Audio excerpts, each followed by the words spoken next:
给他一个假期，他能玩2个月，再给他一部手机，他能连续2个月不拔充电器。黑脸本是无敌路，何须再借背带库？别人找表情包要半天，可他只需要一张自拍。跨世纪虚拟游戏苍穹即将于本日晚7点开服。对此，5星评论家麦克阿瑟表示，沙发上正一边躺着刷手机，一边节笑个不停的陈岩看到最新刷到的视频，立即像是案板上的大鲤鱼一般扑腾着坐了起来。当浓眉大眼帅到掉渣的陈岩看到一旁摆放在桌子上的虚拟头盔时，嘴角才露出一抹邪笑道：终于要开服了，花了我2个月工资才买到的游戏头盔，希望能给我带来一丝惊喜吧，要不然的话又得回工地继续搬砖了呀。他挪起屁股将头盔抱到怀里，然后再次瘫到沙发，才小心翼翼地摸索和打量起来。头盔呈银白色，看上去科技感十足，并且还夹杂了一些时尚元素，所以外观十分帅气。陈岩感慨似的叹了口气，轻轻拍了拍怀中的头盔，躺在沙发上陷入了沉思。现在是2060年9月25日，没有出现能穿梭时空的智能手机，虚拟游戏却是顺应时代而生，成为了当之无愧的巨无霸。而如今据说是由上百家最强游戏公司联合打造，号称100%真实度的苍穹，更是在一经发出后就吸引了全球数十亿人民的兴趣和强烈关注。毕竟虚拟游戏经过将近20年的发展，已经不仅仅是游戏那么简单，它们已经成为了人类的第二世界。在虚拟游戏之中，玩家可以做自己想做的任何事，属实填补了大部分人类的精神空缺。另外，各种财团、科研团队，甚至是国家都开始入驻虚拟游戏。你好，外卖到了，麻烦取一下。门外突然传来一阵敲门声和外卖员的呼喊，打断了陈岩的思考。他连忙将头盔放到一边，然后起身将自己的外卖拿了进来。不得不说，截止到2060年，外卖依旧是本世纪最伟大的发明之一。虽然科技在发展，时代在进步，但是有着社会保障，所以外卖员这一职业并没有消失。打开包装盒一看，里面正是陈岩在美恶上面点的麻辣香锅。卧槽，老板真大方，居然还送了我一块鸡排。看着面前香喷喷的麻辣香锅，陈岩眼中顿时露出一道幸福的光芒。他的父母在3年前车祸双亡，虽然给他留了一大笔赔偿金和一套禅院式2室1厅的房子，但是每到深夜，寂寞和空虚还是会偶尔涌上陈岩的心头。只有这种简单的快乐可以麻痹一下陈岩的心，让他短暂的忘却烦恼。这几年，陈岩不是没有谈过女朋友，但每一任不是贪图他的肉体，就是贪图他的家产，从来没有一个善良温婉、贤淑可爱、活泼性感的女子真正的走进他心里过。对此，陈岩也曾向算命大师询问过，对方给予的回答是：小伙子，我看你命里没有妻子，你应该是住孤生啊。自那以后，陈岩便不再强求，除了偶尔去楼下兰亭水会放松一下，便是成天上班，下班2点一线的虚度光阴了。而这次苍穹的大力宣传，却是让陈岩看到了这款游戏的潜力。他决定赌一把，当即就把工作辞了，准备进入游戏大展拳脚。吃过晚饭，已经是6点半，游戏可以提前10分钟登录创建账号，留给陈岩的时间已经不多了。他将垃圾扔进智能垃圾粉碎机，然后又去洗手间解开裤带松了下水龙头，这才抱着游戏头盔回到了卧室。很快，苍穹便可以登录了。戴上头盔，便有一道温和的机械女声出现在陈岩耳畔。检测到玩家第一次登录苍穹，正在锁定红魔。锁定成功，欢迎您登录苍穹。伴随着一阵悠扬轻快的音乐，陈岩眼前的视线也是渐渐出现了一缕亮光。紧接着，亮光越来越亮，不到片刻，陈岩便发现自己来到了一处神殿中央。看着周围8道石柱以及8尊代表不同职业的石像，陈岩一时间也是陷入了沉思。苍穹之中有8大主职：战士、骑士、法师、牧师、盗贼、德鲁伊、弓箭手以及召唤师。除此之外，还有上百种隐藏职业以及上千种辅助职业，这些都需要玩家自行在游戏中探索。请玩家选择自己的主战职业。陈岩扫视一周，已经有了属于自己的答案，直接脱口而出道：法师。主战职业法师选择完毕，请玩家设置自己的游戏昵称。陈岩心中激动，终于到了紧张刺激的起名环节了。要知道，苍穹之中没有什么改名卡，一旦确定昵称就没办法再改变了，所以他必须取一个符合个人气质的昵称。想到这里，陈岩直接把这几天想到的昵称说了出来：引入陈烟。引入陈烟，昵称已被占用，请再次设置。陈岩闻言不禁咳嗽一声，这都有人抢占，罢了，还是简单一点吧。陈岩，昵称占用成功，请玩家陈岩调整容貌，最低可下调 50%， 最高可上调 50%。 帅到掉渣的陈岩对自己很有自信，直接选择上调了一些容貌。容貌上调 20% 成功，请玩家陈岩耐心等待，距离游戏开始还有7分25秒。10、6、2、1，游戏开始，是否进入游戏？陈岩心中一定，立即点击进入。随着一道白光闪过，他的身影也消失在了神殿之中。新手村中，乌泱泱的人群围成一片，各种大呼小叫不绝于耳。终于进来了，好姐啊！谁他妈摸老子屁股？咦，这是什么东西？软趴趴的。咦，怎么变大了？嘿嘿嘿嘿嘿嘿。身处人群中央的陈岩也是脸色巨变。就在刚刚，他已经遭到了好几只咸猪手的袭击。看了一眼拥堵严重的新手村，陈岩心知在这里恐怕也接不到任务。第2章，亡灵法师克莱伊。于是他便反其道而行之，最终花了5分钟才成功从人窝里钻了出来。看着依旧在原地挤来挤去的一群菜鸡，陈岩嘴角不由一抽。知道的是在抢新手任务，不知道的还以为在搞多人运动呢。他摇了摇头，大步流星的便朝着村外走去，一边走一边将自己的系统面板也给调了出来。昵称陈岩，等级 LV0， 职业法师，生命60，魔法80，物攻8，物理攻击，魔攻14，魔法攻击，物防4，物理防御，魔防7，魔法防御，速度5，属性力量4， 1点力量2点物理攻击1点物理防御，体质6， 1点体力10点生命，精神8， 1点精神10点魔法，智力7， 1点智力2点魔法攻击1点魔法防御，敏捷5， 1点敏捷1点速度，技能5，幸运0，声望0，经验0 100。在苍穹之中，8大职业的成长星级都是6颗星，只不过因为职业特性不同，所以5维也就是立体精致敏的成长属性也会有些不一样。5维的平均数值就是职业的成长星级，每升1级也会提升相应的属性。据说苍穹之中的隐藏职业成长星级会比普通的8大职业要强一些，7颗星到10颗星都有，但究竟如何获得隐藏职业，官方并没有给出任何线索。没多久，陈岩便来到了新手村外的一片密林中。只见此时的密林中已经有了不少玩家的身影，除此之外，还有一些长相可爱，像是一团团棉花糖一般的小白兔。陈岩打量四周，很快便找到一只落单的小白兔。他想都没想，便对其使用了系统的鉴定功能。白毛兔，等级 LV1， 生命120，物攻10，物防4，魔防2，技能5。介绍：微光森林中的一只小白兔，喜欢品尝肥美鲜嫩的青草。看到这怪物白毛兔的信息，陈岩心中不由一惊，一级怪物居然就有10点攻击。但好在对方防御很低，只要陈岩能保证不被这白毛兔攻击到，他只要用新手法棍敲30下左右就能击杀了。因为新手装备没有任何属性，再加上他一个见习法师还没有学到任何法系技能，所以只能很苦逼的拿起新手木棍去当一个近战法师了。陈岩给自己打了一下气，便悄悄地从白毛兔背后摸了过去。他之前也玩过一些虚拟游戏，游戏中对怪物造成弱点攻击的话，伤害数值是会有加成的。想到这里，陈岩大气都不敢喘。当靠近白毛兔1米距离时，对方似乎察觉到了动静，2只耳朵立刻竖了起来，并且脑袋也朝着陈岩的方向扭来。陈岩一急，抡起木棍便朝着白毛兔的脑袋砸了下去。负8，大大的数值飞出，陈岩心中一喜，成功了，弱点攻击。但紧接着他就笑不出来了。只见那白毛兔愤怒地转过身，2只散发着淡淡红光的眼睛死死地朝着他盯了过来。陈岩只感觉一道白色影子在面前闪过，紧接着腹部便传来一阵撞击感。负12，一下子损失1/5血量的陈岩立即吓得退至一旁，然后警惕地朝着白毛兔怪物再次看去。对方落地之后没有犹豫，蹦蹦跳跳的便再次朝着陈岩追了过来。眼看着白毛兔纵身一跃扑向自己，陈岩如同脚下生风一般，一个闪身瞬间躲过了白毛兔的扑袭，随后手中木棍迅速出击，狠狠地砸在了白毛兔的背部。负4，陈岩站稳身形，便再次朝着白毛兔冲了过去。他已经找准诀窍，只要小心一点，对付一头小小的白毛兔不成问题。负12，一道白色身影瞬间躲过陈岩的木棍，并且直挺挺地撞在了他的鼻梁骨上，并且那白毛兔居然没有直接落下，而是死死地揪着陈岩的头发，朝着他的脑门咬了过来。负12，负12，卧槽，你个老六！接连2次弱点伤害，直接吓了陈岩一跳，连忙伸出手想要将那白毛兔从自己头上拽下去，同时口中还不忘喊道：“赶紧给老子下来！我这才刚进游戏啊！”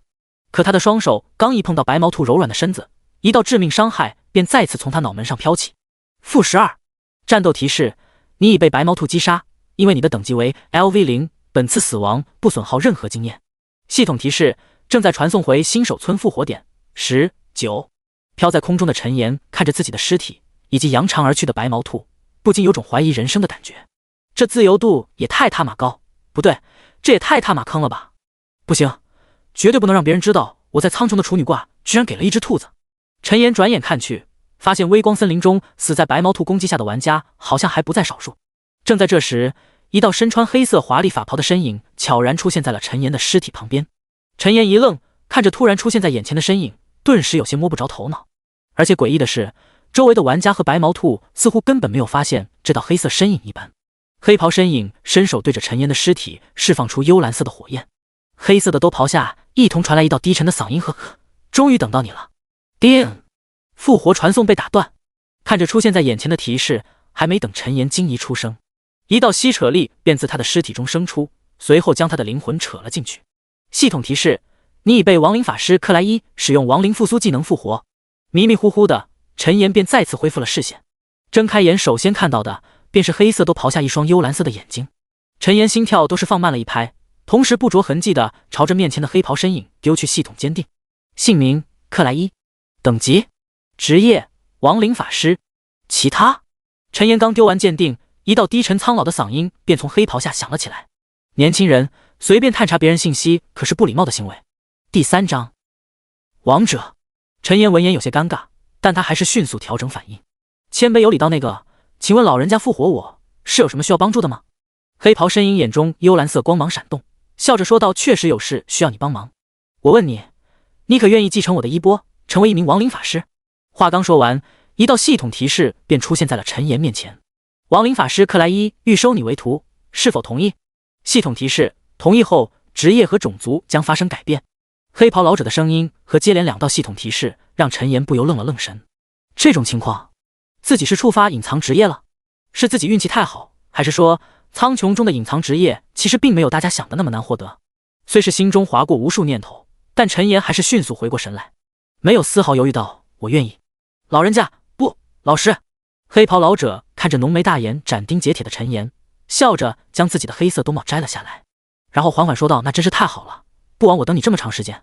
听到这话，陈岩脸上顿时有些古怪，但他也只将这些归纳于是 NPC 的话术，并没有将其放在心里。黑色兜帽被摘下，克莱伊的面容立即展露在了陈岩面前。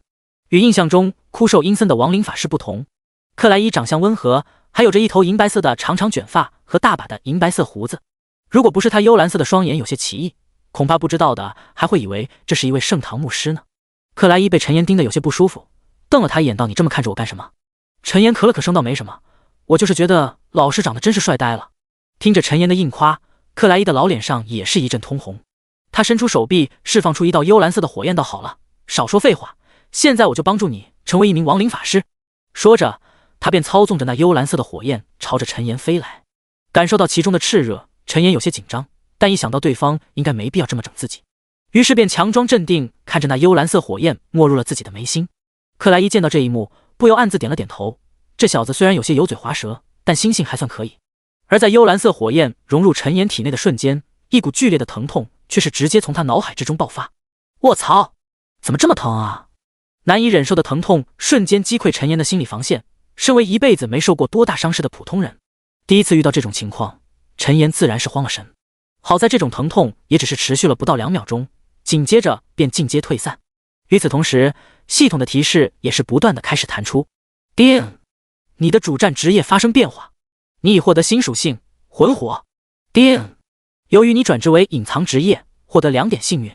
叮！你的种族转变为亡灵族。叮！你的成长星级发生变化。叮！恭喜你获得特殊天赋王者。叮！恭喜你自动领悟技能亡灵复苏。亡灵空间。一系列的提示出现在陈岩面前，瞬间冲淡了他刚才因为剧烈疼痛而产生的一丝小情绪。他惊喜地调出自己的信息面板，发现职业和种族果然已经变成了亡灵法师和亡灵一族。最重要的是，亡灵法师这个隐藏职业居然还是唯一的，就连他的成长星级也都变成了10颗星。陈岩心中的激动难以言喻，刚想开口对着克莱伊说些感谢的话，可让他惊恐的是，他的声音却是怎么也发不出来了。而且嘴巴开合间有一种古怪的魔状感，就像是上下两半牙齿在不住的撞击一般。一道有些荒唐的念头自陈岩心中闪过，我不会真的变成亡灵了吧？他颤颤巍巍地伸出双手来到自己面前，当看到2条森白的骨骼以及消瘦的骨掌时，陈岩差点两眼一黑，直接昏过去。不对，他现在已经没有眼睛了，取而代之的是2个幽深眼眶中的2朵幽蓝色火焰。似乎想到什么，陈岩连忙求助似的看向一旁的克莱伊。克莱伊嘴角露出笑容，温和笑道：“放心吧，只要你以后变强，还是能重新变成人类形态的。”说着，他伸手召唤出一道幽蓝色的光芒，在陈岩身前闪过。紧接着，一道系统提示便再次在陈岩面前响起：“叮，亡灵法师克莱伊传授给你技能亡灵一语，是否进行学习？”“是否。”陈岩连忙意识移动，点在“是”的按钮上，顿时一阵晦涩难懂的语言传入陈岩脑海之中。系统提示：“你掌握了亡灵语。”提示过后，陈岩才发现自己现在好像又可以说话了。不，准确的说时，他不用张口也能将自己想要说的话给说出来。“老师，这是怎么回事？为什么我会变成这个样子？还有你刚才说可以变回人类形态，那得需要多长时间啊？”克莱伊伸手轻抚银白长须，笑着说道：“那么着急干什么？放心吧，以你的天赋，很快便能恢复的。对了，每个亡灵法师都会觉醒出属于自己的天赋，你的天赋是什么？”说着，他满怀期待地朝着陈岩看了过去。如果他猜得不错的话，陈岩最少也能觉醒出神话级的天赋，甚至有那么一丝可能觉醒出圣域级别的天赋也不一定。陈岩听到这话，连忙打开信息面板，查看起了自己刚刚获得的王者天赋。王者苍穹级，每复苏一头亡灵，可以获得1点自由属性点；每复苏一头领主级亡灵，可以任意夺取对方一项能力。他没有犹豫，便将自己的天赋讲给了克莱伊。克莱伊闻言，双眼中也是露出一丝深深的震惊之色。过了半晌，他才满脸潮红的咳声道：“好啊，想不到我有生之年还能见到苍穹级的天赋。”说到一半，他似乎想到什么，满脸凝重的对着陈岩道：“小子，我告诉你，关于你的天赋，绝对不能再让第2个人知道，尤其是那些大圣堂的人。”他的神色极为认真，似乎在讲述一件不容置疑的事情一般。第4章亡灵复苏。陈岩也是一脸严肃的点了点头，不对，应该是骷髅头才对。突然，克莱伊似乎又想到什么，伸手在怀中摸了片刻，取出一枚银白色的指环来。他没有犹豫，直接将银白指环递到陈岩身前，温和笑道：“拿着吧，这可不是一般的戒指，它可以帮助你隐藏一下自己的信息。”陈岩听闻一阵感动，这便宜老师不但免费为自己转职，现在还给自己送装备。谁说苍穹中的隐藏职业难搞了？谁要说这话，陈岩绝对第一个反对。他声音动容道：“谢谢老师，您是第一个对我这么好的人。”说着，手上却已经将银白戒指拿到了手中。隐者之戒，品阶白银，力量加10，智力加10，耐久100。隐者佩戴者可隐藏自身信息，无法对高于自身等级10级的目标隐藏，需求等级无。看着面前的戒指信息，陈岩不禁有些发怔。刚进游戏就有白银级装备，他今天这是怎么了？难道被传说中的鸿运齐天谷附身了吗？还没等他多想，便听到克莱伊的声音再次响起：“好了，你现在赶紧提升自己的实力吧，切记要快些提升到10级，到时候我会再来找你的。”说到这，他似乎还有些不放心，再次补充道：“我知道你的天赋确实非常逆天，但老师想告诉你，外界的各种机缘都在等着你，千万不能白白浪费自己的绝世天资。”他说的这些道理，陈岩自然能懂。新手村顶破天也就能升到10级，只有进入真正的苍穹世界，才能让自己的实力飞速提升，从而在一众玩家中遥遥领先。但在出新手村之前，他刷一点点属性不过分吧？想到这，陈岩便用骷髅手臂拍了拍自己的肋骨道：“放心吧，老师，我一定以最快的速度突破10级。”克莱伊点了点头，刚想就此离开，但看到穿着一身新手布衣的陈岩时，他又停下了动作，伸手照出一条黑色长袍递给陈岩道：“换上这个吧，这样能减少别人的注意。”陈岩没有客气，接过黑袍便穿在了身上。虽然骷髅手掌以及2只骷髅腿还露在外面，但相比刚才确实多了一丝亡灵法师的气质。接着没等他向克莱伊道谢，便发现对方已经离开了。陈岩摇了摇骷髅头，便查看起了自己的属性。转职成为亡灵法师，他的成长星级增加了好多，属性自然也是有所变化。昵称陈岩，生命100，魔法130，物攻32，魔攻46，物防16，魔防23，速度8，属性力量6+10，体质10，精神13，智力13+10，敏捷8，魂火1。其中双攻双防因为佩戴了隐者之戒而增加10点力量和10点智力的原因，也得到了大幅度增长。看着自己炸裂的属性，陈岩心中不禁一阵激动。太好了，这么强的职业成长，加上这么变态的天赋，我要无敌了呀！不过在此之前，似乎想到什么，陈岩猛地回头，眼眶中的2朵幽蓝色火焰都是划出了2道虚幻的痕迹。在他视线之中，一只可爱的白毛兔正蹲在森林的各个角落，啃食着肥美的青草。该死的白毛兔子，就拿你们先试试我的王者天赋吧！没有丝毫犹豫，陈岩提着木棍便朝着其中一只白毛兔走了过去。因为速度快了不少，没等对方反应，他的闷棍便狠狠地敲在了白毛兔的脑壳上。-56，大大的伤害数字飘起，那是弱点攻击的标志。仅是一击，白毛兔的血量便下降了将近1/2。看到这一幕，陈岩大喜，抡起棍棒便再次朝着小白兔的身上开始招呼。-29，注：苍穹中因攻击怪物位置不同和各种隐藏特性等等，伤害数值会有所浮动。-58，战斗提示：击杀白毛兔 LV1，获得10点经验。看着自己3棍棒便干死了一只白毛兔，陈岩心中都快要乐坏了。但一想到自己刚刚竟然死在了一头白毛兔手上，他顿时又有种羞怒的感觉。看着周围蹦蹦跳跳的白毛兔，他就有种想要斩草除根的冲动。陈岩调出技能面板，看向新获得的亡灵复苏技能。亡灵复苏 LV1，消耗一定魔法复苏王者，消耗魔法值与双方实力差距有关，冷却时间10秒。看着上面幽蓝色呈现一只大手状的图标，陈岩没多想，便对着死去的白毛兔尸体使出了亡灵复苏。只见一道幽蓝色的光芒自白毛兔尸体上闪过，不到片刻，一头兔子形状的骸骨便从中爬了出来。复苏亡灵成功，获得1点自由属性点。真的可以！陈岩一喜，连忙将1点自由点加在了力量上。现在的他还没有魔法系的攻击技能，只能用闷棍去攻击，所以目前来说加力量要比智力强一些。但这种事情完全不需要担心，只需要不断的复苏亡灵，迟早他能变成真正的6边形亡灵法师。想到刚刚复苏的白毛兔骸骨，陈岩便把它照到了身前。这兔子骨头跟陈岩一样森白，双眼却只有2个幽蓝色的小点，应该是实力太弱的标志。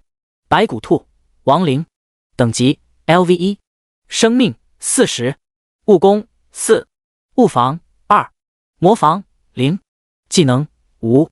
介绍：微光森林中的白毛兔死亡后复苏形成的亡灵是最低级的骷髅。看着眼前白骨兔的信息，陈岩眼中的幽蓝色火焰都是剧烈的摇曳了几下。弱，太弱了。不过好在陈岩并不需要这家伙替自己抗怪，他没有犹豫，绕过白骨兔便朝着另外一只正在啃食肥美青草的兔子摸了过去。砰！-60，白毛兔受到攻击，立即转过身想要反击，可还没等他转身，便又有2道闷棍袭来。-30，-62，战斗提示：击杀白毛兔 LV1，获得10点经验。第5章火焰珠。看着倒地的白毛兔，陈岩骷髅爪一张便对着地上的尸体使出了亡灵复苏。复苏亡灵成功，获得1点自由属性点。见此提示，陈岩黑袍下不禁传出一阵阴森笑声。因为剧烈动作，上下2瓣牙齿在磨撞间还不时发出一阵咔咔咔的声音。陈岩点开系统面板，意识一动，便再次将1点属性加在了力量上面。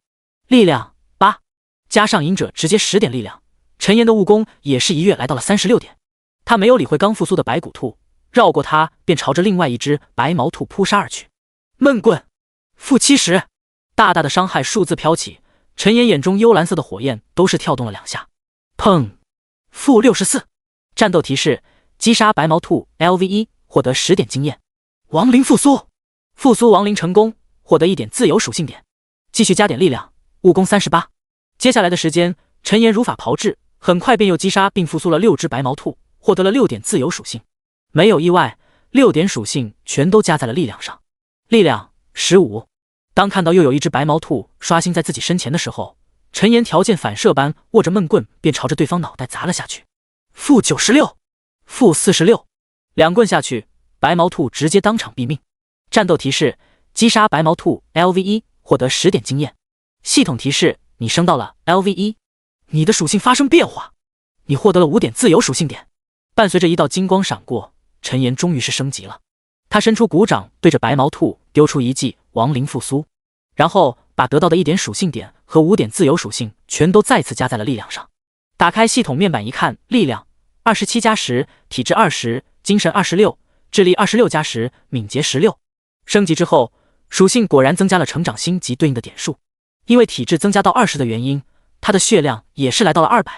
值得一提的是，升到 LV1 之后，想要升到 LV2 的经验直接暴增到了1000点。也就是说，如果他想再次升级，估计得至少消灭100只白毛兔，甚至更多才行。正当陈岩想要再次寻找下一只白毛兔的时候，一群玩家却是簇拥着朝着他走了过来。其实从刚才开始，这些人就一直在盯着陈岩看了，但因为他拒人于千里之外的气质，所以并没有任何玩家敢于上来找他搭讪。而且因为有着隐者之戒的原因，这些玩家并不能主动获取陈岩的信息。还是刚刚陈岩升级的动静让他们发现这黑袍身影居然也是个玩家，所以才鼓起勇气围了过来。看着隐隐有将自己包围之势的一众玩家，陈岩顿时有种麻烦的感觉。你们这些家伙不好好练级，有什么好凑热闹的？一位昵称叫做飞来馒头的战士率先打招呼道：“嘿，兄弟，你这身行头还有这些白骨兔是怎么回事？难道你获得了传说中的隐藏职业不成？”听到这话，周围一众男女玩家也纷纷附和道：“对啊，哥们，你这隐藏职业在哪搞的呀？小哥哥，带人家吗？你想做什么都可以哦。这位大佬，我们盛世家族热烈欢迎您的加入，只要你愿意，我可以做主，让你当我们老大。”七嘴八舌的一阵吆喝，顿时让陈岩感到一阵头大。他是来升级的，可不是过来被当成吉祥物围观的。想到这，陈岩也没有了在这里继续刷属性点的兴致，秉着眼不见心不烦的想法，身影一转，便朝着怪物等级更高的区域摸去。毕竟他现在还说不上无敌，真要惹了众怒，也不好收场。这时，一位身材壮硕的战士挺身而出，伸手想要拦下陈岩。陈岩眼中幽蓝色火焰汹涌燃烧，泥人尚且有3分火气，老虎不发威，真当他是病猫吗？想到这里，他直接抡起木棍，便朝着对方脑袋砸去。砰！负132，超额伤害飞出，还没升级且只有70点血量的战士瞬间被秒杀。这一幕顿时让周围的玩家感到大跌眼镜。毕竟现在大多数玩家顶多就能打出20点出头的伤害，这3位数的伤害对他们来说属实有些骇人了。击杀玩家龙傲天 LV0， 因为您暂时处于新手保护阶段，暂不增加罪恶值。看到系统传来的提示，陈岩不禁嘴角微翘。不对，他没有嘴角。嗨嗨，陈岩黑袍一甩，冷冷的扫视一圈，随后便继续朝着远方走去。刚走出没2步，他似乎又想起什么，张开鼓掌，便对着那死去的玩家尸体丢出一发亡灵复苏。复苏亡灵成功，获得1点自由属性点。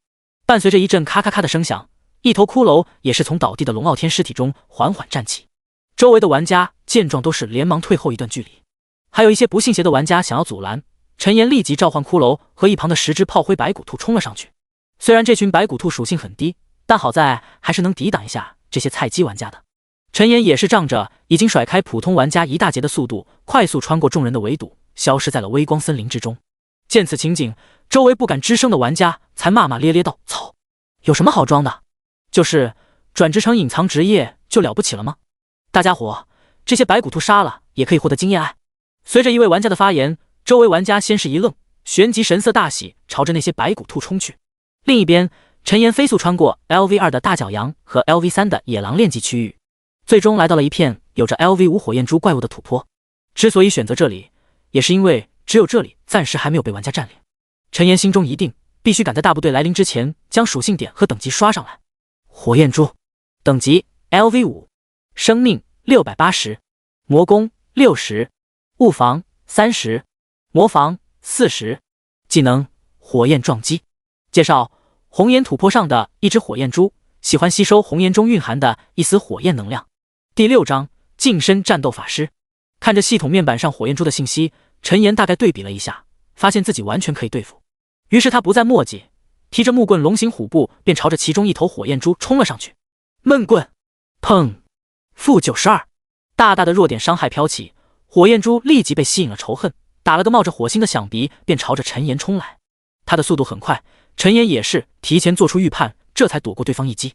所幸在新手村中，周围的怪物并不会因为玩家攻击同族而产生仇恨，这也是陈岩敢独自在5级练级区域刷级的原因。看着火焰猪肥硕的臀部，陈岩眼中幽蓝色的火焰燃烧，一个大胆的想法顿时在他脑海浮现。只见他鼓掌握着木棍，狠狠地便朝着火焰猪的臀部狠狠刺去。刺了！负302，暴击加无视防御加弱点伤害，惊人的数字飘起，使得陈岩不由心神一荡。我勒个乖乖，这也太爽了吧！说着，陈岩似乎发现了新世界的大门，抽出木棍，便以迅雷不及掩耳之势，再次朝着火焰猪鲜血淋漓的臀部刺去。刺了！-280。好！连续2次稚嫩部位收到凶猛的冲击，火焰猪眼珠子都快瞪出来了。他连忙向前一挣，生生从木棍中挣脱而出，随后快速调转方向，愤怒地冒出火焰，朝着陈岩袭了过来。陈岩有些惊讶，旋即便意识到这应该是对方的火焰冲撞技能。他大气也不敢喘，全神贯注地盯着奔向自己的火焰猪。眼看着对方已经来到他1米距离时，陈岩立即纵身跃至一旁，随后挥舞手中染血的棍棒，朝着对方的眼睛砸去。-132。战斗提示：击杀火焰猪 LV5，越级经验加成200%，获得150点经验。看着系统的提升，陈岩不禁有些惊讶，居然还有经验加成，这是要起飞的节奏啊！等等，这是什么？他弯腰将火焰猪尸体一旁的一本红色书籍捡起，随后对着其使出鉴定功能。火球术 LV1，消耗30魔法，召唤出一颗火球，对目标造成120%的火焰伤害，并在后续5秒内对目标造成每秒5%的火焰伤害。冷却时间10秒。需求：法师系职业。居然是技能书，还正好是法师可以学习的火球术，真是妙蛙种子！他妈给妙蛙种子开门，妙到家了呀！陈岩大喜过望，鼓掌一拍，直接将火球术技能学习完毕。紧接着他没有忘记对着一旁的火焰猪尸体丢出一发亡灵复苏，复苏亡灵成功，获得1点自由属性点。因为有了法系技能，所以陈岩便转变策略，将属性点加在了智力之上。毕竟身为一名法师，他总不能一直拿着闷棍去捅人家菊花吧。当然了，这个可以作为副业，法师的本命属性还是要抓紧时间提升上来的。智力27+10。陈岩刚准备去开发下一只火焰猪，一转眼却是看到了一旁被复苏的火焰猪亡灵。他微微一怔，随后丢出鉴定。亡灵火焰猪，等级 LV5，生命320，魔攻30，物防16，魔防20，技能火焰冲撞。介绍：死亡之后被复苏成为亡灵的火焰猪，可以抵挡一些普通的攻击。看着大打折扣的火焰猪属性，陈岩不禁有种无语的感觉，但他也没有多说什么，直接指挥亡灵骷髅猪使出火焰冲撞，朝着一头火焰猪撞了过去。-32。惨不忍睹的数字飘出，那火焰猪立即顶在了陈岩所召唤的骷髅猪身上。-108。上百的伤害直接打掉了亡灵骷髅猪1/3的生命。陈岩哪能站着看自己的召唤物被欺负，直接召唤出一颗火球，朝着对方脑门砸去。-154。-4。看着火球术所造成的伤害，陈岩不禁有些沉默。紧接着他便召唤亡灵骷髅猪挡在那火焰猪身前，然后一个箭步来到火焰猪背后，毫不犹豫的拔棍捅刺。刺了！-300。好！剧烈的疼痛直接使得火焰猪发狂，狠狠地撞在了骷髅猪身上。-148。-126。连续2次撞击，直接使得陈岩刚刚召唤出的骷髅猪倒地不起。但陈岩却是没有顾及，再次抽出木棍，随后找准时机，死死地捅进了那血肉模糊的深渊之中。-288。战斗提示：击杀火焰猪 LV5， 150点经验。舒服了，将杀死的火焰猪复苏，然后再次加点智力，便指挥骷髅猪朝着下一头火焰猪冲去。火球术-134。我捅-302。好，再捅-288。又是一套丝滑小连招，这一次没等骷髅猪被撞死，陈岩便结束了火焰猪的生命。继续加点智力，29+10。接连2次成功，让陈岩迅速把握了其中诀窍，很快便又用同样的方法接连放倒了4头火焰猪。而当他刚杀完第4头火焰猪的时候，一道金光却是在他身上闪过，他又升级了。升级之后，属性点再次发生变化。陈岩将死去的火焰猪复苏，然后把1点属性点和升级所带来的5点自由属性全都加到智力上。力量34+10，体质30，精神39，智力51+10，敏捷24。看着再次上涨的属性，陈岩不禁感叹，不愧是隐藏职业，升1级都快比得上别人升2级了。看了一下升级所需经验，升到 LV3 需要2000点。陈岩似乎想到什么，眼眶中幽蓝色的火焰不断跳跃，低声一语道：“得赶紧杀猪了，要不然待会那些讨厌的玩家又该围过来了。”说着，陈岩便骷髅掌一挥，指挥着3头肥硕的骷髅猪朝着其中一头火焰猪撞去。-34、-38、-30，一道火球划破长空，狠狠地轰在火焰猪脑门。-236，紧接着，穿着一身黑袍的陈岩纵身一跃，绕至火焰珠背后，举起闷棍便朝着那深渊捅了进去。负352。战斗提示：击杀火焰珠 LV5，越级经验加成 150%， 获得125点经验。第7章首杀 BOSS， 越级经验加成居然缩短了，不过没关系，继续开造。麻利的复活倒地的火焰珠，然后将属性点加在智力上，便指挥4头骷髅珠朝着又一头火焰珠冲了过去。一时间，整个红岩土坡上火焰珠的哀嚎声不绝于耳，鲜血淋漓。在陈岩超高的技术之下，没有一头火焰珠能扛过他的一套小连招，甚至为了闷棍能力可以更上一层楼，陈岩还特意抽出6点属性，将力量硬生生加到了40点，再加上隐者之界的10点力量，使得他的武功直接突破100。很快，16头火焰珠便纷纷惨遭陈岩的毒手，而在高额经验的加成下，他也成功升到了 LV3， 属性也是再次发生了飞跃，力量46加10，体质40，精神52，智力74加10，敏捷32。正当陈岩想要继续开启他欢快的杀猪之旅时，一道响彻整个土坡的怒吼声突然从不远处传了过来。陈岩一怔，连忙朝着声音传来的方向看去，只见一头足有5米高，身上还燃烧着丝丝红色火焰的巨猪正满眼通红的朝着自己奔来。这是刷出 BOSS 了！火焰猪王青铜阶 BOSS， 等级 LV10， 生命10800，魔攻480，物防240，魔防320，技能火焰撞击，皮糙肉厚，火陨。介绍：隐藏在红岩土坡上的火焰猪王，因为自己的子民被大肆屠戮而出现，是为复仇而来。看着系统面板上 BOSS 的信息，陈岩顿时有些打退堂鼓，但一想到这可是第一头 BOSS， 他又硬生生的止住了心中的退意。瞥了一眼身旁20头骷髅猪，陈岩骷髅牙一咬，暗自打气道：不就是一头猪吗？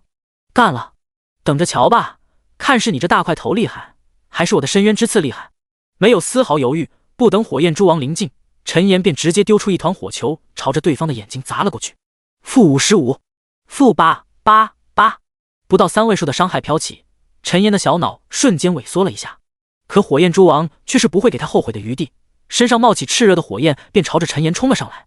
这火焰猪王速度极快，气势也异常凶猛，所过之处，一些红色的岩石都是被硬生生撞裂成无数碎块。陈岩伸手持剑状，将闷棍握在掌中，召集2头骷髅猪小的便挡在了自己身前。肉眼可见的，火焰猪王眼中的愤怒之色减少了一丝，速度也是慢了几分。陈岩玩味一笑，有戏。说时迟那时快，眼看着火焰猪王就要撞到陈岩身上，可他却生生止在了2头骷髅猪前，然后愤怒的想要跨过骷髅猪继续撞向陈岩。陈岩却不退反进，一个冲刺从2头骷髅猪的中间穿过，然后侧身滑铲绕至火焰猪王背后，鼓掌瞬间发力，持着木棍便捅进了那布满褶皱的深渊之穴中。负448，高额的伤害飘出，陈岩眼中的火焰也是跟着一荡。只要再捅24次，那么这个火焰猪王 BOSS 他能杀。可陈岩刚想继续出击，来个2连击，那火焰猪王便怒不可遏地伸出后腿，一踢踢在了陈岩的胸口上。巨大的力道直接将陈岩踢飞出数米远，一直撞到一块岩石上才停了下来，摔倒在地。负324，巨大的伤害飞出，陈岩的血量瞬间跌入谷底，并且刚才那一蹄子差点让他胸口的肋骨都给干散架。陈岩踉跄起身，脸色难看的看着那气势汹汹再次朝着他冲撞而来的火焰猪王。就这么认输，自然不是陈岩的风格。好歹他曾经也是玩过数十款虚拟游戏，在其中也勉强算是个3流高手，脑海中各种高能的骚操作和极限走位疯狂地划过。陈岩没有犹豫，召集周围的骷髅猪作为掩护，便和那火焰猪王对撞而去。火焰猪王身上火焰流转，奔跑间更是翻涌着滚烫的鼻息。陈岩集中精神，利用火焰猪王不忍伤害子民遗体这一特性，成功再次绕至对方背后，刺了。负442，负438，快速的2连击完成，陈岩便立即退走。而那火焰猪王想要再次踢飞他的动作，自然是扑了个空。随后陈岩便像是一个飘飞的黑色蝴蝶一般，不时飘到火焰猪王背后来一个深渊突刺。负436，有着周围骷髅猪的干扰，火焰猪王巨大的身躯一时间也是难以调转身形，就这样被活活的控制在了20头骷髅猪的中央。负440，好！火焰猪王眼中闪过一丝悲痛，他知道不能再这样下去，要不然自己恐怕也会栽在这里。他低头最后看了一眼周围已经变成骷髅，并且不断撞击他的子民，最后一抹温和消散，取而代之的则是不顾一切代价的坚毅。周围的空间突然变得炽热，陈岩身上甚至开始出现5这样的烧伤标志。陈岩心中有些急迫，明白对方这是要发动大招的节奏。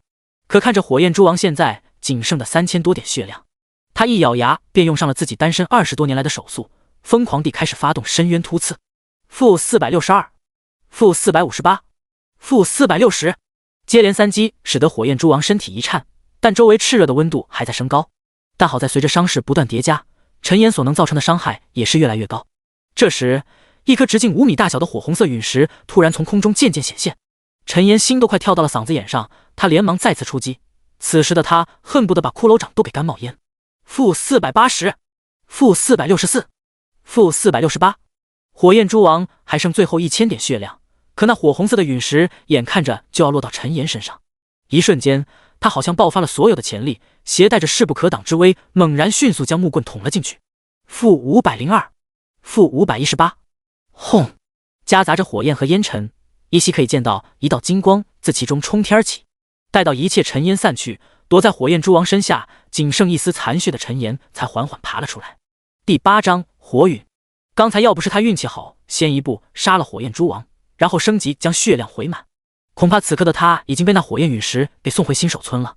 陈岩背靠着火焰蛛王的尸体稍微休息，然后查看起了不断弹出的系统提示。战斗提示：击杀火焰蛛王 LV 时，越级经验加成 300%， 获得12000点经验。系统提示：你升到了 LV6， 你的属性点发生变化，你共计获得了15点自由属性点。系统提示：你是第一个单独击杀青铜 BOSS 的玩家，将开启系统公告，是否公开昵称？陈岩眼中闪烁一丝奇异的光芒，这还是他玩游戏这么久以来第一次触发系统公告。没有隐瞒，他直接意识移动点在了是的按钮上。系统公告：玩家陈岩单独击杀青铜阶 BOSS 火焰蛛王。作为第一位击杀青铜 BOSS 的玩家，他的行为将载入苍穹史册。特此奖励玩家陈岩500点声望，2点幸运，10枚金币。此时，新手村正在刷级和接任务的玩家们突然听到系统公告，都是一时间愣在了原地。甚至有的玩家因为聆听系统公告分神，直接被怪物给送回新手村了。而那些显眼包玩家也是立即在世界频道内刷起了屏。有没有搞错？我还在刷白毛兔呢，居然就有大佬直接单刷 BOSS 了！我的天哪，这真是太厉害了，就像是老杰克的屁股一样。我发誓，肯定是开挂了。鉴定完毕。陈岩大佬有没有打到青铜器？可以考虑跟我交易吗？我爸是王刚。另一边，听到系统公告的陈岩连忙查看自己信息，发现幸运果然已经从2点变成了4点，声望也增加到了500，就连背包里也是莫名多出了10枚金币。值得一提的是，苍穹新手村中普通怪物是不报货币的，只有完成新手村的任务才有可能获得一些铜币作为报酬。而刚进入游戏第1天，他就直接获得了10金币，还就职了隐藏职业，现在还上了系统公告。想到这，陈岩不禁仰天长啸，激动的难以言喻。想不到我居然也有当上欧皇的一天，呜呜！感慨完这意外之喜后，陈岩才调整汹涌的情绪，缓缓从地上爬了起来。接下来才是重头戏，他还没加点以及复苏火焰蛛王和拾取掉落呢。看着一旁散落的1枚金币和一堆银币以及一件火红的头饰，陈岩心神顿时一荡，将散落的金币银币收起，然后便将目光移到了火红色的头饰上面。火焰头冠，品阶青铜，生命200，智力+5，精神+5，耐久100。介绍：蕴含火焰属性的头冠是一件不错的装备，需求等级5。看着上面的信息，陈岩心中大喜过望，直接将其戴在了自己的骷髅头上。随后他又将目光转移到一旁的火焰蛛王尸体上，眼中火焰闪烁间，直接对其丢出一记亡灵复苏。复苏领主及亡灵成功，获得1点自由属性点。你可以从该领主以下3项能力任选其一：火焰冲撞、皮糙肉厚、火陨。看着浮现在自己面前的系统提示，陈岩二话不说，直接点在了火陨按钮上。刚刚那火焰陨石的威力着实让他大开眼界。虽然前摇时间好像有些长，但他身为亡灵法师，以后还用担心没有亡灵保护吗？火陨 LV1，消耗500魔法，在5秒后召唤出一颗直径5米的陨石，对指定10乘以10米范围内造成 300% 的火焰伤害，并在后续10秒内对范围内目标造成 5% 的火焰伤害。冷却时间5分钟。看着强力无比的新技能，陈岩心情一片大好。这时，火焰蛛王也是化身成为骸骨形态出现在了一旁，并且在他出现之后，陈岩面前也是浮现出了一道新的提示。系统提示：你获得了10点魂火。陈岩正了正神，发现属性面板上魂火一栏果然变成了11点，但他研究了一会儿，也没弄明白这魂火属性到底是怎么回事。搞什么？真是神神秘秘的，等到时候便宜老师来了再问吧。陈岩嘟囔一声，便开始了自己的加点，没有犹豫，直接将16点自由属性全部加在了智力上面。力量64加10，体质70，精神91加5，智力129加15，敏捷56。其中因为火焰头冠的原因，智力和精神也是多了额外5点的增幅，并且火焰头冠还为陈岩多加了200点生命，加上他本身的属性，现在生命值已经达到了900大关，简直高得吓人。除此之外，火焰蛛王这家伙虽然复苏为亡灵后实力大打折扣，但比起一般的怪物来说，依旧是无可匹敌的存在。有了这么一个护卫，陈岩此时真有一种可以称霸新手村的感觉了。他召唤火焰骷髅蛛王站在自己身旁，然后对着一头火焰蛛便射出了一团火球。-638，恐怖的攻击直接使那火焰蛛瞬间残血。陈岩却是有些不满到居然没有秒杀，看来加点还是加的不够多啊。说这话的同时，那火焰蛛却是已经冲到了他的身前。看着怒气冲冲的火焰蛛，陈岩握着新手木棍便一棍子敲在了他脑门上。砰！-128。战斗提示：击杀火焰蛛 LV5，获得40点经验。看到击杀火焰蛛只有40点经验，陈岩不禁有些沉默。但好在他很快便调整过来，他现在最重要的是趁着没人打扰刷属性点，等级什么的可以暂时往后排一排。况且以他现在的等级，再怎么说应该也算是超越 99.99% 百分号的玩家了吧。想好目标，陈岩便不再犹豫，复苏亡灵加点智力，然后便勾引起了另外一头火焰蛛。就这样又击杀了5头火焰蛛之后，他似乎想到什么更为有效的办法，在又一次复苏亡灵加点智力之后停在了原地。第9章秒杀！秒杀！陈岩转移视线，看向一旁的亡灵火焰蛛王和石头骷髅蛛，没有犹豫，召集石头骷髅蛛便朝着那些火焰蛛冲了过去。骷髅蛛自然不是那些火焰蛛的对手，但陈岩也没指望他们。在拉到石头火焰蛛的仇恨之后，便召集着他们聚到了一处空地。一旁的亡灵火焰蛛王也是发动火陨技能，周围空气的温度顿时开始攀升起来。5秒过后，一道直径5米的火焰陨石便从天而降，直接砸在了猪窝里。轰！恐怖的火焰和烟尘爆发，火焰蛛的哀嚎和惊人的伤害也不断飞出。-752， -780， -812。待到烟尘火焰散去，石头火焰蛛和骷髅蛛都是倒在了地上。陈岩看向系统弹出的提示，发现自己的经验立即增加了400点之多。见到这一幕，陈岩眼中幽蓝色的火焰也是不断摇曳。看着一旁的亡灵火焰蛛王自言自语道：“不愧是 BOSS， 哪怕变成亡灵了都这么猛。身为我麾下的第一位大将，就给你起个名字好了。”想到这，陈岩调出亡灵火焰蛛王的面板，直接将其名字改成了2个字：壮壮。得到新名字的蛛王壮壮也是打了个响鼻，身上激荡起一片红色的火星。陈岩满意的点了点骷髅头，随后依次将10头死去的火焰蛛复苏成为亡灵，把得来的10点自由属性全都加在了智力上。智力145加15。紧接着他便召唤出火球，丢在了刚刷新出的一头火焰蛛身上。-381， -888。看着没有被秒杀的火焰蛛，陈岩立即快步上前，绕至其背后，刺啦！-296。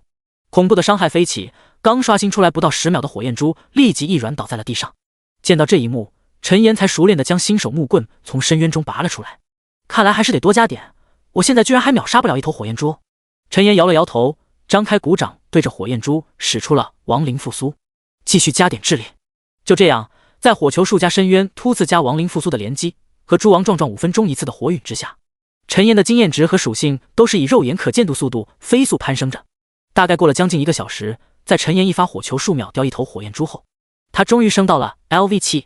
照例把升级给的5点自由属性全都加在智力上，陈岩便查看起了自己的属性：力量70加10，体质80，精神104加5，智力283加15，敏捷64。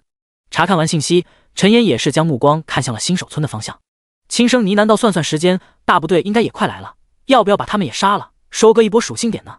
算了，以后时间长着呢，现在还是抓紧机会升到10级，拿到第1名的奖励才是。”想到这，陈岩没有犹豫，黑袍一挥，直接将10几头骷髅蛛小弟和蛛王壮壮收进亡灵空间，飞身朝着等级更高的怪物区域而去。在苍穹世界首杀 BOSS， 第一个出新手村这种都是有奖励的，如果运气好的话，或许能得到什么神器也不一定。陈岩一路穿过 LV7 的青青草地和 LV8 的月光河谷，最终在 LV 石的荒漠平原停了下来。荒漠平原面积很大，分布在这里的是一种叫做荒野鬣蜥的怪物。荒野鬣蜥，等级 LV 石，生命1250，物攻150，物防80，魔防60，技能撕咬、泼杀。介绍：荒漠平原上的霸主，性情残暴，会撕碎一切踏入荒漠的生命。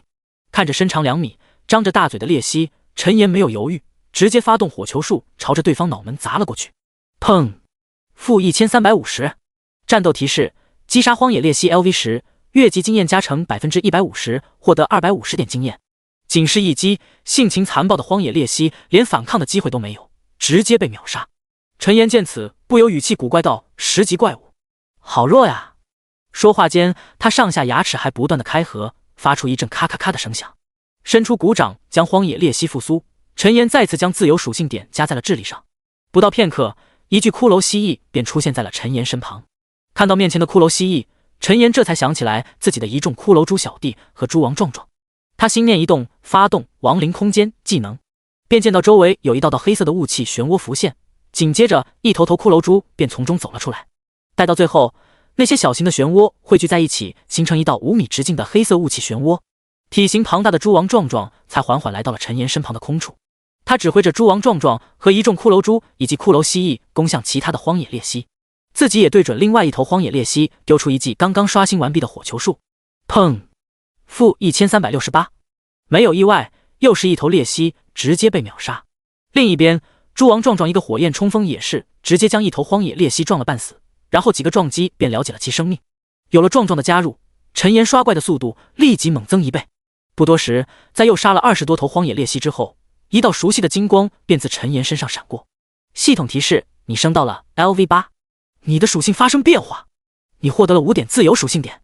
没有犹豫，再次将所有的自由属性加在智力上。智力329加15。看着高达300多的智力，陈岩也是自言自语道：暂时差不多够了，先加点其他的属性吧。说着，他便丢出一发火球竹，丢在了一头鬣蜥倒霉蛋身上。负1580。熟练的丢出亡灵复苏。经过1秒钟的思考，陈岩直接把属性点加在了力量上。力量属性虽然对法师来说没什么大用，但它却与物防属性息息相关。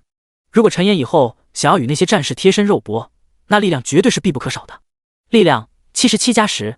第10章荒野鬣蜥王。因为有猪王壮壮的帮助，所以陈岩的练级速度快到飞起。不到10分钟的功夫，陈岩便又杀了30多头荒野鬣蜥。当然，这些得来的属性点无一例外都被他加到了力量上面。力量110加10 68008000。看着突破100的力量，陈岩也是略微满意的点了点骷髅头。虽然跟那些 BOSS 暂时还没法比，但陈岩暂时已经知足了。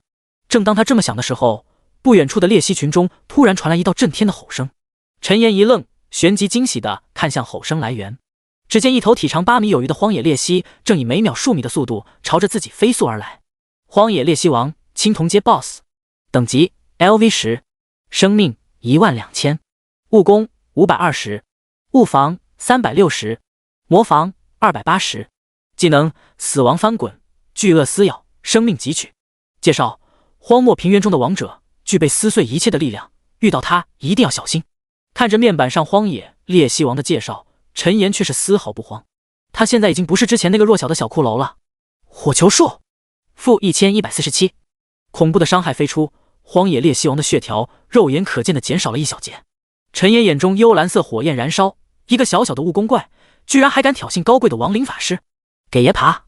荒野鬣蜥王遭到重创，也是张开大嘴，愤怒的发出一道怒吼。吼！紧接着他的速度再次加快，眨眼间便来到了陈岩附近。可还没等他发动攻击，一旁的猪王壮壮便直直的从一旁奔来，狠狠撞在鬣蜥王的腰间，使其在荒漠上翻了好几个滚才缓缓停下。负180。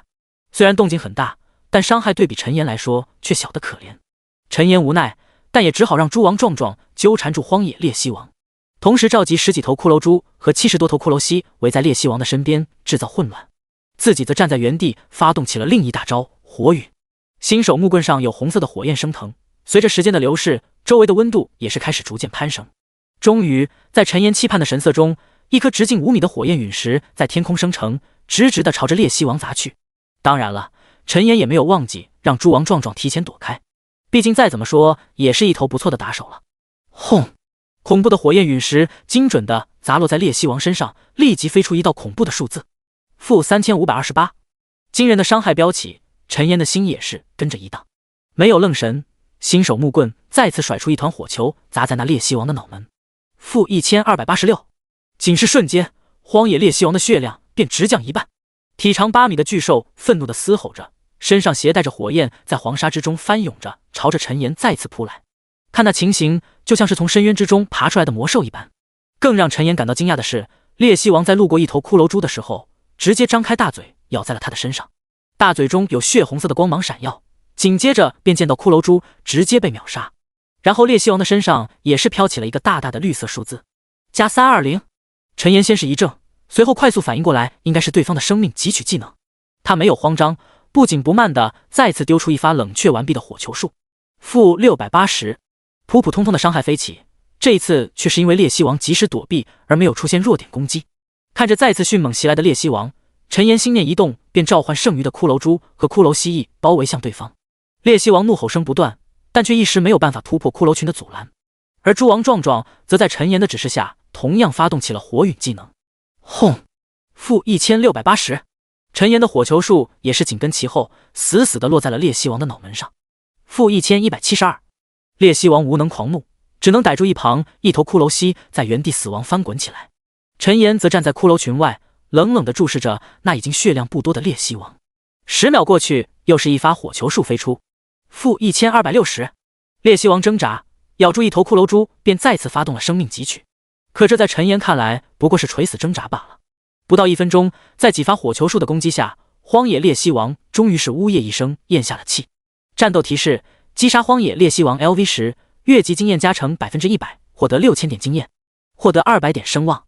系统提示：你升到了 LV9，你的属性发生了变化，你获得了5点自由属性点。陈岩没有理会系统提示，径直走向倒地的烈西王。此时在他身侧正有2枚金币散落在荒漠上，装备则是一件没有。陈岩弯腰捡起2枚金币，暗自吐槽道：真抠门。说着，他又退后几步，张开鼓掌，对着烈西王使出了亡灵复苏。复苏领主及亡灵成功，获得1点自由属性点。你可以从该领主以下3项能力任选其一：死亡翻滚、巨鳄撕咬、生命汲取。陈岩一滞，这不是废话吗？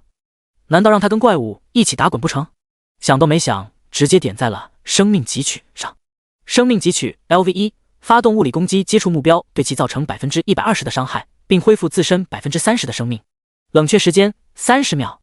陈岩暗自点头，至少以后省得买血瓶了。另一边，体长8米有余的骷髅巨蜥也是出现在了一旁，他的眼中同样有2朵幽蓝色的火焰跳动，看上去凛凛不凡。系统提示：你获得了10点魂火，算上之前的11点，陈岩现在也是拥有了21点魂火。他摇了摇头，查看起自己的其他属性，顺便又把复苏亡灵得来的1点属性和升级的5点属性全都加在了力量上。力量122加10体质100精神130加5智力342加15敏捷80，经验48109千。看着仅剩4000点就可以升到10级，陈岩没有犹豫，握着新手木棍便朝着另外一头荒野烈蜥冲去。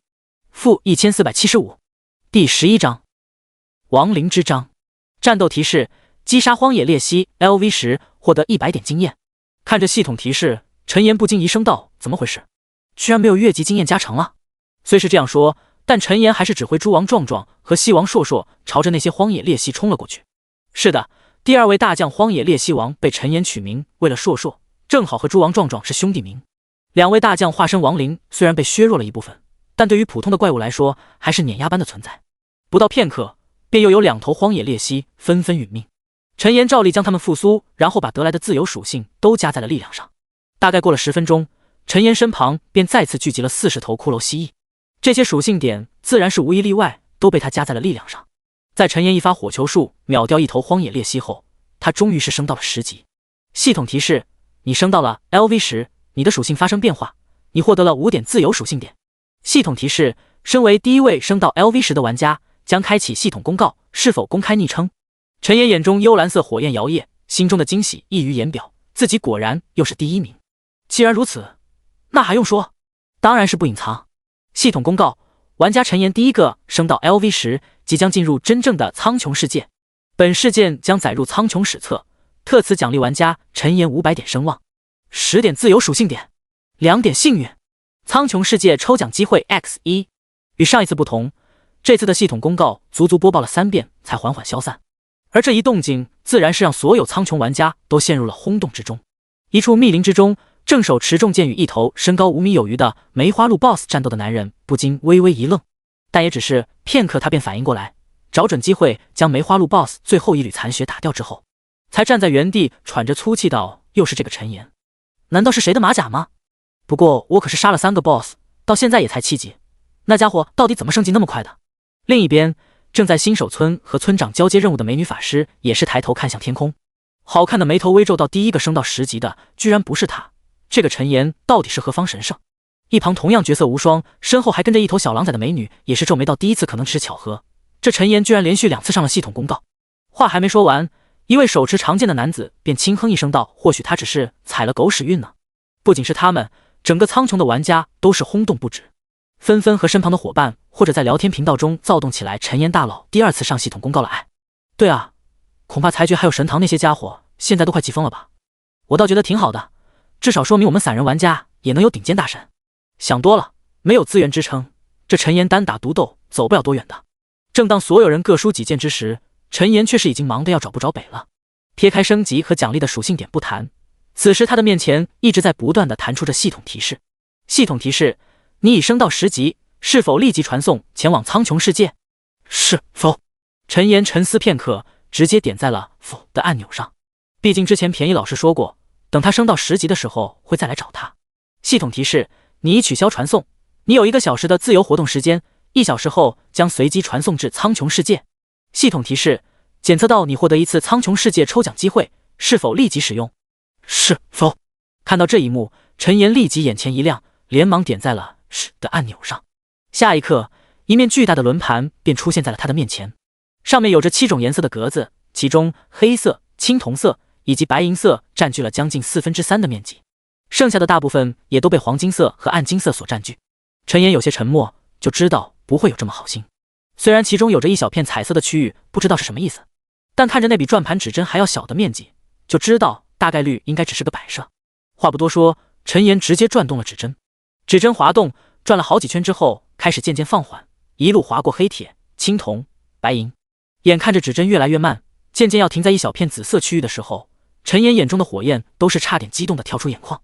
大指针停止，不等陈岩看清，一道系统提示便出现在眼前。系统提示：你获得圣域物品残片亡灵之章。提示刚一出现，一张散发着灰色古朴气息的长方形纸张便出现在了陈岩面前。那纸张上书写着奇特的文字，最上方有着4个比较大的奇特文字：灵魂之章。陈岩直接念了出来，那是亡灵语，因为克莱伊教授过他的亡灵一语才掌握的。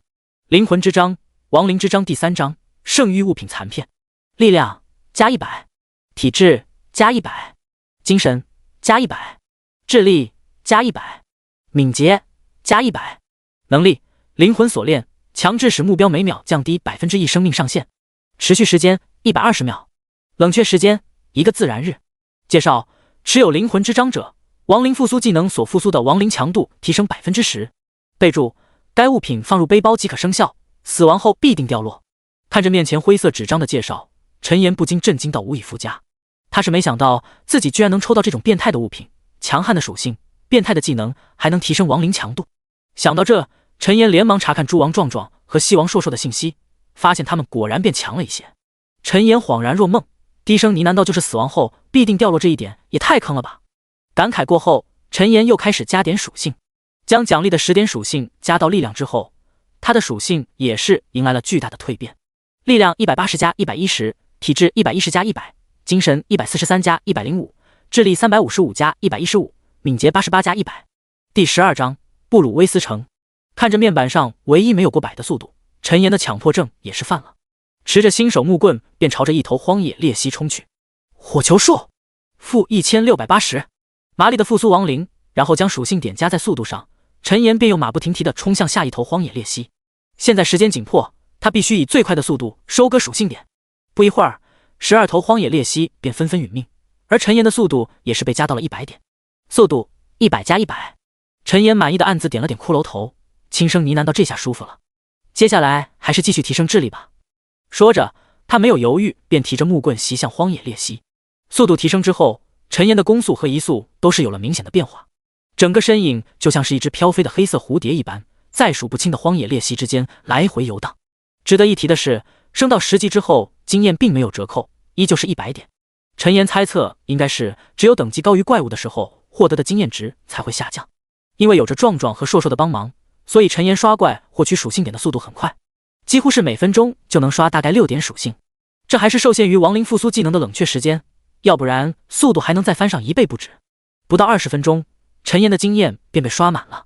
而因为新手村的特殊规则，他并没有升级，但是经验依旧在累积。陈岩见此也没有过多纠结，反正经验在继续增加，正好不用担心经验打折了。又过了30分钟，陈岩的属性都堆积到爆炸的时候，克莱伊的身影才姗姗来迟。看着突兀的出现在自己身前的白胡子老头，陈岩顿时吓了一跳，后知后觉下才反应过来这是自己的便宜师傅，连忙收起新手木棍，对着克莱伊开口道：“老师好。”克莱伊轻抚白须，面带满意笑容的对着陈岩点了点头道：“好好好啊，想不到你居然这么快就提升到了10级，也好，更快进入苍穹世界，也能早点变得更强。”陈岩附和点头道：“老师，我选择哪一个军团呢？”在苍穹世界，一共分为秩序阵营和混乱阵营，其中秩序阵营由耀光帝国、绿野联邦以及满血部族3大势力和若干小势力组成，混乱阵营则是由10大恶魔军团构成，这些军团的首领也被网友们共称为10大魔军。早在接受亡灵法师职业的那一刻，陈岩心中就知道，他已经跟主流玩家背道而驰，迟早会和他们成为敌人。但无论到了哪里，陈岩都相信，凭借着他的王者天赋，他迟早都能发光发热，说不定到后面还能混上一个魔君的称号当当呢。克莱伊却是神色奇异的看着在那里自嗨的陈岩，咳了咳声道：“谁告诉你说要选哪个军团了？我难道没有告诉你，我们是善良的亡灵法师吗？”话音刚落，正在一应的陈岩当即被打断，他一脸不可思议的看着克莱伊，似乎听到了什么难以置信的话语一般。陈岩摇了摇头，试图让自己脑回路行转过来道：“师傅，您是说我们属于秩序阵营？”满头银发梳着整洁白须的克莱伊温和的点头笑道：“没错，而且你师傅我正是耀光帝国所属堪萨斯行省布鲁威斯城的城主。”说到最后，克莱伊的眼中不禁露出一丝伤感，但他掩饰得很好，神经有些大条的陈岩也没有发现，因为陈岩现在还在恍惚之中。在他的传统观念中，亡灵法师这种职业应该是混乱阵营的才对，但克莱伊居然在耀光帝国这种秩序国度混得风生水起，还成为了一城之主。克莱伊无奈摇头轻笑道：“好了，别发愣了，为师现在就带你前往布鲁威斯城，不要反抗。”说着，一道蓝色的光芒便笼罩从克莱伊手中飞出，笼罩在了陈岩周围。系统提示：亡灵法师克莱伊欲要带你前往苍穹世界，是否进行抵抗？是否？陈岩回过神来，立即点在了的按钮上。开玩笑，别看他现在实力提升很多，但他也不敢反抗啊。紧接着便是一道流光闪过，克莱伊和陈岩的身影也是瞬间消失在了原地。视线再恢复时，陈岩发现自己已经来到了一处干净整洁的大殿之中。正当他想要打量四周环境时，一道系统公告却是响了起来。系统公告：玩家橘生淮南第2个声道 LV10即将进入，特此奖励玩家橘生淮南300点声望，5点自由属性点，1点幸运。也是在这道系统公告响起不到3秒钟，又有一道接着传来。系统公告：玩家一念成神第3个声道 LV10奖励玩家一念成神200点声望，3点自由属性。待到声音散去，陈岩才回过神来，真是神奇，第3名和第2名就差了几秒，想来那一念成神应该急得骂街了吧。陈岩似乎想到什么，不禁发出一道古怪的笑声。坐在城主宝座上的克莱伊看到盯着一块浮雕嘿嘿傻笑的陈岩，立即有些看不下去道：“你小子又在那傻笑什么呢？赶紧过来，没有职业晋升，你是没办法继续提升实力的。”听到这话，陈岩才恍然大悟，快步来到克莱伊身前道：“那老师，你快点给我晋升吧，我还要赶着拿第1名呢。”克莱伊摇头道：“我没办法直接帮你晋升，你得先完成一项任务才行，这是苍穹世界的规则。”陈岩一愣，但还是接过话道：“那老师，你还等什么？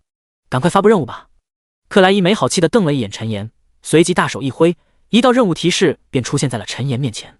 系统提示：你获得了职业晋升任务 C 级任务，去布鲁威斯城外的暗夜林地之中猎杀30头暗影豹，并将他们的心脏带回给亡灵法师克莱伊。任务完成即可获得职业晋升。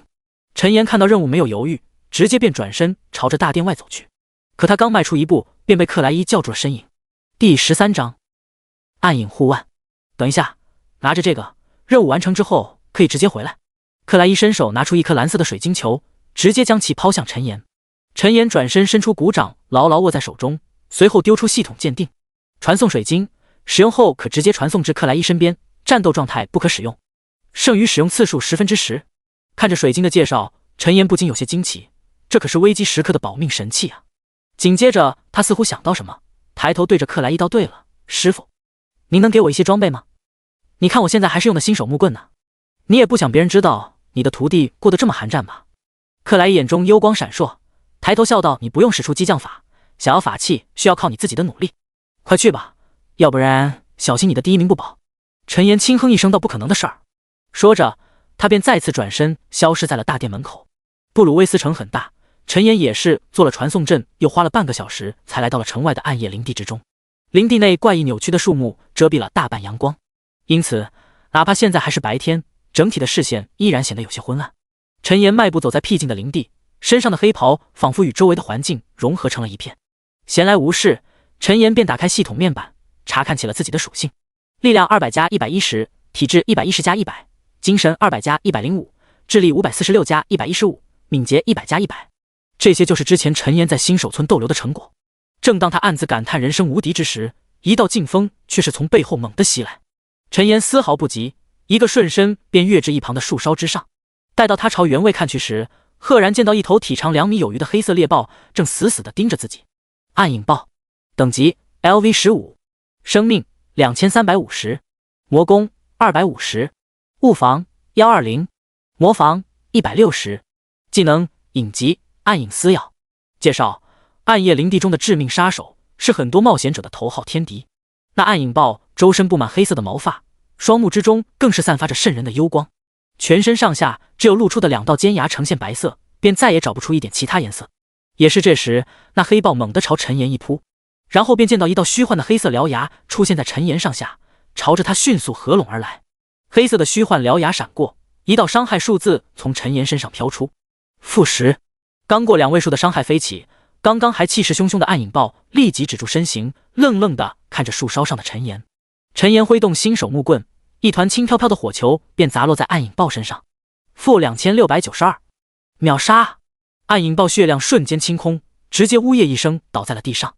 陈岩暗自摇头，真是虚张声势，连我的防御都破不了，还敢过来找事儿。战斗提示：击杀暗影豹 LV15， 越级经验加成 250%， 获得700点经验。卧槽，经验居然这么丰厚！陈岩惊奇出声，手中却已经在地上时捡起了暗影豹的掉落和任务物品。系统提示：你获得了5铜币，你获得了暗影豹的心脏 X1。出了新手村之后，这些普通的怪物也是可以爆出货币，不过比较稀少就是了。陈岩伸出骨掌，对着倒在地上的暗影豹丢出亡灵复苏，一头身上散发着黑色光芒的黑色古豹便从尸体中钻了出来。复苏亡灵成功，你获得了1点自由属性点。系统提示：你获得了1点魂火。陈岩微微一愣，刚刚他居然忘了问老师关于魂火的事情了，而且让他没想到的是，普通怪物居然也能爆出魂火。没有犹豫，陈岩便再次朝着前方走去。现在最重要的是赶紧完成职业晋升任务，要不然第1名的奖励恐怕就被别人给抢走了。刚走出不到10几米，又有一道暗影豹从周围的灌木丛中冲出，发动暗影撕咬袭向陈岩。可他们的攻击对于陈岩来说根本破除不了防御，反观他的一发火球术便能直接了解他们的生命。就算凭借运气对陈岩造成了一些伤害，他一棍生命汲取下去就能把亏损的生命吸补回来。就这样不到30分钟，30头暗影豹便尽皆死去，并且陈岩还极为好运地爆出了一件法师护腕。暗影护腕，品阶青铜，智力+5，精神+5，耐久100。介绍：具备一丝暗影之力的护腕，使得佩戴者的存在感可以下降一些。需求等级10，属性有点看不过去，不过蚊子再少也是肉。陈岩没多想，便将其戴在了自己的骷髅胳膊上，感受到体内变强的一丝丝力量。他没有留恋，直接从背包里取出传送水晶。虽然越级经验加成很诱人，但相比起来，陈岩还是更加倾向于系统公告的奖励。唰，一道蓝光闪过，陈岩的身影便消失在了原地。大殿之中，正在处理事情的克莱伊察觉到动静，立即抬起头看向了面前的空处。师傅，我回来了，赶快帮我完成任务吧。人未道声先至，下一刻就看到身穿黑袍的陈岩出现在了眼前，在他一旁还有着一堆血淋淋的心脏。克莱伊脸上露出温和笑容，轻轻一挥道：“干得不错，这是你的奖励。”叮，你已完成职业晋升任务，获得10金币、3000点经验，现在可以向导师学习技能了。叮，你升到了 LV12，你的属性发生变化，共获得10点自由属性点。叮，身为第一位职业晋升的玩家，将开启系统公告，是否？不等看完，陈岩直接习惯性的点在了是的按钮上。系统公告，玩家陈岩成为第一个获得职业晋升的玩家，特此奖励玩家陈岩500点声望，100枚金币，10点属性点，3点幸运。看到没有抽奖机会，陈岩不禁有些失落，但他还是快速调整心态，向着克莱伊询问道：“师傅，我想问一下关于魂火的事情。”第14章幽冥盾。陈岩正听着克莱伊讲述魂火的作用，而其他的苍穹玩家看到这系统公告，却都是已经麻木了，就好像系统公告出现陈岩的名字是一件何该如此的事情一般。而在远处一座小城外的平原之上，一位身穿黑色皮甲、手持银白之刃的男子缓缓抬起头，轻声细语道：“陈岩，难道他也获得了隐藏职业不成？下一次第一名肯定是我。”说着，男子便俯身朝着一头鼠类怪物冲了过去。魂火是亡灵法师最重要的存在，它不但可以提升亡灵的天赋，还能复活战死的亡灵。魂火越强大，亡灵法师的能力也就越强大。等你实力再强一些，我还可以教给你一些魂火的战斗手段。最重要的是，魂火和亡灵法师的生命息息相关，一旦魂火彻底熄灭，亡灵法师也将不复存在。说到最后一句，站在大殿之中的陈岩不禁感到一股深深的寒意。他打了个寒战，又想起什么道：“师傅，那我要是能复活呢？”克莱伊闻言一滞，狠狠地瞪了一眼陈岩道：“为师没有跟你开玩笑，一旦魂火归零，哪怕是天神也无力回天。就算你身为冒险者，那你的职业身份、天赋等等都会瞬间化为虚无。”听到这话，陈岩才恍然大悟，这么说应该是山号吧。想到这，陈岩立即严肃地摇头道：“放心吧，师傅，我绝对不会随便乱用魂火的。”克莱伊轻抚白须，浅笑着从长椅上站起身来，走到陈岩身边，上下打量一眼道：“想不到你居然已经累积了50点魂火，真是出乎我的意料了。而且为师不是不让你用魂火，而是让你谨慎动用。如果遇到合适的亡灵，你可以大力培养，未来他们将会是你的得力帮手。”陈岩若有所思，明白了魂火的重要性之后，便不再多问，而是转而开口道：“那个师傅，我是不是可以学习技能了？”克莱伊来到陈岩身前站定，点头笑道：“当然可以，不过得先交金币。”说着，他便一挥手，照出一道幽蓝色的灵光，将陈岩笼罩在了其中。亡灵之触 LV1， 消耗50魔法，召唤出一道由亡灵之力构成的黑色雾气触手，对接触到的敌人造成150%的伤害，雾气范围至多20米，冷却时间10秒。需求5金币。幽冥盾 LV1， 消耗300魔法，召唤出一道由亡灵之力构成的生命护盾，生命护盾可抵消智力 X2 的伤害，冷却时间5分钟。需求20金币。看着出现在自己面前的2个技能，陈岩不禁眼前一亮。这2个技能都是他紧缺的，特别是第2个护盾类技能，有了它以后就可以直接顶着攻击无伤秒 BOSS 了。但似乎想到什么，陈岩不禁又迟疑道：“那个师傅，我身为你的亲徒弟，怎么还能收费呢？你也不想别人知道你的徒弟没钱学技能，让你丢人吧？”听到这，克莱伊差点咳出了声，他神色古怪地看了一眼陈岩，随后摇头晃脑道：“你这孩子，这都是苍穹的规则所述，为师也没办法。我之前不是给了你10枚金币，难道你混得这么差，连15枚金币都拿不出来吗？”虽是这么说，但陈岩却是发现自己面前的2个面板闪烁了一下，幽冥盾所需的金币也是直接变成了5金币。陈岩眼中幽蓝色火焰燃烧，桀桀一笑的将2个技能学到了手。嘿嘿嘿，谢谢师傅，我就知道您对我最好了。说着，便自顾自地实验起了自己的技能。只见他新手木棍挥动，一道黑色的雾气便猛然从他那木棍上酝酿而出，并且这黑色雾气触手还有一种随心所欲的感觉，最长的话可以延伸至20米左右。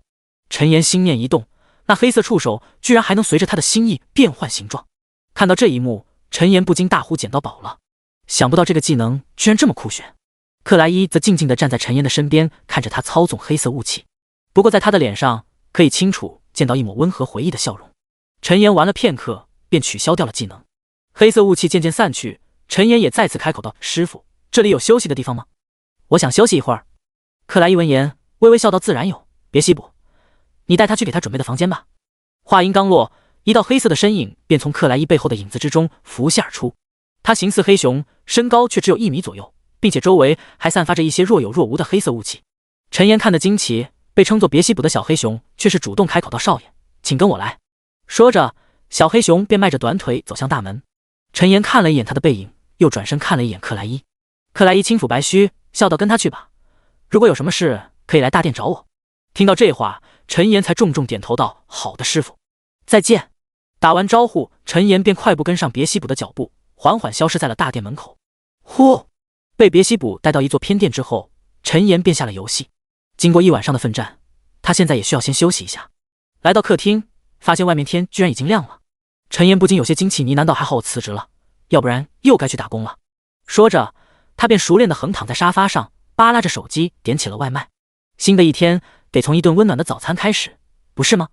在2060年，人们完全可以在游戏之中补足所有的精神，因此不需要再多花费一些时间去进行补觉。而这也是虚拟游戏被称为人类第二世界的最重要的原因之一。点好外卖，陈岩便起身去洗手间开始洗漱。调整好自己状态之后，他又来到沙发上刷起了苍穹的游戏论坛。刚开服不过几个小时，游戏论坛里的帖子就已经突破了上亿之巨。而在热度排行榜上，陈岩也是在最上面一排发现了自己的名字。不对，准确的说，应该是自己在苍穹里的昵称陈岩。第15章等级排行榜，给他一个上系统公告的机会，他能连续上3次。看到帖子的标题，陈岩不禁扑哧一声笑了出来。这些人也真是闲得没事不去练级，还有功夫在这里刷帖子。陈岩扒拉手机，翻看着一些热门的帖子。现在大部分玩家还在新手村中奋战，因此也没有很好的机会探索整个苍穹世界。论坛中大部分的帖子不是谁杀了 BOSS， 就是哪个公会又在抢占地盘什么的。当然了，目前为止还没有出现公会系统，或许得过段时间玩家等级升上来了才会开启。正在这时，陈岩眉头一挑，将屏幕上的信息念了出来：8868号新手村发现神秘精灵族玩家，疑似隐藏职业。他没有犹豫，直接点进了那则帖子。只见入眼是一位清纯动人的精灵妹子的照片，虽然身上只穿着一件单薄的新手布衣，但她却在一堆土鸡瓦狗之中穿出了高级感。评论区也都是各种舔屏发言啊呀，收获老婆一枚，楼上凑开，这是我家老婆。咦，难道只有我好奇她是怎么变成精灵族的吗？看到这句话，陈岩也是会心一笑，想来那女生应该跟自己一样是得了某位精灵族强者的传承吧。咚咚咚，严少爷，你的外卖到了。陈岩闻声快步来到门口，将外卖拿了进来。一寸光阴一寸金，不到5分钟，他便解决了10个水煎包，还有一大碗胡辣汤2餐。吃饱了，继续奋战。我的第1名可不能让那些贼人给抢走了。说着，陈岩便推开卧室门，拿起头盔戴了上去。刚一进入游戏，陈岩便打开系统面板，加起了点，将系统奖励的10点属性全都加在智力上，数据也是再次有了一些提升。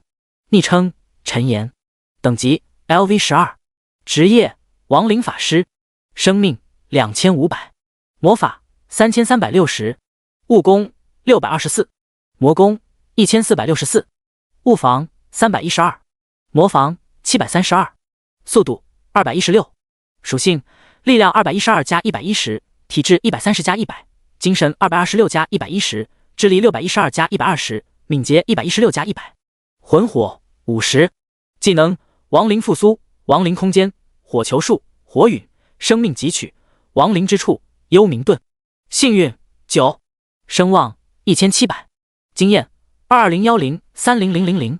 看着面板上的信息，陈岩只能用4个大字来形容：恐怖如斯。结，是时候表演真正的技术了。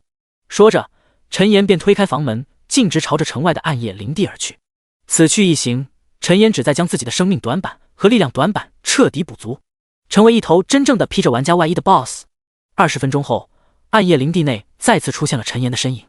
他漫步于幽静的小路，看上去没有丝毫紧张，就像是在自家的花园中散步一般。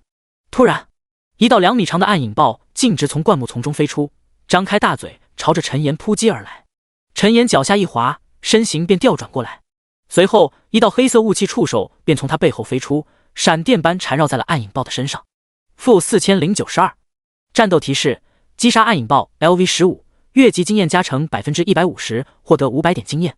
见到这一幕，陈岩不禁暗自吐槽道，居然只剩500了，不过也还算不错了。周围的黑色雾气渐渐散去，一头骷髅豹则是从暗影豹的尸体中钻了出来，随手将攒够10点的自由属性一次性加到体质上，陈岩便再次朝着前方的密林走去。至于为什么非得凑够10点，自然是他患有严重的强迫症的原因。有了亡灵之处和火球术进行替换使用，陈岩的练级速度顿时再次提升了一大截，不到10分钟的功夫便突破到了 LV13。这其中主要还是因为需要寻找怪物而浪费了不少时间。升到 LV13后，所获得的经验直接缩减到了400，但陈岩并没有嫌弃，经验不经验的还是次要，能够清晰的看到自己的属性一点一点的提升，这种成就感和满足感是其他事情怎么也代替不了的。又刷了大概1个小时的时间，陈岩再次升级了。系统提示：你升到了 LV14， 你的属性发生变化，你获得了5点自由属性点。陈岩骷髅头低垂，伸出新手木棍顶在暗影豹的尸体上，片刻间将其复苏成了亡灵。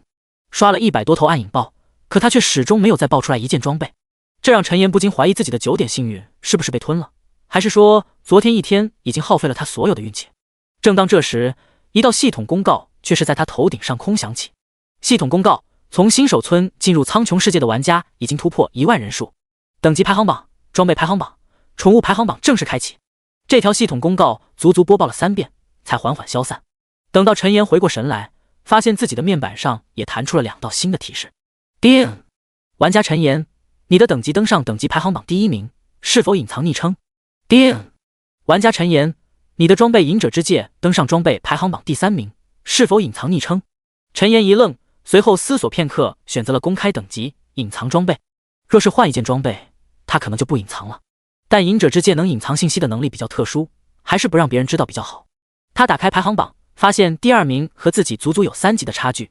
也是，他只是吃了顿早饭就又继续干了，那些玩家再怎么努力也抹不平他们之间的差距。至于装备排行榜，第1名是一把白银级的重剑，拥有者正是老牌天王级强者一念成神。第2名则是一件名叫特克瑞斯之链的饰品，拥有者同样选择了隐藏昵称。宠物排行榜，陈岩扫了一眼便不再过多关注，现在游戏刚开服不到1天，还能指望他们捕捉到什么神宠？第16章白银手刹。在苍穹世界，所有职业都可以捕捉宠物进行协助战斗，但不同的是，除了召唤师和德鲁伊以及这2系隐藏职业每职业晋升1次才可以多加入1条宠物协同战斗外，其他职业只能选择1只宠物协同作战。陈岩关掉排行榜，便继续寻找起了下一头猎物。突然，一旁的黑暗之中突然探出一只黑色兽爪，狠狠地拍向陈岩的脑袋。陈岩纵身一跃，紧贴着那破空的黑色兽爪腾空而起，借力在一旁树梢上一点，然后便落至3米开外另外一根树枝上。待他朝刚才黑色兽爪探来的方向看去时，却发现原地没有任何异常。陈岩握了握新手木棍，轻笑一声道：“有趣，真是有趣。”他没有犹豫，轻轻一跃来至地面，继续闲庭信步一般朝着深处的密林走去。而在他看不见的角落，一双黑色的眼眸却是盯着陈岩的背影，闪烁出了寒光。唰！陈岩刚走出不到10数米，一道黑色兽爪便再次从他背后探出，直袭他后脑勺的位置。这一次他没有声张，而是默默撑起了幽冥盾。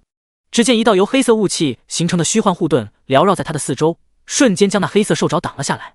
幽冥盾13241516，而一击命中，那黑色兽爪的主人也是无法再隐藏身形。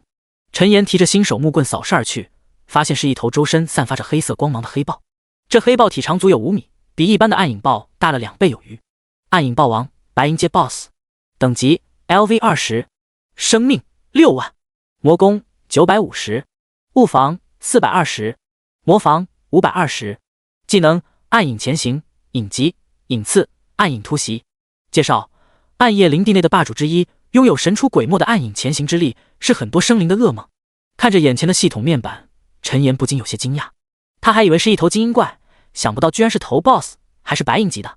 但他却没有丝毫惊慌，反而惊喜到节节，白银手刹都送上门了，可不能放跑。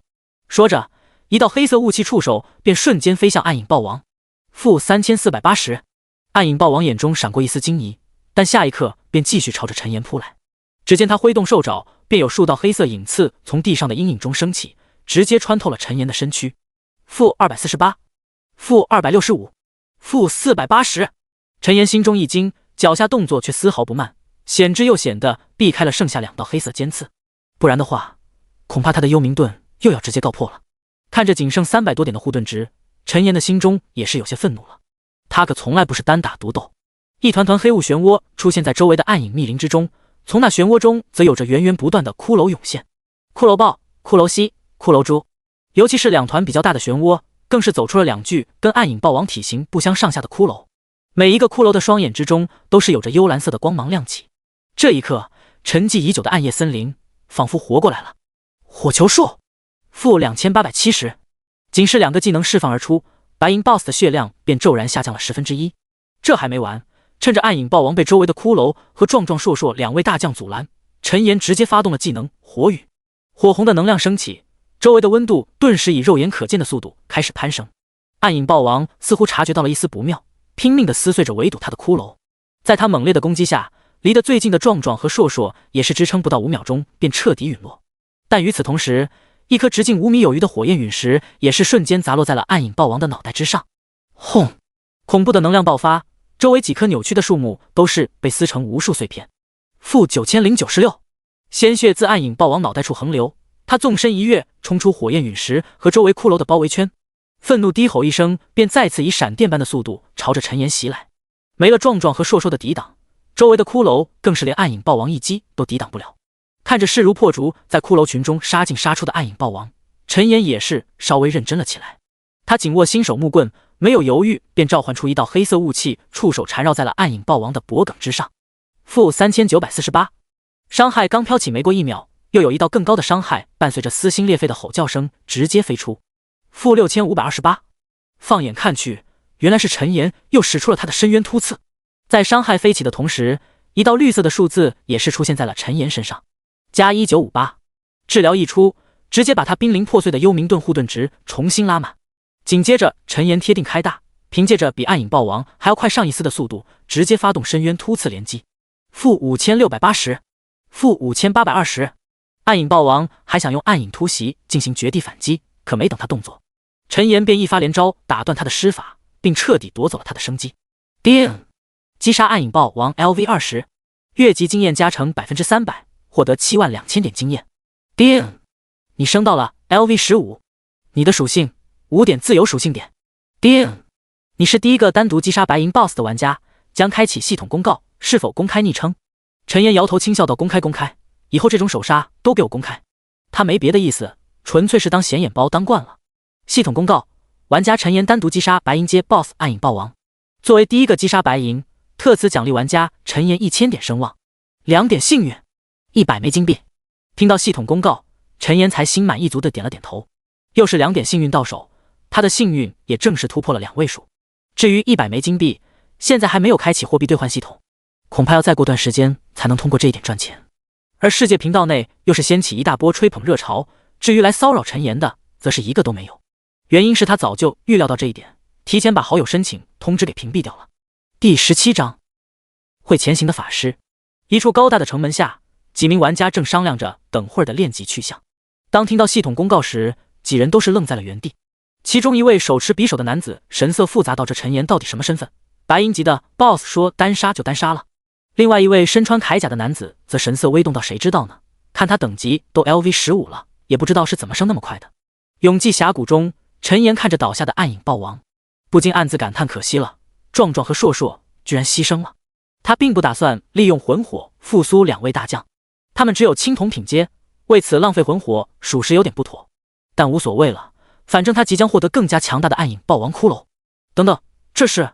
陈岩眼尖瞥见暗影豹王的尾巴下似乎压着什么东西，他一脚踹开暗影豹王的尸体，果然发现下面正压着一条黑色的护腿以及一枚银白色的钥匙。暗影护腿，品阶白银，智力加10，精神加10，敏捷加10，耐久100。介绍：附带一丝暗影之力的护腿，可以使得佩戴者的速度更快一些。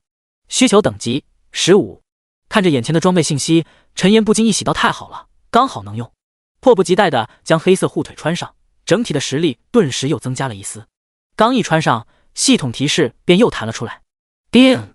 玩家陈岩，你的装备暗影护腿登上装备排行榜第2名，是否隐藏昵称？陈岩大眼扫过，心神一动，便点在了 F 的按钮上。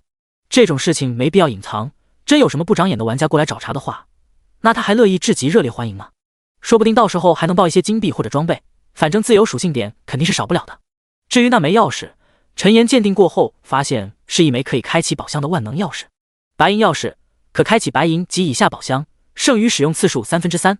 因为暂时没有见过宝箱，所以他便直接将钥匙给收到了背包里，然后调整心情，将地上躺着的几枚金币捡起后，便漫步来到了暗影豹王的尸体身边。好不容易猎杀到一头白银 BOSS， 他自然不可能忘了对方。想到这，陈岩桀桀一笑，便伸出骨掌，对着暗影豹王使出了亡灵复苏。不到片刻，5米高的暗影骷髅豹王便钻了出来，并且他的周身还散发着若有若无的黑色光芒，看上去似乎随时都会隐藏于黑暗之中一般。复苏领主及亡灵成功，获得1点自由属性点。你可以从该领主以下4项能力任选其一：暗影前行、影疾、影刺、暗影突袭。看着系统的提示，陈岩不禁顿住了动作。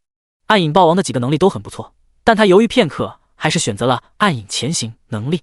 暗影前行，消耗200点魔法，化身暗影进入前行状态，每秒消耗5点魔法，主动攻击命中目标后，前行状态取消。冷却时间5分钟。系统提示：你获得了100点魂火。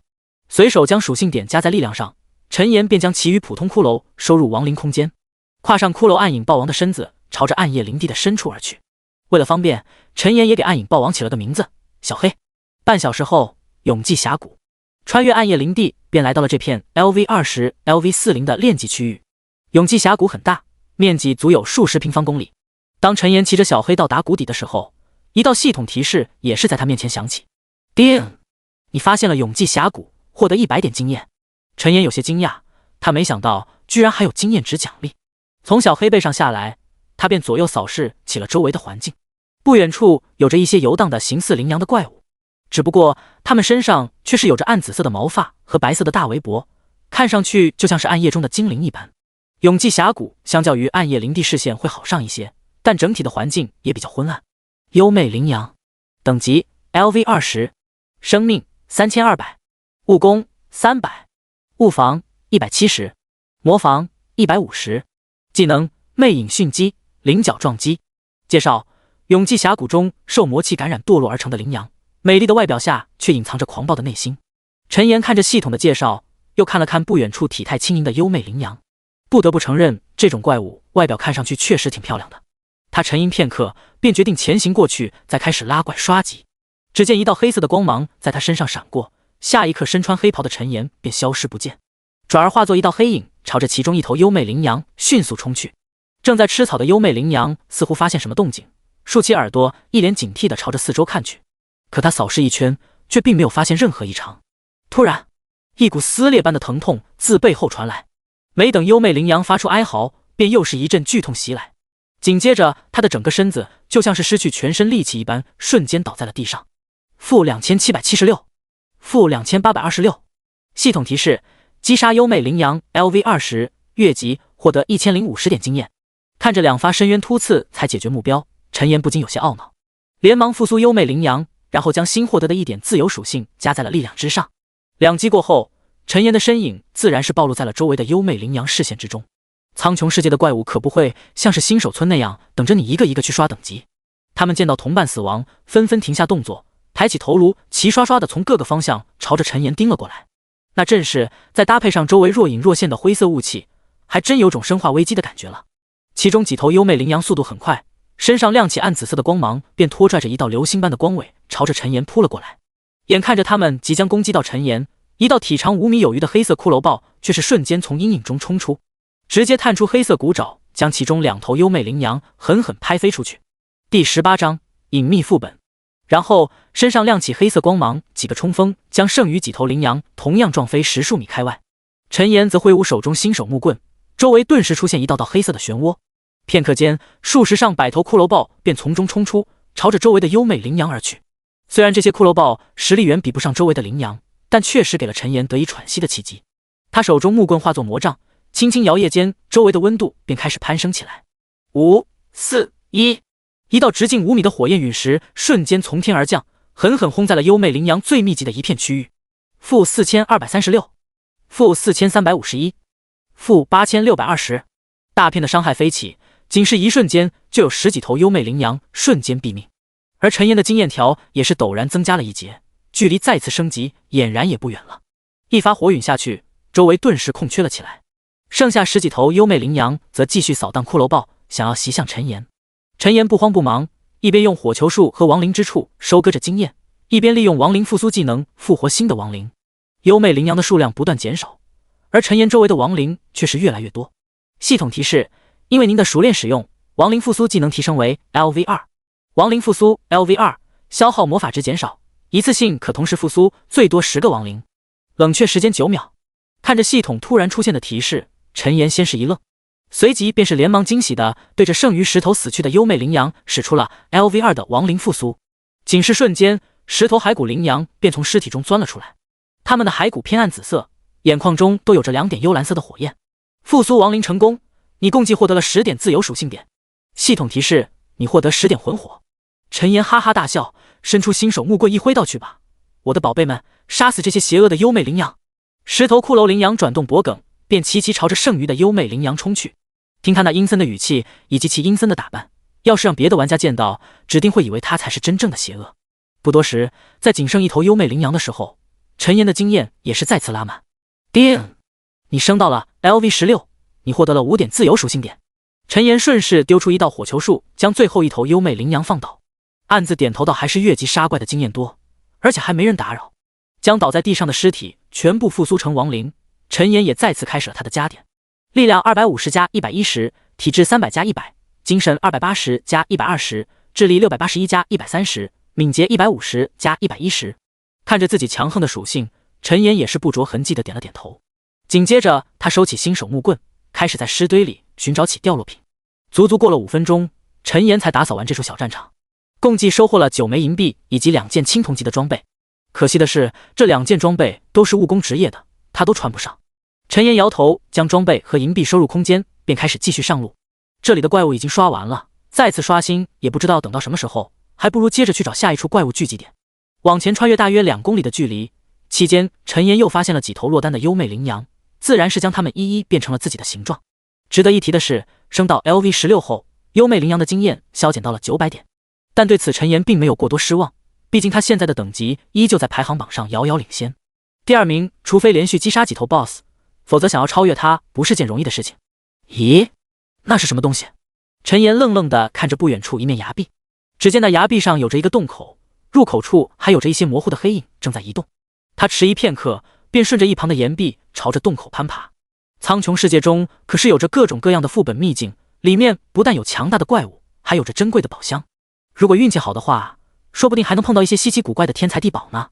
有着200多点的敏捷打底，不到2分钟，陈岩便爬到了洞口前的一小片平台上。也得亏他身手敏捷，要是换成笨手笨脚的战士或者骑士，恐怕发现这处秘密也暂时上不来。看着周围密布阴森藤蔓的洞口，陈岩眼中幽蓝色火焰徐徐燃烧，一迈步便走了进去。系统提示：你发现了隐秘副本遗忘洞窟。陈岩心神一动，隐秘副本看来是那种一次性的通关副本了。刚进入没多久，陈岩便发现了一头人形怪物，他的身上穿着破烂的铠甲，手中还拿着一柄生满铁锈的大剑，看上去应该是遭遇魔气感染堕化而成。遗忘者，等级 LV25， 生命4850，物攻500，物防320，魔防250，技能剑斩、冲锋、横扫千军。介绍：他们誓死守卫，换来的却是被遗弃，绝望之下遭遇魔气感染，堕落成了遗忘者。看着面前这名为遗忘者的怪物信息，陈岩也是有些惊讶。他没有想到这怪物等级居然高达 LV25， 换做一般的玩家估计没有胆量继续深入了，但陈岩自然不是一般人。他没有犹豫，直接召唤出一道黑色的雾气触手，缠绕向那身穿破旧铠甲的遗忘者。负2133，居然没有暴击。陈岩眼中幽蓝色火焰燃烧，随后反应过来，应该是等级相差太大，从而造成的等级压制。在苍穹世界中，如果双方等级差距过大，暴击率、忽视防御等看不见的隐藏属性都会大幅度改变，这也是超过一定等级，玩家就会放弃攻略目标的重要原因。收到攻击，那遗忘者也是嘶吼着便提着长剑冲了上来。虽然他脚步摇晃，但是速度却是快得出奇，仅是眨眼间的功夫便来到了陈岩5米内的距离。陈岩心念一动，在前方召唤出数头骷髅羚羊阻挡，随后飞出一棵火球树，便朝着对方脑门砸了过去。负1682，第19章，遗忘者。硬抗一击的遗忘者晃了晃身子，直接挥动生锈铁剑，对着身前的一头骷髅羚羊发动了攻击。刷刷刷！负620、580、608。3剑过后，骷髅羚羊直接倒地，而那遗忘者也是趁机穿过缝隙，直接朝着陈岩冲了过来。他高举长剑，想要斩落陈岩的脖颈，可陈岩自然不会傻站着让对方攻击，他找准时机，一棍子敲在了遗忘者的脑门上。砰！负820。遗忘者血量骤减，但依然没有倒下，带着仅剩的一丝血皮砍在了陈岩的脖颈上。负210。陈岩恼羞成怒，还从没有怪物能在他身上占到便宜，情急之下一脚踹出，势大力沉的一击直接将遗忘者踹飞到一堆骷髅羚羊之中。负420。最后一丝生命被剥夺，遗忘者也是瞬间倒在了地上，同时一个金灿灿的金币也是一同掉落在一旁的地面上，滚了2圈之后停在了一头骷髅羚羊的蹄边。战斗提示：击杀遗忘者 LV25， 越级经验加成 450%， 获得2200点经验。看着面前的提示，陈岩也是不禁感叹到，这经验都快比得上一头小 boss 了吧。说着，他弯腰将金币捡起，随后抬手一招，对着倒下的遗忘者丢出一发亡灵复苏。复苏亡灵成功，获得1点自由属性点。系统提示：你获得了5点魂火。居然是5点。陈岩有些愣神，这还是他第一次在除 BOSS 之外的怪物身上得到5点的魂火。魂火309，算上之前刷怪得到的魂火以及暗影豹王所提供的100魂火，他现在的魂火也是突破了300之多。虽然距离克莱伊所说的第一层瓶颈还有一段距离，但想来应该很快就能突破1000点了。这时，深处的洞窟中再次传来一阵窸窸窣窣的声音，听起来似乎是铁剑在地上拖拉而发出的声响。陈岩伸出新手木棍，催使周围的骷髅羚羊和骷髅战士便朝着里面缓缓探去。不到10秒钟，一名同样手持铁剑的遗忘者便出现在了他的眼前。没有丝毫犹豫，陈岩召集周围的骷髅守卫便朝着对方发起围攻。同时，亡灵之柱和火球术也是不分先后的落在了遗忘者的铠甲之上。负2230，负3682。值得惊喜的是，火球术因为运气产生了暴击，这名遗忘者连发动攻击的机会都没有，便被陈岩送去了地狱。当然，在其倒下的瞬间，一枚金币也是一同被爆了出来。不等他来得及兴奋，又有几声低吼在洞窟深处响起，紧接着便见到几道踉跄但速度极快的身影朝着他所在的方向冲来。陈岩淡然自若，身为亡灵法师，夜视能力自然是最基本的天赋。虽然洞窟内比较昏暗，但他却可以清晰看到那几头遗忘者的身形。随手将遗忘者复苏，然后加点在智力上面。然后陈岩便提着新手木棍一棒敲在了最前方的一名遗忘者脑门上。负1220，加366。在生命汲取的作用下，刚刚损耗的生命立即被补满。与此同时，一道黑色的雾气护盾出现在陈岩周围，瞬间将那遗忘者的一剑挡了下来。陈岩心知双方差距，一击之下便立即退后。那遗忘者和其他几名同伙还想趁机收割陈岩的生命，但却被2名骷髅战士和几十头骷髅羚羊挡住去路，只能先对付起眼前的障碍来。陈岩见到这一幕，轻笑一声道：“小黑，出来干活了。”说话间，一头黑色的骷髅豹便从阴影中出现，瞬间将一名遗忘者扑倒在地撕咬起来。而他也挥动手中新手木棍，发动起了刷新完毕的火球术和亡灵之处，同时不忘召集周围的骷髅羚羊，将几名遗忘者聚在一起，然后吟唱起了火陨技能的起手式。周围的温度开始迅速攀升。5秒钟后，一颗火焰陨石凭空出现在几名遗忘者的上方，朝着他们轰然砸落。轰！恐怖的波动使得周围的山洞一片地动山摇，好在周围的岩石非常结实，这才没有倒塌。陈岩心下微定，刚想复苏几名遗忘者，却发现自己的魔法值几乎快要清空了。他有些发愣，显然是没想到以自己4000多的魔法值，居然还会有不够用的时候。看来还是实力差距太大，这才导致魔法的消耗变多了。陈岩有些无奈，但也只能待在原地休息起来，思考着是不是应该等回城了去商店里囤点魔法药水。又过了片刻，陈岩似乎想到什么，召唤出一道黑色雾气触手，便朝着那些尸体冲去。不到几秒钟的功夫，黑色雾气触手便飞速退回到了陈岩身边。一同出现的还有其中所包裹的几枚金币和一件胸甲模样的装备，还真出货了。陈岩有些惊喜地自言自语道，一边将金币收起，一边对着胸甲丢出系统鉴定。遗忘胸甲，品阶青铜，生命500，物防50，力量15，体质10，介绍：被遗忘的凶甲，可还曾记得当初征战沙场的荣耀？需求等级20。看着系统面板上的信息，就连陈岩都是不着痕迹的露出了一丝羡慕的神色。真是的，怎么又是近战装备？难道那些家伙才是苍穹的亲儿子吗？不过话说回来，这需求等级跟大部队相比有点高啊。算了，到时候再看怎么处理吧。休息了大概10分钟左右，陈岩终于是将魔法回满了。期间，他也是将5名遗忘者全部复苏为亡灵，共计获得25点魂火和1万多点经验。这也让他再次坚定了回城之后一定要补充魔法药水的念头。当然了，如果运气好能逮到一头有回蓝技能的 BOSS 那就更好了。越往深处走，周围的环境也越黑暗，除了偶尔一块散发着微弱光芒的矿石，其他再无光照来源。但好在里面的空间倒是越来越宽广，陈岩走了这么远也没有半点窒息的感觉。第20章白银宝箱。突然，一道前方的拐角处出现一抹白银色的光芒，陈岩脚步微顿，但旋即便快步朝着光芒传来的方向走去。不到10几秒的功夫，光芒的源头便映入了他的眼帘。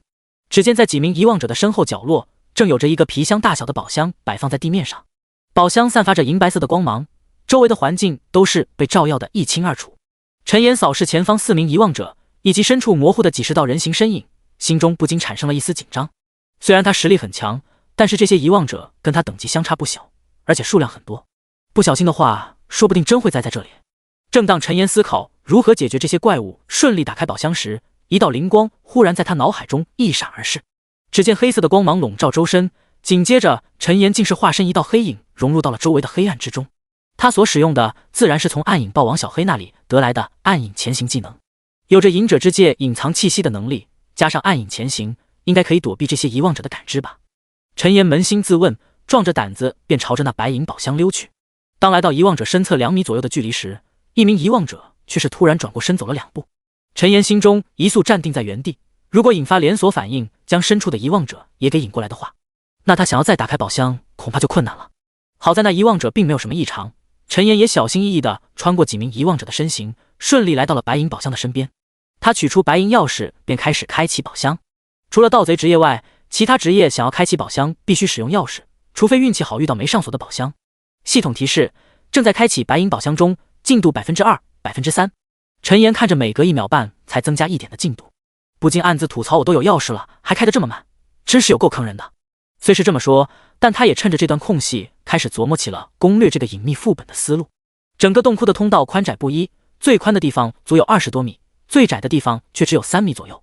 不对，刚刚拐角处好像只有大概2米左右的距离。按照遗忘者的身形来说，如果能把他们引到拐角处，或许可以逐一击破。毕竟只要自己能坚持住，那对方的兵力也会随着时间的流逝而越来越少。反观他却可以通过亡灵复苏技能来不断的召唤新的亡灵来挡怪。想到这，陈岩的心都快惊喜的跳到嗓子眼了。我可真是个大聪明，不过这得省着点用技能了。有了先前的教训，陈岩自然不会让刚刚那种无魔的情况再次发生。正在这时，一旁的白银宝箱也是成功开启。只见白银光芒乍现，周围的遗忘者顿时被吸引，踉跄着身子，以极快的速度朝着陈岩所在的位置冲了过来。他的眼中火焰跳跃，想都没想便把宝箱里的东西捞出，扔进背包，然后重新化作一道黑影，朝着拐弯处飞奔而去。10几米的距离，仅用了2-3秒便已经飞至。陈岩一个闪身绕过通道，然后心念一动，便召唤出了7名骷髅战士，挡在了拐角处。而几十名遗忘者也是顷刻间便出现在了陈岩眼前，他们嘶吼着朝着几名骷髅战士挥砍剑刃，剑刃和铠甲碰撞，一时间这个被遗忘的洞窟却是再次热闹起来。陈岩躲在身后，有着7名骷髅战士的阻挡，这些遗忘者一时间也是无法突破障碍，而他则趁机召唤火球术砸在遗忘者的中央，顿时又引起一片愤怒的嘶吼。看着冲在最前方的一头身材壮硕的遗忘者，陈岩心中一狠，提着新手木棍便狠狠地朝着对方眼珠子扎去。负2880，仅是一击便直接将对方剩余的血量全部剥夺。看着又增长1节的经验，陈岩不紧不慢地丢出一记亡灵复苏，然后便操纵一道黑色雾气触手，再次朝着一众遗忘者冲去。凭借苍穹世界中的超高自由度，陈岩愣是利用雾气触手将几名即将冲破障碍的遗忘者重新推到了怪物堆中。负2126，负4268，负2240。看着亡灵之处所造成的伤害，陈岩有那么一瞬间陷入了短暂的呆滞。什么鬼？我怎么不知道这还是群攻技能？一想到以前自己每次都只攻击一头怪物的做法，陈岩就有种血亏的感觉。但他很快便调整过来，再次利用近战攻击收割着只剩下残血的遗忘者们。至于更深处的遗忘者，则由神出鬼没的小黑帮忙解决。很快，不到10分钟的功夫，几十名遗忘者便被消灭了大半。系统提示：你升到了 LV17，你的属性发生变化，你获得了5点自由属性点。意料之中的升级提示直接让陈岩恢复到了全胜状态。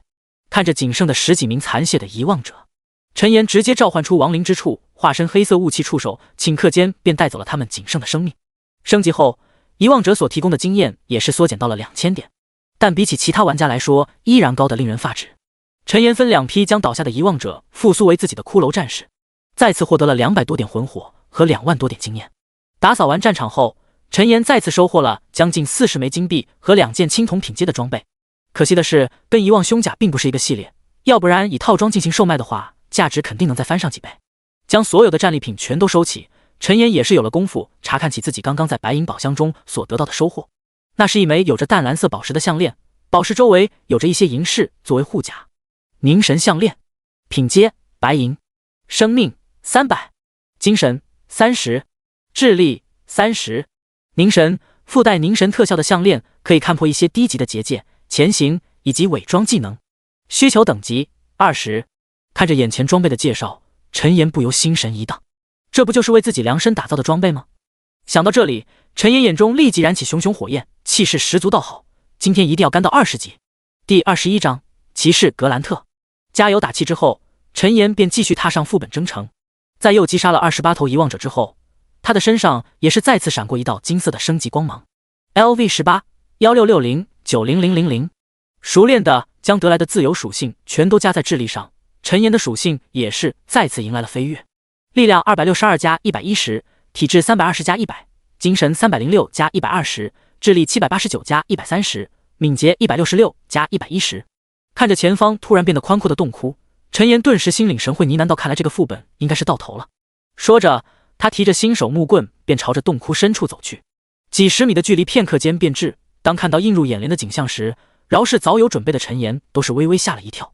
只见前方突然出现了一个凹坑形状的地下空间，而他现在所处的位置则像是崖壁上凿出的一处环形天台。此时在下方大约500平方左右的地下空间中，正有近100名遗忘者四处游荡着。但不幸的是，地下空间和天台是以滑坡相连，所以陈岩想要卡怪刷级的心思很难行得通。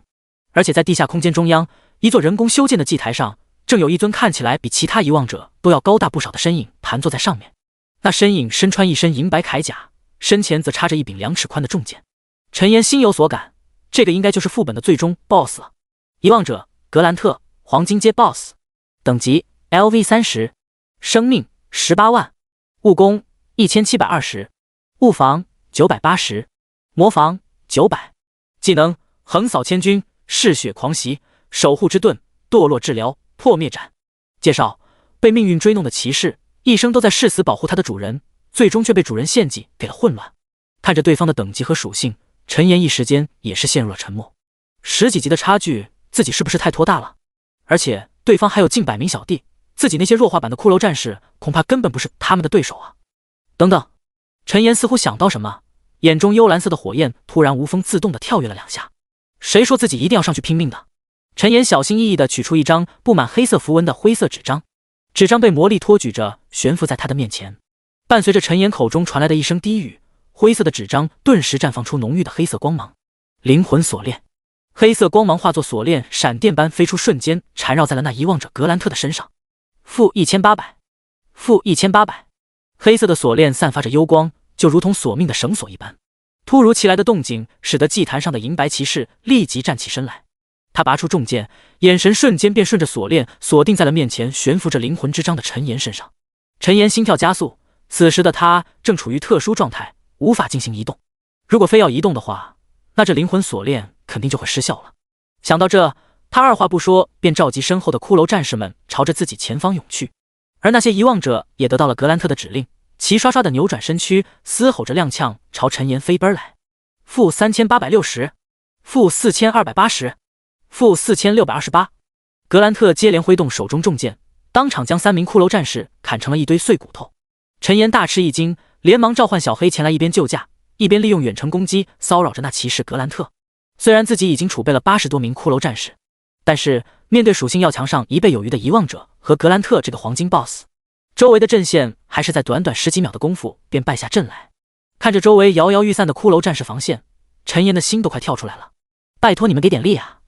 说话间，格兰特纵身一跃，跳至骷髅战士中央，高高举起重剑向下一劈，便见到一道足有10米长的剑形虚影一闪而逝，顷刻间10几头骷髅战士直接被秒杀。破开一道防御，格兰特脚下一跺，再次飞身而起，凌空举起重剑就要朝着陈岩当头斩落。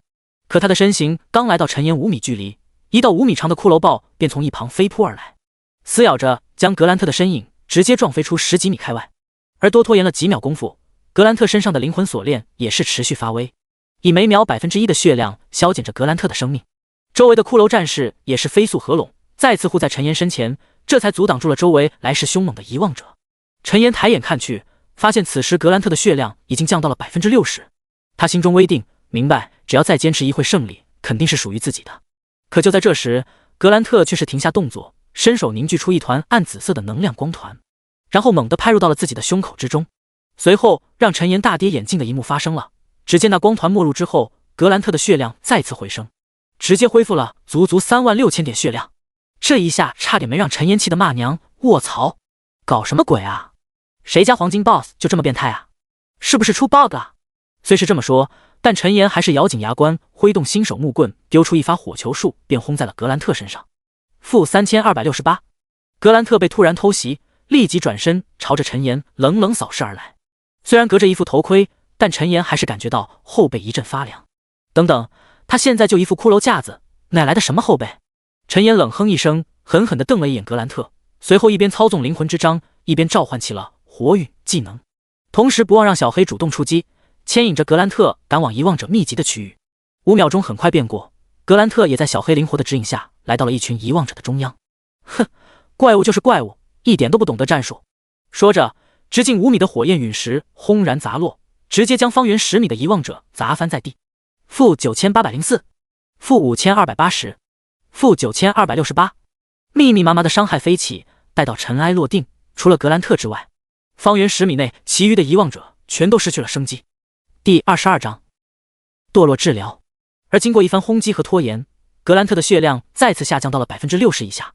陈岩一边利用亡灵之触和火球术收割着其他遗忘者的生命，一边用亡灵复苏技能将他们转换成自己的骷髅战士，重新挡在自己身前。一时间，局势居然就此僵持住了。格兰特手持重剑将几名骷髅战士击飞，紧接着便纵身跃至高空，再次朝着陈岩当头斩落。一旁的小黑想要过来阻止，可却被几名遗忘者拼死阻拦，拖住了身形。陈岩见状，只能咬牙释放出幽冥盾，下一刻便见到一道黑色雾气形成的虚幻护盾出现在他的身前。轰！恐怖的气势爆发开来，陈岩身前的护盾都是涣散了几分。好在虽然护盾值被消耗了大半，但这恐怖的一击还是被挡了下来。另一边，小黑也成功击杀数名遗忘者，闪电般再次扑向格兰特的身影。陈岩也趁机再次丢出亡灵复苏技能，将得来的自由属性点全部加在智力上面。在周围的遗忘者被击杀了一半之后，陈岩却是自动升级了。升级之后，所有的技能冷却自然是全都恢复，但陈岩没有轻举妄动，依旧扫除着周围那些普通的遗忘者。时间一点一滴的流逝，小黑也终于在格兰特的追逐之下，仅剩下最后一丝血皮。事实上，能在陈岩的辅助之下撑这么久，他已经做得很不错了。陈岩沉思刹那，随后便果断召集小黑回到了亡灵空间之中。这家伙虽然只是白银级 BOSS， 但以其神出鬼没的暗影能力，确实是个十分不错的守卫。就这样死在这里，实在有些可惜。真要陈岩花费不知多少魂火去复活他，他也不一定舍得。没了小黑阻挠，格兰特立即持出重剑转换方向，朝着陈岩袭来。周围的骷髅战士还想阻拦格兰特，可却被对方一发带着红芒的剑刃攻击直接斩成2段。不仅如此，在那骷髅战士死亡的瞬间，格兰特的血量居然恢复了1小节。陈岩看在眼里，望着那散发着血红光芒的重剑，心中顿时有种不好的预感，连忙召集周围剩余的骷髅战士回到亡灵空间。可还是有几名骷髅战士速度慢了几分，直接被那血红色光芒的重剑斩成了一堆骨头。在格兰特疯狂的嗜血狂袭之下，他本该继续下降的血量却是一时间稳住了。好在剩余的骷髅战士全都被陈岩传送回了亡灵空间之中，先前那些遗忘者也都已经被陈岩转换成了自己的手下。此时的洞窟之中正好只剩下了陈岩和格兰特的身影。对了，还有满地的骷髅碎片，二者之间有着一道散发着黑色光芒的虚幻锁链连接，看上去透露着一股诡谲的气息。格兰特抬起头颅，站在骸骨中央，朝着陈岩遥遥看去。此时他的血量已经再次降到 10% 以下，没有丝毫犹豫，格兰特迈着沉猛的步伐便朝着陈岩飞速掠去。在距离陈岩10米距离时，格兰特的身影微微一沉，随后高高跃起。洞窟中很昏暗，只有陈岩眼中2朵幽蓝色的火焰在熊熊燃烧。看着再次斩向自己的重剑，陈岩却是不躲不闪，轻笑一声道：“真是有趣。”虚幻的黑色护盾再次出现，陈岩面不改色地召唤出一道黑色雾气触手，直接缠绕在了空中的格兰特身上。-1800， -4086， -1800。叮！击杀遗忘骑士格兰特 LV30， 越级经验加成 500%， 至高获得27万点经验。叮！你升到了 LV22， 你的属性共计获得15点自由属性点。系统公告：玩家陈岩单独击杀黄金阶 BOSS 遗忘骑士格兰特5000点声望，2点幸运，1000枚金币。伴随着数道金光闪过，以及空中一大堆金币和各种掉落出现，陈岩才恍恍惚惚地回过神来。黄金阶 BOSS 真的杀掉了，真是有够疯狂的。陈岩感慨一声，随后才查看起了掉落在周围的战利品。108枚金币，不愧是黄金 BOSS， 还有这些材料见都没见过，先收起来吧。唯一让陈岩感到可惜的是，身为首杀的黄金 BOSS 居然连一件黄金器都没有爆出来，难道是系统检测到自己投机取巧了？想来想去也不知道原因的陈岩只好将其抛到脑后。咦，这是什么东西？陈岩怔怔地看着一颗黑色的珠子，他弯腰将其捡起，随后丢出系统鉴定。暗影宝珠，史诗级道具。介绍：暗影属性生物融合后，可大幅度增强潜力。看着眼前的介绍，陈岩不禁愣在了原地，居然还有这种宝物。说着，陈岩想起什么，连忙丢出一记亡灵复苏，扔在格兰特尸体上。复苏领主及亡灵成功，获得从该领主以下5项能力任选其一：横扫千军、嗜血狂袭、守护之盾、堕落治疗、破灭斩。系统提示：你获得了500点魂火。面对选择，陈岩一时间也是陷入了犹豫之中。护盾自己有幽冥盾，暂时不需要。至于横扫千军和破灭斩，这应该是间隙技能，自己总不能拿着法杖跟别人击剑吧。想到这，陈岩不再犹豫，直接选择了堕落治疗。堕落治疗 LV1， 消耗500点魔法，恢复自身 20% 的生命上限，冷却时间5分钟。不错不错，我就喜欢这种比例技能，大后期绝对是神技。等等，是时候做出选择了。陈岩召唤出小黑，然后让他和复苏成亡灵的格兰特分立两旁。看着左右2位大将，陈岩也顿感为难。格兰特本身就有黄金阶的实力，如果给他，说不定还会因此蜕变成为暗金级的存在。但是小黑暗影系的能力却是潜力惊人，而且看名字和暗影宝珠契合度更高。陈岩摇了摇头，轻声叹道：“赌一把好了。”说着，他便丢出暗影宝珠，朝着小黑扔去。第23章进化。幽冥引爆。不提正在洞窟中等待小黑蜕变的陈岩，外界其他玩家因为刚刚的系统公告已经掀起了惊涛骇浪，聊天频道内到处都是对陈岩击杀黄金 BOSS 的猜想。陈岩大佬，这是又开挂了吧？我真服了，进游戏到现在还没见过一根 BOSS 的毛泥。盛世家族召集高手攻略黄金 BOSS， 事成之后必有重赏。又是这个陈岩，烦死了！其他人都死哪去了？就不能把他给我压下去吗？喂，人家陈岩大佬实力强，关你什么事啊？吃你家大米了吗？我就是看他不顺眼，不喜欢这种装逼犯，你管得着吗？一处草长莺飞的碧绿草原之上，一行7人的队伍正围在一头10米高的鹿形 BOSS 尸体边上激烈讨论着。其中一名手持蓝色法杖的美女惊奇地开口道：“你们刚刚听到了吗？这头白银 BOSS 我们都花了好大功夫才拿下，那陈岩居然独自击杀了黄金阶的 BOSS。”另外一名身穿黑色铠甲的男子沉声道：“听到了，这家伙到底是怎么做到的？”其余5人互相对视一眼，纷纷议论道：“他不会找到什么 bug 了吧？这不可能，哪有什么 bug 能让人单杀黄金 BOSS 的？再说了，最该关心的难道不是他怎么升级那么快吗？算了，别管那么多了，还是过来看看这 BOSS 都出了什么好货吧。”一望洞窟内，陈岩依旧在原地守候着正在蜕变中的小黑，也不知怎么回事，融合暗影宝珠之后，这家伙居然直接变成了一团黑色光茧，连亡灵空间都收不回了。没有其他办法的陈岩只能在原地等待，这一等就是将近1个小时。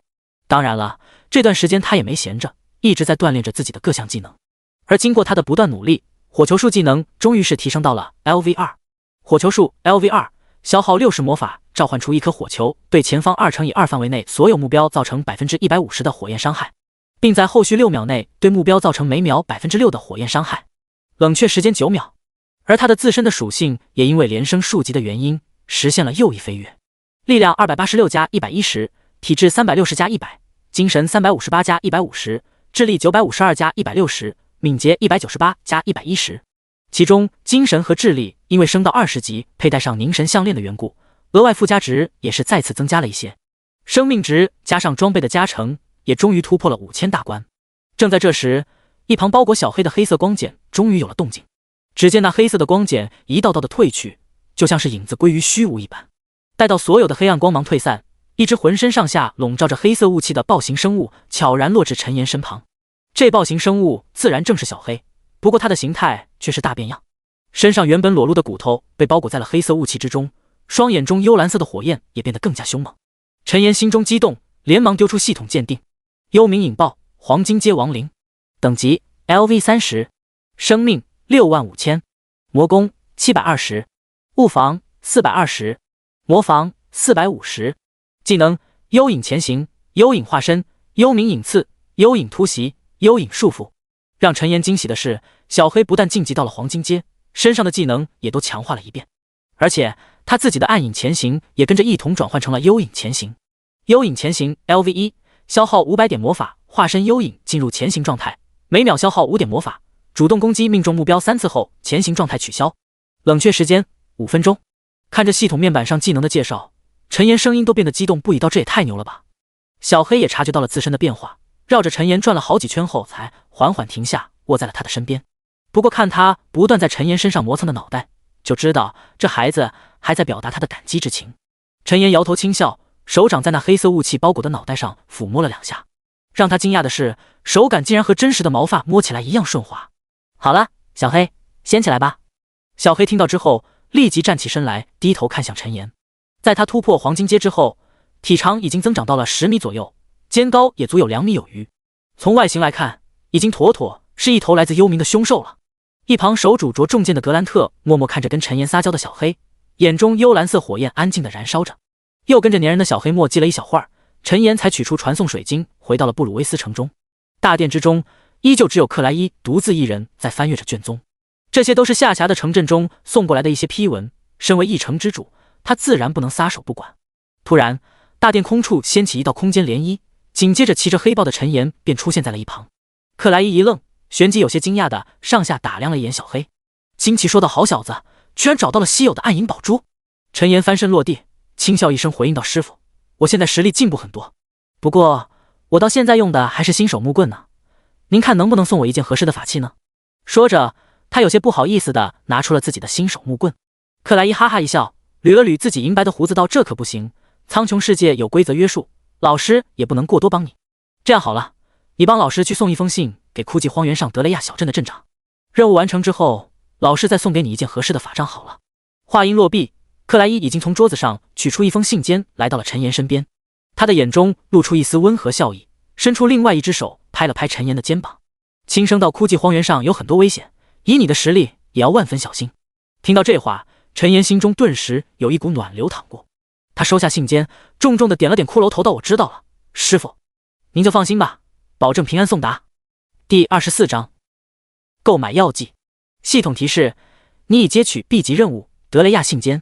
德雷亚信笺 B 级任务，送信给枯寂荒原上德雷亚小镇的镇长。任务完成之后，克莱伊会赠予你一柄合适的武器。看着面前的任务介绍，陈岩眼中不禁露出一丝金光。以师傅的手笔，怎么说也得来个传奇级神器才说得过去吧。算了，现在也该吃午饭了，还是先休息一会再说吧。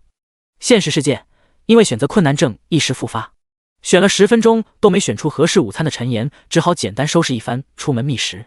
他这人没什么朋友，亲戚也早在父母去世之后断了来往，这几年都是一个人独自生活。但好在陈岩天生内心强大，哪怕一个人也依然自得其乐。因为是工作日，街上已经有不少出来补充能量的都市白领。陈岩随机挑选一家经常去的融合餐厅，简单点了一份套餐，便开始了耐心等待。还好不是赶到饭点过来，要不然人肯定更多。不过他现在等级已经遥遥领先，不用担心有人会突然将他反超。这时，陈岩忽然听到不远处一桌客人正在谈论关于苍穹的内容，他转头看去，发现是几名穿着时尚的年轻男女，应该是附近大学城的学生吧。陈岩心中暗自想到。其中一位留着短发的男生指着手机惊喜道：“你们快看啊！苍穹突破10级的玩家已经突破1000万了。刚刚系统发布公告，货币兑换系统已经开始了。”其余几人听闻，立即纷纷回应道：“真的吗？太好了！我也看到了，现在1枚金币都炒到100块钱了呢。我已经攒了10个金币，这个星期的生活费有着落了。”听到这话，陈岩也是神色微动，连忙拿出手机查看起了苍穹论坛。只见排在首位的话题赫然正是货币兑换系统。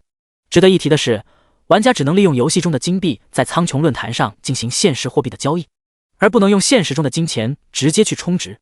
但这丝毫不妨碍那些财团利用财富积累苍穹中的金币，从而渐渐吞没游戏中的各种资源。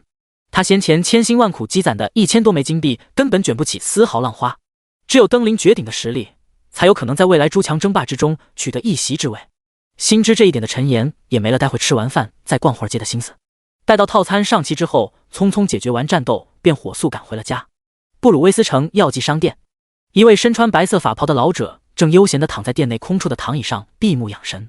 突然，店门口射来的阳光被一道阴影遮盖，老者眉头微皱，缓缓睁开双眼。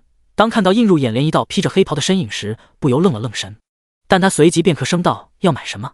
旁边柜子上都摆着呢，自己看吧。”黑袍身影正是上线之后过来买魔法药剂的陈岩。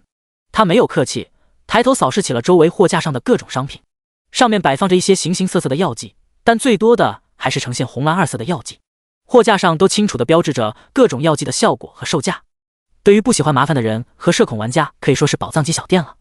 初级魔法药剂，服用后立即恢复100点魔法值，售价1金币。中级魔法药剂，服用后立即恢复1000点魔法值，售价10金币。高级魔法药剂，陈岩沉吟片刻，以他现在的魔法值，中级魔法药剂刚好够用。为了避免浪费，初级的也可以来一些。想到这，他不再犹豫，对着躺椅上的老者开口道来100瓶中级魔法药剂，再来50瓶初级的。闻言，躺椅上的老者立即坐起身来，露出笑容道：“好的，请稍等。”说话间，老者已经来到柜台后方，开始整理起了货架上的魔法药剂。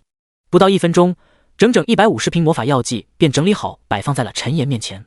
老者眼角露出皱纹，笑着说道：“好了，年轻人，一共1050金币。”陈岩眼睛都不眨一下，将金币交了出去，然后将所有的魔法药剂收到背包之后，便走出了店门。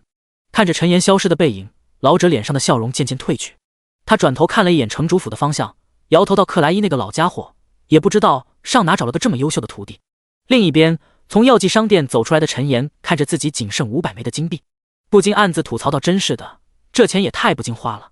反正现在手里头还有点存款，还是等需要用的时候再去兑换现金好了。”陈岩一边想，一边朝着城外的方向走着。大街上来往的玩家和 NPC 相较于之前也明显多了起来，甚至一些繁华的街道开始有了拥堵的迹象。尤其是传送阵附近，更是已经排起了长长的队伍。在现阶段，除了耀光帝国帝都不对外开放外，玩家可以在其他城市之间利用传送阵进行联通。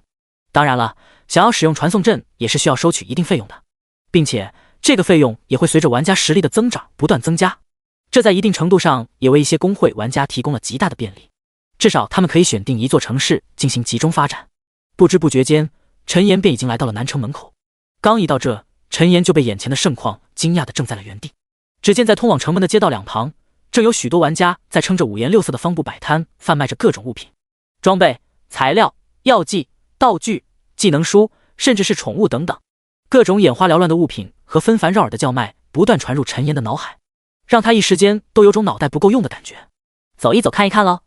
全服第1只神级宠物大拍卖，价高者得嘞！各位法爷们过来看嘞！吐血收藏的5本技能书，有需要的赶紧过来带回家。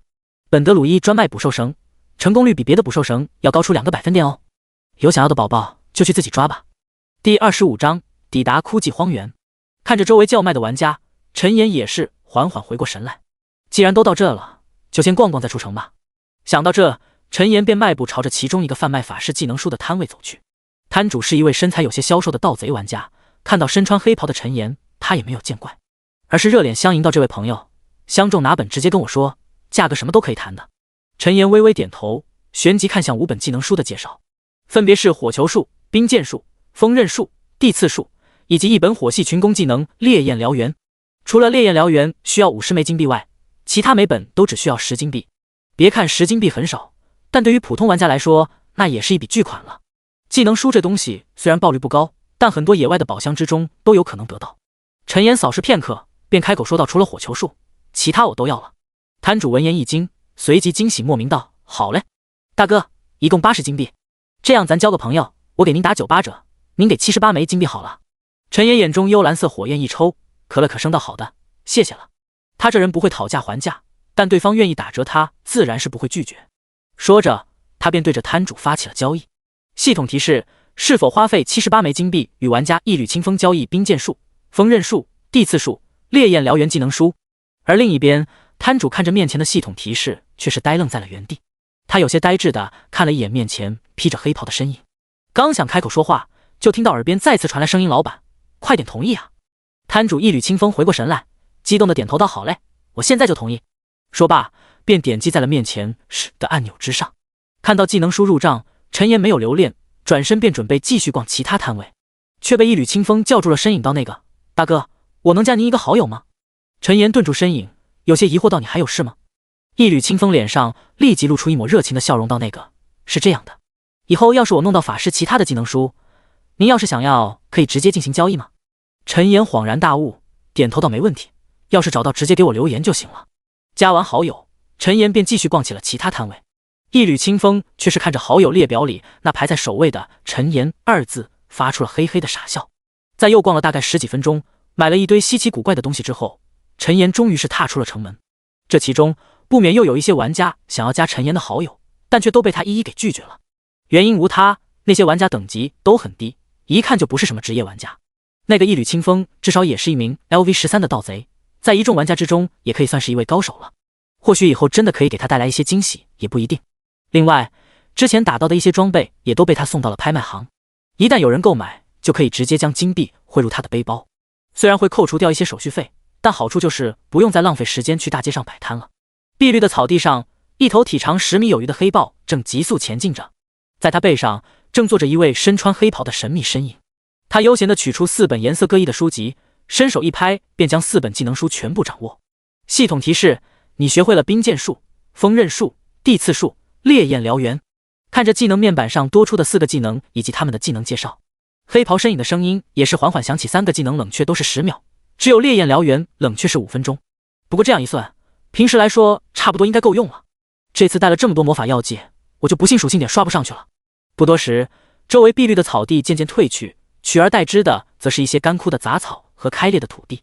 黑袍身影翻身落地，扯下兜帽，露出一颗眼眶中燃烧着幽蓝色火焰的骷髅头，缓缓开口道：“终于到地方了。”放眼望去，眼前的荒原之上到处都是各种游荡的怪物，其数量繁多，就像是闯进了怪物窝一般。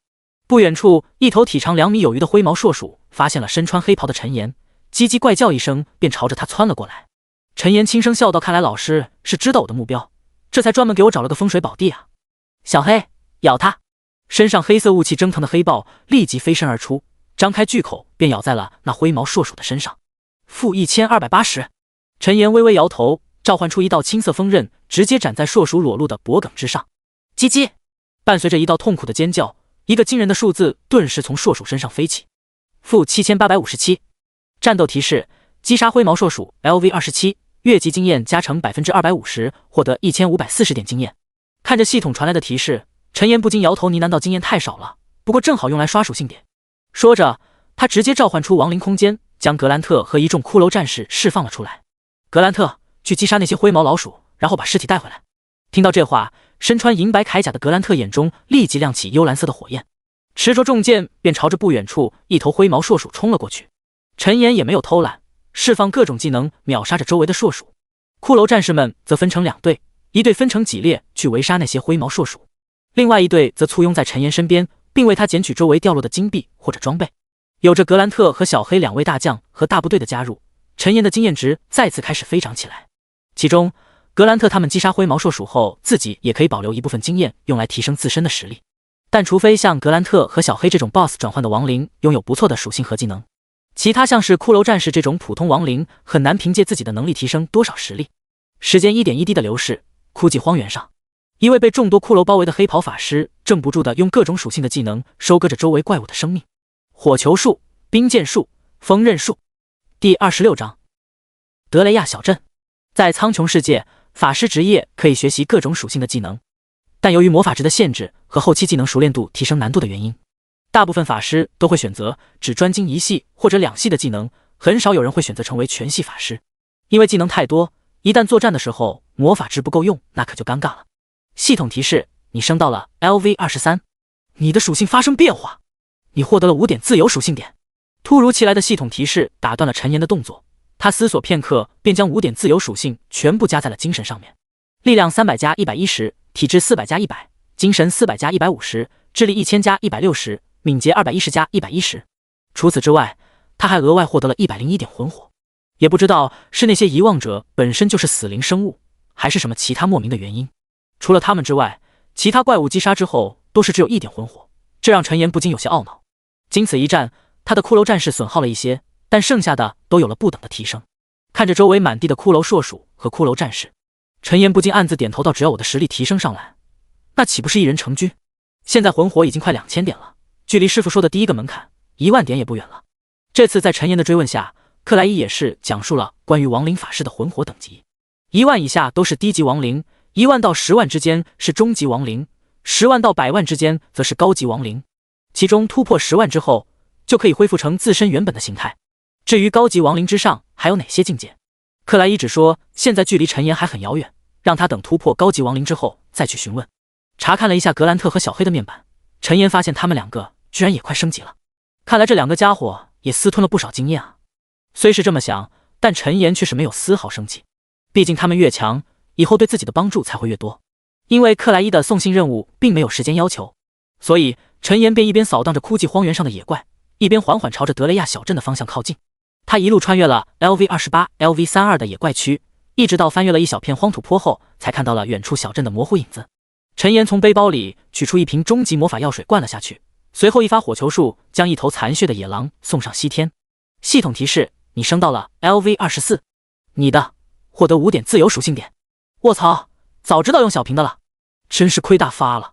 看着升级之后状态全满的面板，陈岩不由哀嚎出声。等等，那是什么情况？陈岩愣愣地看着远处德雷亚小镇上方渐渐笼罩的黑云，心中顿时有种不妙的感觉。森白的骷髅眼眶中幽蓝色火焰燃烧，陈岩沉吟，直接片刻开口道：小黑，过来。一旁的黑豹没有犹豫，纵身一跃，便跨越10数米的距离来到了陈岩身旁。陈岩则翻身跨坐到小黑背部，将格兰特他们召回亡灵空间后，拍了拍他的脑袋道：出发。得到命令的小黑立即化作一道黑色闪电，顷刻间消失在了100米开外。看似挺近的小镇，小黑却是足足跑了将近10分钟才来到了附近。当看到小镇周围密密麻麻的狰狞怪物时，陈岩心中不禁闪过一丝凝重之色。荒原狼魔化怪，等级 LV30， 生命7000，物攻820，物防350，魔防250，技能撕裂爪，野性冲撞，嗜血撕咬。介绍：被魔气入侵之后产生变异的荒原狼，本就残暴的性格变得更加暴力。陈岩观察片刻，发现周围的怪物全都是被魔气感染而产生了变异，并且变异之后，这些怪物的生命和攻击明显增长，防御却是不增反降。正当陈岩心中焦急，到底是怎么回事的时候，一道系统提示却是在他面前弹了出来。叮！已自动为您接取区域防守任务，守卫德雷亚小镇，击杀魔物越多，得到的奖励越丰厚。德雷亚小镇失守，则任务失败。提示渐渐消散，陈岩却发现视野右上角突然多出了一个魔物击杀数量的标识。他愣了片刻，随后迅速反应过来到居然还有这种好事。不过这么多魔物，单凭我自己肯定不行，还是先去小镇里抱个大腿比较好。似乎想到什么，陈岩直接从小黑背上一跃而下，将其收回到亡灵空间之后，便化作一道阴影，穿过一众魔物，朝着德雷亚小镇摸去。周围的怪物等级大多都在 LV25、LV35 之间。由于陈岩属性本就高的离谱，单独对比没有怪物会是他的对手，因此他很快便穿过一众魔物的包围，进入到了德雷亚小镇之中。小镇不大，没多长时间，陈岩便根据系统提示找到了镇长。镇长是一位身穿黑色铠甲的高大男子，名字叫做帕尔哈特。至于等级，则超出了系统鉴定的范围，少说应该也有 LV45。还没等陈岩靠近他10米范围，帕尔哈特就转过身看向了他所在的位置。皱着眉头道：“是谁？赶紧出来！”听到这话的陈岩吓了一跳，显然没有预料到自己居然会被发现，但他没有愣神加深误会，直接解除了幽影前行，现出身形道：“镇长大人，我是布鲁威斯城主的徒弟，我是来送信的。”看着出现在空处的陈岩，帕尔哈特坚毅的脸上闪过一丝错愕，但他随即便反应过来道：“信笺呢？赶紧拿来我看看。”陈岩连忙取出背包里的信笺，快步来到帕尔哈特身边递了过去。帕尔哈特将手中重剑插在地上，拆开信笺便快速扫视起来。不到几秒钟，他便阅读完毕，随后小心翼翼地将信笺收入怀中，朝着陈岩点头道：“我已经收到了，谢谢你。另外，希望你能帮我们守卫一下德雷亚小镇。结束之后，我可以给你一些回报。”话音落毕，2道系统提示便在陈岩面前接连响起。第27章噬魂者法瑞奥。叮！德雷亚信笺任务已完成，请回到布鲁威斯城之后找克莱伊交接奖励。叮！帕尔哈特邀请你守卫德雷亚小镇 A 级任务，是否接受？陈岩眼中幽蓝色火焰跳跃，没有丝毫犹豫，直接点在了是的按钮上。帕尔哈特得到肯定的答复，坚毅的脸上也是露出一丝微笑，朝着陈岩点了点头道：“那好，你就在这附近防御魔物的攻击吧。如果可能的话，希望你能多照顾一下周围的士兵。”陈岩扫视四周，点头应声道：“放心吧，镇长大人，这里就交给我好了。”说话间，他面前的空处便浮现出一道道黑色的雾气漩涡，那些雾气漩涡连成一片，只见里面有一点点幽蓝色火焰亮起，紧接着便有一道道骷髅战士和各种骷髅生物的身影涌现而出。在这其中，一位身穿银白铠甲的骷髅战士和一头周身笼罩着丝丝黑色雾气的黑豹尤为显眼。足足几百头骷髅生物的登场，直接将周围的战线往外扩张了数十米有余。周围的士兵微微一滞，但没等他们惊呼，帕尔哈特的声音便在一旁响起：“大家不要慌，这位是城主大人的高徒，他是来帮我们守卫小镇的，各位保持好阵型，千万不能让那些魔物闯进小镇。”话音落毕，周围的士兵很快便调整过来，再次发动各种攻击，对抗起了那些凶残的魔物。而帕尔哈特则满意的看了一眼陈岩的身影，交代2句之后，去往了另外一个方向。陈岩则瞄准一头 LV35 的魔化野猪，丢出一发火球术，砸在了对方脑门上。轰！负6138，负140， 140， 140。火焰还未消散，一道青色的锋刃便紧随其后，斩在野猪鼻孔之间。负8026。战斗提示：击杀魔化野猪 LV35， 越级经验加成 500%， 至高获得3600点经验。魔化野猪生命消失，重重地朝着一边倒了下去。但不过2秒，一具骷髅野猪便从其尸体中钻了出来。复苏亡灵成功，获得1点自由属性点。见到这一幕，周围的士兵顿时低声惊呼起来：“天哪，这就是亡灵法师的力量吗？这也太强大了吧！太好了，我们小镇这下有救了！”听着不远处的吹捧，陈岩却是不受任何影响般继续对着周围的魔化怪物发动着攻击。他瞄准其中一处怪物较多的区域，手中新手木棍挥舞间，顿时爆发出猛烈的火焰。只见一道火蛇自木棍处飞出，顷刻间化作一小片火海，将前方几十头魔物笼罩在了其中。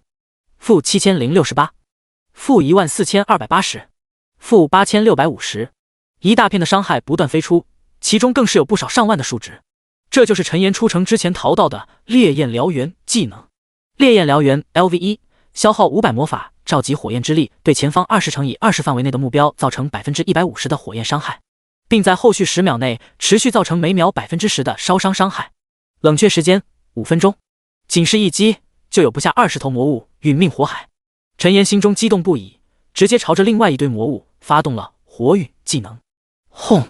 直径5米的火焰陨石落下，又有7、8头魔物瞬间被秒杀，再加上其他骷髅战士和格兰特他们击杀的魔化怪物，不到几分钟的功夫，陈岩的经验条便再次拉满。你升到了 LV25， 你获得了5点自由属性点，直接将属性点全部加在智力之上。陈岩便再次丢出火球术，秒杀了一头魔化怪物。值得一提的是，其中一些怪物所提供的魂火居然和当初的遗忘者一样是5点，这让陈岩不禁惊喜万分，这可让他的工作量不知不觉间减少了大半，要不然1万头怪物不知道得等多长时间才能凑够呢。另外，格兰特和小黑这2个家伙也纷纷凭借自己的实力提升到了 LV32。 非但如此，除了他所击杀的怪物之外，其他士兵击杀的魔化怪物也都不在少数。待会要是把这些全都转换成亡灵的话，陈岩都不敢想象他的实力会暴涨到什么地步。一想到这，陈岩便心生激动，甚至怀疑自己带来的魔法药剂会不会不够用。算了，不想那么多了，走一步看一步。陈岩摇头，将心中杂绪抛飞至脑后，一边嗑药一边收割着周围的魔物。时间一点一滴的流逝，又过了大概5分钟，周围的怪物却是突然开始退后了。在这期间，陈岩的等级又是提升了1级，这还是其他士兵分走了他一部分经验，要不然肯定能再升1级。看着渐渐退散的魔潮，陈岩不禁茫然道：这是怎么回事？难道他们打不过要离开了？正当他百思不得其解之际，一道黑色的裂缝却是在他面前不远处的空处缓缓浮现。下一刻，一道阴森的声音便骤然响起：渺小的人类，今天就是你们的死期。黑色裂缝如同蜈蚣般扭曲扩张，不到片刻，一道宽2米、长约3米的裂缝就出现在了众人眼前。声音刚一落下，一道干枯的手掌便从中伸了出来，紧接着是一只类似羊蹄的兽脚，以及一道身穿黑袍、头生黑色扭曲羊角的身影。这怪物酷似人形，但却有着很多异类的特征，并且皮肤也是呈现诡异的灰蓝色。虽然其身高只有不到3米，但他身上的气势却是比之前的格兰特还要吓人。陈岩心中一紧，连忙丢出系统鉴定：噬魂者法瑞奥，暗金阶 BOSS， 等级 LV45， 生命51万，魔攻4750，物防2780，魔防2820，技能噬魂印记，死亡射线，噬魂冲击，死亡护盾，死亡沼泽，诅咒之眼。介绍：噬魂者拥有操纵灵魂的恐怖力量，是无数冒险者的梦魇。看着面前暗金阶 BOSS 的介绍，陈岩不禁愣在了原地。现在灵魂之章的附加技能还没有冷却完毕，单凭他自己恐怕难以对付这噬魂者啊。第28章猩红之物。可没等他多想，一道身穿黑色铠甲的身影便从身后走到了他的身前。来者正是先前去往另一个方向的德雷亚小镇镇长帕尔哈特。帕尔哈特面色坚毅地看着那突然出现的噬魂者，冷声说道：我说是谁？原来是你这个叛徒。头生羊角生有羊蹄的法瑞奥眼中露出通红的光芒，阴森的声音再次传来：呵呵，叛徒？帕尔哈特，我不会跟你一个将死之人计较。说着，一道灰色的射线便从他身前浮现，径直朝着帕尔哈特的身影激射而来。帕尔哈特单手一撑，一面淡金色的盾牌顿时挡在了他的身前，将那灰色的射线直接挡了下来。-12508，恐怖的伤害飞起，淡金色的盾牌仅是支撑片刻，便出现了道道裂痕，随后化作一堆淡金色的光点消散在了空中。见到这一幕，陈岩心中顿时有些惊讶。看样子帕尔哈特和那法瑞奥的实力应该差不多，如果加上自己的话，说不定有战胜对方的机会。正在这时，一道道奇特的黑色印记却是在周围那些倒下的魔物尸体上浮现，紧接着丝丝缕缕的黑气从那些尸体内升起，纷纷汇入到了黑色的印记之中。黑色的印记散发着幽深的光芒，看上去就像是在空中蠕动的字符一般。帕尔哈特见状却是惊疑道：不好，是噬魂印记，大家快阻止他！话音刚落，那些黑色的印记便化作一道道黑色的流光，没入了法瑞奥的体内。陈岩心中微动，连忙打开战斗提示。战斗提示：噬魂者法瑞奥吸收灵魂之力，凝聚噬魂印记，增幅50%魔攻。看到眼前的提示，陈岩不禁惊奇出声道：卧槽，这也太变态了吧！法瑞奥也是双手撑开，露出一丝狞笑道：晚了，就让你们瞧瞧我的厉害吧！聆听死亡的一语，化作孤寂的灵魂吧！死亡沼泽降临，浓郁的灰色能量化作水之波纹，朝着四周荡漾开来。眨眼间，那些灰色的能量便来到了众人身前。陈岩刚准备使用幽冥盾，却发现帕尔哈特手中拿出了一张散发着幽蓝色光芒的信笺。那信笺之上光芒绽放，顷刻间化作一道庞大的半透明结界，挡在了众人周围，将那灰色的波纹死死地阻挡在了外面。这还没完，一只燃烧着幽蓝色火焰的大手瞬间从信笺之上飞出，冲破灰色波纹的阻碍，将法瑞奥死死地握在了手中。-50万09,999，恐怖的伤害飞起，使得法瑞奥的生命直接只剩下最后一滴血。刚刚还不可一世的法瑞奥，此刻俨然变成了奄奄一息的模样。若不是一道夹杂着猩红闪电的黑色雾气忽然出现，包裹在了他的周围，恐怕刚刚那一击之下，法瑞奥早就死得不能再死了。陈岩看着眼前的绝佳机会，想都没想，直接丢出一发火球术。Nice， 怎么回事？全落空了！没等陈岩惊奇，一道沙哑低沉的嗓音便自前方的空处响起：真是大胆的小子！话音落毕，法瑞奥周围那道夹杂着红色闪电的雾气便猛然膨胀，形成了一团不定形的黑色云雾。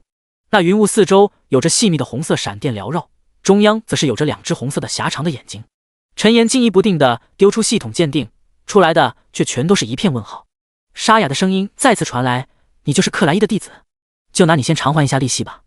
说着，一道猩红色的粗壮闪电便从雾气之中激射而出，转眼间突破那幽蓝色的屏障，来到了陈岩身前。糟了，我不能死在这啊！一瞬间，陈岩的脑海中想了很多，如果他死在这的话，那灵魂之章肯定会被夺走的。正当他心中焦急万分的时候，一道熟悉的温和声音却是在一旁响了起来。哈哈，赛托拉克，你还是老样子，既然来了就来找我嘛，非得和年轻人计较什么？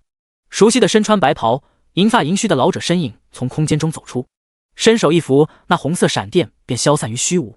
见到老者身影，陈岩顿时惊喜莫名道：“师傅。”克莱伊回头对着陈岩点了点头，露出一抹温和的笑容，随后再次转过身，背负双手，气定神闲地朝着那雾气身影看去。赛托拉克声音听上去变得有些愤怒道：“是你先设计谋害我的使者，真是不可理喻！你这个死老头子，不管多久没见，还是一样让人讨厌。”克莱伊脸上温和笑容不变，缓缓开口道：“赛托拉克，说了多少遍，你现在已经不是人了。还有，既然敢把触手伸到我的地盘，那就做好被斩断的准备。下次再来插手小辈之间的事，就别怪我不好好招待你了。”赛托拉克周身雾气涌动，猩红的闪电更是噼里啪啦的作响，看上去似乎被克莱伊的话所气得不轻。他的身影开始渐渐收缩，包裹住法瑞奥的身影便朝着突然裂开的黑色裂缝钻去。克莱伊，不要以为你这样做就能让那些老家伙把你放在眼里，等到时机一到，我会亲眼看着你被他们唾弃的。克莱伊眼中闪过一丝光芒，不过却没有再开口回击。一直到那黑色裂缝合拢之后，他才缓缓转过身，对着一旁的帕尔哈特道：“去安抚一下受伤的百姓，有什么损失待会上报给我，我会安排人手过来交接的。”帕尔哈特闻言重重地朝着克莱伊鞠了一躬，应声答道：“遵命，城主大人。”说完这话，他便转身朝着城镇之内走去。周围的士兵也纷纷朝着克莱伊深深鞠躬，随后跟上了帕尔哈特的脚步。待到周围人走后，克莱伊才重新笑着对陈岩说道：“怎么样，没有被吓坏吧？”陈岩摇了摇头道：“怎么可能会吓到？您老人家也太小看我了吧。不过话说回来，那个噬魂者好可惜啊，我还想着收他做小弟呢。”克莱伊轻抚白须，眼中露出笑意道：“哈哈哈，你小子会有机会的。那家伙看上去还比较稚嫩，等他成熟一些再去收割，岂不是更好？”第29章大丰收。听到这话，陈岩也是若有所思道：“您说的对，就让韭菜再长一长吧。”克莱伊上下打量一番陈岩，啧啧称奇道：“你小子这才多久没见，居然又进步这么多，好好努力，周围这些魔物的尸体不要浪费，都交给你处理好了。对了，你想要的武器我已经给你挑好了，接着吧。”陈岩惊喜地看着克莱伊手中突然出现的一柄黑色法杖，连忙伸出双手接了过来。叮！完成任务德雷亚信笺，获得100枚金币，3万经验值，黑夜手杖 X1。叮！你升到了 LV27，你的5点自由属性点。叮！区域任务守卫德雷亚小镇完成，获得500点声望，2万点经验。特殊道具魔力之源。接连3道系统提示响起，陈岩一时间都是陷入了混乱之中。他先是查看了一下手中漆黑的手杖，黑夜手杖，品阶黄金，魔攻1270，精神加50，智力加50，耐久100。黑夜牢笼消耗300点魔法，释放黑夜牢笼禁锢对手，禁锢时长与双方实力差距有关，最少 0.01 秒，最多10秒，冷却时间5分钟。需求等级无。华丽的介绍让陈岩眼前一亮，虽然只是一柄黄金器，但不论是属性还是附加技能，陈岩都非常满意。系统提示：你的装备黑夜手杖登上装备排行榜第1名，请注意查看。陈岩一愣，旋即反应过来，对着克莱伊道：“谢谢师傅，这法杖我很喜欢。”克莱伊微笑点头，咳了咳声道：“那你还愣着干什么？还不赶紧去复苏周围的亡灵？”陈岩伸出鼓掌，挠了挠骷髅头，嘿嘿一笑道：“好嘞，我这就去。”说着便抬手对着一堆尸体丢出一发亡灵复苏。与此同时，不忘打开背包查看起了自己所获得的另外一件道具——魔力之源史诗级道具。介绍：使用之后永久增加200点精神属性。卧槽！突如其来的惊喜差点让陈岩闪了腰，他没有丝毫犹豫，直接点击使用。随后一股清流在他脑海之中闪过，陈岩只感觉浑身舒爽无比，紧接着便发现自己的精神属性赫然增加了200点之多。一旁的克莱伊却是斜了一眼陈岩，摇了摇头道：“这小子真是一天天咋咋呼呼的。”陈岩却是在短暂的欢呼之后，便陷入了忙碌的复苏亡灵和属性加点之中。周围的魔物尸体数量多到吓人，尽管有很多已经残缺不全，无法复苏成为亡灵，但全部都复苏成功的话，少说也有数千头之多。帕尔哈特和一众士兵忙活着小镇的修整，克莱伊则盘坐在一块巨石上闭目养起了神。只有陈岩独自一人，一骷髅麻木并快乐地到处奔波着。也不知过了多长时间，陈岩才缓缓停下了动作。他漫步来到克莱伊身边，没等他开口说话，克莱伊不紧不慢的声音便响了起来：“有什么事？我看那些魔物尸体还有很多啊。”陈岩局促地踱了踱脚步，有些尴尬道：“那个师傅，我的魔力不够用了，买来的药剂也都用完了。”克莱伊闻言也是微微一愣，旋即便神色古怪道：“你这小子也真是，拿去吧，这个暂时借给你用一下。”只见克莱伊伸手一招，一只漂浮在空中形似蝌蚪背后却生着2只蓝色棱形翅膀的精灵出现在了陈岩眼前。魔力元灵达达里奥传奇生灵，能力为身边友方单位提供源源不断的魔力源泉，恢复魔法数值与双方实力差距有关。介绍：诞生于精灵之森最深处的自然泉水中的精灵，是无数冒险者渴望得到的存在。通体白玉生有2只蔚蓝眼瞳的蝌蚪精灵自空中飞速游动到陈岩身边，翅膀闪耀间洒下一道蓝色的光芒，落在了陈岩身上。下一刻便见到一道特殊的蓝色数字从他身上飘了起来，加1000000。仅是瞬间，陈岩亏空的魔法瞬间全满。他惊愕不已地看着绕着自己飞舞的白玉蝌蚪，口中的卧槽2个字却是迟迟没有吐出来。克莱伊见状，伸手照出一柄简朴的法杖，在陈岩脑门上轻轻地敲了一下，瞪了他一眼道：“傻小子，还愣着干什么？”陈岩连忙回过神来，惊喜万分地对着克莱伊道：“谢谢师傅，我这就继续。”有了魔力元灵达达里奥的帮助，陈岩再也不用担心自己魔法值不够用的问题，再次陷入了一边复苏亡灵一边沉迷于加点的快乐之中。这样的快乐一直持续了1个多小时，待到他足足复苏了将近4000多头亡灵时，一道系统的提示再次打断了他的动作。因为您的熟练使用，亡灵复苏技能提升至 LV3。 亡灵复苏 LV3， 消耗魔法值减少，一次性可同时复苏最多100个亡灵，冷却时间8秒。看着突然传来的提示，陈岩却是有些喜出望外。一次性复苏100个亡灵，无疑让他的效率再次提升。又复苏了大概3000多头亡灵，周围的魔物这才被扫荡一空。而他的魂火也是早已经突破了1万大关。突破之后，他的身体表面也是发生了一些变化。原本裸露的森白骸骨被一层薄纱般的黑色雾气笼罩，看上去多了一丝神秘的气质。此外，因为不知道下次什么时候才能再遇到这种好事，为了以后长远的发展，陈岩并没有逞一时之快，全部将属性点加在智力上面，而是将大头分配到了精神和体质上，其他的小头均匀分配在了剩余的3项属性之中。将近8000多点的自由属性彻底将他的血量和魔法拉了上去。粗看之下，俨然是一个行走的人形 BOSS 了。而这还是有很多尸体被严重损毁，无法被复苏成为亡灵的缘故，不然的话，他的实力还能再翻上1倍。力量1250加110，体质4620加100，精神3500加200，智力1822加210，敏捷1026加110。第30章闪电链。看着自己已经破万的生命和魔法值，陈岩不禁有种恍然若梦的感觉。也是在这一刻，他真切地感受到了自己的天赋到底有多么可怕。回到克莱伊的身边，陈岩发现帕尔哈特不知道什么时候也过来了。见到陈岩的身影，帕尔哈特立即笑着朝他走了过来。陈岩，谢谢你的帮忙，要不然那些魔物的尸体我们还得花好长时间去处理呢。对了，这个就是我给你的感谢，一点心意，希望你不要嫌弃。帕尔哈特取出一本蓝紫色的书籍，笑着递到了陈岩面前。陈岩点头接过，随即面前便弹出一道新的提示。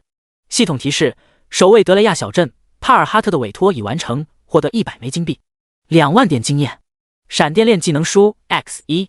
看着手中蓝紫色的技能书，陈岩没有犹豫，直接点击学习。一道光芒闪过，下一刻他的技能面板上便多出了一道闪电链条的标志。闪电链 LV1， 消耗300点魔法，对周围目标释放一道闪电链，每秒对其造成 120% 的闪电伤害，持续5秒钟，最多可链接20个单位，冷却时间3分钟。又是一个强大的群攻技能。陈岩心中惊喜，对着帕尔哈特谢道：谢谢镇长大人，这个奖励我很喜欢。帕尔哈特闻言也是朗声笑道：那就好，还有以后直接叫我名字就好了，不用叫什么镇长大人。系统提示：帕尔哈特好感度加30，友善。人家话都说到这份上了，陈岩自然是没有再去拒绝的理由。很快便凭借之前在公司锻炼出来的口舌和帕尔哈特称兄道弟起来。两人又交谈片刻，帕尔哈特才以小镇事宜为由离开了。克莱伊也是神色惊奇地看着陈岩道：你小子居然这么能说。好了，我现在要回去了，接下来你打算怎么办？陈岩沉吟片刻，再次开口道：“师傅，我也得回去补给一下，您顺便把我带回去吧。”克莱伊斜了一眼陈岩，旋即召唤出一道幽蓝色的光芒，将其笼罩。系统提示：亡灵法师克莱伊欲要带你前往布鲁威斯城，是否进行抵抗？开玩笑，当然同意了。璀璨的光芒闪过，在睁眼时，他已经来到了熟悉的大殿之中。克莱伊迈步走到高台上坐下，对着陈岩摆手道：“为师要忙了，你自己出去吧。”陈岩点头一礼，应声答复之后，转身缓缓离开了大殿。走出大殿，陈岩发现大街上的玩家又变多了好几倍。整个耀光帝国有大大小小上百个城市，但因为玩家数量庞大，所以每个城市都能有至少数百万的流动人口。而布鲁威斯城因为毗邻绿野联盟，所以来到这里的玩家也不在少数，甚至在所有城市之中都能排到中上之列。陈岩看了一眼来来往往的玩家，摇头轻笑道：“还是先去修理一下装备，补充完药剂再去各个城门的摊位处逛逛吧。”说着，他便根据地图的指示朝着装备修理店走去。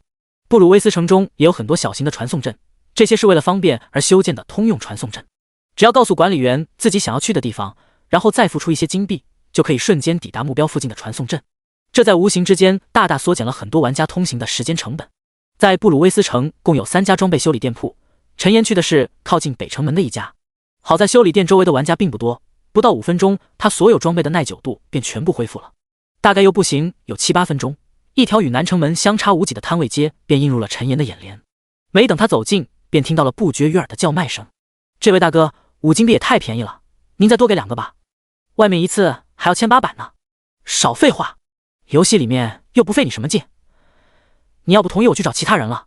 新鲜出炉的天鹅领主宠物蛋低价出售了，这可不是一般的蛋，是白银 BOSS 掉落的蛋。落叶森林讨伐枯叶魔蝶漏，有想去的小伙伴来我这报名，待抓各种宝宝，高价回收2手宠物类。”看着周围五花八门琳琅满目的各种商品，陈岩不禁饶有兴趣道：“还是游戏里逛着有意思。老样子，先去逛逛技能书好了。”街道两旁售卖技能书的不在少数，但大多都是各种职业的技能书都有贩卖。好不容易找到一本法系职业的技能书，却又发现自己已经学过了。忽然，一本名叫《木藤缠绕》的技能书吸引了他的注意。木藤缠绕 A 级，消耗200点魔法，释放出数道木藤，禁锢对手5秒钟，每秒对其造成50%的伤害，冷却时间2分钟。需求职业：法师、德鲁伊、召唤师，既有控制效果，又有不俗的伤害。陈岩一眼便相中了这本技能书。老板，这本多少钱？摊主是一位身穿皮甲背着弓箭的射手，他扫了一眼陈岩的身影，随后淡然出声道：“这本80金币。”听到这话，陈岩有些沉默。80金币比之前买的那本烈焰燎原都贵，但随着时间的流逝，金币的贬值是不可避免的。迟则生变，陈岩直接对着摊主点击了交易按钮。摊主看到弹出的提示，明显一愣，惊奇道：“你是？”“嘘，老板，赶紧交易吧。”摊主恍然，连忙点击了同意交易的申请，紧接着便见到摊位上的技能书化作一道流光，出现在了陈岩的手中。正在这时，一旁突然传来一道有些焦急的声音：“等一下，这位朋友，那个技能书能卖给我吗？”听到这话，陈岩却是无动于衷，直接点在了学习的按钮上。技能书化作点点绿色的光芒，没入陈岩体内。系统提示：你学会了木藤缠绕 LV1。见到这一幕，来者顿时脸色难看道：“喂，我不是让你等一下吗？”说这话的同时，他还伸出一只手朝着陈岩的肩膀拍来。陈岩心有所感，转身直接将其手臂拦了下来。第31章狂战天下。转过身的同时，陈岩也是看清了来人的样貌。对方身穿一身拼凑而成的铠甲，另外一只手还拿着一柄长剑。当看到陈岩黑袍下被雾气遮盖的脸庞时，那人明显吓了一跳。但见到周围人投来的奇异目光，男人的脸上愤怒更显。狠狠地说道：“你小子听不懂人话是吧？”陈岩眼中幽蓝色火焰燃烧，伸手一推，便将其轰退至10数米开外。随后淡然出声道：“你说什么就是什么，你算老几啊？”听到这话，其余看热闹的玩家都是嘶声一片，纷纷议论道：“这是谁啊？居然敢无视狂战天下！谁知道呢？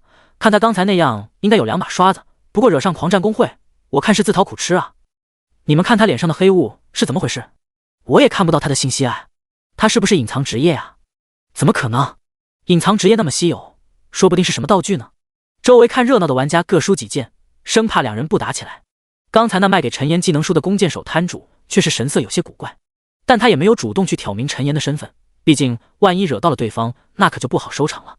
听着玩家们指指点点的发言，本就气愤不已的狂战天下更是被愤怒冲昏了头脑，气势汹汹地提着大剑朝着陈岩一步一步走来。可他刚准备对着陈岩发动攻击，便发现一道身穿银白铠甲的身影骤然从天而降，出现在了他的身前，并且银白身影的头顶赫然显示着3个明晃晃的大字：执法者。执法者冷漠地扫了一眼狂战无双，冷漠无情道：你想干什么？狂战天下一滞，连忙收起动作道：没什么，都是误会。周围玩家也都感觉有些可惜，本来都快打起来了，谁知道这执法者居然无缘无故地跑了出来。平时不都是玩家发生战斗之后，执法者才会出面的吗？执法者冷哼一声到主城之内禁止发生争斗，说着他却是转身对着陈岩微微一礼道：大人，您没事吧？陈岩微微摇了摇头，自己怎么可能有事？突然他灵机一动，对着一旁的执法者问道：他刚刚想要攻击我，有食妖办法给他个教训吗？执法者没有犹豫，应声答道：我可以将他关押到反省室里面，让他冷静1天。闻言，陈岩便点头道：那就把他关1天，反省一下吧。是，大人。执法者回应一声，便径直朝着脸色变得铁青的狂战天下走去。周围的玩家见状，纷纷都是神色惊奇，不明白执法者为什么会对一名玩家那么恭敬。面对高他数十级的执法者，狂战天下直接犹如小鸡仔一般，没有丝毫反抗之力，便被提了起来。他愤怒挣扎，不断出声道：放开我！你们还有没有王法？小子，你给我等着，别让我在外面碰见你！陈岩听到之后差点没轻笑出声，这家伙真是个敬业的反派，都要被关大牢了，还想着把自己的台词给说出来。陈岩轻笑一声，竖起2根手指道：关他2天。执法者点头应声道：好的，大人。狂战天下闻言，脸色顿时变得苍白无力，他想开口挽回，却发现那黑袍身影已经消失在了人群之中。周围的玩家见状都是纷纷有些后怕，幸好他们没有招惹那人，要不然被关禁闭，恐怕出来了也跟大部队拉开距离了。另一边，陈岩再次来到了熟悉的魔法药剂店铺，躺在躺椅上的老板见到之后也是缓缓起身，笑着说道：又来买魔法药剂了。陈岩微笑点头：是的，这次多来一点。老者来到柜台后，不紧不慢地整理着魔法药剂。突然老者咳声道：克莱伊那老家伙还好吗？陈岩一愣，旋即回过神来道：师傅他很好，您认识他老人家？老者苍老的脸颊上露出一丝笑容，咳了咳声道：当然认识了，年轻的时候还打过不少交道呢。对了，以后你过来买东西，看在那老家伙的面子上给你便宜点，省得他到时候背后说我坏话。陈岩惊喜莫名，连忙应声回答道：那就谢谢您老人家了。老者笑容更甚，将面前整理好的魔法药剂推到陈岩身前，一共200瓶终极魔法药剂，2000金币，给你打个折，收你1800好了。陈岩激动地将魔法药剂收进背包，再次感谢道：谢谢您，以后我会常来的。老者摆了摆手，笑着说道：去吧，等你攒到钱了，可以来我这看看，我这里可是还有好多隐藏的好宝贝呢。陈岩心中一动，随即重重地点了点头道：一定。从名叫海姆沃斯之家的魔法药剂店铺走出，陈岩的心情变得格外愉快，不仅是因为老板看在克莱伊的面子上给了他折扣，还有就是莫名其妙地解锁了老板的隐藏店铺，到底会有什么好东西呢？真是把人好奇心都给勾起来了。算了，时候不早了，收拾一下准备吃饭吧。说着他便再次动身朝着附近的传送阵走去。在游戏中下线之前得找一个安全的地点，毕竟谁也说不准下次上线会遇到什么情况。而有着城主做师傅的陈岩自然是不用担心，直接被安排了一间装修豪华的房间。闲来无事的陈岩少有的打开了系统的等级排行榜。等级排行榜：1. 陈岩 LV27 亡灵法师， 2. 橘生淮南 LV18 暗影刺客， 3. 一念成神 LV18 裂空战士， 4. 红酥手 LV17 赤焰法师， 5. 铁马冰河 LV17 大地骑士。好家伙，直接甩第2名9级，我也太牛波一了吧！陈岩不要脸皮的自夸了一句，随后发现前10名全都被各种隐藏职业给包圆了，直到第13名才出现了一位普通法师职业的玩家。不过这也正常，隐藏职业的成长星级比那些普通的职业强太多了。正当他陷入沉思之际，一道系统公告却是突然响了起来。第32章烈焰洞窟副本。系统公告：苍穹世界突破10级的玩家已经突破1亿名，副本系统正式开放，玩家可在各个城市周围进入各种副本进行试炼。突然出现的系统公告打断了陈岩的思考，他关掉眼前的等级排行榜，再次低声呢喃道：副本系统，我还说去吃饭呢，算了，还是先去看看到底怎么回事吧。陈岩打开苍穹论坛，发现主页最上方多出了一个苍穹世界副本分布的地图。他找了片刻，很快便在布鲁威斯城附近发现了2个副本，一个是 LV10、LV15的茂盛林地，一个是 LV20、LV25的烈焰洞窟。记清楚两个副本所在的位置之后，陈岩没有犹豫，起身便朝着南城门外的烈焰洞窟而去。原因无他，每人每天只有一次挑战副本的机会，包括其中副本难度的选择。通过传送阵，不到10分钟，陈岩便来到了烈焰洞窟副本的入口。那是一处散发着灼热气息的火红色漩涡，漩涡下还有着一座直径将近100米的高台。此时烈焰洞窟附近已经围了不少的玩家，但真正进入副本的却没有几个。毕竟以他们的等级来挑战 LV20的烈焰洞窟，多少来看还是有些勉强了。陈岩暗自摇头，很快便从众多玩家的缝隙穿过来到了高台之上。刚一走进红色的漩涡，面前便弹出了一道提示：系统提示：是否进入烈焰洞窟副本？该副本单次最多可进入10人。提示刚一出现，陈岩便点在了是的按钮上。系统提示：请选择副本难度：简单、困难、噩梦、炼狱、深渊。今日剩余副本次数1。看着再次出现的提示，陈岩仅是迟疑片刻，便选择了深渊难度。下一刻，只见一道光芒闪过，陈岩的身影便被吸卷了进去。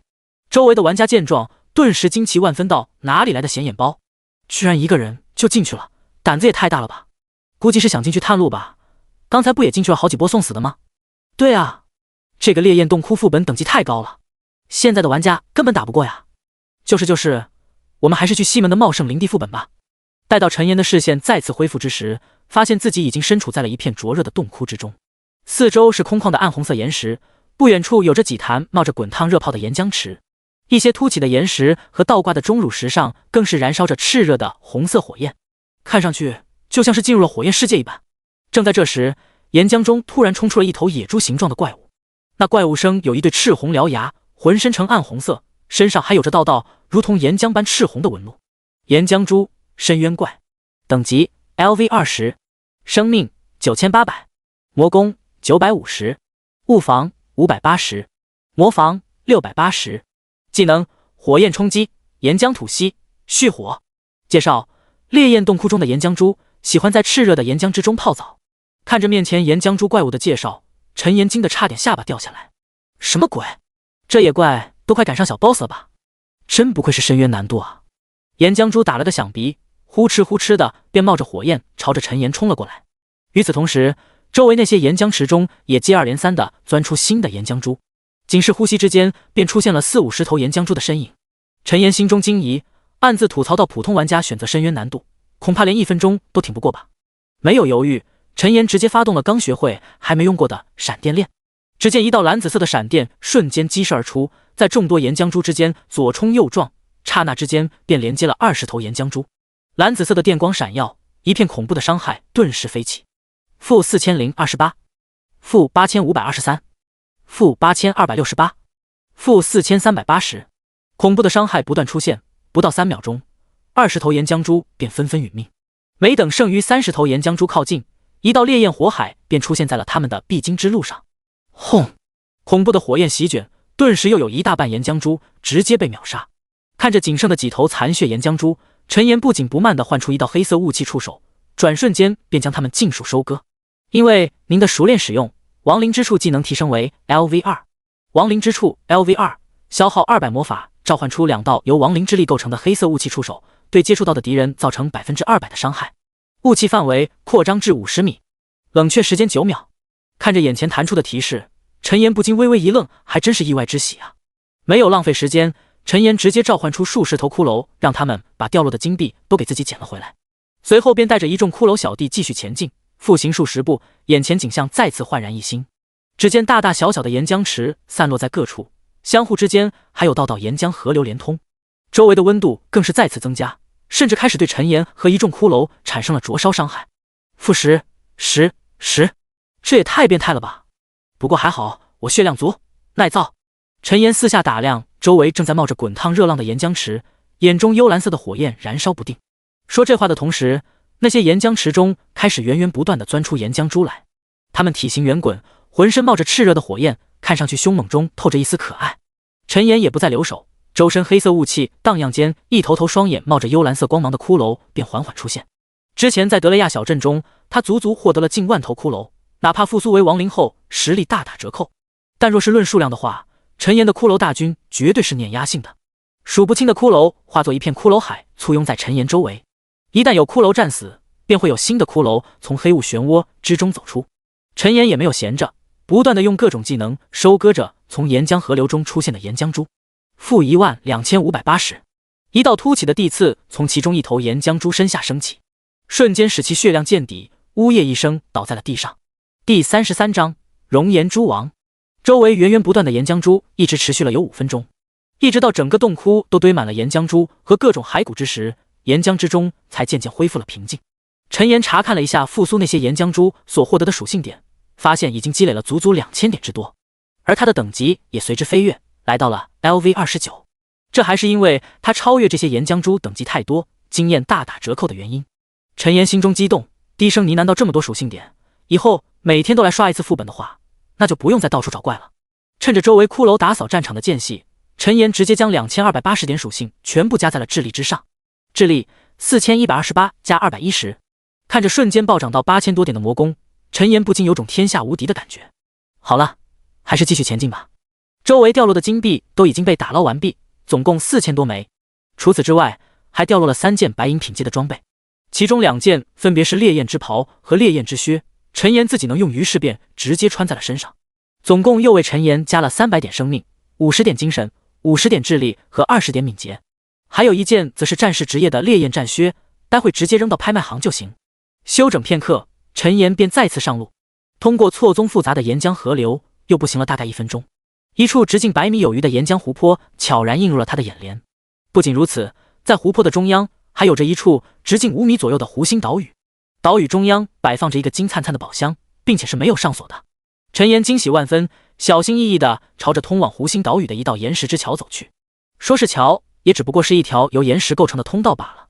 几十米的距离眨眼便到，陈岩来到宝箱旁边，朝着里面看去，赫然发现里面正躺着一堆金币和一枚颜色通红的宝珠。烈焰宝珠，特殊道具。介绍：使用后增加30点火焰抗性。陈岩没有犹豫，直接将烈焰宝珠以及一堆金币拾取了起来。系统提示：你获得了280枚金币。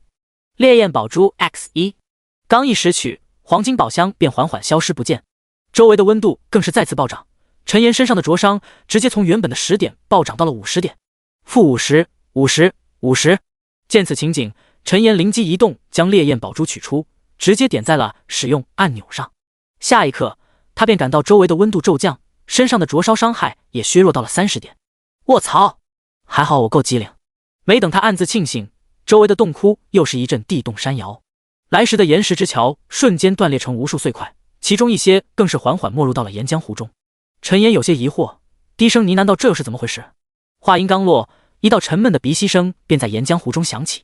紧接着，在陈岩惊疑不定的神色之中，一头足有20米高的岩浆珠缓缓从湖面升起，炽热的岩浆自他身上的沟壑流淌而下，2双火热赤红的眼睛则死死地盯着陈岩的身影。不等陈岩有所反应，巨大的岩浆珠便张口吐出一道炽热的岩浆吐息，朝着他所处的湖心小岛袭了过来。一瞬间，陈岩的脑海中有万千念头划过，那岩浆吐息速度极快，仅是眨眼间便来到了陈岩身边。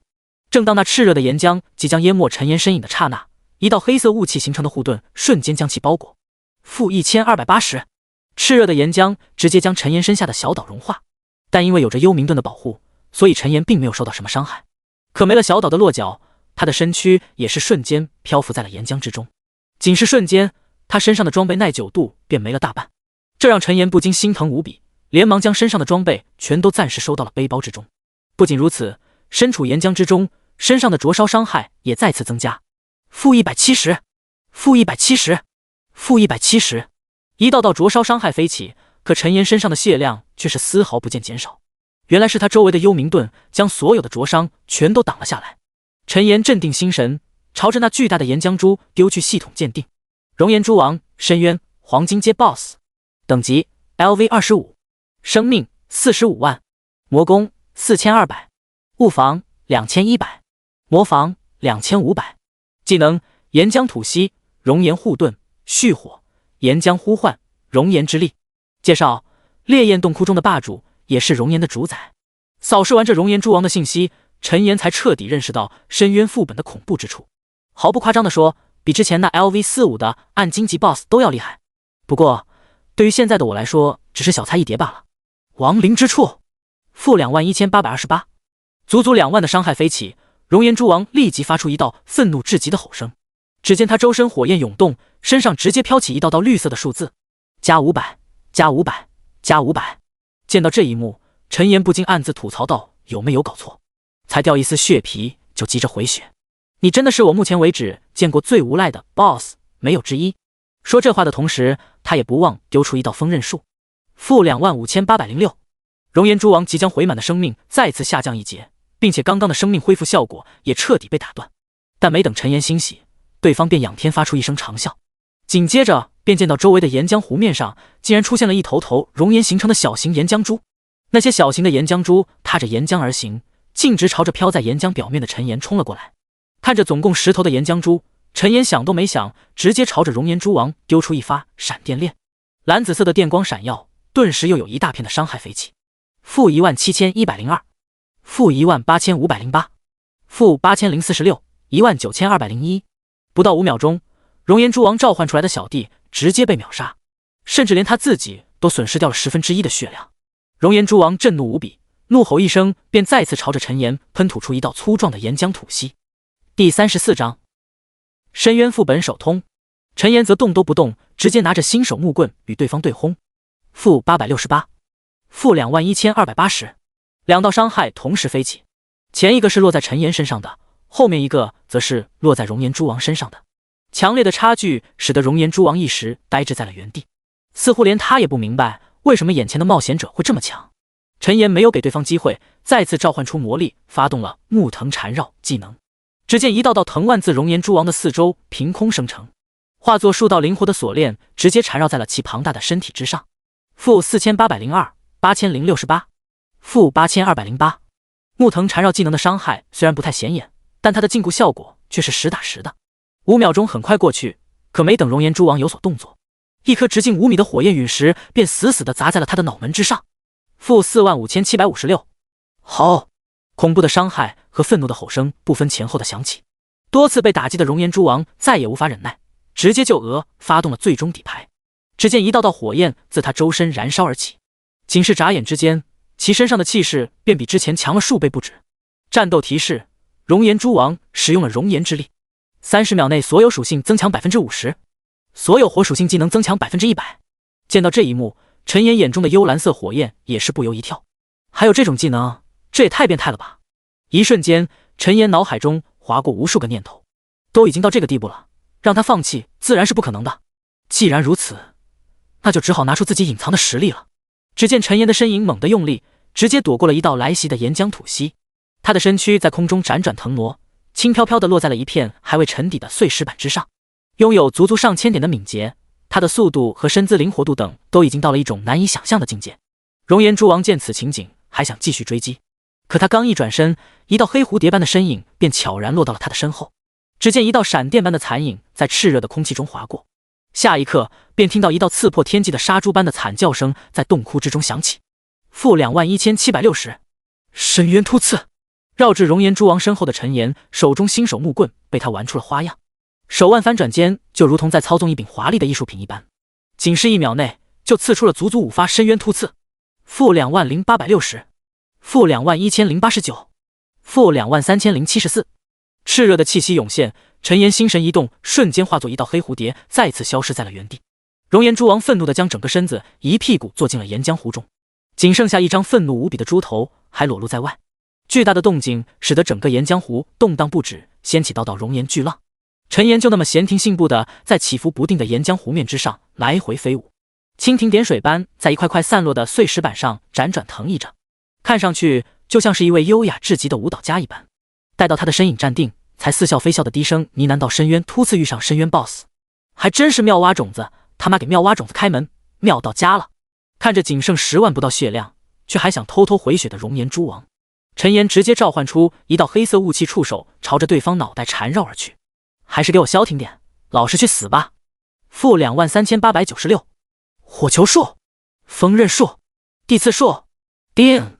击杀熔岩蛛王 LV25， 获得9万点经验。叮！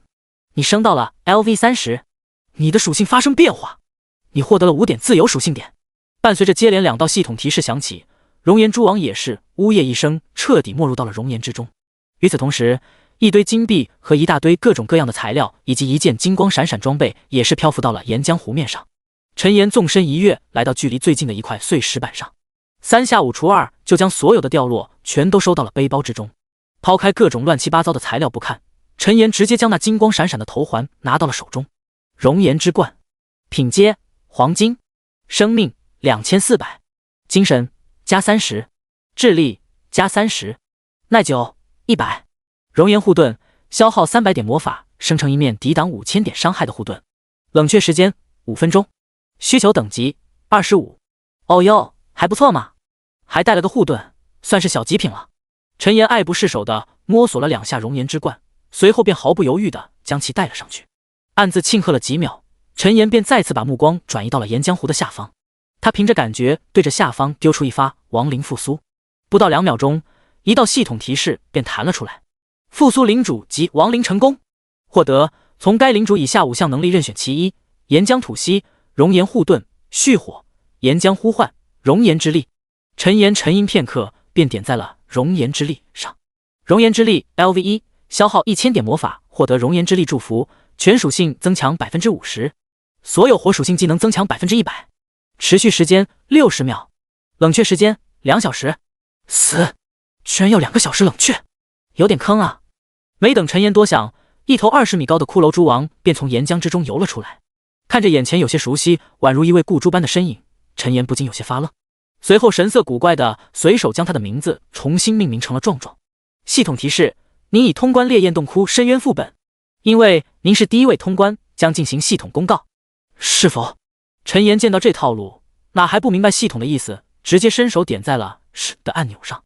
系统公告：玩家陈岩通关烈焰洞窟深渊难度副本，评价 SSS 级。作为第1位通关深渊副本的玩家，他的行为将载入，奖励玩家陈岩3000点声望，5000枚金币，5点幸运。苍穹世界抽奖机会 X1。洞窟之中，陈岩眼中幽蓝色的火焰剧烈燃烧，声音激动不已道苍穹世界抽奖机会。上一次他就是从中抽到了亡灵之章的残片，如今再次获得珍贵的抽奖机会，陈岩怎能不激动？第35章断崖之剑。世界频道内，所有玩家再次轰动，纷纷发表起自己的极度感言。深渊副本，我没记错的话，好像是最难的一个等级吧？先别说这个，副本才刚出来，好像连简单难度的副本都还没通关呢吧？该说不说，我宣布从今天开始，陈岩大佬正式封神。楼上痴呆了吧？陈岩大神需要你来认证。一处被冰雪覆盖的洞窟之中，几名职业各不相同的玩家正对抗着周围来袭的冰雪精灵。这也是一座 LV20 的副本，不同的是只有简单难度。听到系统的公告，其中一位手持火红法杖的女子不禁皱起眉头道：“陈岩，你究竟是个什么样的人？”其余几名玩家面面相觑，纷纷议论道：“这陈岩肯定开挂了吧？要不然等级怎么升那么快？不可能，苍穹世界哪来什么外挂？要是我有那么高的等级，我也能拿下深渊副本。得了吧，朱大炮，就你那水平，能拿个 C 级评价就算不错了。”陈岩拿下副本首通的系统公告，瞬间牵动了无数苍穹玩家的心，尤其是那些想要拿副本首通奖励的顶尖高手。烈焰洞窟内，通关副本的陈岩并没有立即被传送出去，而是被系统赋予了30分钟的自由活动时间，30分钟内他可以随时选择出去。陈岩心潮澎湃地看着出现在面前的巨大转盘，虽然他现在没有心脏，但也不知道是不是心理作用，他竟然听到了若有若无的心跳声。开始吧，我就不信18点幸运抽到的东西会比上次差。轮盘无声地开始转动，指针划过一圈又一圈，陈岩眼中的幽蓝色火焰也跟着那指针旋转而跳跃。青铜、白银、黄金。当看到指针停在7彩区域的时候，陈岩心中的大石头才跟着落了下来。系统提示：获得断崖之剑 SSS 级为1，技能书 X1。断崖之剑 LV1，消耗300点魔法值，对指定单体或指定群体至高30×30范围造成 300% 的熔岩伤害。冷却时间5秒，每消耗100魔法值减少1秒冷却时间。指定玩家陈岩。震惊！看完眼前表面画着数道熔岩支柱的技能书，除了震惊之外，陈岩找不到其他的形容词来描述自己的心情。高爆发，可单体可群攻，冷却时间还短得要命。最重要的是，居然还能通过消耗魔法值来减少冷却时间。陈岩甚至怀疑那个冷却时间估计都是滥竽充数的。除此之外 SSS 级和唯一以及指定玩家陈岩的字样，无一不让陈岩感到膨胀。他能预感到未来的自己一定能跟着这个神迹大放光彩，看谁不顺眼，吃我一发断崖之剑！陈岩心中激动不已，连忙点击学习按钮，将其彻底变成了自己的形状。抽完奖，陈岩将新的诸王壮壮收回亡灵空间，这才沟通系统传送出了副本。当然，离开之前他多留了个心眼，使出幽影前行技能，在传送出去的刹那便化作一道幽影，消失在了一众玩家的围堵之中。而不明真相的玩家们还在烈焰洞窟的副本门口守候着，期待能见到传说中的陈岩一面。一名面色狂热的战士紧盯着那火红的漩涡，不住呢喃道：怎么回事？这都过去多长时间了，怎么还没看到陈岩大佬呢？周围的玩家也都跟他相差不大，热火朝天到想不到陈岩大佬居然在我们布鲁威斯城外。对啊，我们有陈岩大神，看其他那些城市怎么跟我们比？都这么长时间了，我估计陈岩大神已经离开了，大家还是赶紧散场，各回个家吧。现实世界中，从小区门口出来已经是华灯初上，缤纷的霓虹灯闪耀，照射着一张张神色不一的脸颊。陈岩一边活动着腰间，一边朝着自己的宝藏小店前进。躺久了就是容易腰酸背痛啊。不过话说回来，最近好像感觉身体强壮了不少，脸不油了，眼睛也不花了，就连头发都不掉了。正当他路过一处拐角的时候，一道身影却是突然出现，挡在了他的身前。来人身穿米色大衣，脸上露着温和的笑容。陈岩狐疑，眼前这人自己并不认识啊。没等他发问，那人却是笑着说道：帅哥，兰亭水会最近在做活动，要不要进来体验一下？听到这话，陈岩顿时老脸一红，咳了咳声道：那个，下次吧，下次一定，我还要去吃饭呢。说罢，不等小姐姐继续搭讪，陈岩便三步并作两步离开了原地。开玩笑，现在他可没有那闲工夫再去什么族道，真正的道还在苍穹世界等着他呢。经过这件小插曲，不到几分钟，陈岩便来到了熟悉的融合餐厅，点了一荤一素一汤一甜品，陈岩便耐心地扒拉着手机等待起来。打开苍穹论坛，除了火热的副本系统外，最热闹的便是玩家论战和打 BOSS 的视频了。翻了一会手机，陈岩顿时发现了几个感兴趣的副本。深渊副本强大的怪物属性让陈岩垂涎不止，哪怕他们被复苏为亡灵之后，也比一些普通的野怪要强得多。唯一可惜的是，一天只有一次挑战副本的机会。等过几天自己实力提升上去，如果还没有新副本出现的话，那这些副本只能沦为自己刷自由属性点的工具了。因为餐厅内人数不多的原因，不到10分钟，陈岩点的餐便全部上齐。解决完晚餐，陈岩又在附近溜达了2圈，这才回到家，戴上头盔，进入了苍穹之中。唰，一道光芒闪过，陈岩的视线逐渐恢复。看着周围熟悉的房间，陈岩没有犹豫，直接推开房门，朝着城门外走去。下线之前，他又去海姆沃斯之家补充了5000瓶终极魔法药水和20瓶高级魔法药水，使得他原本即将破万的金币再次挥霍一空，重新回到了1000多枚的数量。这让陈岩不禁感慨，金币真是不够花啊！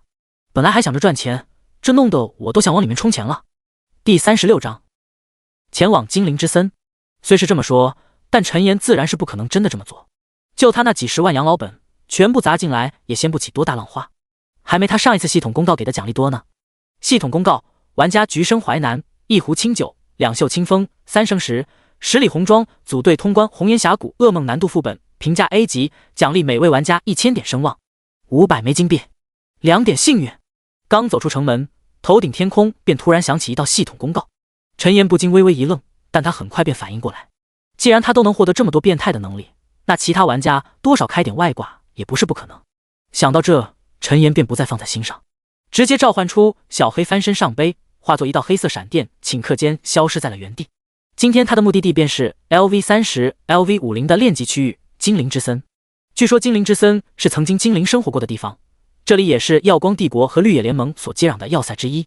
之所以来精灵之森，还有一个重要的原因，那就是陈岩听克莱伊所说，在精灵之森中有可能找到和达达里奥一样的魔力园灵。虽然希望有些渺茫，但陈岩还是决定过去查看一下情况，要不然以后单是魔法药剂这一块，他都别想真正的从游戏中赚到钱。一路上穿过各个等级的炼级区域，周围玩家的身影也开始渐渐减少，直到过了大概有30分钟，陈岩他们才在翻过一处高坡之后，看到了坐落在群山之间的精灵之森。森林中大多数是一种散发着淡蓝和翠绿2种色彩的树木，微风吹过，隐约可以见到树冠起伏不定而形成的树浪，以及一些淡蓝色的光绪。待到陈岩被小黑带着来到精灵之森100米处时，他的面前也是弹出了一道新的提示。系统提示：你发现了精灵之森，你获得了500点经验。忽视掉眼前的提示，陈岩直接从小黑背上翻了下来，小黑则顺势化作一道幽影，钻到了陈岩背后的影子之中。他打量四周，找准一条还算宽敞的林间小路，便一头扎了进去。进入其中，陈岩才发现什么叫做真正的别有洞天，各种奇花异草争奇斗艳，地面更是长满了翠绿和淡蓝色的杂草。不等陈岩多观察四周，一道扑闪着翅膀的身影便如同一道利箭般朝着他飞了过来。陈岩眼疾手快，召唤出一道黑色雾气触手，便缠绕在了其身上。-40568。战斗提示：击杀波谷鸟 LV30，获得500点经验。黑雾触手倒卷而回，一同将那波谷鸟的尸体也带到了陈岩面前。那是一头篮球大小、通体洁白、跟鸽子有些相像的鸟类，不同的是，它的头顶有着一道淡蓝色的鳞羽。陈岩随手丢出一道亡灵复苏，将其复苏成为骷髅鸟，默默把得来的属性点加在了智力上。取消掉黑雾触手，陈岩便再次迈步朝着精灵之森的深处前进。升到 LV2， 亡灵之处的2道触手可单独使用，也可一同使用，这全都靠陈岩自己的意念操作。走了不到10米远，一头通体白玉色彩、身上有着淡蓝色条纹的鹿形怪物忽然闯入了陈岩的视线中。那白鹿高有2米，身上还有着一道蓝色光带飘舞，看上去就像是传说中的灵兽一般。为防打草惊蛇，陈岩直接停下了脚步。波光灵兽，精英怪，等级 LV40， 生命18000，魔攻1520，物防800，魔防850，技能自然复苏，波光粼粼，恩赐波光流转。介绍：神秘的波光灵兽，精灵之森中极其稀有的存在，据说见到它的人会得到赐福。灵兽蔚蓝的眼眸上下打量了一下陈岩的身影，随即仰头发出一道悠长的吟鸣。紧接着，没等陈岩反应，那波光灵兽身上的飘带便猛然飞出，直直地朝着他缠绕而来。陈岩见状，差点怒骂出声，不由分说的直接发动了自己的大招断崖之剑。轰！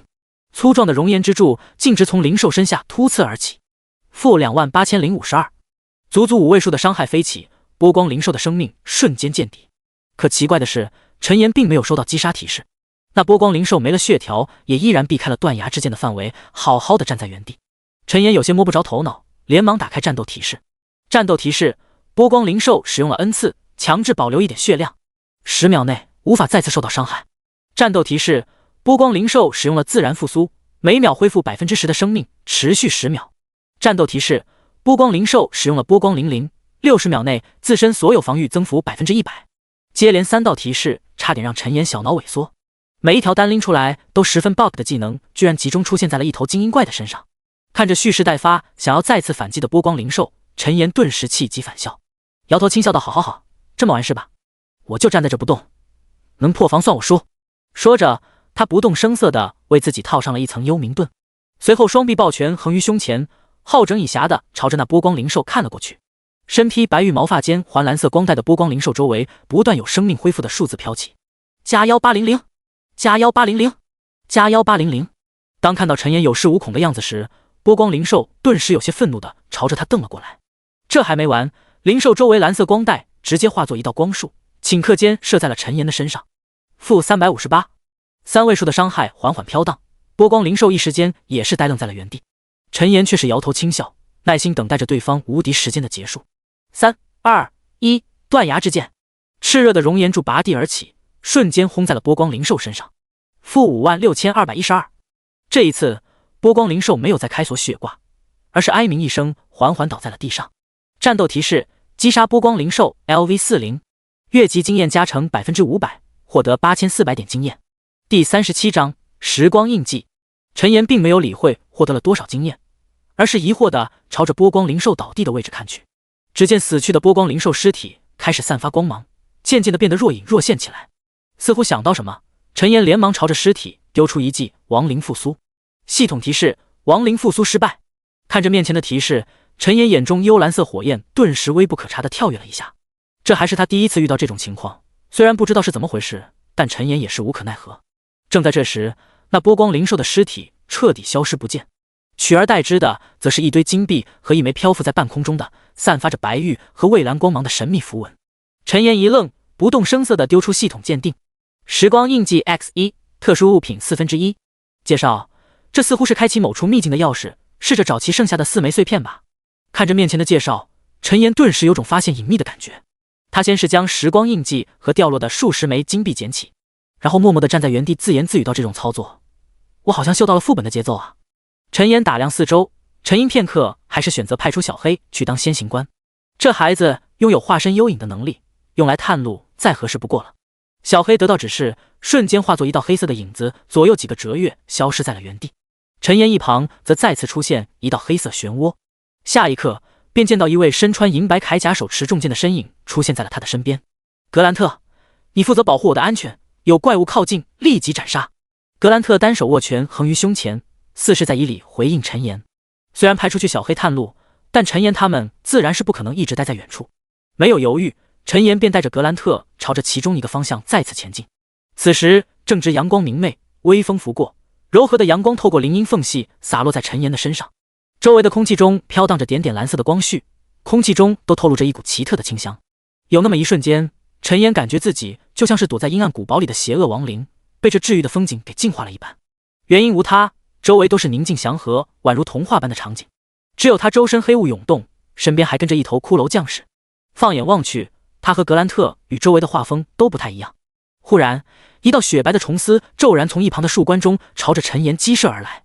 不等陈岩动作，一旁的格兰特便提出重剑，斩出一道剑气，朝着虫丝来源处斩了过去。吃了！巨大的割裂声响起，一道树枝直接被剑气斩断。紧接着便见到一条手臂长短、通体翠绿、身上还长着鹅黄色眼睛图案的青虫缓缓从树叶中爬了出来。青虫的头顶还生有2只橘色的触角，看上去灵动可爱。翠青虫，等级 LV35， 生命6800，物攻580，物防360，魔防320，技能吐丝、撞击、叫声。介绍：精灵之森中的青虫是数量最多的种群之一。看着眼前弱小的翠青虫，陈岩连动手的欲望都没有了。他暗自摇头，对着一旁的格兰特道：“交给你了，格兰特。”格兰特闻言，纵身一跃，便来到了翠青虫的身边，手中重剑散发出血红色的光芒，连续数剑直接斩在了青虫身上。-860、920、1856。伴随着最后一道剑光划破空间，出场不到10秒钟的翠青虫便哀鸣一声倒在了地上。见到翠青虫死亡，陈岩没有犹豫，直接对着他的尸体扔出一发亡灵复苏，然后将属性点加在了智力上，便再次带着格兰特踏上了前进的道路。一路上，每当有野怪偷袭，格兰特便会主动出击，直接将他们消灭。陈岩只需要负责复苏亡灵并加点即可，他这么做也是在给格兰特锻炼能力的机会。就这样，又前进了大概3公里的距离，陈岩所获得的属性点便已经突破200点。又一次加点智力后，陈岩突然停下了脚步，他心有所感，朝着其中一个方向看去，赫然发现一道黑影正朝着他急速逼近，而在那黑影的身后，居然还跟着2头和先前的波光灵兽有些类似的身影。它们都有着白玉般的毛发，以及身上也都环绕着蓝色的光质飘带。不同的是，这2头灵兽，一头是白狼，另外一头则是白兔。此时，小黑的生命已经跌破一半，显然是这2头灵兽的杰作。陈岩见状，直接将小黑召回亡灵空间，然后朝着2头灵兽发动了断崖之剑。2道熔岩火柱冲天起，高额的伤害爆发，直接将2头灵兽逼出了锁血技能。-32150， 58680。2头灵兽惊疑不定地停在陈岩身前不远处，似乎在思考要不要继续留在这里。但紧接着，似乎受到某种感召，他们便立即愤怒无比地朝着陈岩攻了过来。接连2道蓝色光束袭来，陈岩却是不紧不慢地召唤出幽冥盾，耐心地等待起了2头灵兽无敌时间的结束。光束砸落在陈岩身上，体表黑色雾气形成的护盾也只是微微荡漾，便再次恢复了平静。白兔模样的灵兽眼中眸光闪动，飞速将蓝色光带收回，然后头也不回的便朝着来时的方向远遁。可他刚有所动作，周围的空中便飞出数道木藤，瞬间将他束缚在了原地。白狼形态的灵兽见状，眼中也是不由露出了一丝恐惧，随后仰天发出了一声长啸。几秒钟的时间很快过去，木藤消失，白兔刚想逃脱，一道熔岩火柱便穿透了他的身躯，瞬息间夺走了他刚刚恢复的生命。另一边的白狼自然也没有逃脱陈岩的魔爪，呜咽一声，同样倒了下去。不到片刻，2头灵兽的尸体消散，在原地留下了2枚时光印记。陈岩轻笑一声，快步上前，便将2枚印记和2堆金币捡到了背包中。可他刚一抬头，一道白色的兽爪便划破长空，朝着他的脑袋砸来。陈岩眼中幽蓝色火焰跳跃，一个空中翻身便轻而易举地躲过了这爆头一击。第38章，失落的波光秘境。当他再次向刚才的位置看去时，却发现一头白狐不知何时悄然出现在了原地。那白狐通体雪白，身上还有着一道道散发蓝色光芒的奇异纹路。陈岩站稳身形，直接丢出系统鉴定：波光灵兽，黄金阶 BOSS， 等级 LV40， 生命25万，魔攻2580，物防1550，魔防1520，技能裂空爪，自然复苏，波光粼粼，恩赐波光流转。介绍：神秘的波光灵兽，身上的纹路能够给看到他的生命带来好运。在陈岩观察那 BOSS 级波光灵兽的同时，对方也在用他那蔚蓝灵动的双眼打量着陈岩。突然，就像是约定好了一般，陈岩和那白狐灵兽同时抱起，一同朝着对方发动了猛烈的攻击。负2086，负62158，双方生命同时下降一截。紧接着，不等波光灵兽有所反应，一道道黑色锁链便从四周出现，顷刻间将其禁锢在了原处。这项技能正是陈岩黑夜手杖中附带的技能黑夜牢笼。趁着对方被禁锢，陈岩直接发动了自己的技能连击：火球术加亡灵之触加断崖之剑加闪电链加断崖之剑。一套连击刚过，那白狐灵兽便被打的只剩下了一滴血。战斗提示：波光灵兽使用了恩赐，强制保留一点血量，10秒内无法再次受到伤害。见此情景，陈岩不由怒骂出声：卧槽，又来了！开了锁血加回血挂的波光灵兽纵身一跃，化身一道白色闪电，径直朝着陈岩击射而来。陈岩有些惊讶，没想到对方居然仗着无敌赶来跟他近战，但他也没有傻站着让对方攻击，而是辗转腾移，化身成了一只黑色的花蝴蝶，左右躲闪拖延时间，等待起了给予对方夺命连环击的最佳时刻。10秒时间眨眼便过，先前还被白狐灵兽追着跑的陈岩顿时顿住了脚步，而刚要追到陈岩的白狐也是瞬间止住身形，眼中光芒流转间，头也不回地朝着反方向奔去。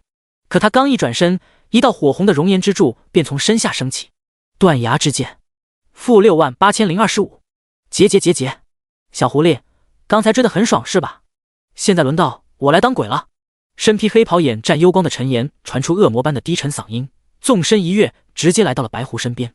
白狐眼中闪过一丝慌乱，下一刻周身便被无尽的火焰和闪电吞噬。负12806， 28650，负15697， 70820。一连串的伤害不断飘起，待到又一道熔岩之柱爆发的时候，陈岩的面前也刚好弹出美妙的击杀提示。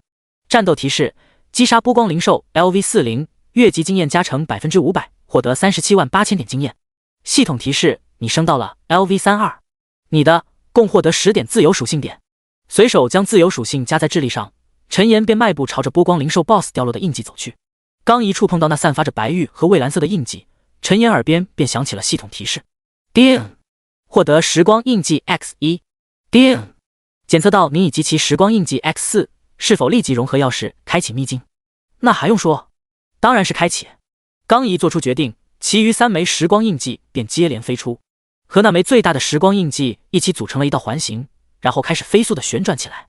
1秒2秒，足足过了有10秒钟，一道散发着白玉和蔚蓝之色的漩涡才在4枚旋转着的时光印记的中央渐渐浮现。系统提示：请尽快进入秘境入口，剩余消失时间5秒。看到这提示，陈岩先是一愣，旋即迅速反应过来，怒骂着一头扎了进去。这也太坑人了，要不是系统提示，这次机会他估计都白白浪费掉了。陈岩的身影进入不到2秒，那漩涡便消失不见，空中4道时光印记则在空中微微飘荡片刻，随后化作4道流光朝着不同的方向飞去。在睁眼时，一道系统提示正在陈岩面前渐渐淡去。系统提示：你发现了失落的波光秘境。陈岩扫视四周，顿时被映入眼帘的景象震撼在了原地。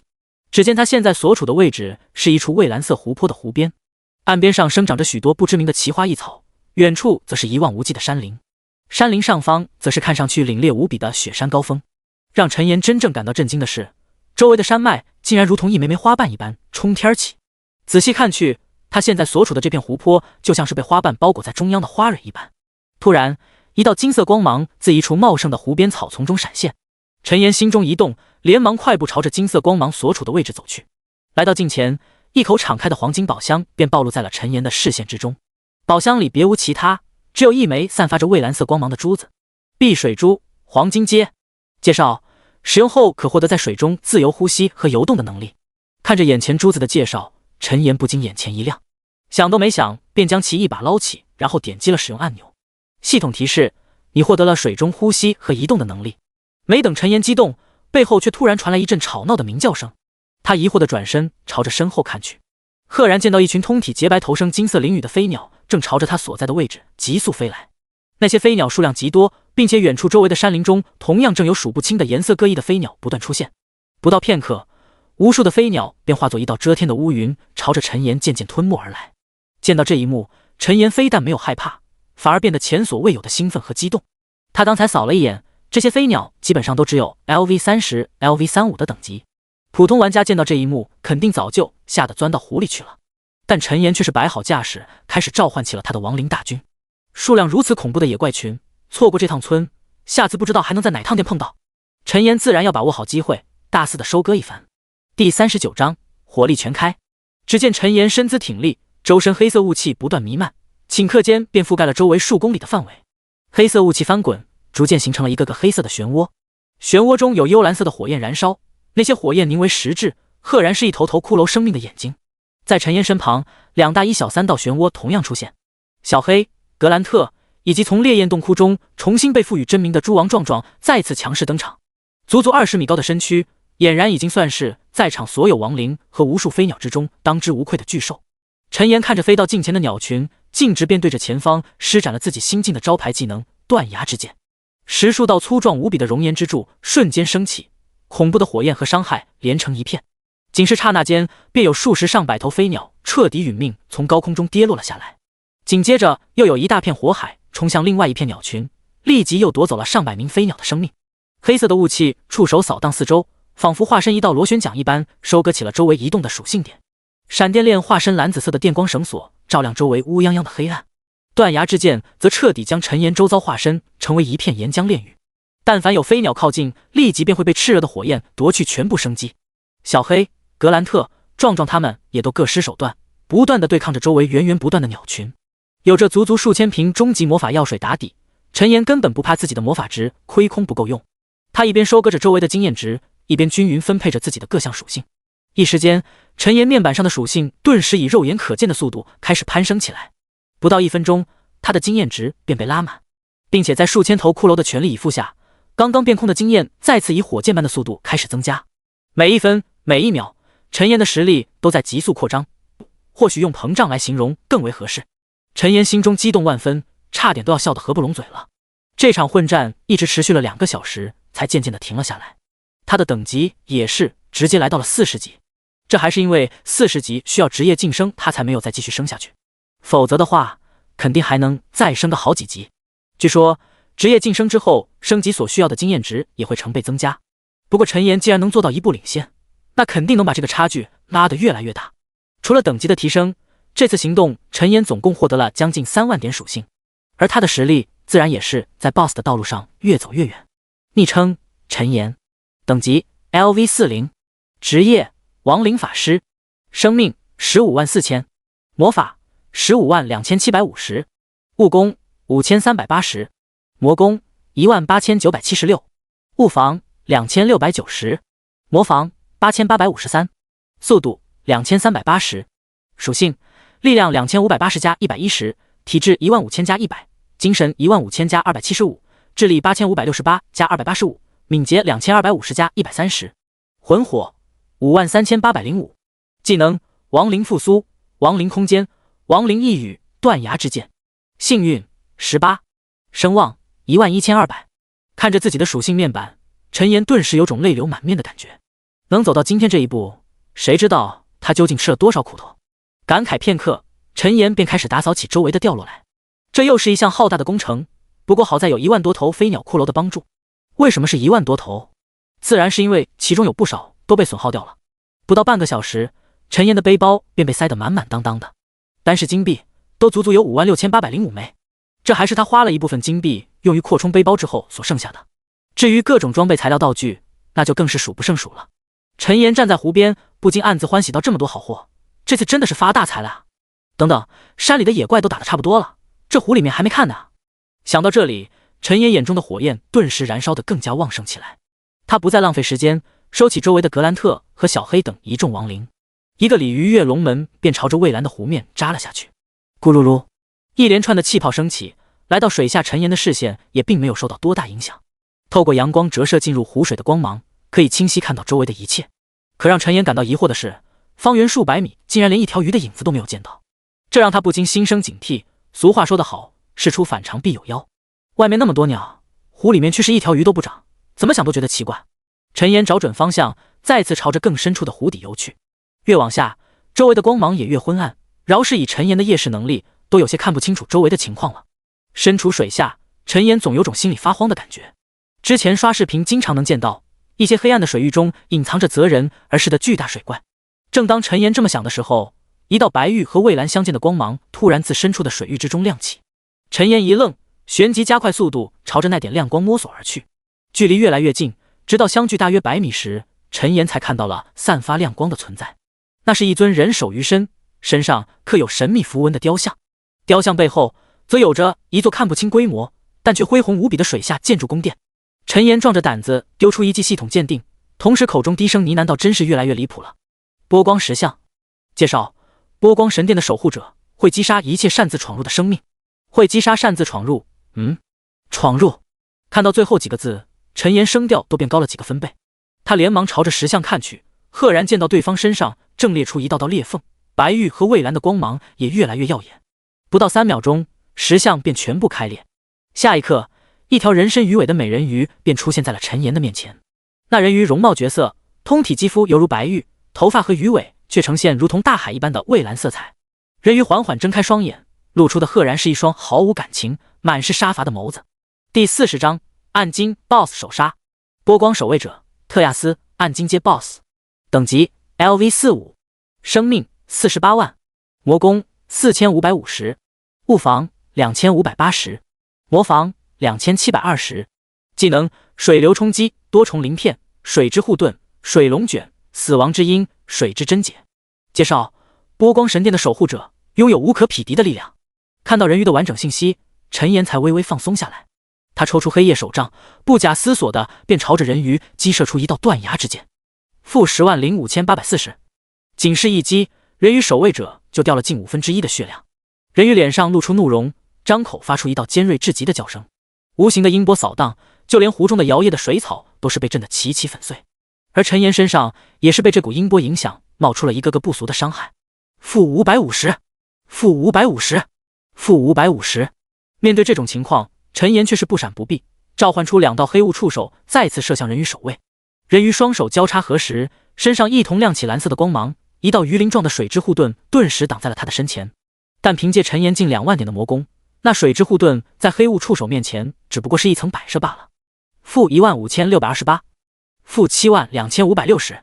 第一道触手直接将水之护盾抽成粉碎，第二道更是再次在人鱼守卫身上留下了一道深刻的伤痕。秉着趁他病要他命的原则，陈岩再次发动夺命连环击。冰剑术加风刃术加地刺术加木藤术。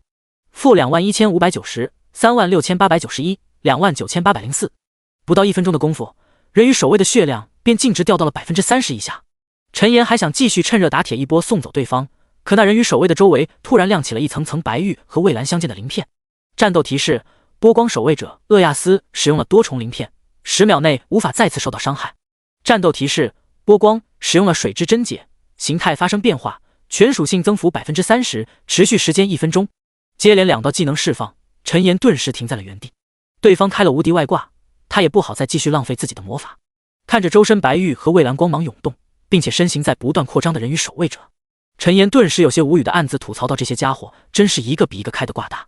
看样子这多重鳞片和水之贞解都不错，待会要选哪个好呢？等等，这家伙好像是石像变成的，不知道待会能不能用亡灵复苏啊？想到这的陈岩眼中的火焰都不自觉地跳动了好几下。不到几秒钟，那人鱼守卫者周围的光芒便渐渐消散。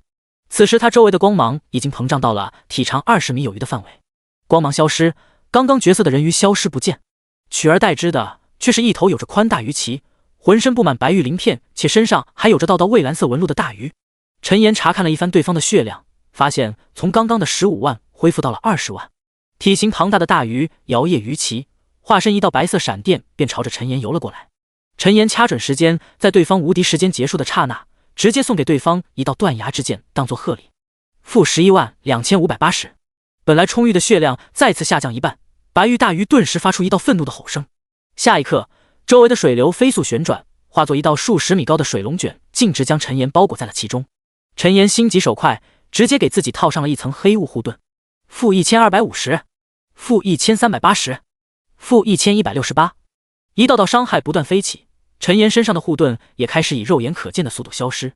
陈岩有些惊讶，他承认自己刚刚确实小瞧了这暗金 BOSS， 单凭这一大范围的灭屠技能，一般玩家来了恐怕都是死路一条。一直到陈岩周围的幽冥盾破碎，那水龙卷也才缓缓的消散。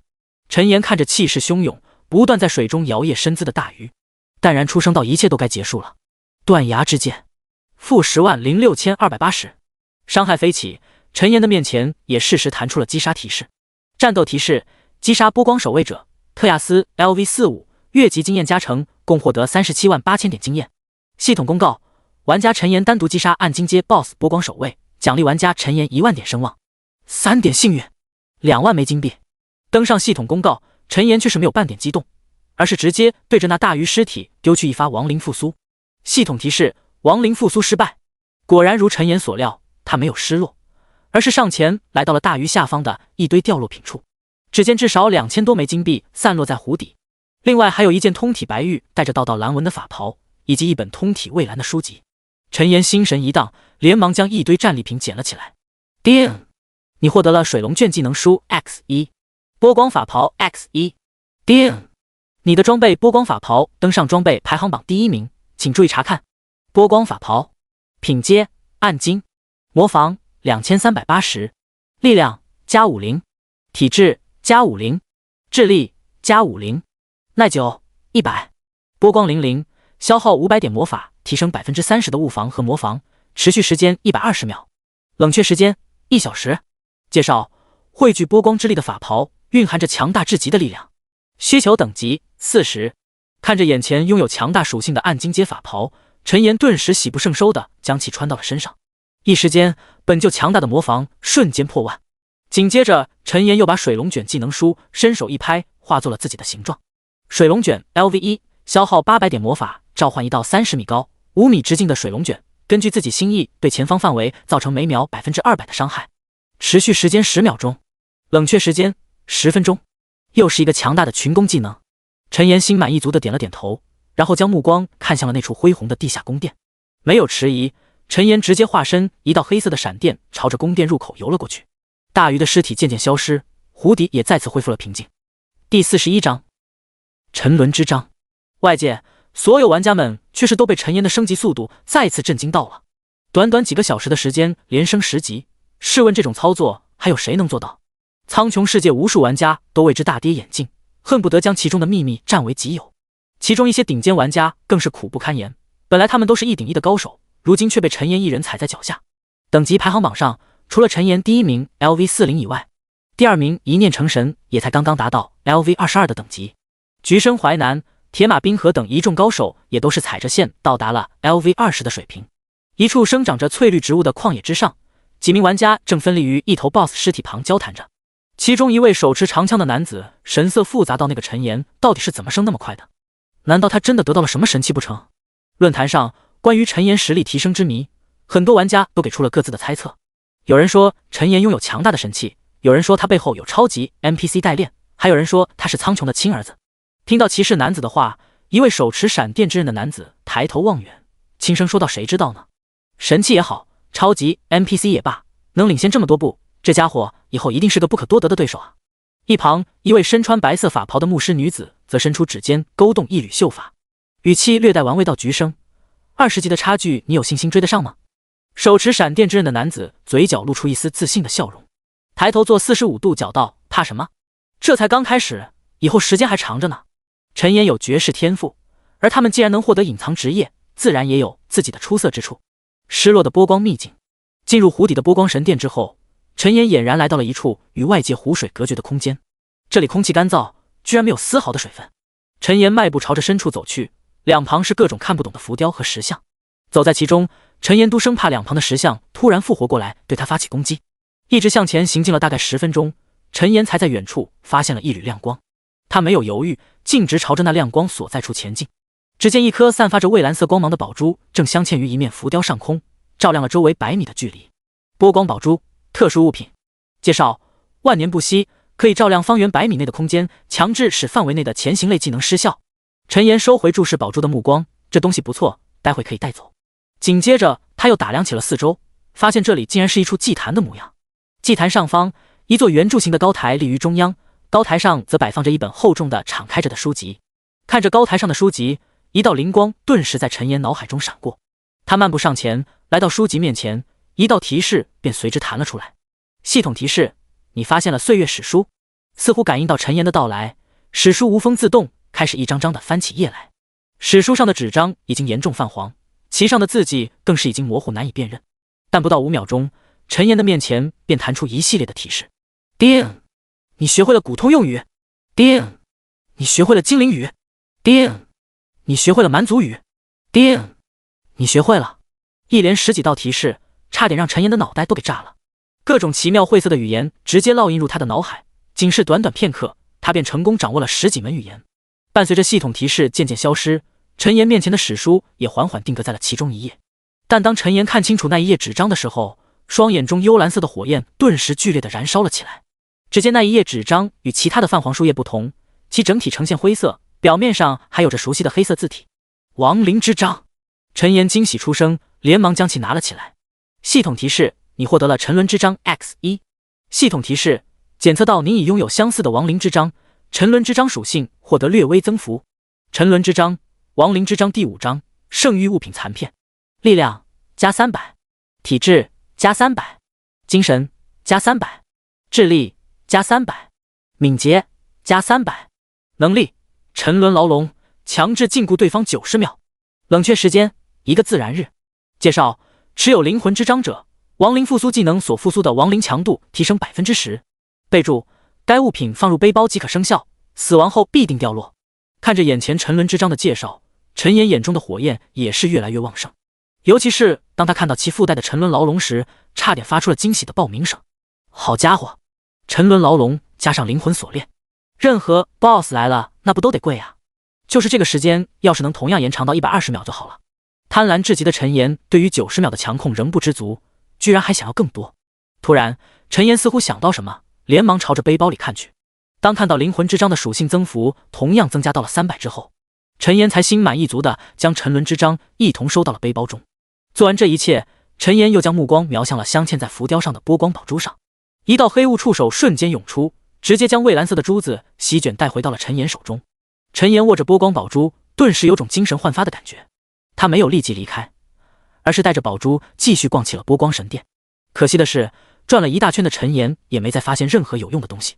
无奈之下，他只能带着宝珠离开了这片幽深的湖底。来到岸边，陈岩立即发现了一个严肃的问题，那就是他到底该如何离开这里。看着周围前不着村后不着店的样子，陈岩不禁暗自愁眉道：这可怎么办？难道我要被困在这里吗？等等，一道灵光在陈岩脑海中闪过，下一刻便见他将波光宝珠收起，转而从背包里拿出了一枚水晶宝珠。这个正是当初克莱伊为了陈岩方便回城而赠予他的礼物。陈岩爱不释手地擦拭了2遍传送水晶，没有犹豫，直接选择了使用。第42章，第2次职业晋升。城主大殿内，正在闭目养神的克莱伊忽然睁开了双眼，紧接着便见到一道周身笼罩着浓墨黑雾的身影出现在了他的身边。见到这黑雾身影，克莱伊的眼角顿时露出一丝止不住的笑意，道：这次怎么这么快就回来了？师傅，我现在已经达到40级了，是不是可以2转了？陈岩扯下黑袍，露出一颗被黑雾包裹的骷髅头道。克莱伊上下打量了一眼陈岩，顿时啧啧称奇道：好小子，这才多长时间，居然就快突破高级亡灵了？当然没问题，本来这一次职业晋升的前提是要你突破中级亡灵，不过现在看来，这根本难不倒你啊。陈岩嘿嘿一笑，接着说道：师傅，赶紧给我布置任务吧，我还等着学习技能呢。听着陈岩着急的语气，克莱伊不禁轻笑，摇头道：真拿你没办法。流云旷野上有一头魔物正在祸乱，你就去将它解决，把他的心脏给我带回来吧。系统提示：你获得了职业晋升任务 S 级任务，击杀流云旷野上的双头魔狼，按金阶 BOSS， 然后将他的心脏带回给亡灵法师克莱伊。任务完成即可获得职业晋升。接到任务，陈岩便不再磨叽，跟克莱伊告别之后，便朝着城外飞奔而去。虽然这次不用担心有人跟他抢第一名，但陈岩火急火燎的性子却是让他无法慢悠悠的前进。将近3000点的速度爆发，陈岩的身影宛如一道黑色闪电般，不到2分钟便已经通过传送阵来到了南城门外。流云旷野距离精灵之森不远，中间紧隔了几座山头和一处深渊峡谷。顾名思义，流云旷野上满是洁白的云层，行走其间就仿佛立身于云端一般。这里的怪物等级大多都在 LV30、50之间，其中以云雀和一种叫做白云兽的野怪居多。白云兽生有4爪，形似绵羊，但体型却极为圆滚，甚至可以在低空进行漂浮。单论外形，这些小家伙绝对是流云旷野的颜值担当。陈岩随手击杀了几头白云兽，将它们复苏为亡灵后，这些可爱的小家伙顿时画风突变，原本飘逸松软如同白云般的毛发消失不见，取而代之的则是一些从森白骷髅中飘荡而出的黑色雾气，再加上亡灵那标志性的一双燃烧着幽蓝色火焰的眼睛，跟之前的风格相比，完全就是天使和魔鬼的区别。已经习惯自家亡灵都比较丑陋的陈岩，顿时也吸了抓几只白云兽当宠物的想法，再次朝着系统的指示飞速前进起来。因为小黑的速度跟他相比还是有很大差距的原因，所以陈岩也放弃了拿小黑当坐骑的想法。足足前进了半个小时，陈岩才在一处凹坡中发现了沉睡的双头魔狼。那是一头体长30米有余，生有2只脑袋，浑身布满暗红色皮毛的魔兽。随着双头魔狼一呼一吸之间，其身体表面甚至还在迸发着炽热的暗红色火焰，就连他身旁一小片草坪都是被这些火焰灼烧成了焦炭，与周围翠绿的草坪显得格格不入。爱护环境的陈岩自然不能容忍这家伙如此嚣张，想都没想，直接朝着双头魔狼的身影丢出一记水龙卷。只见一道道淡蓝色的水流凭空生成，转瞬间形成一道30米高的水龙卷，在双头魔狼的身上肆虐开来。-35804 70689 -33681。恐怖的伤害瞬间飞起，双头魔狼顿时从睡梦中惊醒。他纵身一跃，逃离水龙卷的范围，扫视一周，便迅速将目光锁定在了陈岩的身上。嗷呜！愤怒的吼声荡漾，双头魔狼周身顿时燃起熊熊的暗红色烈焰，朝着陈岩飞速袭来。陈岩还想继续操纵水龙卷进行移动，却发现这家伙移动速度实在是太慢了。迫于无奈，陈岩直接取消掉了还剩几秒的水龙卷，转而对着距离他仅剩100米的双头魔狼击射出了一道断崖之剑。粗壮炽热的熔岩巨柱升起，恐怖的伤害顿时飙起。-53280。卧槽，居然没有暴击！装逼失败的陈岩没有气馁，刚想继续发动攻击，却发现双头魔狼的2只头颅同时喷射出猛烈的暗红色火焰，朝着他齐齐击射而来。战斗提示：双头魔狼使用了魔焰瞬击，自身魔功提升10%，持续时间10分钟。陈岩有些惊讶，但还是快速反应过来，瞬间给自己套上了一层护盾。-865 792。接连2道伤害自陈岩身上飞起，他弹了弹黑袍上沾染的暗红色火焰，然后抬起黑夜手杖，召唤出2道黑雾触手，纷纷缠绕在了魔狼的2只头颅上。-34860 70128。这还没完，陈岩直接召唤出手杖附带的黑夜牢笼技能，然后顺势给对方送上了一套华丽的连击：火球术加风刃术加断崖之剑。战斗提示：击杀双头魔狼 LV40， 获得158000点经验，2500点声望。复苏领主及亡灵成功，获得从该领主以下6项能力任选其一：烈焰爪、烈焰奔袭、魔狼之怒、召唤狼群、魔焰护盾、魔焰瞬击。刚击杀完毕，便将其复苏的陈岩扫了一眼系统弹出的提示，毫不犹豫的便选择了魔焰瞬击。魔焰瞬击 LV1， 消耗300点魔法，对前方5×15范围内的目标造成200%的伤害，并在后续10分钟内提升10%的魔功，至高提升50%，冷却时间30秒。原因无他，其他的要么就是用起来太二哈，要么就是跟他已有的技能重复。只有能提升自身魔功的魔焰瞬击看起来还比较顺眼。这次没有出暗金级装备，金币倒是又给了几千枚，外加一大堆没见过的稀奇材料等等。陈岩也没有失望，毕竟以他现在的实力来说，也不缺那1-2件装备。随手给新的伙伴命名为小哈，陈岩便将其收回亡灵空间，然后又一次发动了传送水晶。大殿之中依旧只有克莱伊一人。第43章亡灵强化。见到陈岩回来，克莱伊的脸上顿时露出了温和的笑容。好小子，居然这么快就回来了。陈岩嘿嘿一笑，从背包中取出魔狼心脏，开口笑道：师傅，任务完成。克莱伊伸手轻抚白须，哈哈大笑道：不错，为师现在就帮你完成职业晋升。说着便见到陈岩周身缓缓溢散出了浓郁的黑色雾气。黑雾出现的刹那，陈岩顿时有种前所未有的清醒。他只感觉自己全身涌现出用不完的力气，大脑的运转速度都是快了数倍不止。很多遗忘的小事更是无端的在他脑海中浮现，并且记忆得更加深刻。甚至以前学过的知识，哪怕他当时难以理解，居然都在短短的刹那全部融会贯通。除此之外，陈岩周围更是出现了一道道幽蓝色的火焰，这些火焰不断的灼烧着他的身体，但陈岩却并没有感到任何的炽热。相反，他有种身体力量正在急速变强的感觉。这种感觉很奇妙，明明属性没有任何变化，但陈岩就是有种自己变强了的错觉。不等陈岩心中惊奇，他的身上便接连冒出数道金光。系统提示：你升到了 LV43， 你的属性发生变化，共计获得30点自由属性点。待到提示淡去，刚刚那种感觉也伴随着黑雾和幽蓝色火焰的退散而消失不见。陈岩心中莫名震撼，这种游戏体验是他之前玩过的任意一款游戏都比不了的。虽然说不出来哪里不一样，但陈岩却是有种十分真实的感觉。克莱伊见到陈岩还在发愣，不禁笑着走到了他的身边，伸出双指并拢在一起，敲了一下陈岩的脑门道：发什么呆呢？还学不学技能了？陈岩摇了摇头，迅速回过神来，可声回应道：学呀，当然学。不过师傅，刚刚任务完成，还没给奖励呢。克莱伊闻言不由一滞，微微瞪了一眼陈岩道：你个财迷精，就这些东西记得最清楚。话音刚落，陈岩面前便弹出一道提示：系统提示，完成职业晋升任务，获得30万点经验，1000枚金币。系统公告，玩家陈岩成为第一个获得2次职业晋升的玩家，特此奖励玩家陈岩5000点声望，5000枚金币，50点自由属性点，3点幸运。看到奖励到手，陈岩才松了口气道：哎呀师傅，我这不是想给您脸上增增光吗？克莱伊嘴角翘起，转身斜眼道：是吗？那你就以最短的时间成为高级亡灵，这样为师说出去才有些脸面。陈岩眼中幽蓝色火焰燃烧，自信回应道：这个您放心，赶紧交给我技能吧。对了，要是有所雪茄无敌的技能，您就不要再藏私了。克莱伊闻言再次被气得吹胡子瞪眼，差点就要使出烧火棍法招呼陈岩，但好在这位十分有涵养的德高望重的亡灵法师还是忍住了。他深吸一口气，转身看着陈岩道：那些技能暂时不是你能掌握的，接下来为师要教给你的乃是亡灵法师的根基。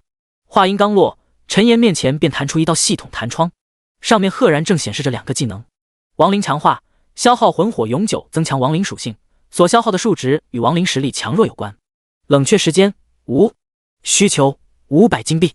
亡灵祝福，消耗300点魔法值，对指定单体或指定亡灵群体，至高100名，恢复自身 30% 攻击力的生命值，冷却时间10秒，需求500金币。仔细看完2个技能，陈岩的心情顿时变得激动万分。一直以来，他的骷髅小弟都只能当背景板，哪怕是几位 BOSS 大将都很难发挥出其原本叱咤风云的实力。这也使得陈岩这个幕后黑手每次作战都得亲自下阵，实在不符合他亡灵法师的身份。现在学了这2个技能，亡灵的实力和续航能力都能得到保障，以后陈岩便可以安心坐等升级了。只是这1000枚金币也太巧了吧，刚刚师傅给了自己1000金币，现在又收回去，真是拿他没办法。算了，就当陪老人家演戏好了。想到这，陈岩连忙取出1000金币交给了克莱伊，随后笑着说道：师傅，请教给我这2个技能吧。克莱伊双眼微眯，笑着点了点头，伸手一点，2道晦涩的内容便涌入了陈岩的脑海。系统提示：你学会了亡灵强化和亡灵祝福。见到提示，陈岩便立即激动地召唤出小黑准备实验。可他刚一使用亡灵强化，便发现事情并没有自己想象的那么简单。系统提示：是否消耗5380点魂火，使用亡灵强化提升小黑 1% 全属性。见到这一幕，陈岩差点眼前一黑，当场昏过去。足足5000多点魂火才只能提升小黑 1% 的全属性，要是给小黑升级的话，那他还不知道要等到什么时候才能成为高级亡灵呢。对不起了小黑，你再多忍耐一段时间吧。被召唤出来的小黑看着出现在自己身旁的漩涡，疑惑地看了一眼陈岩，主动一头扎了进去。一旁的克莱伊看得好笑，拍了拍陈岩的肩膀，温和笑道：放心吧，你现在实力还有待进步，等到你成为高级亡灵之后，就会有富余的魂火来提升亡灵的实力了。陈岩闻言若有所思地点了点头，随后他想到什么，疑惑问道：对了师傅，万一我以后强化亡灵使魂火降到了10万以下，那我会重新跌落回中级亡灵，然后变成现在这个样子吗？克莱伊笑着说道：不会，突破高级亡灵就可以凝聚自己的亡灵火种，就算被消耗掉也会和魔力一般渐渐恢复的，并且你的魂火总数越多，恢复速度也就会越快。所以说，年轻的亡灵啊，赶紧抓紧时间提升实力，向着高级亡灵进发吧！啪啪啪！一阵激烈的掌声响起，克莱伊有些愕然，转身看去，却发现陈岩正举着鼓掌对自己鼓掌。第44章黑雾。师傅，您讲的真是太好了，我感到受益良多啊！听着陈岩的话，克莱伊总感觉有哪里不对劲，但他又不好意思明着发问，于是只能摆手道：讲得好，还不快照着去做！我听说精灵之森的深处出现了新的魔力园灵的身影，你要是想去，就赶紧去吧。魔力园灵珍惜无比，这一次很多其他的势力都会派出各自的天才前去争夺，到时候你要保护好自己，不要被别人欺负，知道吗？还有，不要害怕惹上麻烦，为师在那群老头子面前还算有几分薄面，出了什么事也能替你兜着。听着耳边克莱伊的话语，陈岩心中立即涌出一股暖流，后面的话他已经听不太清，但唯一能感受到的便是克莱伊真挚的关心和期盼，就好像面前站着的不是一堆数据或者什么 NPC， 而是一个真正的活生生的生命一般。陈岩父母去世之后，就再也没有人真心关心过他，想不到现在居然在游戏里重新找到了这种被人呵护的感觉。陈岩缓缓摇头，轻笑着朝着克莱伊开口道：放心吧，师傅，也不看看我是谁，我是不会给您丢脸的。还有，这次我一定突破高级亡灵再回来。克莱伊眼中露出一丝温和神色，缓缓摇头道：这一次就当去长长见识，就算得不到魔力园灵也不要气馁。去吧，我会在这里等你回来。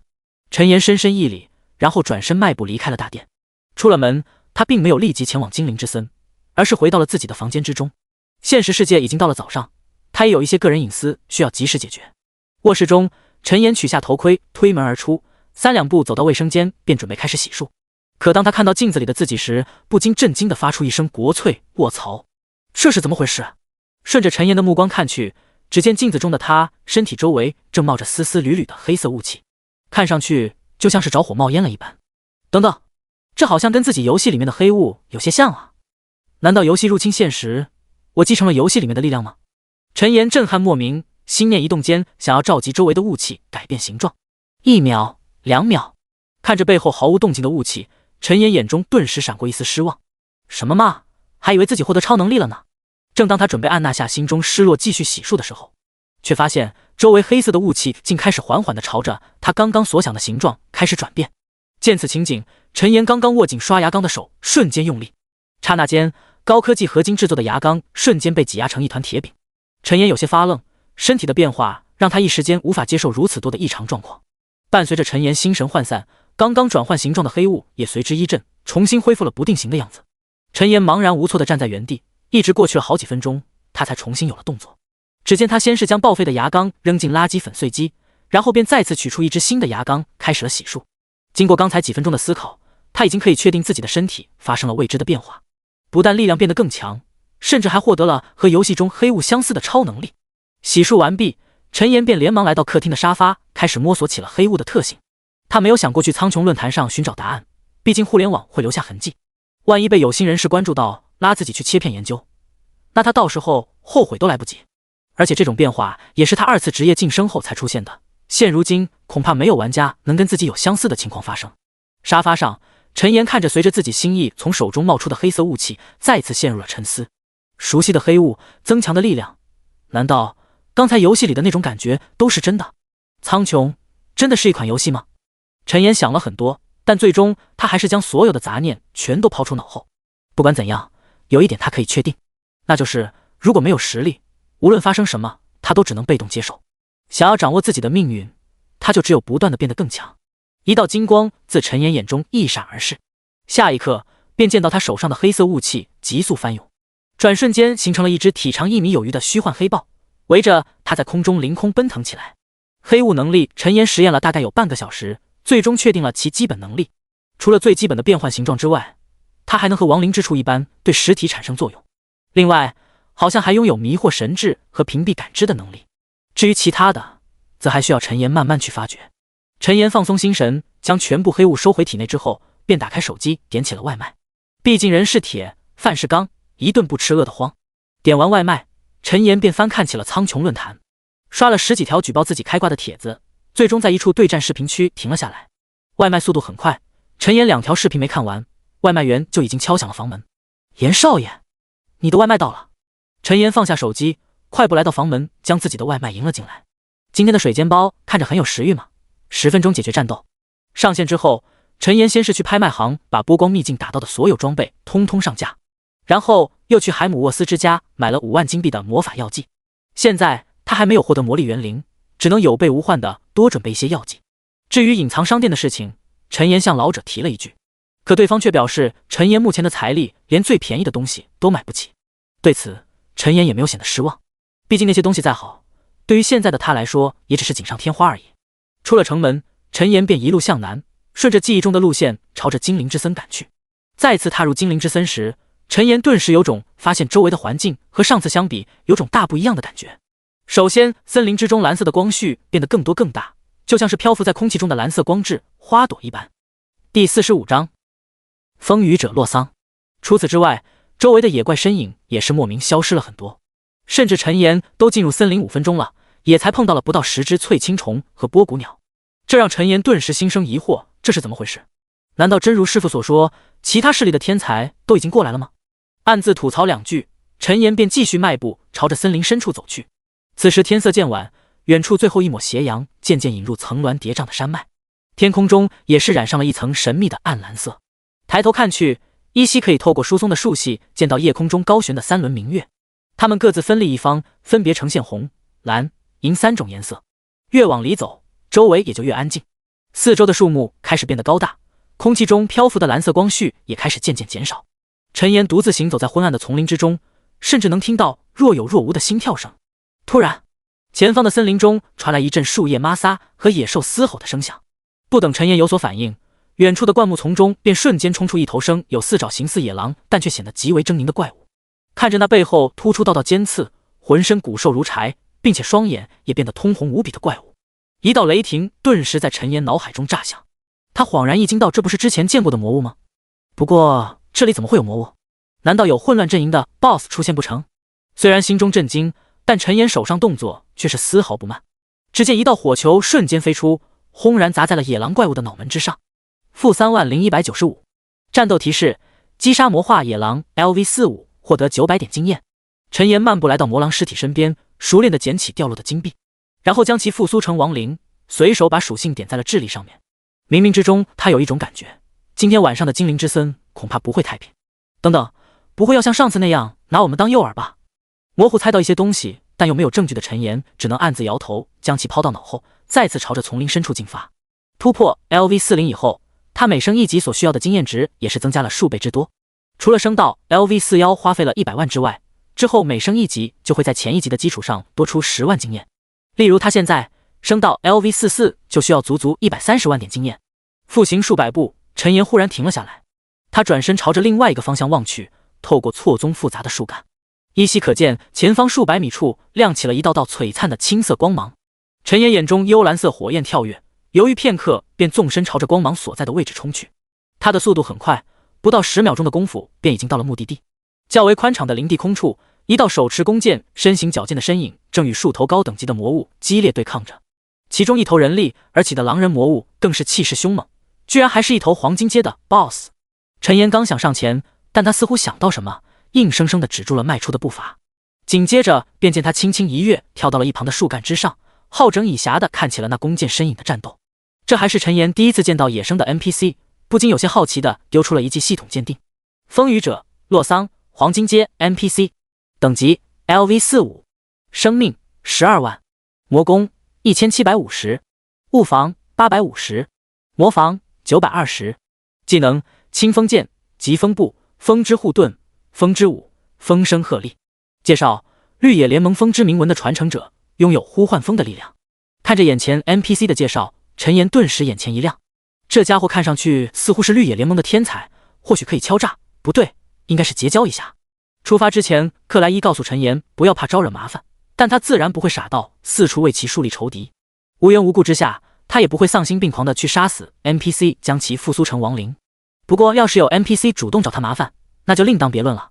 仅是一会的功夫，风雨者洛桑便在一头黄金 BOSS 和5名精英怪的围堵下落入了下风。眼看着狼人 BOSS 就要一爪撕裂他的护盾，陈岩立即召唤出一道黑色雾气，将其拦了下来。-72805。没等狼人魔物有所反应，一道蓝紫色的闪电链便径直缠绕在了他的身上，并在短短刹那间将其余5名精英怪一同连接在了一起。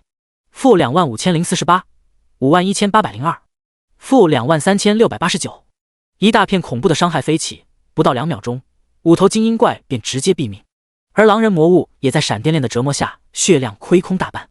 下一刻，在洛桑震惊的神色之中，一道赤红的熔岩之柱拔地而起，瞬间夺走了狼人仅剩的生机。沙沙，100玛撒树叶的声音响起，洛桑扭头看去，一位身穿黑袍面庞笼罩在幽雾之中，双眼呈现2朵幽蓝色火焰的身影便映入了眼帘。他心神一紧，有些紧张道：“你是？”黑袍身影雾气翻滚，传来洛桑熟悉的精灵语：“你可以叫我陈岩。”“不用紧张，我只是看你被魔物围攻，顺手帮忙而已。”听到这话，洛桑才缓缓放松了下来。他轻喘2口气，努力按压下刚刚的后怕道：“谢谢你，陈岩，要不是你，刚刚我就危险了。”陈岩轻笑一声，接着用精灵语说道：“不用客气。对了，你也是来找魔力园灵的吗？”洛桑将弓箭置于背后，点头应声道：“没错，不过没想到这里居然会出现魔物，也不知道魔力园灵还有没有了。”说到这，洛桑的语气也变得有些沮丧起来。陈岩则走到林地空处，一边将金币和掉落的装备全部捡起，一边开口说道：“想那么多干什么？过去看看不就知道了。”闻言，洛桑也是反应过来，笑着点头道：“谢谢。那个，周围魔物有点多，我们要不一起结伴同行吧？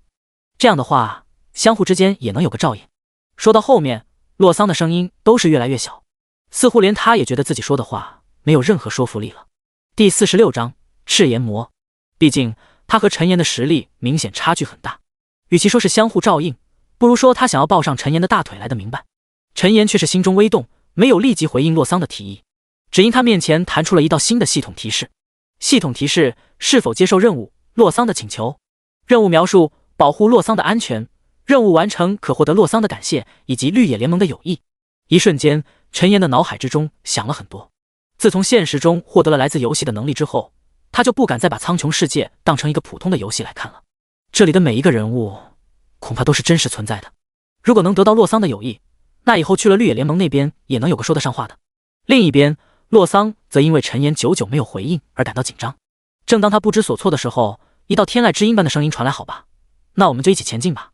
事先说好，要有魔力园灵的话，得先让我挑。”洛桑立即激动点头道：“这个当然。”说着，他便提议马上朝着精灵之森深处进发，但却被陈岩一口否决掉了。“我还有事情要忙呢，你先等我一会儿。”只见陈岩手中出现道道黑色雾气，紧接着那些魔物的尸体中传来一阵异动，片刻间数道骷髅身影便从中钻了出来。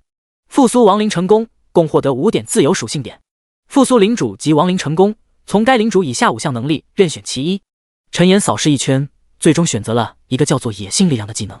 野性力量 LV1， 被动，每升1级额外获得2点力量。复苏完亡灵，陈岩又将属性加在智力上面，然后把几名新上任的骷髅小弟全部收到了亡灵空间之中。做完这一切，他才再次转身看向一旁的洛桑。洛桑见到陈岩使用亡灵魔法，却是丝毫没有惊讶，反而一副十分好奇的样子。见此情景，陈岩也是没有多说什么，招呼一声便带头朝着深处走去。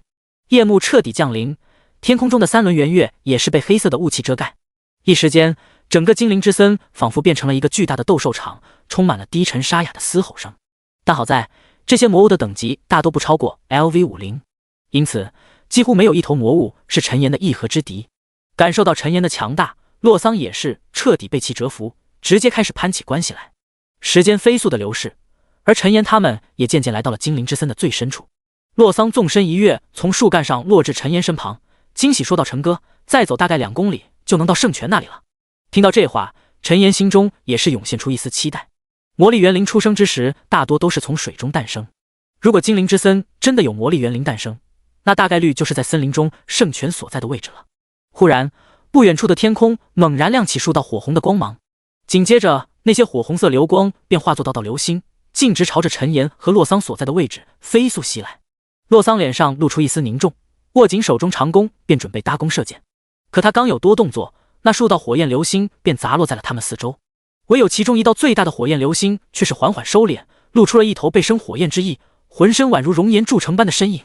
那身影周围燃烧着丝丝缕缕的火焰，上半身酷似人形，下半身却只有一道炽热的火焰之尾。洛桑见状，不禁惊疑出声道：“不好，是准领主级的赤炎魔！”陈岩也是心神微动，瞬间丢出一发系统鉴定。赤炎魔，暗金级 BOSS， 等级 LV50， 生命68万，魔攻6380，物防4200，魔防4500，技能烈焰爪、熔岩吐息、蓄火、熔岩突刺、赤炎护盾、赤炎之翼。介绍：来自于十分强大的炎魔一族，仅差一步便可以突破，成为真正的炎魔领主。飞速浏览完赤炎魔的信息，陈岩便迅速制定出了作战方针。也是这时，周围那几道砸落在地面上的火焰流星也纷纷收敛火焰，变成了一头头小型的与赤炎魔有着几分相像的怪物。但与赤炎魔不同的是，这些怪物是一种叫做小火魔的精英怪，并且它们背后也没有长出翅膀，看样子只能在低空进行漂浮移动。陈岩没有多做观察，直接召唤出闪电链，将赤炎魔和5头小火魔连在了一起。-39860， -23608， 41863。不出5秒钟，所有的小火魔便瞬间倒地不起，身上的火焰也是迅速消失，成为了一团团焦黑的尸体。赤炎魔却是煽动背后火焰之翼，喷吐出一道炽热的岩浆流，朝着陈岩激射而来。陈岩不躲不闪，直接套上护盾硬吃一击，然后趁着赤炎魔喷吐完岩浆的空档，召唤出黑夜牢笼，将其死死地束缚在了原地。水龙卷，道道蓝色水流浮现，刹那间形成一道狂暴的水之龙卷，包裹住赤炎魔的身体。-43806， 78680， -48268。断崖之剑，冲天起的熔岩之柱瞬间命中被包裹在水龙卷之中的赤炎魔身上。-124,359。不到10秒钟的功夫，赤炎魔的生命便没了大半。眼看着对方即将从黑夜牢笼中挣脱束缚，陈岩没有犹豫，直接召唤出数道木藤，将其禁锢在了空中。紧接着，他便又一次发动了夺命连环击，魔焰瞬击加火球术加烈火燎原加断崖之剑。伴随着最后一道伤害飘起，赤炎魔的生命也是彻底清空。战斗提示：击杀赤炎魔 LV50， 越级经验加成 350%， 获得594000点经验，5000点声望。一旁的洛桑早已经看呆了眼，见到赤炎魔被灭，这才一脸惊异道：“陈哥，你不会已经突破领主级了吧？”陈岩收起所有战利品，对着赤炎魔和几头小火魔丢出一发亡灵复苏，转身回应道：“什么领主级？我还没有呢。”说着，他便转而将注意力放在了面前弹出的系统提示上。第47章魔力园灵线，复苏领主及亡灵成功，从该领主以下6项能力任选其一：烈焰爪、熔岩吐息、赤炎之翼。看着面前的提示，陈岩顿时激动不已。其他的不说，赤炎之翼的飞天能力他可是一眼就相中了，毕竟强不强只是一时，帅不帅那可是一辈子的事。赤炎之翼 LV1， 每秒消耗100点魔法，生成可以飞翔的火焰之翼，火焰之翼接触到的目标将受到 80% 的火焰伤害，并有一定几率附加灼伤效果。冷却时间5。看完赤炎之翼的介绍，陈岩默默收回了刚刚那句心里话。这技能不但酷炫，还强的一批。对于普通玩家来说，可能顶多不到1分钟便会失去作用，但对他来说，足足10几万的魔法值完全可以支撑他在空中持续飞行和战斗。不知不觉补全了一个短板的陈岩心情大好，就连走起路来都有一种轻飘飘的感觉。洛桑则是一头雾水的跟在陈岩身后，不明白他的心情怎么突然变得这么好。接下来的路程没再遇到什么强大的 BOSS， 顺势解决掉10几头魔物之后，陈岩他们终于来到了此行的目的地。只见林地之间，一条叮咚作响的小河正在静静的流淌，而小河上方则安静地漂浮着数十团被气泡包裹的光茧。这些光茧散发着各异的色彩，将周围昏暗的森林照得宛如进入了童话世界一般。除此之外，周围的空气中也再次飘满了蓝色的光绪，那是魔力浓郁汇聚在一起所形成的异象。一旁的洛桑见到小河上方漂浮的数十团光茧，顿时止不住欣喜道：“是园灵之卵，太好了，真的有魔力园灵诞生，而且还这么多。陈哥，这些魔力园灵应该马上就要出世了，我们赶紧选一个合适自己的吧。”陈岩微微点头，目光在数十团光茧上来回扫视，很快便锁定了其中几个目标。火焰园灵 S 级，待孵化，火属性园灵，拥有不俗的火焰之力。雷电园灵 S 级，待孵化，雷电属性园灵。一连扫过好几个园灵，陈岩的选择困难症都被逼出来了。每个生命只能选择和一条魔力园灵签订契约，因此他必须找到一个适合自己并且天赋异禀的才行。正当陈岩思索之间，河对岸却是缓缓走出了几名穿戴着各种装备的身影。双方见状都是微微一愣，但很快便反应过来，摇摇点头示意后，便分立小河两岸，开始了耐心的等待。洛桑也是有些紧张，他和陈岩只有2人，对面却是有4人。如果待会发生抢夺的话，那局势肯定对他们不利。但紧接着，洛桑似乎又想到什么，脸上的紧张缓缓褪去，取而代之的则是一副淡然自若的样子。如果不明真相的人来看，肯定会以为洛桑他是有什么特殊的底牌。洛桑则不着痕迹地偷瞄了两眼陈岩，心中的自信顿时再次倍增。跟着陈哥混，肯定能有我一口肉吃，就算没肉，喝口汤也是好的。系统提示：风雨者洛桑对你好感度加20，目前好感度80，崇拜。陈岩有些懵逼地看了一眼洛桑，不明白这家伙又在胡思乱想些什么。刚刚这一路，洛桑对他的好感度可谓是一路飙升。最离谱的是，全程陈岩没有多说一句话，这家伙自己就替陈岩把他自己给攻略掉了。突然，陈岩有些惊喜地看向其中一个赤金色的光茧，大地与火元灵 SSS 待孵化异变，因为某些未知原因发生蜕变的元灵。大地与火，这不就是为自己量身打造的吗？陈岩眼中幽蓝色火焰剧烈燃烧，恨不得那元灵马上就孵化出来。随着时间的流逝，来到小河附近的身影也是越来越多，大家都默契的各立一方，目光灼灼的紧盯着那数十枚漂浮在空中的光团，尤其是最中心那颗赤金色的光茧，其所散发的波动明显要比其他的光茧要强上一大截。时间一分一秒的过去，终于在所有人都忍耐不住的时候，最边缘一个光茧周围的气泡突然破裂开来，没了气泡保护，一颗水蓝色的光茧立即暴露在了空气之中。下一刻，水蓝色光茧如同流体一般开始缓缓蠕动，竟在短短刹那间变换成了一条蓝色的海马模样的生灵。岸边几道早已等候多时的身影瞬间冲出，急速朝着那蓝色海马飞奔而去。这还没完，也是那蓝色海马出现不到几秒钟，另外一颗火红色的光茧也是变换成了一条红色的小鲤鱼。然后是第3颗、第4颗。站在陈岩身边的洛桑此时紧张到了极点，双手死死地攥着自己手中的长弓。一旁的陈岩见状，不禁轻笑一声，摇头道：“放轻松，不就一个元灵吗？待会你就在这等着，不要走动，哥去把你想要的那个元灵给你抓回来。”洛桑闻言，顿时眼眶湿润道：“陈哥，你是我亲哥呀！真是太感动，出来了，陈哥出来了，我就要那个风属性元灵。”话音刚落，陈岩的身影便径直化作一道幽影，消失在了原地。洛桑愣愣地看着一旁的空处，低声呢喃道：“好快！”陈岩速度本就飞快，再加上幽影状态下的增幅，更是快到了一种不可思议的地步。几乎是1秒钟都不到的时间，他便来到了那风属性元灵变作的一条长着翅膀的胖头鱼身边，没有犹豫，直接大手一抓，将其握在手中。2名同样盯上这风之元灵的 NPC 瞬间对着陈岩发动了攻击，可他周围黑色雾气翻滚，竟是直接将攻击全部吞没。紧接着2道黑雾触手瞬间飞出，直接将2名 NPC 击退10米开外。一击得逞，陈岩没有恋战，而是迅速回到了洛桑身边，随手将被抓得快扁了的青色胖头鱼扔向洛桑。陈岩便再次转身朝着场上仅剩的8枚光茧看去，洛桑则爱不释手地抹撒着青色胖头鱼，连声道谢道：“谢谢陈哥，等你什么时候有空去绿野联盟，我一定好好招待你。”第48章得手。陈岩伸出双指，虚空一定，示意洛桑先安静。洛桑有些疑惑，只见陈岩正神色凝重地望着天空，他抬头顺着陈岩视线看去，顿时震惊在了原地。透过周围的光芒，依稀可以见到他们头顶上方正有一道巨大的黑色漩涡缓缓成型，黑雾之中隐约可见一道模糊的巨影，而在那黑色漩涡四周，则凌空悬立着10数道散发着惊人气息的身影。洛桑震撼莫名，惊疑不定道：“那是魔潮？”陈岩没有回应，周围正在争夺魔力元灵而进行厮杀的各方天才也都停下了动作，惊骇莫名地望着天空道：“不好，是魔潮！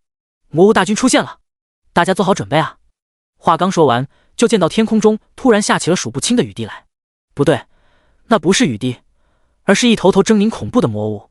哪怕从极高处坠落，这些魔物也只是翻滚2下，便朝着周围的生命开始发动进攻，全然不顾身上出现的任何伤势，甚至一头狼形魔物腿都摔断了，还依旧在用利爪向前爬行。数不清的魔物爆发，瞬间使得整个小河附近骚乱了起来。但不知为何，那几枚未孵化的光茧处却是没有任何魔物，就连天空中坠落的如同雨滴一般的魔物大军都愣是没有一头砸在那几团光茧附近。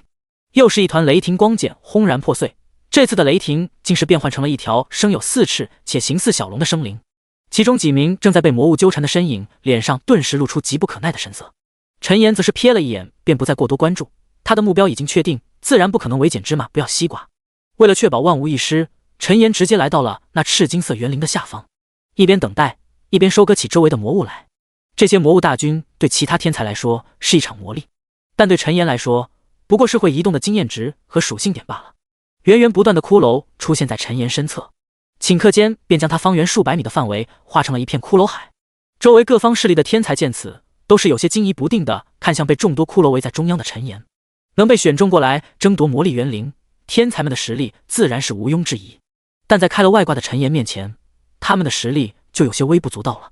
系统提示：你升到了 LV44， 你的获得10点自由属性点。不到5分钟，陈岩便升级了。他先是将所有属性全部加在智力上，然后便再次开始了收割属性点的行动。闪电链加魔焰瞬击加烈焰燎原加断崖之剑，负36980， 86958，负42690， 145,890。恐怖的伤害连成一片海洋，普通的魔物根本挡不住陈岩一次攻击。再加上断崖之剑这种高爆发、高群伤低、冷却的神技，陈岩简直要杀疯了。一道道炽热的熔岩之柱拔地而起，那些魔物大军更是还没落地便已经失去了生命。一时间，陈岩的四周竟是彻底化成了一道死亡之域。其中一些还想要争夺赤金色魔力园灵的天骄见此情景，也纷纷熄了心中的那一丝想法。他们当然想要强大的魔力园灵，但生命只有一次，自然不可能随便拿去开玩笑。时间悄然流逝，陈岩简直要乐得合不拢嘴了。每隔1分钟，他的面板上便会堆积数百近千点自由属性，这也让陈岩再次陷入了麻木痛苦但又欢乐无比的加点之中。精灵之森中的战斗在一直持续，天空中的战斗自然也从未停止。10数道周身散发着恐怖灵光的身影凌空高悬，一齐对抗着天空中一道虚幻的黑色之门。在那门的背后，依稀可以见到无穷无尽的深渊之影，伴随着众多身影合力发出的一道惊世一击，那本就濒临破灭的大门也是微微一晃，随后渐渐崩解开来。见到这一幕，10数道身影才松了口气，收敛了周身的灵光。在众多身影之中，一道身穿白袍、留着银发银须的老者收敛灵光，低头朝着下方俯视而去。当看到数不清的骷髅和占据在那赤金色园林下方的身影之时，老者的脸上才露出一丝温和的笑容。一旁2道身影也是一前一后道：“克莱伊，那就是你的徒弟吗？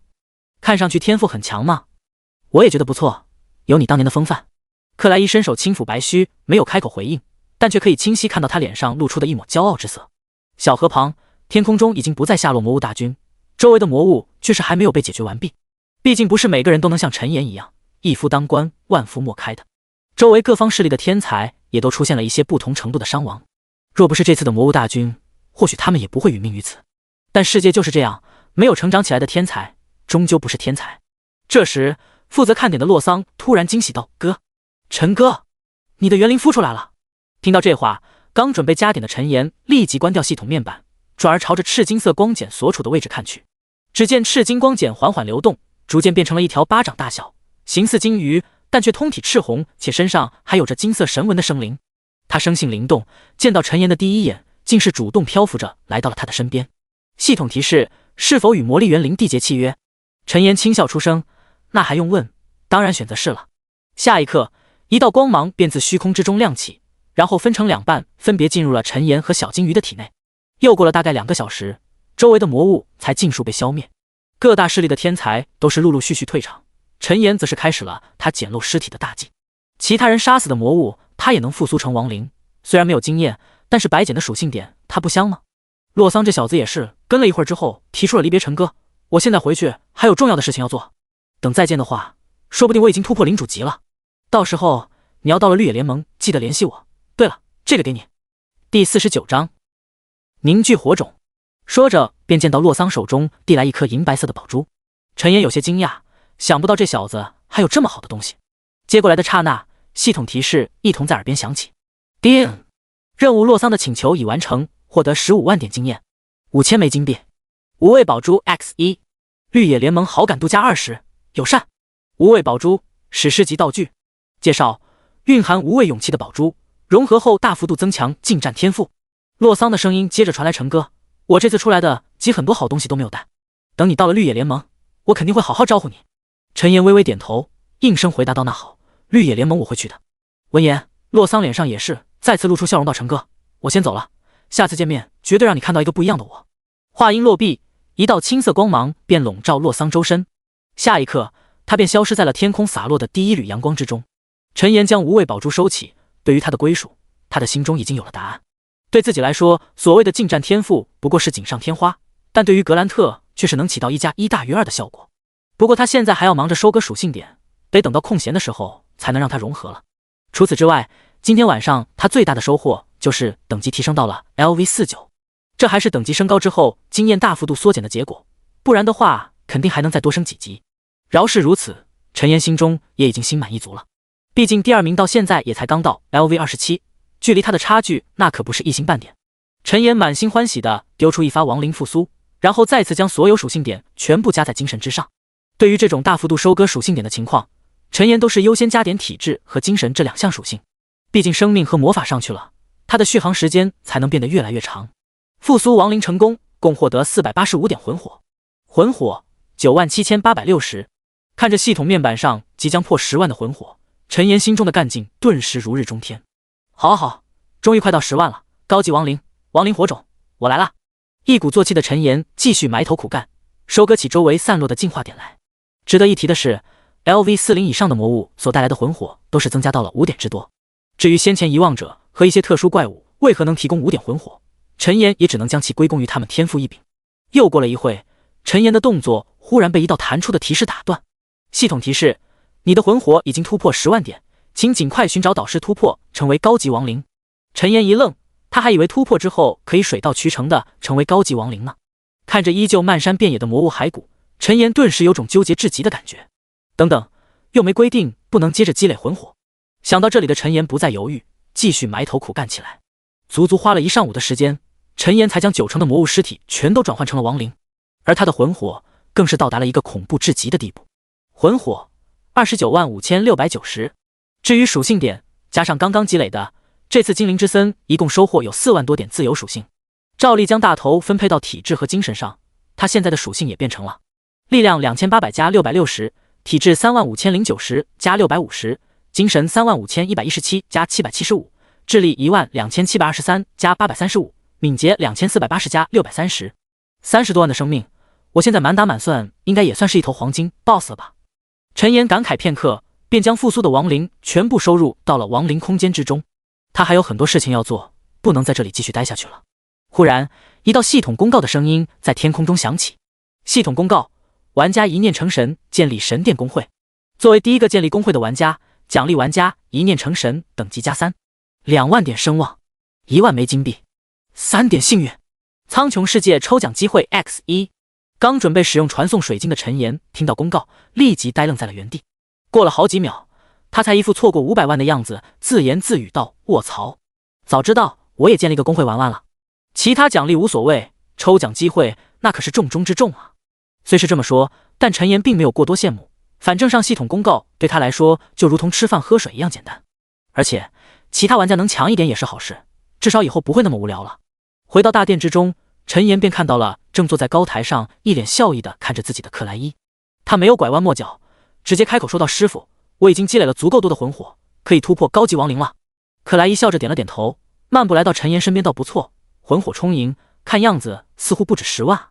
好了，稳住心神，为师这就帮你凝聚属于你自己的亡灵火种。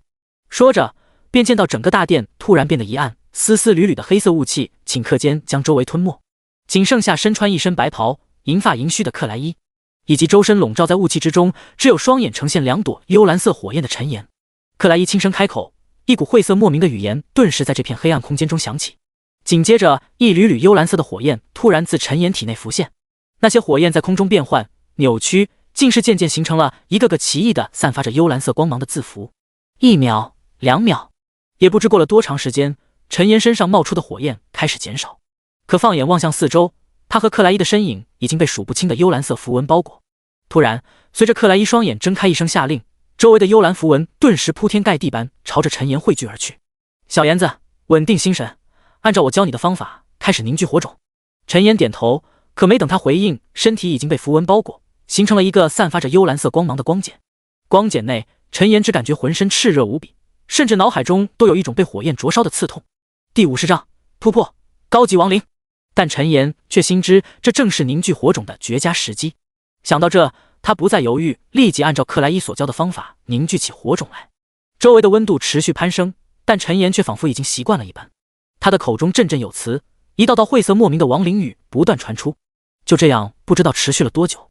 只见一片虚无的意识海中，一朵幽蓝色的火焰突兀亮起。与其说是火焰，倒不如说是火苗更为贴切。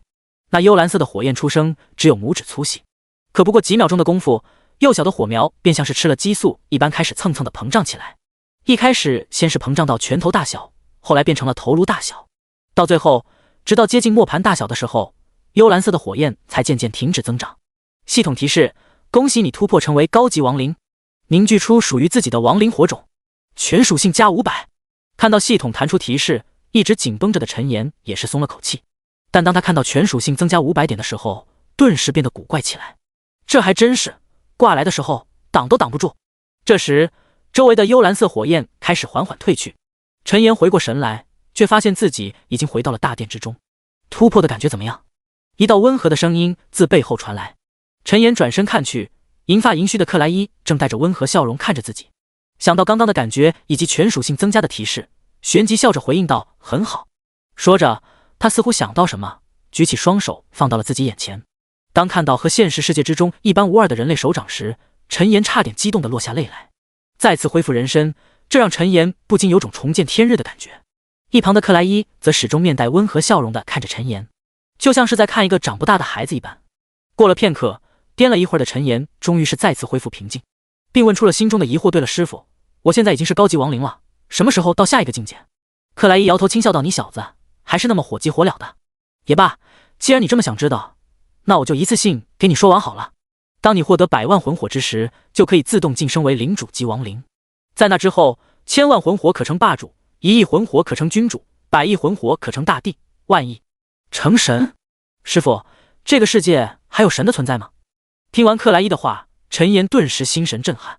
一瞬间，他的脑海中便有了一个新的目标，那就是先成为这个世界的亡灵之神看看。克莱伊微微点头，神色复杂到神是存在的，但是想要成神太难。不过如果是你的话，或许有那个希望。闻言，陈岩脸上也是露出一丝不好意思的神色。克莱伊见状也是嘴角一抽，有些后悔刚刚说出那话，但他旋即便收敛神色，转而可声道：“好了，成神一说太过遥远，你要脚踏实地才能登上顶峰，并且突破君主和大帝都是一道坎，要是没有深厚的底蕴和福缘，那也是徒劳无功。”克莱伊敦促了几句，但紧接着似乎又想起什么，对着陈岩再次开口道：“小岩子，我这里有一个关于魂火的技能，你要不要学？”听到关键词的陈岩立即从成神大梦中清醒，眼前一亮道：“要学？当然要学。”克莱伊笑而不语，就站在原地看着陈岩。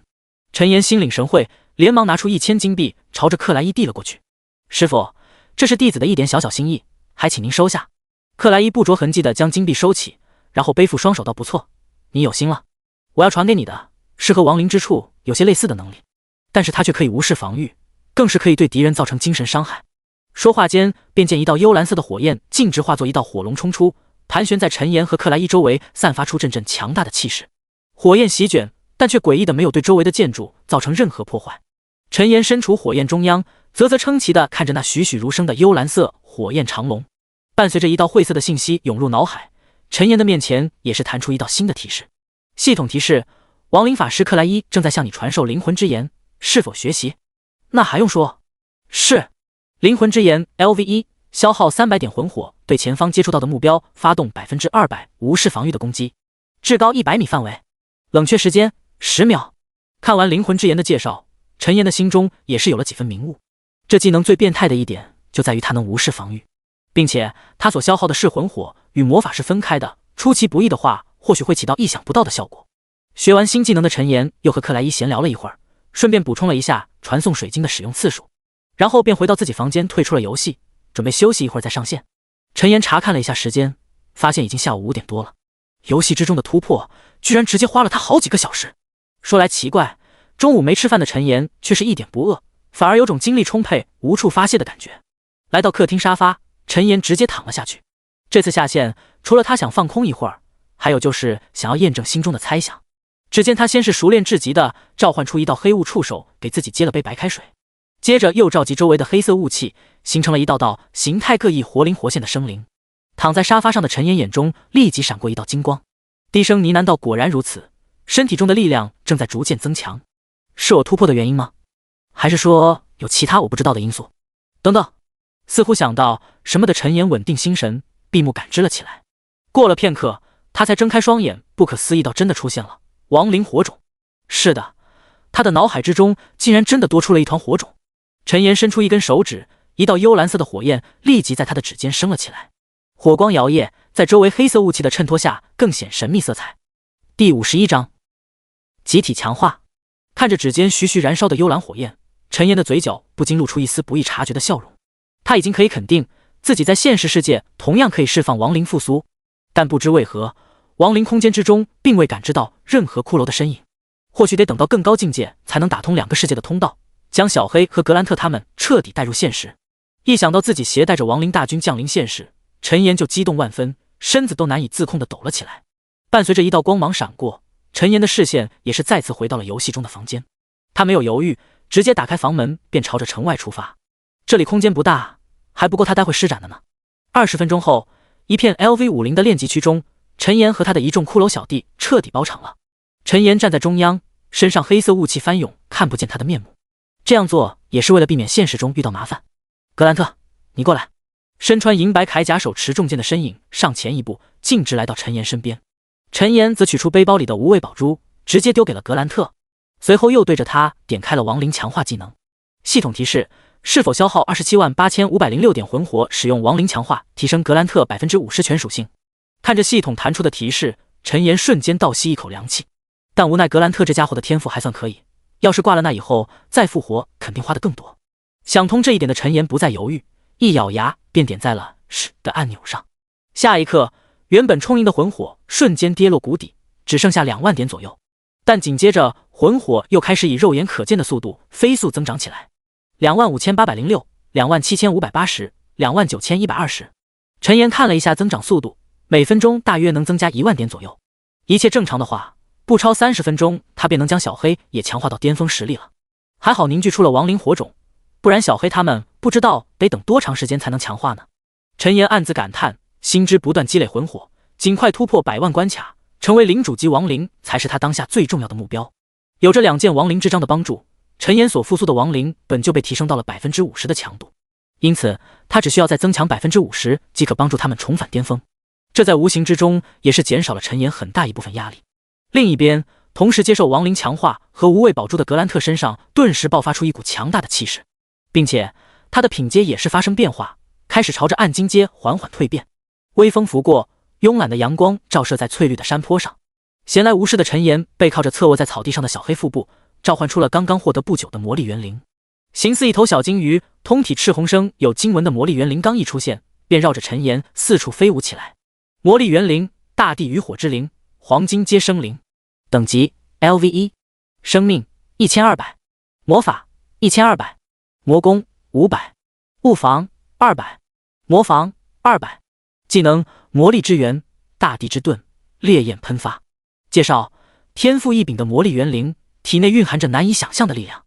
契约者陈岩。见到小家伙的信息，陈岩不禁有些惊讶，他还以为魔力园灵是一种移动魔法药包呢，没想到居然还有这么恐怖的作战能力。看着在空中自由自在飞翔、通体赤红、被生经文的小金鱼，陈岩沉吟片刻，给他改了个名字——固拉多。得到新名字的固拉多顿时欣喜莫名，不住地绕着陈岩转起圈来。看得出来，这孩子似乎很喜欢这个名字。固拉多等级还很低，需要共享他的经验才可以快速升级，所以陈岩打算等会带他去刷副本，直接把经验都喂给他。时间悄然流逝，很快陈岩便花费同样20多万魂火把小黑也给提升了。这孩子也不负陈岩所望，挖掘出了自身的潜力，成功蜕变成了暗金阶亡灵。不但体型扩张到了30米之巨，身上的气势更是强了数倍不止，并且他身上缭绕的黑色雾气也更加虚幻，看上去就像是燃烧着的黑色火焰一般。紧随其后的是双头魔狼和赤炎魔，虽然这俩家伙技能要比小黑和格兰特他们弱上一截，但帮他们恢复实力也能为自己增加一份战力。因此陈岩并没有厚此薄彼，把所有的 BOSS 大将全都提升了一遍。当然了，熔岩蛛王壮壮也没有例外，同样被提升到了巅峰实力。但可惜的是，壮壮并没有朝着暗金阶蜕变。不过以他深渊黄金 BOSS 的实力，像双头魔狼这种一般的暗金 BOSS 来了，都得主动给他让道。一直忙活了将近3个小时，陈岩才带着恢复到巅峰实力的亡灵大将们再次出发。其中小黑和格兰特突破暗金阶之后，分别领悟了幽影分身和剑荡四方的技能。幽影分身消耗500点魔法，召唤出5道幽影分身，每道分身拥有本体 30% 的力量。剑荡四方被动技能，攻击时 40% 的概率将攻击化作剑气，并增幅 280% 的威力。不得不说，两个技能都十分变态，这也让陈岩对于培养小黑和格兰特的心更加坚定。值得一提的是，恢复到巅峰实力的小黑和格兰特他们还能继续强化，只不过所消耗的魂火会呈指数形式不断增加就是了。唯一让陈岩感到可惜的是，亡灵强化虽然很变态，但却并不能提升他们的品阶。想要不断晋升，只有找到合适的机缘，才有那么一丝机会。夕阳西下，落日将天边的云彩染成一片金红。陈岩把小黑和格兰特他们召回亡灵空间，便带着魔力园灵固拉多回到了布鲁威斯城中。他此行的目标并不是烈焰洞窟，而是耀光帝国东部黎明之城新刷出的离火平原副本。黎明之城距离布鲁威斯城遥远，所以陈岩打算直接坐传送阵过去。离火平原则是新刷出的一个 LV30、LV40 的大型副本，目前已经有玩家通关了简单难度，更高难度暂时还没有消息。第52章再刷深渊副本。以陈岩的实力来说，他自然是要挑战深渊难度，这样经验也能多一点。陈岩没有隐瞒自己的行踪，披着一身黑袍，周身黑色雾气翻滚间便来到了离火平原副本所在地。一些围在副本入口处的玩家见到他这副打扮，立即认出了他的身份。毕竟陈岩之前在城门口的大集上买过不少东西，他的形象早就被玩家给传到论坛上去了。周围的玩家虽然心中惊奇，但却没有一人敢上前打招呼。一直到陈岩的身影独自消失在副本入口处后，众多玩家们才七嘴八舌地议论起来。你们看到了吗？刚刚那是陈岩大佬吧？当然看到了，我还录屏了呢。不愧是陈岩大神，气势都压得我喘不过气来了。啊，我也有这种感觉，我还以为是我的错觉呢。突破高级亡灵之后，陈岩不但属性全面提升了一截，身上的气势也是变得更具压迫感。这也是为什么众多玩家见到他之后，有种面对上位者的感觉。离火平原副本内部，放眼望去，陈岩此时正处于一片长满火红色植物的平原之上，那些植物上还燃烧着丝丝缕缕的红色火焰，周围的温度极高，若是普通玩家估计刚一进入就会进入烧伤状态。但陈岩却因为曾使用过烈焰宝珠，本身对火属性有了一些抗性，所以行走其中并没有感受到任何的不适。一旁被召唤出来的固拉多更是兴奋地发出一声幽吟，似乎很喜欢这种灼热的环境。陈岩微微一笑，便带着固拉多朝着前方走去。不过数十步，一道红色的身影便从草丛之中飞起，朝着陈岩激射而来。那是一只浑身披着赤红羽毛，尾部还有着一根极长如同火焰剑刃一般尾羽的鸟。离火雀深渊怪，等级 LV30， 生命15800，魔攻1350，物防750，魔防830，技能烈焰冲击，火羽，离火之剑。介绍：离火平原上的火雀喜欢梳理自己的羽毛。看着眼前篮球大小的离火雀，陈岩眼中也是露出一丝惊讶。想不到这里的深渊怪才30级生命就破万了。也是在第一只离火雀飞起的刹那，周围的草丛中顿时飞出数十上百只同样的身影。见到这一幕，陈岩毫不犹豫的便丢出了自己升到 LV2 的闪电链，负42950， 43856， 89256，负43981。蓝紫色的电光瞬间连接数十只离火雀的身影，在闪电链恐怖的攻击下，没有一只离火雀能活着撑到第2秒，并且一头离火雀死亡之后，闪电链便会立即弹射到下一个目标身上，再次爆发猛烈的攻击。不到6秒钟的功夫，最后一头离火雀倒地之后，闪电链也是缓缓消散在空中。陈岩身边吸收全部经验的固拉多也是瞬间闪过数道金光，竟是刚一进入副本便来到了 LV8 的等级。固拉多兴奋地张着宽大鱼鳍，绕着陈岩再次转起了圈，口中还不断喷吐着一道道细小的火焰。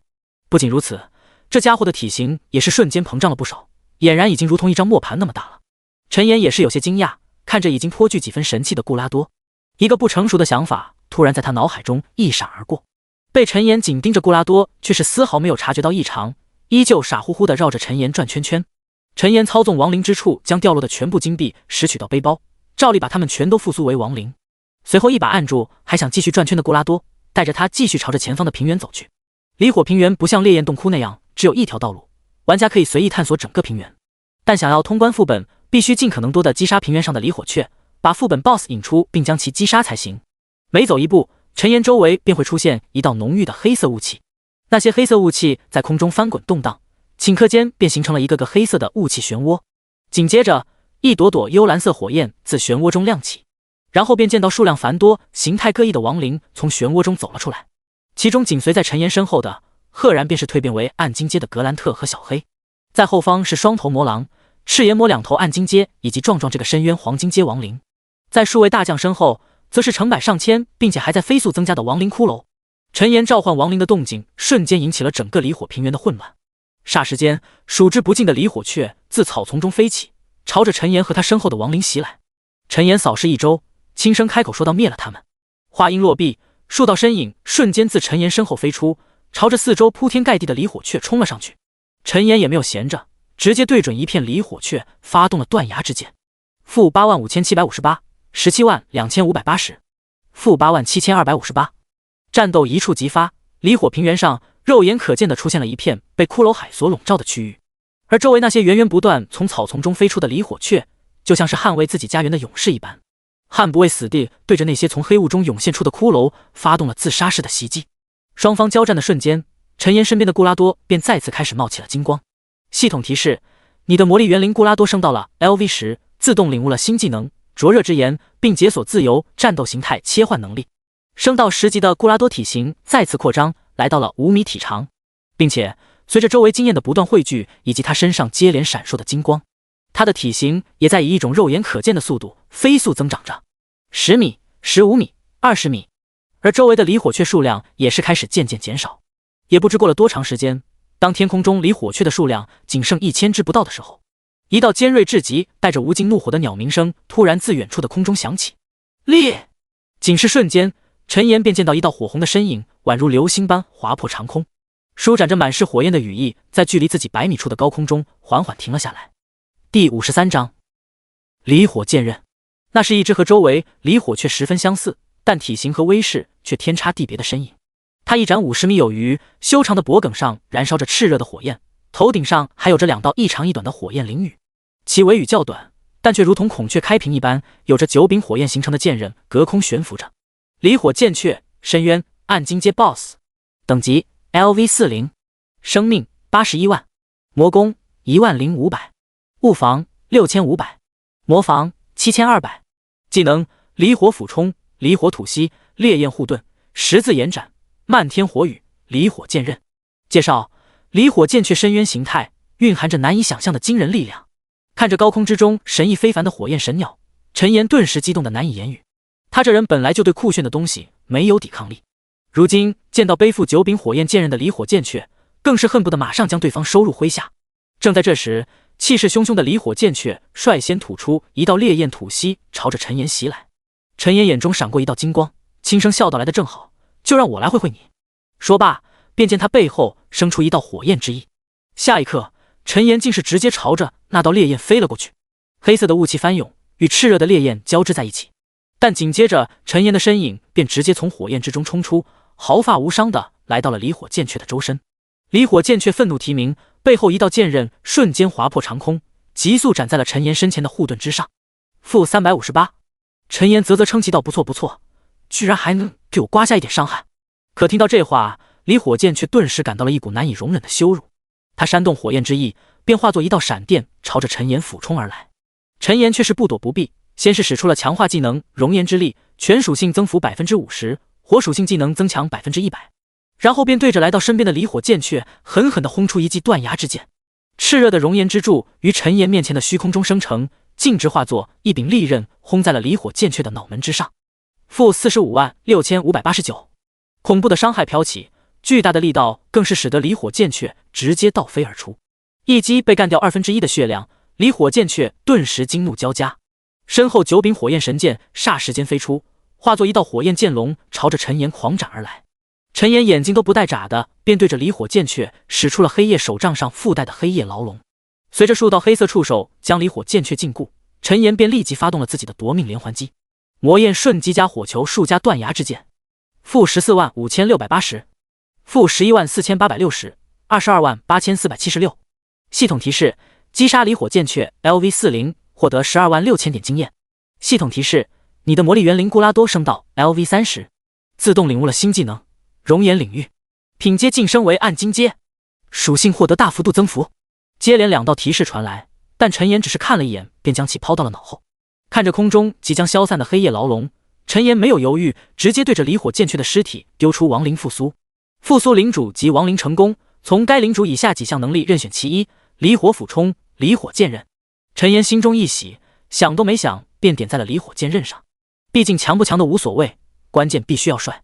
离火剑刃 LV1， 自由消耗魔法值，召唤离火剑刃，每一柄离火剑刃消耗100点魔法值，至多9柄。离火剑刃可存在时长为30秒，击中目标即可造成 180% 的伤害。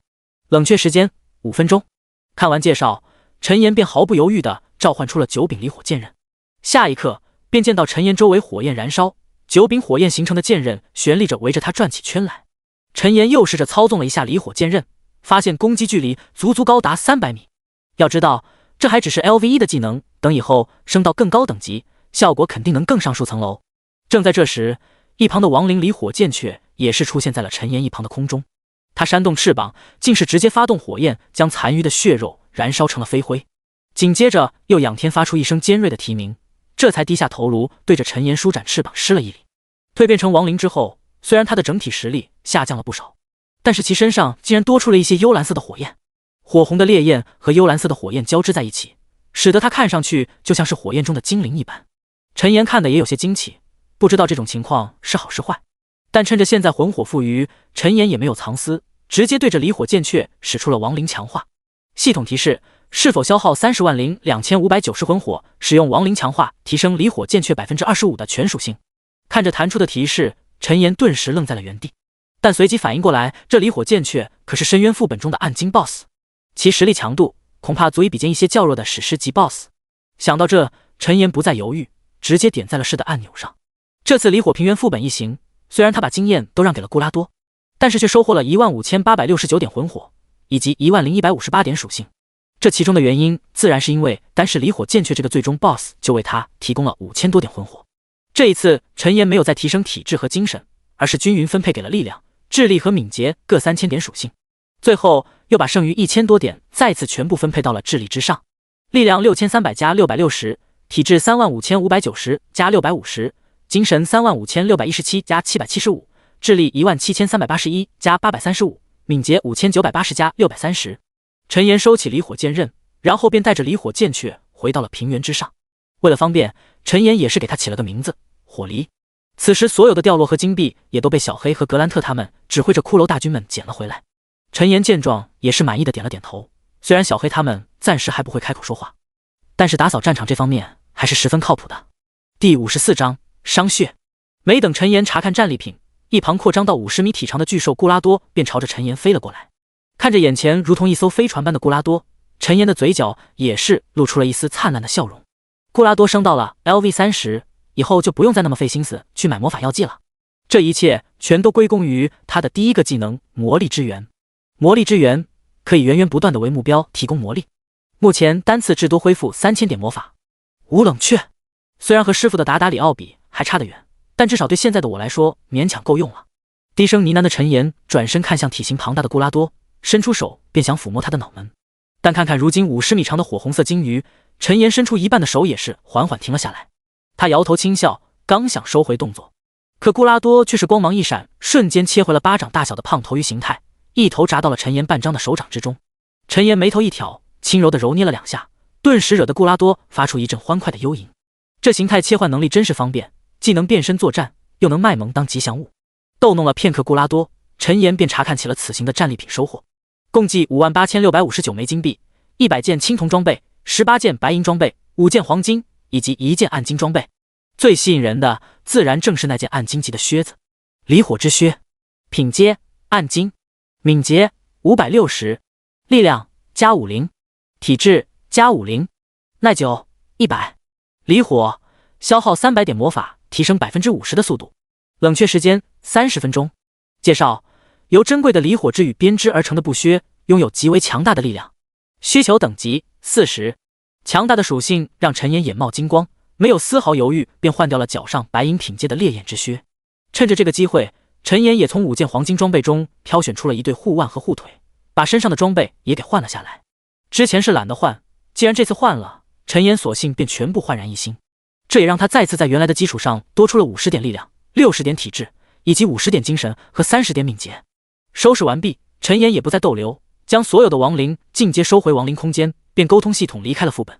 刚一出现在副本外，陈岩的面前便弹出了一道新的提示。系统提示：您已通关离火平原深渊副本，评价 SSS 级，奖励8000点声望，5000枚金币，技能升级点数 X5。陈岩微微一愣，技能升级点数？苍穹世界还有这种东西吗？他点开技能面板，发现最下方果然多出了技能升级点5的字样，并且每个技能都各自标出了升级所需的点数。陈岩思考片刻，便直接将断崖之剑和刚刚获得的离火剑刃升到了 LV2， 其中离火剑刃的数量直接增加到了18柄，每次攻击造成的伤害也增加到了 200%。 除此之外，每柄剑刃所存在的时间也是延长到了35秒。断崖之剑则一如既往的犀利，不但攻击范围扩张到了50×50，伤害也是直接暴增到了 400% 之多。这样一来，他5秒的冷却更是形同虚设，用出一发断崖之剑，直接便可以发动下一发了。经过这件小插曲，陈岩便迈步朝着黎明之城的城门走去，而周围的玩家见状也是纷纷目送他离开。待陈岩走远之后，其中一名玩家快步上前，点开了副本通关的排行榜界面。离火平原通关排行榜，第1名陈岩，深渊难度 SSS 级。当看到眼前的信息时，那名玩家顿时震惊失色道：天哪，又是深渊难度，又是 SSS 级。周围玩家闻言都是连忙查看，当见到那醒目的字样时，在场顿时爆发出一阵轰然的议论，这也太变态了吧，他一个人居然就通关了深渊副本。对啊，我连简单副本第1轮攻击都撑不过去啊。那名最初查看副本通关排行榜的玩家眼中光芒闪烁，直接截屏发到了自己的苍穹论坛上。短短片刻间，帖子便被加精置顶，浏览量更是瞬间突破数万之巨，并且还在以火箭般的速度飞速增加着。离火平原副本距离黎明之城不远，但也足有大约3公里的距离。陈岩的速度不快，他一边欣赏沿途的风景，一边慢悠悠地朝着城门前进。这次副本之行收获巨大，还让他发现了技能升级点这一奥秘。根据他的观察，其他玩家通关简单难度和困难难度的副本，那是没有技能升级点这一说的。单论这一点，以后每天的副本他都必须去刷一趟。穿过一片山坡，陈岩来到了一处叫做黎明旷野的地图。黎明旷野占地位置极广， LV10、LV50 的炼级区域都有，因为紧挨着黎明之城而得名。再向西走大概2公里，就可以到达黎明之城的东大门。可陈岩没走出几步，背后突然传来一股劲风。陈岩神色微变，没有丝毫犹豫，直接转身将黑夜手杖横至身前挡了下来。枪一击命中，面前的空中顿时现出一道手持利刃、身穿黑色皮甲的身影。对方脸上戴着面罩，但是却露出了一双刀削般的眼睛。当见到陈岩单手持着法杖轻松挡下自己攻击时，男子的眼中不禁露出一丝惊疑之色。陈岩也是一头雾水，不明白这个家伙为什么被刺自己。昵称商血，等级 LV25， 职业猎杀者，生命6280，物攻1258，物防820，魔防768，所属势力刺客联盟。仅是扫了一眼，陈岩便没了兴趣，多大点能耐，居然敢来找他的麻烦。对面那名叫商血，疑似盗贼隐藏职业的家伙，一击没有得手，瞬间后退，同时拉开4-5码距离后，直接撕开了一个暗紫色的卷轴。卷轴射出一道紫光，瞬间没入了陈岩体内。系统提示：玩家商血对你使用了禁魔卷轴，低级，30秒内无法使用任何魔法技能。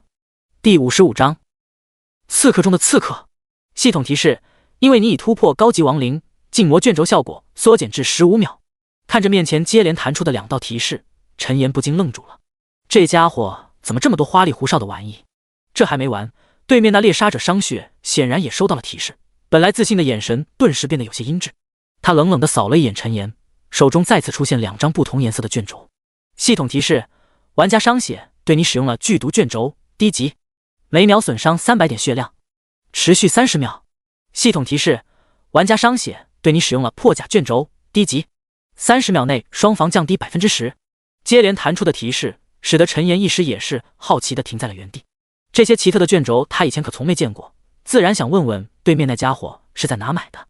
而且以他 BOSS 级的实力来讲，就算他站在这1天1夜，恐怕对方也破不了他的防御。满脸冷漠的商血却是以为陈岩被吓傻了，但他却没有大意，持着武器便再次进入了隐身状态。不远处来往的玩家见状，顿时惊奇不已道：“那不是陈岩吗？他好像被玩家攻击了。那人我认识，刺客联盟的5大神级刺客之一，商雪。刺客联盟？什么东西？居然敢来挑战陈岩？他活腻了吧？你不懂瞎说什么啊？那可不是一般的刺客，那是刺客中的刺客好吗？都别啰嗦了，赶紧开启录像啊！这可是陈岩大佬的首场 PK。”经过一位玩家的提示，众多玩家也是纷纷反应过来，要是把陈岩的战斗视频发到论坛上，肯定能小赚一笔。另一边，陈岩依旧淡然自若地站在原地，他的脸上笼罩着黑雾，看不清真实表情。在他凝神项链的特效下，那商雪隐形的身影根本无所遁形。看着对方手持利刃朝着自己腰间捅去，陈岩再也无法保持镇定，瞬间甩出黑夜手杖将对方拦了下来。捅哪不好，非得捅啊？你是跟腰子有仇吗？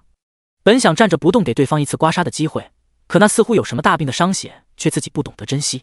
商雪见到自己攻击再次被格挡，眼中惊疑的神色再也不能掩饰，但他旋即便一咬牙，快步转身腾移来到陈岩背后，举起利刃扎了下去。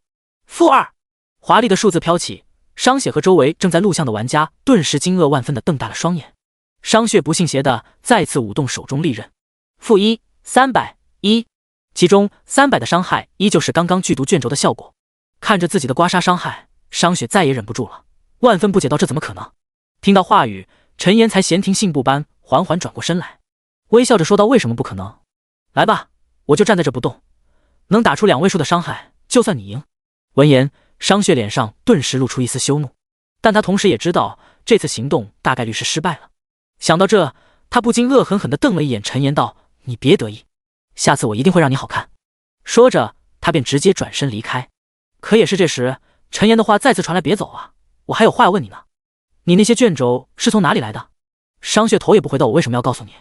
凭我能放你一马，你也不想挂掉吧？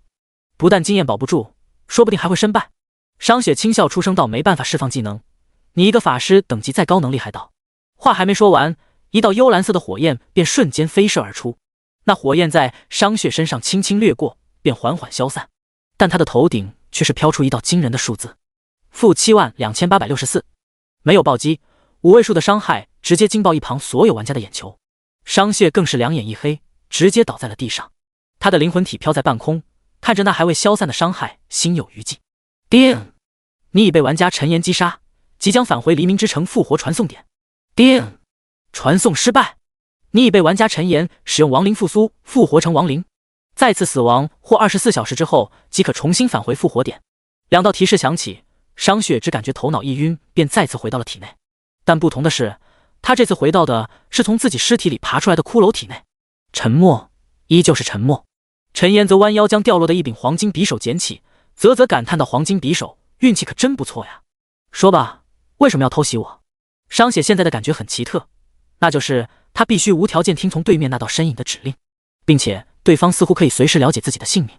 商雪不由自主回应道：“是狂战天下在刺客联盟中发布的悬赏令。”陈岩神色古怪，回忆片刻才想起来，应该是之前被他指使执法者关到监狱里的家伙。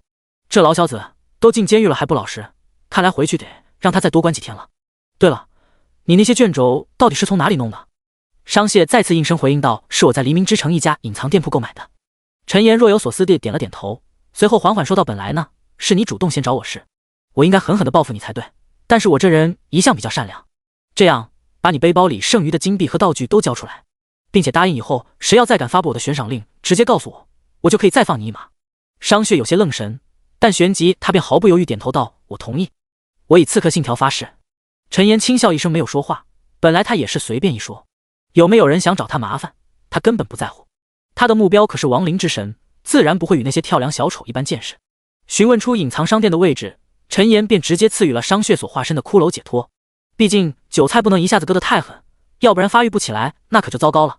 只不过这家伙全身上下居然只有不到1000个金币，还好意思说是刺客中的刺客，真是穷得没边了。除此之外，陈岩的好友栏里也是多出了第2个好友商血。至于对方到底会不会给自己当间谍，那就看他表现了。第56章复活卷轴。苍穹论坛上，一则名叫陈岩大神首场 PK 的视频突然火爆全网，迅速冲上热搜榜首，甚至连神殿公会招募玩家的帖子都给压了下去。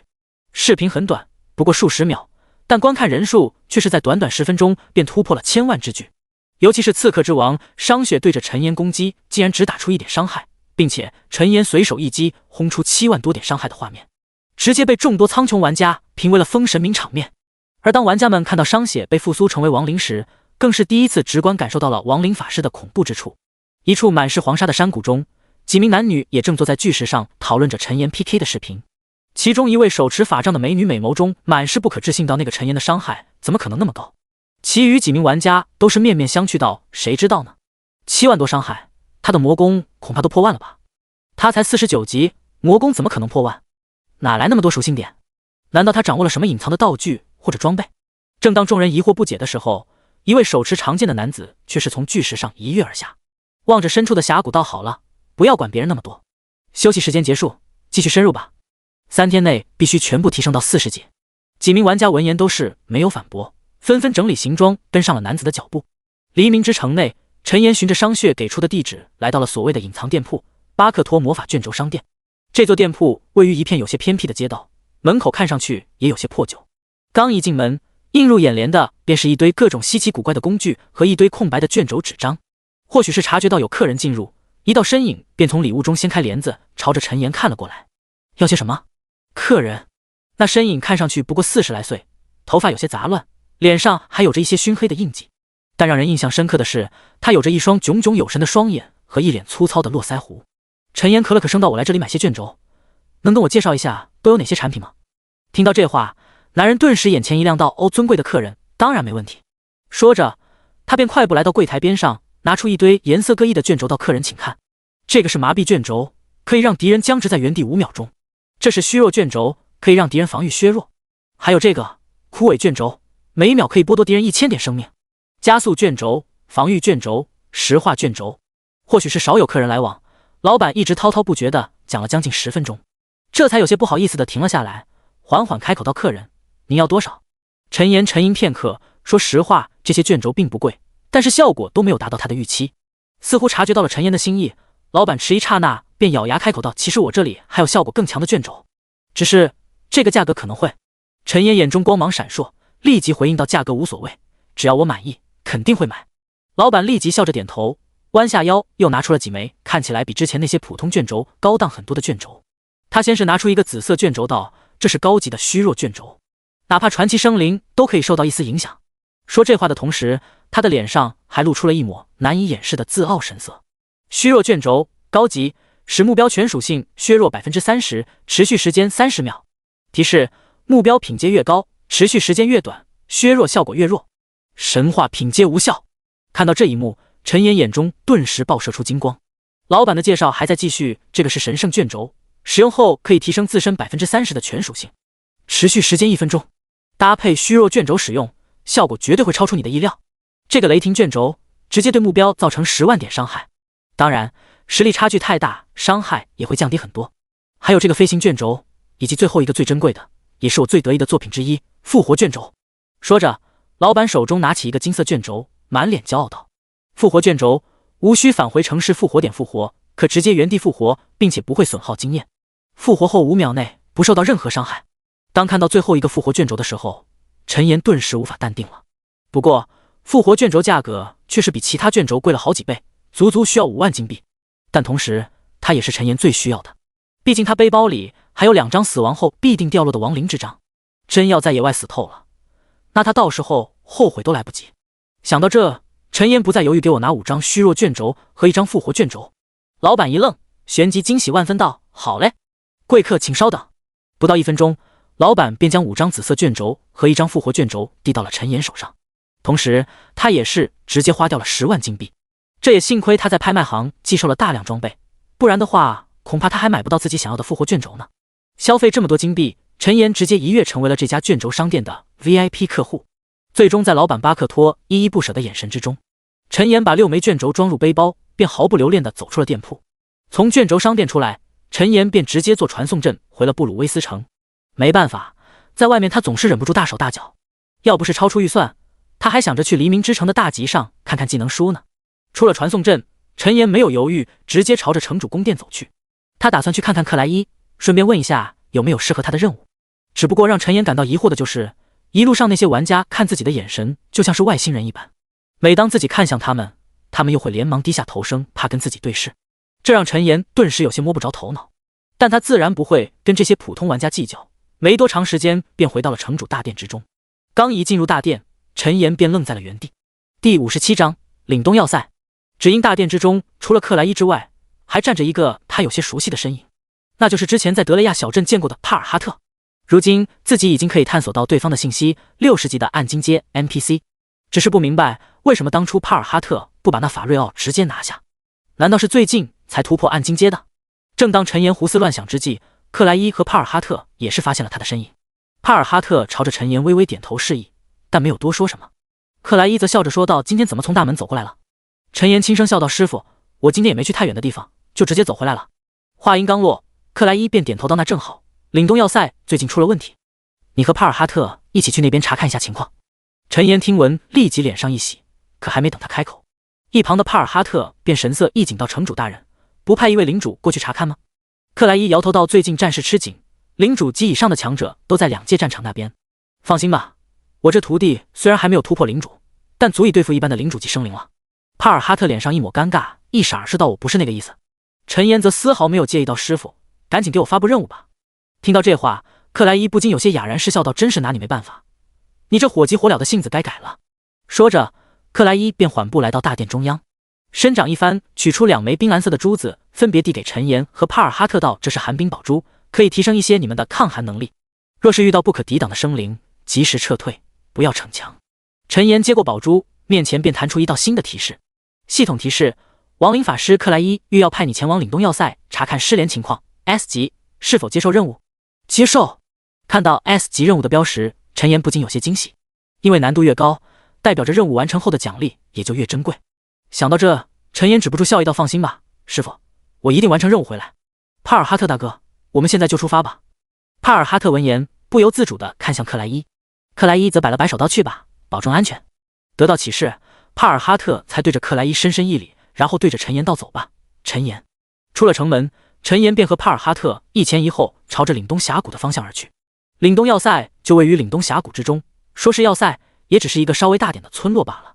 帕尔哈特骑着一头4马但却长着鳞片的异兽，速度并不慢。陈岩则暂时召唤小黑出来充当坐骑，慢慢的跟在帕尔哈特的身后。当看到体型硕大的小黑时，帕尔哈特不禁有些惊疑，但随即便感慨道：“陈岩，想不到2天没见，你的实力又增强了。”陈岩则微笑回应道：“大哥，你不也是实力增强了不少？之所以叫大哥，实在是帕尔哈特这名字不太好称呼。”帕尔哈特脸上露出一丝谦虚的笑容，缓缓说道：“多亏了城主大人帮忙，我这才突破了准领主的境界。”陈岩听闻之后，吹捧2句，便询问起了关于刚刚听到的2界战场的事情。帕尔哈特则表示，2界战场位于混乱之界和秩序之界中央，是一处无边无际的类似于秘境一般的存在。它也是连接混乱之界和秩序之界的通道。耀光帝国、绿野联盟、蛮血部族都有在2界战场驻扎，要不是他们一起在2界战场树立防线，恐怕魔界大军早就攻过来了。不过帕尔哈特同样还说，2界战场十分凶险，哪怕领主级强者都有可能会随时陨落。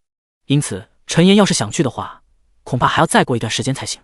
足足过了将近3个小时，陈岩他们才到达了凛冬峡谷的边缘。系统提示：你发现了涌动高原凛冬峡谷，获得1000点经验。帕尔哈特将坐骑收入灵兽袋，转身对着陈岩道：“快把城主大人给的寒冰宝珠炼化掉吧。再往前走就到凛冬峡谷了，里面寒气逼人，若是没有御寒手段，身体会受不了的。”陈岩点头，取出冰蓝色的宝珠，直接点击了使用按钮。系统提示：你的寒冰抗性增加30点。见此情景，帕尔哈特不再犹豫，一头便扎入了冰天雪地、寒风凛冽的峡谷之中。陈岩也紧了紧身上的法袍，紧跟着追上了帕尔哈特的身影。前行数百米，一头被生冰刺、形似野猪的身影便从一旁的松林中冲出，拦在了2人身前。帕尔哈特立即握紧手中长剑，将陈岩挡在身后。陈岩则对着通体雪白、背后生着一簇簇深蓝色冰晶的野猪丢出了一发系统鉴定：冰原猪，等级60，生命22500，魔攻2500，物防1200，魔防1350，技能寒冰冲撞、冰霜护盾、寒冰刺。介绍：冰冻高原中最为常见的生物之一，拥有极高的寒冰抗性，喜欢在雪地里打滚。看着眼前这头60级冰原猪的信息，陈岩不禁有些惊奇，这野怪的属性都已经超过之前遇到的波光灵兽了。看来40级之后，怪物的属性都翻倍了啊！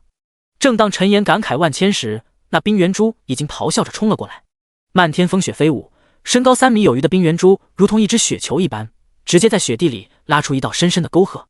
帕尔哈特却是没有大意，刚准备发动攻击，一颗小火球却是悄然从他身侧划过，火球正中冲刺而来的冰原蛛的眉心，火焰炸裂，周围的风雪都是被灼烧成为虚无。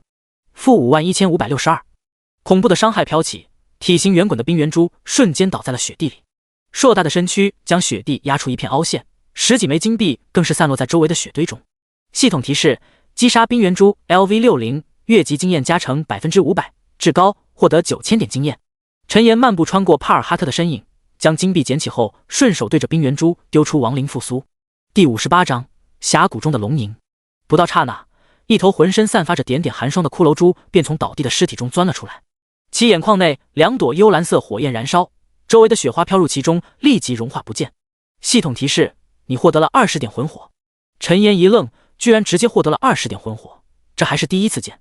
难道这头骷髅蛛天赋异禀，还是因为等级高的原因？想了片刻也没想出什么的陈岩，只好将其抛到脑后，收起骷髅蛛后，朝着身后的帕尔哈特看去。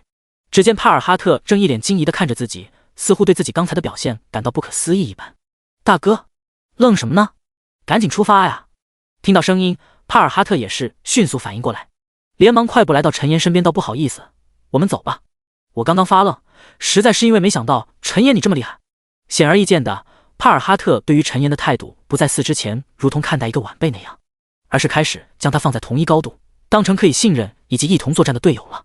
对此，陈岩则是依旧没有放在心上，毕竟现在震惊还早着呢，他的实力可是连一半都没有发挥出来。复行数十步，两人便再次停在了原地。只因刚刚那冰原蛛的死似乎引发了动乱，两侧山坡上的松林中顿时出现了数十上百头冰原蛛的身影，它们体型圆滚，如果不是背部冰蓝色的冰刺以及移动时的动静，实在吓人。一般的冒险者在这漫天风絮雪之中，恐怕根本发现不了他们。帕尔哈特见状，立即拔剑，背靠着陈岩，进入了备战状态。陈岩却是连忙开口道：大哥，你休息一下，这些小家伙交给我来解决。说到一半，他似乎想到什么，心念一动间，将魔力园灵固拉多也召唤了出来。这孩子现在才30级，还是再带他一段时间，再让他断奶不断代练吧。帕尔哈特刚想开口，周围的冰原蛛便呼啸着包围了他们的去路，但也在同一时刻，一道蓝紫色的闪电链瞬间冲出，来回折射间将大半的冰原蛛连接在了一起。电光闪耀，一大片恐怖的伤害顿时飞起。-52650 108658 -51568，仅是1秒钟的时间，冰原蛛便陨落一半。蓝紫色的闪电链还在剩余的冰原蛛之间来回弹射，所有的冰原蛛都是触之即亡。庞大的经验值直接使得陈岩升到了50级，固拉多更是连跳5级来到了 LV35。小家伙绕着陈岩飞舞，一道蓝色的数字立即在他身上飞起，加5000，损耗的魔法值瞬间回满。见此情景，陈岩顿时有种苦尽甘来的感觉，他伸出大手揉搓了2下金头，然后召唤出小黑他们替自己去拾捡掉落。100多头冰原蛛总共为他提供了1500枚金币，外加2件白银品阶的装备。陈岩满意的点了点头，口头夸奖几句，便将小黑他们再次召回了亡灵空间。值得一提的是，随着时间的流逝，金币与现实货币的兑换比例一直在降低，截止到现在，1枚金币仅能兑换大约20点现实货币了。而秉着赚钱糊口的陈岩坐拥这么多金币，却是一次都没有兑换过。一方面是因为他害怕暴露自己的个人信息，另一方面则是他意识到苍穹并不是一个简单的虚拟游戏，再加上现实中他还有几十万养老本，足够他躺平很长一段时间。系统提示：你获得了640点魂火。将所有的冰原蛛复苏为亡灵后，陈岩却是只获得了600多点魂火。看来并不是每一头冰原蛛都能提供20点魂火，不过饶是如此，陈岩也比较满意了。将所有骷髅蛛召回亡灵空间，陈岩便和帕尔哈特继续出发。期间又遇到了一些生活在永冻高原中的生灵，寒霜灵兽、冰陨狮、雪影精灵等等。当然了，这些野怪自然是毫无例外都被陈岩转换成了亡灵，打上了自己的标记。足足过了30多分钟，他们才到达了岭东峡谷内部。一路上没动过手的帕尔哈特此时已经麻木了，虽然不想承认，但毫无疑问他不是陈岩的对手。突然，帕尔哈特似乎看到什么，指着前方的一片黑影道：陈岩，你快看，那边好像有岭东要塞的驻扎士兵。陈岩顺着帕尔哈特所指的方向看去，果然见到一队士兵正在风雪中艰难前行着。只不过在那些士兵的周围，正有上百头通体雪白、周身环绕着寒霜，像是巨狼一样的生灵。耳边再次传来帕尔哈特焦急的声音：“不好，是双狼！我们快过去！”陈岩也不敢怠慢，身形一闪间便化作一道黑色闪电，冲向了那群被围困的士兵。刚一接触，一道蓝紫色的闪电链便猛然飞出，左右弹射间将数十头双狼连接在了一起。-56358 113560-53569。不到5秒钟的时间，上百头双狼便尽皆倒在了雪地之中。一队7名被围困的士兵见此情景，不由得惊疑不定地朝着陈岩的身影看来。匆匆而至的帕尔哈特脸上也是有些泛红，也不知道是因为刚刚的大惊小怪而感到不好意思，还是因为周围天气寒冷而被冻成那样的。见到帕尔哈特，为首的一位身穿铠甲的男子似乎是他的老熟人，立即惊喜道：“帕尔哈特，你怎么来了？”帕尔哈特眼中也是闪过一丝激动，道：“是城主大人派我们来的，这位是城主大人的高徒，叫做陈岩。陈岩，这位是凛冬要塞的看守者，他叫汉克斯。”陈岩微微点头，但没有多说什么。汉克斯则代替所有士兵对陈岩表示了一番感谢。帕尔哈特想起此行的目的，旋即开口问道：“汉克斯，凛冬要塞为何失去了联系？”听到这话，汉克斯立即苦笑一声道：“联络水晶坏掉了，而且最近峡谷内突然出现了一头巨龙，正是因为它，每次我们外出之时都会被拦截回去。”话刚一说完，一道威严的吼声便自风雪中由远及近。啊！第59章冰霜巨龙裘雷姆。陈岩转身看去，便见到了让他此生难忘的一幕。漫天风雪中，一头浑身布满深蓝色鳞片、头生狰狞双角、背生遮天之翼的巨龙呼啸而来。巨龙扇动龙翼，落在距离他们最近的一座山峰之上，睁着威严的冰蓝色龙瞳，朝着众人冷冷地俯视而来。它体型庞大，一展足有将近300米，体长也有100米有余。陈岩心神震动，但随之而来的便是难以言喻的激动。身为一名亡灵法师，怎能没有自己的亡灵古龙呢？冰霜巨龙裘雷姆，史诗阶 BOSS， 等级 LV80， 生命1800000，魔攻22580，物防15800，魔防16200，技能巨龙血脉、冰霜龙息、冰霜结界、极冻冰雾、冰霜囚龙、嗜血寒冰、龙神俯冲。介绍：未成年的冰霜巨龙，只差一步便可突破传奇境界。看完对方的信息，陈岩顿时惊在了原地。不愧是巨龙，这么高的伤害足以破除他的防御了，而且还有等级压制，这一战恐怕得多掉点血了。一旁的帕尔哈特见到巨龙的身影，不禁紧张道：“怎么办？我们这里没有领主级强者。”汉克斯则深吸了一口气道：“放心，巨龙暂时应该不会对我们动手。”话还没说完，那冰霜巨龙便怒吼一声，朝着众人俯冲而来。凛冽的寒风爆发，周围的风雪都是吹散一空。正当帕尔哈特他们焦急万分之时，一道身影却是生出火红的双翼，朝着那巨龙迎了上去。炽热的熔岩巨柱从虚空中生成，直接轰撞在巨龙身上。-92850，恐怖的伤害飞起，冰霜巨龙再次传来一道怒吼。他扇动背后龙翼悬浮于空中，张开龙口便吐出一道冰蓝色的龙息，轰在了陈岩身上。陈岩面不改色地召唤出幽冥盾，身上同一时间飞出一道伤害。-12576。看到伤害飞起的瞬间，陈岩顿时脸色一变道：“卧槽，伤害怎么这么高？”他迟疑刹那，便立即从背包里取出一枚紫色的卷轴，正是从黎明之城买到的虚弱卷轴。没有丝毫犹豫，陈岩直接对着冰霜巨龙发动了卷轴。战斗提示：你使用了虚弱卷轴，冰霜巨龙裘雷姆全属性下降 30%， 因裘雷姆为史诗阶 BOSS， 持续时间降低至15秒。见到提示，陈岩顿时有些脸黑，知道这卷轴可能有坑，但没想到这么坑，看来只能速战速决，15秒内解决战斗了。陈岩刚准备催动夺命连环击，一道道寒冰锁链却是从四面八方凭空生成，霎时间从各个角度缠绕在了他的身上，将他禁锢在了空中。随后便见一道道冰蓝色的雾气自那飞来的冰龙身上弥漫出，包裹住了自己的身影。-2568、2780、3025。战斗提示：冰霜巨龙裘雷姆使用了寒冰牢笼，5秒内无法移动，无法使用任何技能。战斗提示：冰霜巨龙裘雷姆使用了极冻冰雾，防御每秒下降 5%， 持续10秒钟。陈岩有些发慌，这还是他第一次被 BOSS 强控，关键是他好像没有免控的手段。怎么办？难道要记吗？下方帕尔哈特和汉克斯他们的脸色也是十分精彩，从一开始的惊奇到后来的紧张，再到现在的焦急。帕尔哈特心急如焚，额头甚至都在这凛冽刺骨的寒风中渗出汗来。怎么办？陈岩是城主大人高徒，他要是折在这里，城主大人一定不会放过我的。正当他咬牙准备冒死吸引巨龙的注意时，一旁的汉克斯却是惊奇到快看天上。帕尔哈特一愣，旋即抬头朝着天空看去，便见一头被生火焰双翼的赤炎魔，以及一只浑身冒着幽蓝和赤红火焰，尾部还有着9柄火焰长剑的神鸟，突然出现在了陈岩身侧。汉不畏死地对着那巨龙发动了冲锋。冰霜巨龙仰天怒吼一声，龙瞳之中露出一丝不屑，张口便对着2道身影吐出一道寒冰龙息。散发着极致寒意的龙息划破长空，空气中都是生出了道道冰纹。赤炎魔见状，立即生出一道火焰形成的护盾挡在陈岩身前，但只是支撑不到1秒，火焰护盾便直接被龙息撕碎。恐怖的龙息在赤炎魔身上肆虐，一道道恐怖的伤害不断飞出。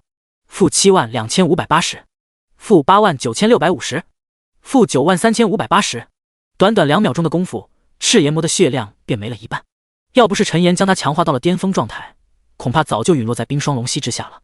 一旁的离火剑却立即召唤身后9柄火焰剑刃，朝着那冰霜巨龙袭去。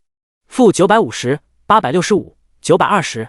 他的实力虽然在一众暗金阶 BOSS 中算是顶尖，但对这快要突破传奇还具有龙族血脉的冰霜巨龙来说，那可就不够看了。眼看着冰霜巨龙被2头火焰亡灵惹怒，马上就要再次发动攻击，身后的陈岩也在这时挣脱了寒冰锁链的束缚。他的眼中幽蓝色火焰剧烈燃烧，似乎也是动了真火。只见一道道赤红的火焰自他身上升起，周围的风雪更是直接被火焰灼烧成虚无。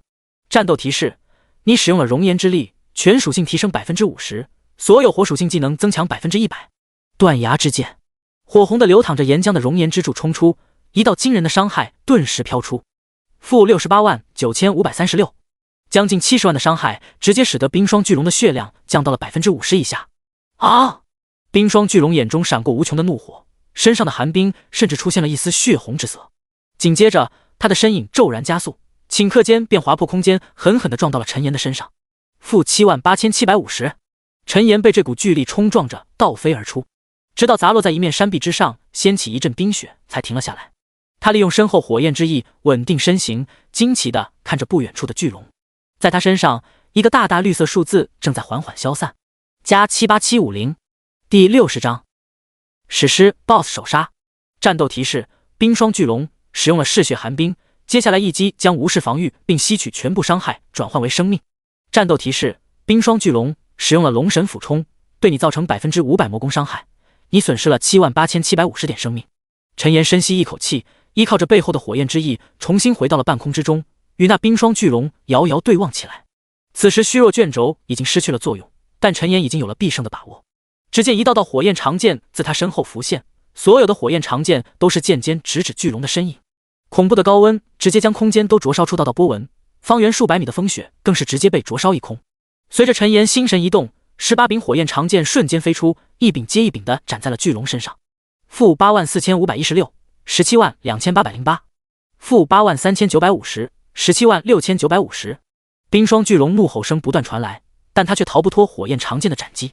随着第10柄长剑斩落，巨龙的身影也是微微一滞，随后彻底失去了生机。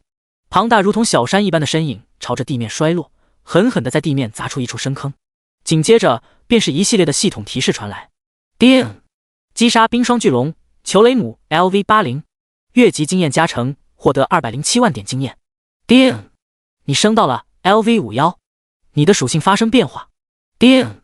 你的魔力园灵固拉多升到了 LV37。系统公告：玩家陈岩单独击杀史诗阶 BOSS 冰霜巨龙裘雷姆，获得10万点声望，5点幸运，8万枚金币。陈岩凌空取消掉剩余的8柄火焰长剑，便朝着地面的冰霜巨龙尸体飞去。赤炎魔则和离火剑却紧跟着陈岩的身影，护卫在了他的左右。此时巨龙的身侧正躺着一大堆金币，以及2件散发着紫色光芒的装备，还有一本深蓝色的技能书。陈岩心中一荡，连忙点击拾取按钮。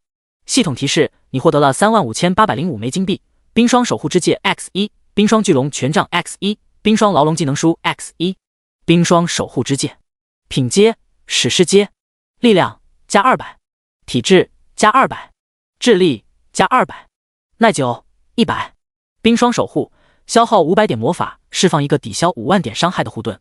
冷却时间2小时。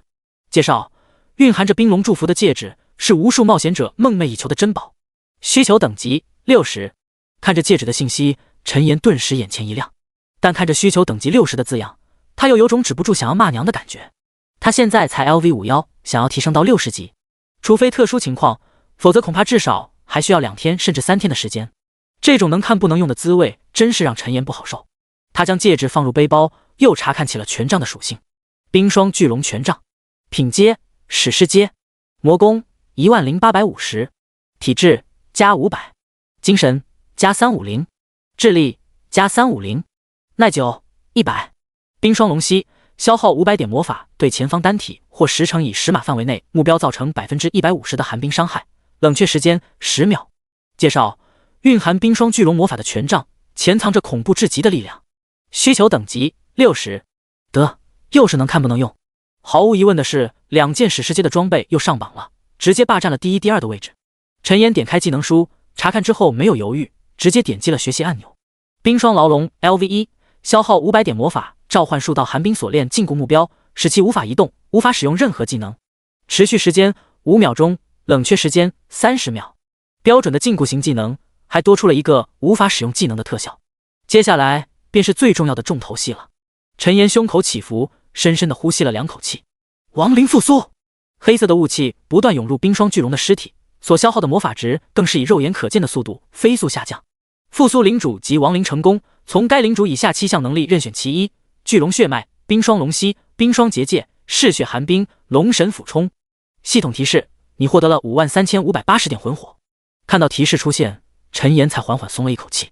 毕竟他现在只是一个高级亡灵，能不能复苏巨龙，其实他刚才心里也没谱。但足足5万多的魂火属实让陈岩感到惊奇。要知道，他当初在波光秘境刷了好几个小时的飞鸟群，才获得了大约3万多点。抛开其他不谈，面对选择技能的环节，陈岩又犯起了选择困难症。冰霜龙息、冰霜牢笼都可以 pass， 至于其他技能，极冻冰雾、嗜血寒冰，还有龙神俯冲，陈岩都挺相中。时间一点一滴的流逝，漫天飞雪中，陈岩就那么一动不动地站在巨龙的尸体之前，唯有眼中幽蓝色的火焰在徐徐燃烧。破防、吸血、暴击3项技能的特性不住地在陈岩脑海中轮转。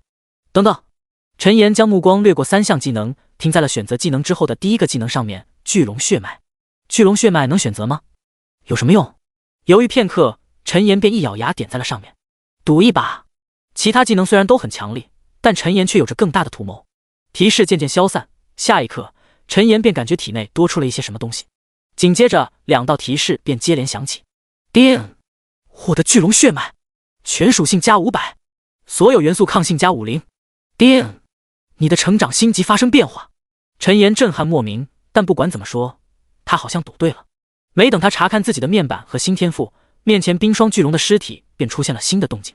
只见巨龙体表的血肉开始渐渐消失，或者说开始向内流动更为合适。随着蜕变为亡灵这一不可逆的操作，冰霜巨龙的骨骼在其体内龙魂的意念下，开始吸收起这蕴含着强大巨龙血脉的血肉来。第61章巨龙血脉。不远处的帕尔哈特和汉克斯以及一众士兵更是震惊的无以复加。一个还未突破领主的亡灵法师，居然屠了一条领主级的巨龙。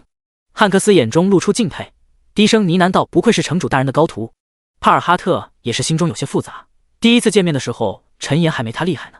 结果这才过了多长时间，他却已经连对方的影子都看不见了。但不过片刻，帕尔哈特便将心中的复杂情绪抛之脑后。陈岩强大是好事，无论是对布鲁威斯城，还是耀光帝国，甚至整个秩序阵营。想到这，帕尔哈特默默看了2眼被2尊火焰亡灵护在身后的陈岩，转身和汉克斯交接起此次带来的物资和备用的联络水晶来。亲眼目睹的几人都如此震惊，外界那些听到系统公告的玩家们更是彻底疯狂了。苍穹论坛上，无数玩家都在热火朝天地讨论着关于陈岩的屠龙之举。热搜排行榜上，前10条有8条都是在讨论关于陈岩和冰霜巨龙以及史诗 BOSS 首杀的帖子。顶尖玩家们也都纷纷有些坐不住了，再次陷入了刷怪升级内卷的风暴之中。一处无人的山谷内，一道正在开启暗金宝箱的玩家也是不由自主地吐槽到那个家伙越来越变态了。如果陈岩在这里的话，一定能认出来，这就是不久前偷袭过他的刺客中的刺客商雪。也不知过了多长时间，峡谷中的冰霜巨龙终于只剩下了一具骸骨。看着眼前空荡荡的龙骨，陈岩不禁有些摸不着头脑。这是怎么回事？不是说复苏成功了吗？为什么标志性的魂火眼镜没有看到？正当他心中万分不解的时候，一道极致的寒意却是突然自面前的龙骨之上爆发，紧接着便见到一道幽蓝色的火焰自龙骨中央亮起。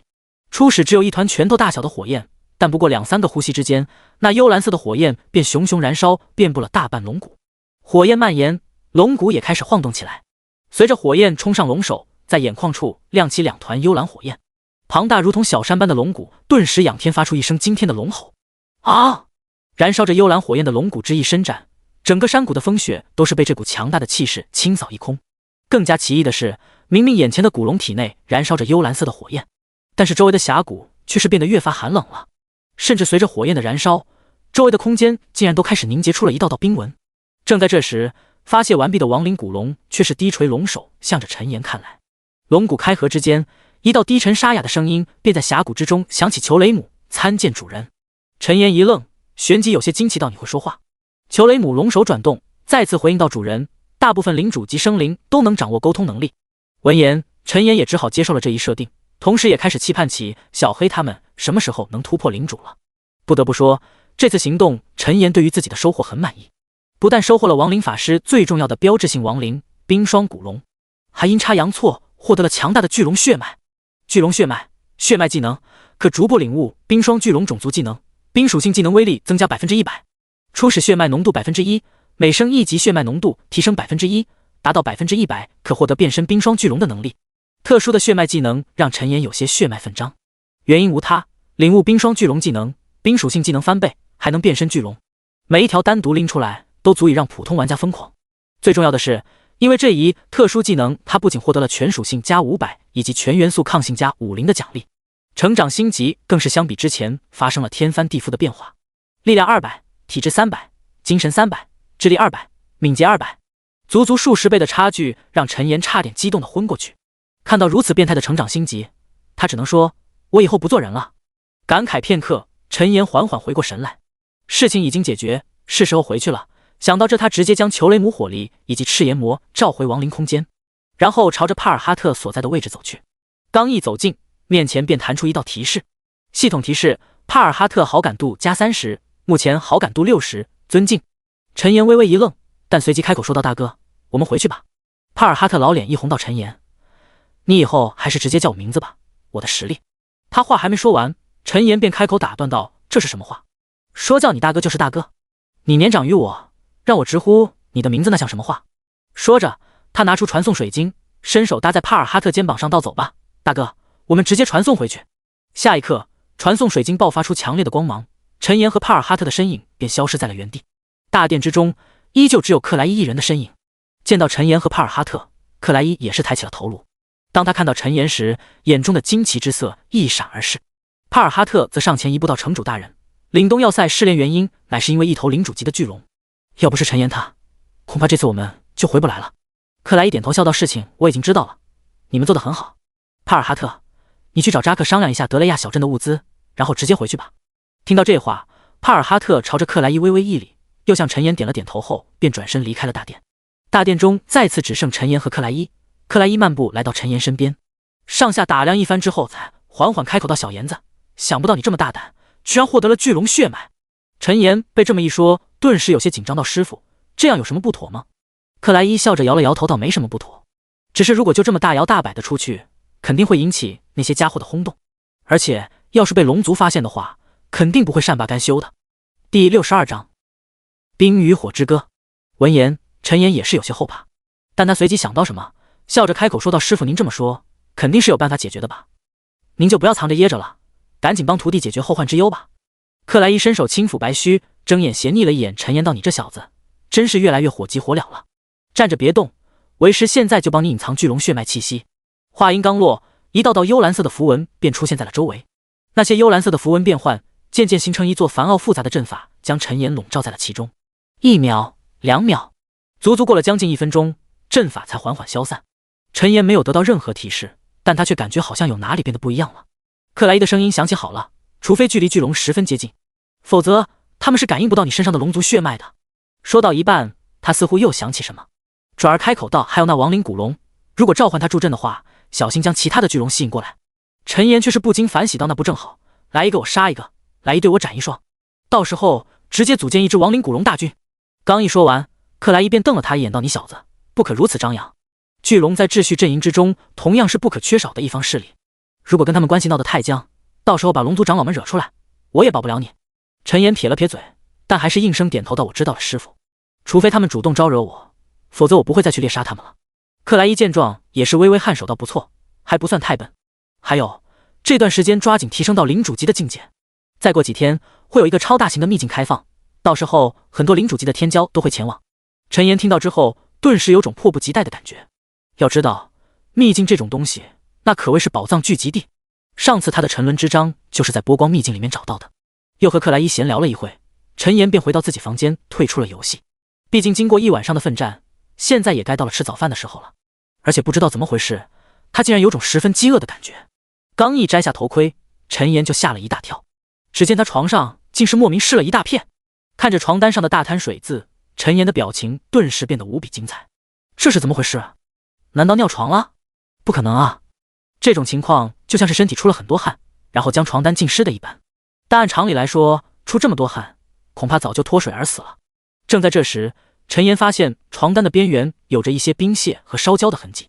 陈岩有些愣神，随后他似乎想到什么，闭上双眼查看其体内的情况来。但不过几秒钟的功夫，他便神色古怪地睁开了双眼。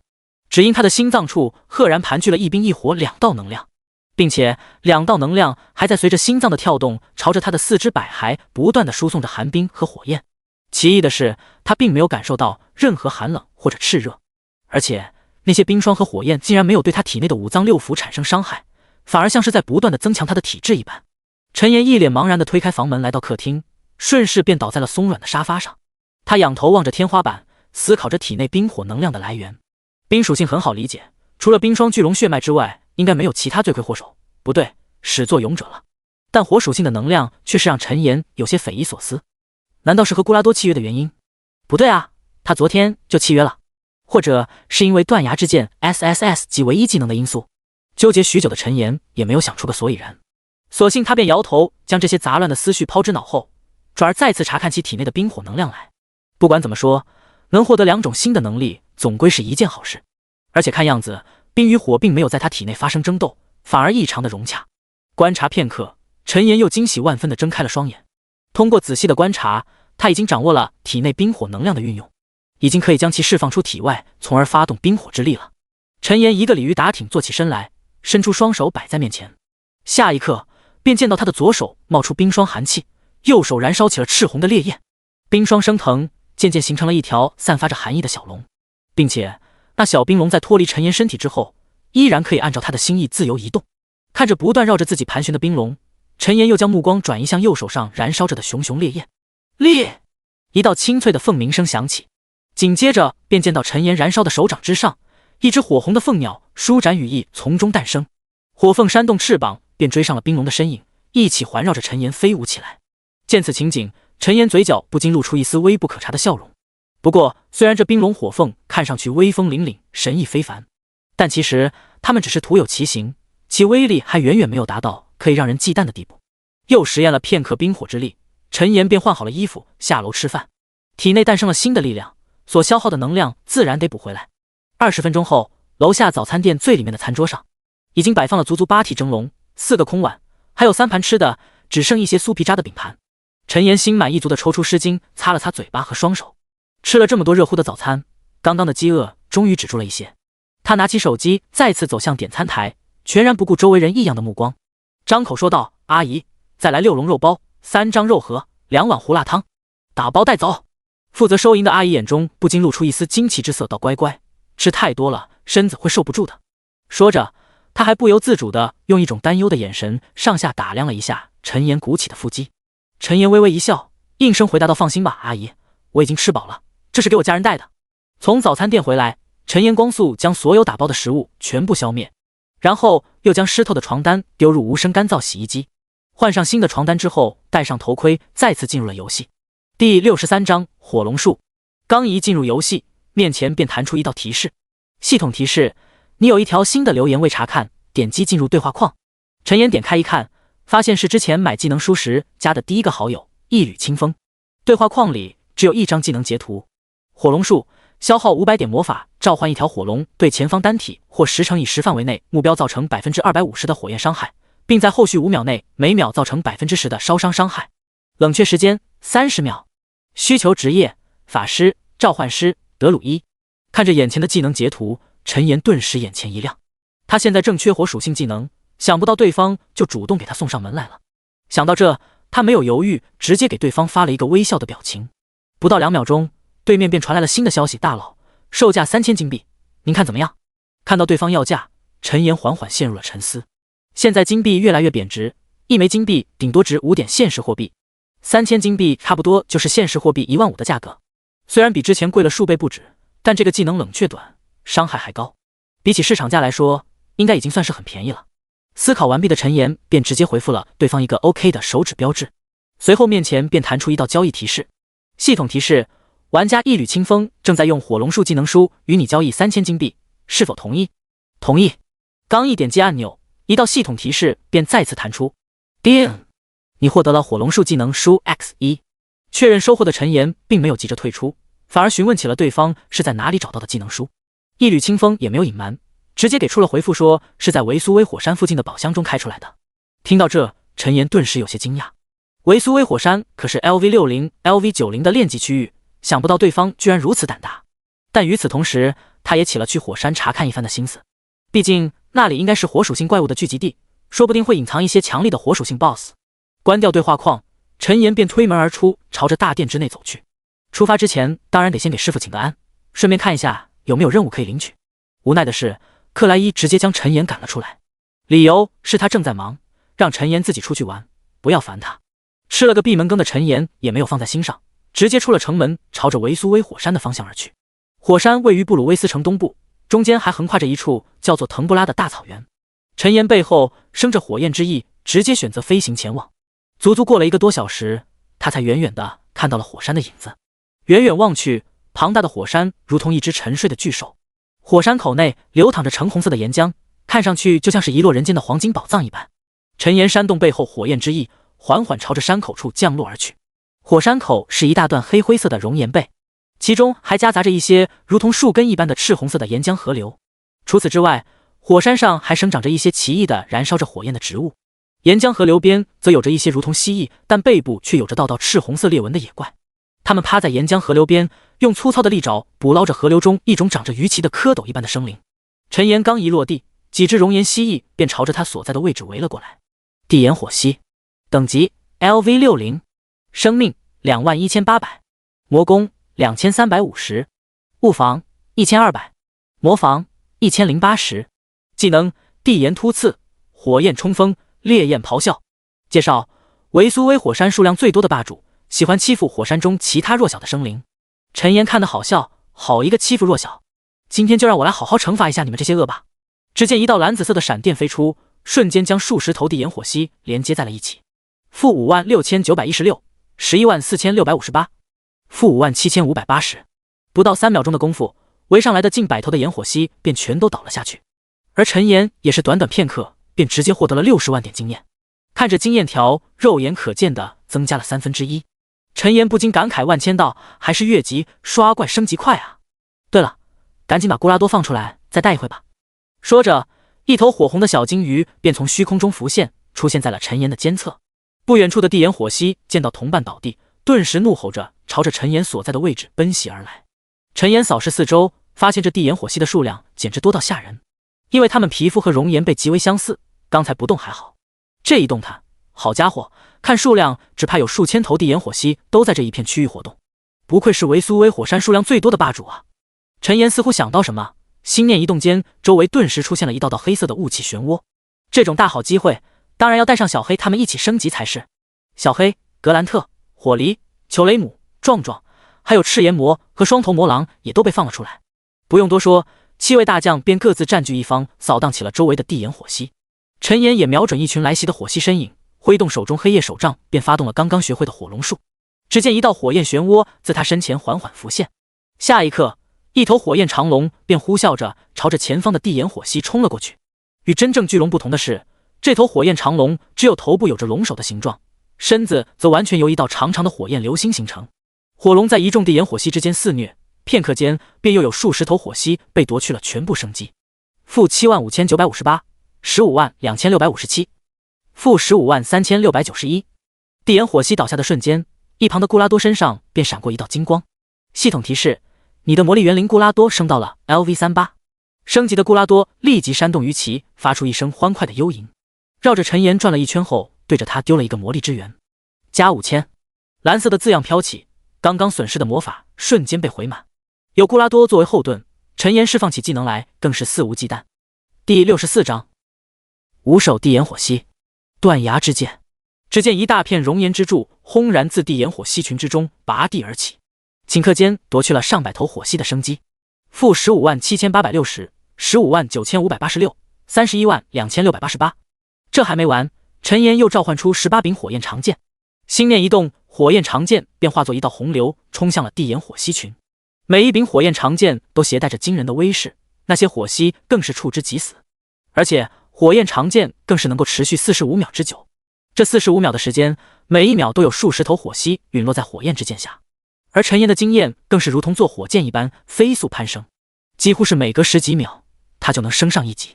45秒很快过去，陈岩的等级也是3连跳来到了 LV54， 而因为成长星级发生天翻地覆变化的原因，他的属性更是再次增加了一大截。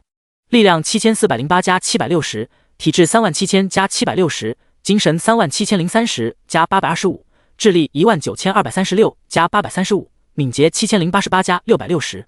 一旁的固拉多更是直接飙升到了 LV45， 还获得了一个叫做熔岩火海的群攻技能。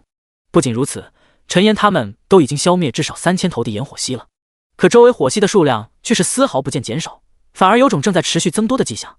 陈岩却不禁反喜，他不怕怪物数量多，毕竟再多到最后也是变成他升级的养分。时间一分一秒的流逝，陈岩所获得经验也是随着等级的提升而逐渐降低。另外，他的其中一些技能也是在高强度的使用之下升级了，其中亡灵之触升到了 LV3， 不但多出了第3道触手，攻击伤害也增加到了 250%， 就连伤害范围都扩张了1倍，达到了惊人的100米。最重要的本命技能亡灵复苏更是随之提升到了 LV4。 亡灵复苏 LV4， 消耗魔法值减少，一次性可同时复苏最多1000个亡灵，冷却时间7秒，同时复苏上千头亡灵，顿时让陈岩的压力减轻了大半。几个亡灵复苏丢出去，场上的地眼火蜥尸体便进阶转变成了骷髅火蜥。正在这时，不远处的岩浆河流突然开始不断开裂，短短几个呼吸的功夫，一片直径100米有余的蛛网般的纹路便出现在了熔岩背上，火红的岩浆在那缝隙之中流淌，灰黑色的岩石更是在不断的松动，看上去就像是某种巨兽潜藏在火山之中一般。突然，一只布满火红纹路的黑色巨爪从中猛然伸出，那巨爪上燃着火焰，火红的纹路明灭不定，如同流动的岩浆一样。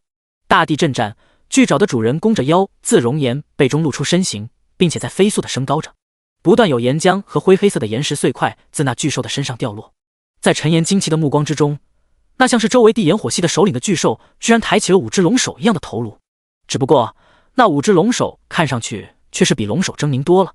5只头颅仰天齐齐发出一声震天怒吼，睁着通红的双眼朝着陈岩扫视而来。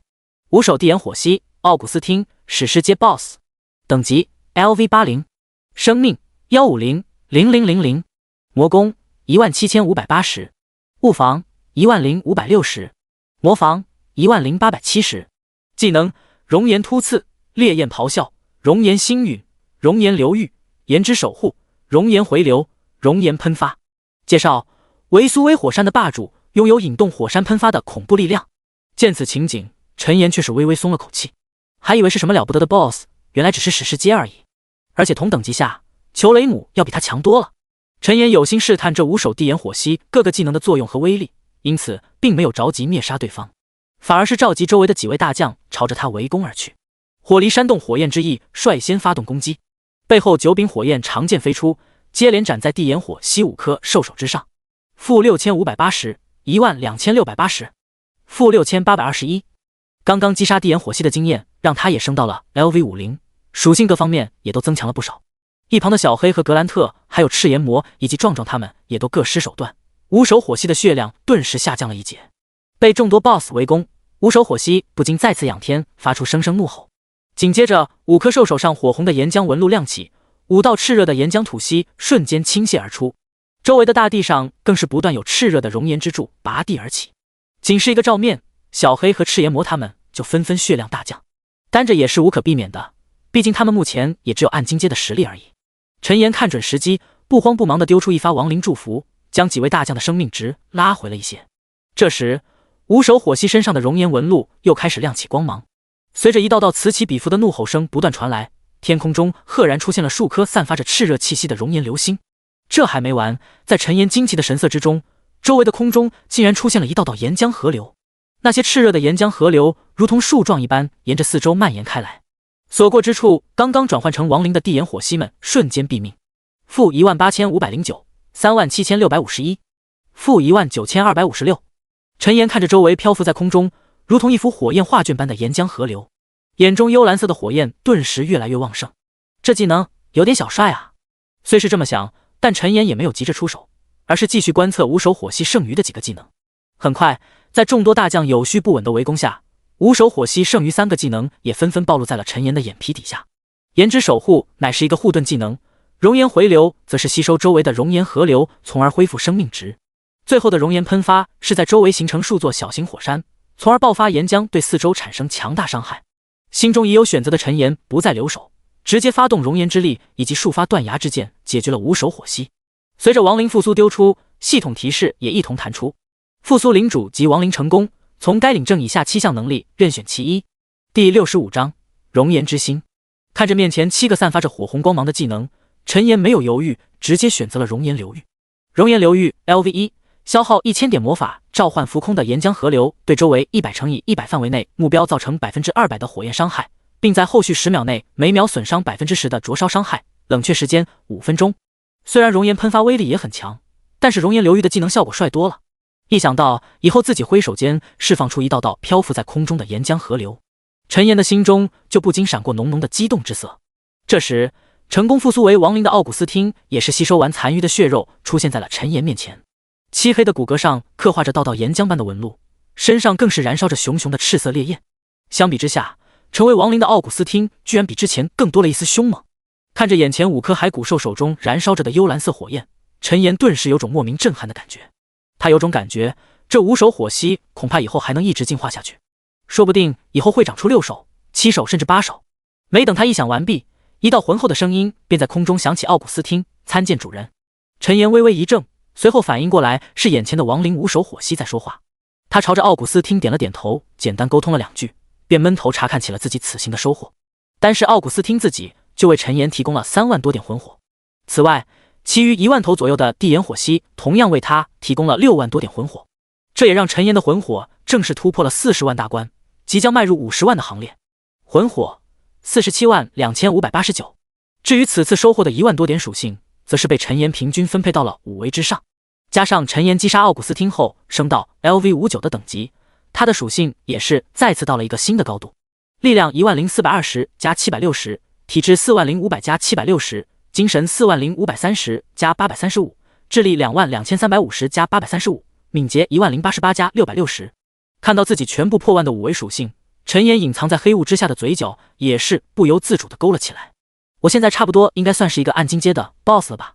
感慨片刻，陈岩又查看起了刚刚击杀奥古斯汀的掉落，总共有3万多金币，外加1件史诗阶的护腕，熔岩流星护腕，品阶史诗阶，力量加300，体质加300，敏捷加300，耐久100。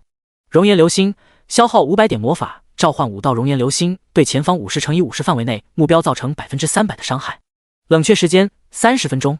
介绍：蕴含熔岩之力的护腕是无数冒险者渴望得到的宝藏，需求等级60，又是一件需要60级才能穿上的装备。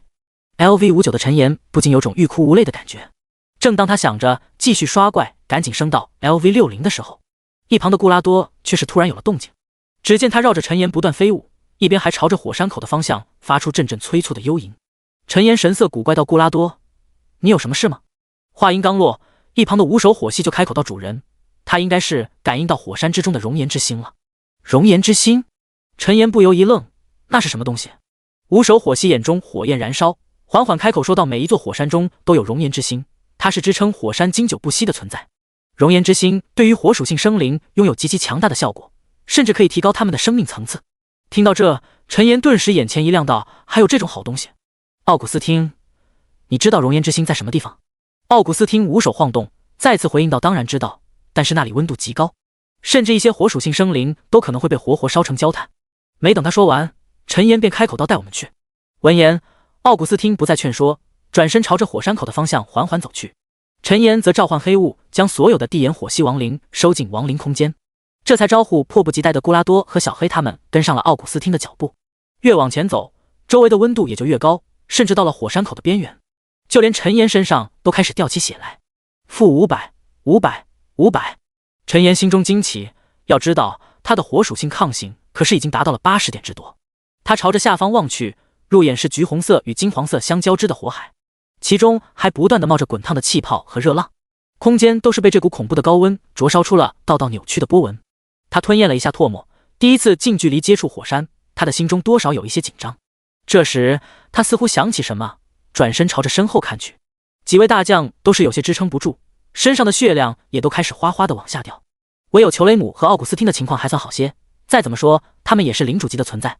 其中小黑和格兰特因为不是火属性，掉血更是严重。陈岩见状眉头一皱，不由分说的将小黑和格兰特收了起来，随后他又将目光转向一旁的火狸、壮壮、赤炎魔以及双头魔狼。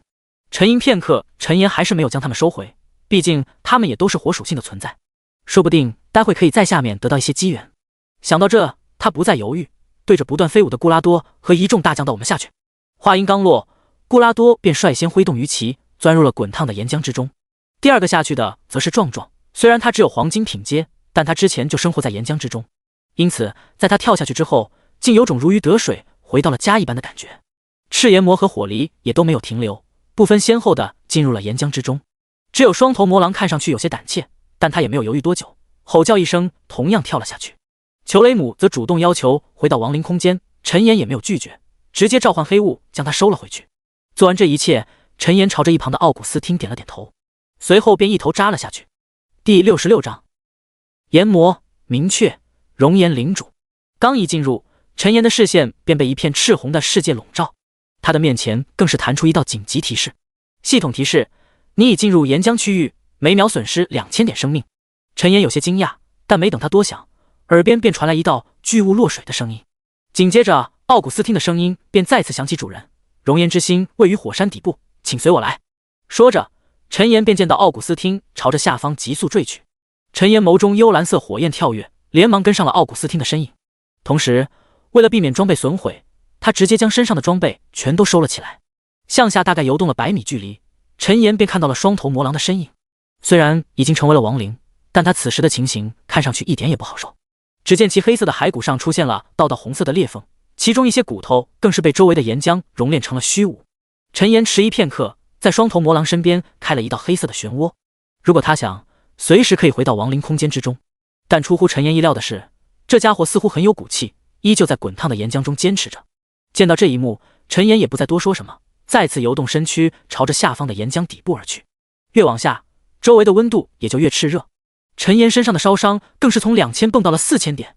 好在他有足足40万的生命，哪怕什么都不做都能坚持100秒，更何况他还有着升到 LV2 能够恢复 50% 魔攻生命的亡灵祝福，以及同样达到 LV2 的堕落治疗。堕落治疗 LV2 消耗1000点魔法恢复自身 30% 的生命上限，冷却时间250秒，加23820。又下潜了大概50多米，陈岩便看到了悬浮在岩浆之中的3个巨茧。透过模糊的影子，可以看到其中分别是壮壮、火狸以及赤炎魔。陈岩有些惊讶，火狸和赤炎魔能到达这一步可以理解，想不到壮壮居然也能来到这里，也不知道这一次能不能完成进化。他观察片刻，便继续朝着下方游去。也不知过了多少米，陈岩终于看到了不远处的奥古斯汀和正在欢快游动的顾拉多。此时陈岩身上的灼烧伤害已经达到了恐怖的10000点，哪怕是他也都有些吃不消了。奥古斯汀见状，连忙在陈岩周围撑起一层岩之守护，这才让陈岩的情况好了一些。但陈岩此时已经无暇顾及其他，而是被映入眼帘的景象深深震撼到了。只见无穷无尽的岩浆之中，赫然生长着一颗如同植物但又像是心脏一般的奇异存在。那存在外形如同心脏，表面却是有着植物一般的脉络和茎叶。随着时间的流逝，其表面还在不断的扩张和收缩，看上去就像是这棵植物和生物的结合体在进行呼吸一般。熔岩之心，传奇物品。介绍：维苏威火山中的熔岩凝聚而成的物品，拥有让生灵蜕变的能力。备注：实力不足者接近会被灼热殆尽。当看到传奇2个字时，陈岩的小脑都不由得萎缩了一下。他呼吸一滞，瞪大眼睛低声呢喃道：传奇物品。没等他过多感叹，顾拉多便游动到了熔岩之心的边缘。紧接着，在陈岩惊疑不定的神色之中，这家伙居然一口咬了下去。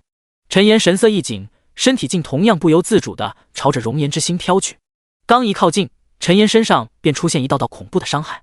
-5万，5万！正当陈岩心中焦急万分，想要逃离的时候，那跳动的熔岩之心中竟然出现了一道道火红的能量触手，朝着他的身体缠绕而来。触手很快便落在了陈岩身上。奇异的是，触手落下的瞬间，他身上灼烧的伤害竟然一同停了下来。系统提示：吸收熔岩之心能量，火属性抗性加100。系统提示：你的技能断崖之剑提升到 LV3。系统提示：你的魔力元灵顾拉多晋升为史诗阶。接连3道提示响起，陈岩却是没有心思去感到惊喜，只因随着那熔岩触手能量不断输送，他的身体也随之变得越来越炽热。很快，陈岩身上那仅剩的一层包裹身体的新手布袍也被彻底灼烧成虚无，炽热的感觉更是让陈岩差点疼得昏死过去。一道道赤红的能量触手在他的身上蔓延，其体表都是出现了密密麻麻如同蛛网般的岩浆纹路。也不知过了多长时间，陈岩的意识渐渐回归。当他醒来的那一秒，惊喜地发现自己的火属性抗性居然叠加到了500之多。陈岩刚一苏醒，一旁正围着他转圈的顾拉多便立即激动地游了过来。主人，你终于醒了！一道有些稚嫩的嗓音传来。陈岩先是一愣，随后才反应过来，顾拉多突破史诗阶之后也获得了说话的能力。除此之外，这孩子突破之后还获得了一个叫做流星火雨的技能。不远处的奥古斯汀也是晃动身躯，缓缓说道：主人，火离他们也都突破到史诗阶了。话音刚落，身后便再次传来3道声音：火离、炎魔壮壮，参见主人。陈岩转身看去，眼中幽蓝色的火焰不禁激动地跳跃起来。只见3道形态各异、气势非凡的身影正悬浮于他面前的岩浆海域之中。一道头生火焰双角，背生火焰双翼，身下则是幽魂一般的尾焰；一道形似火焰神鸟，尾后有着9柄呈扇形悬浮的火焰之剑。只不过他全身的火焰竟是呈现神秘的幽蓝色。最后一道则是身形厚重，背后有着无数凸起的熔岩尖刺的宽厚身影，看上去就像是背负了一座火山一般。陈岩依次查看，发现他们正是突破为炎魔、南冥火雀以及熔岩领主的壮壮火离和赤炎魔，一下子进阶了3头史诗阶大将。哪怕是陈岩，也是有些合不拢嘴的笑着重复道：好好好，好啊！唯二让陈岩感到可惜的是，双头魔狼那家伙没能挡住岩浆侵袭，被灼烧成了虚无。第67章怪物攻城。还有就是火离和壮壮突破之后失去了深渊属性，强度也只是比一般的史诗阶 BOSS 强上1线，但饶是如此，也够陈岩感到自傲了。这次冒险他收获良多，不但火属性抗性提升到了惊人的程度，就连断崖之剑都是莫名提升到了 LV3 的等级。断崖之剑 LV3， 消耗800点魔法值，对指定单体或指定群体至高100×100范围造成500%的熔岩伤害。冷却时间5秒，每消耗100魔法值减少1秒冷却时间。指定玩家陈岩。看着自己伤害和范围再次获得大幅度提升的超神级技能，陈岩的心情不禁一片大好。他最后看了一眼那变得有些虚弱的熔岩之心，便带着顾拉多他们朝着岩浆顶部游去。陈岩没有带走熔岩之心，一方面是因为他想让其自己发展，或许以后有望进阶为神话物品也不一定。再者就是模糊中他有种直觉，要是自己真的那么做了，很可能会引发什么难以承受的后果。突破为史诗阶之后，顾拉多所能恢复的魔力直接飙升到了2万点。此时维苏威火山另一面，陈岩和几位大将的身影正在一堆怪物群中肆虐。这是一群浑身滚圆，身侧漂浮着2只岩爪，但却生着5官，布满赤红色岩浆纹路，叫做熔岩精灵的怪物。熔岩精灵等级 LV80， 生命33500，物攻3258，物防1589，魔防1456，技能熔岩冲撞、蓄火、熔岩拳。介绍：熔岩之中诞生的精灵，喜欢捉弄路过的冒险者。陈岩逮住其中一只熔岩精灵，直接发动了亡灵之触。-115680。巨大的实力悬殊之下，熔岩精灵毫无疑问的在瞬息之间被夺去了生命。战斗提示：击杀熔岩精灵 LV80，越级经验加成500%，至高获得13800点经验。系统提示：你升到了 LV60，你的属性获得10点自由属性点。刚一升级，陈岩便迫不及待地从背包中取出3件史诗阶的装备，全部换上。霎时间，全身属性再次暴涨，魔攻更是即将突破6万。终于60级了，这里怪物经验多，刷到70级再回去好了。话音刚落，一道系统公告便突然响起。系统公告：两界战场动乱，一部分混乱阵营的魔物通过界之裂缝闯入了秩序阵营，请各位玩家尽快回到城市之中帮助防守。倒计时4小时59分47秒。击杀魔物可获得积分，排名越高，奖励越丰厚。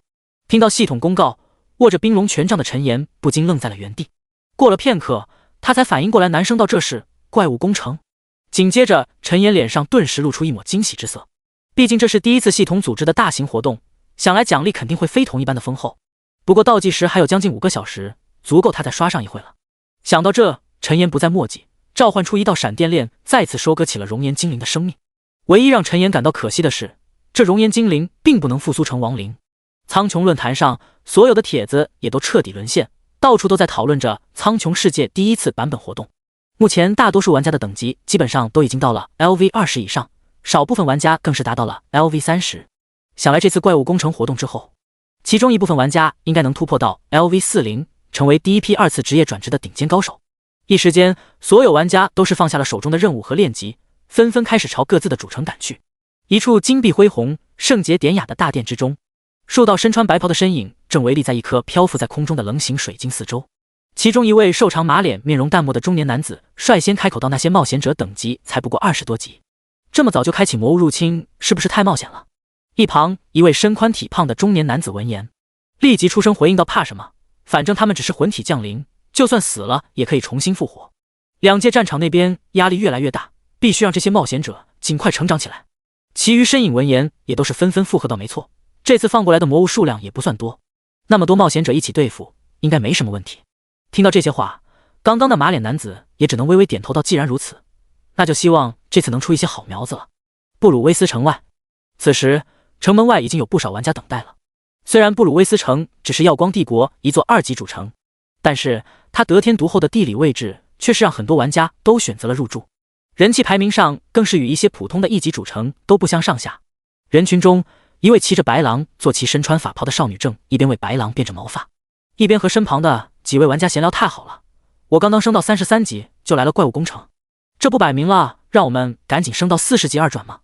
一位身穿铠甲的男子则笑着回应道：“不管怎么说，这次我必须升到40级，要是到时候能上积分排名前100，那就更好了。”话音刚落，一旁身穿青色皮甲、手持金色长弓的男子便笑着说道：“100名，你也太敢想了吧！现在苍穹游戏里的玩家何止上亿之多，就算平分到每座城市，那也有100万之巨好吗？以你的实力想进前100，我看能进我们布鲁威斯城的前100就不错了。”听到这话，战士男子不禁有些气愤，狠狠地瞪了一眼弓箭手男子道：“你这臭小子，你到底是跟谁一伙的？就不能盼着我点好吗？”眼看着两人就要起冲突，一位身穿火红长袍的女子便开口制止道：“好了，你们2个消停会儿吧，有那个精力，还不如留着待会多刷一些怪物呢。听官方说2转之后会有一些惊喜，大家趁着这次机会争取全部突破40级。”第68章，那就是陈岩。随着时间的流逝，周围的玩家也都开始不由自主地激动起来。其中一名身穿黑色皮甲的盗贼玩家看着仅剩10分钟的倒计时，不由紧张说道：“就剩10分钟了，怎么一点动静都没有呢？”周围玩家听到之后，旋即轻声笑道：“怕什么？系统公告还能玩我们不成？对啊，都快开始了，还是赶紧看看买的药水够不够用吧。要是待会刷怪的时候不够用了，那可就尴尬了。”正在这时，其中一名玩家似乎看到什么，惊喜地指着一个方向道：“是陈岩大佬，他真的在我们布鲁威斯城！”周围玩家一愣，随后立即朝着玩家所指的方向看去。只见一位身穿黑袍、周身笼罩在黑雾之中的身影施施然从一众玩家身侧走过，朝着最前方的位置缓缓而去。其余玩家见此都是纷纷让出一条道路，目露尊敬地看向那人的背影。待到那人走远，玩家们才议论纷纷起来：“不愧是陈岩大佬，刚刚路过的时候，甚至都感觉到了虚无缥缈的威压，你也太夸张了吧！不过陈岩大神却是挺有压迫感的。对了，你们说他在这边，我们会不会抢不到怪啊？听到这话，玩家们不由一怔，随后轻笑道：怎么可能？就算他再强，也不可能独自守城吧？不远处的白狼少女、铠甲战士以及弓箭手和法师美女都是侧目看向那消失在人群中的身影。过了片刻，弓箭手才缓缓摇头道：不行，他的身上应该有隐藏信息的道具，不然的话，以我的星空之眸，应该能看到他的信息才对。手持法杖的美女眼中光芒闪烁，随后捋起掉落到额前的发丝道：看不到就算了，大家做好准备，还有2分钟就要开始了。陈岩穿过人群，来到玩家们的最前方，也没有丝毫停下脚步，而是继续朝着前方的流云旷野走去。毕竟他待会还要召唤出自己的亡灵军团一起升级，距离玩家们挨得太近，万一误伤的话，那可就不好了。2分钟的时间很快过去。系统公告：魔物工程开始。本次工程共分为10波，每一波都有一只品阶不同的 BOSS。工程期间各主城传送阵无法使用，城门破损度达到 30%， 即视为工程失败。公告的声音渐渐消散，没等一众玩家多说什么，不远处的山坡之中便翻起了滚滚的黑色雾气。紧接着，一头头生有利齿，宛如骷髅和蜥蜴的嵌合体的魔物便从中冲了出来。那些怪物身上披着黑色鳞甲，生有4只锋锐的利爪以及蟒蛇一般有力的尾巴。陈岩心神一定，立即丢出一发系统鉴定：魔化骷髅蜥蜴，等级 LV20， 生命3280，物攻350，物防150，魔防180，技能撕咬、甩尾、利爪攻击。介绍：本就凶残的怪物被魔气侵染之后，变得更加残暴至极。看完怪物的信息，陈岩大脑都不由得宕机了片刻。过了半天，一直到那些怪物来到他身边之后，他才不禁暗自吐槽道：什么鬼，居然只有20级，害我白激动了那么久。这种程度的怪物工程，怕不是闹着玩的吧？虽是这么说，但陈岩还是召唤出了亡灵空间之中的骷髅大军。再怎么说白捡的属性点，该要还是得要的。陈岩周身黑色雾气翻滚，一道道雾气漩涡瞬间在他周围蔓延开来。下一刻，一头头形态各不相同，但双眼之中都燃烧着幽蓝色火焰的亡灵便从中缓缓出现。众多亡灵刚一出现，便和那些黑色鳞甲的魔化骷髅蜥蜴碰撞在了一起。由于陈岩大多数亡灵等级现在都已经更新迭代到了 LV50 级以上，因此哪怕他们实力打折了一半，对于这些只有20级的魔物来说，那也是摧枯拉朽般的存在。只见一个照面，便有数百上千头魔物纷纷化作了尸体，而陈岩一个亡灵复苏丢下，数不清的魔化骷髅蜥蜴便彻底蜕变成了名副其实的骷髅蜥蜴。系统提示：你获得了958点魂火。看到提示，陈岩隐藏在黑雾之下的嘴角不由微微上扬，露出一丝微不可察的笑容。而在他那势不可挡的亡灵防线之后，所有玩家都是被眼前的一幕给震惊到了。他们想过陈岩身为亡灵法师，可能会有其所谓的亡灵军团，但没想到他的亡灵军团居然会这么给力。看着那密密麻麻的骷髅，其中一位玩家不禁男声自语道：陈岩大佬他不会真能独自守城吧？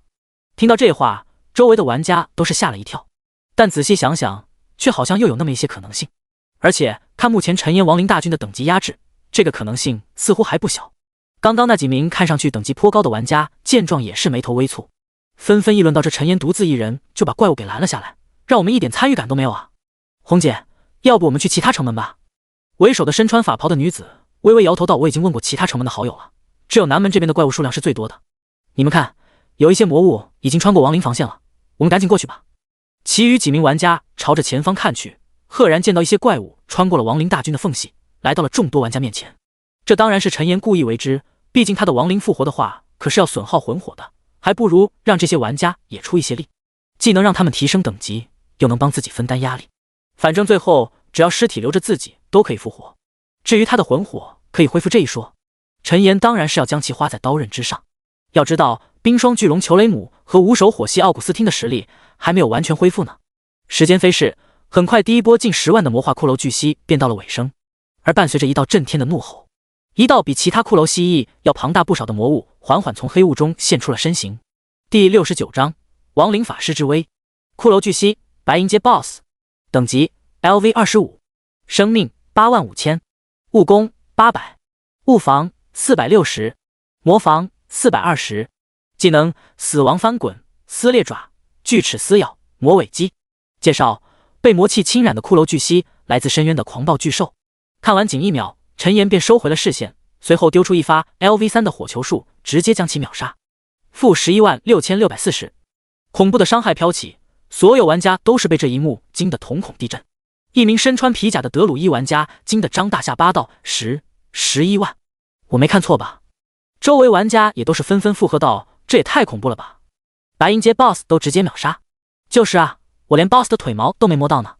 你们快看，陈岩大佬的积分已经8万多了。听到这话，一些玩家不禁打开积分排行查看。怪物工程积分排行 ：NO1 陈岩85680，NO2 雷霆万钧16365，NO3 一念成神15658。看完排行，一名召唤师玩家不禁愣神道：“陈岩大神他领先第2名4倍还多呢。”玩家们惊奇不已，可主人公陈岩却是丝毫没有注意这一点，因为此时的他正忙着给自己的属性加点，除却一些被严重损坏的骷髅蜥蜴尸体，其余的骷髅蜥蜴统共为陈岩提供了95000多点属性。陈岩没有犹豫，先是在体质和精神上各自分配了4万属性，然后又将剩余15000多点属性均匀分配到了力量、智力和敏捷之上，加上之前在维苏威火山升到 LV65 后叠加的属性，陈岩的魔功正是一跃突破6万之巨。这时，远处那滚滚黑云再次翻涌，一群浑身生有黑色毛发、口齿流涎的魔狼从中窜了出来。陈岩定睛一看，发现这群魔化狂狼依然是 LV20 的怪物，这让他不禁有些无语，但还是指挥着刚刚复苏的一大群骷髅蜥蜴冲了上去。同时，为了提升效率，陈岩再次召唤黑色漩涡，将火狸、壮壮他们一同召唤了出来。升到史诗阶再次进化的火狸拥有2种形态，一种是普通的红色火焰形态，另外一种则是神秘的幽蓝色明火形态。只见他刚一出现，便煽动无穷的烈焰火海，朝着前方的魔狼涌去。仅是瞬间，便有数百上千头魔狼直接被夺去全部生机。化身熔岩领主的壮壮也是丝毫不逊色，四蹄践踏间，地面立即出现一道道赤红的岩浆裂缝，正是他突破史诗阶后获得的能力——熔岩践踏。另一边，炎魔、奥古斯汀也纷纷发动各自大招，杀的一群低等级魔狼那是一个惨不忍睹，哀嚎遍野。身后一众玩家则早已经被眼前的一幕震撼到难以复加。无穷无尽的魔物之中，数头体型庞大、散发着灭世之威的存在正抛洒着毁灭的烈焰，收割着数之不尽的魔物生命。刚刚那手持法杖的美女见此情景，也是一时间忘了攻击，来到近前的魔狼，轻舞红唇美眸，震惊地看着那数尊散发着恐怖威势的身影。一旁的弓箭手一剑秒杀掉那来袭的魔狼，站到美女法师身侧道：“看什么呢？刚刚差点挂掉。”美女法师瞪了一眼弓箭手，随后想到什么，开口问道：“阿彻，你看下那几头亡灵召唤物的等阶。”弓箭手闻言也是没有耽搁，随之丢出几发星空之眸。不到片刻，弓箭手便难以置信地开口说道：“这怎么可能？他的那几头亡灵全部都是史诗界。”听到这话，法袍女子才像是确定了心中所想，随后美眸中便再次露出复杂至极的神色。其实她也是具有隐藏职业的玩家，但比起那站在魔物中央的亡灵法师来说，他的职业强度好像就显得有些微不足道了。被一众魔狼包围的陈岩依旧不慌不忙地复苏着不远处的魔狼尸体，那些魔狼不停地对着他发动攻击，但顶多也只能爆发出强制1的伤害，甚至大多数时候，那些魔狼的攻击落在陈岩身上，更是连一滴血量都无法扣除。反观陈岩一脚踹在其中一头魔狼之上，便会使其瞬间毙命。负14080。凡人的魔狼刚被踹飞，其余那些魔狼便再次一窝蜂拥了上来。陈岩有些无奈地瞪了一眼四周的魔狼，没有犹豫，直接召唤出了闪电链进行清场。负92065。184635。负93795。恐怖的蓝紫色闪电和惊人的伤害一同爆发，方圆数十米内的魔狼顷刻间便被清扫一空。不远处的玩家见此情景，不由又是爆发出一阵惊骇莫名的呼声。实在是陈岩的伤害太过吓人，普通玩家还在为破1000而努力的时候，这家伙却是已经开始破10万了。不到1个小时，10万头魔化狂狼便全军覆没。而陈岩在获得大量属性和魂火之后，实力更是直上2层楼。时间一点一滴的流逝，转眼间便又有3波魔物被陈岩和一众玩家彻底覆灭。当然了，其中陈岩出力占了80%，其他玩家倒是躺平的居多。其中一些颇有实力的玩家更是早早的去到了其他3面城门，免了跟陈岩抢怪之苦。第3波魔物和前2波魔物一样，都是白银阶的 BOSS， 为陈岩所提供的技能也都是可有可无的存在。第4波和第5波则是黄金阶，分别为他提供了水波术和生生不息2个技能，一个是水属性清场技能，另外一个则是木属性每秒恢复1%血量，持续10秒，冷却2分钟的小极品。正当这么想着，远处的黑雾却是再一次翻涌。只见黑色雾气之中，一群生着蝙蝠翅膀、狼首头颅的怪物从中现出了身形。陈岩微微有些惊讶，低声呢喃道：“这第6波居然是飞天怪物。”其余玩家见状，也是纷纷有些骚乱道：“天哪，居然是空中怪物！怎么办？这也太变态了吧！让我们这些近战玩家还怎么打？”第70章100万魂火。大家不要慌，我们有陈岩大神呢，怕啥？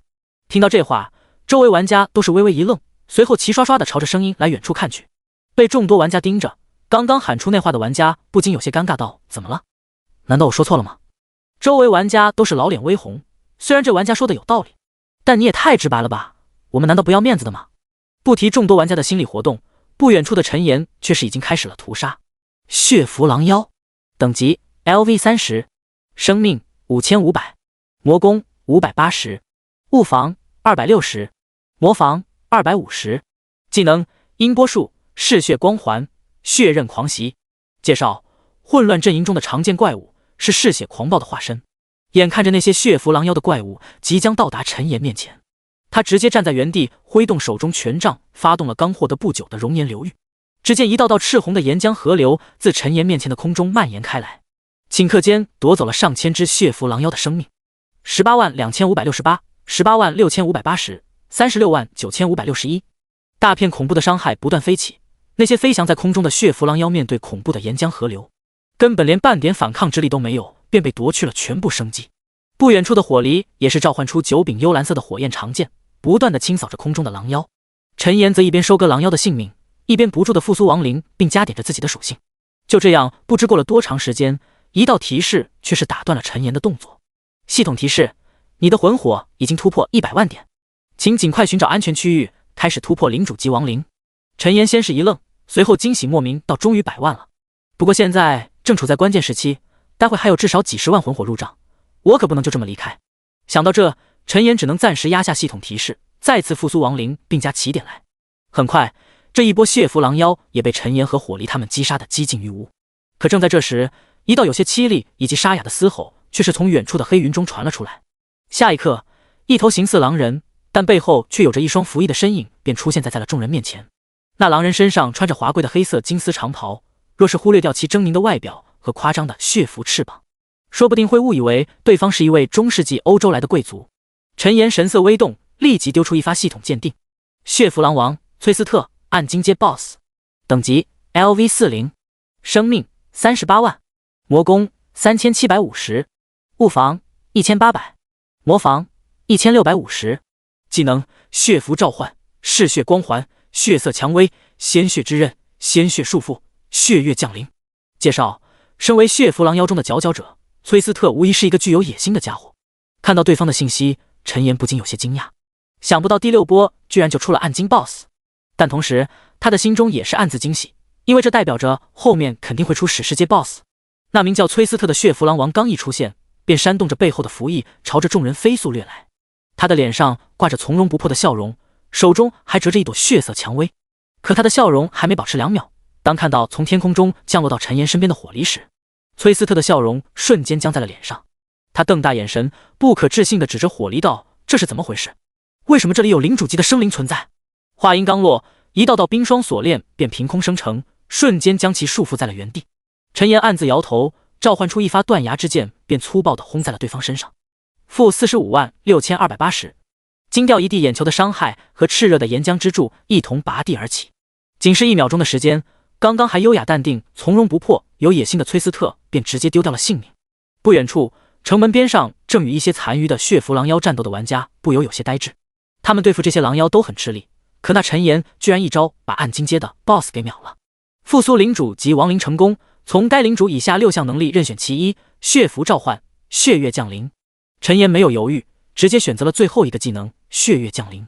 虽然不知道具体作用，但根据他一贯的经验，技能越靠后，效果也就越出类拔萃。至于为什么不选什么血色蔷薇，纯粹是因为陈岩的直男癌晚期发作，自动规避掉了这种看起来奇奇怪怪的技能。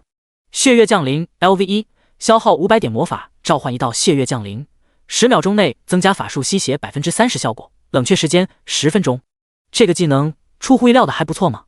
看着技能面板上血月降临的介绍，陈岩不由得低声呢喃了两句。这时，那崔斯特也成功被转换成亡灵，出现在了陈岩身前。没了其外表的狰狞，只剩下一具骸骨的他，搭配上身上那身华贵的服饰，以及手中一朵血色蔷薇和背后那双变得破破烂烂的血符翅膀，居然比之前更是多了一些神秘色彩。崔斯特眼中幽蓝色火焰燃烧，似乎也明白了自己目前的处境。他没有犹豫，持着血色蔷薇朝着陈岩微微一礼，道：“崔斯特，参见主人。”面对一击秒杀自己的陈岩，再加上灵魂之中的臣服欲，崔斯特的内心无疑是恐惧加敬佩的。陈岩微微点头，没有说话，而是再次看向了远处新一波来袭的魔物军团。只见一头头身披鳞甲、头生尖角、类似地龙一般的魔物缓缓从中浮现，所过之处更是掀起了漫天的烟尘。没等陈岩丢出鉴定，一旁的崔斯特便主动开口介绍道：“主人，那些是被魔化的地龙兽，不但拥有操纵土属性魔法的能力，本身的力量也是十分强大的存在。”陈岩神色古怪，这个崔斯特好像有点话痨属性在身啊。虽是这么想，但他却已经召唤火狸和壮壮他们开始了新一轮的屠杀。趁着这次怪物攻城的机会，他必须把自己武装成史世界 BOSS 才行。第71章三眼黑山羊。但其实崔斯特之所以这么卖力的介绍，无外乎是到了一个新的环境，想要向顶头 BOSS 彰显自己的价值罢了。毕竟他可是看到陈岩身边已经出现好几头史世界的领主存在，他这个准领主要是再不好好表现，指不定哪天就彻底被淘汰了。一道道携带着恐怖威势的熔岩之柱拔地而起，所过之处，那些地龙兽根本连一丝反抗的机会都没有，直接被那凸起的熔岩柱掀得翻成一片。系统提示：你升到了 LV67， 你的属性获得10点自由属性点。随手将刚刚获得的属性点加在智力上，陈岩便再次开启了屠杀。这种程度的怪物工程对他来说简直一点难度都没有。一旁的崔斯特也是召唤出血色双刃，主动加入了战场。只不过实力大打折扣的他对付起周围的地龙兽来，显然多了些力不从心。陈岩惊奇莫名，连忙将其召回到崔斯特：“你出去送人头干什么？”身着中世纪贵族服饰的崔斯特轻轻挥动手中蔷薇，刚刚损失的生命顿时开始缓缓恢复。紧接着便听到一道一本正经、义不容辞的声音响起：“主人，我既然已经投身于亡灵的怀抱，自然是要为您奋战，哪怕付出崔斯特的生命，我也是义无反顾。”陈岩一怔，显然没想到这个刚加入的家伙居然会有这么高的忠诚度。实际上，转换为亡灵之后，虽然他们已经从灵魂深处无法再对陈岩升起任何反抗之心，但很多亡灵都需要一段时间进行过渡，从而才会真正的将陈岩当成他们唯一的主人。不过现在显然不是讨论这些的时候，毕竟就连小黑和格兰特他都没有放出来，眼前的崔斯特更是还没有经历过亡灵强化，要是挂在了这群地龙兽中，那笑话可就闹大了。想到这，陈岩便开口说道：“崔斯特，你的实力受损，暂时就待在我的身边吧。等到战斗结束之后，我会找地方专门为你恢复实力的。”听到这话，崔斯特也没有再逞强，而是深深鞠了一躬，道：“崔斯特知道了，感谢主人的体贴。”安抚下忠心耿耿的崔斯特，陈岩便再次收割起周围的地龙兽来。很快，又是不到1个小时的时间，大部分地龙兽便已经被他和他的亡灵大军全部消灭。此时他的积分也是已经达到了一个十分恐怖的地步，4126380，400多万的积分。陈岩看了一下排名，发现第2名也只有50万不到，除非发生什么天翻地覆。不对，就算天翻地覆，也改变不了他拿下第1名的结局了。一群弟弟也想跟我斗？你们只是单枪匹马孤军奋斗，而我可是有源源不断的亡灵大军在为我而战呢。黑雾之下，陈岩的嘴角勾起一道无人见到的弧度，继续加点起自己的属性来。一转眼2个半小时过去，第7波和第8波的魔物大军也都纷纷陨落。2头暗金阶的 BOSS 则分别为陈岩提供了一个防御技能以及一个禁锢类型的技能。此时第9波大军也差不多被陈岩和亡灵军团们消灭得干干净净了。这一波是一种直立黑山羊，但却生有第3只眼的怪物。根据崔斯特说，这些3眼魔羊在混乱阵营中距离他所在的区域不远，具备迷惑人心、洗食生脑的爱好。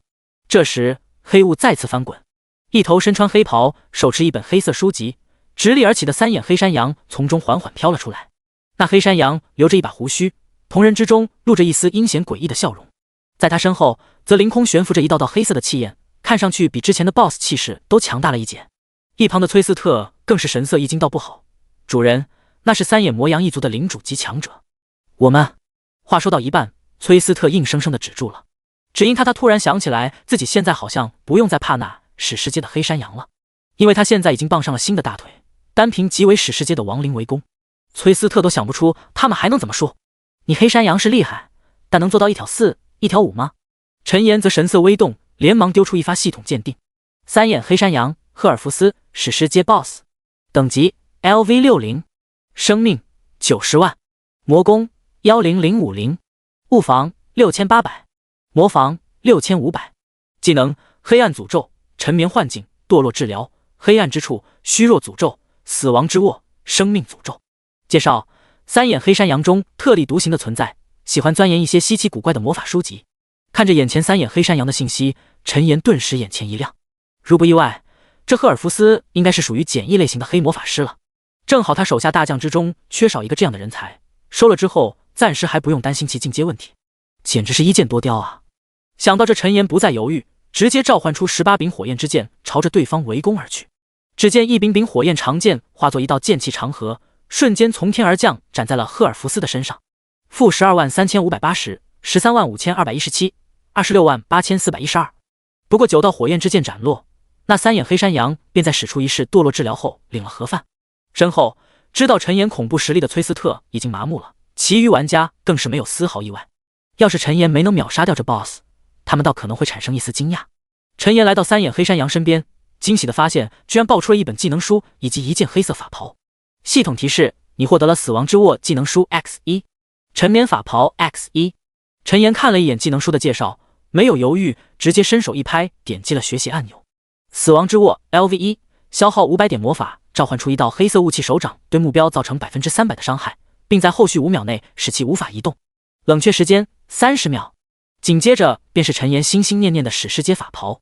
第72章火烧云。毕竟他现在穿的还是之前的波光法袍呢。沉眠法袍，品阶史诗阶，生命15000，体质加500，精神加500，智力加500，耐久100。沉眠幻境，消耗800点魔法，使前方30×30范围内目标陷入沉眠状态，期间无法移动，无法使用任何技能，3次攻击后解除状态，冷却时间5分钟。介绍：蕴含着沉眠之力的法袍，黑夜中的低语是引人进入幻境的。需求等级60。看到等级需求，陈岩想都没想，直接脱下了波光法袍，将新的沉眠法袍穿了上去。看着一身黑袍的自己，陈岩不禁暗自点头，还是黑袍穿着舒服，我一个亡灵法师穿白袍总感觉怪怪的。说着，陈岩不忘朝着赫尔福斯的尸体丢出一发亡灵复苏。不到片刻，化身亡灵的赫尔福斯便出现在了陈岩面前。只见他一身黑袍上顶着一颗羊头骷髅，2只山羊角冲天立，看上去就像是传说中的深渊恶魔一般。除此之外，在其头骨眉心处的位置，赫然与其他2个眼眶中一样，有着一团幽蓝色的火焰燃烧，正是其3眼黑山羊一族第3只眼的标志。转换为亡灵后，赫尔福斯的手中依然捧着一本黑色的书籍，似乎那才是他的本体。他的眼中幽蓝火焰燃烧，微微朝着陈岩一礼，道：“赫尔福斯参见主人。”陈岩微微点头，召集赫尔福斯站到了自己身边，然后便查看起了刚刚从其技能面板中选择的生命诅咒技能。生命诅咒 LV1， 消耗1000点魔法，对目标造成每秒自身魔攻数值的伤害，持续5秒钟，并在后续30秒内使其无法恢复生命。冷却时间5分钟。不得不说，这个技能真的给了陈岩一个惊喜。以他目前的魔攻来看，一发下去便能给对方造成50多万的伤害，更别说后面还有30秒的静疗效果。这时，远处黑雾又一次翻滚，最后一波魔物军团也是出现在了陈岩面前。那是一群漂浮在空中，形似蜈蚣，但周身却吞吐着红色云雾的魔物。他们速度极快，身上更是散发着炽热的气息。更让人感到惊悚的是，那些蜈蚣的脸部居然有着人脸一般的花纹。一旁的崔斯特不禁惊奇道：“是赤面蜈。”赤面蜈，等级 LV45， 生命11580，魔攻1080，物防560，魔防550，技能赤炎毒剑，火雨毒火漩涡。介绍：带有猛烈火毒的赤面蜈是混乱阵营中的霸主种族之一。见到最后一波怪物的恐怖属性，身后那些玩家也都是紧张不已，议论纷纷道：“居然是45级的怪物，我才刚升到28级啊，这怎么打？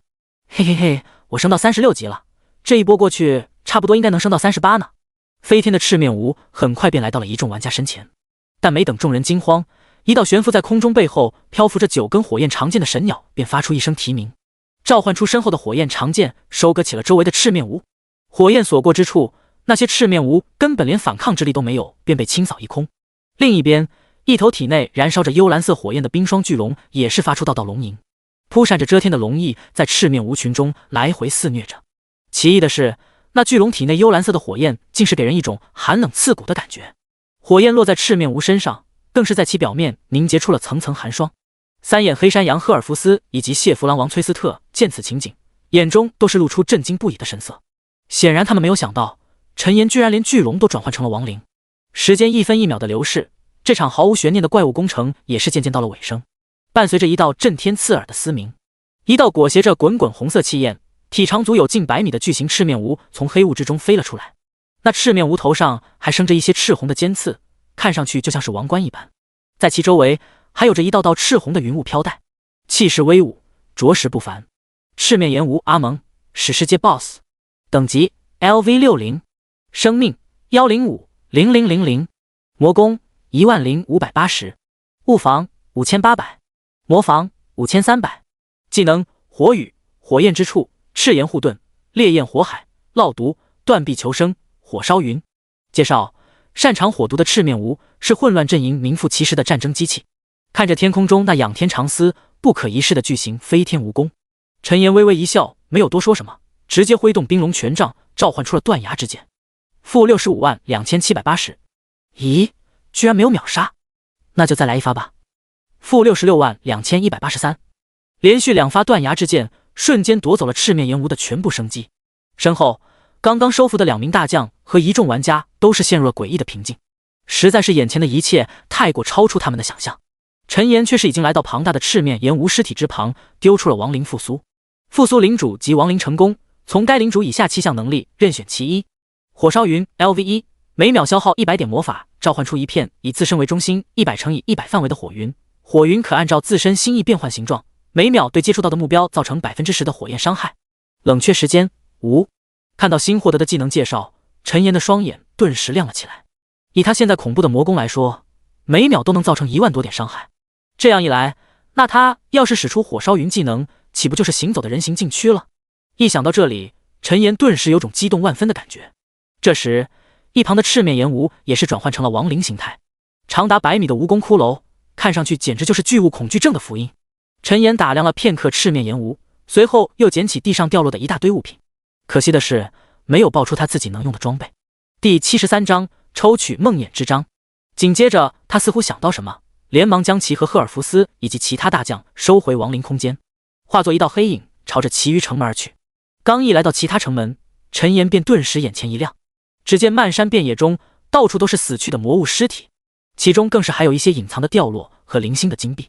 此时正有数不清的玩家行走在尸体间，拾取着各种掉落。但陈岩却是对那些破烂不屑一顾，他真正看在眼里的是那些数之不尽的魔物尸体。想到这，陈岩没有犹豫，径直对着魔物尸体们发动了亡灵复苏。一道道黑色雾气四散开来，一旦进入那些魔物尸体，顷刻间便会将其转换为亡灵。玩家们见到骷髅从尸体中出现，不由吓了一跳，但当看到站在不远处的陈岩时，都是恍然大悟的回过了神。陈岩作为著名的亡灵法师，复苏亡灵好像确实是合情合理的。不过他一直这么复苏，难道都不需要补充魔法的吗？一些玩家有些疑惑，但却没人敢去询问陈岩。也不知过了多长时间，当陈岩再次获得了10万多点属性时，一道系统公告却是打断了他的动作。系统公告：怪物工程结束，本次工程防守成功的城市将获得经验双倍 buff， 持续时间24小时，玩家排行奖励已发放，请注意查收。紧接着，没等陈岩有所反应，他的面前便再次弹出一道提示：系统提示，本次工程您共获得9658612点积分，排行第1名，获得50万枚金币、10万点声望、3点幸运，技能升级点数 x10， 苍穹世界抽奖机会 x1。看到系统的奖励，陈岩不禁神色一喜，除去金币声望这种大陆货，居然还奖励了3点幸运，更是有技能升级点，还有一次抽奖机会。陈岩没有犹豫，直接消耗9点技能升级点，将亡灵复苏升到了 LV5， 然后又将闪电链升到了 LV3。亡灵复苏 LV5， 消耗魔法值减少，一次性可同时复苏最多1万个亡灵。冷却时间6秒。每个技能所需的升级点数，除了跟技能等级有关，好像和技能升级所需的剩余经验也有一定联系。升级完技能，陈岩又打开了自己得到的一次抽奖机会。熟悉的抽奖轮盘出现在面前，陈岩二话不说，直接拨动了指针。指针轮转，一圈圈划过7色轮盘。陈岩对自己现在的幸运有信心，足足32点的幸运再差，应该也能抽个史诗阶的装备吧。当指针停在熟悉的7彩区域时，黑雾下陈岩的嘴角不由得微微翘了起来。系统提示：你抽到了亡灵之章第6章梦魇之章。系统提示：检测到你已拥有相似的亡灵之章、梦魇之章属性，获得略微增幅。梦魇之章、亡灵之章第6章，圣域物品残片。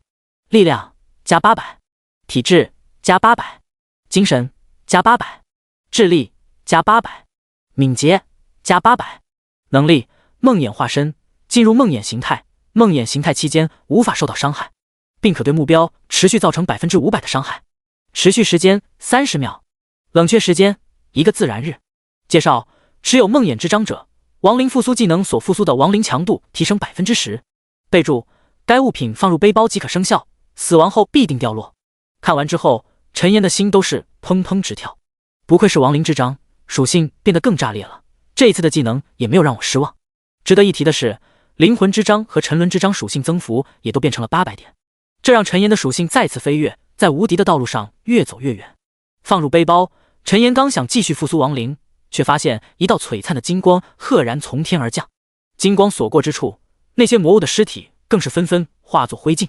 陈岩面色大变，这可都是白花花的属性点啊！想到这，陈岩不禁怒骂出声：卧槽！谁他喵！话还没说完，一道身穿白袍经文、神色淡漠的身影便从天而降落在了陈岩面前的高空之中。那身影没有丝毫动作，仅是一个眼神，陈岩便顿时感到周围有种窒息到极致的感觉。他心中一惊，连忙丢出系统鉴定。圣堂法师厄特修斯，神话阶 NPC， 等级生命。名为厄特修斯的圣堂法师双眼微眯，嘴角也是露出一丝冰冷至极的笑容。想不到居然还有一只野生的亡灵法师。陈岩一愣，旋即似乎想到什么，脸色顿时变得有些难看起来。记得师傅曾经说过，不要让圣堂法师见到。虽是这么想，但他却是并没有产生什么绝望的情绪。毕竟他可是有着3大杀器来着，再怎么说也能平安回到布鲁威斯城之中。正这么想着，一道身穿白袍、银发银须的老者便从他背后悄然走了出来。见到老者，空中的厄特修斯脸色瞬间多了一丝凝重，陈岩则神色微喜，同时心中的大石头也是悄然落了下来。有师傅在，那一切应该没问题了。克莱伊回头对着陈岩露出一丝微笑，随后转身似笑非笑的朝着空中的身影淡然看去。厄特修斯，你不在圣堂待着，来我布鲁威斯城干什么？厄特修斯斜了一眼陈岩，冷声道：我自然是来清除魔物尸体，只是没想到居然还能有意外收获。克莱伊，圣堂应该说过不可再教导新的亡灵法师了吧？听到这话，克莱伊却是轻笑一声道：回去告诉那些老不死的，这徒弟我是收定了，要是有什么意见的话，就让他们过来跟我对线好了。还有，以后少吓唬我徒弟，再让我见到，非得宰了你不可。说着便伸手搭在陈岩的肩膀上，与之一同消失在了原地。空中的厄特修斯神色变得难看，冷冷地扫视了一眼不远处那巍峨的布鲁威斯城。等着吧，老家伙，再过不久就是你的死期。第74章，跨入超凡。大殿之中，被克莱伊带回来的陈岩心中一直憋着一股闷气，虽然嘴上没说什么，但是他知道他与圣堂的梁子这算是结下了。一方面对方断了他刚刚属性爆发之路，另一方面听刚才的对话，那圣堂似乎有意封杀他们亡灵法师一脉。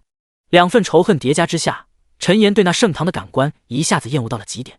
克莱伊斜了一眼陈岩，哪还不知道他的心里在想什么。你小子别在那杵着个脸了，你的魂火已经快要突破200万，难道还不满意吗？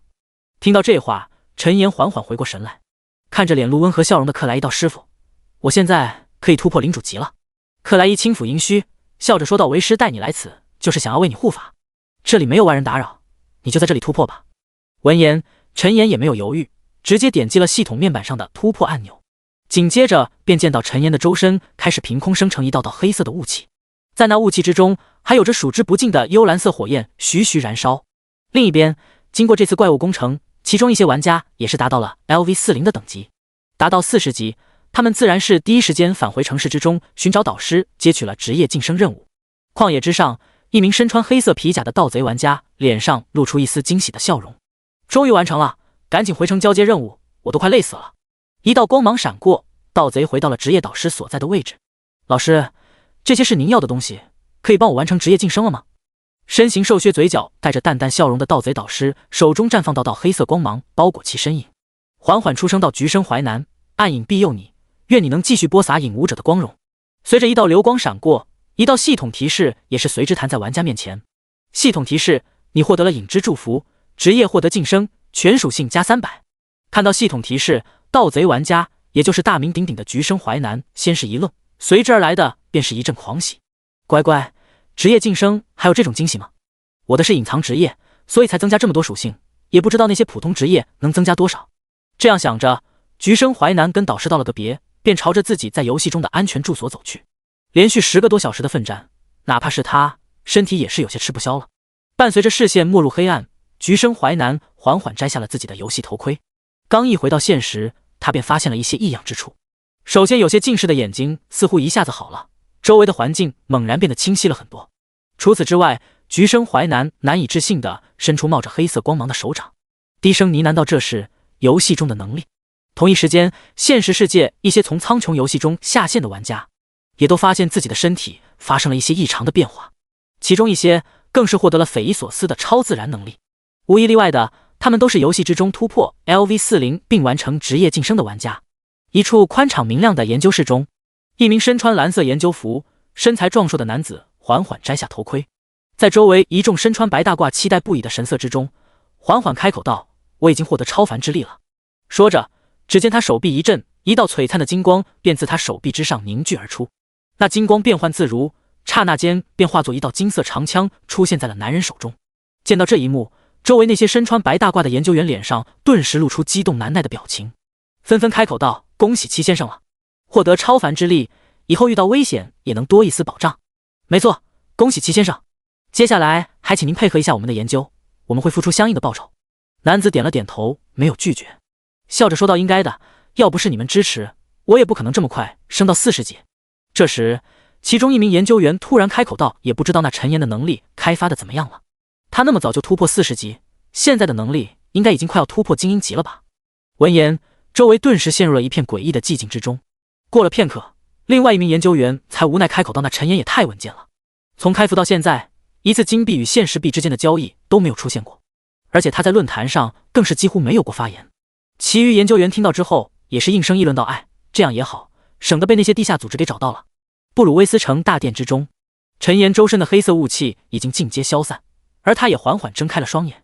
系统提示：恭喜你突破成为领主级亡灵，全属性加3000。看到提示，陈岩不禁神色一喜。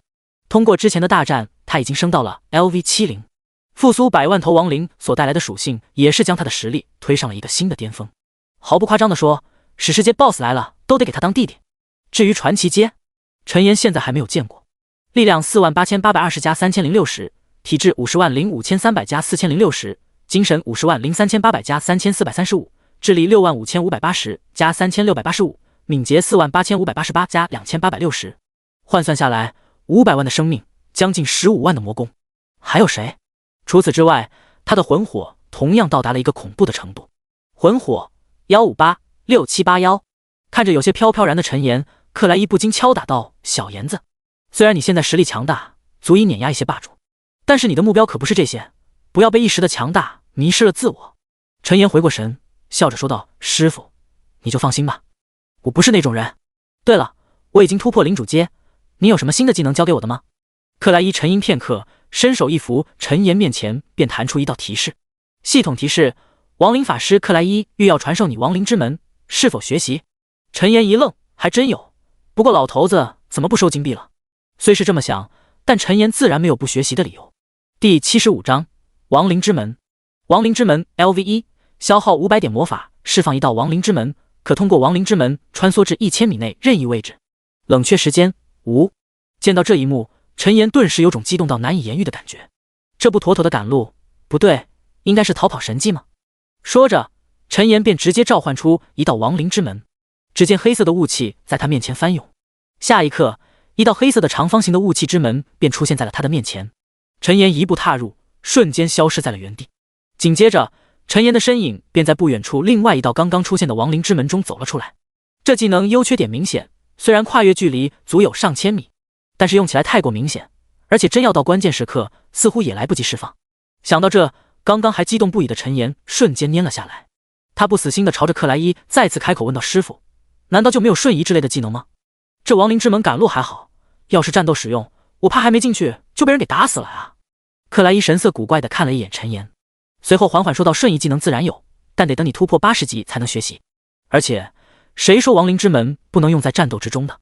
说话间，便见克莱伊挥手召唤出2道亡灵之门，对着陈岩再次开口道：“小妍子，对着这扇门发动攻击试试。”陈岩神色微动，师傅这么说肯定有其原因，难道？他没有发问，而是直接丢出一发火球术，没入了亡灵之门中。随后，让陈岩大跌眼镜的一幕发生了。只见他飞入其中一扇亡灵之门的火球术，竟然从另外一扇门飞了出来。陈岩眼睛瞪大，惊喜万分道：“还得是你啊，师傅！”他已经明白亡灵之门这个老六技能，不对，应该是战斗神技的用法了。传送自己是假，传送攻击才是真。已经预想出无数阴人招数的陈岩顿时发出一阵嘿嘿嘿的傻笑，惹得克莱伊一阵鄙视，暗自摇头，回到了他的高台之上。陈岩又在原地实验了片刻亡灵之门，真正得心应手之后才停了下来。之前接连10个多小时的奋战让他也感到一丝疲倦，因此陈岩在跟克莱伊告别之后便回到房间退出了游戏。另一方面，他也想看看突破领主级之后现实世界的力量会不会得到增强。卧室中，陈岩缓缓睁开双眼，当看到四周没有任何烧焦和冰冻的痕迹之后，他才微微松了口气。还好这次没有弄出什么破坏，要不然还得再去买床单呢。陈岩起身来到客厅，坐到沙发上之后开始查看其体内的力量。不到片刻，他的脸上便重新露出惊喜莫名的神色。只因突破领主级亡灵之后，现实中的能量同样增加了数十倍不止，而且很多游戏之中的技能也随之可以使用了。陈岩心念一动，面前便随之出现了一道黑色的雾气之门，赫然是刚刚克莱伊教给他的新技能亡灵之门。这还没完，其中一些火属性和冰属性技能也纷纷可以使用，肉身力量同样达到了一个难以想象的新高度。毫不夸张地说，陈岩现在除了外表还是人类，实际上已然成为了另外一种拥有超凡伟力的全新生命。虽然没有实验过，但陈岩隐约感觉自己现在已经能够硬抗激光炮的轰击了。至于刚加强大的攻击，恐怕还得等陈岩再进一步才可能与之抗衡。陈岩没有气馁，他现在已经领先了大部分玩家。等到游戏中的能力全部融合到现实，那他只会变得更为强大。不，应该说是无敌才对。稳住，陈岩，你可不能飘啊！陈岩感叹一声，然后打开手机翻看起了苍穹论坛。这不看不要紧，一看吓一跳。陈岩怔怔地看着话题榜上热度最高的一条帖子，缓缓出声道：“游戏能力带入现实，超凡纪元即将来临。”短短16个字，顿时让陈岩心神俱震。他没有多想，连忙点进查看，发现里面有很多玩家自爆了获得超能力的消息，什么巨力、神速、火焰操纵、雷霆掌控等等，应有尽有。还有的更是长出了异类的特征，比方说鳞片或者虎尾之类的。这些玩家无一例外，全部都是等级达到 LV40 并获得职业晋升的玩家。在这些帖子下方，还有着数不清低级玩家的留言：真的假的？升到40级就能获得超能力吗？我的天哪！我刚好卡在39级。不说了，我要去刷怪了。苍穹不是一款游戏吗？你们不是在开玩笑吧？今天可不是什么愚人节。陈岩滑动着手机，一道道稀奇古怪的帖子在他的视网膜中飞速掠过。过了半晌，他才缓缓停下了动作。他发现这些自爆能力的玩家虽然多，但大多能力都比较普通，或许这些只占获得能力的玩家一小部分。经过刚刚的怪物工程，突破40级的玩家恐怕不在少数。也对，我都能获得超凡能力，其他的隐藏职业玩家估计也有很多早就获得能力了。陈岩又翻看了片刻，便收起手机朝着楼下走去。一晚上的奋战，现在他刚好也该补充能量了。来到大街上，苍穹论坛上获得超能力的风似乎还没有刮起来，来往的行人依旧神色匆匆地赶着路，附近大学城的小情侣也照常不分场合地腻歪在一起。陈岩扫视四周，准备前往常去的融合餐厅好好搓一顿。可还没等他一走出小区门口，不远处街道中便传来一阵骚动。只见一群慌不择路的人影从街道的转弯处窜出，四散奔逃，伴随而来的还有一道道惊慌的尖叫声和建筑倒塌的声响。啊！救命啊！有怪物！呜！不用过来！听着不远处混乱的动静，陈岩不禁瞳孔微缩，随即迅速朝着自家楼栋跑去。他是没想到，不但游戏中的力量出现在了现实，就连怪物也一同跑了出来。陈岩之所以回到家中，自然不是因为他怕了那怪物，而是因为就算要出手，也不能留下任何痕迹。第76章被打通的亡灵空间。回到房间的陈岩透过纱窗朝着下方看去，赫然见到不远处的街道上正有一头好似赤炎魔一般的怪物疯狂地破坏着周围的一切。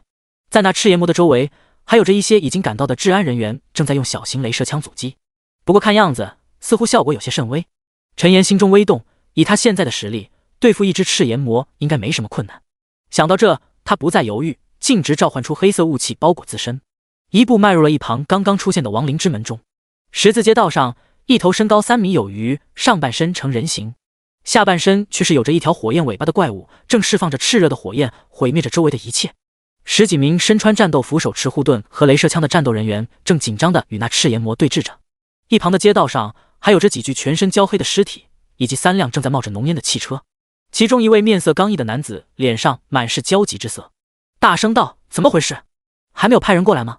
再这样下去，早晚都会全军覆没的。”一旁一位脸上带着一些稚气，似乎刚刚进入护卫队不久的男子立即神色紧张道：“波哥，其他地方好像也出现了怪物，局里派发新武器过来需要时间，刚刚出现的超凡者也在对付其他的怪物。”正在这时，那赤炎魔再次释放烈焰，径直将一辆试图冲撞逃离的汽车轰成粉碎。火焰与汽车相撞，巨大的爆炸声瞬间响起，伴随着一阵滚滚浓烟和直接被炸飞出去的汽车残骸。还未逃出安全区域的幸存者们顿时再次发出一阵惊慌失措的呼声。面色刚毅的男子瞬间面色巨变，要知道这可是和平年代，平日里别说死人了，能有个车祸都能上新闻热搜的那种，可如今却是突然天降怪物，更是无差别的袭击周围的生命。突然，一名小男孩哭着奔向了那被火焰席卷的汽车残骸，口中还泣不成声道：“爸爸，你不要吓我好不好？”呜！突如其来的动静立即吸引了那赤炎魔的注意，容颜浇筑的身躯缓缓转身，眼神淡漠地朝着那跌跌撞撞的小男孩看去。下一刻，赤炎魔抬起利爪，瞬间召唤出一道烈焰长枪，闪电般朝着男孩击射而去。护卫男子见状，脸色顿时惊骇，刚想奋不顾身去救下那男孩，一道黑色雾气形成的门却是突兀地出现在了火焰长枪的必经之路上。周围护卫队的人员以及那些躲在废墟中的幸存者不禁一愣，旋即便看到一只黑雾手掌伸出，径直将那火焰长枪握在了手中。火焰汹涌燃烧，可在那黑雾手掌之中却是没有造成丝毫影响。紧接着，一个全身笼罩在黑雾之中的身影迈步而出，悄然出现在了众人的视线之中。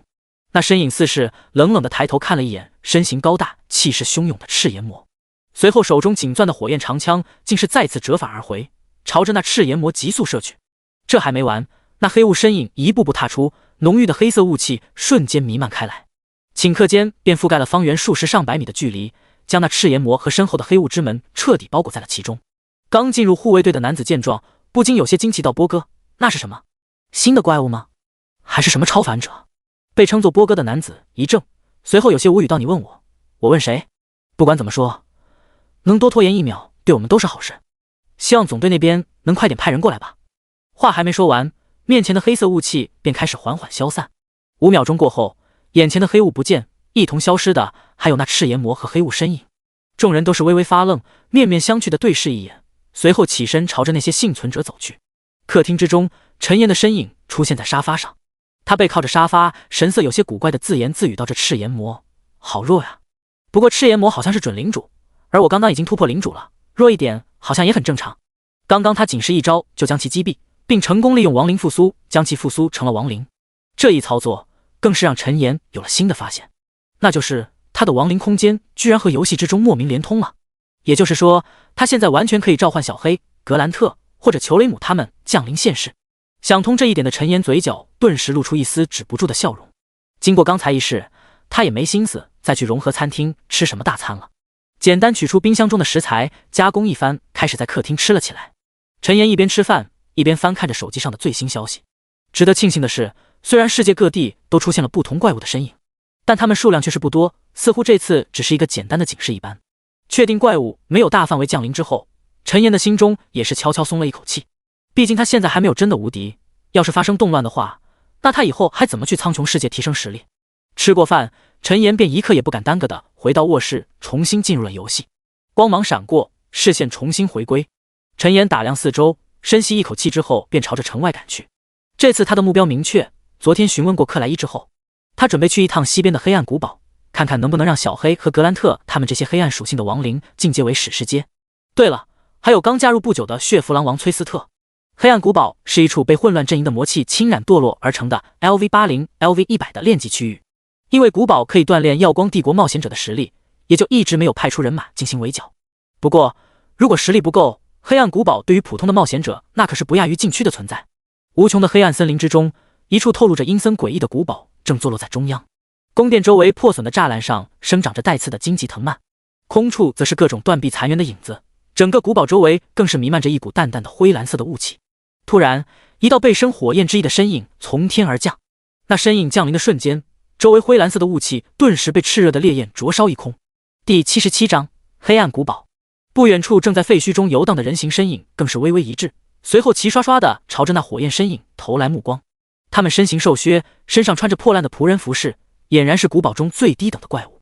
看守者，等级 LV80， 生命32800，魔攻3080，物防1550，魔防1520，技能魅影爪、暗影团、哀嚎之音。介绍：被魔气侵染堕落而成的看守者，是黑暗古堡最忠心的仆人，会将一切外来者视为敌人。仅是瞬间，数十上百道瘦削的看守者便化作一道道阴影，朝着从天而降的火焰身影掠去。陈岩收起背后火焰之翼，轻笑一声，弹射出一道蓝紫色的闪电。蓝紫色的闪电左冲右窜，顷刻间便将上百道身影连接在了一起。一道道恐怖的伤害随着蓝紫色的电光闪耀。-295861， 596217， -296134。数倍于看守者生命的伤害飘出，冲向陈岩的看守者瞬间尽皆毙命。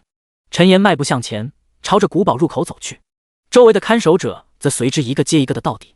但不过片刻，他们又一个接一个的重新站起，只不过本就瘦削的身影变得更为瘦削，双眼之中也都多了2朵幽蓝色的火焰。伴随着黑色雾气汹涌，转换成亡灵的看守者便消失在了原处，就像是本来就没有出现过一般。复行数十步，陈岩来到了黑暗古堡的入口。大门上刻着繁奥驳杂的花纹，看上去满是岁月的痕迹。陈岩推开10米高的大门，发现里面赫然别有洞天。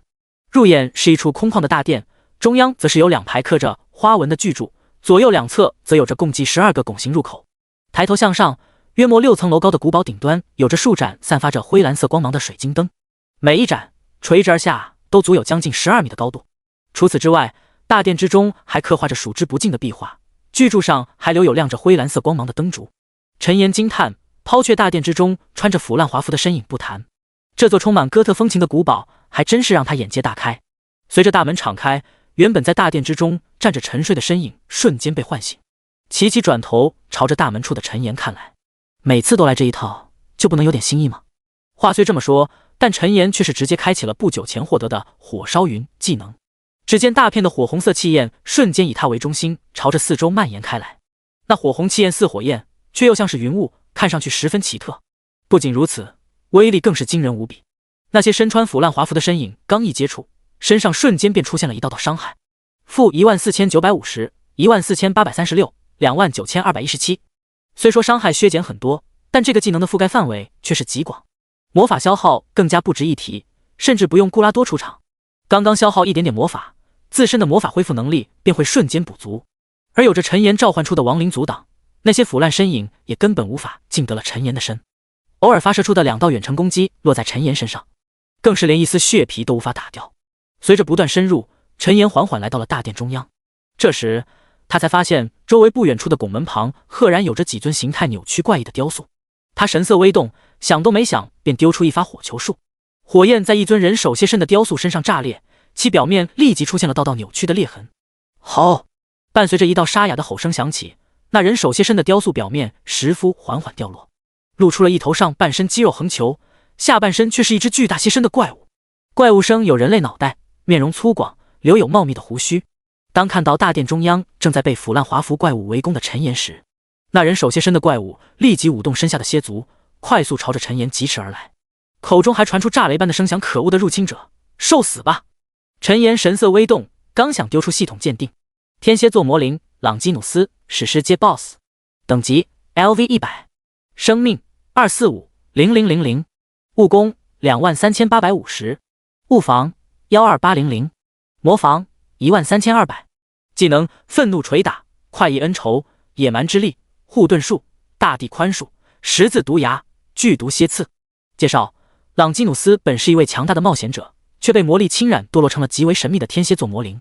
刹那间，一股极为熟悉的感觉涌上陈岩心头。这是12星座吗？他扫视四周，发现每一座拱门处都有一尊形态各异的雕塑，人首马身、羊首人身、人首狮身，还有2条携手的人鱼怪物，以及生有巨蟹之前的怪物等等。如果没有猜错，那其他雕塑应该是剩余的11只星座魔灵。这让陈岩又惊又喜，惊的是小小的一座黑暗古堡居然藏有12尊史诗阶的存在，喜的则是他又能收获一大批强力的护卫大将了。正当他心中惊喜不已的时候，那天蝎座魔灵已经携带着恐怖威势来到了他的身前。只见他虚空出拳，一道幽绿色的拳影便瞬间朝着陈岩袭来。陈岩不躲不避，硬吃一拳，然后直接召唤出断崖之剑予以还击。炽热的熔岩之柱拔地而起，2道伤害分别从陈岩和天蝎座魔灵朗基努斯的身上飘起。负58，负1493880。一击之下，陈岩血皮没有掉一丝，那天蝎魔灵的血量却是骤降到了40%左右。朗基努斯惊怒不已，怒声吼道：“入侵者，你敢！”话还没说完，又有一道熔岩之柱冲天起。朗基努斯眼中闪过一丝慌乱，连忙召唤出一道金光法阵。战斗提示：天蝎座魔灵朗基努斯使用了大地宽恕，本次受到的伤害降低90%，负76952。陈岩一愣，旋即再次召唤出一发断崖之剑，负1486251。在一片炽热烈焰中，朗基努斯终于怀揣着不甘倒在了大殿之上。第78章12道星座魔灵。战斗提示：击杀天蝎座魔灵，获得351万点经验。系统提示：你升到了 LV71，你的，获得10点自由属性点。见到天蝎魔灵倒地，陈岩不禁暗自摇头道：乖乖受死不就好了，非得整那死出。毕竟双方的差距摆在那里，没有什么是2发断崖之剑解决不了的。如果有，那就多来2发。陈岩迈步上前，对着到底的天蝎魔灵丢出一发亡灵复苏，随后有些惊喜地捡起一件掉落的项链饰品。天蝎座项链，品阶史诗阶，力量加300，体质加300，敏捷加300，耐久100。天蝎之右，消耗800点魔法，召唤一头天蝎之魂帮助战斗。天蝎之魂具备使用者30%的力量，冷却时间30分钟。介绍：蕴含着神秘星座力量的项链，需求等级80。看到最后一行，陈岩黑雾之下的脸色顿时变得黑了一些。虽然有猜到100级的 BOSS 掉落装备需求等级可能会高一些，但真的发生了，还是会让人心里有些膈应。等等，陈岩似乎想到什么，转身望向四周剩余的11座雕像，把他们全都宰了，难道还升不到80级吗？想到这，陈岩嘴角顿时翘起，露出一丝止不住的笑容。这时，一旁的天蝎魔灵也是成功转换为了亡灵，陈岩则从对方身上得到了那个叫做大地宽恕的技能。大地宽恕 LV1， 消耗500点魔法，使得本次受到伤害降低90%，冷却时间30秒。转换为亡灵，朗基努斯的神智似乎都恢复了不少。他先是扫视四周，随后才对着陈岩躬身道：朗基努斯参见主人。主人，黑暗古堡之中隐藏有传奇级的魔物，我们还是赶紧离开吧。陈岩则摆了摆手道：怕什么，有我在这，那传奇魔物来了也得跪。他藏在哪呢？听到这话，朗基努斯不禁有些发愣，但随即他想起刚刚陈岩的恐怖实力，神色古怪到那位送葬者就沉睡在楼上的阁楼之中。陈岩点了点头，他又想起此行的目的，再次开口问到：朗基努斯，这里有什么黑暗属性的宝物吗？朗基努斯没有迟疑，应声回答道：主人，我身后的拱门可以通向阁楼，其中有一些宝箱，或许会有您想要的。陈岩若有所思，随后让朗基努斯在原地等待，转而唤醒起了另外一头魔羯魔灵。那魔羯魔灵是一头上半身为羊身，下半身为鱼身的怪物。羊身通体长着黑色的毛发，鱼尾则呈现一种暗蓝的色彩，在它周围还有着一点点蓝色的星光阵图，那是摩羯星座的形状。摩羯的属性和天蝎魔灵大差不差，陈岩没有犹豫，直接发动了断崖之剑。这一次仅是2发断崖之剑，摩羯座便直接连使用技能的功夫都没有，就被夺去了生机。除此之外，还爆出了一件画着摩羯星阵的黑色法袍。摩羯座法袍，品阶史诗阶，生命加35000，精神加500，智力加500，耐久100。摩羯之魂，消耗500点魔法，召唤一头魔羯之魂辅助战斗。魔羯之魂具备使用者 30% 的力量。冷却时间30分钟。需求等级80。备注：套装组件1/6。看到最后一行，陈岩直接惊喜出声，居然是套装！太好了，还是史诗阶的套装。有了新的干劲，陈岩更加卖力，没有丝毫停滞，对着双子座魔灵发动了攻击。一旁的天蝎魔灵则对着魔羯魔灵嘿嘿傻笑道：“瞧你刚刚那衰样，连主人2击都挡不住。”魔羯魔灵淡然地瞥了一眼天蝎魔灵，直接召唤出一道淡蓝色的气泡将其包裹。霎时间，刚刚还在啰嗦不断的天蝎魔灵再也没有声音传出，而也就是这2秒钟不到的功夫，便又有一头新的魔灵加入了他们的吃瓜队伍。接下来的时间，陈岩如法炮制地消灭掉了剩下的9只星座魔灵，成功将剩余的星座套装爆了出来。除此之外，还获得了2枚戒指和2本技能书。最后一道水平魔灵倒地之时，系统提示也是一同随之响起。战斗提示：击杀水瓶座魔灵海弗利尔，获得351万点经验。系统提示：你升到了 LV80。升级的金色光芒缓缓消散，陈岩惊喜莫名地捡起掉落的一本技能书，然后将水瓶魔灵也转换成亡灵，便将刚刚集齐的星座套装穿到了身上。只见他一身漆黑，但却偶尔会有点幽蓝色的星阵在其上闪过，就像是一道道流星在夜空之中划过一般。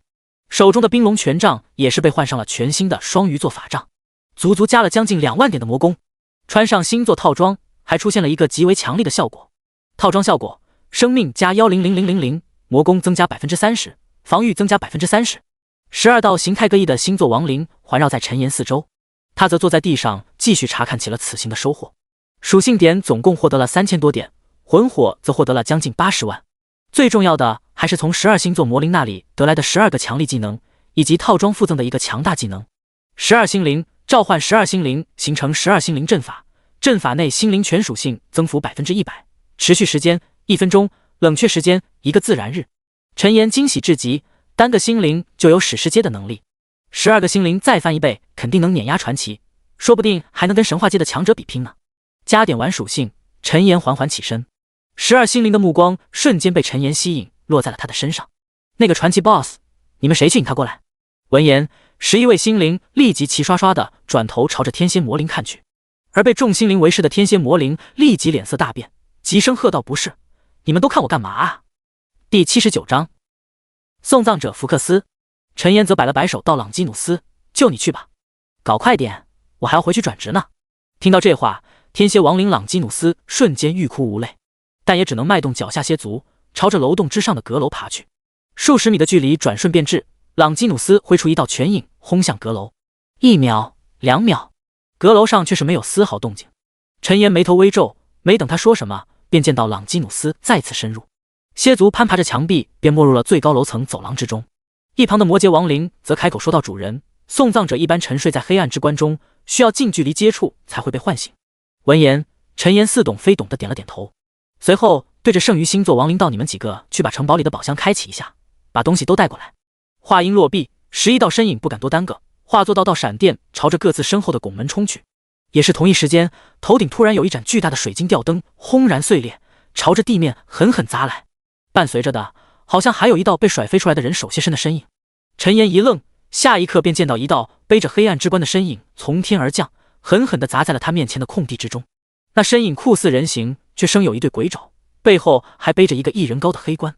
送葬者福克斯，传奇阶 BOSS， 等级 LV100， 生命5800000，魔功58500，物防27500，魔防28000，技能幽冥爪、幽冥锁链、堕落治疗、黑暗之棺、生命虹吸、鬼影缠身、死神契约、巨魔之眼。介绍：福克斯本是一位英勇无畏冒险者，却被魔气侵染堕落而成了黑暗之棺的守护者。看到对方的属性，陈岩顿感惊奇，明明和朗基努斯他们同样是100级，这福克斯的属性却是超出他们1倍还要多。自己的生命和对方差不多，不过魔功可要比对方多多了，可以强杀，没问题。想到这，陈岩不再犹豫，直接发动了熔岩之力。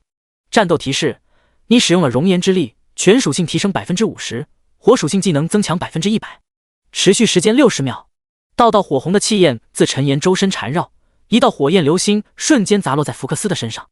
负847326，魔焰瞬击。魔攻再次提升 10%， 恐怖的伤害飞出，福克斯的生命肉眼可见的降低一截。他却是没有露出丝毫异样的表情，反而淡然地对着陈岩伸出其中一只鬼爪。下一刻，数道黑色锁链凭空生成，瞬间束缚在了陈岩身侧。但仅是片刻，一道金光忽地自陈岩身上闪过，那黑色锁链便随之瓦解。这正是他从白羊座那里学来的守护之力技能。守护之力 LV1， 消耗500点魔法，强行突破禁锢类技能封锁，并在后续30秒内免疫任何负面效果。冷却时间10分钟。福克斯微微侧头，似乎对陈岩的表现感到诧异。紧接着，不见他有任何动作，一道道虚幻的鬼爪却是凭空在陈岩周围成型，朝着他疯狂袭来。-516、621、583。陈岩黑雾下的嘴角勾起，似是对福克斯攻击的不屑。一旁刚刚被甩飞下来的砸在一面墙壁上的朗基努斯却是已经来到空处，躲在巨柱后方当起了围观群众。当看到陈岩面对传奇 BOSS 却是依然面不改色的时候，朗基努斯顿时露出一副崇拜至极的神色。在他看来，福克斯的实力碾压他们，而现在却是拿陈岩没有丝毫办法。这岂不是说明陈岩的实力也是碾压福克斯？其余11道取回宝箱的亡灵心灵也是凑到朗基努斯身边，一起从巨柱两侧探出脑袋，朝着陈岩和福克斯的战斗看去。只见一道黑关虚影将陈岩笼罩其中，他的血量瞬间开始狂掉起来。-58000， -58000。陈岩一惊，这黑关居然无视防御，强制扣血，这不跟之前从3眼黑山羊赫尔福斯那里得来的生命诅咒有点像吗？陈岩没有犹豫，直接对着福克斯使用了生命诅咒。-238,815， -238,815。这还没完，一道血月在陈岩背后升起，赫然为他增加了 30% 的法术吸血效果。差时间，刚刚消耗的血量开始缓缓恢复起来。不等福克斯有所动作，一道熔岩之柱再次拔地而起，狠狠地将其抛飞到了半空之中。-2108150。躲在巨柱之后的12心灵见此情景，顿时惊掉一地眼球。他们知道陈岩很厉害，想不到刚刚对付他们的时候居然还留了手。陈岩微微一笑，刚准备再次来一发断崖之剑送对方上路，那福克斯却是将背后黑关竖立在身前，随后伸出鬼爪打开了棺盖。漆黑的光芒闪过，一道黑色的光束瞬间从中射出，连接在了陈岩身体之上。战斗提示：送葬者福克斯使用了生命虹吸，偷取了你 20% 的生命。战斗提示：送葬者福克斯使用了巨魔之眼，偷取了你 30% 的魔攻。陈岩惊怒不已，这个老六居然开外挂！本来还想多陪你玩会，既然你不按套路出牌，那就别怪我了。断崖之剑，断崖之剑，断崖之剑，接连3道断崖之剑飞出，福克斯刚刚偷取的生命瞬间跌落到了 30% 以下。随后一道道冰霜锁链飞出，瞬间将其禁锢在了原地。该试探的技能都已经试探的差不多了，陈岩也已经心有所属，无需再陪着对方演戏。去死吧，送葬者！断崖之剑。战斗提示：击杀送葬者福克斯 LV100， 获得8424000点经验。系统公告：玩家陈岩单独击杀传奇阶 BOSS 送葬者福克斯，奖励玩家陈岩30万点声望，5点幸运，20万枚金币。巨量的经验堆积，陈岩却是依然没有升级，毕竟他已经到了80级，得等职业晋升之后才能再次升级。现在该去摸尸体了。第80章黑暗之关。陈岩迈步走到福克斯尸体身边，赫然见到地上正有一大堆散落的金币，以及一本漆黑无比的技能书。他弯腰起身，在那金币上一捞，然后又捡起了那本技能书。系统提示：你获得了95328枚金币，鬼影缠身技能书 X1。陈岩没有犹豫，直接学习了技能书。鬼影缠身 LV1， 消耗1000点魔法，召唤数道黑色雾气鬼影，对地方造成数段伤害，并使其魔防降低 30%， 持续时间30秒，冷却时间5分钟。看着眼前的技能提示，陈岩的眼中顿时露出一抹亮光。随后他又抬起头颅，刚准备丢出亡灵复苏，目光却是停在了一旁的黑关之上。黑暗之关，传奇阶道具。能力：蕴含浓郁的黑暗能量，可使黑暗类型生物获得实力提升，对传奇阶无效。介绍：不知是谁打造的黑暗之关，一直摆放在黑暗古堡之中，是周围黑暗气息的源头。黑暗生物实力提升。陈岩不自觉地念叨出声，这不就是他所寻找的帮助小黑他们进阶史诗的方法吗？想到这，陈岩没有犹豫，直接对着福克斯丢出一发亡灵复苏，并开启亡灵空间，将小黑、格兰特还有崔斯特他们召唤了出来。复苏领主及亡灵成功，从该领主以下8项能力任选其一。生命虹吸 LV1， 消耗1000点魔法，对目标使用生命虹吸，偷取目标 20% 最大生命值。冷却时间5分钟。看到系统提示，陈岩眼中的光芒也是越来越亮。这岂不是说，对方生命低于 20% 的时候，我可以直接秒杀？这个技能对于高等阶的 BOSS 有奇效，搭配上亡灵之章的3大神技，说不定他现在就可以屠杀神话阶的 BOSS。至于在网上的圣域阶，陈岩暂时还不敢想象，毕竟圣域阶 BOSS 等级肯定比他高多了，到时候再翻车的话，那可就好笑了。这时，福克斯也是成功被转换成了亡灵。此时他身上的血肉已经全部消失，只剩下一副骷髅架子包裹在一袭破损的黑衣之中，深邃的眼眶中还多了2团幽蓝色的火焰。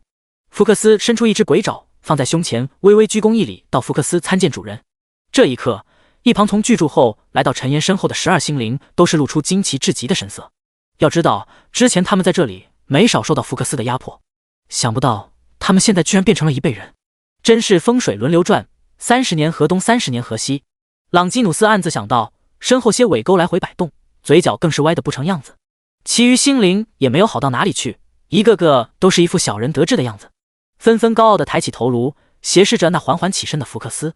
不知道的还以为福克斯在给他们鞠躬一般。陈岩自然没有注意到这些家伙的丑态，而是直接对着福克斯道：“我想让他们进阶领主级，该怎么做？”福克斯瞥了一眼小黑、格兰特以及崔斯特，随后开口说道：“主人，我可以用黑暗之关中的能量助他们一臂之力。”说着，便见他打开了黑暗之关的棺盖，浓郁的黑暗能量瞬间喷涌而出，朝着小黑他们汇聚而去。格兰特拄着长剑站在原地，接受着来自黑暗能量的洗礼。崔斯特则惊喜莫名地吸取着周围的能量，显然没想到自己居然也有份。趁着他们突破的功夫，陈岩转头看向了12星灵：“让你们从宝箱里取的东西都拿出来吧。”12星灵乖乖拿出各自的收获，可看着少得可怜的一堆东西，陈岩不禁皱眉道：“怎么回事？你们是不是私吞了？”12星灵闻言连忙慌张摇头道：“怎么可能呢？主人，是啊，我们不会干那种苟且之事的。朗基努斯那家伙有可能。”“什么鬼？你丫话说清楚，我早就看你不顺眼了。”听着还没说2句就吵成一团的一群星灵，陈岩顿时一阵头大。他总算知道为什么他们平时会被封在石头里了，感情是一群只会窝里横的家伙。安静！忍无可忍的陈岩怒声斥道。他扫视一周，目光所过之处，众星灵纷纷低下头颅。见此情景，陈岩才缓缓点了点头，一边查看收获，一边说教起来：“你们身为12星灵，当互尊互敬，互帮互助。要是再让我发现你们互相争吵，饶不了你们。”12星灵齐齐称是，一副惶恐不安的样子。陈岩则将所有收获全部收入背包，大多都是各种各样的道具，还有数十万的金币。虽然没有得到什么顶破天的宝物，但是能有这些意外之喜，也算是不错了。这时，一旁的小黑、格兰特还有崔斯特他们有了新的动静。陈岩转身看去，发现黑暗能量正在缓缓回收，他的面前则是弹出一道提示：系统提示，你的亡灵小黑、格兰特、崔斯特进阶为史诗阶，属性获得大幅增长。成功了！不等陈岩欣喜，小黑、格兰特、崔斯特便齐齐出声道：“感谢主人培养之恩。”尤其是崔斯特，这家伙按正常来讲不知道什么时候才能突破史诗阶，但跟了陈岩还没多长时间，就直接达到了之前梦寐以求的境界。陈岩第一次听到小黑和格兰特的声音，也是有些恍然。他脸上露出微笑，咳了咳声道：“好了，都是一家人，客气什么？大家收拾一下，准备回去了。”说话间，一道道黑色雾气漩涡便出现在了一众亡灵的面前。亡灵们没有犹豫，朝着陈岩一礼，便径直进入了亡灵空间之中。他则扫视一周，从背包里取出传送水晶，光芒闪过，陈岩的身影便消失在了大殿之中。克莱伊正在批奏着各个城镇送来的公文，忽感有空间波动传来，他抬起双眼，便见到陈岩的身影出现在了面前空处。怎么，刚出去就回来了？陈岩微微一笑道：“师傅，我已经突破80级了，赶紧给我派发职业晋升任务吧。”第81章，第3次职业晋升。听到这话，克莱伊才回过神来，他朝着陈岩扫视片刻，随后面色精彩到想不到小妍子你的实力居然提升如此迅速。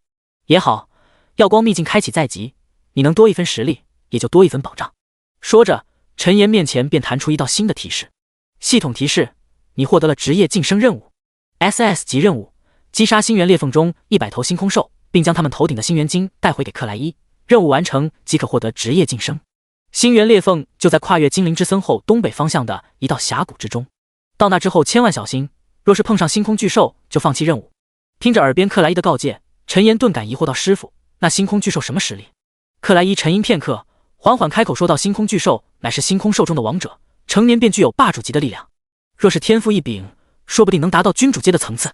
不过你放心，虽然星元裂缝和虚空相连，那些星空巨兽不一定能跑到裂缝之中。”闻言，陈岩若有所思地点了点头。他倒不是害怕，相反，要是真能碰到什么星空巨兽，他倒是想尝试一下，能不能将其也转换成亡灵。毕竟霸主级应该只是传奇阶的 BOSS 吧。陈岩没有多说什么，躬身一礼后便朝着门外走去。有着火焰之翼和亡灵之门的帮助，没过多长时间，陈岩便来到了此行的目的地。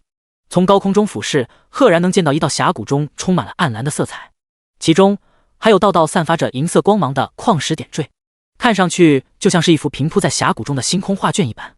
除此之外，一头头形似巨熊，但全身却是呈现银白陨石皮肤，头顶还有着暗蓝色星元晶石的巨兽正在其中游荡。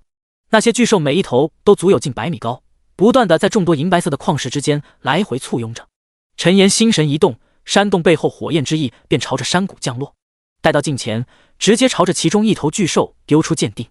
星空兽史诗接准 BOSS， 等级 LV100， 生命1200000，物攻10580，物防5800，魔防6200，技能星之雨、蓄力、大地祈福、星空之力、陨石冲击。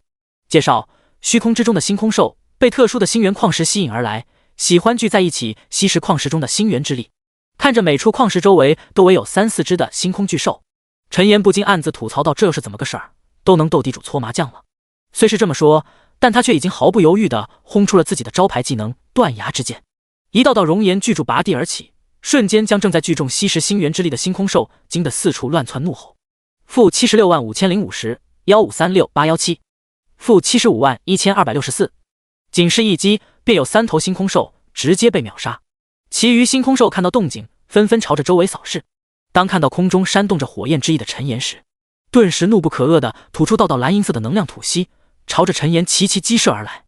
陈岩没有闪避，而是在周身套了一个升到 LV2 的幽冥盾，道道黑色雾气缠绕，瞬间将那些能量吐息全都阻隔在外。-28、35、56，刮痧的伤害飞起，谷底的一众星空兽顿时瞪大了双眼，似乎在怀疑自己刚刚所看到的一般。陈岩却是不管他们如何发愣，再次发动了攻击。一道道熔岩柱在暗蓝色的谷底升起，星空兽们只能来回四窜，试图躲避陈岩的攻击，同时不忘对着陈岩发出声声怒吼，控诉着陈岩的暴行。不到5分钟，100头星空兽便尽皆倒地。这些星空兽虽不属于 BOSS， 无法获得技能，但经验却也丝毫不差，甚至因为越级击杀的原因，一头星空兽便能为他提供将近100万的经验。100头星空兽加起来，更是将他获得的经验推到了9000万之巨。陈岩优雅从容地落入谷中，开始收割起那些星空兽头顶的星元晶，而侥幸保住一命的剩余的星空兽们则惊恐万分地退至峡谷的边边角角，互相依偎在一起，满眼警惕地朝着陈岩看去。陈岩淡然将所有星元晶收起，并将一众星空兽尽皆复苏为亡灵。片刻间，100头高约100米的骷髅巨兽出现在了星元裂缝之中。幸存的星空兽们顿时露出惊恐至极的神色，哪怕紧挨在一起，身子也是止不住的颤抖起来。好在他们眼中的大魔王并没有继续屠杀他们的身影，而是将100尊骷髅巨兽收入黑雾之中，化作一道虚影消失在了原地。大殿之中，陈岩的身影重新出现。刚一归来，他便迫不及待道：师傅，任务完成，现在可以帮我晋升了吧？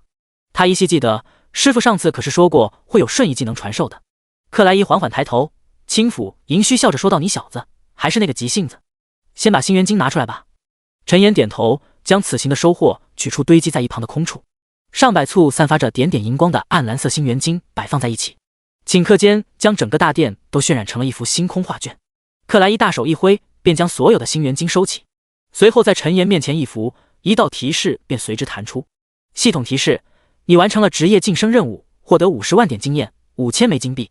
提示弹出的刹那，陈岩身上便接连闪过数道金光，那是他之前积累的近1点经验而厚积薄发的结果。系统提示：你升到了 LV88， 你的属性共获得240点自由属性点。一次性提升8级，并没有让陈岩感到多么惊喜，反而再次开口催促道：师傅，赶紧教我新技能啊！您上次不是说过有瞬移类的技能吗？克莱伊脸上露出温和笑容，可升到自然是有，我现在就传给你。说话间，陈岩面前便弹出了2个技能介绍的面板，第82章生命火焰。亡灵折月，消耗500点魔法，瞬间移动至500米内任意位置，冷却时间10秒钟。需求1000金币。亡灵之眼，消耗1000点魔法，召唤一颗亡灵之眼，可通过亡灵之眼看破周围10×10范围内所有隐身潜行类技能以及高级及以下结界。冷却时间10秒钟。需求2500金币。看到2个技能的介绍，陈岩顿时感到无比惊喜，眼中幽蓝色火焰不断跳跃。这2个技能一个比一个强力，而且冷却时间都不是特别长。是的，对于普通玩家来说，10秒钟的冷却可能已经很短了，但对陈岩来说，所有技能冷却超过5秒就已经算很长了。最好全都像亡灵之门那种无冷却的技能看齐，哪怕跟断崖之剑一样，能通过消耗魔法值消减冷却也好。没有犹豫，陈岩直接花费3500金币将2个技能学习完毕，并且当场实验起来。只见一道光芒闪过，下一刻陈岩的身影便化作黑色雾气消失在了原地。几乎是同一时间，陈岩的身影径直出现在了大殿的另外一角。见此情景，陈岩顿时惊喜莫名的伸出双手，不住地打量起自己来。这种跨越空间的新奇感觉，只是体验一次，陈岩便是有些上瘾了。陈岩笑着漫步回到克莱伊身边，笑着说道：“师傅，这种空间移动真是太棒了。”克莱伊轻抚银须，脸上露出一抹温和笑容道：“好了，以后要多加锻炼，这样以后才能跨越更远的距离。”听到这话，陈岩没有反驳，认真的点了点头。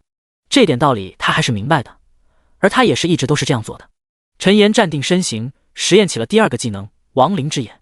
随着他心意一动，便见到身前缓缓出现了一团由黑色雾气形成的巴掌大小的眼球。那眼球周身笼罩着黑雾，下方悬荡着一长两短几根黑雾触须，中央还有着一团幽蓝色的火焰作为同人。随着上下2道黑色雾气开合不断，这亡灵之眼竟是做出了眨眼的动作，看上去就像是一只有生命的眼球一般。第一次见到这种情形的陈岩不禁有些惊异，但紧接着他便为亡灵之眼的效果感到震惊。只因他可以自由操纵着亡灵之眼进行移动，而且还能通过亡灵之眼将他身后的视线盲区一同共享到他的脑海之中，哪怕他闭着双眼，依然能在脑海中清晰地看到周围的一切，还是360度无死角的那种。过了片刻，陈岩才满脸通红地睁开了双眼。不得不说，这个技能真是太方便了。亡灵之眼召唤出来后，除非受到伤害或者陈岩主动取消，否则会一直存在。不仅如此，陈岩还能召唤出好几颗亡灵之眼共存，共享到脑海中的画面也会十分合理的规整到一起，完全不用担心大脑处理不过来。克莱伊看到激动不已的陈岩，不禁摇头轻笑道：“傻小子，学2个新技能就蹦成这样，让其他老头子看见，非得笑话我不成？”说到一半，克莱伊似乎想到什么，打量陈岩片刻后，再次开口道：“小妍子，我这里还有个技能要教给你。本来想着等你突破霸主之后再教你，但我怕我等不，算了，你要不要学？”陈岩却是捕捉到了刚刚克莱伊的异样，此时也没有再因为听到新技能而感到激动，眉头微皱道：“师傅，你刚刚说等不到是什么意思？您是不是有什么事情瞒着我？”克莱伊张了张嘴，却是没有说出口，而是叹了口气道：“这些你不用担心了，你的任务就是好好提升实力，要是能成功得到亡灵神的传承，那才不负我这么苦心的培养。”陈岩没有回应，而是紧盯着克莱伊道：“师傅，请您告诉我，我现在的实力也能跟一些霸主相比，要是拿出全力拖住一位君主不成问题。要是遇到什么困难，您完全可以跟我说，只有说出来，我才能够想办法帮您啊。”话音落毕，陈岩不再多言，这么长时间的相处，他已经将克莱伊当成了自己的亲人。尤其是在知道苍穹世界可能是真实存在的之后，陈岩就更不忍心让克莱伊独自承受一切了。在他看来，师傅培养他这么长时间，哪怕不图什么回报，他也要懂得感恩，去分担师傅的忧愁，而不是说实力弱小时尊师重道，实力强大后却欺师灭祖。端起碗吃饭，放下碗骂娘的那种勾当，陈岩一直都引以为耻。听到陈岩的一席话，克莱伊不禁一怔，他愣愣地看着陈岩脸上真诚毋庸置疑的表情，眼中竟是多出了一丝晶莹。过了半晌，克莱伊才深吸一口气，缓缓出声道：“你的心意，为师心领了。不过那些事情暂时不是你插手的，你现在就好好提升实力，等到什么时候晋升霸主了，为师再考虑要不要告诉你。”闻言，陈岩脸上这才露出笑容，他的笑容灿烂，就像是有十足的自信一般。在大殿之中，陈岩是从不隐藏自己面容的，因此看到陈岩的笑容，克莱伊也是缓缓露出了笑容。他微微摇头，佯装生气道：“好了，你个臭小子，天天给师傅下套，那技能你到底还学不学了？”克莱伊故作高傲，转过身背对着陈岩。陈岩看着他的身影，笑着回应道：“学，当然要学。”一道光芒闪过，陈岩面前再谈提示。生命火焰，消耗魂火注入死物之中，赋予其生命。强弱与载体和所消耗魂火有关。危机时刻可操纵造物，反哺自身生命。冷却时间无。需求5000金币。陈岩一愣，这个技能好像有点超纲了吧？但这个念头仅是瞬间便划过他的脑海。陈岩没有多言，直接消耗5000金币，学会了这生命火焰技能。一旁克莱伊苍老的声音也是再次想起生命火焰这一技能，可是亡灵法师的根基之一，其重要程度丝毫不亚于亡灵复苏和亡灵空间。第83章，海姆沃斯之家。要不是他，为师也不可能以君主阶的实力，在一众圣域境界的强者中占据一席之地。听到这话，陈岩不禁来了精神。这还是他第一次知道克莱伊的境界。他本以为是圣域阶，没想到却是神话阶。克莱伊伸出一只手掌，一颗金币正安静地躺在上面。小妍子，看清楚了！只见幽蓝色的火焰突然凭空诞生，朝着那金币疯狂涌入。顷刻间，那金币便开启了一阵变形。不过2个呼吸的功夫，在陈岩惊奇不已的目光之中，一只形似猫头鹰但却通体纯金，周身还燃烧着幽蓝色火焰的生灵便出现在了他的面前。猫头鹰扑闪着纯金的翅膀，绕着大殿飞舞。来到陈岩身边时，还扇动翅膀降下了一道火焰。负1852。陈岩一惊，要知道他现在可是比传奇 BOSS 还要抗揍，这只不过是师傅随手捏造出来的一个造物，打在他身上却是比之前的送葬者福克斯还要痛。但紧接着他便感到一阵惊喜，因为他现在也掌握了这等奇妙的技能。看着陈岩惊喜的神色，克莱伊的脸上也是露出一抹温和的笑容。他伸手一招，那燃烧着幽蓝火焰的猫头鹰生灵便飞回他的身边，落在了他撑起的手臂之上。随着一道道火焰被剥离，那猫头鹰也在眨眼间便恢复成一枚金币的模样。而克莱伊的身上却是飘起了一道大大的绿色数字，加300000。这一波操作直接使得陈岩愣在了原地。克莱伊则伸出一只手，捡起手臂上的金币，微微一笑道：“怎么样，看清楚了吗？”听到声音，陈岩才缓缓回过神来，双眼之中顿时冒出激动万分的幽蓝色火焰，道：“看清楚了，师傅，您真是太厉害了！这只是一枚简单的金币，并且克莱伊只是抽出几道火焰，就能有如此惊人的变化。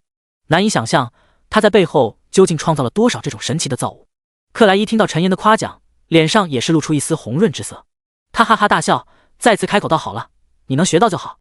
另外，我还要告诉你2点，这些造物可以收到亡灵空间之中，还有就是无论你投入多少，他们的实力也不能超过你本身。不过你可以多造一些，这样也能多几分保障。”闻言，陈岩眼中也是露出若有所思的神色，一些未成熟的想法也是随之涌上了他的心头。陈岩微微一礼道：“感谢师傅教导，徒弟明白了。”克莱伊轻笑道：“怎么，这时候又客气了？刚才呢？”话还没说完，克莱伊便停顿了一下，随后他似乎收到什么消息，眉头一挑，转而说道：“小妍子，我现在有一个好消息和一个坏消息告诉你，你要先听哪个？”陈岩正了正神，神色古怪道：“师傅，您就直接告诉我吧。都多大年纪了，您怎么也耍这种性子？”克莱伊闻言不禁瞪了一眼陈岩，道：“不失风趣的家伙，我怎么摊上你这么无趣的徒弟？”说罢，克莱伊轻哼一声，法袍也向后一甩，转身走了2步，才接着道：“好消息就是耀光秘境要开启了，坏消息就是这一次帝国王室和大圣堂他们也会派遣天骄进入，他们可不是那些普通家族的弟子可以比拟，每一位都有比肩普通霸主阶强者的力量。”陈岩听到之后却是神色一喜道：“师傅，这2个对我来说都是好消息啊。”克莱伊闻言一噎，斜了一眼自信的陈岩道：“为师和大圣堂那些家伙一直不对付，这次进入耀光秘境，你定然会遭受他们排挤，到时候你记住了吗？放心大胆去干，等出来了，为师给你接风洗尘。”陈岩点了点头，认真的：“我都记住了，师傅，放心吧，不会给您丢脸的。”听到陈岩的保证，克莱伊脸上顿时露出满面红光，似乎已经看到了自己所期待的情景一般。紧接着，克莱伊又拉着陈岩交代了一些事情，这才让他离开了大殿。走出大门，陈岩并没有立即通过传送阵去往帝国首都，而是朝着城中一个方向走去。看着来来往往的玩家，陈岩的脑海中也是浮现出了刚刚克莱伊的话语。对了，海姆沃斯那老家伙最近跟我提起过你，说让你去他那里一趟，有些好东西要给你看。想到这，陈岩黑雾下的嘴角顿时微微上扬，露出一抹没人看见的笑容。要是师傅不提的话，他可能还真忘记这档子事了。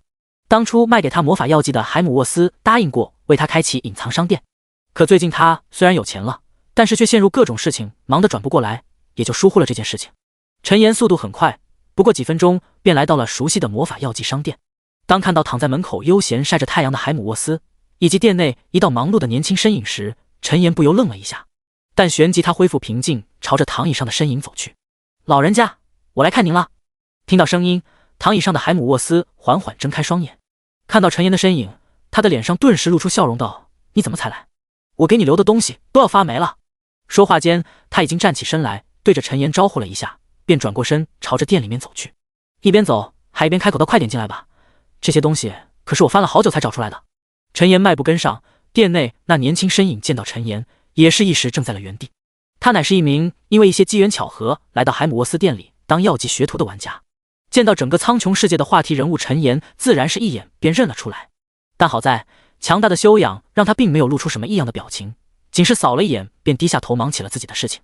陈岩则是跟着海姆沃斯缓缓走进了里屋的房间，随着砰的一声响，房门被狠狠关闭，也一同遮住了学徒玩家的余光视线。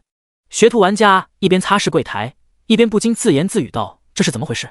陈岩大佬他怎么跟师傅这么亲近？第84章黑暗挽歌。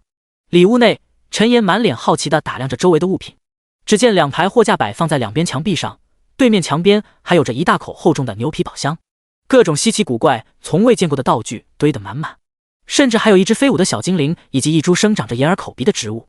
海姆沃斯则弯腰弓在大口宝箱面前，背对着陈岩在里面翻找着什么物件。陈岩尴尬，只能将目光投向一旁的货架，那生长着4只透明翅膀却有着人类身体，身高不过巴掌大小的精灵好奇地朝着陈岩飞来，所飞行的轨迹还有一些白色的光点出现又缓缓消失。陈岩心中一动，连忙丢出鉴定：魔力园灵、可利亚、传奇皆生灵。看到精灵介绍，陈岩不由有些愣神。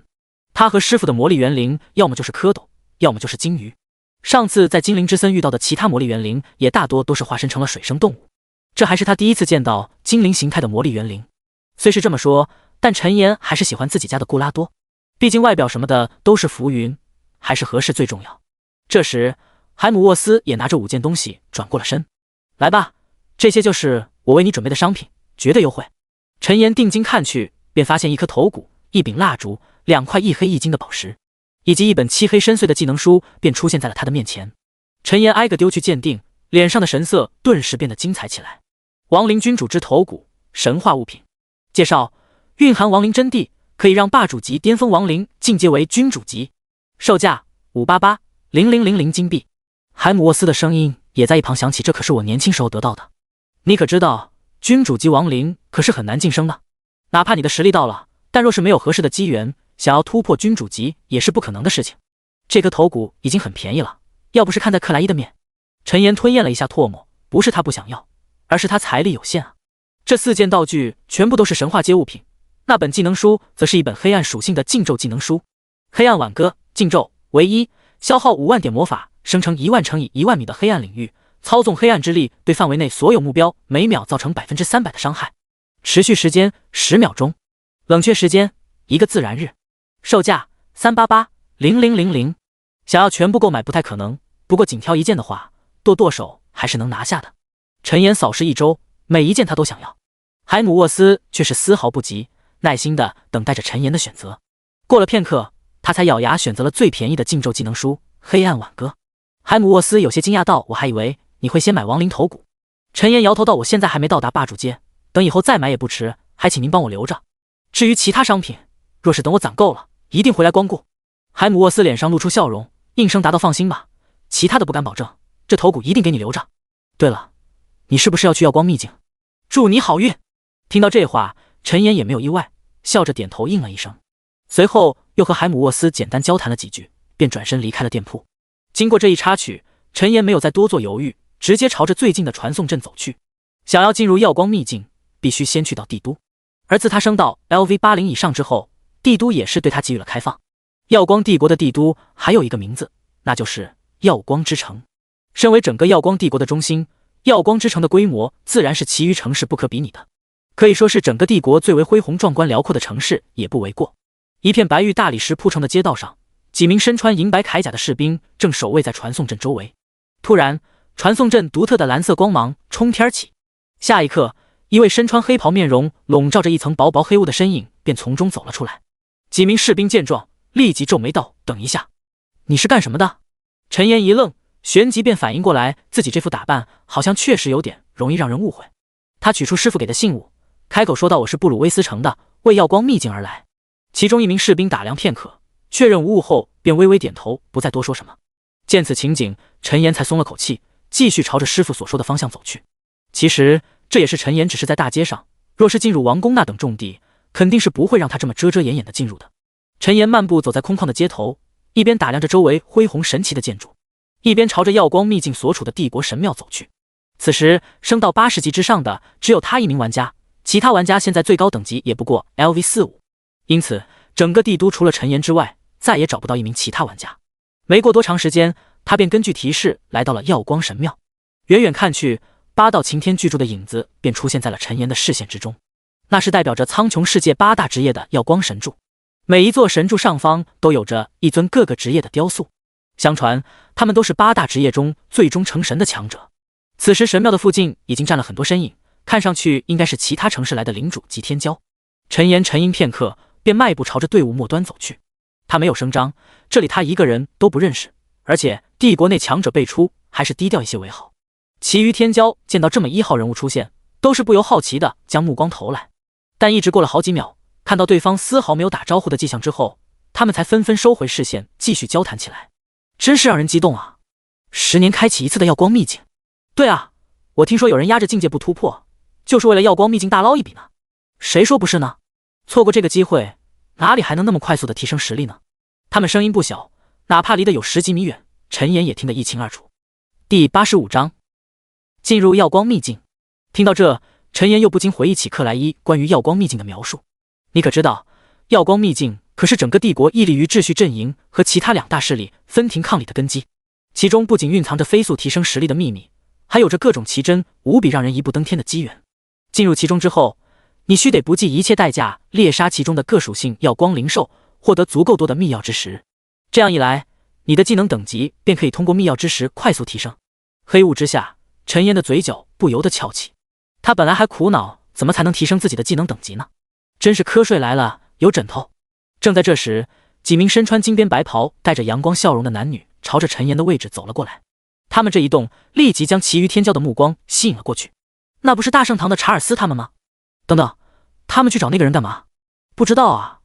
那人身上的黑雾，难道他是哪个修炼黑暗魔法的家族派来的吗？啊，那不糟了吗？大圣堂那些人最讨厌修炼黑暗系魔法的人了。闻言，陈岩也是缓缓回过神来，他安静地站在原地，朝着那些身穿白袍、身上散发着淡淡金光的人影看去。这些人就是大圣堂的家伙吗？为首的一人身形高大，脸上带着一丝高傲自信的笑容。当看到陈岩黑雾之中2朵幽蓝色的火焰时，不禁嫌恶道：“真是见了怪了，哪里来的臭老鼠，居然跑到耀光之城来撒野？”陈岩眉头微皱，他这人没怎么跟人吵过架，实际上他也不太会吵架。上学时候跟别人发生冲突，每次都是愣在原地，不知道该说什么，直到事后才会想起各种各样的回怼方法，但是下次再次碰到同样的事情，却又是说不出口了。不过这些大圣堂的人怎么一个比一个恶心？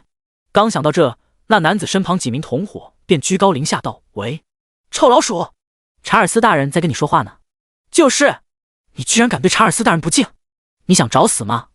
众人看到沉默的陈岩，还以为他是害怕了，于是变得更加理直气壮，似乎不将陈岩这个邪恶的亡灵法师驱逐出耀光之城不罢休一般。陈岩深吸一口气，虽然没有很多经验，但是之前他看小说的时候还是了解过这种桥段的。下一刻便见到陈岩缓步上前，朝着几人走去。每走一步，他的身上便会出现一缕黑雾和一道幽蓝色的火焰。行至10步，陈岩整个人的气势都变了，浓郁的黑色雾气和道道幽蓝色的火焰环绕周身，就连周围的空气都有种变得粘稠的感觉。见到这一幕，那为首的大圣堂男子不禁双眼微眯，显然没有预料到陈岩居然会一言不发直接出手。而不远处的其余天骄见到陈岩身上的气势，不禁惊奇不已。陈岩身上的气势很强，甚至足以媲美一些霸主阶的强者。其中一名身穿金边白袍的男子却是冷哼一声，同样朝着陈岩走去，一边走口中还一边传出声：“怎么吓唬人？谁不会啊？你敢出手吗？看谁能罩着你！不敢吧？你不敢，我敢！”说着，他便伸出一只手朝着陈岩狠狠抽去。可关键时刻，一道闷哼却是自神庙入口处传来。哼！那声音闷如雷霆，却是顷刻间在所有人耳边炸响。所有人都是一惊，连忙转身朝着声音传来的方向看去。只见一位身穿灰色长袍、一把银色胡须都拖到地上的老者，不知何时出现在了众人身前。见到目光都集中在了自己身上，老者才再次开口道：“有什么恩怨，去了耀光秘境随便解决。若是脏了神庙外的地板，你们也别想进入秘境了。”陈岩没有回应，而是默默将所有黑雾和火焰收回体内。刚刚那男子却是瞪了一眼陈岩，道：“臭老鼠，等着吧。”黑雾下，陈岩的神色变得有些冰冷。这人的名字他已经记下，待会进了秘境要他好看。不对，敢欺负我师傅，这些大圣堂的人都得付出代价。见到所有人恢复平静，老者才不着痕迹的微微点头，转身朝着神庙中央走去。都跟上来，要是落下了，也不用进秘境了。众多天骄互相对视一眼，纷纷跟上了老者的脚步。陈岩则跟在队伍中央，不急不慢地来到了神庙中央。这时，那老者也是停下了脚步，已经等在中央的几道身影也是朝着老者微微点头。几人没有说什么，直接在原地吟唱起了繁奥复杂的咒语。不到几个呼吸的功夫，一点金光便在中央亮了起来。与此同时，周围8大职业神柱上的花纹也是亮起颜色各异的光芒。最后，由神柱上方的8尊雕塑齐齐射出道道光芒，汇聚在那金光之上。紧接着，那金光便开始缓缓扩张，眨眼之间便扩张成了一道高约5米、宽约3米的金色漩涡。那长胡子老者立即高声喝道：“所有人立即进入！秘境持续时间为1个自然日，到时间便会传送出来。”话还没说完，便有几名天骄直接进入了金色漩涡，其余身影见状也纷纷进入。陈岩也找准时机，迈步进入了其中。金光闪过，陈岩面前的视线缓缓浮现，入眼是一片翠绿一望无垠的草原。不远处有着几十只形态各异、颜色不同的奇异生灵正在自由自在地游荡着。那些生灵酷似人形，但却又有着许多植物和动物的特征，身高也不过1米左右，看上去竟是显得有些可爱。陈岩朝着其中一只生有火焰牛角，背后还有着火焰斗篷的奇特生灵丢去鉴定。火焰密灵，特殊怪物，等级 LV100， 生命58000，魔功5250，物防2300，魔防2450，技能火球术、火焰漩涡、火墙。介绍：耀光秘境之中由火焰元素凝聚而成的特殊密灵，蕴藏着奇特的火焰密钥之石。第86章密钥之石。见到那无忧无虑的密灵，陈岩顿感惊喜，想不到刚进来就发现一窝。他没有犹豫，直接对着一群密灵发动了断崖之剑。火红的熔岩之柱拔地而起，直接将10数头密灵抛飞到了空中。负831562，846273。陈岩快步上前，发现那些密灵在死亡之后，尸体竟然也消失不见了，而且经验、金币、装备更是一个都没有，只有10几枚颜色各异的晶石掉落在了草原之上。陈岩心神微动，连忙召唤出亡灵之处，将15枚晶石收到背包之中，只留一颗火红的晶石丢出了鉴定。火焰密钥之石，特殊道具。介绍：消耗密钥之石可提升火属性技能等级，技能等级越高，所需要的密钥之石便越多。见到系统弹出的面板，陈岩的脸上这才露出了激动的神色。太好了，这下发达了！要知道，苍穹世界最难提升的不是等级，也不是境界，而是技能。现如今居然能在这里找到捷径，这是陈岩怎么也没有想到的。一时间，就连这些密灵不报任何经验和金币，他都觉得不是什么难以接受的了。感慨片刻，陈岩便取出3枚火焰密钥之石，点击了使用按钮。紧接着，3枚密钥之石便开始燃烧起炽热的火焰，随后化作3道火焰气流涌入了他的体内。系统提示：你获得了 0.3 点火焰技能点。陈岩一愣，随后神色变得有些古怪起来。过了好半晌，他才缓过神，暗自吐槽道：什么鬼？这也太抠了吧！一枚密钥之石居然只能提供 0.1 个技能点。虽然对这些密钥之石的效用感到吐槽，但陈岩还是将剩余的13枚密钥之石全部使用一空。做完这一切，陈岩便朝着四周扫去。当发现远处的草原上还有许多零星的密灵身影时，他的嘴角才缓缓露出了一丝微笑。陈岩一步踏出，背后便生出一道赤红的火焰之翼。紧接着，他的身影便化作一道闪电，径直化作一道火焰长虹，冲向了远处那些密灵。几秒钟不到，陈岩便凌空悬浮在了众多密灵的上方。身处高空，陈岩的视野顿时扩大了不知多少倍。他依稀看到了极远处有战斗爆发的光芒，应该是其他天骄与他一同降临在了这片草原。看着草原上数量不在少数的密灵，陈岩眼中的笑意也是越来越浓烈。如果这一波能捞到足够多的技能点，那他以后再获得技能便可以不用锻炼，直接将其堆到满级。这样一来，他的无敌之路也会更加顺畅。收回万千思绪，陈岩再次将目光投向了下方碧绿的草原。下一刻，一道道黑色雾气便自他周围扩散而出。那些黑色雾气在空中不断翻涌，顷刻间便形成了一个个雾气漩涡。随后，朵朵幽蓝色火焰浮现，20余头形态各异、散发着强大威势的身影便出现在了他一旁的空中。这些身影不是其他，正是他全员史诗的亡灵大将。当然，送葬者福克斯这位传奇境界的亡灵没有被陈岩派出来，否则的话，他恐怕会直接被传送出去。因为耀光秘境有规则束缚，一旦发现霸主阶气息，便会立刻清除。但饶是如此，20多头领主级亡灵已经足以让陈岩他们立于这些天骄的顶尖。况且抛出其他不谈，陈岩独自一人恐怕都能挑得一众天骄人仰马翻。陈岩扫视一排，目光掠过小黑、格兰特、火狸、裘雷姆，最后落在了蝎尾摇个不停的天蝎座亡灵朗基努斯身上。看着对方有节奏的一摇一晃的蝎尾，陈岩的嘴角顿时微微一抽，但他还是克制住了吐槽的冲动，咳了咳声道：“这里是耀光秘境，你们全都去帮我击杀那些密灵，然后把掉落的密钥之石给我带回来。如果有其他人想对付你们，直接反杀他们。都听明白了吗？”一众亡灵齐齐点头道：“听明白了。”陈岩暗自点头，再次对着面前排成一排的亡灵大将道：“好了，你们两一组，出发吧。对了，不要分离太远，还有反杀之后别忘了把他们的密钥之石夺回来。”亡灵们再次齐齐应声回答，便在原地开始组起队来。裘雷姆直接和奥古斯汀看对了眼，率先组队朝着其中一个方向飞去。不对，奥古斯汀他虽然有5个脑袋，但却没有翅膀，不会飞。火狸则和壮壮组成了一队，崔斯特找上了研磨，赫尔夫斯找上了格兰特，一直到其他组合都走完了，只剩下朗基努斯和白羊座亡灵扎克图诺对视良久，却不肯迈动脚步。陈岩看着2个刺头，强忍眉头黑线道：“你们2个愣着干什么？需要我亲自送你们吗？”听到陈岩生气的话语，朗基努斯和扎克图诺惊得跳了一下，连忙夹着尾巴朝着其中一个方向溜去。陈岩暗自摇头，开始收割起了下方没有被众亡灵席卷的一片区域。这也是刚刚陈岩故意为之，毕竟他也不能一直在原地等着不是。来到草原之上，看着周围人畜无害、四处游荡的密灵们，陈岩的嘴角不由微微上扬，直接发动了自己的招牌技能断崖之剑。断崖之剑，断崖之剑，大片的熔岩之柱升起，顷刻间将方圆上千米的距离化成了一片熔岩石林。待到熔岩石柱缓缓消失，周围数百只密灵已经消失不见。陈岩则召唤出几头小骷髅，让他们去捡掉落的密钥之时，自己却待在原地思考起了接下来的策略。首先，他不知道耀光秘境到底有多大，密灵的分布更是毫无规律。看着广袤辽阔的草原，一道灵光忽然在陈岩的脑海之中一闪而过。等等，我有那么多亡灵，干嘛不把他们都派出去呢？这脑子真是越来越不灵活了。不等他有所动作，周围被派出去的上百头亡灵已经将掉落的密钥之石带回到了他的身边。亡灵们单膝跪地，低下头颅，举起双手朝着陈岩递来。每一头亡灵双手之上都各有3、5个密钥之石。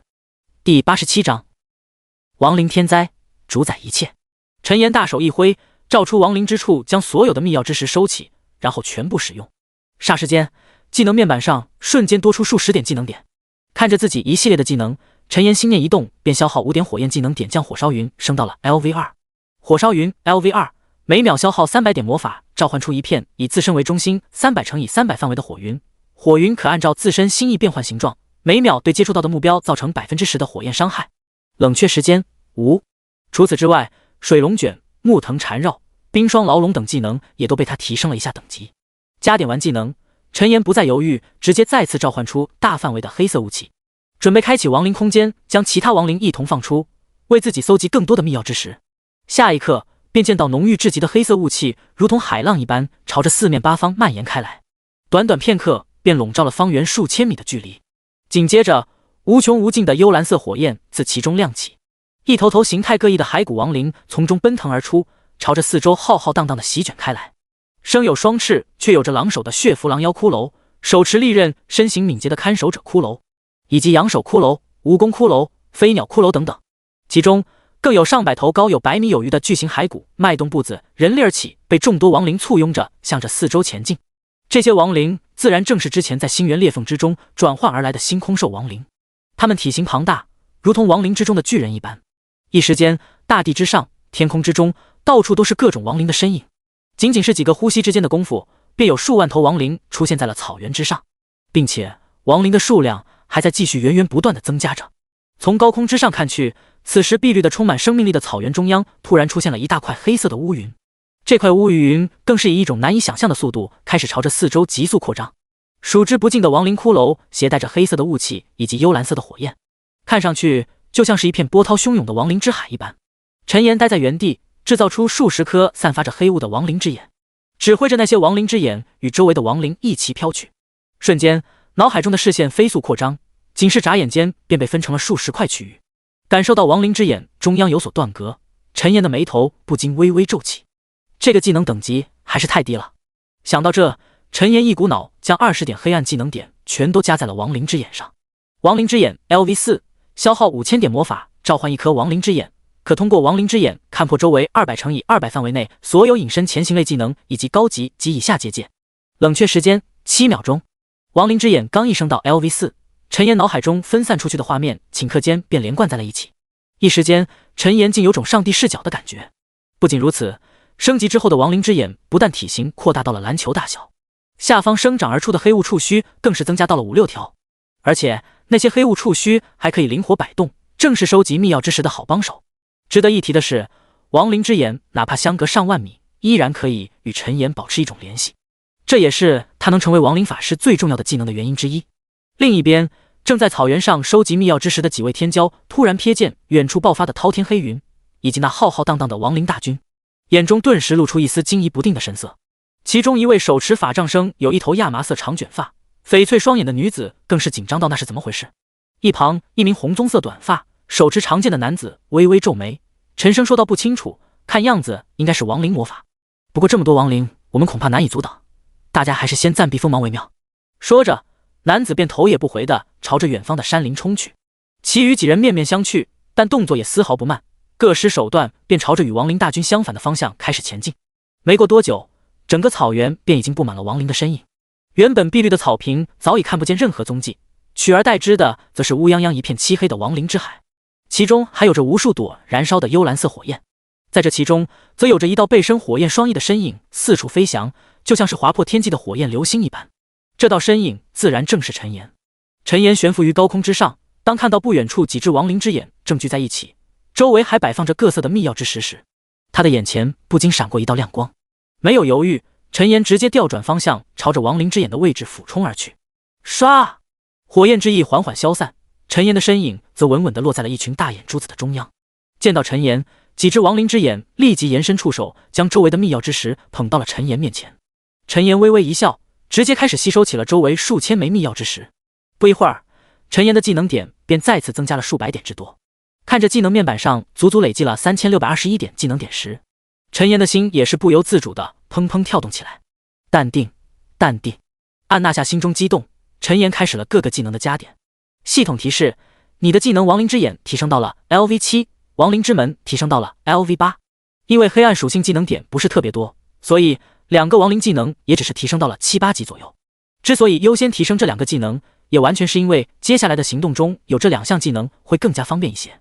亡灵之门 LV8， 消耗8000点魔法，释放一道亡灵之门，可通过亡灵之门穿梭至8000米内任意位置。冷却时间5。看到亡灵之门 LV8 的效果，陈岩的嘴角也是不由得翘了起来。这还没完，赤炎之翼技能同样被陈岩优先推到了 LV10 的等级。赤炎之翼 LV10， 每秒消耗1000点魔法，生成可以飞翔的6只火焰之翼，飞行速度增幅 500%。 火焰之翼接触到的目标将受到 200% 的火焰伤害，并附加灼伤效果。冷却时间5。第88章以寡敌众。升到 LV10， 火焰之翼直接发生了蜕变。陈岩心神一动，背后立即燃烧起了6只冲天的赤红色火焰之翼。那火焰之翼修长无比，在黑雾之下更是极为显眼，看上去就像是6道燃烧的赤红色飘带一般。陈岩转身看了一眼，立即被眼前拉风飘逸的火焰之翼吸引了目光。他的眼中亮光闪个不停，显然对于这种帅气的技能没有丝毫抵抗之力。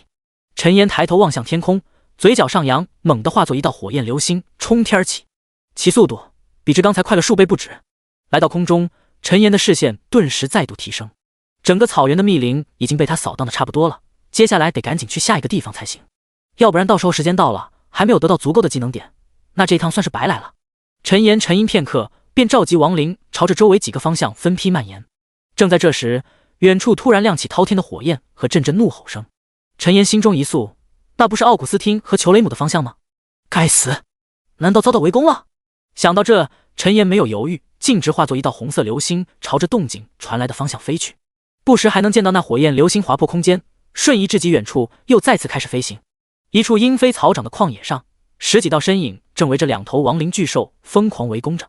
其中几道身影身上穿着金边白袍，赫然正是之前在神庙外的大圣堂的一群人。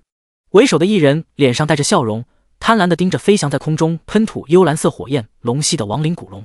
虽然这亡灵古龙已经失去生命，但本身的龙骨却是依旧拥有强大的血脉之力，是不可多得的绝佳的炼器材料。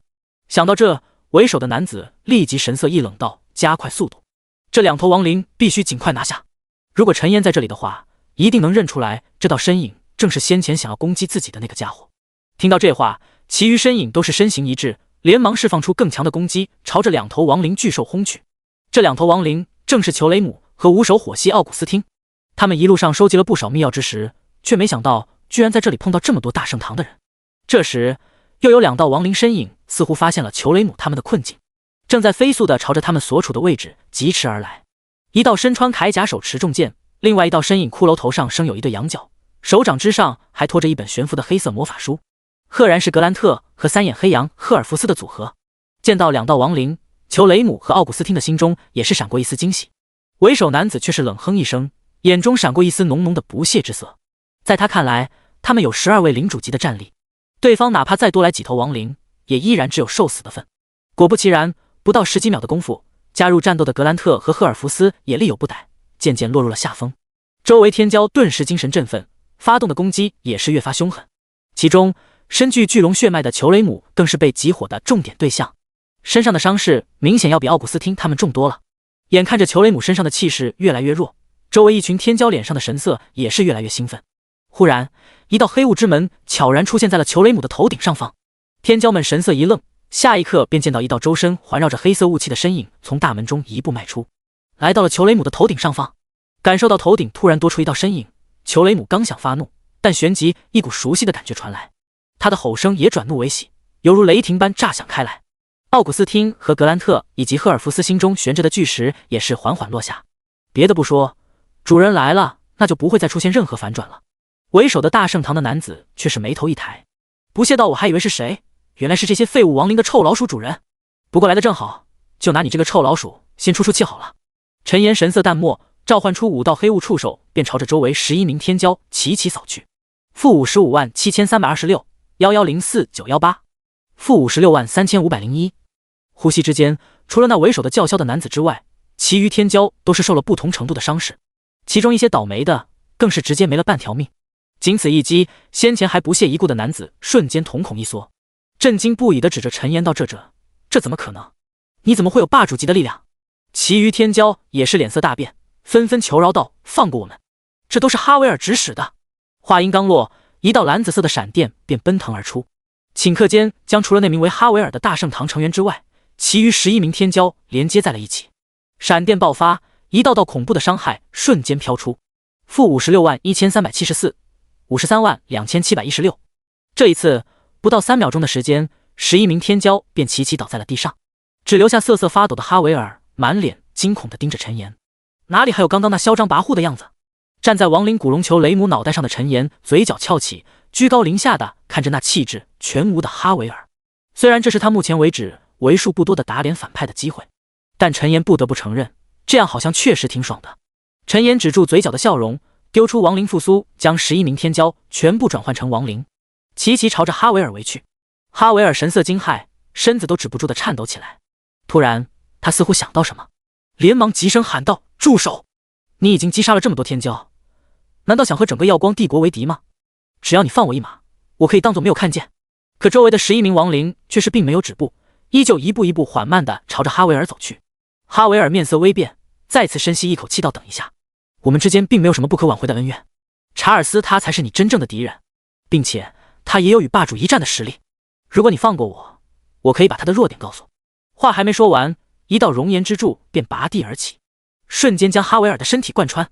-25480000。第89章。查尔斯。陈岩冷冷地看了一眼倒地的哈维尔，轻哼一声，自言自语道：“查尔斯，都得死！”话音落毕，他便纵身一跃，直接从裘雷姆头顶上一跃而下，轰的一声落在了哈维尔的身旁。紧接着，他召唤出亡灵之眼，将12名天骄身上的密钥之石收起，再次获得了数十点技能点。随手丢出一记亡灵复苏，将哈维尔转换成亡灵。陈岩才将目光转向受伤的裘雷姆他们。被陈岩盯着，裘雷姆顿时不好意思地低下了头颅：“对不起主人，都是我没用。”陈岩摇头道：“这不怪你，他们人多势众。好了，接下来你们跟我一起行动吧。”这时，哈维尔等12名天骄也是齐齐来到了陈岩身后，只不过他们身上虽然有着强大的领主级亡灵的威势，但是看上去却并没有多少智慧的样子。这自然是因为陈岩复苏的时候将他们的智慧都给抹除掉了，不然的话未来或许会多生事端。收拾片刻，陈岩便带着裘雷姆他们再次出发。经过刚才这件事，陈岩也意识到了耀光秘境的勾心斗角之处。虽然他不害怕那些大圣堂的围攻，但要是其他亡灵大将遭到围堵而陨落，必然不是陈岩愿意看到的。好在耀光秘境似乎极为广阔，一直到和朗基努斯他们全都汇合之后，也没有发现其他圣堂成员的身影。一处平静的山谷内，陈岩微笑地看着面前摆放的堆成小山的密钥之石，没有丝毫犹豫，直接将其全部化成了技能点。看着技能面板上破万点的技能点，陈岩也是不由沉吟思索到，这下应该能把技能都堆到满级了。1分钟后，看着大多数技能都堆到满级的面板，陈岩的眼中也是闪过一道惊人的金光。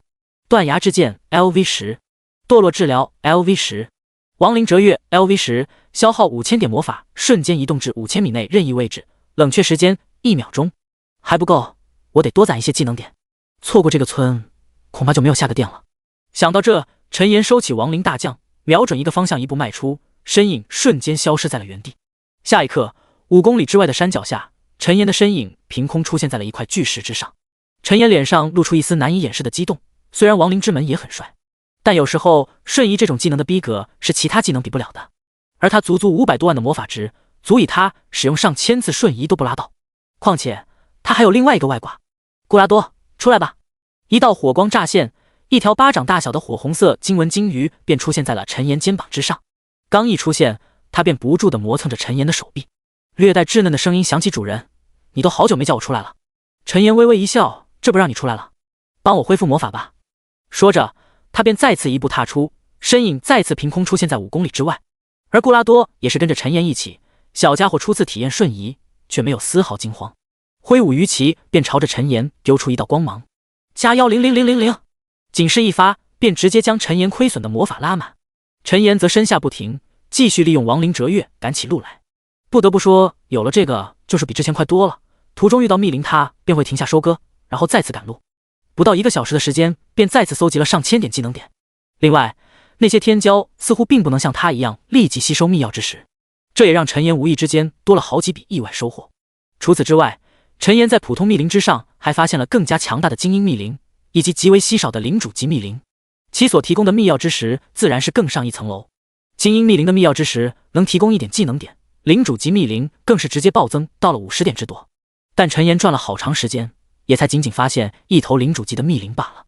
忽然，正在通过瞬移进行赶路的陈岩停住了脚步，他转身朝着其中一个方向看去，赫然能听到激烈无比的战斗声响。陈岩双眼一眯，直接一步迈出，消失在了原地。一处空旷的平原之上，数道身穿金边白袍的身影正围着一头高有数十米的密林疯狂输出。那密林形似人力而起的鳄鱼，但是背后却有着道道蔚蓝色的金簇。鳄鱼密林张口一吐，更是激射出一道蔚蓝色的能量吐息，轰在了一道白袍身影之上。那能量吐息似乎携带着恐怖的威力，瞬间使得那白袍身影胸口之间破开一个大洞。白袍身影口吐鲜血，连忙对着自己施展治愈术，可是效果却是收效甚微，根本无法止住身上的伤势。他想到什么，踉跄着身子，朝着其中一道高大的身影虚弱出声道：“查尔斯，快救救我！”被称作查尔斯的男子却是仅瞥了他一眼，便毫不留情地移开了目光，再次对着那鳄鱼密林发起了疯狂地进攻。白袍身影见状，眼中光芒顿时一暗，可没等他再次开口，那鳄鱼密林便毫不犹豫地冲上前，伸出利爪，裹挟着蔚蓝色光芒将其撕得粉碎。可也是同一时刻，身形高大的查尔斯背后张开一对洁白的天使之翼，瞬间飞至鳄鱼密林脑后。紧接着，他手中的长剑爆发出璀璨的金光，径直将整个密林的脑袋砍了下来。数十米高的密林缓缓消散，唯留一颗足有篮球大小的密钥之石掉落了下来。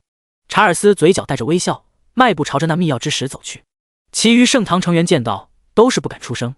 突然，一道携带着黑雾的身影悄然出现，并将那篮球密钥之石一把抓在了手中。查尔斯一愣，旋即咬牙切齿道：“给我放下！”其余几道圣堂成员见状，也是纷纷竖起各自的武器，大有一言不合就直接开干的迹象。这道凭空出现的身影，自然正是赶来的陈岩。他的嘴角露出笑容，手掌一翻，便将密钥之石收到了背包。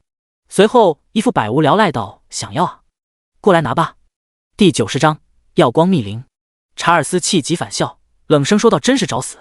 既然你活腻了，那我就送你一程。”话音落毕，查尔斯的身影便瞬间出现在了陈岩身前，银白的长剑爆发璀璨金光，顷刻间斩落在陈岩抬起的手臂之上。负2892。查尔斯虽然看不到伤害数字，但却能感受到自己的攻击对陈岩几乎没有造成伤害。想到这，他不禁惊疑不定的猛然倒退了数十步，厉声喝道：“这怎么可能？你究竟是谁？”陈岩却是懒得跟对方废话，一是他本就嘴笨，而是他跟这些家伙也没什么好说的。刚刚的出场已经满足了陈岩内心那点想要在敌人面前装一波的小心思，于是他没有犹豫，直接对着查尔斯和其余紧张的圣堂成员发动了断崖之剑。负1592352 3187 负1583170。断崖之剑，两发断崖之剑下去，还想嘴遁的查尔斯便跟他的小伙伴哈维尔一样被转换成了亡灵。陈岩则微笑着取出背包里的密钥之石，直接点击使用。霎时间50点技能点便直接到账。这还没完，陈岩又照出亡灵之眼，将查尔斯他们主动上交的密钥之石全部吸收，再次增加了3000多点技能点。将刚刚复苏的亡灵收回亡灵空间之后，陈岩便再次踏上了搜集密钥之石的道路。大部分密灵都比较零散，偶尔遇到一些扎堆的，一发闪电链丢出去便会直接秒杀一大片。就这样，不知过了多久，陈岩的技能点已经累积到了5万点之多。陈岩打开时间一看，发现不知不觉已经过了20个小时，距离结束只剩下4个小时的时间了。他的心中一紧，若不是那些密灵分布太过分散，他也不至于只获得这么点的技能点。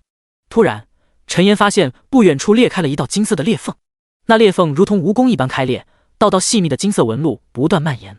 紧接着，当那裂缝扩张到2米高、1米宽的时候，一道酷似人形但却通体散发着金光，并且身后还有着一道金色光轮的身影从中飞了出来。那金色光轮生有4道尖刺，并且还在以一种缓慢的速度缓缓旋转着。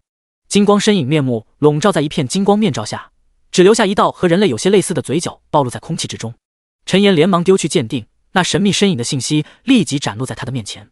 耀光密灵，阿尔贝特，神话阶密灵，等级 LV120， 生命120000000，魔攻105800，物防65000，魔防72000，技能光之守护，巨能光照，密灵召唤，破魔圣光，光影斩杀，光能炮，极光十字，光影瞬移，圣光觉醒。介绍：耀光秘境潜藏的至强密灵，击杀足够多数量的密灵方可见到他的身影。据说其体内拥有超越的力量，但从未有冒险者能击败他。看到金色身影的信息，陈岩的小脑都不由得萎缩了片刻。一个领主级的秘境直接蹦出来一个神话阶的 BOSS， 难怪没人能打败。要知道神话阶 BOSS 可是相当于君主阶的实力，这其中可是跨越了2个大境界。但随即陈岩眼中便爆射出无穷的金光，声音中透露着难以掩藏的惊喜道：“把这个密灵宰了，不知道能爆出什么好东西啊！”虽然这 BOSS 血量比他高出1倍，但自己的魔攻可是要比对方多出1大截。想到这，陈岩不再犹豫，直接使用了 LV10的熔岩之力。战斗提示：你使用了熔岩之力 LV10， 全属性提升 500%， 火属性技能增强 500%， 持续时间120秒。霎时间，陈岩的生命值瞬间突破3000万，魔攻更是直接突破了100万之巨。感受到体内汹涌澎湃的力量，陈岩都是不由得吞咽了下唾沫道：“我现在强的可怕。”这般想着，陈岩直接对着那耀光密灵使用了断崖之剑。负8566217，炽热的熔岩之柱冲天起，仅是一击，那耀光密灵的生命便掉到了 30% 之下。却在这时，那耀光密灵的身上闪过一道道璀璨的金光，其背后那金轮瞬间扩大数十倍，金轮中央金色光芒闪耀，竟是形成了一扇巨大的金色通道。紧接着，那密灵身上立即飘起一道大大的绿色数字，其所亏空的生命竟是瞬间恢复全满，并且在那扩大数十倍的光轮内的金色通道中，赫然有着一头头数之不尽的密灵从中奔涌而出。朝着陈岩的方向蔓延而来。战斗提示：耀光密林阿尔贝特使用了圣光觉醒，生命恢复至 100%，100秒内受到伤害下降 90%。战斗提示：耀光密林使用了密林召唤，耀光经轮内将会持续出现密林协助战斗。陈岩眼中露出一丝惊奇之色，但旋即他的脸上便是怎么也止不住的喜色。本来他还担心密钥之石不够多，这下子可真是给他送了一大波福利啊！看那经轮内出现的密灵，恐怕每一秒都足有数百只密灵冲出，其中更是夹杂着不少精英级密灵和领主级密灵。陈岩心中激动，手上动作却是不停。只见一道蓝紫色的闪电奔袭而出，瞬间便将上千头密灵连接在了一起。那蓝紫色的闪电不断辗转腾移，一道道恐怖的伤害也随之飘出。-4956-174 5213-602 5081-269。时间1分1秒的过去，期间那耀光密灵不停地对着陈岩发动各种攻击，但全属性提升5倍有余的他，自然不是这区区神话阶的 BOSS 可以破防的。哪怕陈岩站着不动，其身上的血量也一直保持在 95% 以上。而从那经轮中源源不断奔涌而出的密灵，更是被无尽的闪电和熔岩之柱席卷一空。五颜六色的密钥之石更是铺了厚厚一层。终于在100秒过去之后，那耀光密灵身上的减伤 buff 终于消失不见。第91章秩序之种苍穹阶技能。但陈岩却并没有急着立即消灭对方，哪怕他的熔岩之力增强 buff 也同样快要消散，他也丝毫没有着急的继续收割着周围的密灵生命。一来那耀光密灵的生命始终被他控制在 10% 以下，二来这么好的密钥之石来源可仅此一家，他还想着趁此机会多捞一些呢。正在这时，耀光密灵的身上再次闪耀金光，生命也是开始缓缓恢复起来。陈岩神色一眯，连忙丢出一发生命诅咒，打断了其生命恢复效果，并且在后续120秒内还为其增加了禁疗 buff。 生命诅咒 LV10， 消耗10000点魔法，对目标造成每秒自身魔攻数值的伤害，持续10秒钟，并在后续120秒内使其无法恢复生命。冷却时间2分钟，这也是他能一直将耀光密灵的生命硬控在 10% 以下的原因之一。耀光密灵悬浮于众多密灵上空，单手一抬，一道粗壮的金色光束便朝着陈岩直直射去。但陈岩身形一闪，便化作黑色雾气消失在了原地。同一时间，陈岩的身影也是直接出现在了另外一处位置。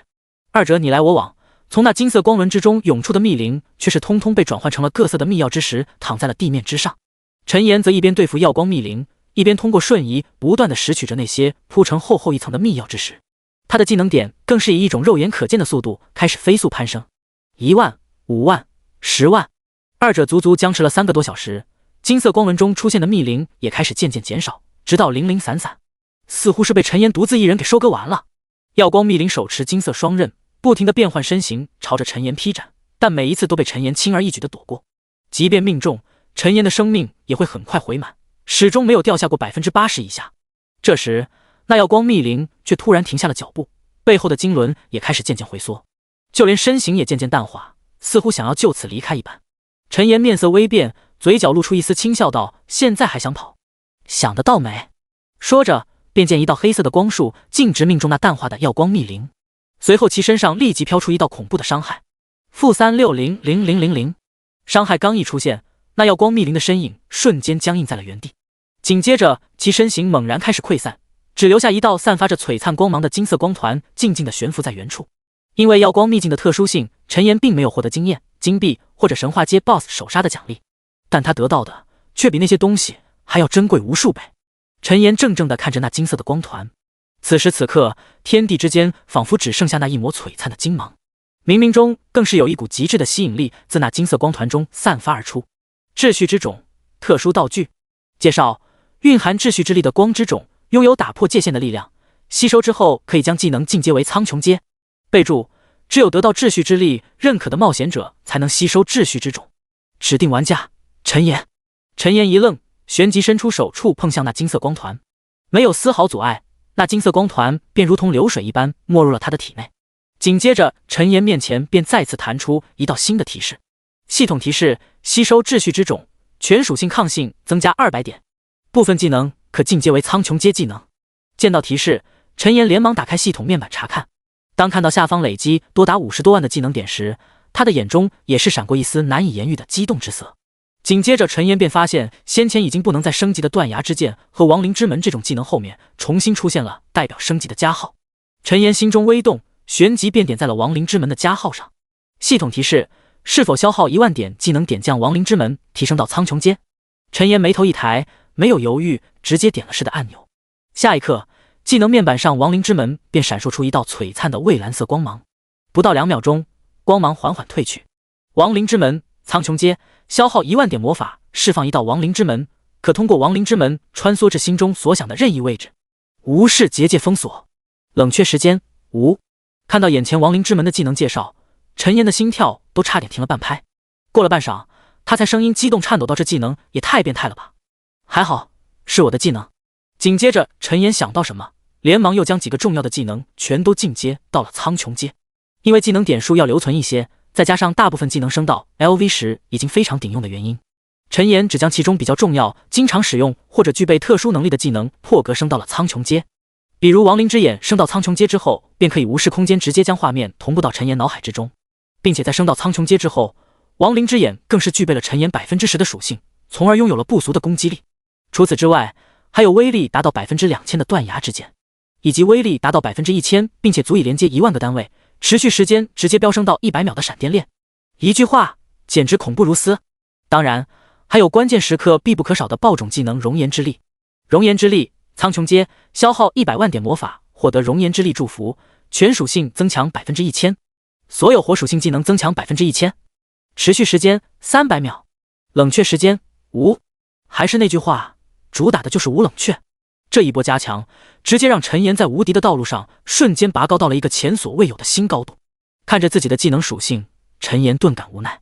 有时候无敌就是这么简单，他有把握，现在就可以锤爆那些大圣堂的圣域阶强者。应该可以吧？想到这，陈岩不禁微微一笑道：“这下子不用再担心那些大圣堂的报复了。还有，这样一来，我应该可以保护师傅了。”一时间，陈岩竟是有些飘飘然了。第92章神话 BOSS 首杀。这次秘境之行，虽然他的等级并没有发生多少变化，但是技能却是一下子拉到了巅峰层次，并且因为反杀了不少天骄的原因，他的魂火也是再次增加了100万左右，达到了350万之巨。看着自己的信息面板，陈岩的嘴角再次露出一丝止不住的笑容。又过了大概半个小时，陈岩的面前突然出现一道蓝色漩涡，紧接着不等他多想，那蓝色漩涡便猛然爆发出一股极强的吸力，将他吸卷了进去。待到视线回归，陈岩发现自己已然来到了耀光神庙中。看着周围熟悉的8大职业神柱，陈岩顿时有种恍如昨日的感觉。明明才过了一天，但他却感觉仿佛过了很久一般。陈岩转身环绕四周，发现先前那些开启耀光秘境的强者已经不见了踪影。想到这，他便直接朝着传送阵走去。可刚走出没多久，一道身穿金纹白袍、神色淡漠的熟悉身影便降临在了他的面前。正是之前在攻城结束后在他面前装过一次的厄特修斯。陈岩神色微眯，不动声色地丢出一发鉴定。因为亡灵之眼升到苍穹阶的缘故，他现在已经可以看清大部分等级的目标信息。圣堂法师厄特修斯，神话阶 NPC， 等级 LV150， 生命22800000，魔攻20万03800，物防10万08500，魔防10万05000，技能圣剑、光之护盾、圣玉术、光之束缚、极光斩、天罚之剑、天使之翼、光明守护、圣剑之魂。介绍：大圣堂看守者，具备强大的圣光之力。看完对方信息，陈岩顿时松了口气，还以为这家伙多厉害，现在恐怕连自己爆种状态下一发断崖之剑都吃不下吧。厄特修斯淡漠地扫了一眼陈岩道：“又是你，查尔斯他们呢？”陈岩发出一声不屑的嗤笑道：“我怎么知道？”听到陈岩的语气，厄特修斯脸上顿时露出一丝挂不住的神色。他双眼眯在一起，从上到下打量了一番陈岩道：“嚣张的小子，居然敢这么对我说话！”陈岩微微侧目，切了一声，便再次朝着传送阵的方向走去，看上去丝毫不把厄特修斯放在眼里的样子。这一动作顿时将厄特修斯彻底惹怒了，他径直照出数道金色光带，朝着陈岩缠绕而去，却被陈岩一个亡灵折跃瞬移避开。陈岩转身冷冷地朝着厄特修斯看去，口中淡漠出声道：“你居然在帝都之中动手，不怕王城戒律吗？”厄特修斯显然没有预料到陈岩会躲开，但他却是不屑一顾道：“我代表圣堂执法，谁敢阻拦？”陈岩眼中闪过一丝阴霾，冷笑一声道：“好啊，能跟上我就任由你宰割。”说罢，他便一个瞬身出现在了不远处的街道拐角处。厄特修斯脸上露出愠怒之色，身形一闪，背后便生出一对洁白羽翼，朝着陈岩的身影追去。陈岩则一边利用升到苍穹阶的亡灵折月不断瞬移，一边保持在一个安全的距离，对着厄特修斯疯狂输出拉仇恨。亡灵折月，苍穹阶，消耗魔法瞬间移动至任意位置，每1万米消耗1000点魔法值。冷却时间无。突破苍穹阶技能之后，亡灵折月不再有距离和时间限制，只要陈岩魔法足够多，他可以瞬间移动至任何位置。不多时，他便引着厄特修斯出现在了耀光之城外的一片旷野中。这里一片莺飞草长，蓝天白云下，陈岩的身影悄然停在了一片花海之中。背生洁白双翼的厄特修斯宛如天使般缓缓降临，冷声说道：“这就是你为自己选的目的吗？看起来还不错。”陈岩嘴角露出一丝玩味，说：“错了，这是我为你精挑细选的才对。”来到野外，对方的黄色警戒 NPC 标志消失，彻底变成了红色的 BOSS 标志。陈岩没有丝毫犹豫，直接开启了爆种熔岩之力，一瞬间全属性提升 1000%， 火属性技能再次增幅 1000%。磅礴的气焰自陈岩身上散发而出，竟是瞬间超过了厄特修斯的气势。厄特修斯眼中闪过一丝惊疑，连忙在身上套了一层护盾。除此之外，他的面前又再次出现一层金色的结界，显然也是一种防御手段。陈岩轻笑一声，直接爆发了自己的最强手段断崖之剑。-287-60000，拔地而起的熔岩之柱瞬间撕碎其表面的金光以及护盾，在厄特修斯难以置信的目光之中，直接刺穿了他的身躯。恐怖的伤害缓缓淡去，失去生命的厄特修斯缓缓坠地，就像是折翼得天使一般。陈岩微笑朝着厄特修斯的尸体走去，那里有一大堆的掉落在等着他拾取。随着他的漫步，一道道系统提示以及公告也是随之响起。战斗提示：击杀圣堂法师厄特修斯 LV150， 越级经验加成 500%， 至高获得29664000点经验。系统提示：你升到了 LV90， 共获得100点自由属性点。系统公告：玩家陈岩单独击杀神话阶 BOSS 圣堂法师厄特修斯，获得100万点声望，5点幸运，300万枚金币。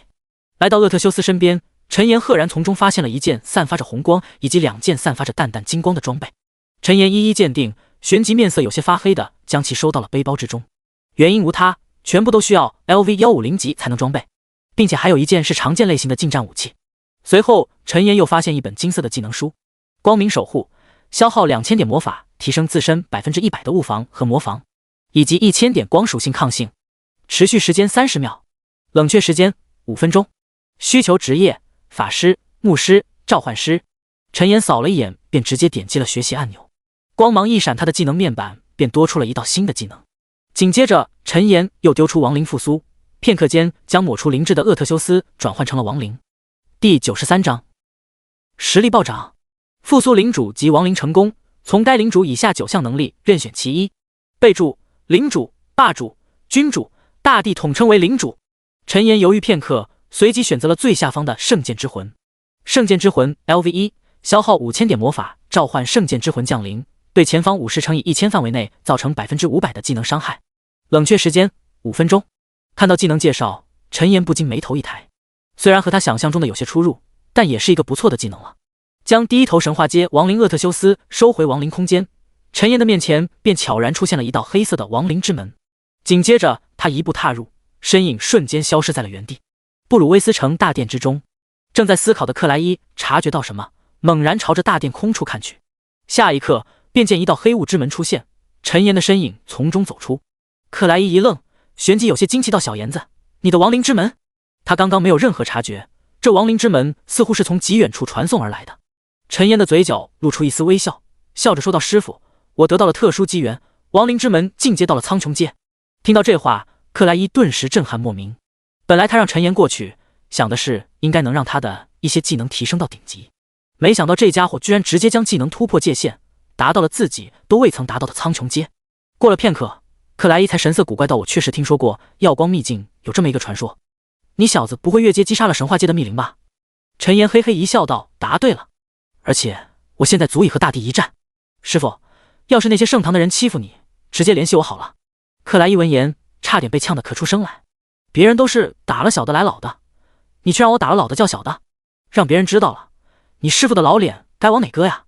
虽是这么想，但克莱伊还是神色严肃道：“小妍子，大帝境界的强者实力深厚，他们的手段更是难以想象，万万不可自傲轻敌。”陈岩微微点头，没有再反驳些什么。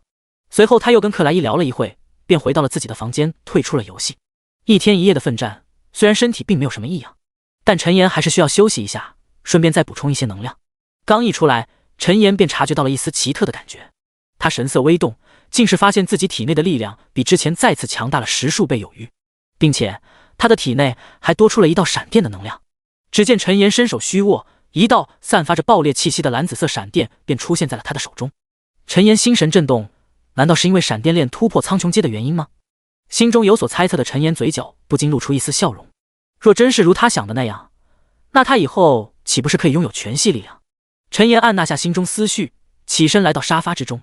他这次下线除了放空一下，还有另外一件事情要做，那就是在家里布置一些防御手段，省得怪物降临或者不好心的恶势力盯上他，给他造成不必要的麻烦。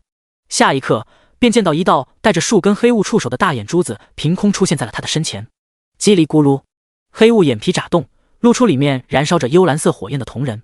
陈岩伸出左手，那触手便瞬间缠绕在了他的大手之上，冥冥中更是有着一股极其微弱的亲近感传来。陈岩顿感惊奇，但也没有停下动作，又连续召唤出了5颗亡灵之眼。以陈岩如今的实力，1颗亡灵之眼便足以碾压普通的超凡者。这还没完，一道黑色雾气形成的大门缓缓出现在客厅空处，紧接着一条生着双翅的银白小龙便从中飞了出来。小龙身上同样燃烧着幽蓝色的火焰，身上却是泛着冰冷的金属光泽。这小龙通体不过30公分，看上去就像是一个会动的模型一般，但其实这银白小龙乃是他用那柄多余的银白色传奇品阶的长剑改造而来的造物。作为以传奇阶武器为载体的银龙，他的实力同样是不可小觑，甚至比这些大眼珠子都要强上一线。忽然，远处再次传来刺耳的尖叫声和震天的吼声。陈岩神色微动，身影瞬间便消失在了原地。一同消失的还有银龙和那6颗亡灵之眼。数条街道之外，陈岩的身影凭空出现在一栋高楼的天台之上，当然他的全身都笼罩在黑雾之中，根本看不清任何代表身份的标志。陈岩朝着下方看去，赫然见到一头生有黑色鳞甲的地龙正屠杀着周围的人类，一枚枚枪弹轰炸在那厚重的鳞甲之上，却只能在其上面留下一道道浅薄的淡白色痕迹。反观地龙虽然没有特殊属性，但是力气却大得出奇，利爪一拍便能将人砸飞数十米，脚下一跺，地面就能出现道裂纹。在那地龙周围，几名有着特殊能力，应该是在苍穹游戏中突破40级2转的玩家，正在竭尽全力阻挡着地龙的脚步。但随着时间的流逝，那地龙丝毫没有力竭的意思。反观几名玩家，明显已经力不从心。若是再没有任何转机，恐怕他们也会如同那些普通人一般，死在地龙爪下。陈岩没有犹豫，指挥着银龙便朝着那地龙飞去。银龙扇动背后双翅，身形迎风渐长，眨眼间便扩张到了体长10米的高度。不仅如此，其身上更是散发出了淡淡的金光。因为载物是光明圣剑的缘故，所以银龙本身也继承了一丝光明之力。啊！震天的龙吼声传来，巨大的银龙瞬间吸引了一众超凡者和护卫队的注意，尤其是那银龙张口吐出一道幽蓝色的火焰龙息，喷涌在地龙身上，更是使得其余人瞪大了双眼，纷纷激动地喊叫起来：天哪，是龙！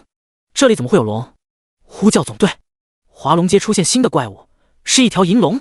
敌意暂不明确，你们快看，那地龙被银龙虐惨了。第94章进入2界战场。顺着众人的目光看去，只见那地龙的身上顷刻间被那银龙肆虐出了10数道深刻的伤痕。伴随着银龙身上亮起一道金光，那地龙的身体瞬间被斩断成了2截。随后银龙再次喷吐幽蓝色的火焰，呼吸之间将地龙的尸体焚烧成了一片飞灰。紧接着银龙仰天长啸，便化作一道银光朝着天际冲去。看到银龙消失，几名超凡者才怅然若失地收回了目光。几人对视一眼，都是摇头轻叹道：这世界真是变化越来越大了，现在连巨龙都出来了。不说了，赶紧回去升级吧。对啊，这怪物越来越多，没有实力可保障不了自己的安全啊。客厅之中，解决完一场意外危机的陈岩带着银龙和几颗亡灵之眼回到了家。他先是打开手机点了个外卖套餐，然后又躺在沙发上刷起了苍穹论坛。在他因为耀光秘境而消失的这一天里，又有一大批玩家升到了 LV40， 完成了2次职业晋升，而他们自然也在现实中获得了非凡的超能力。这一消息也彻底轰动整个世界。再加上现在有苍穹世界的怪物降临到现实之中，所有人都已经明白苍穹世界恐怕是一个真实存在的异世界。至于为什么会被做成游戏，当初众多担保发行的一众游戏公司却表示他们也不是特别了解，只是偶尔发现了这款游戏，这才一起研究将其推了出来。但不可否认的是，哪怕现在大家明知道苍穹的不对劲之处，每天依然有大量的新玩家入驻。毕竟现在现实世界已经渐渐开始变得不再安全，如果没有强大的实力，恐怕哪天走在大街上怎么死的都不知道。据不完全统计，截至目前为止，苍穹游戏人口已经占据总人口的 73% 以上，剩余大部分人口要么就是老年人，或者是还未成年的学生。不对，现在各个国家推出改革，只要是16岁以上便可以免费领取一个游戏头盔。这么多新玩家入驻，身为目前苍穹之中等级最高，更是甩开第二名1半之多，还完成了职业3转的陈岩，自然是一时间再度成为了众人议论的对象。所有人都在不断的猜测着陈岩的实力究竟多强，甚至有财团世家喊话要用1000亿年薪拉拢陈岩。但陈岩自然不是那种视财如命的人，要是之前他可能会狠狠的心动，但现在世界已经开始变化，并且还在飞速的改变之中，他那几10万棺材本足够支撑他走上真正的无敌了，或者说他现在已经无敌了。身具苍穹阶的亡灵之门和亡灵折月，陈岩想不明白这个世界还有什么武器可以威胁到他的生命。又过了大概20分钟，陈岩点的4菜1汤便配送到了家。刚一拆开包装，浓郁的香味和热气便扑面而来。陈岩深吸一口香气，眼前一亮道：外婆酱烧茄子、小炒黄牛肉、香酥鱼柳，还有美味的锅包肉。开干！许久未见的美食瞬间使得陈岩的心情都愉悦了几分。他没有犹豫，拿起筷子便开始狼吞虎咽起来。吃过午饭，陈岩又吩咐了一下银龙和亡灵之眼保护好自己安全的命令，便回到卧室，戴上头盔，重新进入了游戏。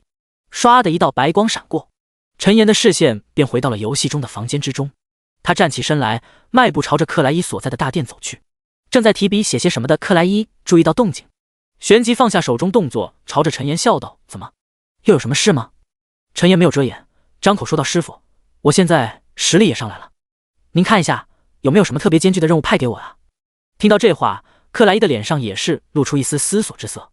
他缓缓起身，迈着步子来到陈岩身边，上下打量一番，到这边倒是没什么事了，不如你去2界战场击杀那些魔物如何？陈岩一愣，这不是他第一次听到2界战场这个词了。上次去凛冬峡谷的时候，他就曾听到过克莱伊和帕尔哈特提起过这个名称，只不过陈岩一直没有询问克莱伊详细的介绍，因此他也不是特别了解。克莱伊的声音接着传来，现在混乱阵营那边的魔物日益见长，2界战场之中更是丢了好几座要塞，以你现在的实力，确实可以前往战场了。这样一来，不但能提升自己的实力，说不定还能从中得到一些意想不到的机缘。闻言，陈岩不禁好奇到意想不到的机缘。克莱伊哈哈一笑，接着说道：2界战场历史悠久，不知道多少君主阶、大帝阶的强者陨落，其中所潜藏的机缘自然是如同星辰一般，数不胜数。甚至有传言说2界战场之中还有神的陨落之地。克莱伊的声音还在继续，但是陈岩却是已经激动的听不清楚了。他按捺下心中激动，直接对着克莱伊说道：师傅，我要去。怎么去啊？看着陈岩激动的样子，克莱伊却是不慌不忙。轻抚银虚踱了几步，才摇头轻笑道：去往2界战场需要专用的传送阵，地点就在布鲁威斯城东方高黎贡山的克罗亚要塞之中。拿着这令牌去了，跟守卫者说明，他们便会放你进去了。闻言，陈岩连忙接过那银白色的令牌，简单跟克莱伊告别之后，便朝着大殿之外跑去。高黎贡山距离布鲁威斯城足有数百公里，但对拥有亡灵之门的陈岩来说，不到10秒钟便直接到达了目的地。这还是因为不知道具体位置，又折腾了2次，要不然时间肯定还会更短。来到克罗亚要塞之中，陈岩便看到了一个与其他传送阵不同，呈现漆黑色彩，周围还飘着一些莫名的黑色光绪的传送阵，坐落在要塞的中央。陈岩打量片刻，快步上前，拿出令牌跟守卫者说明了一下情况，便直接被放行，进入到了那散发着黑色光芒的传送阵之中。第95章帕尔萨斯。视线再次回复的时候，映入眼前的是一片有些昏暗的大地，不远处有着一些低矮简陋的建筑，一旁还站着几位身穿铠甲的士兵。这里的天空更是透露着一股极为压抑的灰暗之色，整个天地间唯一的光线来源便是从那灰黑色云层的缝隙中偶尔透射下来的几缕光芒。这时，一旁的士兵见他久久没有动静，立即上前出声道：您好，是第一次来2界战场吗？请出示您的令牌。陈岩一愣，旋即掏出自己的银白色令牌。那人见状，连忙神色微变道：请稍等，我现在去叫帕尔萨斯大人过来。话刚一说完，不远处便传来一道浑厚的嗓音道：不用了，我已经来了。陈岩顺着声音来源看去，一位身高2米、身上穿着黑色厚重铠甲、手持一柄黑色长枪的男子便映入了眼帘。周围几名士兵见状，连忙躬身行礼道：“参见帕尔萨斯大人。”男人点了点头，随后笑着朝着陈岩看来：“陈岩是吧？城主大人已经跟我说过了，只是没有想到你居然来得这么快。跟我来吧，我先跟你介绍一下目前两界战场的局势。”陈岩没有犹豫，跟着帕尔萨斯的身影便进入了不远处一座稍微大点的小黑屋。进入房间，陈岩发现里面也如同外面一般简陋，除了一张床、一副桌椅以及一盏临时灯之外，便再无他物。陈岩局促地坐在其中一张小椅子上，迟疑片刻道：“那个帕尔哈特跟你是？”帕尔萨斯眉头一抬，朗声笑道：“他是我弟弟。”陈岩，不用这么拘谨，你身为城主大人的徒弟，未来肯定会继承城主之位的，说不定到时候我还要叫你一声城主大人呢。所以有什么不懂或者想要了解的，就尽管开口好了。陈岩微微点头，随后开口说道：“刚刚那士兵看见我的令牌，就说叫你出来，是有什么不对吗？”帕尔萨斯脸上露出笑容道：“看来城主大人什么都没跟你说啊。在两界战场，令牌就代表着身份的象征，从最低阶的黑铁再到青铜，以及你手持的白银，都是比较低阶的令牌。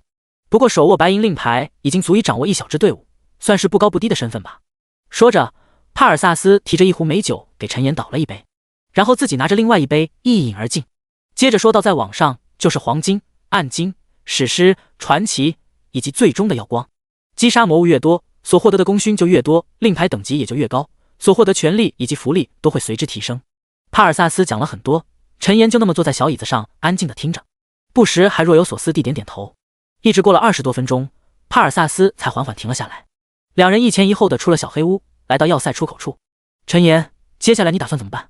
是想要单独行动，还是先跟我们一起作战一段时间？陈岩没有迟疑，眼光闪动间直接开口说道：“我自己单独行动，大致的情况我已经了解，放心吧，我自己可以的。”帕尔萨斯闻言也不再多说什么，朝着陈岩点了点头，便目送他迈入一扇敞开的亡灵之门，消失不见了踪影。数百公里外，一处枯寂荒芜的山谷之中，数之不尽的魔物正在疯狂地围攻着一座奋死抵抗的要塞。要塞边缘已经倒下了不少士兵，但更多的则是那些魔物的尸体。最前方，一位身穿赤红铠甲的男子眼中露着无穷的愤怒，风一般的对着周围的魔物发动着攻击，试图阻挡那些魔物大军闯入要塞的进度。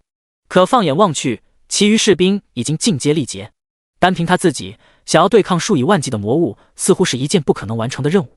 男子脸上露出惨然神色，眼中更是闪过一丝决绝，纵身一跃，将手中重剑高高抬起，爆发出惊人的赤红剑光，朝着魔物群中劈砍而去，口中还传来愤怒的吼声：“你们这些魔物，都给我去死啊！”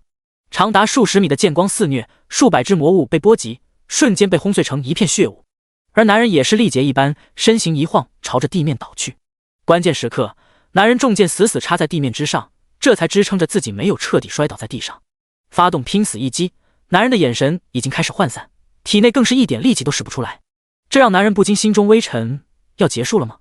可恶，这些魔物还没有死，我怎么能……格罗利亚，我恐怕见不到你了。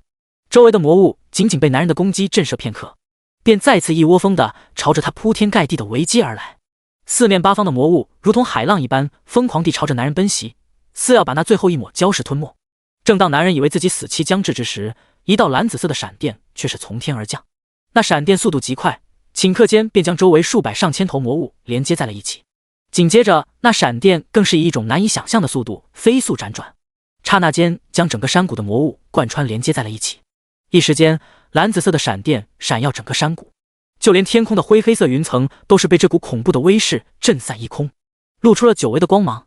不仅如此，随着道道黑色雾气涌动，那些倒下的魔物更是被转换成了眼中带着幽蓝色火焰的亡灵，从其原本的尸体中爬了出来。男人心神微震，抬头朝着天空看去，便发现一道背身火焰之翼的身影正静静地悬浮在空中。这道身影自然正是陈岩，通过令牌，他也是收到了这里的求救信号。因为距离比较近，所以他便通过亡灵之门直接传送了过来。此时，一道道提示正在陈岩面前不断弹出。系统提示：你升到了 LV95，共获得500点自由属性点。系统提示：你获得了685826点魂火。复苏亡灵成功，共获得25802点自由属性点。第96章，杀疯了，1000万功勋。一击之下，便有2万多头魔物殒命。陈岩不禁感叹自己的实力真是到了一种难以想象的地步。紧接着，他他又将2万多点属性和升级带来的500点自由属性全部加在智力之上，属性顿时再次迎来蜕变。力量53820加3060，体质512800加4060，精神511300加3435，智力100257加3685，敏捷53588加2860，破10万的智力，也就是说他的魔功已经突破了20万，再加上史诗阶的法杖，俨然已经到了一个恐怖至极的地步。除此之外，魂火的数值也是达到了400多万。魂火418、6238，虽然之前在耀光秘境之中没能获得足够多的魂火，不过在这2届战场之中，陈岩有信心在1天之内将魂火堆到1000万，突破霸主阶。另外，击杀了2万多头魔物，陈岩的功勋值也是瞬间暴涨到了80多万。只要再获得20万左右，令牌就可以进阶成黄金令牌了。也不知道这令牌是有什么制作而成的，居然兼具地图、悬赏任务以及功勋检索等众多功能。陈岩看了看手中写着陈岩2字的白银令牌，随后一步迈出，瞬间消失在了原地。据说获得1000万功勋，升级为暗金级令牌之后，就可以享有耀光帝国伯爵职位，还能获得耀光国主卡塞尔大帝的清风以及1000万金币，还有珍奇无比的传奇武器的奖励。对陈岩来说，传奇武器无所谓，主要是1000万金币确实挺有吸引力的，而且再加上伯爵席位以及往上更高的侯爵、公爵等等，真要获得这么尊贵的称号，看以后谁还敢不长眼睛过来找他麻烦。又是一处平原战场，密密麻麻的魔物与身穿铠甲的人族战士，手持长弓法杖的绿野勇士，以及身强体壮、驾驭强大蛮兽的蛮血族勇者站在一起，整片天地都充满了厮杀与怒吼的声音，到处都是鲜血，满地都是尸体，哪怕是强大的领主级强者，都随时有可能被更强大的敌人斩杀而一命呜呼。有身上纹着血色纹路、肌肉囚笼宛如雄狮般的男子，有手持长弓背生蝴蝶双翼、脸上带着坚毅神色的精灵，更有如同山岳一般生长着金色鳞片的巨龙。他们无疑不是战场上的顶尖存在，所过之处那些魔物都是只有死亡一条路。却在这时，一道背生10道长虹般火焰之翼的身影撕裂灰暗的苍穹，从天而降。那身影的威势极强，刚一出场便吸引了在场两方阵营的注意。紧接着，一道蓝紫色的闪电自那身影身上激射而出，瞬间在那魔物群中化成了一片雷霆之海。仅是一击，平原上便出现了一小片真空区域。那被生10只火焰之翼的身影降落在魔物群中，方圆数千米瞬间出现无数道恐怖的熔岩之柱。见到这一幕，所有的士兵都是微微一滞，惊奇出声道：“那是谁？看上去好猛啊！”“不知道啊，似乎比卢修斯和塔西还要厉害。”这身影自然正是赶来的陈岩。通过观察，周围的魔物等级有些已经达到了 LV150级上下，而他们所提供的魂火也是一跃达到了50点之多。虽然等级相差巨大，但是陈岩的魔功却是足有20多万，因此他的攻击所到之处，没有一头魔物能抵挡得住一击。系统提示：你升到了 LV105，获得50点自由属性点。照例将属性全部加在智力上，陈岩便再次身形一闪，出现在了另外一片魔物群中。断崖之剑-6583719131162580-65211673，炽热的熔岩之柱冲起，瞬间将方圆数千米的范围化作一片火焰炼狱。周围的魔物不断传来怒吼，却根本不能阻挡陈岩神魔般的身影。随着场中倒下的魔物数量越来越多，陈岩的功勋也是开始以一种难以想象的速度飞速攀升着。100万、200万、500万。值得一提的是，突破到100万功勋之时，陈岩的令牌主动进阶成了黄金令牌。时间一点一滴的流逝，有着魔力园林固拉多的帮助，陈岩的魔法值根本不用担心不够用。除此之外，裘雷姆、奥古斯汀以及火狸和炎魔，还有福克斯、朗基努斯他们也都被放了出来，一起加入了这场混乱的战场之中。早就用亡灵强化而恢复巅峰实力，甚至比巅峰时期更加强大的一众大将丝毫没有留手，刚一出场便施展了各自的底牌，不留余力地提升着自己的实力。当奥古斯汀和裘雷姆升到 LV100的时候，二者皆是发生了蜕变。陈岩见状，瞬间移动到二者附近，将所有欲行不轨的魔物清除一空，随后利用背后10道长虹火焰之翼悬浮在二者上空，便对着不远处其余的魔物继续发动起了攻击。不过10分钟，他们便成功进阶到了传奇境界。其中裘雷姆除了体型再次扩大以及领悟了一个绝对零度的新技能外，便没有了其他的变化。倒是奥古斯汀这家伙不但长出了第6颗脑袋，领悟了名为熔岩之息的新技能，背后更是长出了一对和巨龙一样的翅膀。见此情景，陈岩不禁有些惊喜，同时也预感到奥古斯汀这家伙的天赋绝对不低，日后说不定能成为万中无一的9头地炎火蜥。也不知过了多长时间，当平原之中再无魔物的身影时，陈岩才召集众多大将回到了自己身边。经此一战，陈岩的等级直接飞跃到了 LV120， 这还是他到了职业晋升的关卡，不然的话肯定还能再多升几级。不过越往后升级也就越困难。陈岩估计这次职业晋升之后，恐怕以后每升一级所需的经验都得需要以亿为单位了。除了等级飞跃之外，在庞大数量的魔物堆积下，陈岩的功勋也是达到了千万之巨，魂火更是来到了1500多万，只需回到布鲁威斯城便可突破成为霸主阶的亡灵了。第97章圣堂来人。除此之外，陈岩的属性也是发生了天翻地覆的变化，在总计大约50多万的属性点堆积下，他的5维属性也是达到了一个全新的高度。其中因为属性点均匀分配的原因，力量和敏捷也都是纷纷突破了10万大关，生命和魔法值也是净值突破了600万，距离1000万也不远了。看着自己的属性面板，陈岩的嘴角顿时翘了起来。不管怎么说，他现在的属性拉出去绝对碾压现阶段9×9的 BOSS。 感慨片刻，陈岩便将裘雷姆和奥古斯汀他们召回亡灵空间，随后一个亡灵折跃瞬间消失在了原地。要塞内，帕尔萨斯正在和士兵们商量防御措施，忽然一道身穿黑袍、周身环绕着黑色雾气的身影悄然出现在了营地之中。帕尔萨斯率先察觉，立即拔出重剑朝着那身影看去。当看清楚那人的装扮时，不由神色古怪道：“陈岩，你不是去击杀魔物了吗？怎么这么快就回来了？莫非是受了什么伤？还是说你遇到了什么强大的魔物需要支援？”他这么说，自然是因为陈岩出去才不过几个小时，这么快回来，难免会让人感到困惑。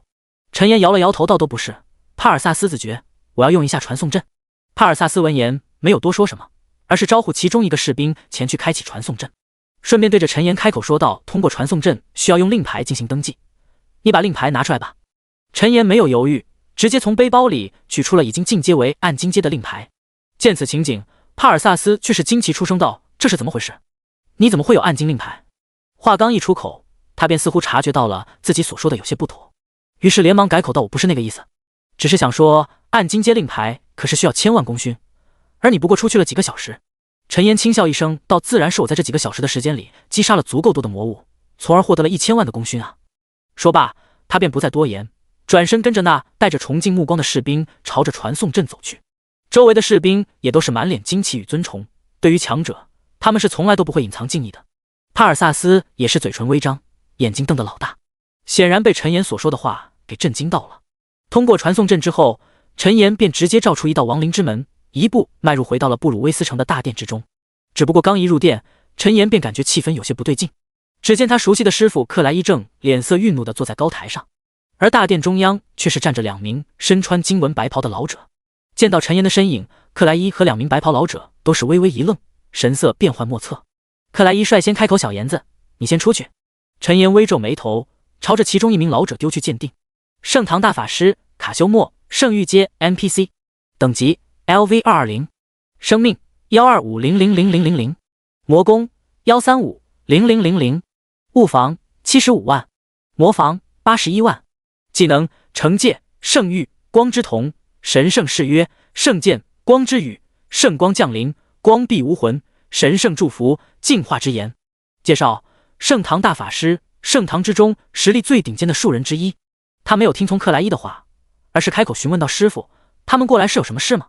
克莱伊深吸一口气，刚想出声，那名叫卡修莫的老者便冷声说道：“让老夫来回答你吧。小子，厄特修斯是不是被你杀了？”话音刚落，一股恐怖的气势便爆发而出，瞬间朝着陈岩盖压而来。不等陈岩回应，克莱伊便怒声道：“卡斯莫，住手！”克莱伊大手猛地一拍桌板，身上顿时爆发出丝毫不弱的气势。可另外一名叫做雅顿的老者也直接出手，将克莱伊的气势挡了下来。苍老的声音响起：“克莱伊，该住手的是你！你徒弟不分好坏，杀死了我圣堂法师，如此孽种，今天必须得到惩戒。”卡修莫也是冷笑出声道：“克莱伊，本来想着让你这个老家伙多活一段时间，可惜啊可惜，谁让你摊上一个这么蠢笨的徒弟。”听到这话，陈岩顿时再也忍不住心中愤怒，直接开启了爆种，发动了熔岩之力。一瞬间，陈岩的身上骤然爆发出一股惊天动地的威势，那威势惊人无比，竟是将卡修莫的气势封锁顷刻间撕裂一空。实力暴涨10倍，陈岩的生命直接来到6000多万，虽然与卡修莫相比还是少了一半，但他扩张到近500万的魔功却是比对方多了好几倍。真要打起来，绝对是对方先支撑不住。因为陈岩的技能进阶为苍穹阶，已经可以做到无视等级和境界的压制。先不说陈岩正在盘算到底先拿哪个老头子开刀，卡修莫、雅顿以及克莱伊纷纷陷入了深深的震惊。尤其是克莱伊，之前陈岩说已经拥有可以和圣堂对抗的实力，他还有些不信，没想到这孩子居然真的没有说谎。而卡修莫和雅顿的脸色更是变换个不停，一时间打也不是，不打也不是。究其原因，纯粹是因为谁也没想到陈岩居然会有如此实力。过了好半天，克莱伊才缓缓开口道：“小妍子，先收手吧。”听到这，陈岩才眼中光芒闪动，缓缓收敛了自身的威势。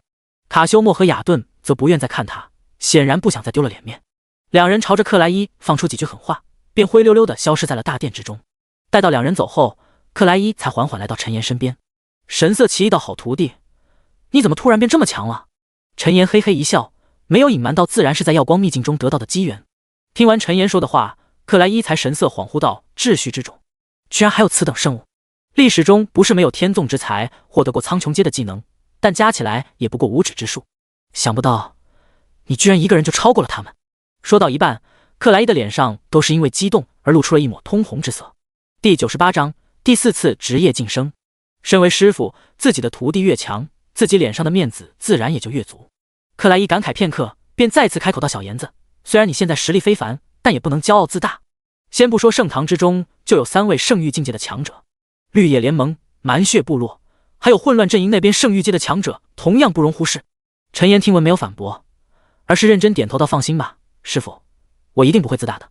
不过，我现在已经该第4次职业晋升了，而且也该突破霸主阶亡灵了。”听到这话，克莱伊不禁一愣，旋即他想到陈岩现在的恐怖实力，这才恍然大悟道：“可以，我现在就派发给你职业晋升的任务。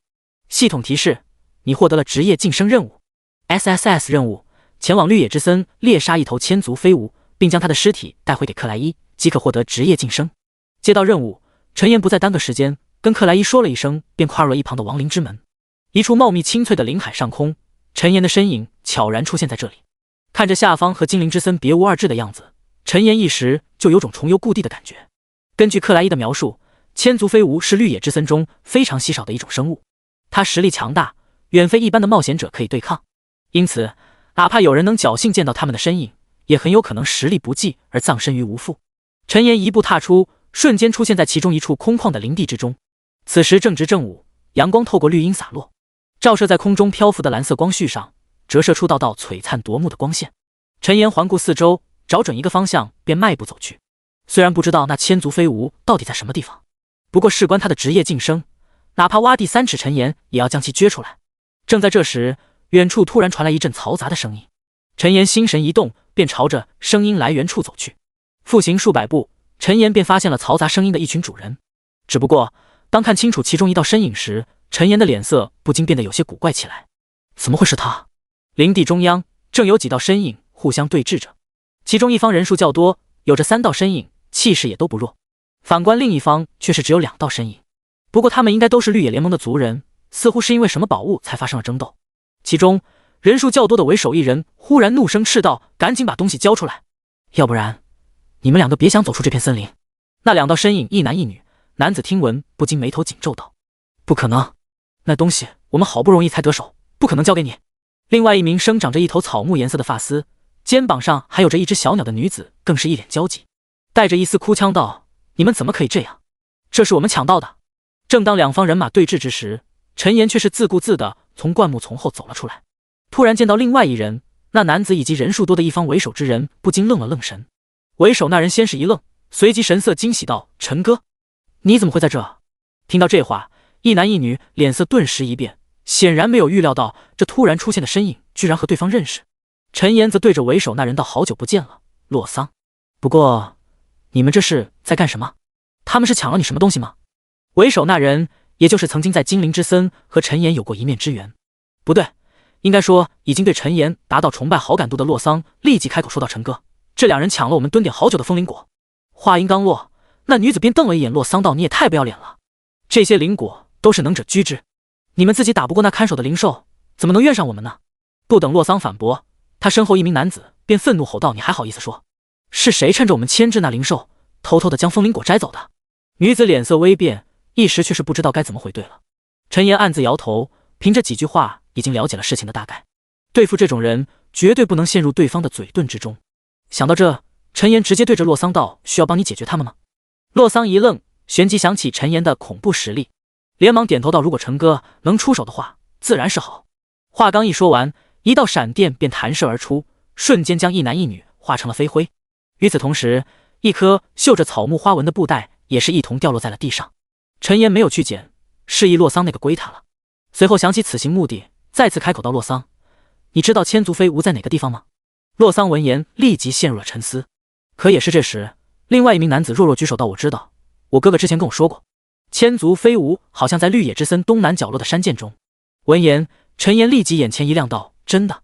算了，我现在过去看看吧。”洛桑连忙出声道：“陈哥，把我们也带上吧，我们也能帮你一下。”陈岩迟疑片刻，便照出亡灵之门，对着三人道：“快进来吧。”之所以带着他们，自然是因为陈岩有着自己的想法，一来可以进一步加深绿野联盟中的人际关系，二来如果山涧中没有千足飞无，他也可以让洛桑他们帮忙继续寻找千足飞无的踪迹。穿过黑色雾气形成的亡灵之门，众人便来到了一处散发着水汽和蔚蓝色光绪的山涧之中。洛桑和另外两个叫做埃隆和索罗斯的绿野族人不禁感到一阵惊奇，同时三人也对陈岩的神通广大一阵拜服。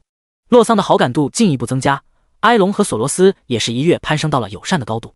众人一路穿行，途中遇到了不少奇特的生灵，有如铜龙虾一般，背后却生着蜻蜓翅膀，浑身上下更是散发着黄绿蓝紫彩色光芒的生灵，有通体滚圆，身上生长着蓝银之叶，还不住吐着泡泡的飞鱼。陈岩看得惊奇，却没有主动打扰这些长相奇特的生物，以他现在的实力，也不缺这一两个属性点。第99章突破霸主，需要属性点，到时候去两阶战场随随便便就能找到飞起，当务之急是找到自己所需的千足飞无才是。众人又前进了大约数百米，前方突然传来一阵窸窸窣窣的声音，听上去似乎是某种生物的立足在山涧上攀爬移动一般。陈岩顿时来了精神，他没有犹豫，提着法杖便快步朝着声音传来的方向走去。当拐过一道转弯时，一条体长10米有余，身上有着七彩色眼睛形状花纹，以及上千只锋锐的立足，正漂浮在空中张牙舞爪的蜈蚣赫然映入了众人眼帘。千足飞无传奇阶 BOSS， 等级 LV100， 生命5500000，魔攻53000，物防28500，魔防27500，技能七彩毒雾、浮空、叫声、炫目神光、空气切割、冲击死光、虚张声势、精神强念。介绍：灵溪水涧中的霸主，喜欢安静地待在角落里发呆。见到众人，那千足飞无身上七彩的眼状纹路瞬间亮起璀璨的光芒，一时间其身上整个都变成了灿烂的七彩之色，就连身上那密密麻麻的千足都被光芒遮掩。此时的千足飞无看上去却不像是一条蜈蚣，而更像是一道绚烂弯曲的彩虹桥了。但与此同时，其身上的气势更是暴涨数倍不止。如果说先前只是霸主阶的实力，那么现在其所显露出来的威势绝对可以和君主境界媲美。战斗提示：千足飞无使用了虚张声势，自身的气势上升了。陈岩看到眼前的战斗提示，不由神色古怪地愣在了原地。就这，看到对方只是气势提升，属性却丝毫没有变化的样子，陈岩不知为何忽然有种想笑却又笑不出来的感觉。一旁的洛桑、雅顿以及索罗斯却是神色慌张到不好了。陈哥，那是君主境界的生灵，我们快跑吧。对啊，我们不是他的对手，赶紧离开吧。话还没说完，陈岩身上却是同样爆发出一道强大至极的气势，随后击射出一道蓝紫色的恐怖闪电，轰炸在了那七彩颜色的飞无身上。-47586-219，蓝紫色的闪电仅是持续了1秒钟便缓缓消散，只因那千足飞无瞬间便被闪电夺去了全部生机。陈岩漫步朝着那千足飞无走去，因为克莱伊要的是整条蜈蚣的尸体，所以陈岩并没有选择复苏其成为亡灵。他先是将千足飞无的尸体装进事先准备好的储物空间，随后又将掉落的金币和装备全都收到了背包里。身后的洛桑和雅顿以及索罗斯早已看呆了，一直等到陈岩忙完，在众人面前再次撑起黑雾之门时，他们才纷纷反应过来，对着陈岩又是一阵吹捧。陈岩轻笑着将众人送回了原来碰面的地点，随后便直接回到了布鲁威斯城中。见到陈岩回来，克莱伊脸上也是露出了一丝笑容。陈岩将尸体交给克莱伊，面前也是弹出了任务完成的提示。系统提示：你完成了职业晋升任务，获得了300万点经验。系统提示：你升到了 LV122，共计获得200点自由属性点。接连2道提示和2道金光闪过，陈岩成功升到了 LV122。实际上也正如他所料，4次职业晋升之后，每升1级所需要的经验都已经需要以亿为单位来计算。不过以陈岩目前的实力来说，等级似乎已经没有了特别多的意义。晋升之后，陈岩也是学会了2个新技能，而有着数十万技能点的打底，2个技能自然是直接升到了 LV10。亡灵汲取 LV10，消耗1万点魔法，汲取对方 30% 最大生命值以及魔法值。冷却时间10秒。亡灵之爪 LV10，消耗5000点魔法，召唤亡灵之力，形成一道巨大骨爪，对1000乘以1000范围内所有目标造成 300% 的伤害。冷却时间10秒。学习完技能，陈岩便接着对克莱伊说道：“师傅，我现在该突破霸主了，是在这里突破吗？”克莱伊闻言立即轻抚银须笑道：“当然可以，你现在就突破吧。有为师看着，这里不会有人来打扰的。”听到这话，陈岩不再犹豫，直接盘坐在地，点击了系统面板上的突破按钮。瞬间，浓郁的黑色雾气和幽蓝色的火焰迸发而出，顷刻间将整个大殿笼罩成了一片黑暗世界。陈岩的气势则开始以肉眼可见的速度开始攀升，短短片刻便比之前强了数倍有余。陈岩看不到的是，在他突破的时候，现实中他的身体也是开始一同强化起来，身上的气势不断地压迫着周围的空气。要不是那恐怖的威势只笼罩在陈岩身体1米之内，说不定连周围的玻璃都承受不住这种压迫，会直接碎裂开来。客厅中，银龙和6颗大眼珠子察觉到动静，立即跑到门口查看情况。当看到是陈岩本身的影响之时，他们才重新慢悠悠地回到了客厅之中。也不知过了多长时间，当陈岩再次睁眼的时候，他的属性也是再次发生了蜕变。系统提示：恭喜你突破霸主阶亡灵，全属性加30000。看到系统提示，陈岩不由感到一阵惊喜。他是没想到这次突破霸主居然会奖励这么多属性，同时心中也对突破到君主阶亡灵有了更强的动力。虽然陈岩现在已经很强了，但谁会嫌弃自己变得更强呢？察觉到陈岩突破，克莱伊的脸上也是露出一抹动容之色。随后他似乎想到什么，开口对着陈岩说道：“小妍子，你现在也突破霸主阶了，接下来有什么打算吗？”陈岩没有犹豫，直接应声回答道：“师傅，我之前在2届战场中获得了足够多的功勋，现在我的令牌已经成为暗金阶令牌，是不是可以获得伯爵称号了？”闻言，克莱伊不禁有些发愣，但很快他便反应过来道：“当然可以。”第100章陈岩伯爵。不过最近战场吃紧，有很多天骄都获得了伯爵席位，如果你想要国王陛下亲封的话，估计要再等一段时间了。陈岩却是不为所动，对他来说封不封无所谓，主要还是那1000万金币能拿白不拿。想到这，陈岩再次出声询问道：“师傅，我想问下，那金币奖励是在哪里？”克莱伊听到这话，哪里还不明白陈岩的那点小心思，但他也只是摇头轻笑道：“你啊，真拿你没办法。想要获得伯爵席位，你也可以直接去王宫，那里有亲王殿下同样可以授予。获得伯爵之位后，便可以去王宫宝库领取1000万金币以及合适的传奇武器了。”说到一半，克莱伊似乎有些不放心，迈步朝着高台走去，一边走，口中一边再次传来声音：“这样吧，我给你写一封介绍信，这样你就能直接见到卡西奥殿下了。”说着，便见克莱伊坐在高台上，拿起桌上的纸笔便开始书写起来。不多时，一封密封好的书信便被递到了陈岩手中。看着陈岩照出亡灵之门，克莱伊连忙制止道：“小妍子，王城之中禁止使用这种传送类的技能，你还是老实去做传送阵吧。还有，进了王宫不要再遮掩面容了。”听到这话，陈岩虽然心中疑惑，但也没有多询问什么，点头称是后便朝着大殿之外的传送阵走去。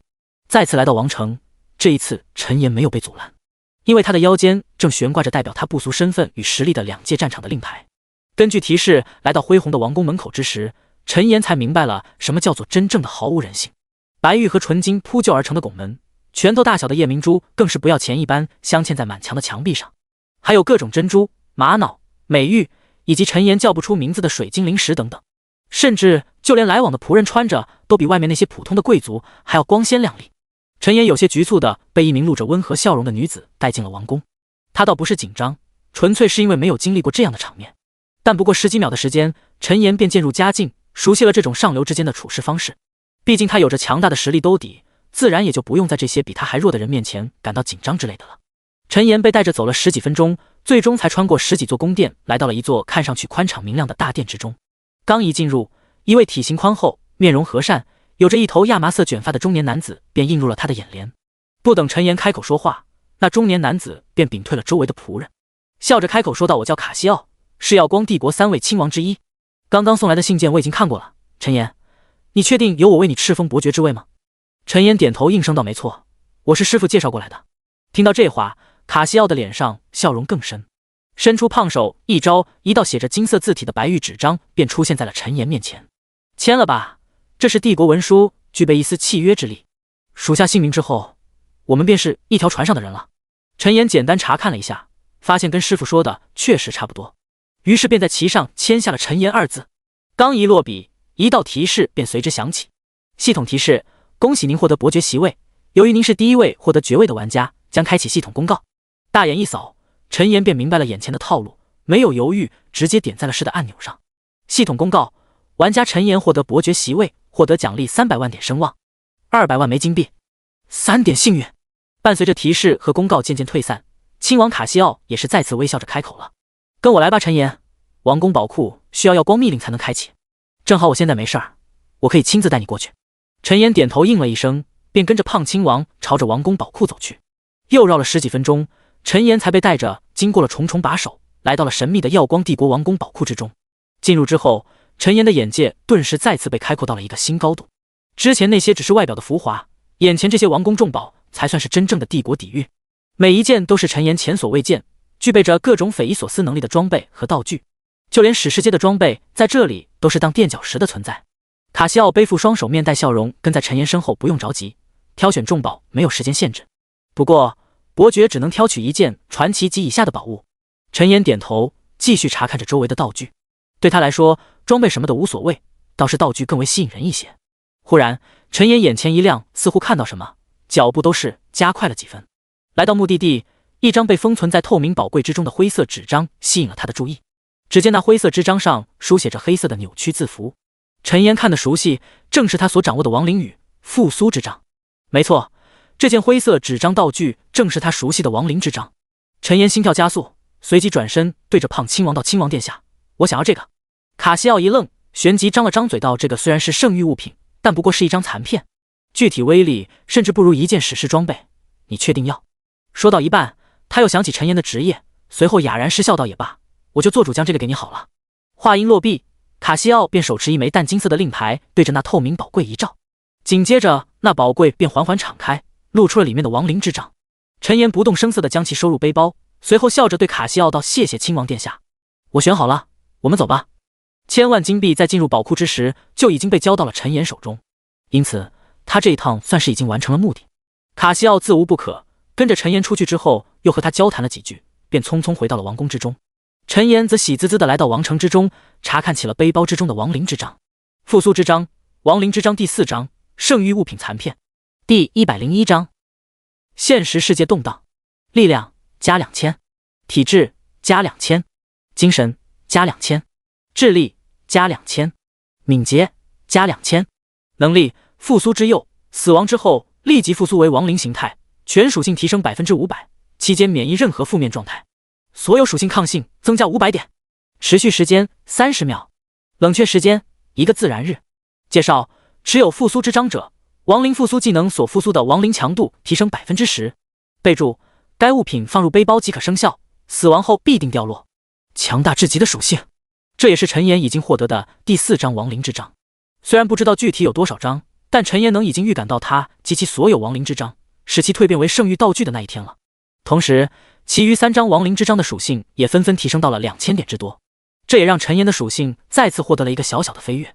回到布鲁威斯城，陈岩没有急着去2界战场，现在现实世界动乱不堪，他必须每隔一段时间出去看看，才能安心的继续在苍穹世界中提升实力。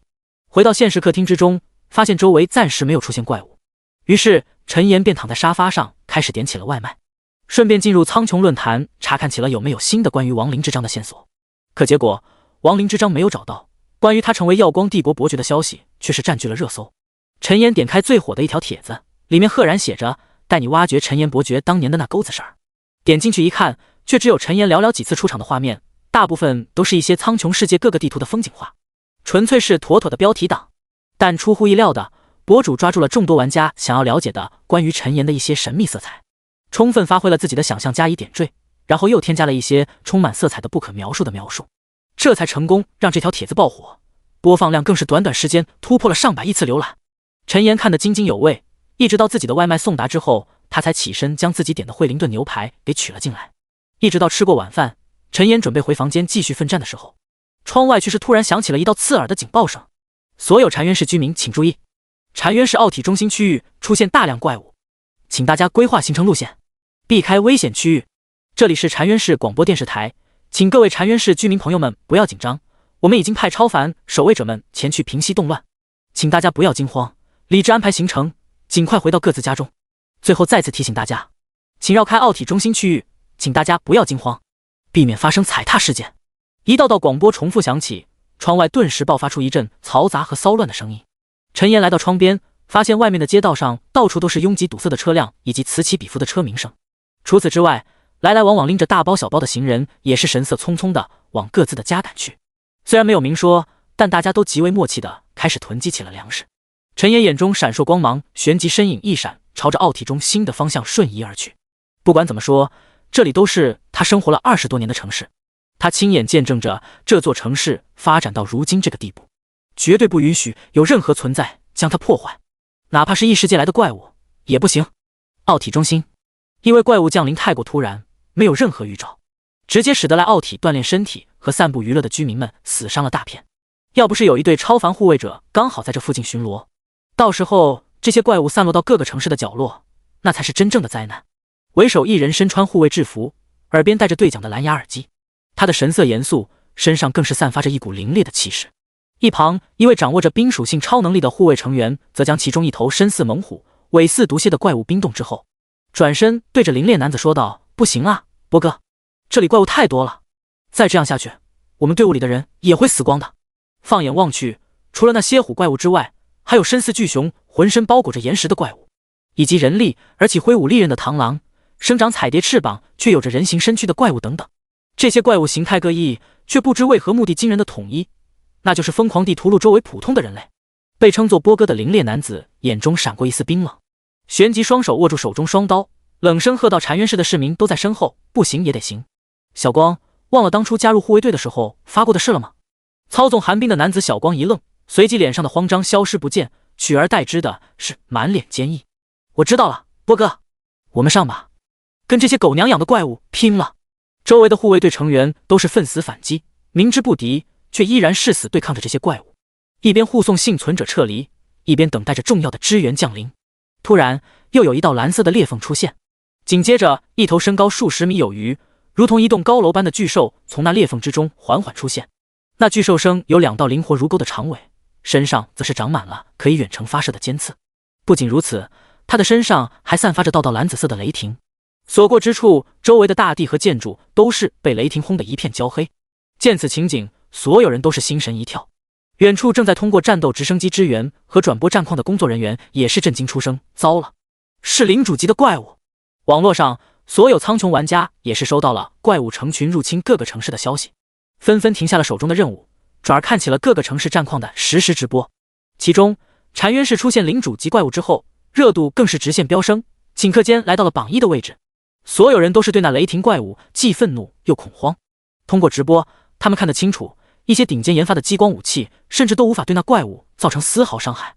反观那雷霆巨兽，却是释放出道道恐怖的雷霆闪电，不断的收割着周围守卫者和幸存者的生命。第102章，一人守一城。正当现实中和网络之上陷入一片阴云之时，一道背生10只长虹火焰之翼，如同火焰之神般的身影忽然从天而降，凌空悬浮在了那身高数十米有余的雷霆巨兽身前。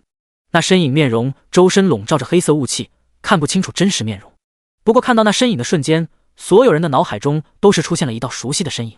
没等众人猜测，那火焰身影便照出一道上百柄火焰长剑，朝着那些怪物飞射而去。炽热的火焰长剑似乎携带着天地之威，仅是刹那间便将那数十米高的雷霆巨兽斩成了数截。这还没完，火焰长剑化作一道洪流，朝着剩余那些肆虐的怪物飞去。所过之处，没有一头怪物可以抵抗一丝一毫。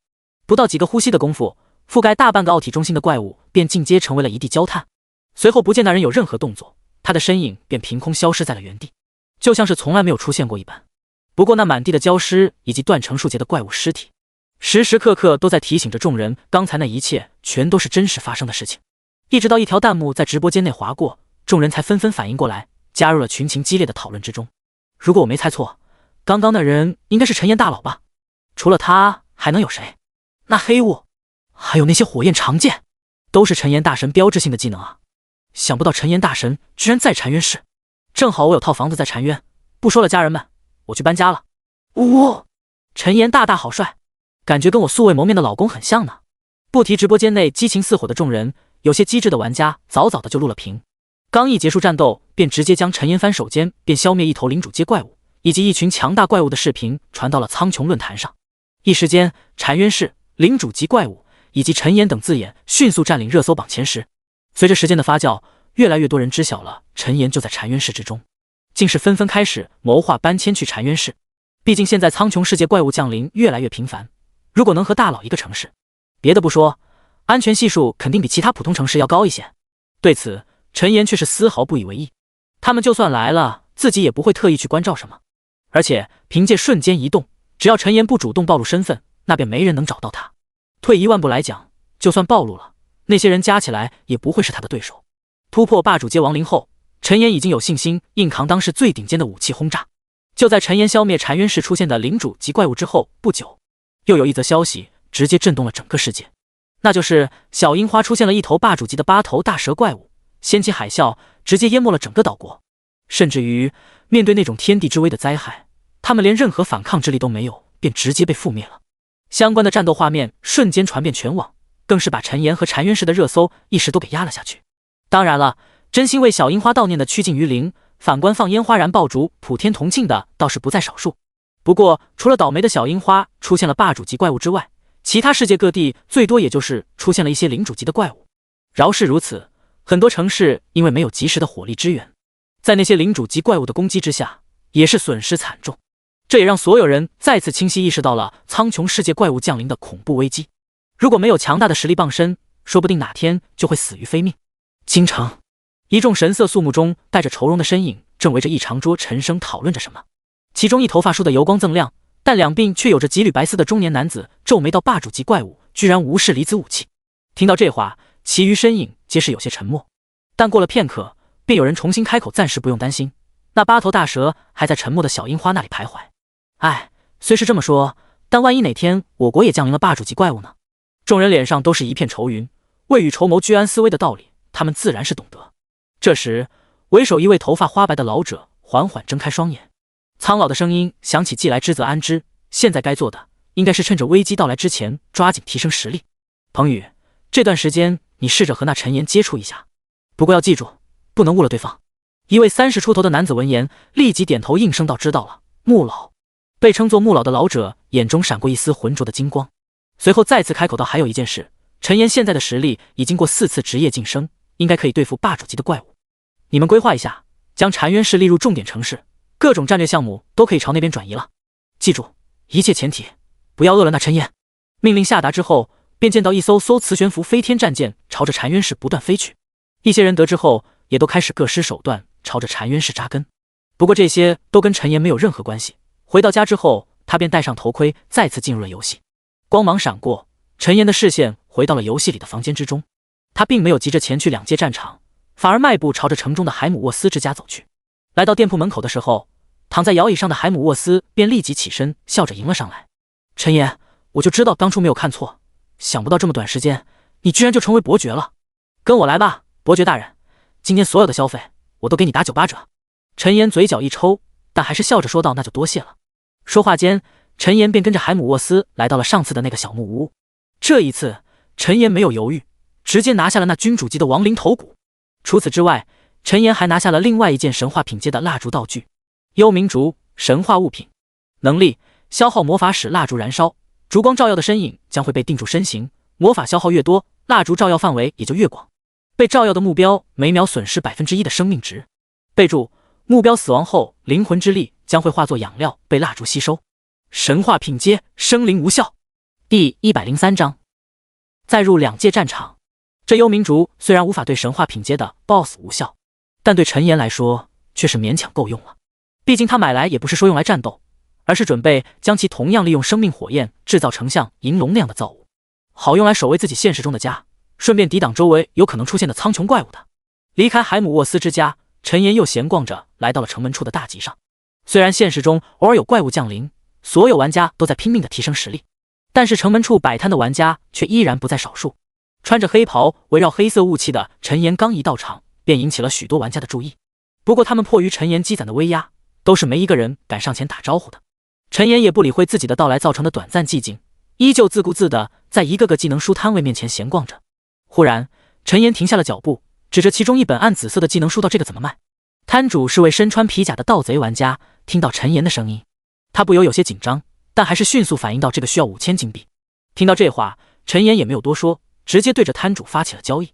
摊主先是一愣，随即神色惊喜地点击了同意。紧接着不等他开口多说什么，陈岩便直接学习了技能书，然后朝着城门外走去。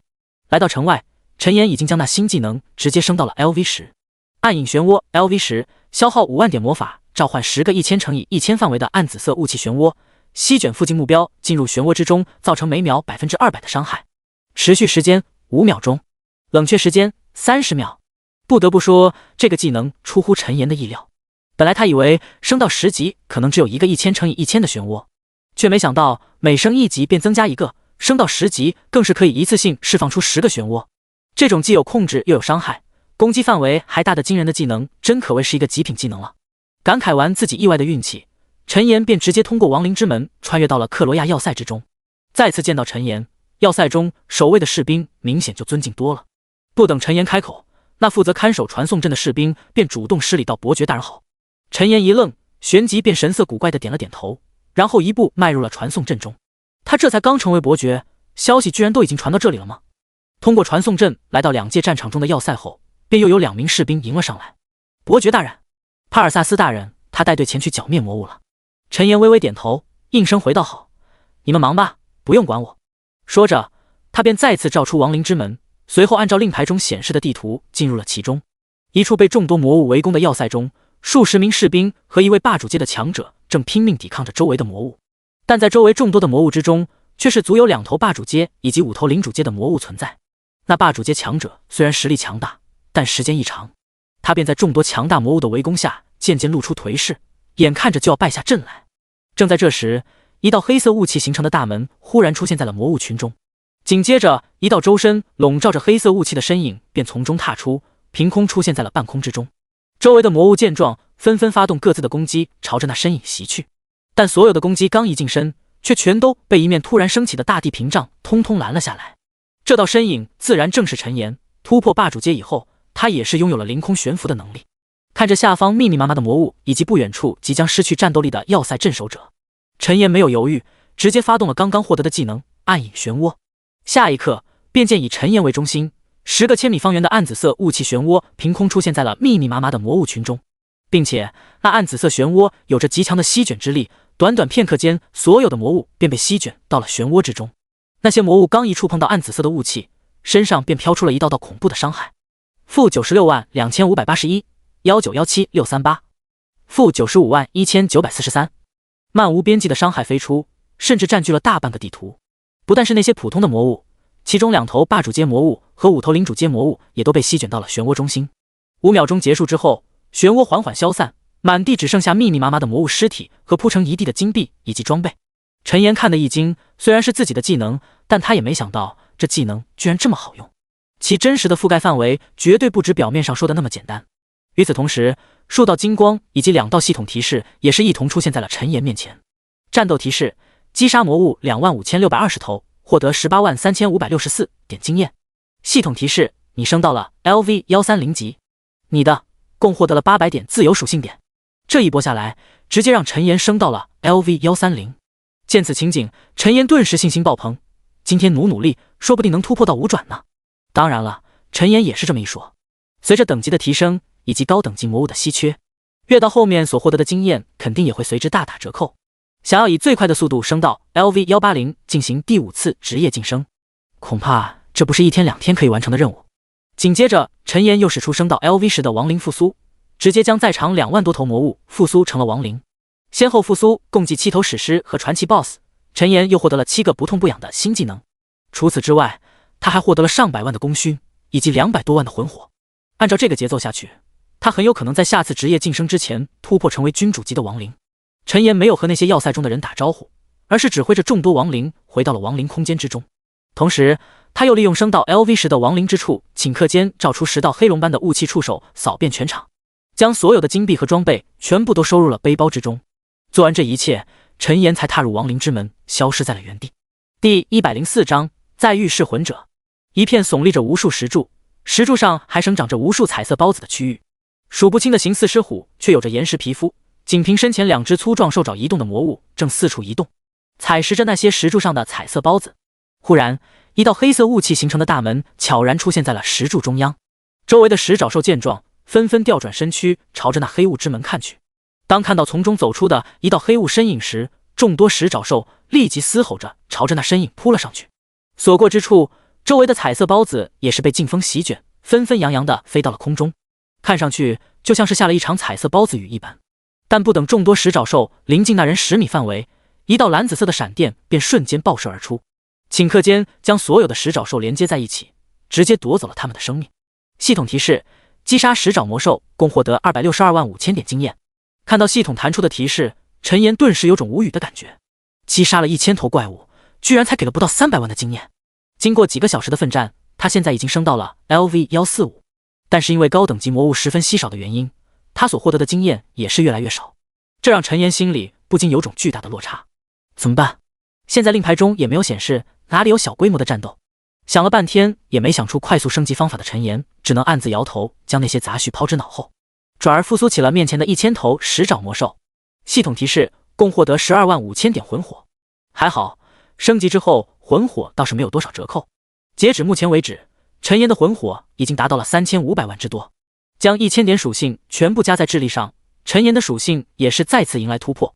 力量16万3820加8660，体质62万7800加9660，精神62万6300加9035，智力36万4637加9285，敏捷16万3588加8460。其中，因为陈岩这几个小时获得的12万多点属性全部加在了智力上，他的智力也是一跃来到了36万之多。忽然，陈岩腰间的暗金令牌悄然亮了起来。陈岩一愣，旋即惊喜地将令牌握在手中查看起来。很快，他便从中发现了一处新的战场。没有丝毫犹豫，陈岩直接召出亡灵之门，进入了其中。一处一望无际的黄沙平原之上，正有数不清的魔物对着一群耀光帝国和绿野联盟的勇士发动着攻击。在那数不清的魔物上空，正有着一酷似人形但却生有扭曲黑色羊角，并且皮肤呈灰蓝色，双足也是类似羊蹄一般的身影。随着那身影干枯的手掌挥动，那些死去的魔物身上立即出现了一道道诡异的黑色印记。紧接着，那些黑色的印记不断蠕动，化作道道黑色流光，没入了羊角身影的体内。下一刻，他身上的气势便比之前强了数倍不止。其中一身穿黑色铠甲、手持重剑的男子不禁神色焦急道：“不好，是噬魂印记，快打断他啊！”周围几道身上气势不俗的身影立即各施手段，释放出道道散发着红光的攻击，朝着那羊角身影袭去。可周围的攻击还未抵达，便被一道道黑灰色的雾气屏障将其全部挡在了身外。紧接着，数之不尽的黑色雾气自那羊角身影为中心，朝着四面八方迅速弥漫开来。所过之处，耀光帝国和绿野联盟的士兵身体表面都是出现道道黑色的印记，生命更是迅速的开始下降。甚至由于那羊角身影实力大涨的原因，一些强者都是抵抗不住这种攻击，生机迅速流逝起来。正当所有人心中焦急万分之际，一道同样身穿黑袍的身影却是从一扇突然出现的黑雾之门中走了出来。这道身影自然正是陈岩。当看到那羊角羊蹄的身影时，他的脸上顿时露出一丝古怪神色。原因无他，这头怪物他认识，正是当初在德雷亚小镇上遇到过的噬魂者法瑞奥。看着其身上散发的强大气势，陈岩顿时心中微动，丢出了一发系统鉴定：噬魂者法瑞奥，传奇阶 BOSS， 等级 LV120， 生命7800000，魔攻75800，物防38500，魔防42500。技能：噬魂印记、死亡射线、噬魂冲击、死亡护盾、死亡沼泽、诅咒之眼、生命共享、回光返照。介绍：噬魂者拥有操纵灵魂的恐怖力量，是无数冒险者的梦魇。看到法瑞奥的信息面板，陈岩顿时眼前一亮。这韭菜不但成长到了传奇境界，居然还领悟了2个新技能。不过对自己来说，这家伙的噬魂印记才是最吸引人的。见到陈岩的身影，噬魂者法瑞奥顿时心生警惕。他能模糊感觉到眼前这道身影实力不弱于他，因此脸上的神色也是变得前所未有的凝重。不等法瑞奥发动攻击，陈岩便主动丢出一道蓝紫色的闪电，朝着他击射而来。-7235940，恐怖的伤害爆发，仅是瞬间，法瑞奥的生命便直接见底。见此情景，他的脸上顿时露出一丝惊骇至极的神色，同时身上更是出现了一道道黑色的云雾触手，朝着周围强大的魔物连接而去。肉眼可见的，其余魔物身上的生命开始迅速下降，法瑞奥的生命却是开始稳步提升起来。不过蓝紫色的闪电依然在持续发挥威力，法瑞奥刚刚恢复的生命也是刹那间再次被清空。但诡异的是，他居然并没有立即死亡，反而是周围几头魔物瞬间倒在了地上。陈岩看得惊奇，不禁感叹这家伙是不是混乱阵营的天之骄子，所领悟的技能简直一个比一个变态。不过陈岩却是丝毫不慌，只见他心神一动，那蓝紫色的闪电便开始在周围的魔物之间辗转腾挪起来。呼吸之间的功夫，方圆数千米的魔物直接被闪电连接在了一起。蓝紫色的闪电爆发，大片大片的恐怖伤害飞起。1秒钟不到，周围的魔物便尽皆被夺去了全部生机。第105章，恐怖的噬魂印记。没有了周围魔物共享生命，法瑞奥一时间再次陷入了绝境之中。身后耀光帝国和绿野联盟的强者和一众士兵早已经看呆了，他们能感知到这突然出现的身影不过霸主阶的实力，但其所表现出的战力居然比君主境界的强者还要猛。这时又有一道拔地而起的熔岩之柱自法瑞奥的身下升起，法瑞奥脸上露出惊疑，身上旋即出现了一道夺目的金色光芒。战斗提示：噬魂者法瑞奥使用了回光返照，10秒内无法受到伤害，全属性增幅100%。见到提示，陈岩不禁有些发愣，但没等他做出反应，一道灰黑色的射线便自法瑞奥的法杖之上激射而出，落在了他的身上。-856271，足足80多万的伤害飞起，陈岩不禁一阵惊奇。要知道，他现在普通状态下魔防都已经有将近40万之多，可这法瑞奥居然一次性打掉了他将近1/8的生命，可以说是他进游戏以来挨得最重的一次伤害了。但很快，陈岩便迅速反应过来，这一切应该都是对方噬魂印记叠加攻击力的效果，再加上刚刚的回光返照，这才让对方的攻击力达到了一种足以超越神话 BOSS 的水平。一想到这，陈岩看向法瑞奥的眼神顿时变得更加灼热，似是要把周围的空气都给灼烧一空。法瑞奥却是不明白陈岩的神色变化，但他却是看到了反败为胜的希望。没有丝毫犹豫，法瑞奥便对着陈岩再次发动了一道黑色的光束冲击。陈岩双眼微眯，眼中幽蓝色的火焰逼成一条细缝，直接开启了爆种。刹那之间，他的全属性立即暴涨10倍，魔防更是突破了370多万。黑色的光束划破长空，瞬间照射在了陈岩身上。-580，足足3位数的伤害飘起，头生羊角的噬魂者脸色顿时大变，怎么也想不通对方的实力为何突然间发生了如此巨大的变化。他不信邪的再次照出一道黑雾射线，可造成的威力再也没有了第一次攻击时那么的震撼。法瑞奥的眼中满是不可置信，羊蹄不断后退，更是一边摇头一边魔怔似的开口呢喃道：“不可能，这怎么可能？肯定是假的，这都是假的。”陈岩嘴角翘起，起了逗弄对方的心思，磁性的嗓音响起：“哦，那你告诉我什么是真的？”法瑞奥一愣，但却哆嗦着嘴唇，怎么也说不出话来。一直到身上回光返照的特效消失，他才恍然回过神来，连忙照出一道黑色漩涡就要逃离此地。但等了这么久的陈岩自然不会给对方机会，直接照出一道闪电结束了其生命。生着羊角的噬魂者眼中露出一丝不甘，随后重重地倒在了地上。同时，一大堆金币以及一本黑色的技能书和一件散发着乌黑光芒的法杖悄然出现在了一旁。陈岩迈步来到其身边，将所有掉落全部捡起。系统提示：你获得了1859600枚金币，生命共享技能书 X1， 噬魂者法杖 X1。见到技能书出现，陈岩眼中不禁闪过一丝惊喜之色。点击学习，黑色技能书立即化作一道光芒没入了他的体内。生命共享 LV1， 消耗魔法值凝聚生命纽带，连接周围实力低于自己的友方单位，至多1000名，受到伤害所有友方单位共享，可汲取友方单位生命为己用。冷却时间5。看到技能描述，陈岩不禁感叹这技能的变态，这是拿同伴的生命当自己的血包啊，真是邪魔歪道。虽是这么说，但陈岩还是默默地将其加到了 LV10， 最多可连接的单位也一跃增加到了1万之多。紧接着，陈岩再次将目光移到了法瑞奥的身上，对着他的尸体丢出一发亡灵复苏。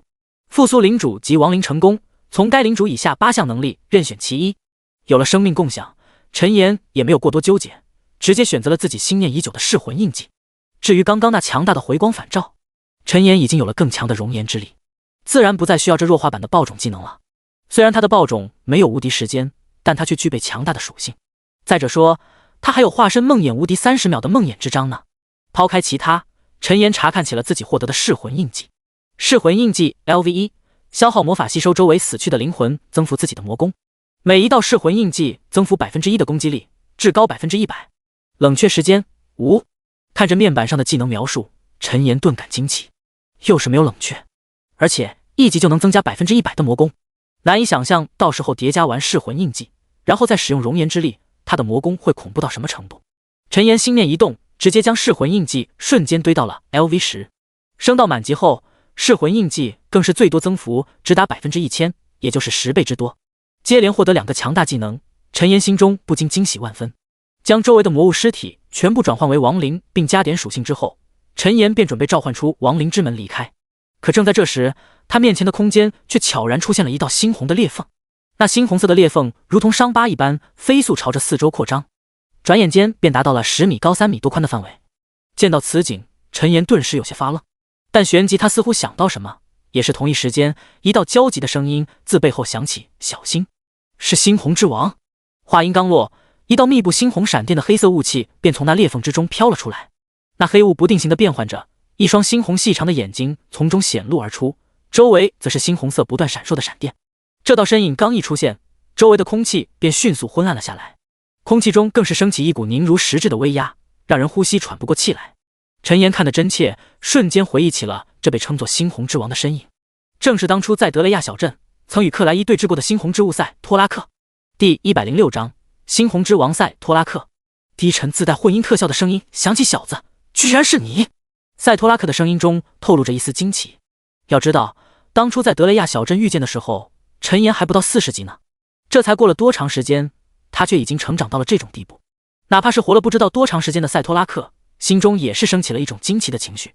陈岩却是没有急着搭话，而是丢出了系统鉴定：猩红之物赛托拉克分身，圣域阶 BOSS， 等级 LV200， 生命95000000，魔攻91万，物防45万，魔防45万，技能猩红闪电、猩红之物、猩红之力、狂热、理智颠覆、猩红印记、猩红盛宴、猩红扭曲、猩红领域、入侵现实。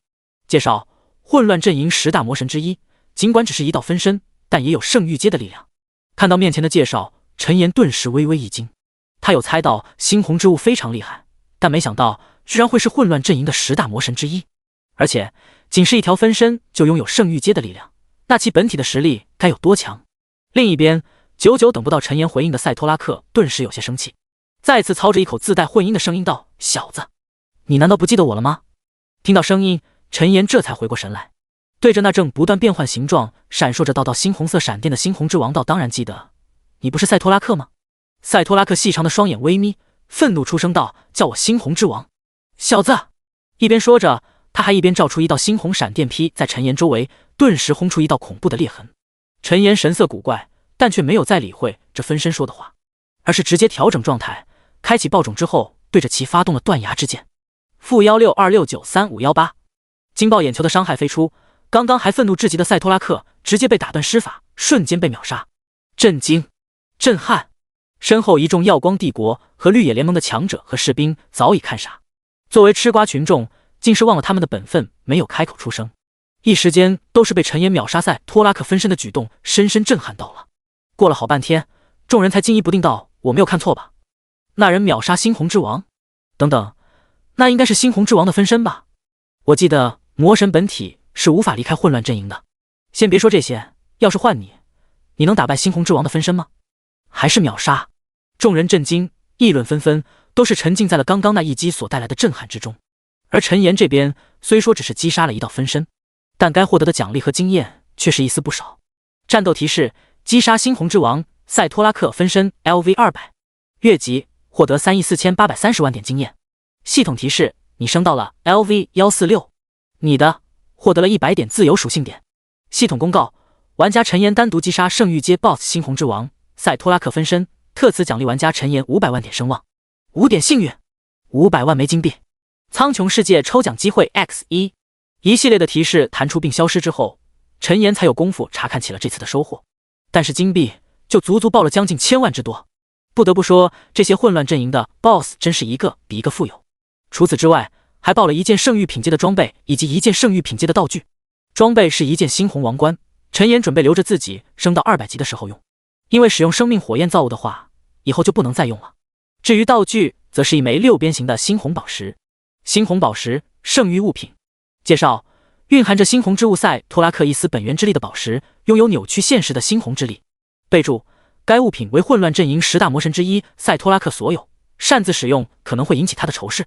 陈岩神色古怪，这备注是吓唬谁呢？他连赛托拉克的分身都能秒，就算本尊过来了，顶多也只是多来几发断崖之剑的事吧。虽是这么想，但陈岩还是将其暂时收了起来，准备回到布鲁威斯城询问一下克莱伊之后再做打算。毕竟他也不知道直接利用生命火焰改造这猩红宝石的话，后面会不会给他来个背刺。不提陈岩这边大丰收，苍穹论坛上的一众玩家们却是再次陷入了疯狂之中。原因无他，实在是在大家都还组队攻打史诗 BOSS 的时候，陈岩他居然已经开始单刷圣域 BOSS 了。不愧是陈岩大神，居然已经开始单刷圣域 BOSS 了。我的个天，这才开服多长时间？他是开外挂了吧？陈岩大佬收挂件吗？我口技很好哦，下划线哦。大家好，我是陈岩的表弟，加我好友 V 我50可以得陈岩亲笔签名。当然了，这些苍穹上冲浪的玩家大多数都是闲散玩家，真正的顶尖高手都没什么空来逛这种论坛。他们听到陈岩单杀圣域 BOSS 的公告，心中顿时涌现出一股前所未有的急迫感，纷纷化身卷王，开启了日夜不休的练级之旅。另一边，由于两界战场暂时没有战争发生，陈岩便通过传送阵回到了布鲁威斯城中。刚一到大殿，他就看到了一个熟悉的身影，正是不久前在王宫见过的胖亲王卡西奥。卡西奥身穿一件蓝白相间的华服，脸上带着宽厚的笑容，见到陈岩出现，立即笑着迎了上来，道：陈岩伯爵，我有一个好消息要告诉你。陈岩有些发愣，但不等他发问，胖亲王卡西奥的声音便再次响起：你在两界战场中斩杀猩红之王分身的消息已经传遍了耀光帝国，国王陛下正在寻你，要破格为你册封公爵称号呢。听到这话，陈岩的脸上顿时露出一丝动容，不过很快他便反应过来，以他目前所展露出来的实力，想要获得传奇令牌那是迟早的事。帝国王室愿意提前为他加封公爵，想来也是为了向他示好，作为拉拢他的一种手段罢了。第107章，耀光国王卡塞尔。一念至此，陈岩脑海中快速翻转，旋即做出反应，道：多谢亲王殿下传信，那我们现在就启程吧。卡西奥没有意外，笑着说道：当然可以，请吧，陈岩公爵。陈岩微微一笑，礼让着胖亲王卡西奥，便朝着殿外的传送阵走去。克莱伊则将两人送至传送阵后，便重新返回了大殿之中。再次来到王宫，陈岩的地位却已是截然不同，更何况身边还有着亲王卡西奥陪同，周围更是没有人敢上来招惹他了。经过10几座金碧辉煌的宫殿，陈岩终于被带到了耀光国王所在的耀光大殿中。出乎陈岩意料之外的是，大殿之中并没有多少身影，只有2道中年身影以及几名看上去和他年纪差不多大、身穿华服的年轻人。除此之外，便是坐在金色王座之上，不怒自威，有着一双金色双瞳的耀光大帝了。陈岩没有丢出鉴定，毕竟是一国之主，因为这点小事再饿了，对方就不好了。不等陈岩开口，耀光大帝卡塞尔便微笑开口道：陈岩勇士，我听说了你在两界战场的杰出表现，现在耀光帝国危机四伏，正需要你这样的人才保卫帝国。我听说卡西奥已经为你册封过了伯爵，现在帝国准备为你加封公爵，不知你是否愿意？陈岩闻言，直接应声回答道：陛下，我当然愿意。卡塞尔脸上露出一丝温和笑容，微微点头道：既然如此，那我便封你为陈岩公爵，将布鲁威斯城附近的一座2级主城塞希尔城赐给你。另外，你还可以从王宫宝库之渠走一件圣域品阶的武器使用。听到这，周围2名中年大臣以及几名年轻人眼中顿时露出一丝惊奇之色，显然没有预料到卡塞尔居然会给予如此丰厚的奖励。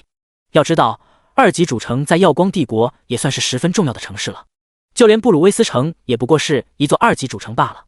那些1级主城则都是帝国的重中之重，其执掌者都是对帝国做出过史无前例的巨大贡献，或者建国之初便立下大功，一代一代才传承下来。陈岩也是有些发懵，他本以为会给一些金币，以及取得一件圣域装备或者道具就够了，没想到居然会直接赐给自己一座城。这是让自己当城主吗？虽是这么想，但陈岩还是迟疑道：“陛下，我不懂得如何治理城市啊。”闻言，卡塞尔大帝也没有见怪，笑着说道：“你只需要用你的力量守卫好塞西尔城即可。至于其他，我给你派了一些帮手，有什么吩咐直接跟他们说就可以了。”说着，他还一手指了指不远处站着的几名年轻男女。陈岩不禁愣了愣神，他还以为这几个是什么王孙贵族，没想到居然是给自己派发的帮手。那几名男女听到卡塞尔大帝所言，立即朝着陈岩笑着点头。自我介绍道：“城主大人，我叫罗素，请多多指教。我叫克里斯蒂娜，请城主大人关照。城主大人，我叫卡库斯。”陈岩微微点头，和几人简单打了个招呼。这时，卡塞尔大帝再次微笑开口道：“陈岩公爵，把你的2届令牌拿出来吧。想要晋升传奇令牌，必须得到我的密令才行。”陈岩没有犹豫，直接将腰间的暗金令牌朝着卡塞尔大帝递去。紧接着，便见卡塞尔手中出现一道道璀璨的淡金色光芒，朝着那令牌汇聚而去。一直持续了大概10秒钟，令牌周围的光芒才渐渐消散，令牌本身也彻底变成了淡金色，随后被一股无形之力操控着回到了陈岩手中。2届令牌传奇物品介绍：晋升为传奇物品后，2届令牌拥有了穿梭至2届战场的力量。备注：该物品指定玩家陈岩所有。看到手中令牌的介绍，陈岩眼中顿时露出一丝惊喜。这样一来，他就不用每次都得跑到要塞去做传送阵了。卡塞尔大帝的声音再次传来：“陈岩公爵，有了这令牌，以后你来往秩序阵营和2届战场也会方便许多，并且如果塞西尔城有危险，这令牌也会一同提醒你。到时候希望你能尽快赶回，守卫好塞西尔城。”陈岩听到这话，立即应声点头答道：“这是自然，陛下请放心。”得到陈岩的承诺，卡塞尔的脸上也是再次露出一丝笑容。现如今，整个秩序阵营实力日渐衰退，神灵的踪影更是销声匿迹。反观那混乱阵营，在10大魔神的带领下越来越强。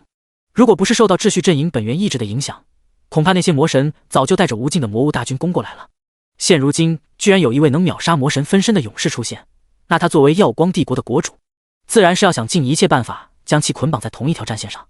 随后，卡塞尔又和陈岩交谈了片刻，便让胖亲王卡西奥和其余3名助手带着陈岩前去王宫宝库挑选宝物了。待到他们走后，其中一位大臣才缓缓开口道：“陛下，大圣堂那边似乎和克莱伊公爵有些不对付，我们是不是要跟他们说一下，免得惹怒了陈岩公爵？”话音刚落，另外一位大臣便直接道：“陛下，圣堂虽然不过问2届战场之事，但也是为帝国抛洒过鲜血的存在，不能因为陈岩公爵而寒了他们的心啊。”卡塞尔大帝闻言，双眼不禁微眯在了一起，他没有立即回应，而是沉吟片刻道：“这件事情我自有分寸，你们都先退下吧。”2名大臣一愣，但最终也都没有多说什么，深深一礼后便先后离开了大殿。看到周围空无一人，卡塞尔大帝的眼中才露出一丝不易察觉的疲惫之色。现在内忧外患，除了卡西奥之外，2位亲王都是各怀心思，圣堂更是有力压王权之意。哎，还是实力不够啊。空旷的大殿之中，卡塞尔大帝发出一声无奈的叹息：“来吧，陈岩公爵，这是你第2次来王宫宝库了，应该不用我再多做介绍了吧？”第108章梅尔克洛德之杖。王宫宝库之中，胖亲王卡西奥的脸上带着笑容说道。陈岩微微点头，随后在众多珍宝之间闲逛起来。他的步伐从容不迫，就像是在赶布鲁威斯城门口的大吉一般。陈岩一路掠过各种珍稀无比的传奇、神话装备和各种道具，最终在摆放着上百件圣域装备的陈列柜前停了下来。他的目光在一件件藏品上划过，很快便锁定在了一柄通体漆黑、顶端有着一颗幽蓝色宝石的法杖之上。梅尔克洛德之杖，品阶圣域阶，魔攻352000，力量加25000，精神加30000，智力加25000，耐久100，疗愈之音，持有者每秒恢复最大生命值 1%。 命运先决，受到致死伤害时触发，30秒内免疫任何伤害，并降低 90% 自身所受伤害。介绍：1500年前，法师梅尔克洛德耗费毕生之力打造而成的圣域之器。需求：智力属性达到10万点。看到这装备的介绍，陈岩顿时眼睛一亮。要不是一旁胖亲王卡西奥还在，他都忍不住立马将其握在手中了。但陈岩没有表现出什么，继续查看着其他的装备和道具，一直到看了一遍，陈岩才返回过来，告诉了卡西奥自己的选择。卡西奥利用密令打开防护罩，那法杖立即朝着陈岩飘了过来。随着法杖的移动，周围竟是出现了点点幽蓝色的光絮。陈岩喜欢的紧，连忙将其握在了手中。系统提示：你的装备梅尔克洛德之杖登上了装备排行榜第1名，请注意查看。看到提示，陈岩不由眉头一抬，随后将其直接关闭，对着卡西奥说道：“亲王殿下，既然选完了，那我们就出去吧。”卡西奥自无不可，笑着带着陈岩走出了王宫宝库。他的态度极好，一点也没有亲王的架子，但这也是看在陈岩实力的面子上。就连卡西奥都没有想到，他随手搭上的一条线，居然会是这么粗的一条大腿。来到王宫宝库外，陈岩便一眼看见了等在外面的罗素、克里斯蒂娜、卡库斯三人。三人见到陈岩身影，立即迎了上来，道：“城主大人，亲王殿下。”陈岩微微点头，卡西奥则直接开口说道：“陈岩公爵，既然事情都忙完了，那你就先回城去吧。如果有什么需要帮忙的，尽管联系我就行。”说罢，他便点头一礼，朝着王宫走去。陈岩见状，便带着罗素三人去到了塞西尔城之中。上任城主的第一天，陈岩自然得先好好看看塞西尔城的情况。来到城中，陈岩顿感惊奇，只见塞西尔城与布鲁威斯城相比也没有差多少。城中各种商店林立，传送阵、居民区、守卫区、城主大殿等一应俱全，来来往往的玩家更是和布鲁威斯城相差无几。4大城门处也都有摆摊的玩家。陈岩看得惊喜，一旁的克里斯蒂娜也出声道：“城主大人，是否先公告一下您的身份？”不等陈岩回答，卡库斯便应声附和道：“没错，城主大人，您刚刚上任，现在城中居民和护卫队应该都还不认识您，必须得先公告一下才对。”陈岩若有所思地点了点头道：“你们自己看着办吧。”说罢，他似乎又想起什么，开口询问道：“对了，你们知道上一任城主去哪了吗？”人高马大的罗素率先开口道：“城主大人，上一任城主于2年前战死了。这2年来，因为没有合适的强者镇守，塞西尔城和其他一些城市都是由帝国暂时管理的。”听到这话，陈岩的脸色顿时变得有些古怪，看来这城主一职似乎是个高危职业啊。回到城主大殿，陈岩在大殿之中熟悉环境，三人则各司其职，开始忙碌了起来。紧接着过了大概10分钟不到，一道系统公告却是突然响了起来。系统公告：玩家陈岩获得公爵席位，成为塞西尔之城的城主。所有塞西尔城的玩家24小时内经验和金币掉落增幅 50%。作为第一位成为城主的玩家，特此奖励300万点声望，5点幸运，300万枚金币。听到公告，陈岩顿时一愣，旋即脸上便露出了惊喜之色。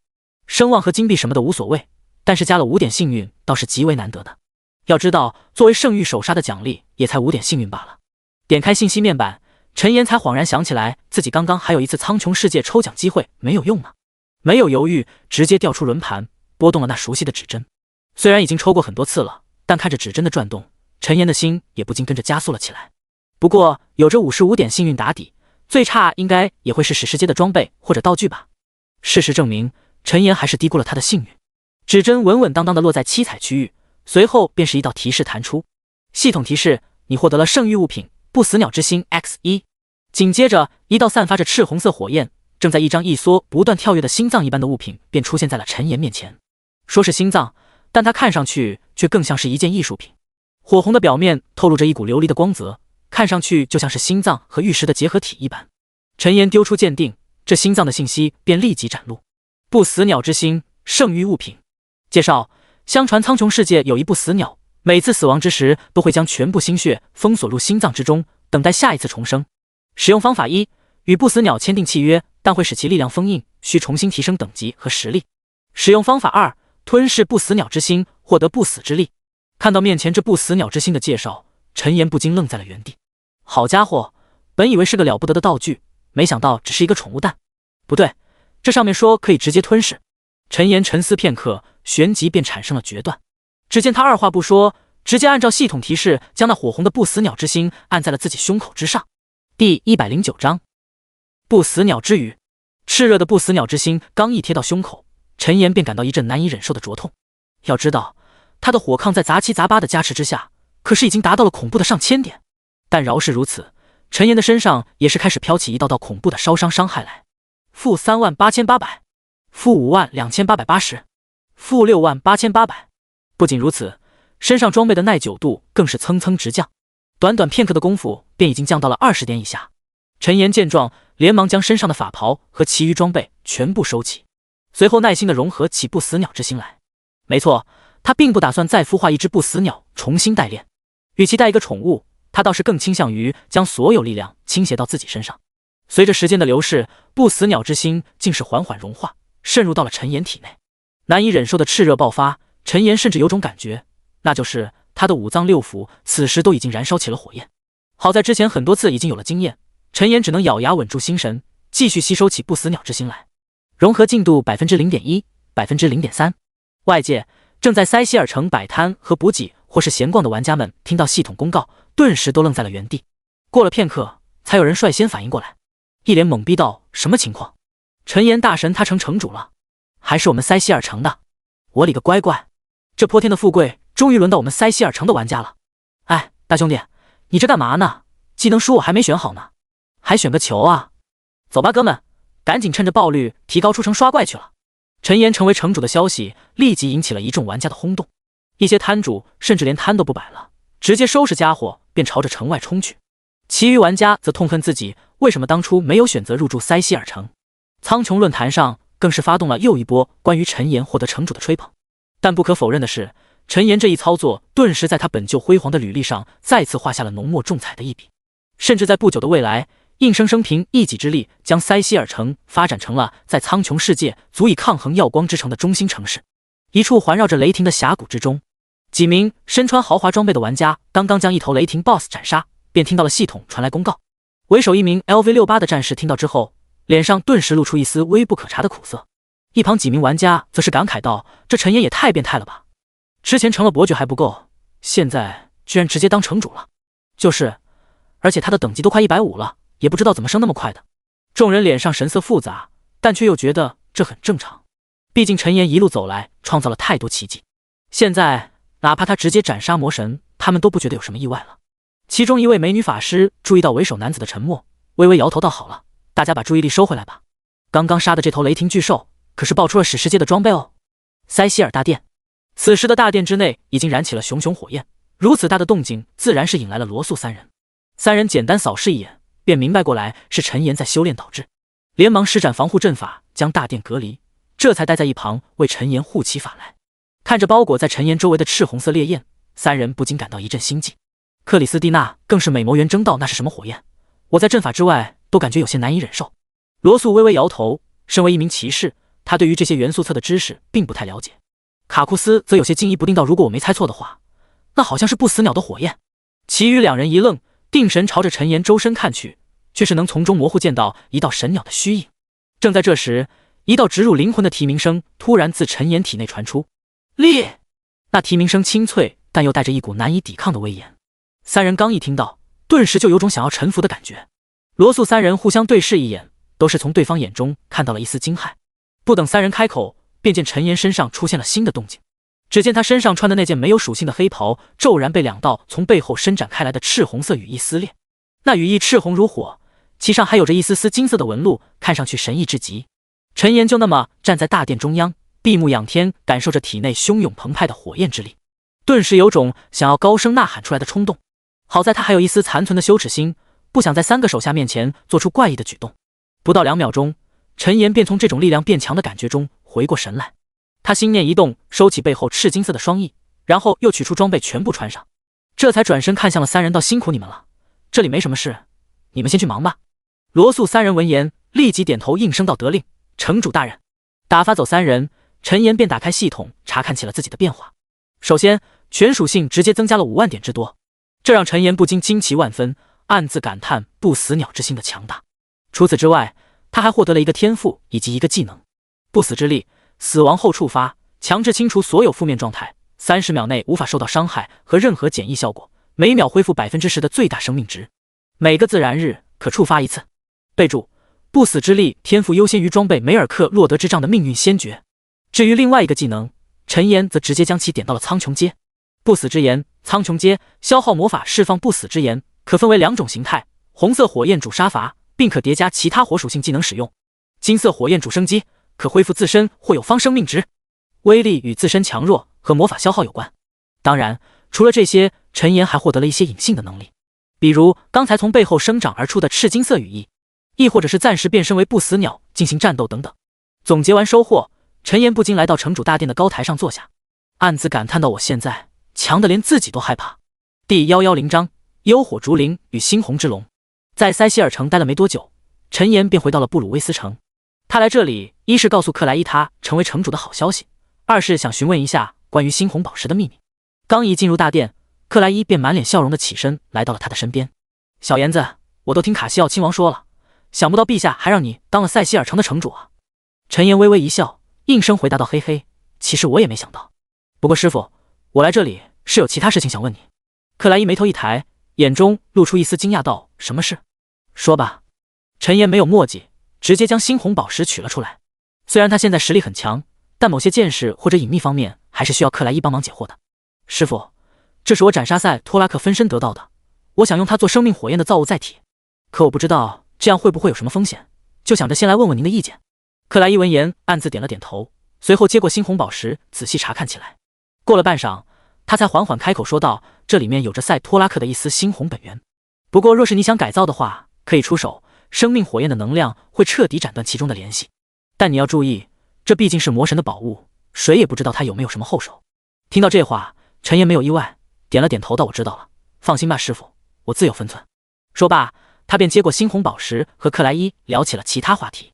又过了大概半个小时，陈岩才从大殿中走出，回到了塞西尔城，随后退出了游戏。摘掉头盔，陈岩环顾四周，发现周围的房间赫然又被搞得一团糟。只见床单被烧成一片焦黑，天花板都被熏出了一片黑迹。要不是有银龙他们，说不定还会引发火灾警告呢。对此，陈岩是既惊喜又无奈。惊喜的是能产生这么大动静，那不死鸟的力量肯定很厉害。无奈的是，每次力量反馈本体的时候都得换一次床单。麻利的换掉床单，顺便用高科技喷漆简单装修了一下天花板，陈岩这才回到了客厅中。随着他心念一动，面前便出现了一道黑色的漩涡，紧接着一柄白色的蜡烛和一颗猩红宝石便从中缓缓飘了出来。这也是陈岩新发现的关于亡灵空间的一种运用手段。首先把装备或者道具递给格兰特和福克斯他们，然后他便能通过被打通的亡灵空间，将苍穹世界中的装备或者道具传递到现实之中。那白色蜡烛看上去普普通通，似乎就像是日常生活中的普通蜡烛一般，猩红宝石却是散发着渗人但却让人迷醉的猩红色光芒。陈岩沉吟片刻，便伸手一招将幽冥烛给召唤了过来。下一刻，一道道幽蓝色的火焰便自他周围生出，朝着那白色的幽冥烛径直涌去。蜡烛接触到火焰，立即开始熊熊燃烧起来。一旁的银龙和大眼珠子被烛光照射到，立即被一股无形之力定在了原地。好在他们同根同源，都是陈岩利用生命火焰生成的造物，并没有受到什么伤害。与此同时，蜡烛的外形也在幽蓝色火焰的帮助下渐渐发生了变化。只见其表面滴露的蜡衣开始变得柔顺光滑，不多时竟是生出了4人一般的手脚来。紧接着，圆柱形的身躯也缓缓变得圆润，形成了好似人类一般的身体和头颅。不到2分钟，原本圆柱形普普通通的蜡烛就变成了一个白白胖胖生有幽蓝色双瞳和发丝的胖娃娃。有了大致外形，幽冥烛的身形又开始缓缓扩张起来，一直到成长到1米左右，大约5岁孩童的时候才渐渐停止了生长。陈岩看得惊奇，要知道他这次可是没有操纵造物到底成为什么形状，也就是说这一切都是蜡烛自己变的，陈岩只是给了其一次改变命运的机会罢了。这还没完，变换成人类形状的幽冥烛再次凝聚蜡衣，形成了一件白色的单衣，将身体裹了起来。随后满脸激动地对着陈岩说道：谢谢主人给了我生命，主人之恩，竹幽永世难忘。陈岩一愣，旋即点头应声道：你叫竹幽？你怎么会诞生智慧的？自称竹幽的幽冥烛眨了眨幽蓝色的双眼，随后笑着说道：主人，我之前便吸收过很多灵魂之力，他们的意识信息我都了解，但是一直受到法则限制，这才没有办法凝聚出自己的智慧。一直到刚才，主人您利用生命火焰赋予了我生命，独属于我的意识才刚刚诞生。听到这话，陈岩才若有所思地点了点头。不管怎么说，能生出智慧也是他的造化，反正陈岩既然能让他生，那自然是随时可以让他去死。陈岩暗自摇头，将这些杂絮抛之脑后，随后开口说道：既然如此，那你以后就在家里待着，负责保护我的安全。说着，他又召来银龙和6颗亡灵之眼，到他们几个也可以归你管理。竹幽闻言立即笑着点头道：竹幽遵命，主人请尽管吩咐。陈岩嘴角一抽，将他们打发到一边，便开始了对猩红宝石的改造。有了竹幽的潜力，这一次陈岩没有再任其主动发挥，而是每一步都自己精心打造，防止宝石和赛托拉克重新产生联系。随着幽蓝色火焰不断注入，猩红宝石的外表也开始发生了变化。只见它的形体渐渐开始变得修长，生出鹿角、鱼鳞、牛耳、鹰爪。是的，猩红宝石在陈岩的操纵下，竟是缓缓朝着龙形态开始蜕变。当然了，只是徒有其形，甚至还不能说完全相似，因为这猩红之龙的外形只与龙有7、8分相似。猩红之龙刚一诞生，便开始围着陈岩盘旋飞舞起来，其表面更是不断闪烁着道道猩红色的闪电。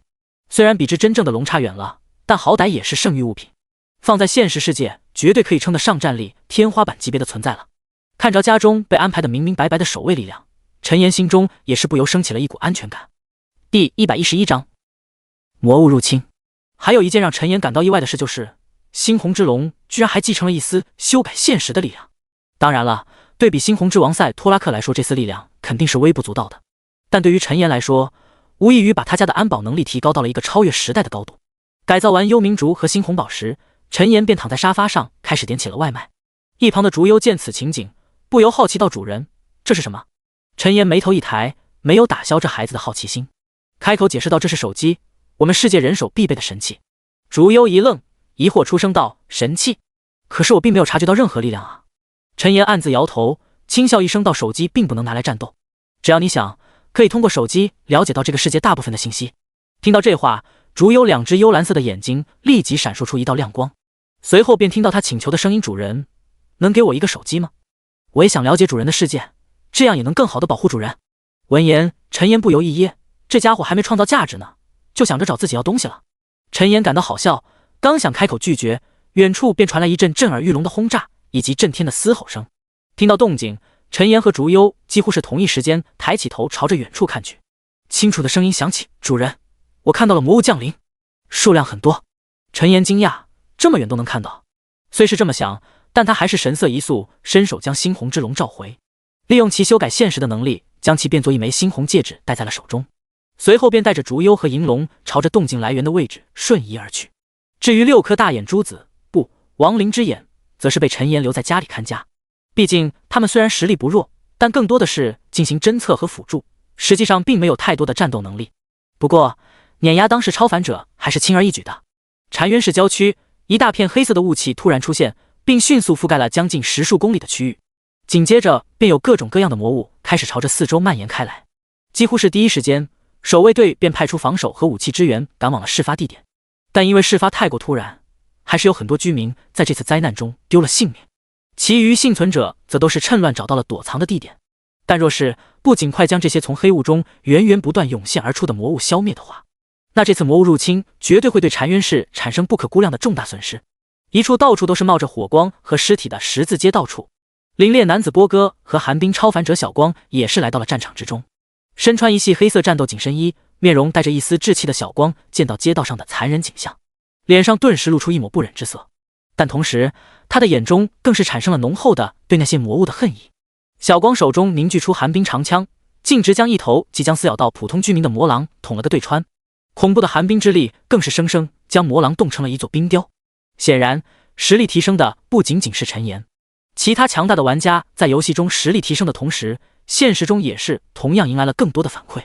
一枪解决掉一头魔狼，小光顿感自信，想也没想便对着一旁的男子道：“波哥，我们上吧。”凛冽男子波哥手持一柄长剑，皱眉道：“小光，不可大意，这些魔物实力不等，要是轻敌的话肯定会吃大亏的。”小光则照出一柄寒冰长弓，眼中露出一丝寒光道：“放心吧，我会小心的。”视线上移，空中各种激光战机、量子战机不断飞舞，对着那些魔物群发动着轮番轰炸。地面之上则有装备精良的磁悬浮坦克以及空气大炮吞吐威力惊人的炮弹阻击着那些魔物的进攻。除此之外，还有一群紧急调动的守卫队超凡者，以及一些在游戏中等级达到40级完成职业晋升的居民玩家纷纷自发地来到了这处城郊战场，共同打响了这场保卫家园的战争。不仅如此，由于禅渊市这场突如其来的大范围魔物入侵是全世界首例，顿时引起了全国甚至世界大部分国家的广泛关注。各种武器支援通通以最紧急的速度发往禅渊市。另外，还有一些不怕死的媒体则搭载着直升飞机，对着这场魔物降临的保卫战发起了实时直播。一经播出，立即得到各大平台鼎力支持，顿时引起了全民关注。甚至一些玩家直接放下游戏中的任务，跑到论坛上看起了直播。当看到那乌泱泱一片混乱、形态各异狰狞至极的魔物之时，所有民众和玩家的心中顿时填满了震惊。之前他们不是没有在城市中见到过关于对抗魔物的直播，但如此混乱、规模如此宏大的还是第一例。通过直升机的俯视视角，所有玩家和居民可以清晰看到，往日繁华热闹的街道，此时已经被各种魔物的身影占领。各种激光射线、离子大炮、高科技电网等等先进的武器都在展露锋芒，而一些角落之中，不时可见爆发寒冰、烈焰以及草木圣光等等魔法的光芒。这一刻，科技与魔法结合，共同组成了一道坚不可摧的洪流，挡在了背后千万人的身前。玩家们心中激动澎湃，恨不得马上穿越屏幕参与到战争之中。更有甚者，直接眼含热泪，激动不已地吼出声来。苍穹论坛置顶直播间，一道道弹幕划过屏幕。卧槽，这么多魔物，也太疯狂了吧！有没有人组队去攻打魔物的？老子就在隔壁的洛城，算我一个！这些魔物看得老子窝火，操！今天必须把他们钩子都给撅了。话说这不是禅渊市吗？陈岩大佬怎么还没出城？应该在赶去的路上吧？这里是城郊，陈岩大神肯定是住市中心那边的。这条弹幕刚一划过，便见屏幕中一道被生10道火焰长虹之翼的身影悄然出现在了众多魔物前方的上空。那刺目燃烧的火红刚一登场，弹幕便瞬间暴涨了数倍、数十倍不止。第112章陈岩封神之战。卧槽！陈岩大蛇 X， 不好意思手瓢了，是陈岩大神才对。终于等到了，陈岩大神出马，此战必胜！为什么我会有种想哭的感觉？画面之中，所有人都是抬头看向了那道空中的身影。当看到背后那10道火焰长虹之翼时，一个念头便在他们脑海中一同闪过，是他。守卫队指挥官见状，连忙通过广播道：所有人停止射击，不要误伤。话音刚落不到1秒，便再次响起：陈岩先生，请保护我们禅渊市。陈岩闻言，心念一动，便照出一道闪电，射向下方街道中密密麻麻的怪物群中。那闪电似有灵性，只是在众多魔物之间奔腾，丝毫不会伤害周围超凡者和守卫队的成员。仅是几秒钟不到的功夫，整片街道中的魔物便已然被清理干净。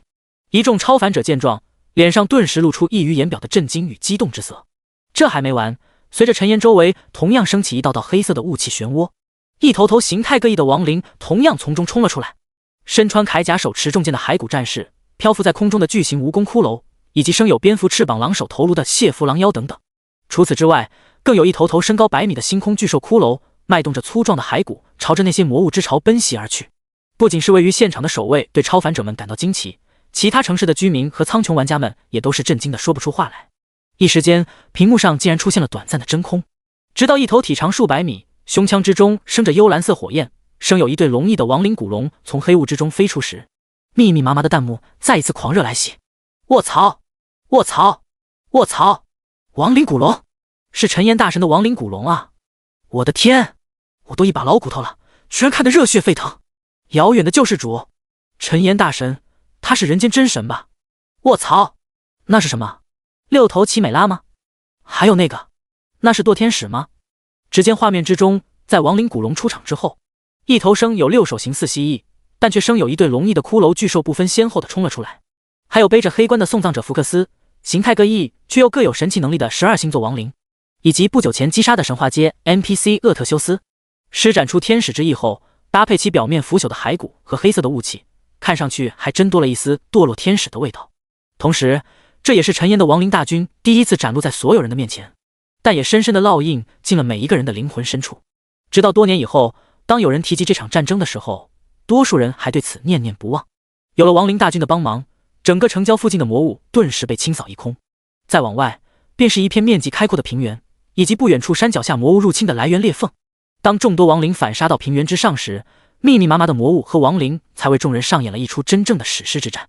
一根根熔岩之柱拔地而起，所过之处那些魔物根本没有任何反抗的机会。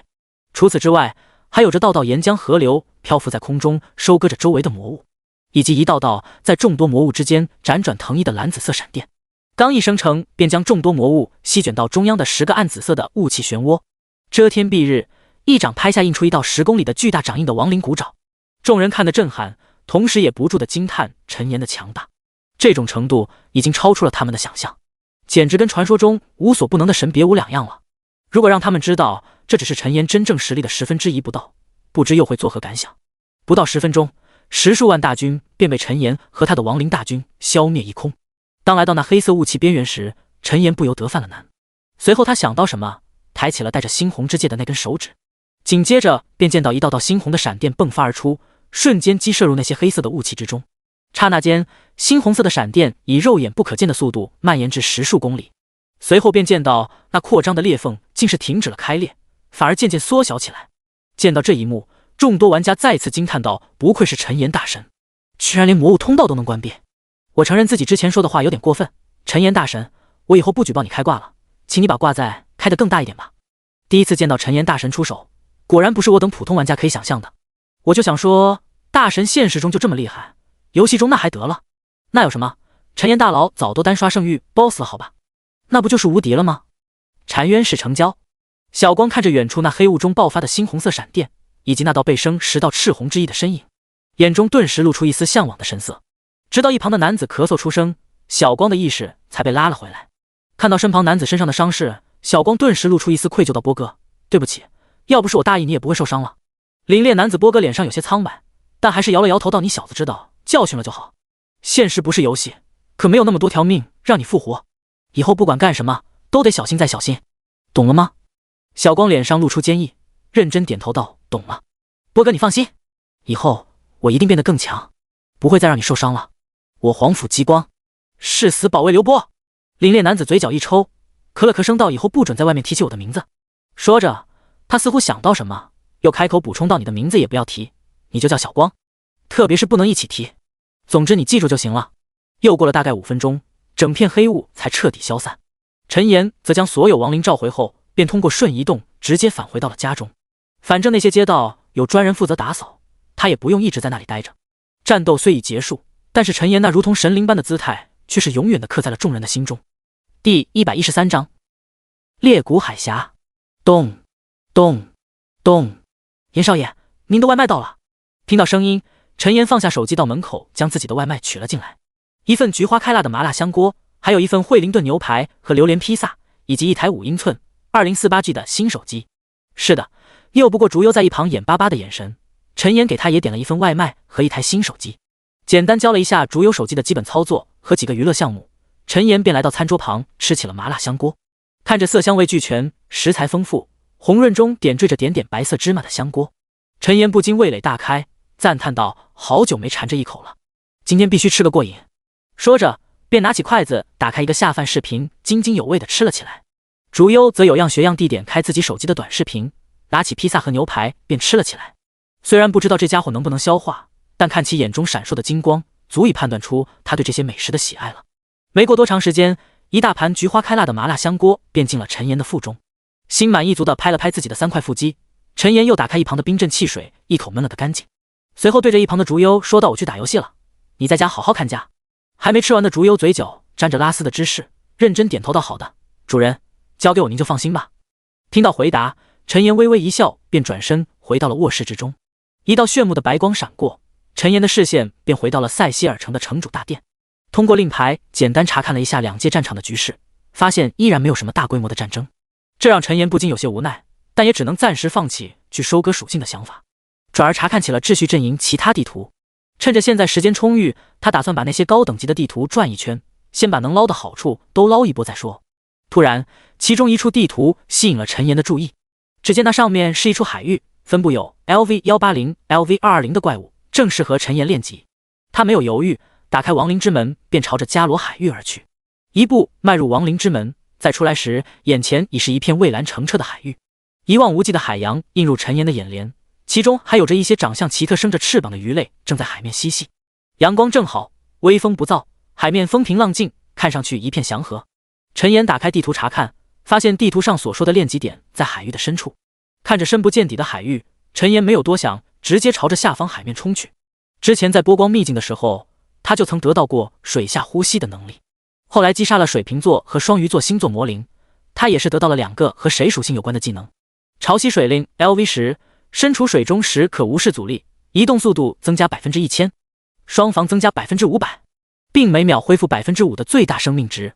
海洋之心 LV10， 身为海洋的伙伴，你不会主动受到大部分海洋生物的袭击，在海洋中战斗时，可借助周围的海水和实力低于自身的海洋生物辅助战斗。这2大水属性技能也是陈岩敢于来这里的底气之一。进入海域之中，陈岩直接召唤出数颗亡灵之眼，朝着下方海域的不同方向游去。不到2秒钟，远处深邃海域的景象便一同显示在了陈岩的脑海之中。各种色彩缤纷、形态奇异的海洋生物正在海里畅游，海鱼、海龟、章鱼、螃蟹等等，还有形态多样如同生物一般的彩色珊瑚，甚至远处更有着一头形似鲸鱼，背部却有着很多蓝色多肉状触手的生物。在海域中央则有着一道深不见底、冒着点点微光的海中峡谷，其中光芒昏暗至极，得更深一步才能看清楚其中的景象。陈岩心中大定，一个瞬间移动便来到了海峡岸边。系统提示：你发现了裂谷海峡，获得10万点经验。看到提示，陈岩不禁有些惊奇。根据他在苍穹世界混迹这么多区域的见识，发现地图都这么多经验，那里面一定有大危险、大机缘。陈岩深吸一口气，心念一动，便通过海洋之心将不远处那头类似鲸鱼的生灵召唤了过来。蓝海幻鲸，传奇阶 BOSS， 等级 LV100。陈岩将这鲸鱼召过来，自然不是想宰了它，而是准备拿它当照明灯，前往下方的裂谷海峡之中。只见随着鲸鱼缓缓游动，其背后那蔚蓝色的多肉状触手竟是缓缓散发出了蔚蓝色的光芒。陈岩直接来到对方头顶，便指挥着蓝海幻鲸朝着下方的大峡谷游去。另外，或许是从来没有接触过外界的原因，这幻鲸并不能开口说话。这裂谷海峡也不知有多深，陈岩骑着幻鲸下潜了足有10公里，却依然没有见到海底。周围的海洋生物也越来越少，若不是身下幻鲸的陪伴，陈岩甚至都打算打道回府了。突然，他派下去正在前方探路的其中一颗亡灵之眼视线一暗，随后脑海中那片海域区域也是消失不见。陈岩一愣，旋即反应过来，应该是有其他海洋生物把他的亡灵之眼给消灭掉了。模糊间，他好像透过脑海中最后的画面，看到了一艘停放在海峡底部的破败船只。陈岩回忆起刚刚那颗亡灵之眼消失的大概位置，随后便调集其他几颗亡灵之眼，一同朝着那处位置而去。同时，他也指挥着身下的蓝海幻鲸一同朝着海底前去。一连串细密的气泡自幻鲸背后的多肉从中升起，搭配上其周围散发的点点蓝色光点，看上去就是有种如梦似幻般的感觉。再次下潜了又有大概5公里左右，陈岩才来到了这片海峡的海底。透过周围悬浮的亡灵之眼，可以清晰看到这条峡谷宽足有10数公里，长更是一眼望不到尽头。峡谷中出奇地生长了一些海底植物，几只弱小的海洋生物则在其中来回穿梭着。而在陈岩面前的不远处，正有一座通体漆黑，看上去破败不堪，其上还有道道虚幻魅影游动的幽灵船只。第114章神秘幽灵船。陈岩环顾一周，发现最可疑的就是那幽灵船了。毕竟周围的海洋生物最多也才120级，想来只是这幽灵船的看门犬罢了。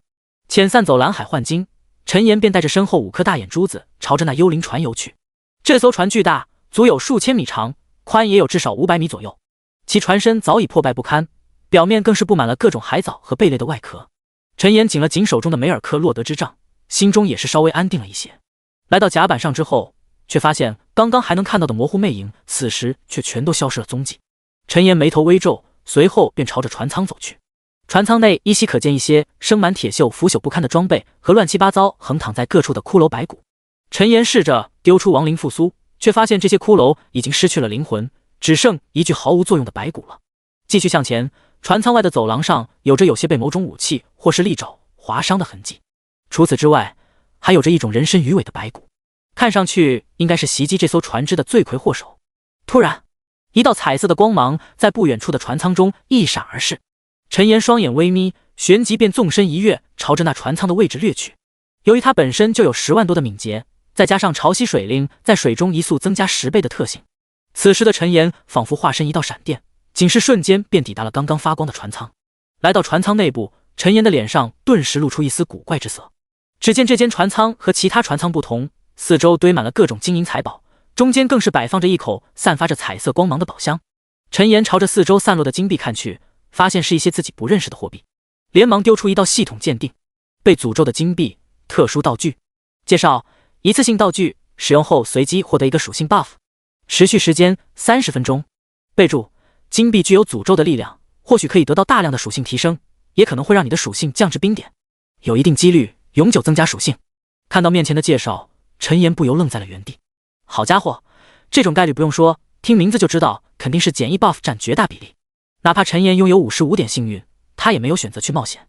忽然，一道灵光在陈岩脑海中闪过，紧接着便见他捡起地上堆成小山的数千万枚金币，一股脑全部收到了背包之中。他虽然用不到，但其他玩家或许会有用啊。到时候拿这些到他的塞西尔城中去卖，还能多出一笔额外的收益。这样不但能让玩家们获得属性 buff， 提高升级速度，还能让他们在现实中获得更强大的自保之力，简直一举多得。想到这，陈岩的嘴角顿时露出一丝微不可察的笑容。至于有没有人买，陈岩完全不需要担心，毕竟只要有幸运儿出现，大多数人绝对会抱着赌一把的心态进行尝试。将所有被诅咒的金币收起，陈岩又查看起了其他的珠宝和各种珍贵的道具，发现大多数都具备同一特质，那就是他们的前缀都是被诅咒的。陈岩沉默片刻，旋即便把整个船舱内的金银珠宝全部搬到了背包中。做完这一切，陈岩才缓步来到了那彩色的宝箱面前。这是一口神话品阶的宝箱，好在陈岩之前击杀神话 BOSS 的时候得到过一枚神话阶的钥匙，没有多想，陈岩直接点击了开启。钥匙插入锁孔的瞬间，陈岩顿时感觉周围的船舱空气都冷了几度，这让他不禁心里犯了嘀咕，但钥匙都进去了，总不能再拔出来吧？那不是白白浪费了他一次机会吗？却在这时，船舱外突然出现了一道道散发着幽蓝色光芒的虚幻身影，有人类，也有先前那种类似人鱼的虚影，他们不知藏在何处。刚刚陈岩在外面看到的应该就是这些虚影，可刚刚陈岩在船上转了一大圈，居然没有丝毫发现，就仿佛是他们刚才消失在了这片空间一样。陈岩站在船舱中，看着左右两侧来来回回徘徊不止的幽蓝色虚影，心中顿时提起了警惕。他朝着其中一道虚影丢去系统鉴定，却发现根本没有任何用处，甚至于连问号都没有出现，就好像根本没有可鉴定的目标一般。陈岩心神一跳，自言自语道：卧槽，不会见鬼了吧？看着面前进度缓慢的宝箱，陈岩顿时有了一些犹豫。眼前这一切超出了他的认知，还要继续探索下去吗？犹豫片刻，陈岩还是咬牙在原地等了起来。他就不信，以他现在吊打圣域 BOSS 的实力，居然还能栽在这里。陈岩派出一颗大眼珠子溜出船舱，准备打探一下那些幽灵虚影的情况。可亡灵之眼刚一出船舱，周围的幽蓝色亡灵虚影便一窝蜂地朝着他拥了上去。仅是刹那间不到，亡灵之眼便被众多亡灵虚影撕得粉碎。陈岩一惊，什么情况？能攻击，能看见，却鉴定不了，他的系统不会坏掉了吧？突然，船体传来一阵剧烈的晃动，陈岩连忙抓住宝箱，这才没有摔倒在地。当晃动停止时，陈岩赫然发现两边的峡谷竟然开始缓缓移动起来。不对，应该是他所乘坐的这艘幽灵船居然开始了移动。陈岩看着只开启不到 5% 的宝箱，不知为什么竟有种打算放弃的冲动。这还没完，随着幽灵船的移动，船舱内竟然悄然出现了一道道幽蓝色的雾气。系统提示：遭遇死亡之气攻击，每秒损失 1% 生命值。系统提示：由于您属于霸主阶亡灵，免疫死亡之气所带来的伤害。接连两道提示弹出，陈岩的心情顿时如同过山车一般波澜起伏不定。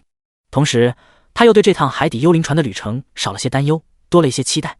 毕竟从目前看来，这幽灵船应该和亡灵之力有关，说不得能得到一些好东西，也不一定。时间一点一滴的流逝，周围的幽蓝色雾气也越来越浓郁。第115章失落的海底王国。但陈岩却是好整以暇地坐在了宝箱边上，背靠着宝箱，透过船舱和徘徊的亡灵虚影，观察起了两边的景色来。幽灵船的速度飞快，几乎是如同一道闪电一般，并且周围那些亡灵虚影在幽蓝色雾气的充盈下，身上的气势竟然也开始变得越来越强，甚至其中一些亡灵似乎重新恢复了神智，竟然破烂的船舱上朝着陈岩看了过来。面对两旁亡灵虚影的骚扰，陈岩却是不闻不问地闭目养起神来。若是换做其他玩家，没有特殊手段的话，估计早就待不下去，冲出船舱了。但冲出去之后，估计也会面临众多亡灵虚影的围攻。陈岩虽然不怕这些虚影，但他还要在这里等着宝箱的开启。而且这些亡灵虚影似乎和幽灵船本体有着紧密的联系，因此陈岩也并没有主动对着那些虚影发动攻击。万一把这艘幽灵船给搞毁，到不了目的地，把它撂到半路可就完了。又过了大概10分钟，宝箱的进度终于来到了 99%， 周围的环境也是大变样。不但光线变得明亮许多，甚至周围的海洋生物也变得多了起来。不过，他们都是距离幽灵船远远的，不敢靠近这艘诡异的船只。忽然，陈岩透过破败的船舱，看到幽灵船的前方出现了一道巨大的幽蓝色漩涡。随后，幽灵船便一头扎进了那漩涡之中。看着船头一点点被吞没进那幽蓝色的漩涡，陈岩不禁有种奇异的感觉。伴随着一道幽蓝色的光芒闪过，他所在的船舱也是被吞没了进去。周围幽蓝色的雾气在这一刻更是化作了实质，甚至给陈岩一种被浸泡在幽蓝色海水中的错觉。在进入漩涡的刹那，面前的宝箱也是一同被打开。露出了一枚淡金色的拳头大小的海螺。生命海螺，神话物品。介绍：蕴含强大生命之力的海螺，可持续治愈周围的单位。备注：该物品放入背包即可生效，死亡后必定掉落。见到面板介绍，陈岩不由一喜，随后便伸出手将其握在了手中。刚一入手，身上便飘出了一道道绿色的数字：+65800，++65800。看着自己头顶飘出的绿光，陈岩本来欣喜的脸色瞬间一黑，默默关掉了加械的特效。这时，周围的幽蓝色雾气渐渐退去，幽灵船也是缓缓停止了移动，似乎是到了目的地一般。陈岩正了正神，随后便发现两侧的幽灵虚影不知何时也不见了踪影。他迟疑片刻，便迈步走出了船舱。当来到甲板上时，陈岩顿时被眼前的景象惊呆在了原地。只见大片大片的石柱和宫殿横亘在面前的海域之中，在那些断壁残垣中，则有着数不清的白骨和石像堆积在其中。除此之外，废墟的中央倒是有一尊完好无损的雕塑。那雕塑人手于身，双手握着一柄类似竖琴一般的乐器。看其飘逸的长发和绝色的面容，这尊雕塑应该是人鱼中的女性，也就是传说中的美人鱼。这里给陈岩的感觉和之前在秘境中遇到的波光神殿有些相似，不过规模却比波光神殿大了不知道多少倍。当陈岩踏出幽灵船来到石像脚下的时候，面前刚好也弹出了一道提示：系统提示，你发现了失落的海底王国，是否接受任务，探索海底王国。任务奖励未知，任务惩罚无。看到提示，陈岩顿时眉头一抬，没多想便点击了接受。下一刻，面前完好无损的雕塑表面便开始出现道道皲裂的裂纹。与此同时，陈岩的周围也是出现了一道道蔚蓝色的光芒。伴随着周围蔚蓝光芒的照射，陈岩顿时有种回到水乳之中的感觉。系统提示，你学会了海族语，你获得了海之祝福，10小时内生命回复和魔法回复增幅 10%。 不等陈岩惊奇，面前的美人鱼便从石像中挣脱了束缚，绝美的面容睁开，露出的是一双大海般蔚蓝的双眸。清澈的声音响起，吐出的是一串莫名的语言。但刚刚掌握海族语的陈岩却是听懂了对方的意思：人族勇者，是你将我唤醒的吗？陈岩微微点头，应声回答道：我是为探索海底王宫而来，你知道什么线索吗？人鱼闻言，脸上立即露出了一丝痛苦的神色。过了好半天，陈岩斗不见其有任何反应，这让他不由有些尴尬，该不会失忆了吧？刚想到这，耳边便再次传来人鱼的声音：勇者，不好意思，我实在是想不起来。陈岩呼吸一滞，好家伙，本来以为是一个任务指引者，没想到到头来还得靠自己啊。可这时，人鱼似乎想到什么，游动鱼尾，转身望向身后的废墟宫殿，眼神哀伤道：不过我知道，一切隐秘一定藏在废墟之中。陈岩撇了撇嘴，这还用你说？他没有回应，绕过人鱼，便朝着远处看上去最大的一座宫殿走去。人鱼游动银白色的鱼尾，便连忙追上了陈岩的脚步。勇者，王国被摧毁成这种地步，一定还残存有那种可怕的力量，你一定要小心。陈岩点了点头，随后出声询问道：我叫陈岩，你叫什么名字？人鱼眸光闪动，缓缓开口道：我叫海弗约特。海弗约特身上穿着一件银白铠甲，下半身是一条银白色的鱼尾，手中还拿着一件银白竖琴，但头发和双眼却都是呈现蔚蓝的色彩。在他额间还戴着一颗类似于泪滴形状的蓝色宝石，若是放在外面，绝对会被那些老 SP 玩家捧为人鱼女神级别的存在。尤其是人鱼搭配海底废墟，这种浓浓的宿命感简直拉满，让人恨不得立即化身勇士拯救这可怜的人鱼公主。但意志坚定的陈岩却是早已能做到坐怀不乱，他的心里只有变强一件事，因此并没有欣赏身后这幅如画的美景。复行数百步，陈岩突然在前方废石堆中发现了一丝异样。只见众多倒塌堆积的石柱之中，一颗破碎的散发着丝丝幽蓝色雾气的蓝色宝石正静静地悬浮在角落中。第116章海洋之泪。陈岩一愣，旋即连忙快步上前，丢出了一发系统鉴定被诅咒的海洋之泪碎片。介绍：这是海洋之泪的一块碎片，但上面却笼罩了诅咒的气息。这时耳边也响起了海弗约特的声音：这是好熟悉的力量。听到这话，陈岩不由眉头一抬，转身看向一旁的人鱼。也是同一时刻，他的面前弹出了一道新的提示：任务提示，试图清除海洋之泪碎片的诅咒，或许会让海弗约特想起更多回忆。看到提示，陈岩的眼中也是闪烁出一道金光，随后二话不说便朝着那破旧的碎石堆走去。刚一上前，那蓝色宝石周围的幽蓝色雾气便凭空增多起来，浓郁的幽蓝色雾气爆发，顷刻间将周围的石柱席卷在一起，形成了一尊人鱼形状的石像。丝丝缕缕如同火焰般的雾气在那石像周围环绕着，将那人鱼石像衬托出了一股神秘和邪异之感。陈岩眼中同样有幽蓝色火焰燃烧，对着那石像便丢出了一道鉴定：被诅咒的海底石像，等级 LV200， 生命358000，物攻38000，物防15200，魔防15000，技能怪神之力、水之神枪、水流束缚、水之护盾、水御术。介绍：本是被眷顾的海之一族，却被某种邪恶的力量入侵，从而导致了被灭族的灾难。看着眼前这怪物的信息，陈岩不禁感到有些惊讶。除了血量不足外，其他个属性简直足以碾压一般的史诗阶 BOSS 了。但对陈岩来说，不过是一招秒的功夫罢了。一旁传来海服约推紧张的声音：“陈岩勇者，我能从中感受到邪恶的可怕力量，你要小心。”陈岩嘴角一抽，不过还是点了点头，随后丢出来一发闪电链。-124838690，足足8位数的伤害飘起，那人鱼石像还未发动攻击，便直接被炸裂成了一堆碎石。战斗提示：击杀被诅咒的海底石像 LV200， 获得1294800点经验。看到陈岩一击便消灭了那人鱼石像，一旁的海弗约特眼中顿时闪过一丝惊讶之色。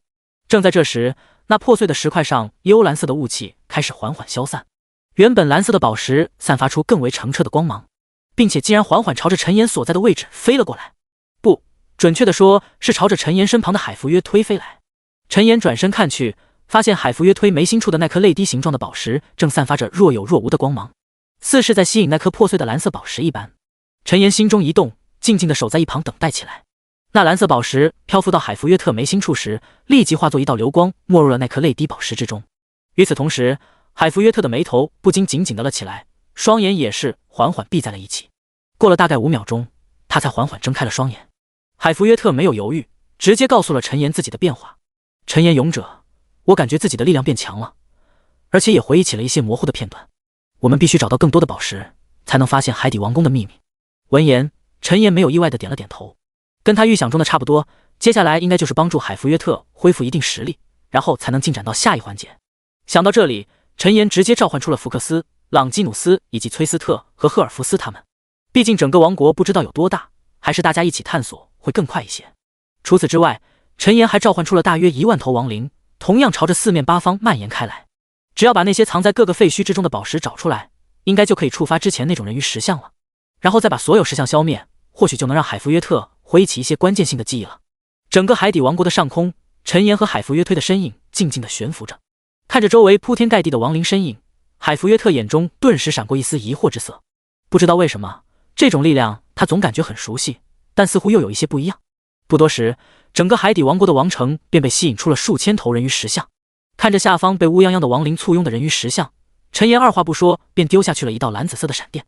闪电爆发，顷刻间将密密麻麻的人鱼石像贯穿连接在了一起。一旁的海弗约特眼中满是惊奇，显然再一次被陈岩的实力所震撼到了。若是换成其他玩家前来，估计光是搜集破碎的蓝宝石这一关都得卡上个1天1夜。但对陈岩来说，不过是一发闪电链就能解决的事情罢了。数千头人鱼石像当即碎裂，庞大的经验值更是使得陈岩身上金光冒个不停。当金光消散后，他的等级也是直接来到了 LV158。系统提示：你升到了 LV158，共获得1200点自由属性点。唯一让陈岩感到可惜的是，这些石像并不能复苏为亡灵，也就没有了为他提供属性点的机会。将升级带来的属性点全部加在智力上，陈岩的属性也一跃变成了力量166420加33660，体质631700加9660，精神630200加39035，智力42087加34285，敏捷166188加8460。一旁数千颗破碎的蓝宝石从四面八方激射而来，悬浮在了海弗约特的周围。紧接着便见那些蓝宝石化作一道道流光，纷纷涌入到了其眉心处的那颗泪滴宝石之中。霎时间，浓郁的蔚蓝色光芒自其身上散发而出，竟是将海弗约推包裹，形成了一个蔚蓝色的光茧。陈岩看得惊奇，但也没有打扰，而是将那些普通的亡灵全部收入到了亡灵空间，并趁着这个机会为福克斯和崔斯特他们使用亡灵强化开启小灶来。大概过了有10分钟，海弗约推周围的光茧才开始缓缓消散，但当他的身影显露在陈岩面前时，他的脸上顿时露出了一丝古怪之色。第117章名犬哈德斯。只见其下半身干鱼尾消失不见，取而代之的则是一双修长白皙的双腿，手中的竖琴也是不见踪影，反而出现了一杆银白色的长枪。短短几10分钟的功夫，风格却是大变样。海弗约特睁开双眼，看向陈岩的神色之中透露出了一股复杂之色。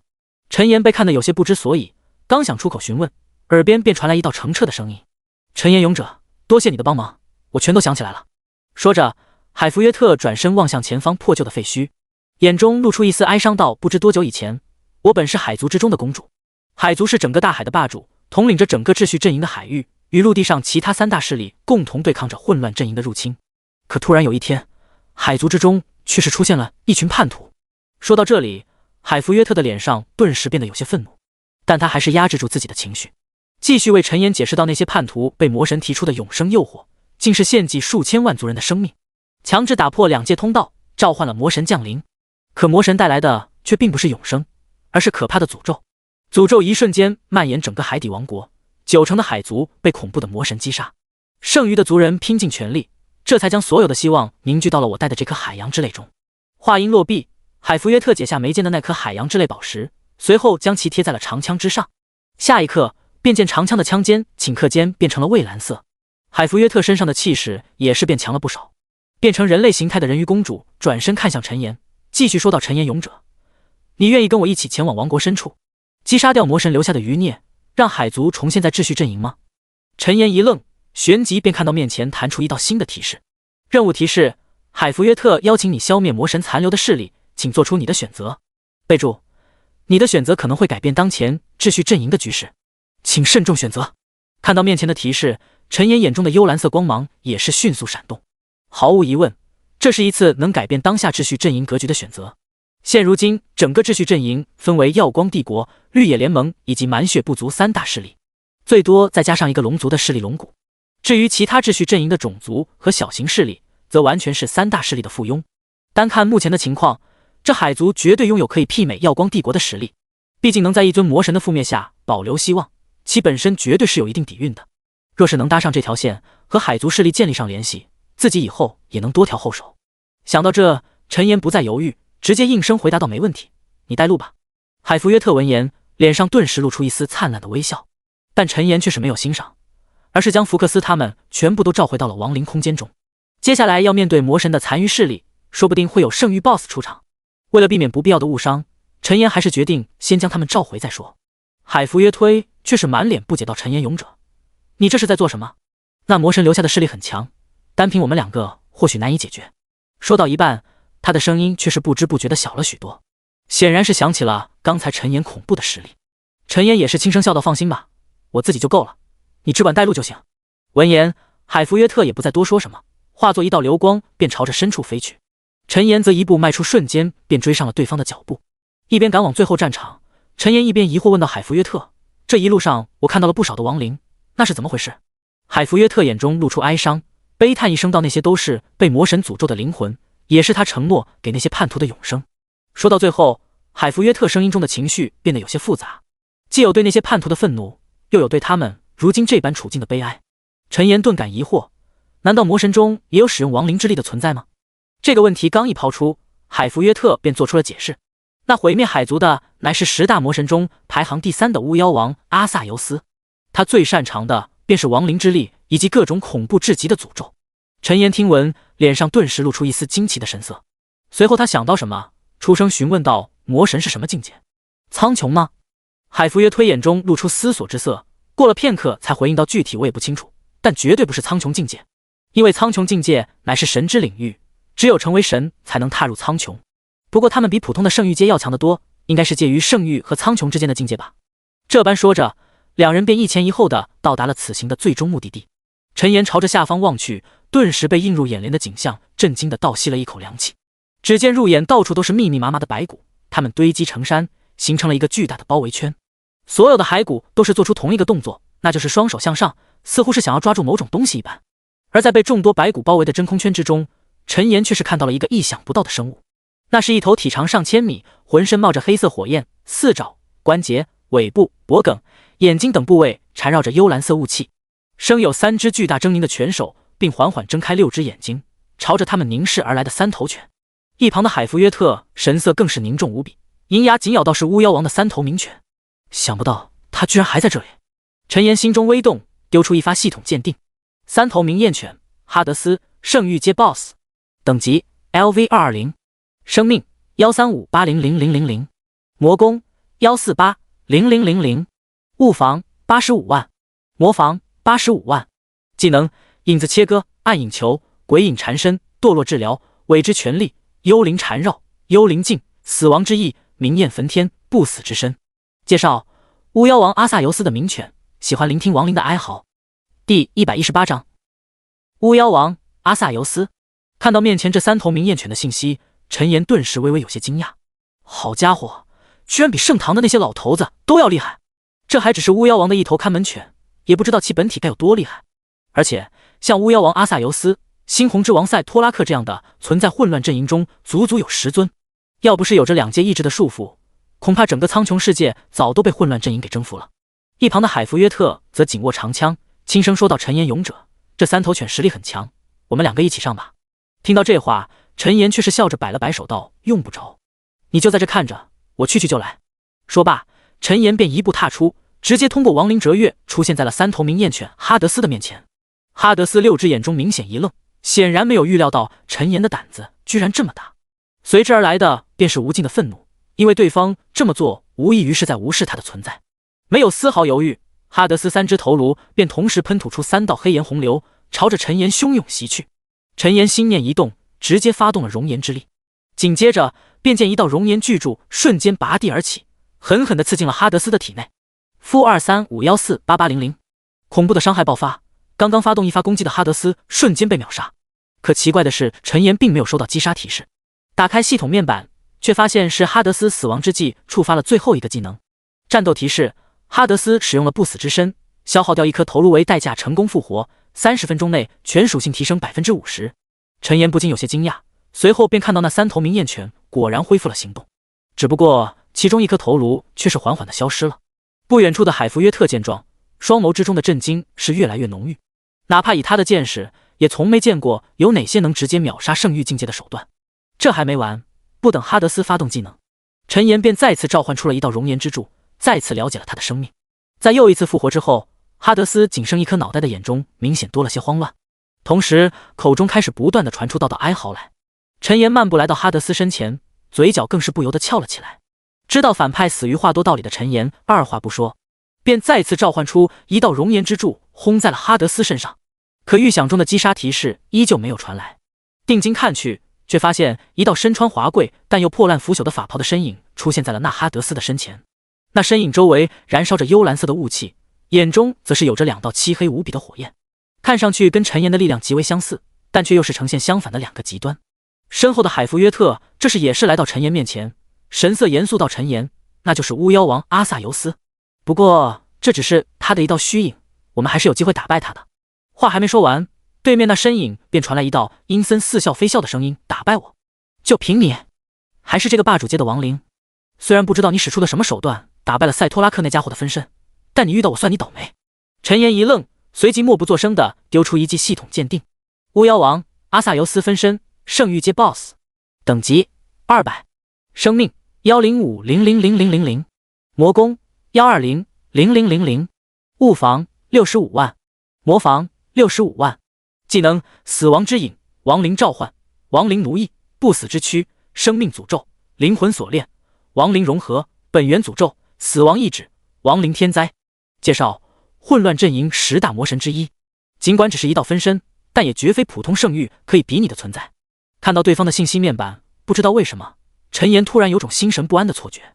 明明这道巫妖王的分身比那3头明焰犬还要弱上一截，但给陈岩所带来的压力却是那头3头犬完全无法媲美的。想到这，陈岩不再犹豫，直接召唤出一道断崖之剑轰在了对方身上。-10499999999。看到伤害，陈岩顿时愣在了原地。战斗提示：巫妖王阿萨尤斯触发了不死之躯，强制保留1点生命。阿萨尤斯见状也是没有废话，直接召唤出一道幽蓝色的雾气，瞬间包裹住了陈岩的身影。战斗提示：巫妖王阿萨尤斯使用了灵魂锁链，10秒内无法移动，无法使用技能。紧接着又有一道黑色的光芒直指陈岩眉心处。陈岩刚想用守护之力解开封禁，却发现连破除封禁的守护之力一时间都无法使用了。耳边传来阿萨尤斯轻蔑的声音：“我这是灵魂禁锢，少拿你那些低级能力抵抗了。”话音落毕，那黑色光芒也是落在了陈岩身上。战斗提示：巫妖王阿萨尤斯使用了本源诅咒，所有属性增幅转变为负面增益，你的全属性降低 1000%， 火属性技能威力消减 1000%。 见此情景，陈岩心中顿时猛地一沉，所有技能不能使用，熔岩之力还成了减役技能，他只能寄希望于对方多打会嘴仗，拖到灵魂锁链的禁锢效果结束了。可他的打算显然要落空了。阿萨尤斯丝毫没有再继续开口的意思，直接抬起一根干枯手指，再次射出一道黑色光线，朝着陈岩击射而来。避无可避的陈岩只能眼睁睁地看着那黑色射线距离自己越来越近。正在这时，一道身穿银白铠甲、手持长枪的身影却是骤然冲出，挡在了他的面前。是他？他这是……没等陈岩心中惊讶，那黑色射线却是径直跨越空间，猛地射在了陈岩眉心处。战斗提示：巫妖王阿萨尤斯使用了死亡意志，你已死亡。系统提示：你掉落了灵魂之章、沉沦之章、梦魇之章、复苏之章、生命海螺。看到陈岩身影倒地，海弗约推脸上顿时大变，焦急喊道：陈岩！巫妖王却是再次轻笑道：还想挡住我的死亡意志，真是痴人说梦话。话音刚落，他便有些惊疑地看向了陈岩倒地的位置。第119章遗忘之章。只见一朵赤红色的火焰悄然出现在了陈岩所处的位置，并且以极快的速度开始膨胀燃烧起来。不过2秒钟，陈岩的身影便在一片火焰之中重新出现。他的上身不着片缕，身上还燃烧着丝丝缕缕的火焰，在这海底王国之中看上去异常奇异。不仅如此，在其背后还有着一道冰霜巨龙和一道赤红色不死鸟的虚影，二者交织盘旋，更是为陈岩添了一丝神异非凡的气质。复活归来的陈岩眼中闪过一丝怒火，这还是他在苍穹世界第2次死亡，要不是有着不死鸟的不死之力，他好不容易积攒的亡灵之章恐怕就丢失了。好在复活之后，他的所有负面状态全部清除，并且30秒内拥有无敌以及免疫减役效果的 buff。 没有犹豫，陈岩直接发动熔岩之力，对着那巫妖王阿萨尤斯使出了断崖之剑。-256897160，恐怖的伤害飞起，巫妖王阿萨尤斯的分身瞬间被消灭。死亡之际，巫妖王身上却是再次飞出一道流光，没入了陈岩体内。战斗提示：巫妖王阿萨尤斯使用了生命诅咒，你的全属性下降 90%。 战斗提示：因不死之力的影响，本次诅咒无效。见到这一刻，陈岩顿时感到深深的恶意。不愧是巫妖王，拥有的技能真的是一个比一个脏，要不是他的不死之力，恐怕他就要废掉了。想到这，陈岩不禁为以后碰到其本体之后而感到烦恼，总不能先死一次再去打吧。不提其他，巫妖王阿萨尤斯死后直接为陈岩提供了15480万点经验，可惜的是依然没有让他提升一级。但陈岩没有气馁，转而看向了依旧待在白骨骷髅中央瑟瑟发抖的3头犬，不对，应该叫单头犬才对。哈德斯注意到陈岩的眼神，不由浑身打了个寒战，身子低伏在海底，头颅也是紧紧地贴在地面，似是在表达臣服一般。陈岩却是淡然扫视，直接丢出一发断崖之剑，结束了其生命。战斗提示：击杀3头明焰犬哈德斯 LV220， 获得18500万点经验。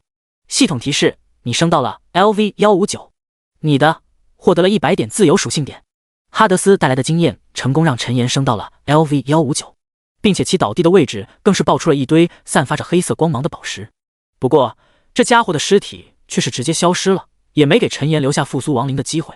陈岩心神微动，来到一堆宝石中央。黑暗宝珠，神话物品。介绍：黑暗属性生物吸收后可大幅度提升实力和潜力。见此情景，陈岩的脸上不禁露出一丝笑容，总算是有些收获了。他直接打开亡灵空间，将福克斯和朗基努斯他们全部召出，随后对着一众黑暗属性的大将道过来领福利了，一人一颗，不要争不要抢。福克斯等人见到满地的神话品阶的宝珠，顿时感到无比的震惊和惊喜，纷纷开口说道：谢谢主人。哦，主人，您真是太伟大，太无私，太慷慨了。我真的……心情激动的朗基努斯和崔斯特明显要比其他不会说的亡灵们说的好太多了。可惜陈岩却是不吃这一套，催促道：赶紧领完回亡灵空间突破了，别在那贫嘴了。听到这话，朗基努斯和崔斯特也是不敢再拍马屁，连忙各自取得一枚黑暗宝珠，溜回了亡灵空间中。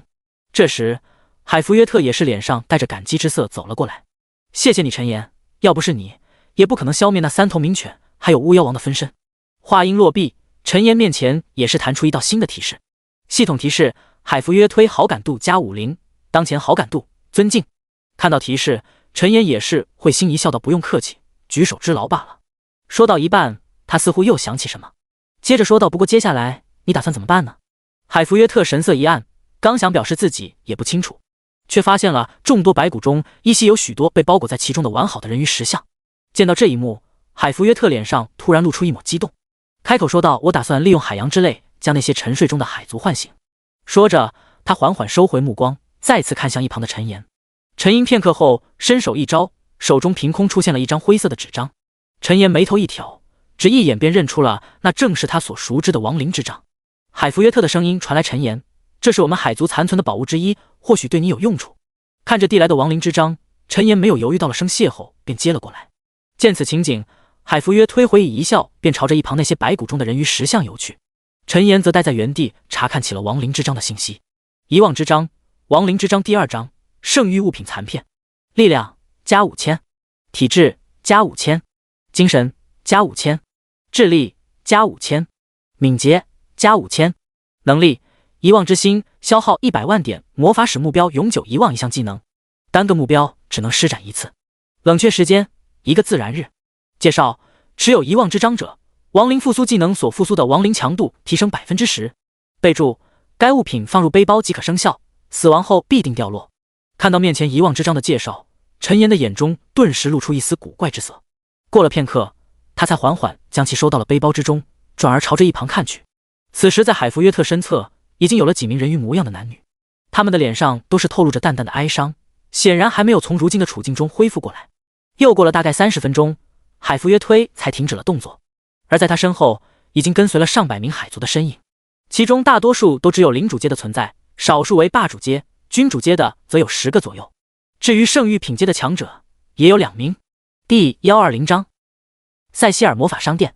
加上拥有圣域实力的海弗约推，现如今的海族虽然整体数量不多，但也足以在秩序阵营中占据一席之地了。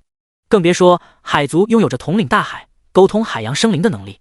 来到陈岩身边，海弗约特再次激动地感激到陈岩，谢谢你的帮助。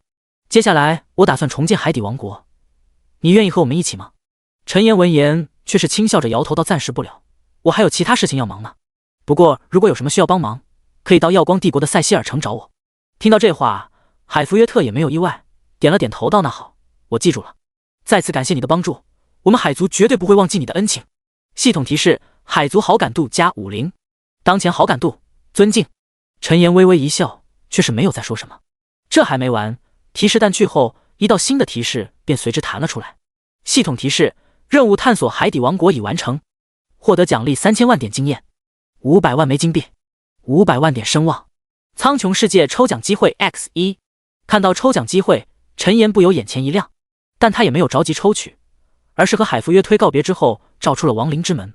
通过亡灵之门，陈岩便直接回到了塞西尔城中。大殿中空无一人，想来罗素他们3个应该在处理事情。陈岩也乐得清静，打开刚刚获得的抽奖机会，便开启了转盘。不到10秒钟，指针便停在了七彩区域。系统提示：你获得了焚天逐海技能书 X1。伴随着轮盘消失，一本散发着七彩光芒，表面满是赤红色火焰的技能书便出现在了陈岩的面前。焚天逐海禁咒：唯一，消耗5万点魔法，在前方1万乘以1万范围内召唤炽热的火海焚烧一切，每秒造成300%火焰伤害，持续时间10秒钟。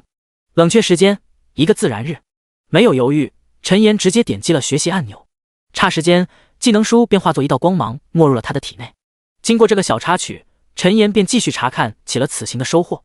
那巫妖王死之后，还给他报了一个特殊的道具，一根干枯的手指骨。巫妖王之指，圣域物品。介绍：蕴含巫妖王本源之力的指骨，可以消耗大量魔法值，召唤一道削弱版的巫妖王虚影辅助战斗。备注：使用时可能会被巫妖王阿萨尤斯注意到，请谨慎。看了片刻，陈岩便撇了撇嘴，将其收到了背包之中。对别人来讲，可能是不可多得的强大底牌，但对陈岩来说，那巫妖王虚影根本没什么用处。毕竟他随随便便丢出一发断崖之剑，便能轰杀对方。除此之外，他升到 LV150 的时候，技能面板上的巨龙血脉也是绽放出了冰蓝色的光芒。是的，随着等级提升，他体内的冰霜巨龙血脉浓度也是越来越浓，直至发生蜕变，让他拥有了可以变身成为冰霜巨龙的能力。不过陈岩并没有试验，而是召唤罗素3人来到了大殿之中。看着面前带着紧张的3人，陈岩不禁微笑道：放轻松，我又不会吃了你们。罗素三人听闻更是局促，互相对视，疯狂地开启着眼神交流，显然并没有听懂陈岩所说的冷笑话。陈岩暗自摇头，随后切入正题：我叫你们过来是有一件事想要询问，如果我想要在城里开店的话，需要做什么？听到这话，三人顿时愣了愣神，但旋即罗素便率先反应过来，迅速解答道：城主大人，您想开店，直接说出需求就行，城中还有不少空缺的店铺，就看您想在哪一片开了。闻言，一道亮光顿时在陈岩眼中闪过，把地图拿来，你跟我指一下都还有哪些地。罗素不敢耽搁，快步上前取出一张地图，便平铺在了陈岩面前。随后他又取出笔，在地图上画了几片空缺店铺的位置。见此情景，陈岩也有了主意，这个还有这2个都给我留着，我要一起开。罗素一愣，但还是应声答道：好的，城主大人。这些店铺都是建设好的，您需要重新修建吗？陈岩摇了摇头，沉吟片刻道：你先跟我去看看吧。说着，他又转身对着克里斯蒂娜和卡库斯道：你们2个继续去忙吧，罗素跟着我就行了。两人没有异议，微微一礼，便转身离开了大殿。陈岩则照出亡灵之门，招呼着罗素，便一起踏了进去。繁华热闹的街道上，不断有各异的玩家们来来往往着。突然，一道黑色的雾气之门在街道中心处悄然出现，四周的玩家一愣，附近的执法者也是将目光一同移了过来。可当看到一位身穿黑袍、周身笼罩着黑雾，以及一道亚麻色短发、穿着一件银白铠甲的身影时，那些执法者才默默收回了目光，转而巡逻起了其他街道。不过周围的玩家却是低声骚动了起来。那不是陈岩吗？他身边那个是谁？那是 NPC 吧，一看就不是玩家。陈岩大神来这里干什么？人家可是城主，想去哪就去哪呗。在众多玩家好奇的目光之中，陈岩和那银白铠甲男子走进了一旁的一处店铺之中。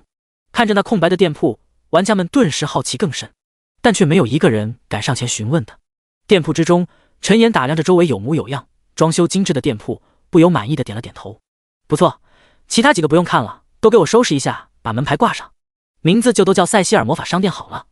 罗素闻言立即点头道：好的，城主大人，我这就去让他们找人收拾，但您的货物还有店铺的店员这些，您有考虑好吗？陈岩微微一笑，带头朝着店铺外走去，一边走口中一边传来声音：货物我都准备好了，店员什么的你帮我看着招几个吧，要那种有经验的，吃苦耐劳的。第121章第2批3转玩家。接下来的2天时间，陈岩没有到处乱跑，而是去了2界战场收割属性点。因为等级越来越高，而高等级魔物又没有多少的原因，陈岩在击杀了600多万头魔物之后，才勉强升到了 LV168。在将大半属性全部加到了体质和精神之后，他的生命值和魔法终于成功突破了1000万之巨。力量255000加50660，体质1057000加26660，精神1055000加56035，智力60707080加51285，敏捷218,800加25460。除此之外，他的魔法商店也正式营业了。有着罗素他们帮忙宣传，整个塞西尔城的居民和苍穹世界的玩家们都知晓了陈岩所开的魔法商店，其中所售卖的各种珍稀装备和道具也让玩家们直流口水。甚至某些工会直接把塞西尔魔法商店当成了他们的工会仓库，需要什么直接拿金币来提。另外，陈岩在幽灵船上带回来的诅咒金币也是渐渐火了起来。起因是一名玩家抱着支持陈岩生意的心思购买了1枚金币，结果不但开出了攻击力翻倍、时长10小时的 buff， 结束后还获得了10点永久的力量属性。这名玩家将自己的经历发到苍穹论坛上后，瞬间引起了广大玩家的轰动。毕竟游戏发展到现在，增加属性点的宝物还是十分稀少的，可塞西尔魔法商店居然有卖，而且售价也才1000金币1枚。虽然说是有概率，但经过大量玩家踩坑，确定其概率大概在1/10左右，而且最低加成的属性也有10点之多。有一位欧皇玩家更是直接获得了全属性加100点的逆天加成，着实惹得一众飞球羡慕的直咬牙根。从游戏中退出后，陈岩脸上的笑容是一直没止住过，只因那被诅咒的金币短短2天便给他带来了数十亿的金币收入。这下好了，最后一点弱点被弥补，以后陈岩去买东西再也不用因为金币不够而苦恼了。来到客厅，便发现穿着一件白色布衫的竹优正舒服地躺在沙发上扒拉着他的手机，看到兴奋处还不时传来一阵莫名的傻笑。哪怕陈岩来到了客厅，也不见这家伙抬起头打个招呼。陈岩嘴角一抽，刚想说些什么，但又想到最近禅渊市也没有出现过什么魔物，这孩子一直待在家里估计也无聊，于是便索性不再管他，而是来到一旁沙发上点起了外卖。但陈岩点外卖的动静不知为何却吸引了竹优的注意，立即舔着脸开口说道：“主人，能给我也点一份吗？今天星期四，我想吃 KFC。”陈岩听得眼角直抽搐，但还是给竹优也下单了一个超值套餐。过了不到20分钟，外卖便送了过来。陈岩一边吃着香辣的油泼面，一边刷着苍穹世界最近的新动态。突然，一则消息吸引了他的注意力。只见上面的标题赫然写着“3转，超凡之力再进阶”。看到题目，陈岩顿时心中微动，立即点了进去。原来是除了他之外，最强的那一批顶尖玩家最近也突破了80级，获得了第3次职业晋升，从而在现实之中拥有了更加强大的力量。有玩家现身说明，突破3转之后，实力会大幅度提升，甚至可以与一些准领主级的生物抗衡。若是几人联手的话，对抗领主阶的怪物也不是一件难事。得知这一结论，还没有升到80级的玩家纷纷发表了羡慕的感言。我已经79级了，不说了，现在就去干，不升到80级3转，不下线。天呐，我才63级，大佬求带，我很听话。专业代练，每升1级2000金币，价格公道，童叟无欺。哈哈，我也突破3转了，要是再来魔物，看哥不把他秒成渣渣。看到众多玩家的评论，陈岩的脸上也是露出了一抹会心的笑容。不管怎么说，其他玩家能成长起来，他也是喜闻乐见的。毕竟到时候魔物入侵了，总不能只靠他一个人守卫世界吧。京城一处4合院中，一位白发老者和一位30多岁的男子正盘膝对坐，各执一白旗和黑旗在棋盘之上不断落着子。手拿白旗的老者从容不迫，一举一动之间自有一番气度。男子身上气势凌厉，但面对风云叵测的棋局，却是没有办法静下心来。老者落下一子，苍老的嗓音笑道：“彭宇，你有了超凡之力，怎么心境还是没有提升上来呢？”被称作彭宇的男子苦笑一声道：“穆老，现在虽然暂时没有大规模的魔物降临，但我总感觉这是风雨欲来的前兆，所以才有些忧虑。”穆老微微摇头，浑浊中闪烁亮光的双眼看向彭宇，缓缓说道：“你现在去担心还没有发生的事情，只会是徒增烦恼。大战还没开始你就乱了，那到时候发生什么变故，你还怎么做出正确的决断呢？”彭宇一愣，张了张嘴道：“穆老，我不知道什么是正确。”话还没说完，便被老者打断到别的莫提：“该你下棋了，记住，车到山前必有路，船到桥头。”正在这时，一道急促的脚步声却是由远及近。老者不再多言，转而和彭宇一起看向了来者。那是一名同样30岁左右的男子，他的脸上带着慌张和急迫。来到二者身前，神色焦急道：“穆老，彭宇，不好了！冰怀市突然出现了霸主阶的魔物。”听到这话，彭宇瞬间起身，难以置信道：“什么？怎么会这样？走，赶紧出发！通知其他超凡者立即前往冰怀市。”两人急匆匆地便出了4合院，留下老者独自望着复杂的棋盘。他的眸光闪烁，过了半晌才叹了一口气，难声道：“这世道要变天了呀！”另一边，刚吃完午餐的陈岩也是刷到了苍穹论坛上霸主阶魔物降临的消息，不少玩家都在焦急喊话，请求他出手平息这场灾难。第122章霸主阶魔物。见此情景，陈岩没有犹豫，当即放下手机，照出了亡灵之门。若是没有这份实力，他也许不会强出头，但有了这份力量，那他再坐视不管的话，简直就是丧失人性了。冰怀市距离禅渊市极远，大概有800多公里，但是对陈岩来说，只需一记亡灵之门，便可以直接到达目的地。刚一到达冰怀市，陈岩就看到了远处一头漂浮在空中，形似奇虾，浑身上下还燃烧着七彩火焰的魔物。那奇虾魔物体长足有500多米，俨然是一头巨无霸，周围有着很多护卫战机在阻拦，但发射出的激光却对其并没有多少作用。反观其身上爆射出的道道七彩火焰，却是顷刻间便将周围的战机击毁。不仅如此，其体型虽然庞大，但却异常敏捷，速度也非常快。在这奇虾魔物移动之间，周围还凭空出现了数十头小型的，体型10米左右，同样燃烧着七彩火焰的奇虾。虽然体型只有10米，但对普通的超凡者来说也是巨兽级别的存在，甚至一头小型的奇虾都足以秒杀一名完成2转的准领主级的超凡者。陈岩双眼微眯，一个亡灵折跃便凭空出现在了奇虾魔物的上空。周围的战机和护卫队见此，连忙停下了各自的攻击。一些玩家通过直播见到陈岩背后赤红的10支火焰长虹，立即惊喜道：“是陈岩大神，他出手了！太好了，这下有救了！陈岩大神居然从禅渊市这么快就赶过来了，真的好厉害！”没有任何意外，身为霸主阶的奇虾魔物直接被陈岩一招秒杀。下方滨怀市的守卫队和幸存的居民们都是有些震撼的看着空中那道如同神魔般的身影，直到天空中那道被生火焰之翼的身影和奇虾魔物尸体一同消失后，所有居民和守卫队才怅然回过了神。那些在背后看着这场直播的玩家和各个势力，也都是沉浸于陈岩的强大之中，久久不能自拔。网络上，陈岩出现秒杀霸主阶魔物的视频，也是被众人疯狂转载和评论。王德发，这还是人吗？这是神吧？狗头，霸主阶魔物都能秒杀，那可是传奇级别的 BOSS 啊！楼上，你是忘了陈岩大佬早就单刷魔神分身了吗？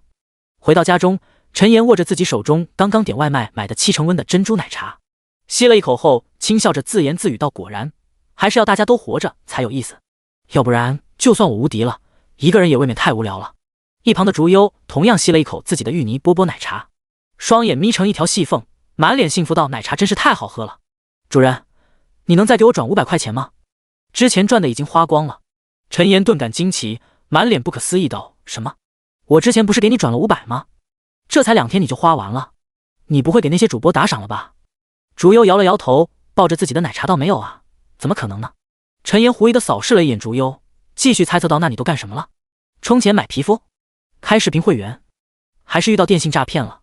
看着依旧支支吾吾不肯说清楚的竹优，陈岩脸色顿时一黑道：“手机拿过来，让我康康。”竹优吓了一个哆嗦，连忙颤颤巍巍地递出了自己的手机。陈岩扒拉2下，脸上顿时一阵风云变幻，只因竹优这小子居然拿钱去看小说了，还是那种付费的。过了半天，陈岩才深吸一口气，将手机扔给了竹优，开口说道：“以后不要再充钱看小说了，有免费的你不看，非得花那闲钱干嘛？”说着，便把自己手机里的免费看书软件推给了竹优，顺手又给他转了1000块钱，并故作生气道：“这是这个星期的伙食费，自己看着花吧。”竹优神色一喜，连忙应声点头道：“谢谢主人，我就知道您最好了。”陈岩嘴角一抽，忍不住咳了咳声道：“不要浪费钱就行。还有，记得下载一个反诈 app， 省得那点钱被骗走。”话音落毕，陈岩也不再管他，转身便缓步回到了卧室之中。一道白光闪过，陈岩的身影直接出现在了塞西尔城的大殿。他沉吟片刻，便照出一道亡灵之门，一步迈了进去。2界战场在沉寂了一段时间后，众多魔物再次开始不安地躁动起来。刚一来到战场，陈岩便通过令牌发现了一处规模不小的战争。没有犹豫，陈岩便再次通过亡灵之门来到了战场上空。此时下方的战场中可以清晰看到一些熟悉的身影，他们都是这段时间陈岩在2界战场中遇到的秩序阵营的强者。见到陈岩，一众身影立即笑着招呼道：“陈岩，怎么才来？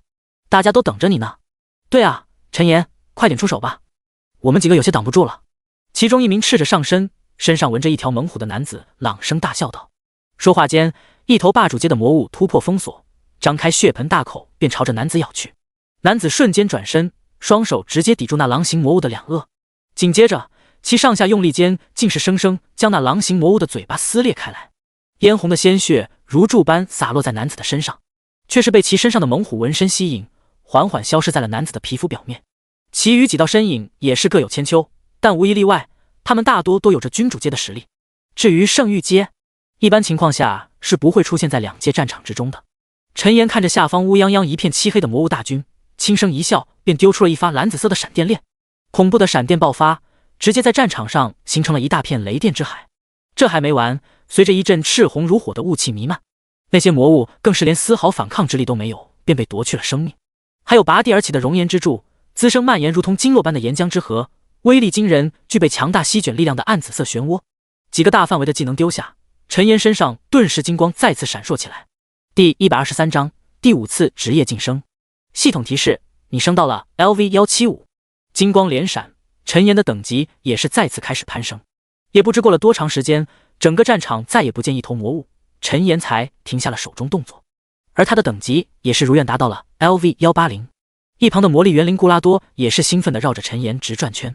陈岩击杀魔物的经验值也给他分了一些，顿时让他的等级直接飙升到了 LV150。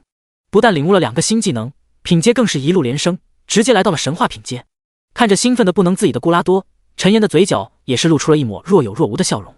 紧接着，他将目光投向下方满是魔物尸体的战场，嘴角的笑容顿时更深了一些。没有犹豫，陈岩直接朝着下方丢出亡灵复苏技能，大片的黑色雾气滋生而出，顷刻间便将整个战场包裹。下一刻，一头头骸骨亡灵便自那些魔物尸体之中挣脱而出，齐齐朝着天空仰天长嘶起来。他们身上大多白骨森森，眼中都是燃烧着幽蓝色的火焰，其中更有体型庞大如同山岳般的巨型骸骨亡灵存在。周围那些幸存的士兵和强者见此情景，都是被震慑在了原地。虽然已经见过很多次，但每一次见到这种场景，都会给他们带来视觉和心灵上的震撼。与此同时，陈岩面前却是弹出了一道又一道提示：复苏领主及亡灵成功，从该领主以下6项能力任选其一；复苏领主及亡灵，从该领主以下5项能力。没错，这一道道提示全部都是让陈岩挑选技能的。因为这场战争中死去的魔物和士兵加在一起已经将近1000万，其中领主级以上的魔物也有成百上千头之多。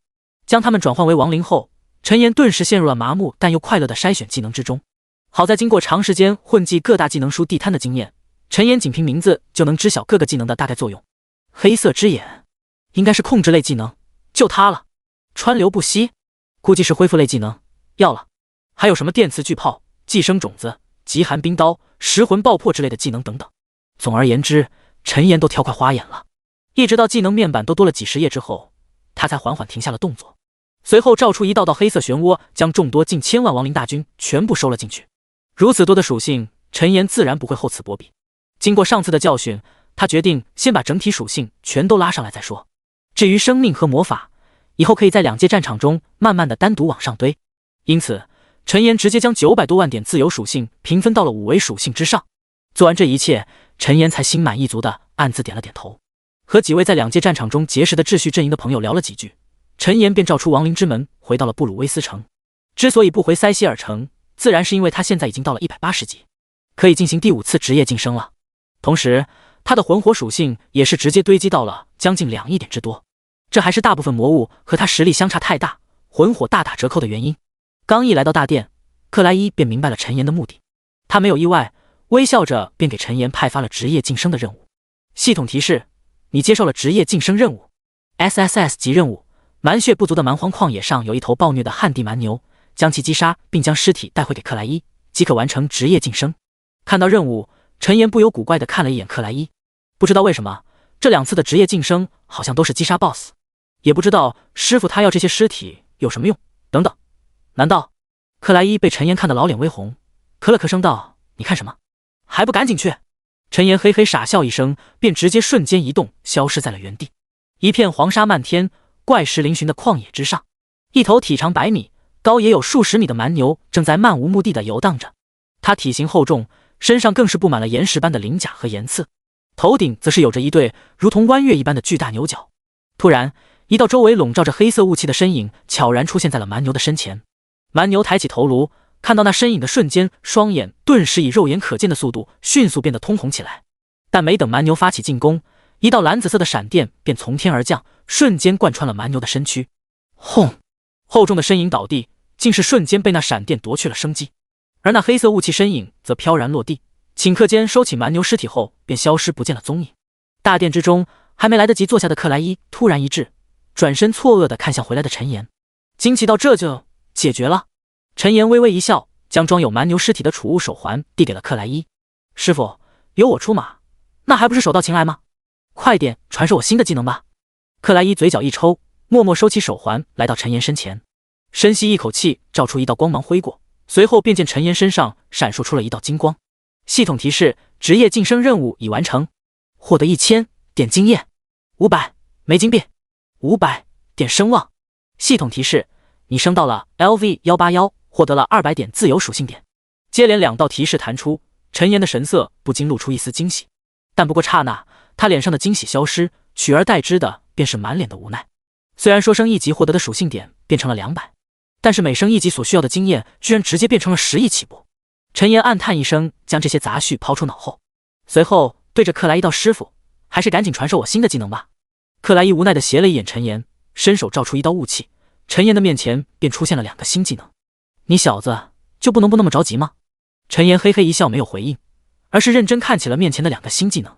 亡灵之魂，可消耗魂火聚纳灵魂体为自己战斗，也可消耗魂火缓慢强化自身的灵魂强度。冷却时间5，需求2万金币。第124章突破君主。亡灵庇佑，消耗5万点魔法，召唤一道亡灵代替自己承受致命一击。冷却时间30秒，需求2万金币。看到2个技能的介绍，陈岩嘴角的笑容也是缓缓升了起来。虽然两个技能并没有什么超高的攻击力，但是所具备的效果陈岩却是极为满意的。二话不说，上交了4万金币之后，陈岩直接将两个技能学到了手。随后他又想起之前碰到巫妖王时遇到的灵魂锁链技能，好奇之下向着克莱伊提出了自己的疑惑。克莱伊闻言也是陷入了深深的沉思。过了片刻，他才缓缓回过神道，混乱阵营的亡灵魔法与我们虽然有些类似，但却又有很多不同。不过归根结底还是借助亡灵的力量，只要你灵魂强度比那巫妖王更强，到时候自然不会再受到灵魂锁链的束缚效果。听到这话，陈岩也是若有所悟的点了点头，应声回答道：“好的，我知道了，师傅，谢谢您了。”克莱伊摇头轻笑道：“你小子什么时候这么客气了？”陈岩也是微微一笑，转而开口道：“师傅，我要突破君主阶亡灵，您帮我在这看着吧。”克莱伊没有意外，轻抚银须笑道：“这是自然。”收敛心神，陈岩便直接点击了系统面板上的突破按钮。霎时间，无穷无尽的黑色雾气自陈岩体内散发而出，仅是呼吸不到的功夫，就将整个大殿渲染成了一片黑色的领域。黑雾之中，克莱伊看着陈岩身上越发强大的气势，暗自满意的点了点头。对他来说，亲眼见证陈岩一步步走到如今这个境界，心中无疑是激动和骄傲的。时间一点一滴的流逝，陈岩身上的气势也是越来越强大。若不是有克莱伊在一旁守护，恐怕其周围所散发的黑色雾气会在顷刻间笼罩整个布鲁威斯城。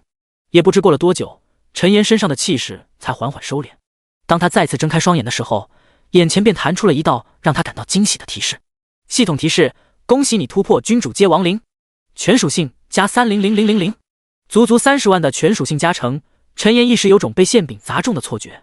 查看属性面板，果然所有属性都是增加了30万之巨。一旁的克莱伊见到陈岩激动的样子，嘴角也是缓缓露出了笑容。过了片刻，他似乎想起什么，招呼陈岩道：“既然你也突破君主阶了，那我这里还有一个新的技能交给你。”话音刚落，一道提示便随之弹出。系统提示：亡灵法师克莱伊欲要传授你亡灵领域，是否同意？陈岩眉头一抬，这还有拒绝的道理？点击同意之后，一道流光便随之涌入陈岩体内，紧接着一股繁奥复杂的信息便出现在了他的脑海之中。仅是瞬间，陈岩便明白了这个技能的恐怖之处。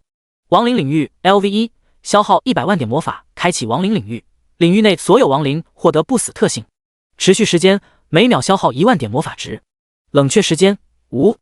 有了这个技能，陈岩就相当于拥有了无穷无尽的亡灵大军。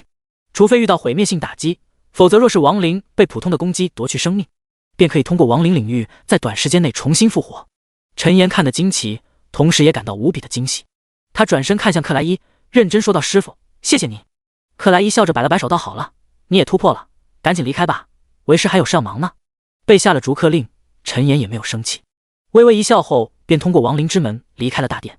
回到塞西尔城，却发现罗素正在大殿之中等他。陈岩疑惑，于是便开口询问道：“罗素，你来这是有什么事吗？”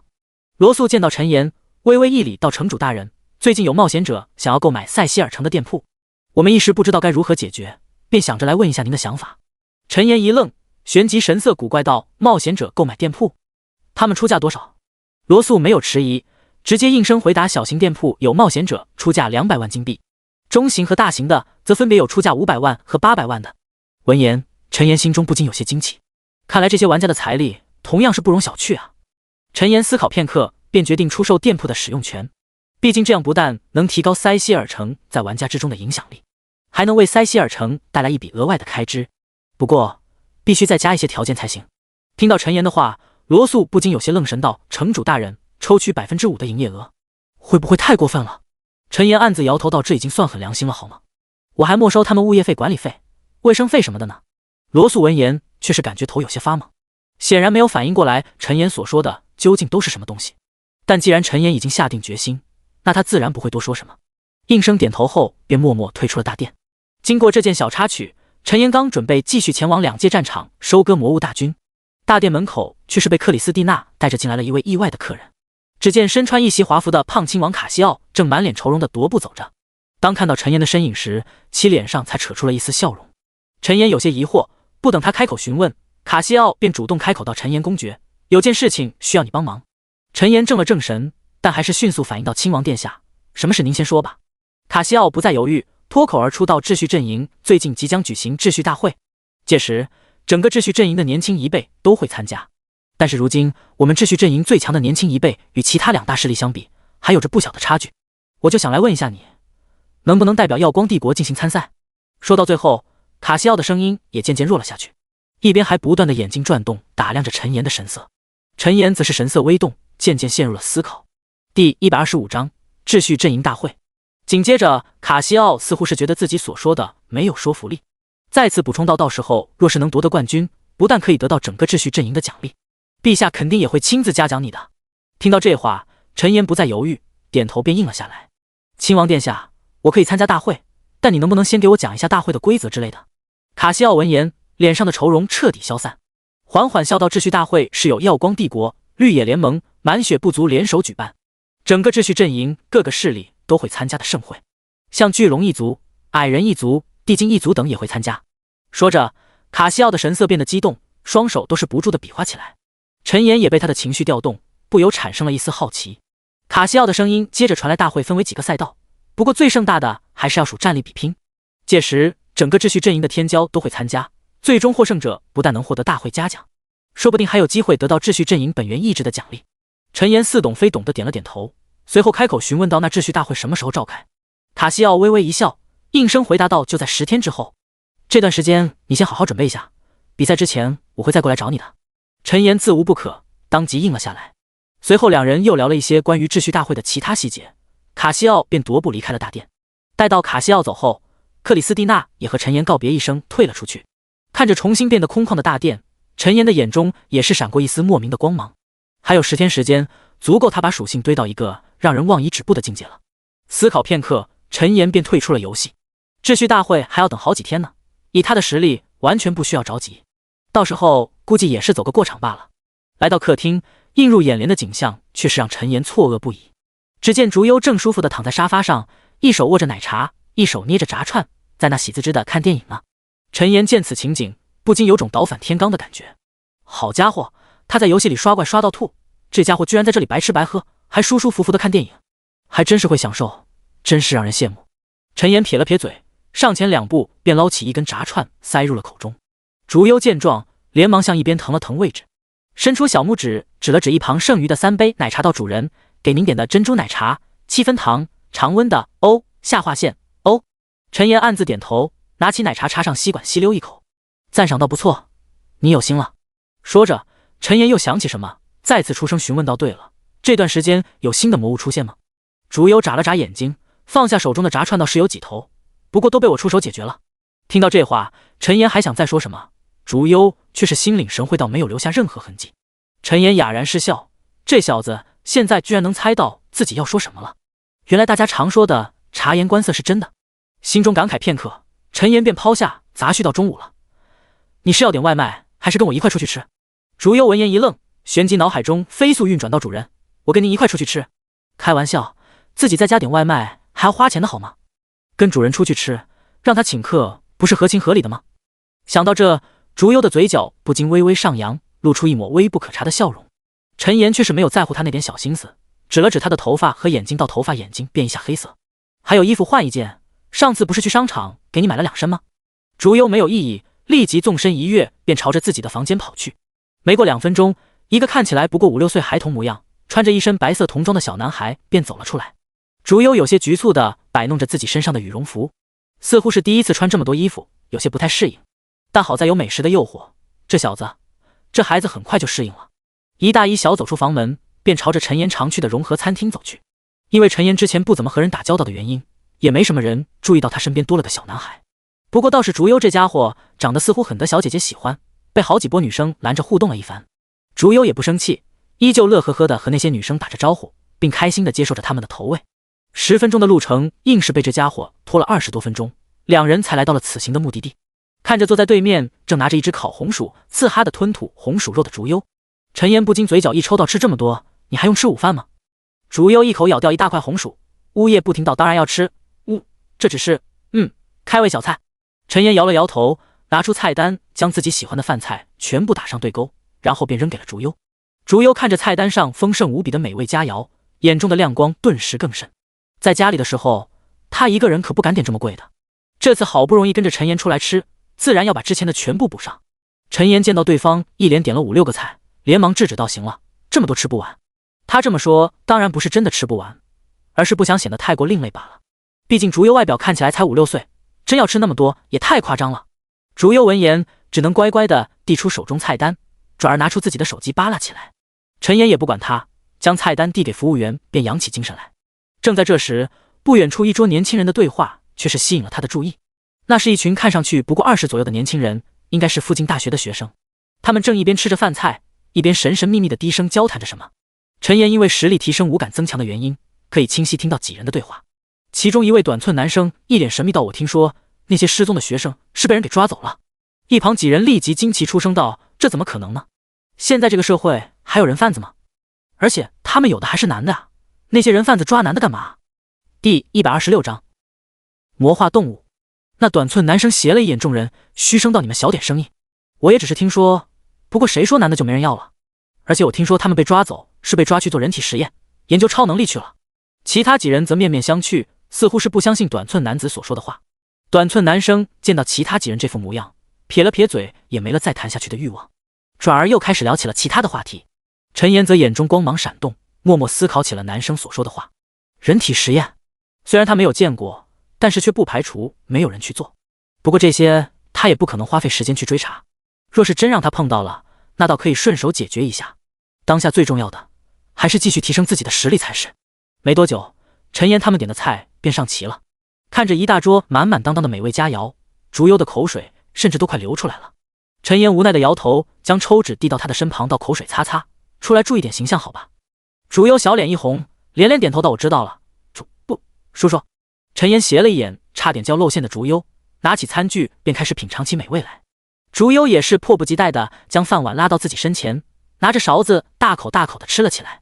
吃过午饭，一大一小两道身影便漫步朝着家中赶去。大街上来来往往的身影依旧不在少数。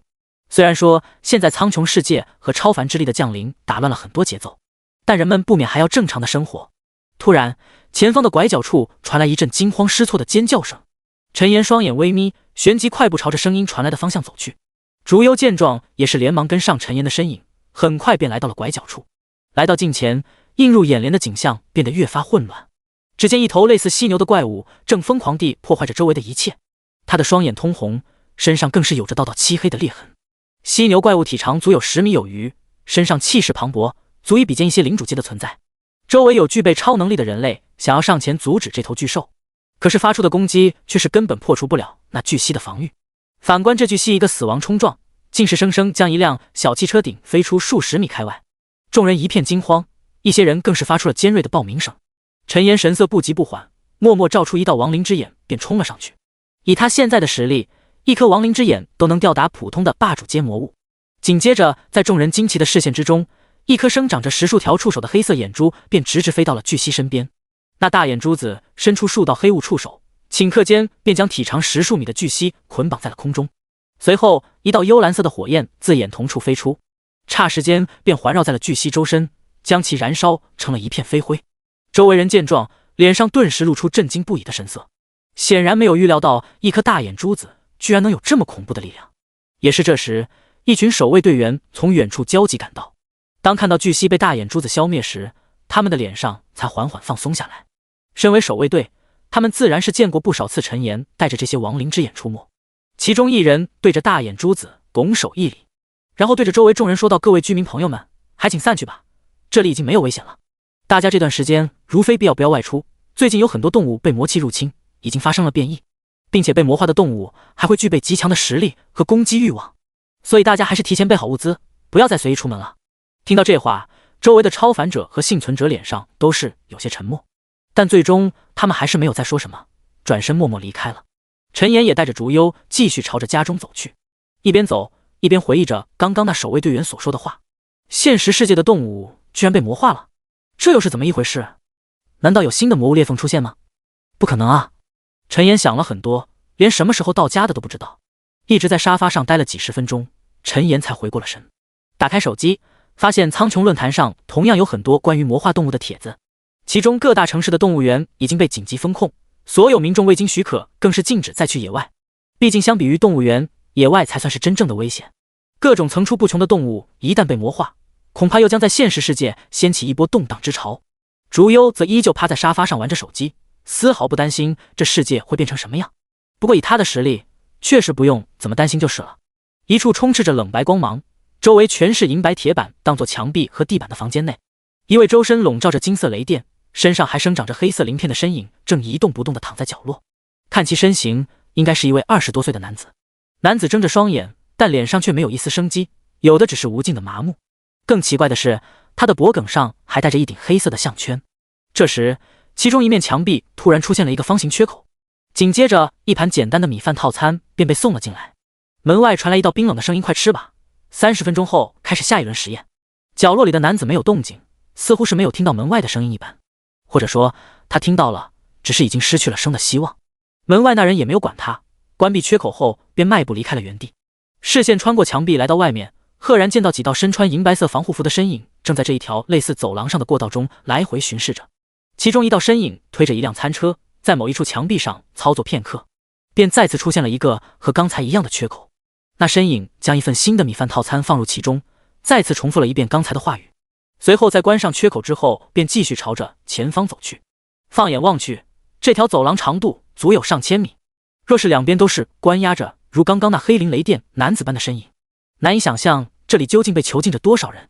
视线再次下移，一处宽敞明亮的研究室内，几名身穿白袍的身影正站在一起讨论着什么。第127章龙骨。其中一名秃顶微胖的男子脸上露着激动之色，到现在外面的魔化动物越来越多了。快了，再过一段时间，我们的世界就能慢慢和苍穹世界融合在一起了。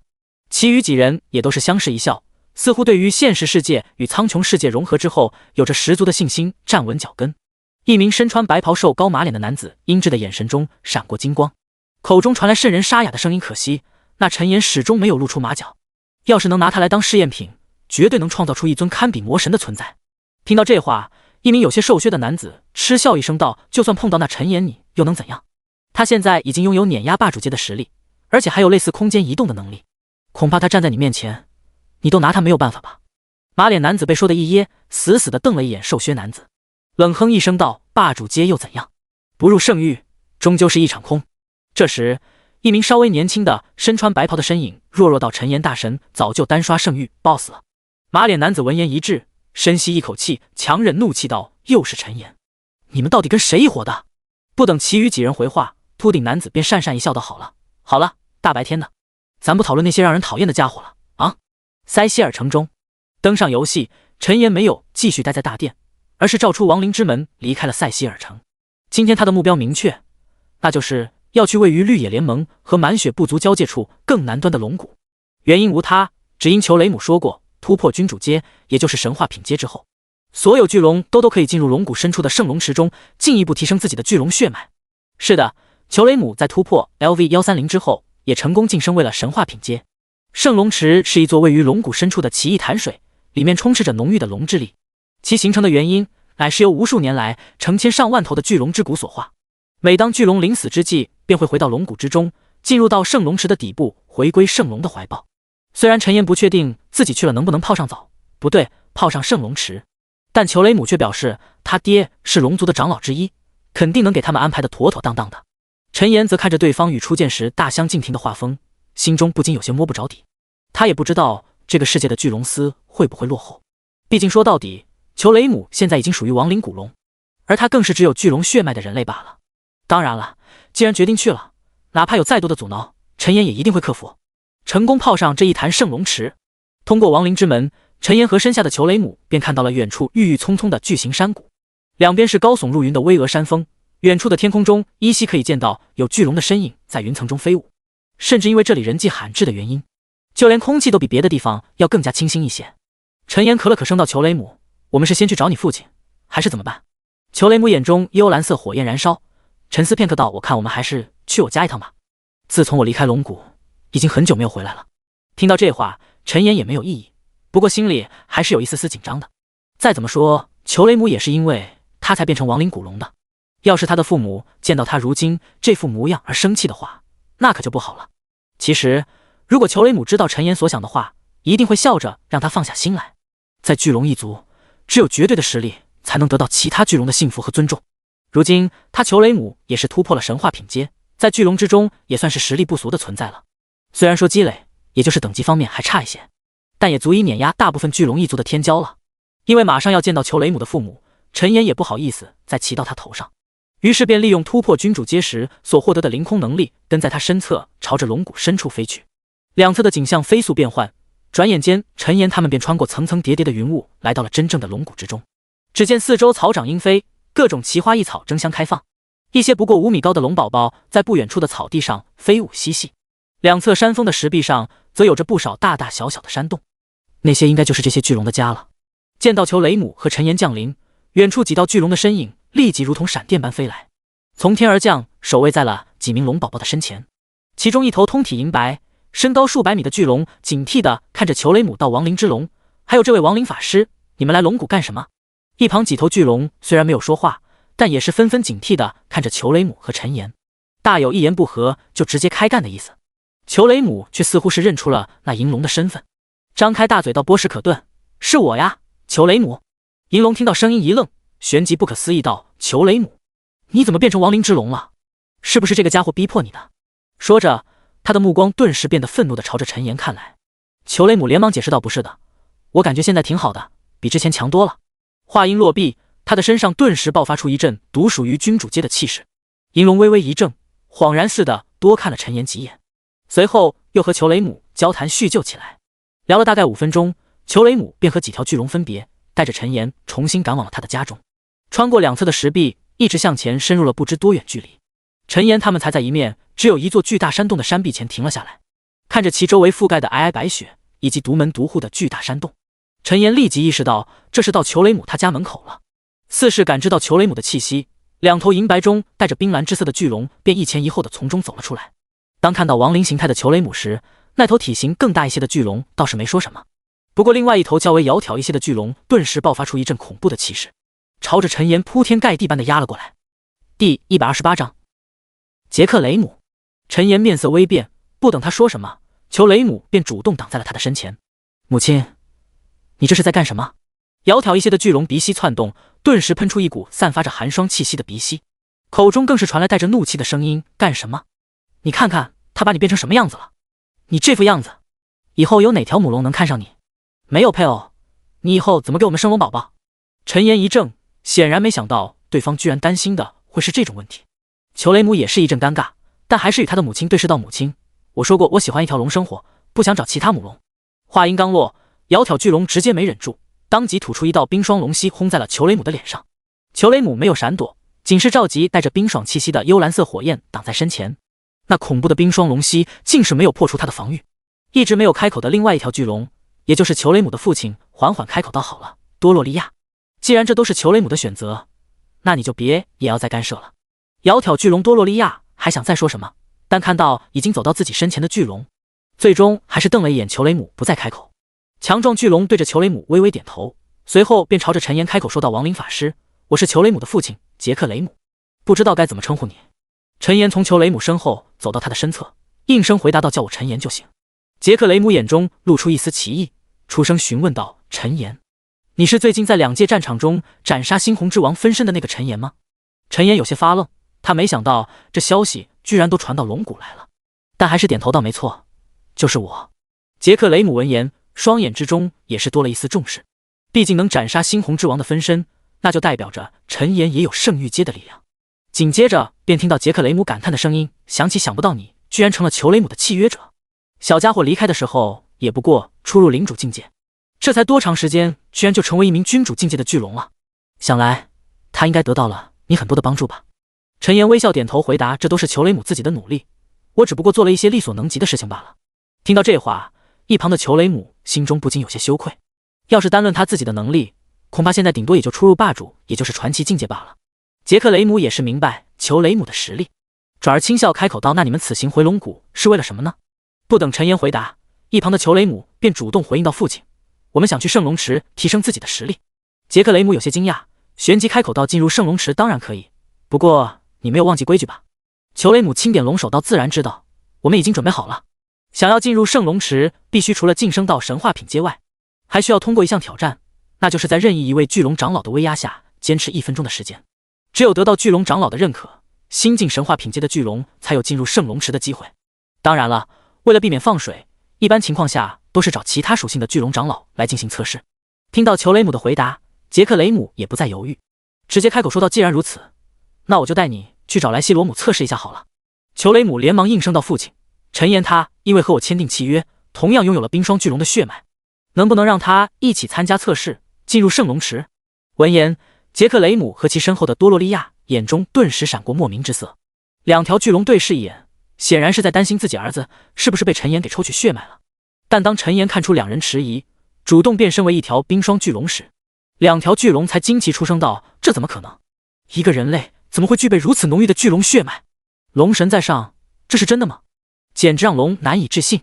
原因无他，只因陈岩所变换的冰霜巨龙实在跟真的一样，气息、血脉，甚至是隐约的龙威，无一不再说明它就是一条真正的冰霜巨龙。而且若是其他巨龙见到他们的身影，肯定会以为陈岩所化身的冰霜巨龙和两条巨龙才是一家龙。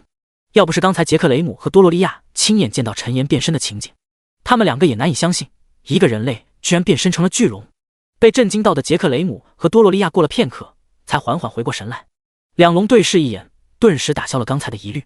以陈岩身上这不输裘雷姆的冰霜巨龙血脉，绝对不是通过不正当手段得来的。而且若是真是抽取的裘雷姆的巨龙血脉，那想来他也不可能这么快就晋升为神话巨龙。神色变幻间，杰克雷姆再次开口道：“既然陈岩你也拥有了巨龙血脉，那你也一起跟着去吧。”听到这，陈岩这才微微一笑，随后解除了变身状态。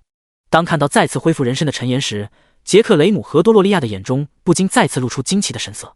不再犹豫，杰克雷姆直接带着陈岩和裘雷姆朝着远处飞去。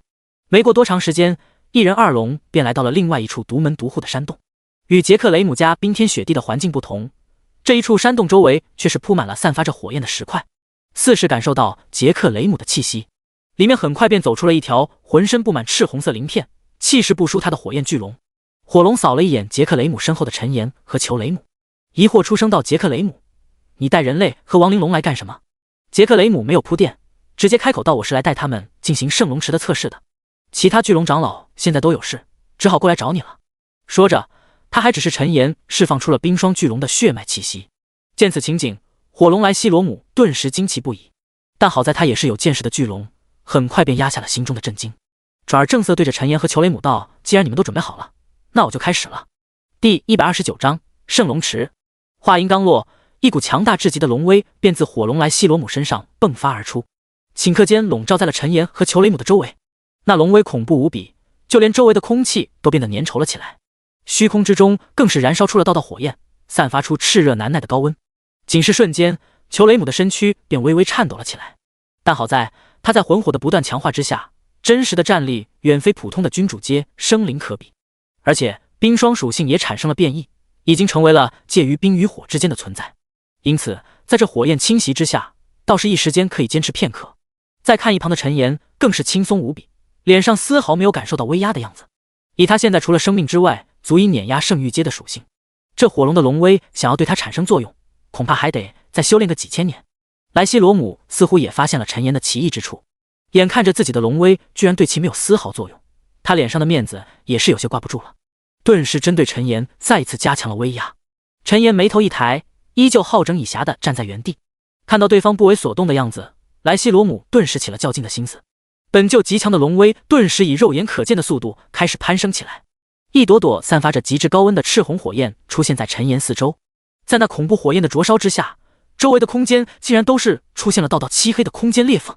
杰克雷姆见状，眼中顿时闪过一丝惊疑。以他的眼界自然能看出，现在莱西罗姆身上的气势俨然已经达到了圣域阶，可陈岩居然依旧云淡风轻的样子，似乎真的没有感受到什么压迫一般。见到这一幕，杰克雷姆对于陈岩斩杀猩红之王分身的传闻再没有半点怀疑。又过了片刻，见到莱西罗姆依旧没有停手的意思，杰克雷姆立即出声制止道：“好了，快停下吧，莱西罗姆，你现在的龙威已经上升到圣域阶了，难道他还不能通过考验吗？”听到声音，莱西罗姆这才不情不愿地收敛了自身的龙威，咂巴了一下龙嘴道：“你们通过了，可以进入圣龙池。”得到肯定的答复，陈岩嘴角不禁微微上扬，露出一抹微不可察的弧度。裘雷姆也是虚弱中带着一丝激动道：“真是太好了。”不到10分钟，陈岩和裘雷姆便被2位巨龙长老带到了圣龙池所在地。说是池，倒不如说是湖更为准确一些。只见映入眼帘的，赫然是一片足有10数公里方圆的清澈湖泊，在湖泊的周围还有着一层半透明的结界笼罩。当然了，可能对于这些巨龙来说，眼前的湖泊确实是小池就是了。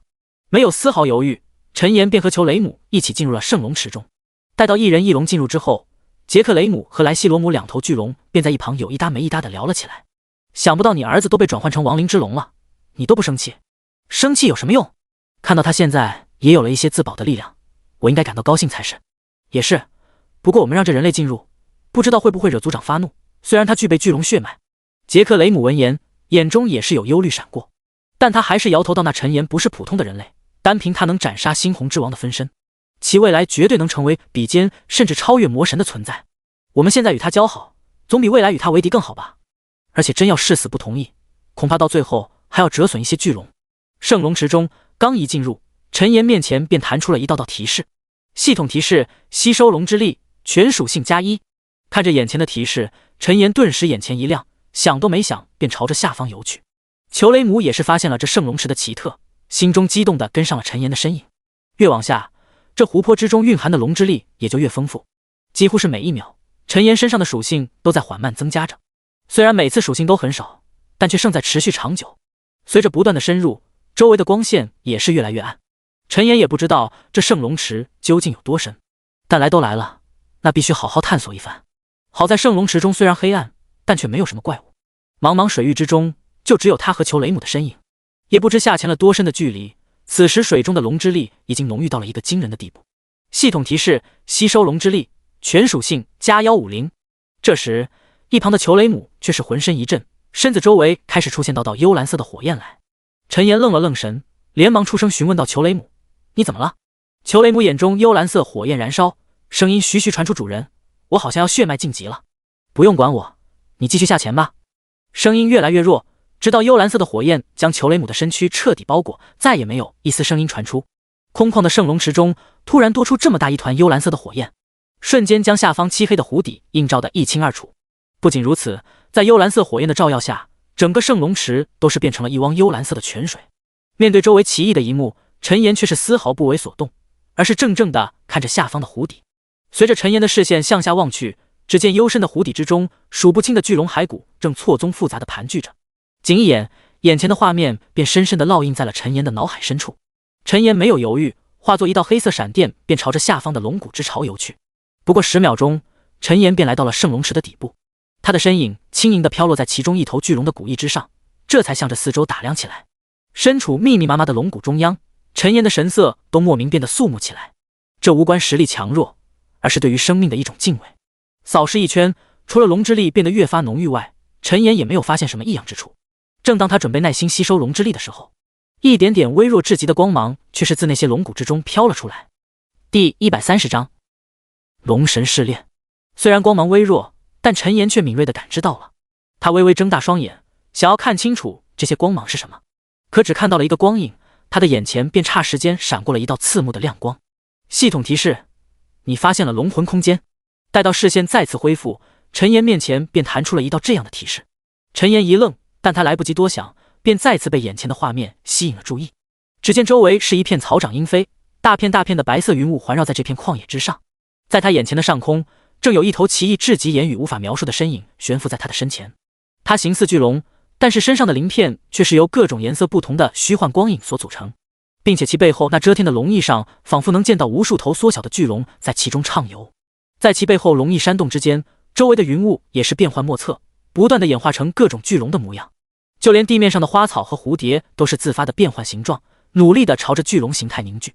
陈岩看得有些愣神，一时间竟是忘了丢出系统鉴定。直到一道蕴含着淡淡威严的声音响起，才将他的意识重新唤醒。小家伙，你是第一个来到这里的人类。虽然不知道你是怎么获得如此浓郁的巨龙血脉，但既然来到这里，就有得到龙神传承的机会。我问你，你可愿意接受龙神试炼，接受神的传承？听到声音，陈岩不禁愣在了原地。虽然知道这里可能有大机缘，但没想到居然会这么大。毕竟这可是神，哪怕是已经趋近无敌的陈岩，也无法再保持一贯的淡定。但他并没有丧失应有的理智，而是咳了咳声，开口询问道：我能问一下，龙神试炼都包括哪些内容吗？漂浮在空中的奇异巨龙有些意外，但还是应声回答道：当然可以，试炼很简单，只要挑战所有沉睡在圣龙池底的龙魂，并战胜他们，即可获得龙神传承。不过每次需要挑战的龙魂数量却是逐渐递增的，一开始是1头，后面是2头、5头。奇异巨龙一直讲述了大概5分钟，才将所有的内容全部描述完毕。听完之后的陈岩不禁陷入了沉默。他总算知道为什么这么长时间过去，龙神却始终没再出现过了。放在外面任意一条巨龙，恐怕都无法通关这场试炼。毫不夸张地说，哪怕外面那些龙族一起上，陈岩估计都通过不了这龙神试炼。因为这湖底沉睡的龙魂何止成千上万，哪怕他们实力已经大不如生前，但也绝对不是一头巨龙就能挑战的。不过陈岩还是抬起头颅，轻笑一声，对着那奇异巨龙道：我接受试炼。巨龙再次惊讶，出声提醒道：你确定？虽然你具备巨龙血脉，但你却并没有巨龙之魂，一旦被众多龙魂围攻致死，到那时那你就是真的死亡了。试炼一旦开始，中途可是无法结束的。也就是说，人类，你要么通过试炼获得龙神传承，要么就是死路一条。陈岩微微一笑，应声回答道：你不是说什么手段都可以使用，并且每次挑战后还会获得大量龙之力的奖励吗？奇异巨龙点了点头，确实是这样，不错。那好吧，既然你愿意接受试炼，那无便满足你。人类，祝你好运。话音落毕，那奇异巨龙便缓缓消散，周围的场景也是飞速变换。而陈岩面前也是弹出一道新的提示：系统提示，你接受了龙神试炼，试炼期间无法退出游戏。陈岩眉头一抬，确实丝毫没有紧张，反而面色从容地打量起周围变换的景象来。很快，周围便幻化成了一片熔岩区域，而他面前也是出现了一头有些虚幻的赤红色的巨龙之魂。陈岩心神微动，丢出一发系统鉴定：火焰巨龙，索尔特列之魂，传奇阶 BOSS， 等级 LV180， 生命22500000，魔攻205800，物防108000，魔防108000，技能巨龙血脉，龙之舞，火焰龙息，龙瞪眼，烈火战歌，龙炎强化，龙神俯冲，火龙爆。介绍：本是强大的火焰巨龙，死亡之后实力大打折扣。看着对方的信息和介绍，陈岩不由嘴角一抽，这属性已经可以碾压之前遇到的那神话品阶 LV150的厄特修斯了，居然还说是大打折扣，真不敢想象这火焰巨龙生前的实力又到了何种地步。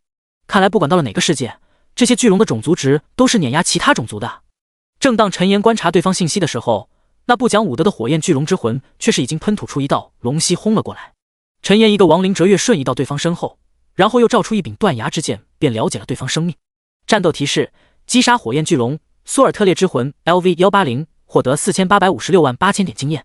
看到系统提示，陈岩不由一愣，居然还有经验，还真是意外之喜。但旋即陈岩想到接下来要面对的，脸上的喜色顿时更加强烈。要知道这些巨龙之魂可都是 BOSS， 真要击杀完，那他的等级不得爆炸。秒杀掉那火焰巨龙，刚刚那奇异巨龙便再次出现在了一旁，只不过它的体积比之前缩小了无数倍，看上去只有巴掌大小。奇异巨龙飞到陈岩身旁，惊奇不已道：想不到你的实力居然如此恐怖，你已经通过第1关了，这是奖励给你的龙之力。话音落毕，一道道彩色的能量便自奇异巨龙的身上散发而出，没入了陈岩体内。系统提示：吸收龙之力，全属性加300。陈岩微微一笑，转身对着奇异巨龙道：下一关开始吧。奇异巨龙应声点头，周围的场景再次飞速变换。不多时，一头冰龙和一头雷龙便出现在了他的面前。没有废话，陈岩直接丢出一发闪电链。-120589170，第131章，哪条龙？系统提示：吸收龙之力，全属性加500。陈岩微微一笑，对着再次出现的奇异巨龙开口道：下一关，谢谢。奇异巨龙扇动着背后的龙翼，看着陈岩的表现，已经说不出话来。很快，5头巨龙便出现在了他的四周，没有丝毫意外，依旧是秒杀。一波波的巨龙数量不断增加着，但却始终逃不过陈岩一发闪电链的攻击。再加上他吸收龙之力属性不断提升，以及等级也开始缓慢增加，整个试炼流程居然出奇的迅速。没过多长时间，新一波巨龙的数量便达到了恐怖的1000头。陈岩丝毫不为所动，照例轰出一片断崖之剑，顿时恐怖的伤害数字占据了他视野内的全部屏幕，全屏秒杀。动辄过亿的伤害使得这些巨龙之魂根本没有反抗之力。实际上，别说他们只是龙魂，就算让他们本体全部降临，也不够陈岩一个人杀的。上千头巨龙齐齐被秒杀，恐怖的经验值瞬间让陈岩身上金光再次连闪。系统提示：你升到了 LV203，共获得1600点自由属性点。看到提示，陈岩的嘴角也是露出一抹微笑。接下来的巨龙数量只会越来越多。虽然这次没能获得任何魂火，但这么多经验应该足够他升到 LV220级，完成第6次职业晋升了。奇异巨龙再次凭空出现在陈岩身边，他看向陈岩的眼神已经从最初的震惊到后来的麻木，再到现在的复杂了。毫无疑问，陈岩绝对有实力通过龙神的试炼，但也正因如此，奇异巨龙才感到心情万分复杂。恐怕当初的龙神也不会想到，他设下的试炼居然会被一名人类如此轻易的通关吧。看到奇异巨龙，陈岩脸上的笑容不变。神使，开始下一关吧。奇异巨龙闻言没有犹豫，应声回答道：下一关会直接出现3000头巨龙之魂，你要小心。陈岩摇头轻笑道：放马过来吧。话音刚落，周围的场景便再次飞速变换，转眼间一块块浮空的碎石便出现在了陈岩四周，而每一块碎石上都有着一头气势磅礴的巨龙，他们的气势竟是再次增加，俨然已经可以媲美200级的神话 BOSS 了。其中有几头身形比其他巨龙更加庞大的身影，更是散发出了圣域境界的气势。陈岩却是怡然不惧，反而眼前一亮到来的正好，一道道赤红的火焰长虹之翼自他背后生出，陈岩脚下一跺，整个身子便化作一道流星，消失在了原地。下一刻，恐怖的龙息自四面八方袭来，瞬间将其刚刚所处的位置轰成了一片虚无。一道道颜色各异的龙息不要钱一般在整个空间扫荡，而陈岩则凭借灵敏的速度，在众多巨龙之间来回辗转腾挪。蓝紫色的闪电爆发，顷刻间便将上百头巨龙连接在一起，夺走了他们的生机。但没等闪电继续弹射，其中一道散发着圣域气势的雷霆巨龙却是瞬移至闪电周围，张开龙口，将所有的闪电全部吸收了进去。不仅如此，其身上更是飘出了一道大大的绿色数字+268951734。陈岩看得一愣，但他没有犹豫，轰出一道断崖之剑，便将其瞬间秒杀。随后面对一众巨龙的围攻，便再次爆发出闪电链，又是收割了数百上千头的巨龙之魂。而这还是他没有使用熔岩之力，仅凭自身实力的情况。时间一点一滴的流逝，其中除了那几头圣域气势的巨龙让陈岩产生了一丝惊讶之外，剩余的巨龙无疑能抵挡得住他断崖之剑和闪电链的威力。直到陈岩再次爆发断崖之剑，将仅剩的巨龙全部收割，自称神使的奇异巨龙才再次出现。系统提示：吸收龙之力，全属性+50000。圣龙池边，此时除了杰克雷姆和莱西罗姆之外，周围再次出现了几头和他们气势相差无几的巨龙。他们都是巨龙一族的长老，也都有着圣域阶的力量。无一例外的是，他们的脸上都露出了激动之色。原因无他，就在刚刚，他们齐齐感受到了血脉中的呼唤，心中知晓有一头巨龙正在接受龙神试炼，并且极有可能挑战成功获得龙神的传承。这让众多巨龙长老纷纷放下手中的事情，连忙赶到圣龙池附近，等待他们的龙神出现。其中一头浑身闪烁着电光的雷霆巨龙率先开口道：杰克雷姆，进入其中的巨龙是哪一脉的？杰克雷姆一愣，旋即应声回答道：应该算是我们冰霜巨龙一脉吧。雷霆巨龙闻言不禁转过身上下打量了一下他。什么叫应该？你活这么大岁数了，连巨龙属性都看不清楚吗？周围的巨龙长老也纷纷附和道：就是，这可是关乎巨龙一族未来的重大时刻。莱西罗姆，你说一下里面的巨龙是哪一脉的？不等莱西罗姆回答，圣龙池中便飞出了一道亡灵古龙的身影。那身影气势磅礴，身上还燃烧着散发寒霜气息的冰蓝色火焰，看上去极为不凡。见到这一幕，其余几位长老不禁面露古怪，看这样子还真是不好说是哪一脉的啊。等等，这亡灵古龙虽然实力不俗，但好像并没有获得龙神传承啊。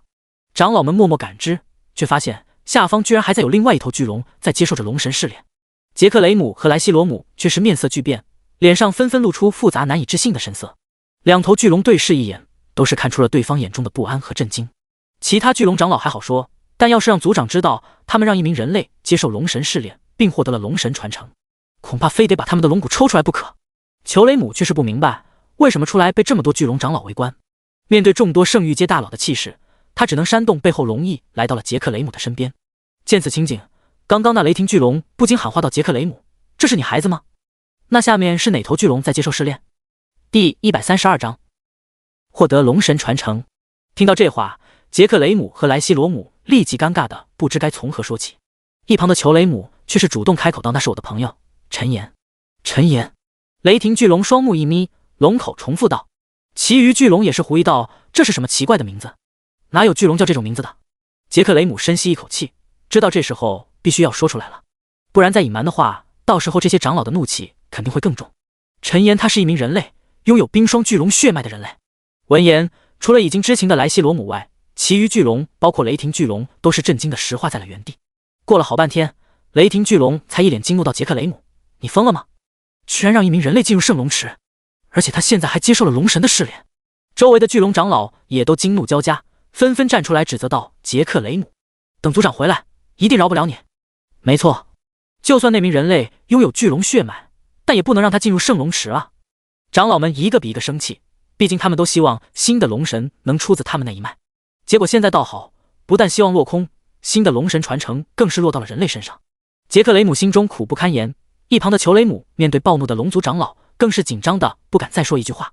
正在这时，一道惊人的气势突然自湖中出现，随后便见到一道体型庞大如同山岳般的巨龙身影自圣龙池中飞出，扇动着龙翼悬浮在了众多巨龙身前。巨龙长老们转头看去，只见那巨龙浑身布满淡金色的鳞片，周围更是不断有奇异至极的淡金色符文明灭不定。众多巨龙一眼便看清，那是龙族羽。巨龙淡金色的龙瞳扫视，面对他的眼神，所有的巨龙长老顿时感到一股难以忍受的恐怖龙威，甚至于见到这尊巨龙身影，他们竟是有种忍不住想要臣服的欲望。长老们脸色巨变，惊疑不定地看着那巨龙的身影，直到一柄柄颜色各异的神剑出现在巨龙身侧，巨龙长老们才真正确定了眼前巨龙的身份。原因无他，那代表着10种属性的10柄属性之剑，正是他们巨龙一族的龙神传承神器。身具10柄元素神剑，眼前这巨龙毫无疑问已经获得了龙神的传承。裘雷姆率先反应过来，眼中火焰剧烈燃烧，心中更是激动不已。陈岩能获得龙神传承，那他的地位自然是水涨船高。杰克雷姆和莱西罗姆也是震惊感慨的看着那身环10柄元素神剑，周身笼罩着奇异淡金符文的巨龙，脑海之中顿时有种赌对了的感觉。但金色巨龙也就是陈岩摇身一变，那巨龙身影便消失不见，取而代之的则是一道眉心处有着一道淡金色符文的人类身影。众巨龙长老眼中复杂不已，但事已至此，他们也不得不承认陈岩龙神传承者的身份，更别说他们以后说不定还要靠陈岩这位未来龙神的帮扶。陈岩微微一笑，轻声开口道：“诸位长老放心，我既然已经获得龙神传承，以后如果巨龙一族出现灾难，那我肯定不会坐视不管的。”10头巨龙互相对视一眼，都是默默对着陈岩低下了头颅。5分钟前，龙魂空间中，最后一头巨龙之魂被消灭，陈岩的试炼也终于结束了，而他的等级早就提升到了 LV220。看着重新出现在眼前的奇异巨龙，陈岩嘴角立即露出笑容道：“神使，新的龙之力赶紧发放吧。”奇异巨龙眼中露出赞叹之色，应声点头道：“你真是我见过最厉害的挑战者。试炼结束，我的使命也完成了。”话音落毕，奇异巨龙便化作一道彩色的光芒没入了陈岩体内。陈岩一愣，旋即便感到体内传来一股巨大的能量。系统提示：吸收龙之力，全属性加5000000。系统提示：你获得了龙神传承，突破圣域境界后正式开启传承。接连2道提示传出，陈岩的视线也是被随之吸引，居然突破圣域后才能正式开启。话音刚落，体内的能量便开始朝着他的4肢百骸蔓延开来。陈岩心神一动，心领神会地开启了巨龙变身。啊！伴随着一道震天的龙吟，一头散发着恐怖冰霜气息的冰霜巨龙便出现在了原地，体内的能量不断汹涌，陈岩周身也开始渐渐发生了变化。再次恢复视线时，陈岩便发现自己身上的龙鳞变成了淡金色，而且体内还多出了一种淡金色的符文和10柄元素神剑。系统提示：当前龙神传承融合度100分号。这还没完，融合度刚突破1%，一道系统公告便响了起来。系统公告：玩家陈岩获得龙神传承。作为第一位获得神之传承的玩家，奖励玩家陈岩1000万点声望、30点幸运、1亿金币，苍穹世界抽奖机会 X3。看到公告，陈岩心中顿时一阵狂喜。1000万声望和1亿金币这些都无所谓，但是30点幸运和3次抽奖机会却是差点让陈岩直接流口水。不等陈岩进行抽奖，周围的空间却是飞速变换，下一刻他便回到了圣龙池的湖底。与此同时，在陈岩再次触发系统公告的刹那，整个苍穹世界的玩家彻底陷入了轰动。苍穹论坛上仅是呼吸之间的功夫，关于陈岩获得神之传承的帖子就突破了10万条之多，并且还在以一种惊人的速度飞速增长着。卧槽！无情！我还没2转呢，陈岩大神居然真的要成神了！有一说一，我们真的玩的是同一个游戏吗？羡慕嫉妒已经说厌了。陈岩大神求挂件啊！啊呀！不止众多普通玩家，那些顶尖玩家和各方势力，乃至各个国家在神之传承出现的这一刻，都再也无法保持淡定了。京城之中，身穿一袭棉衣的老者神色肃然道，立即开始转移都城。迁都禅渊，通知下去，扫除一切禅渊市异己势力。第133章第6次职业晋升。宽敞明亮的地下研究室，收到消息的一众白袍身影都是沉默了。过了半晌，秃顶白袍男子咳了咳声道：“那陈岩只是获得了神之传承，这不还没有成神呢吗？大家不要消极，继续我们的大业即可。再说了，退1万步来讲，我们也跟那陈岩没有任何交集吧？”听到这话，其余几道白袍身影都是面面相觑，就连之前的马脸男子都是沉默着不再说话。一位稍微年轻点的白袍身影道：“我看还是让手下人收敛一些，暂时不要在禅院市动手了。”此话一出，其他的白袍身影这才有了动静。我也觉得应该这样，禅院市是那陈岩老窝，万一哪天惹到他就不好了，那就退出禅院。一众白袍身影不知道的是，他们此举却是莫名躲过了一劫。离开龙谷后，陈岩便直接回到了布鲁威斯城中。大殿内，克莱伊神色感慨地看着眼前的陈岩，一脸唏嘘道：“小岩子，想不到你的实力提升居然这么快。”陈岩却是微微一笑道：“师傅，您看上哪个家伙了？直接跟我说吧。”经过接连2次的套路，陈岩也已经明白克莱伊让他猎杀的那些 BOSS， 应该是他自己要转化为亡灵使用的。被说中自己的心思，克莱伊老脸不由一红，但他也没有再隐瞒什么，直接对着陈岩道：“耀光帝国西北部有一处雷霆峡谷，里面有一头圣域品阶的雷霆巨兽。小岩子，你能不能，要是麻烦的话就算了。”看着克莱伊有些局促迟疑的样子，陈岩差点忍俊不禁地笑出声来。他暗自摇头道：“师傅，你也太小看我的实力了吧？别说雷霆巨兽，就算是10大魔神，您徒弟都能给处理好了，送到您跟前。”听到这话，克莱伊也是放松下来，轻哼一声道：“知道了，还不快去！平时火急火燎的，现在倒有功夫取笑师傅了。”陈岩嘿嘿一笑，照出亡灵之门便离开了大殿。没多长时间，陈岩就带着那圣域品阶的雷霆巨兽赶了回来。因为其有着变换大小的能力，且死前保持着10米体型的缘故，陈岩才可以直接将其摆在了克莱伊面前。这雷霆巨兽形似大猫，浑身布满蓝紫色的毛发，脖颈处更有着一圈雄狮般的鬃毛。除此之外，其最具特征的便是背后2条极长如同飘带一般飘逸的雷霆之尾。看到对方的尸体，克莱伊脸上立即露出了喜悦之色。他乐呵呵地对陈岩道了一声谢，便将雷霆巨兽收了起来。随后再次对着陈岩说道：“小岩子，这次职业晋升完成之后，接下来的路就要靠你自己走了。为师目前也只是处于这个阶段而已，再往上是什么，我也不知道。”话音刚落，陈岩面前便弹出2道提示，身上也一同闪过一道金光。系统提示：你完成了职业晋升任务。系统提示：你升到了 LV225，共获得2500点自由属性点。陈岩没有理会面前的提示，而是认真点头道：“我明白了，师傅。不过我能问一下，您为什么还没有突破圣域境界吗？”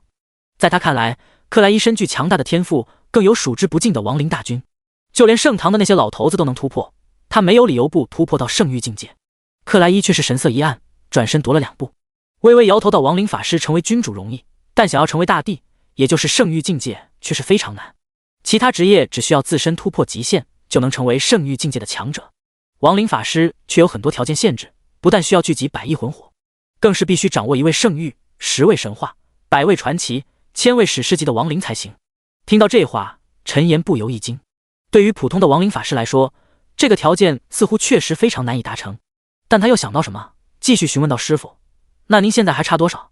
他已经相继给克莱伊猎杀了1头圣域、1头神话、1头传奇。按理说有难度的都已经解决，克莱伊应该差不多要晋升圣域品阶了。可克莱伊的话却是让他有些惊讶。我现在只有60多亿魂火，史诗级亡灵已经集齐，神话、传奇级的亡灵还差了1半左右。主要是这些年有圣堂的针对，所以实力提升才会这么慢。说到这，克莱伊的神色不禁再次露出了一丝郁闷。在遇到陈岩之前，他是一直被那些圣堂的老家伙所打压的。毕竟他所掌握的乃是强大的亡灵魔法，这与圣堂的光明之力本就相悖。要不是有耀光大帝的照顾，和他作为城主大多时间闭门不出，主动减缓自己实力的晋升，恐怕那些老家伙早就按耐不住把他给消灭掉了。闻言，陈岩脸上露出了一抹愤怒之色。他没想到克莱伊和那大圣堂居然有如此渊源。陈岩越想越生气，忍不住咬牙道：“师傅，我这就去把那圣堂给端了。”话音落毕，陈岩刚要消失，一只大手便落在了他的肩膀上。小妍子，先不要跟他们计较，眼下混乱阵营的入侵不断，你虽然有实力消灭那些魔神，但却不一定有功夫照顾整个耀光帝国，就当麦维是一个面子，暂且留他们一命，等到平定混乱阵营之后再说其他的，好吗？陈岩深吸一口气，最终还是点了点头道：“那就先师傅安排。”虽是这么说，但陈岩已经打定主意，等灭了混乱阵营，第一个就拿大圣堂开刀，就算耀光大帝来了也挡不住。他说的。克莱伊露出一丝温和的笑容。好了，现在该传授你为师最后掌握的2项亡灵法师的技能了。下一刻，陈岩面前便弹出了2个技能面板：亡灵天灾禁咒级，发动技能召唤亿万亡灵降临，并可融合亡灵叠加属性，成为更强大的亡灵。所融合亡灵不得超过自身 80% 的实力。冷却时间1个自然日。第134章亡灵赞歌。亡灵赞歌禁咒级，消耗100万点魔法谱写一曲亡灵赞歌，所有亡灵全属性提升 30%， 死亡后激励周围亡灵属性翻倍，持续时间30分钟。冷却时间1个自然日。看着眼前的2个禁咒级技能，陈岩不禁惊奇的说不出话来。虽然没有黑暗挽歌和焚天烛海那种禁咒威力惊人，但是其能发挥的作用却是比前2种禁咒要强数倍不止。而且这次居然还没收金币。陈岩微微一笑，直接将2个技能学到了手。紧接着陈岩似乎又想到什么，伸手一招，从背包空间里取出了一堆黑色的宝石。宝石数量众多，足有20多枚，这些都是之前在海底王国击杀3头明焰犬掉落剩余的黑暗宝珠。小黑和格兰特他们都吸收的差不多了，陈岩便想着将他们赠送给克莱伊。克莱伊听到陈岩所说，立即摆手道：“我不能要，这些都是你辛苦得来的，以后你肯定还会有其他黑暗属性的亡灵，还是留着自己用吧。”陈岩却是十分强硬的将黑暗宝珠齐齐打包，硬塞到了克莱伊的手上。“您就收下吧，师傅，身为徒弟，孝敬给您一些东西，那是应该的呀。而且就算我不够用了，去2阶战场找那些高等阶的 BOSS 薅一波就是了。”看到陈岩如此信誓旦旦的说辞，克莱伊无奈之下只好点头收了起来。但同时他也对陈岩这个徒弟更加满意了。事实证明，当初收下这个徒弟没有亏，若是收下一个忘恩负义、知恩不报的白眼狼，那他恐怕非得气死不可。师徒俩又聊了半天，陈岩才回到塞西尔城，退出了游戏。沙发上，竹优正抱着一桶炸鸡，喝着肥宅水翻看小说，看到激动处更是忍不住眉飞色舞，手舞足蹈起来。单看他现在的样子，哪里还有身为神话道具的威严？突然，竹优目光瞥见陈岩的身影，连忙飞速切换界面，转换到了短视频的页面。陈岩双眼微眯，他刚才好像看到了什么奇怪的东西。不过今天突破6转职业，他的心情格外高兴，也就没有计较竹优的那些小动作。躺倒沙发上，陈岩顺势拿起桌上的奶茶和手枪鸭腿吃了起来，一边品尝美食，一边随口对着一旁的竹优询问道：“我不在这段时间，禅院士有没有什么异常？”听到声音，竹优也是抬起了脑袋。他思考片刻，才缓缓说道：“嘴角魔物没有怎么出现，不过各种航天运输战舰倒是见了不少。”说着，他再次咬下一口炸鸡，呜咽到：“我之前在网上搜了一下，听说国家现在有大动作，好像要迁都禅渊呢。”陈岩一愣，旋即神色古怪道：“迁都？你不会胡说的吧？”竹优却是一副被冤枉的表情道：“主人，我什么样您还不清楚吗？空穴来风的话，我怎么可能会随便的乱讲呢？这些都是网上说的，不信您自己去搜。”说到最后，竹优的声音都是小了许多，似乎是对陈岩的不信任而感到伤心一般。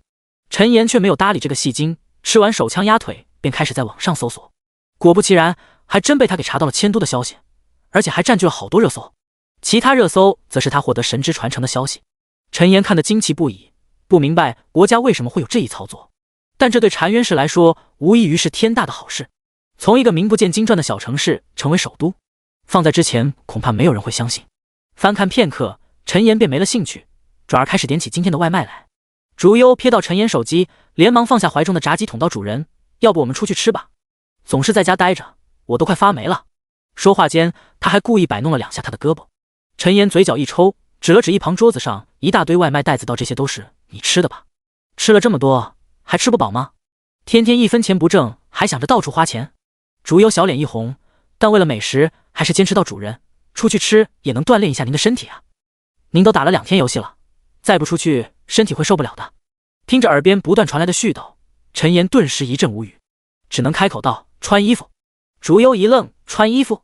对，我现在就去穿衣服。主人您稍等哦，下划线哦。不过2分钟，穿戴整齐的竹优便从他的房间走了出来。陈岩斜了他一眼，便带头朝着门外走去。竹优也是嘿嘿一笑，连忙跟上了陈岩的脚步。再次来到融合餐厅，陈岩却发现这里多了很多变化，不但装修更加精致，甚至还多出了一些陌生的服务员身影以及新增的菜品。陈岩神色微动，很快反应过来，应该是老板听到迁都的消息，这才耗费重金重新装潢了一番。没有犹豫，点了一些新增的菜品以及2样常吃的菜品。陈岩便和竹优坐到其中一张餐桌前，默默等待了起来。此时未到饭点，餐厅内就餐的客人不多，除了陈岩他们之外，便只有一桌坐着4名男生的客人，以及角落里正依偎在一起互相喂饭的情侣了。陈岩看了一眼，便转过了脑袋，竹优却是看得津津有味，眼中更是闪烁出了莫名的亮光。见此情景，陈岩刚想说他2句，一旁4名男生的声音却响了起来：“你们知道为什么我们禅渊市被选定成了新的首都吗？”“不知道啊，这里面有什么内幕不成？”“就是张大炮，知道什么就赶紧说，别在那卖关子了。”其中一名男生嘴角露出笑容，扫了一眼3名同伴道：“那还因为陈岩大神在我们禅渊市，而且他现在还获得了神的传承，成为神是早晚的事，所以国家才紧急发布条令，将都城迁移到我们禅渊市来。”陈岩一愣，还有这事？他怎么不知道？虽然他感觉这男生说的有些离谱，但仔细一想，好像确实有那么一丝可能性。第135章，第2次怪物工程。突然，另外一名男生惊呼道：“天哪，又有怪物工程的活动了！刚刚刷新的系统公告说是再等3个小时就开始了。”听到这话，其他3名男生连忙凑到其手机面前。当看到上面清晰显示的帖子时，顿时齐齐发出惊呼：“又来怪物工程！我现在才60多级啊，我也好不到哪去，这次怪物恐怕得80级往上了吧？别瞎担心了，到时候大家一起上，打一些普通的魔物还是可以的。”“就是，赶紧干饭。”吃完饭回去上线了。陈岩也是看着手机上的怪物工程信息，有些疑惑。要知道，他下线之前还特意看了一下，2界战场那边明明没有发生什么战乱，难道这次是从混乱阵营那边直接过来的？没等他多想，2名服务员便推着餐车来到了他们桌前，一道道精致色香味俱全的菜肴被端上餐桌，惹得竹优顿时眼睛瞪大，深吸一口气，赞叹道：“好香啊，比上次的还香。”陈岩也按捺下心中杂绪，拿起餐具和竹优一起吃了起来。吃过饭，陈岩又带着竹优在附近的步行街买了一大堆杂七杂八的小吃零食和奶茶，一大一小才拎着大包小包回到了家。将所有小吃和奶茶都堆满茶几后，竹优脸上的笑容再也止不住了，拿起一把烧烤串就开始往嘴巴里塞。陈岩看得眼角直抽搐，这小子不会是无底洞吧？喂，别都吃完了，记得给我留点。知道了，主人。竹优一边吞咽一边呜咽回答道。看着对方满嘴红油的样子，陈燕不禁暗自摇了摇头，转身回到了卧室之中，戴上头盔，苍穹启动。一道炫目白光闪过，陈岩的身影径直出现在塞西尔大殿之中。刚一恢复视线，一旁便传来3道焦急的声音：“城主大人，您可算回来了？”“对啊，城主大人，刚刚亲王殿下传来消息，混乱阵营有大批魔物降临，请您守卫好塞西尔城呢。”“城主大人，城主防卫队已经集结完毕，那些冒险者也已经自发前往城外守卫。”陈岩转身看去，罗素、克里斯蒂娜以及卡库斯焦急的身影便映入了眼帘。他微微一笑，双手虚按到放轻松：“事情我已经知道了，放心吧，有我在，塞西尔城不会有事的。”听到陈岩的话，3人顿时找到了主心骨，心中大定。陈岩则不再多说什么，转而查看起了怪物工程的活动内容。系统公告：混乱阵营动乱，一部分魔物入侵秩序阵营，请诸位玩家回城防守。倒计时1小时5分32秒，击杀魔物可获得积分，排名越高奖励越丰富。还有1个小时的时间，足够陈岩做一些准备了。将罗素3人平退出去之后，陈岩周身便散发出一阵黑色雾气，笼罩了整个大殿。下一刻，一头燃烧着幽蓝色火焰的亡灵古龙以及一头6手龙蜥便出现在了他的眼前。这2头巨兽自然正是裘雷姆和奥古斯汀，这次召唤他们出来也是为了给他们加强一波，开下小灶。至于为什么2头巨兽可以出现在他的面前，则是因为他们现在所处的乃是亡灵空间。没有犹豫，陈岩直接召唤出浓郁的龙之力，朝着2头巨兽涌去。身具龙神传承，他体内的龙之力已经达到了一种取之不尽、用之不竭的惊人程度。无尽的龙之力涌入体内，裘雷姆和奥古斯汀立即嘶吼出声，身上的气势也开始飞速提升起来。幽蓝色的火焰和黑雾交织，将两头巨兽层层包裹，形成了两只悬浮在陈岩面前的巨大之茧。1秒、2秒，也不知道过了多长时间，两头巨兽身上的气势才渐渐停了下来。系统提示：你的亡灵球雷姆奥古斯汀进阶为圣域品阶。看到提示，陈岩嘴角立即微微上扬，看向了身前已经破碎的两只巨茧。啊啊！两道震天的吟声响起，两头气势非凡，身上散发着恐怖气息的身影便出现在了陈岩面前。其中一道周身笼罩着无尽的幽蓝色烈焰，但是却给人一种冻结灵魂的寒冷之感。另外一道则被生赤焰双翼，头生9颗龙首，看上去简直如同魔神一般。一冰一火，两头巨兽悬浮于陈岩面前，纷纷俯首道：求雷姆、奥古斯汀，感谢主人馈赠。陈岩轻笑摆手道：不用客气，待会还要你们大展身手呢。话音刚落，一道系统公告便随之响起。系统公告：魔物攻城开始，本次魔物入侵共分10波。听到公告，陈岩眼中顿时闪烁出一道金光。出发！塞西尔城外是一处叫做落叶平原的地图。此时城门外正有数不清的玩家防守在城墙之外，他们摩拳擦掌，面色激动地等待着魔物的入侵。当看到远处平原被黑雾笼罩之时，一众玩家顿时爆发出阵阵轰鸣声。开始了，兄弟们，打起精神来啊！来了来了，大家伙准备！在一阵嘈杂混乱之中，玩家们纷纷摆好战斗姿态，严阵以待地朝着那些席卷而来的魔物看去。第一波来袭的魔物便直接达到了80级，那是一群浑身布满荆棘鳞甲，形似大狗，但却有着一颗可以伸缩的脑袋的怪物。这些怪物速度飞快，短短片刻间便来到了众多玩家身前。正当玩家们激动不已，准备上前扑杀之时，一道震天的龙吟却是响彻天际。下一刻，两头巨兽凭空从他们头顶上空飞过，巨兽喷吐出无尽的幽蓝色烈焰和赤红色烈焰，顷刻间便将大片魔物横扫一空。仅是一击，刚刚出现的魔物便没了大半。所有玩家震惊不已，有些呆滞地看着天空中那道亡灵古龙和那道9头龙蜥的身影。一时间，城外的玩家们竟是陷入了短暂的寂静之中，直到场上那些死去的大狗尸体突然诡异动弹，从中爬出一道道白骨骷髅后，玩家们才纷纷反应了过来。第136章被垄断的魔物。其中一名玩家咕噜一声吞咽了一下唾沫道：我刚刚没看错吧？那是全屏秒杀，那两头巨兽好像是陈岩大神的召唤物啊！有人能看清楚他们的等级吗？看不到啊，等级差太多了。陈岩大佬都223级了，他的召唤物怎么说应该也有200级吧。黑雾之中依旧有源源不断的魔物奔涌而出，但他们还没冲出多远，便直接被两头巨兽的烈焰全部吞没。看着被两头巨兽堵在黑雾之前，迟迟无法寸进的一众魔物，玩家们顿时隐隐有种不妙的感觉。这一次他们不会是来当背景板的吧？有这两头巨兽拦截，他们还怎么刷怪啊？渐渐的，有玩家意识到了这个问题。卧槽，这还是怪物攻城吗？我连怪物的鸡拔毛都碰不到啊！这位大哥冷静，你上去可就没了呀。有玩家不信邪，想要去其他城门碰碰运气，但很快便有消息传回，其他城门也都被各种亡灵占据，玩家们根本没有办法抢到一头魔物。好在悬浮于高空之中，纵观全局的陈岩发现了玩家们的窘况，微微一笑间，让裘雷姆和奥古斯汀他们放出了一小部分的魔物。众多玩家见状，立即喜笑颜开的围着那些怪物冲了上去。因为只有一小部分魔物，所以他们的压力无疑是比其他城市要小太多了。就连低等级的玩家都可以选择围攻一头落单的魔物，从而获取经验，刷怪升级。时间一点一滴的流逝，很快第一波100万头大狗魔物便被消灭殆尽。陈岩则自顾自地将属性平摊在5大属性之上，随后一发断崖之剑便将刚刚冒出头的第一波 BOSS 秒杀。丢出亡灵复苏后，陈岩成功获得了一个叫做黑洞的技能。黑洞 LV1， 消耗500点魔法，让对方陷入昏睡状态，持续时间10秒钟，冷却时间1分钟。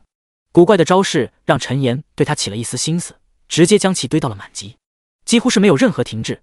第二波形似豺狼人一般的魔物便从黑雾之中冲了出来。陈岩依旧好整以暇地悬浮在高空之中，默默当起了幕后之人。毕竟他的等级是提升上来了，但福克斯和格兰特他们却还是只有100多级，刚好趁着这次机会让他们提升一波实力，以后扫荡混乱阵营的时候也能多派上一些用场。放眼望去，塞西尔城四周的战场都被各个亡灵的身影占据了，那些魔物还没踏出防线，便已经被亡灵大军消灭了大半。要不是陈岩有心给塞西尔城的玩家们留了一些怪物，恐怕没有一头魔物能活着冲破亡灵大军的防线。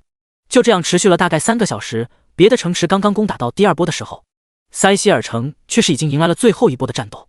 一群形似狼人，但却生长着恶魔双脚，身上更是有道道血色纹路的怪物从黑雾之中冲出，短短片刻间便占据了一小半的战场。但在绝对实力的面前，依然只有被碾压的份。不到半个小时，100万头魔物便被消灭了一干二净。这其中大部分都是被陈岩手下的亡灵大军消灭。参与这场怪物工程的玩家属实是重在参与，有些玩家甚至连怪物的一根毛都没有摸到。一发闪电链秒杀掉最后出现的神话街 BOSS 后，系统公告也是随之响了起来。系统公告：塞西尔城防守成功。由于塞西尔城是第一个防守成功的城市，所有参与者将获得等级+1、技能点+10、5000枚金币、双倍经验时间48小时的奖励。请其他城市防守玩家继续努力。听到公告传来的声音，刚刚还有些不开心的玩家瞬间满血复活，蹦蹦跳跳的热闹欢呼起来。天哪，这么丰厚的奖励吗？我可是一只怪物都没有击杀啊！这真是我参加过最容易的怪物工程了。果然跟着大佬能有汤喝。哈哈，我刚问了我朋友，他们现在才刚到第3波怪物。不说了兄弟们，我要趁着双倍经验 buff 赶紧练级了。所有塞西尔城的玩家们都是一阵欢呼，显然对于系统给予的奖励很是满意。陈岩却是微微一笑，现在其他城市的怪物工程还没有结束，因此他的排名奖励暂时还没有办法结算。不过以他30多一点的积分，恐怕其他玩家加起来都不一定能超过他吧。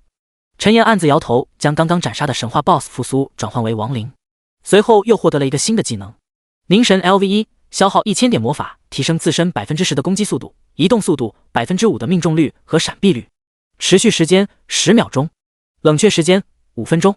看到技能信息，陈岩也是没有犹豫，直接将其升到了满级。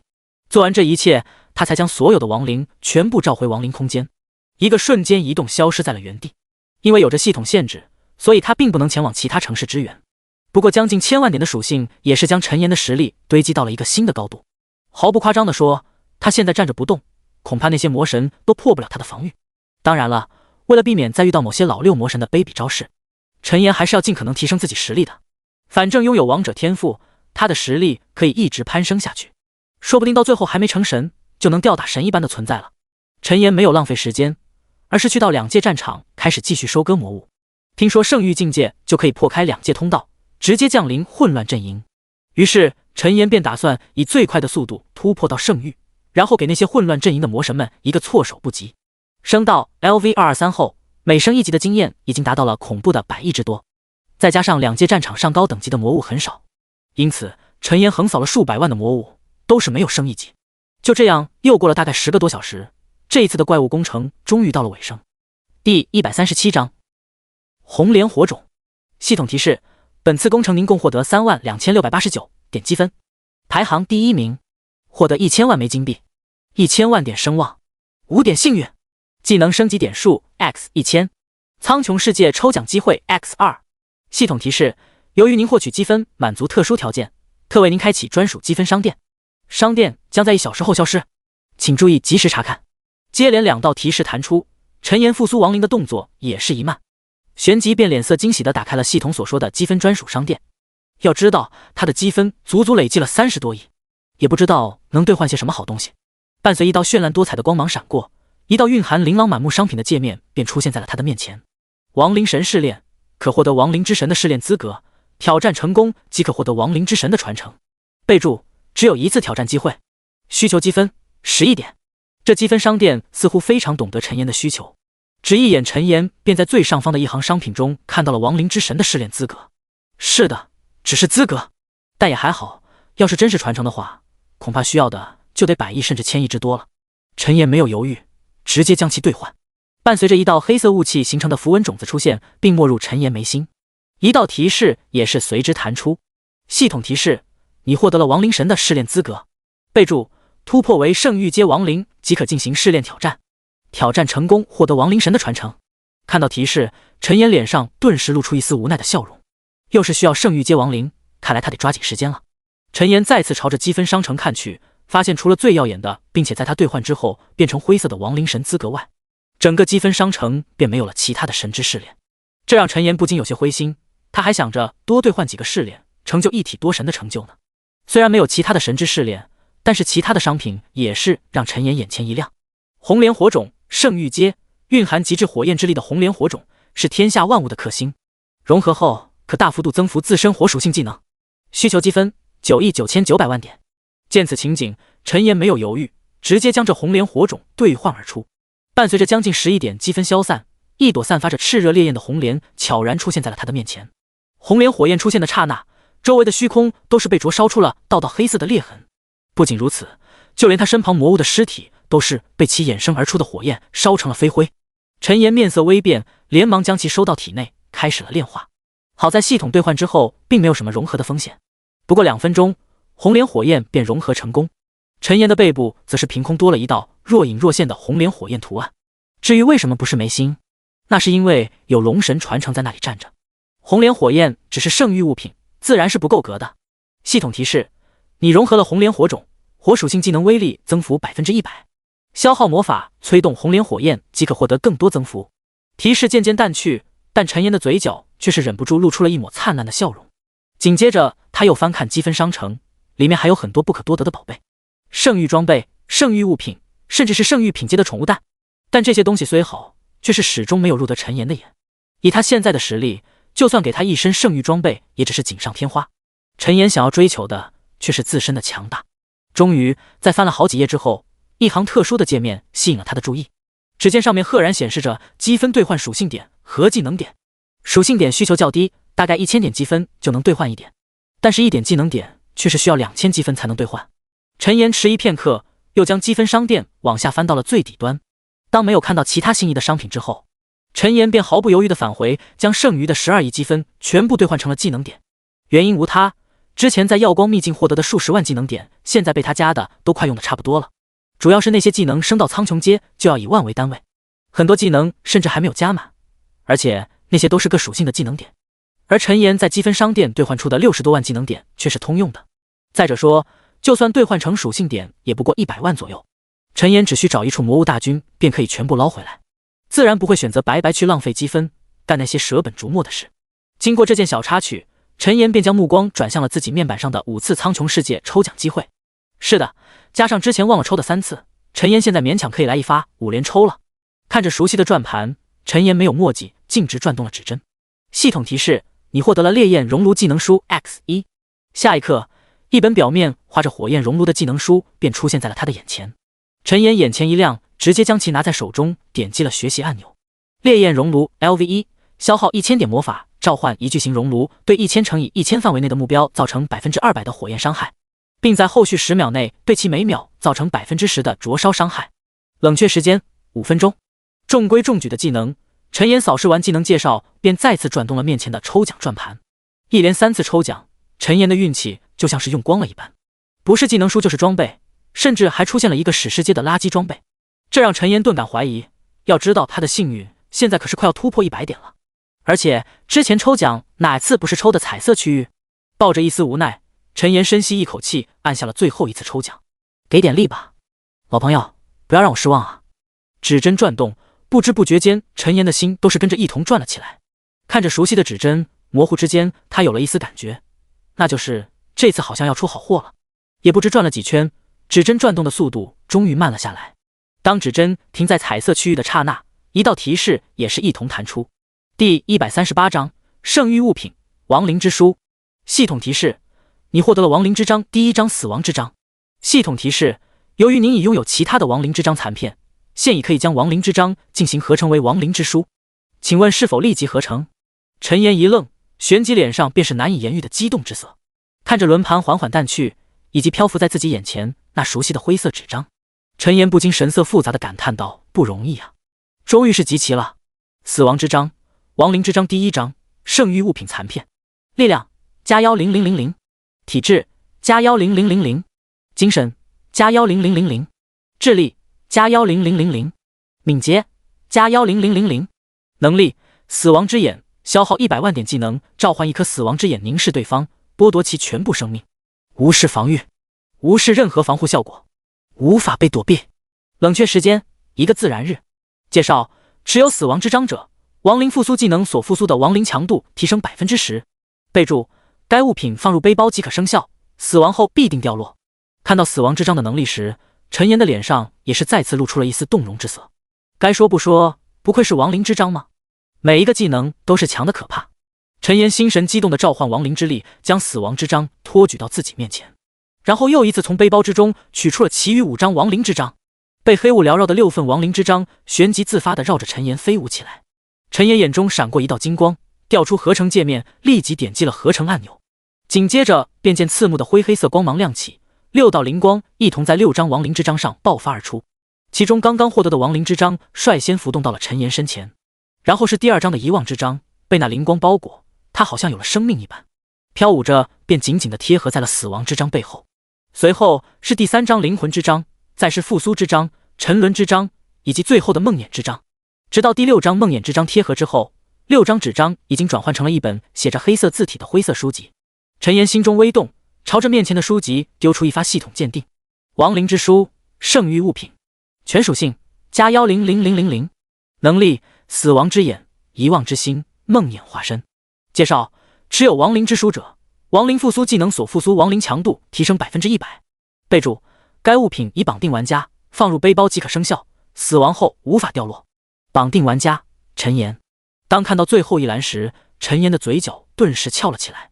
这亡灵之书还挺人性化的嘛，刚一合成居然就自动绑定了，而且还多了无法掉落的特性。这般想着，陈岩默默将亡灵之书收到了背包之中。虽然全属性加10万有些少，但是其所附加的种种能力以及增强复苏亡灵的强度，这一特性却是让他心中激动不已。做完这一切，陈岩才将目光看向了一旁倒在地上的数万头魔物尸体，没有犹豫，一道道黑色雾气便从他体内溢散而出，顷刻间笼罩了整个战场。复苏亡灵成功，共获得48692点自由属性点。一头头白骨骷髅自那些魔物尸体之中钻出，齐齐抬头，用那燃烧着幽蓝火焰的双眼朝着陈岩的方向看来。陈岩微微一笑，随便找了一个亡灵丢出，发现甚至比其原本的属性还要强出一截，这让陈岩不禁惊奇不已。变成亡灵居然比本体还强，恐怕说出去都没人信吧。等等，或许会吸引一大批想要变强的玩家自愿成为他的亡灵大军，也不一定。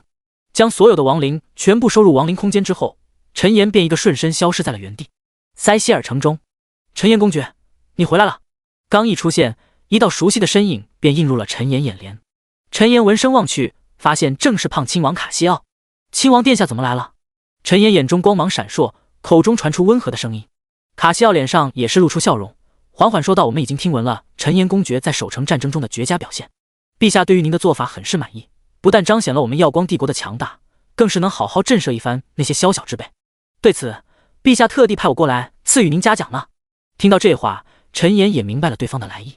送上门的好处，陈岩自然是没有不要的打算。卡西奥深知陈岩的脾性，没有藏着掖着，直接将一件黑色法袍递到了陈岩身前。陈岩公爵，这是耀光帝国珍藏的圣域法袍，已经在王宫宝库之中沉睡数百年之久了。陛下特意让我将此物赠予你，还说只有你才能让它再次焕发光彩呢。听着卡西奥的话，陈岩也是笑着应声道：“陛下仁厚，亲王殿下也辛苦了，还麻烦您这么远跑来。”话音未落，他便已经将黑袍穿戴在了身上。旋即脸上露出满意之色，道：“这件圣域法袍我很满意，亲王殿下替我感谢陛下，还有也感谢您亲自送来了。”闻言，卡西奥的双眼顿时笑着眯在了一起，连忙摆手道：“陈岩公爵不必这么客气，我们也打过这么多次交道了，应该也算是朋友了吧？你以后直接叫我的名字就行。”陈岩一愣，不禁迟疑道：“亲王殿下，这样恐怕会被其他人说闲话。”话还没说完，卡西奥便轻笑摇头道：“陈岩公爵不必忧虑，我卡西奥是真心想与你这等天骄结交，其他人敢说什么？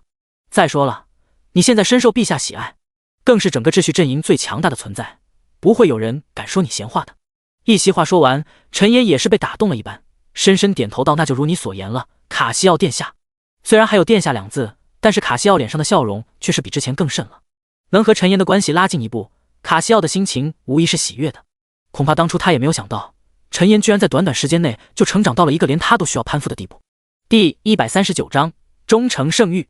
送走胖亲王卡西奥，陈岩立即调出克身上法袍的信息：达克尼斯法袍，品阶圣域阶，生命250000，体质加35000，精神加35000，智力加30000，耐久100。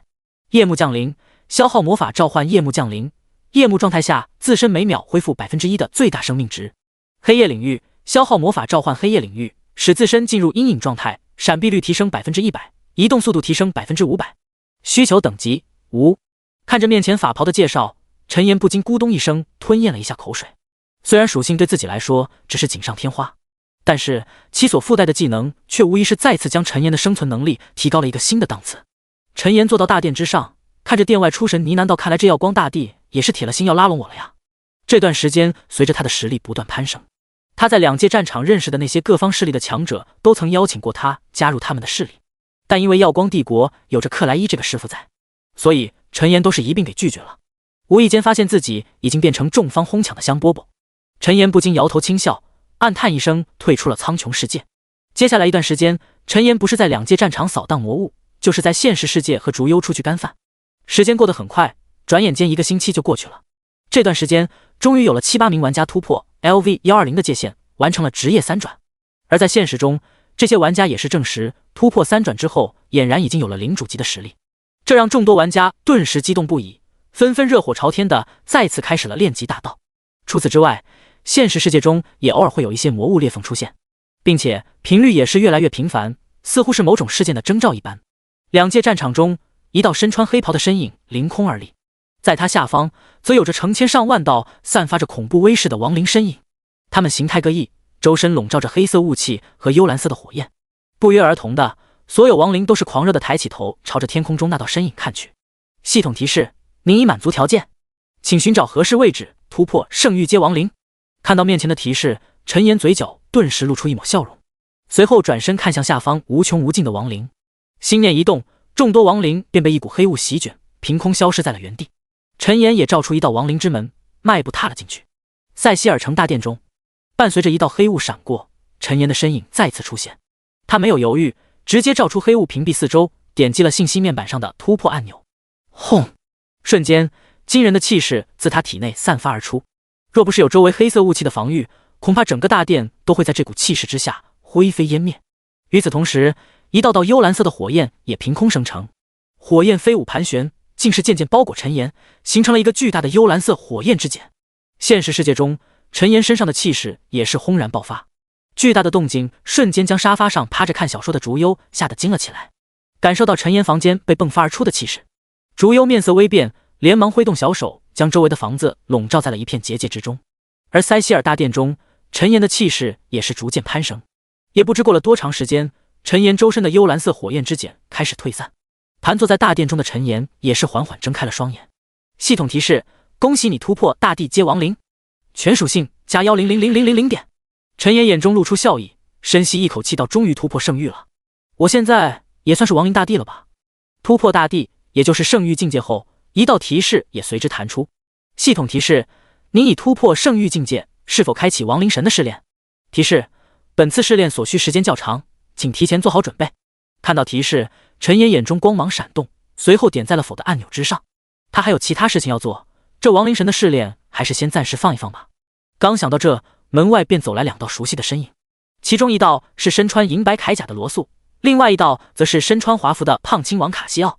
见到陈岩，卡西奥立即温声笑道：陈岩公爵，我刚刚已经感受到了，恭喜你突破圣域境界啊！罗素也是神情激动不已，拱手祝贺道：恭喜城主大人突破圣域境界。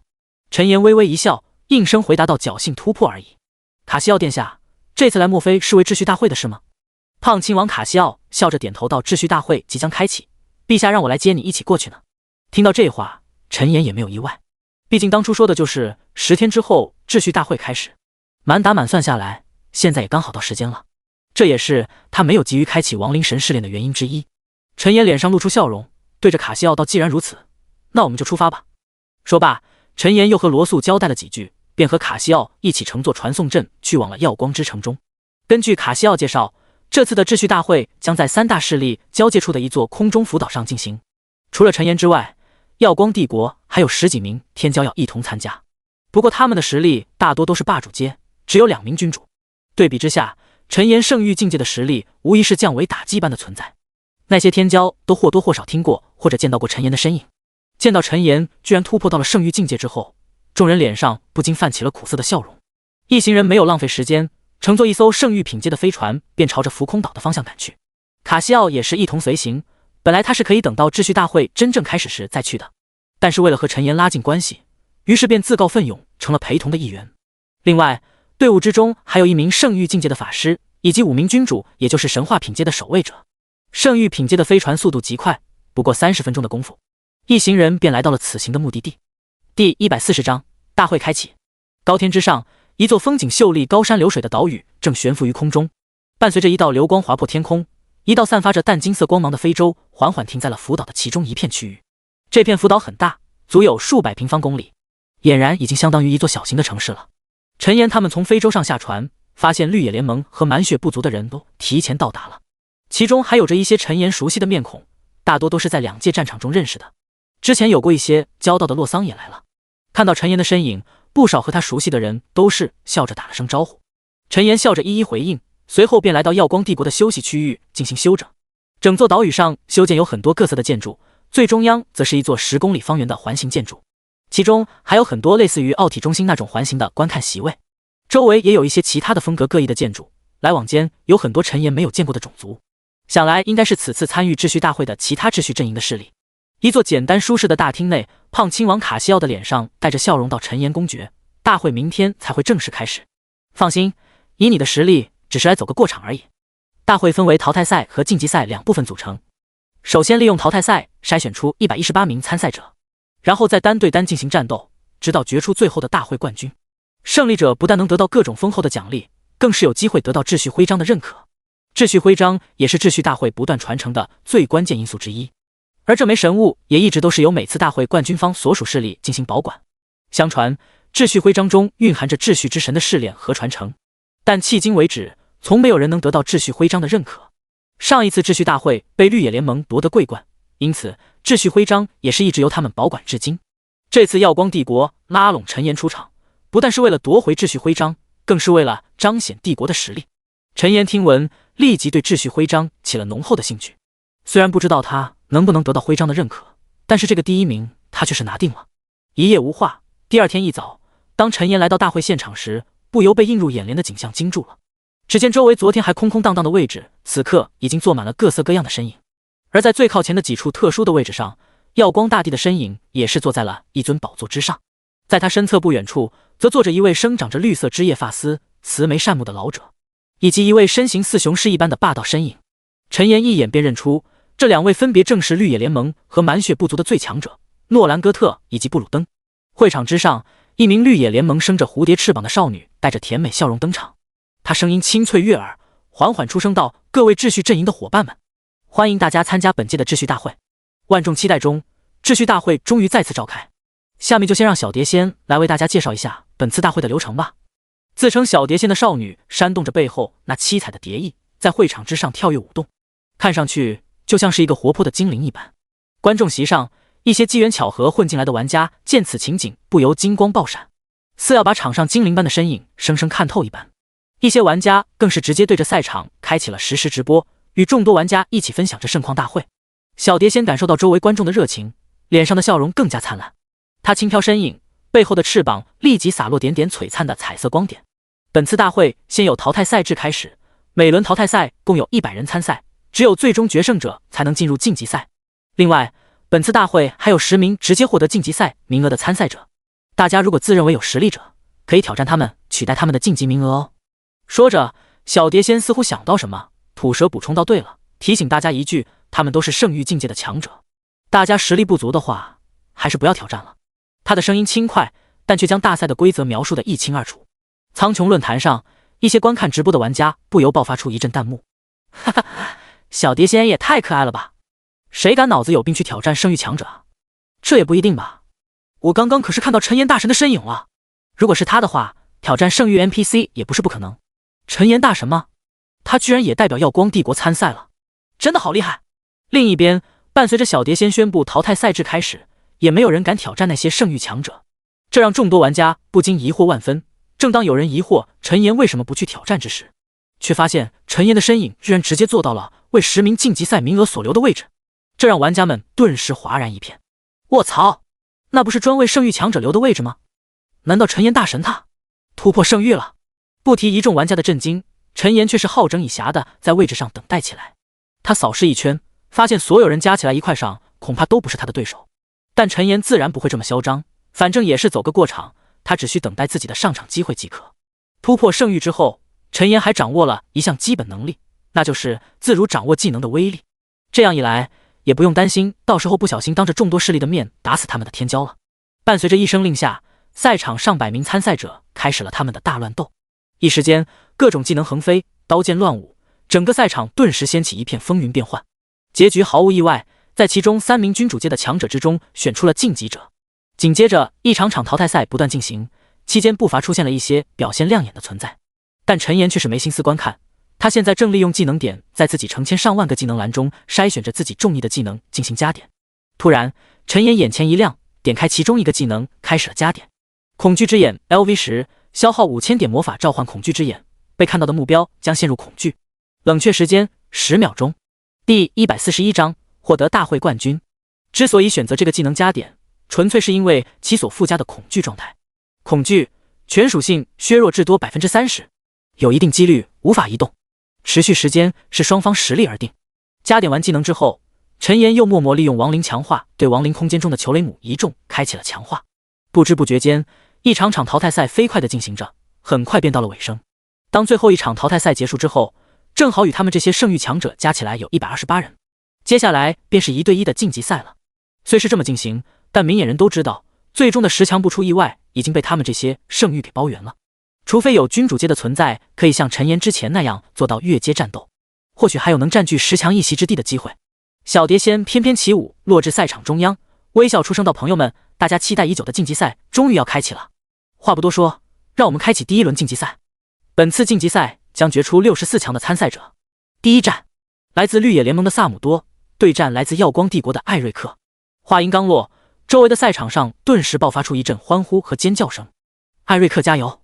为了耀光帝国的荣耀，萨姆多，拿出你的实力，揍扁那家伙呀！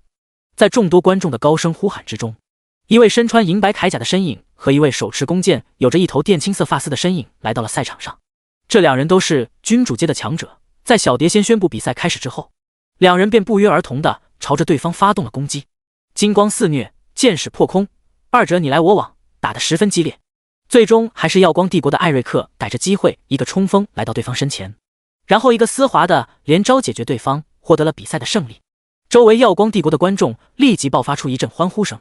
比赛如火如荼地进行着，而在一次比赛结束后，充当裁判的小蝶仙也是飘飞至赛场，微笑开口道：“接下来一场比赛，由满血不足的牧徒对战耀光帝国的陈岩。”听到这话，那些玩家们立即爆发出一阵激动的轰鸣声。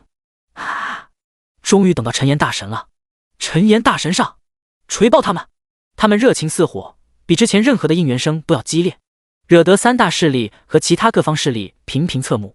而苍穹论坛上观看直播的玩家们也是激动不已，恨不得跨越空间直接出现在赛场上，近距离观看陈岩吊打一众 NPC 的壮举。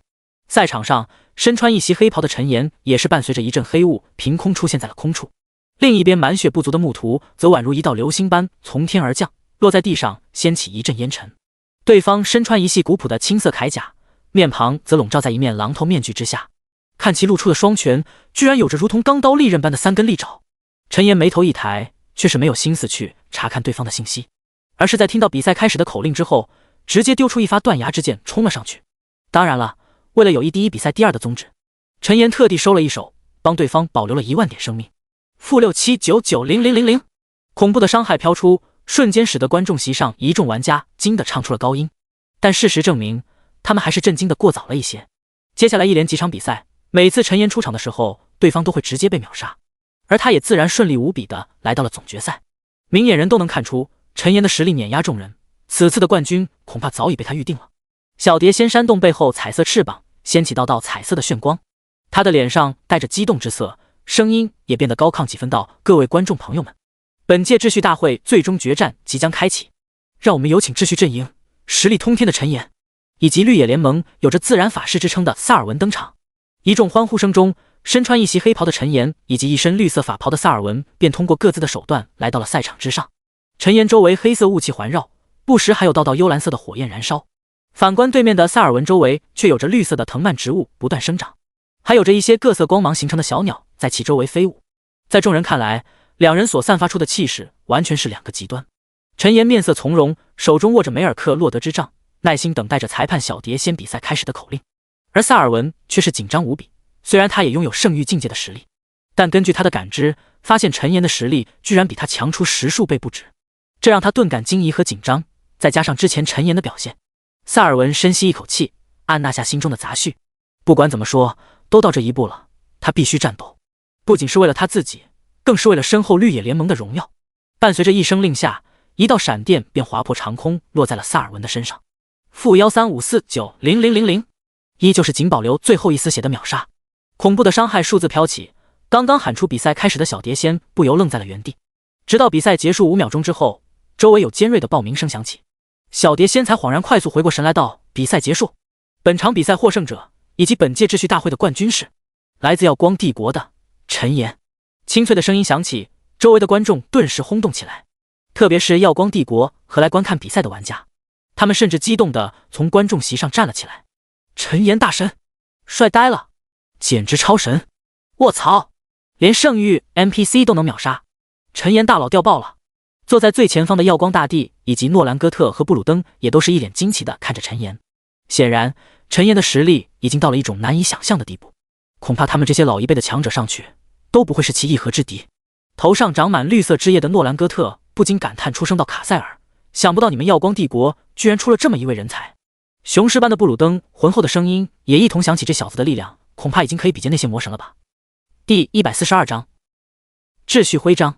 身穿一袭白金色华袍的耀光大帝卡塞尔露出微笑，轻声说道：陈岩的实力绝对已经可以对付那些魔神，不过究竟什么时候去对付，这一切都要看他自己的意思。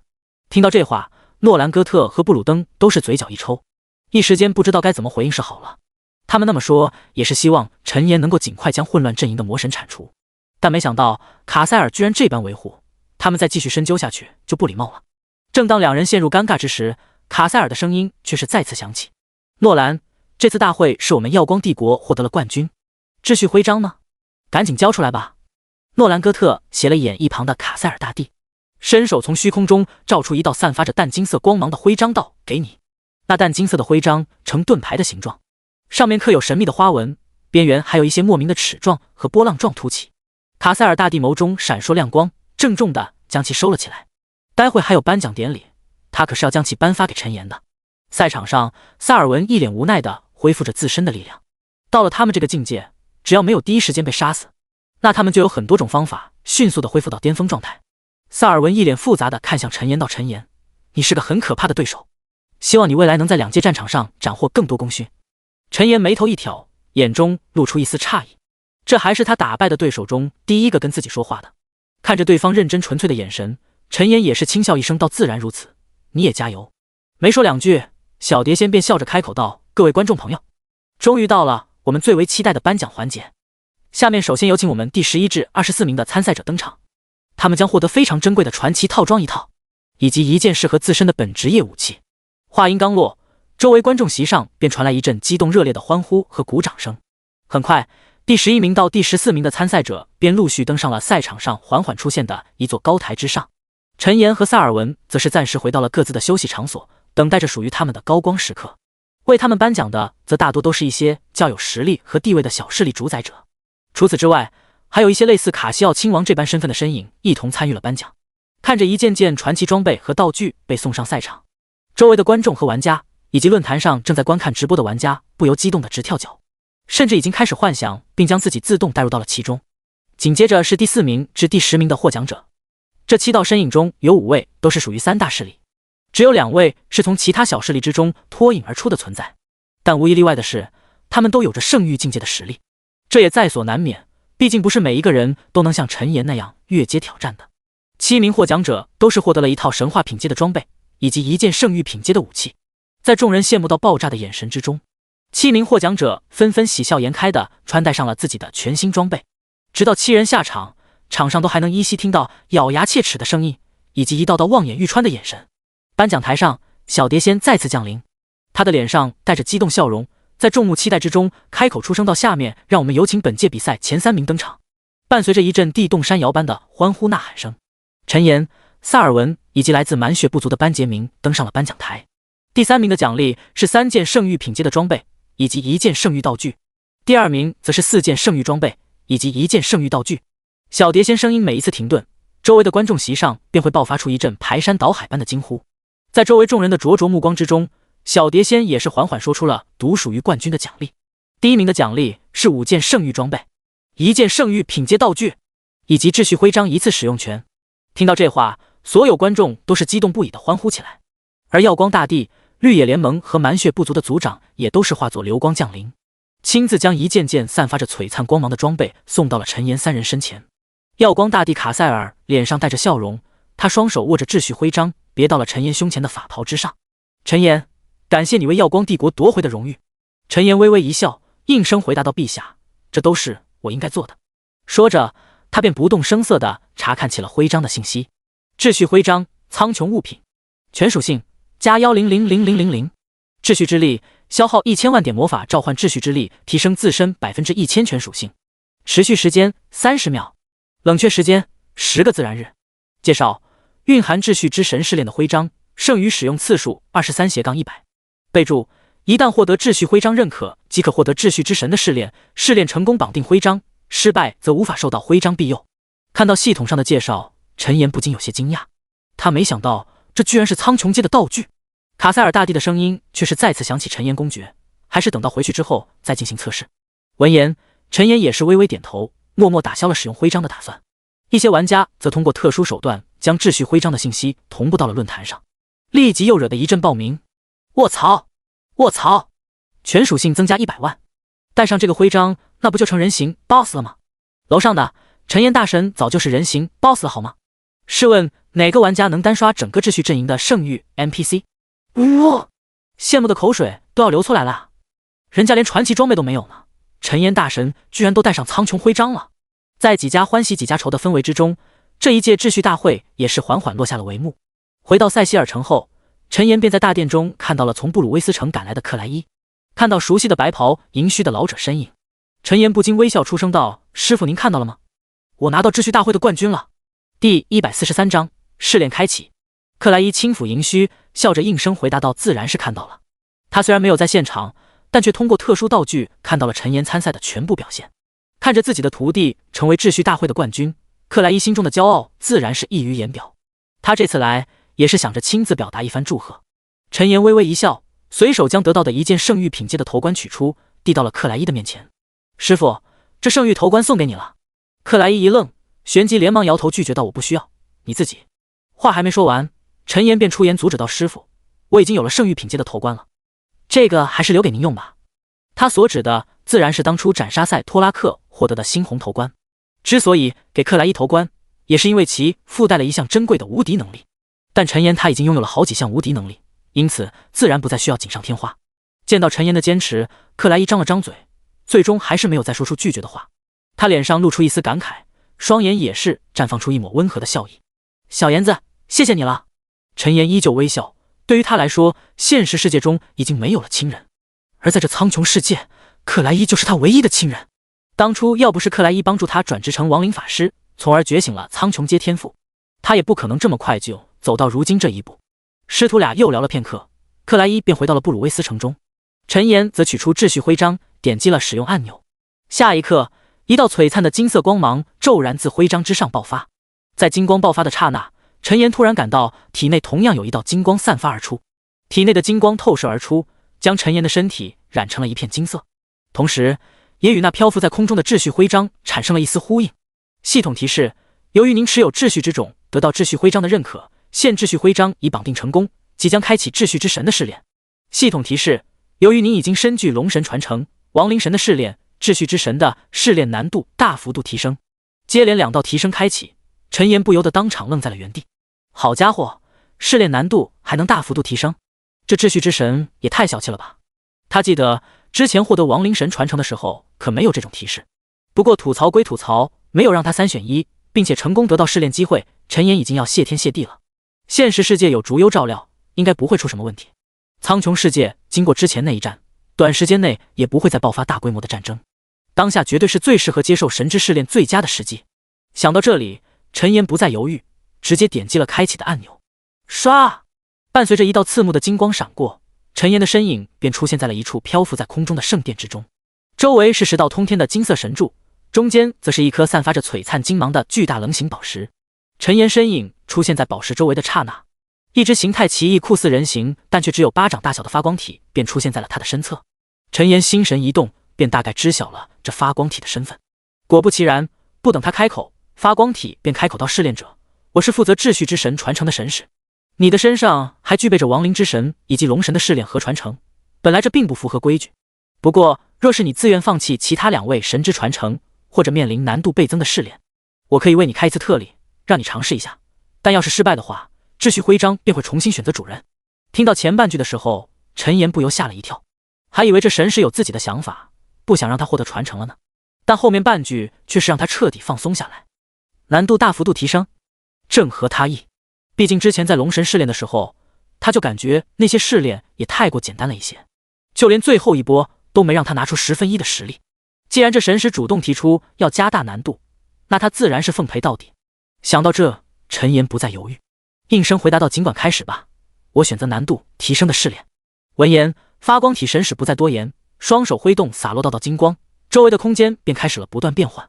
待到空间变换结束后，一片散发着炽热熔岩的区域便出现在了陈岩四周。同时，一头身高1000米有余，如同一座小山般的巨兽也是凭空出现。那巨兽身披赤红鳞甲，形似站立的蜥蜴一般。陈岩不慌不忙地丢出系统鉴定，对方的信息便展露无遗。赤炎守卫者阿特拉斯，准苍穹 BOSS， 等级 LV250， 生命285000000，魔攻2800000，物防1550000，魔防1550000，技能赤炎吐息、烈焰席卷、炎爆拳、烈焰漩涡、超强蓄火、赤焰之强、赤炎风暴、炎之护盾、赤炎咆哮、赤炎审判。介绍：秩序之神传承试炼的第一关守护者。当看到对方的信息后，陈岩的脸上不由露出一丝古怪之色。这就是难度大幅度提升后的试炼吗？好像也没有强到哪里去啊。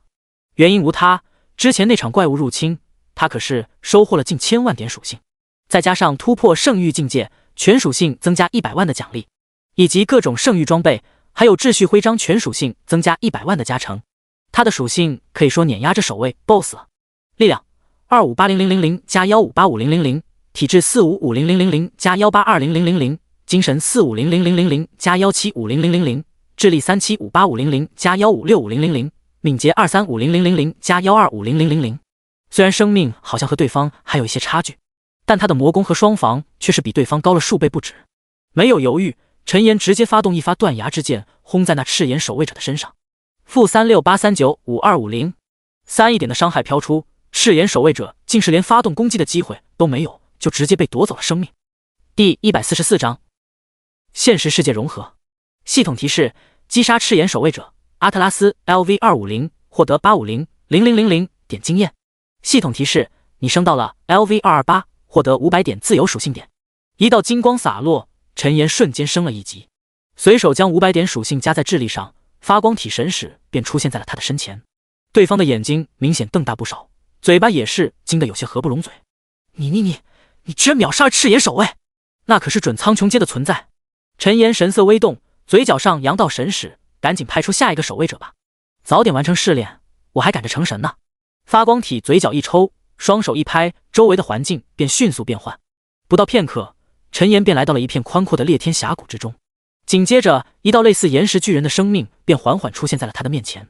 陈岩丢出系统鉴定，发现是和刚才那赤炎守卫者实力差不多，同样是 LV250 准苍穹阶的 BOSS 岩石守卫者。没有犹豫，一发断崖之剑便拔地而起。-185689285，1亿多点伤害飘出，这一次居然没有暴击。岩石守卫者却是抓住空隙，直接召唤出数十道岩石巨柱，轰在了陈岩身上。-5808，10850， -5596。同时，一道绿色的数字也是在他身上飘起，+50000000。看着对方的动作，陈岩却是不慌不忙，再次丢出一发断崖之剑，了解了对方姓名。现实世界，竹幽正躺在沙发上吃着炸串，喝着蜜雪，突然感到陈岩的房间传来一阵恐怖的威势，这威势惊人至极，让人忍不住生出一种来自灵魂的震颤。竹幽惊疑不定地转头看向陈岩的房间，手里握着的炸串签子差点戳到鼻孔里，但他却顾不得疼痛，疑惑不已道：“主人，这又是在搞什么名堂？这样下去，我布置的结界会被撑破的。”正当他忧虑之际，外界同样传来了一阵惊呼声。竹幽面色微变，顾不得手中的炸串，直接来到窗边，朝着外界看去。只一眼，他便愣在了原地。只见天空之中赫然出现了一道道漆黑深邃的裂缝，那裂缝蜿蜒曲折，如同一道道山峦沟壑一般。裂缝四周还散发着淡淡的蓝色光芒，看上去十分奇异。刹那间，一道念头在竹幽脑海中划过，随后他的脸上便露出了不可思议的表情，道：“这该不会是世界要融合了吧？”外面大街上，所有人都是惊慌失措地看着天空。卧槽，天上是怎么回事？不会世界末日要来了吧？什么末日？不会是混乱阵营的魔神要入侵了吧？天哪，老公，你身上怎么出现白光了？你他妈不会要升天了吧？人群中，其中一道20来岁的男子身上突然出现了白色的亮光，那白光刺眼无比。当光芒消散之后，他的身上竟是出现了一身五颜六色的铠甲。男子看着自己身上熟悉的铠甲，惊疑开口道：“我刚刚收到了系统提示，现实世界和苍穹世界要融合了。之所以说是五颜六色，纯粹是因为这家伙的装备都是东拼西凑的，并不成套。”听到男子的话，附近的人都是惊奇不已。没等他们开口问话，又有几道身影身上出现了相同的白光，而刚才喊出老公的那人身上也是出现了白光。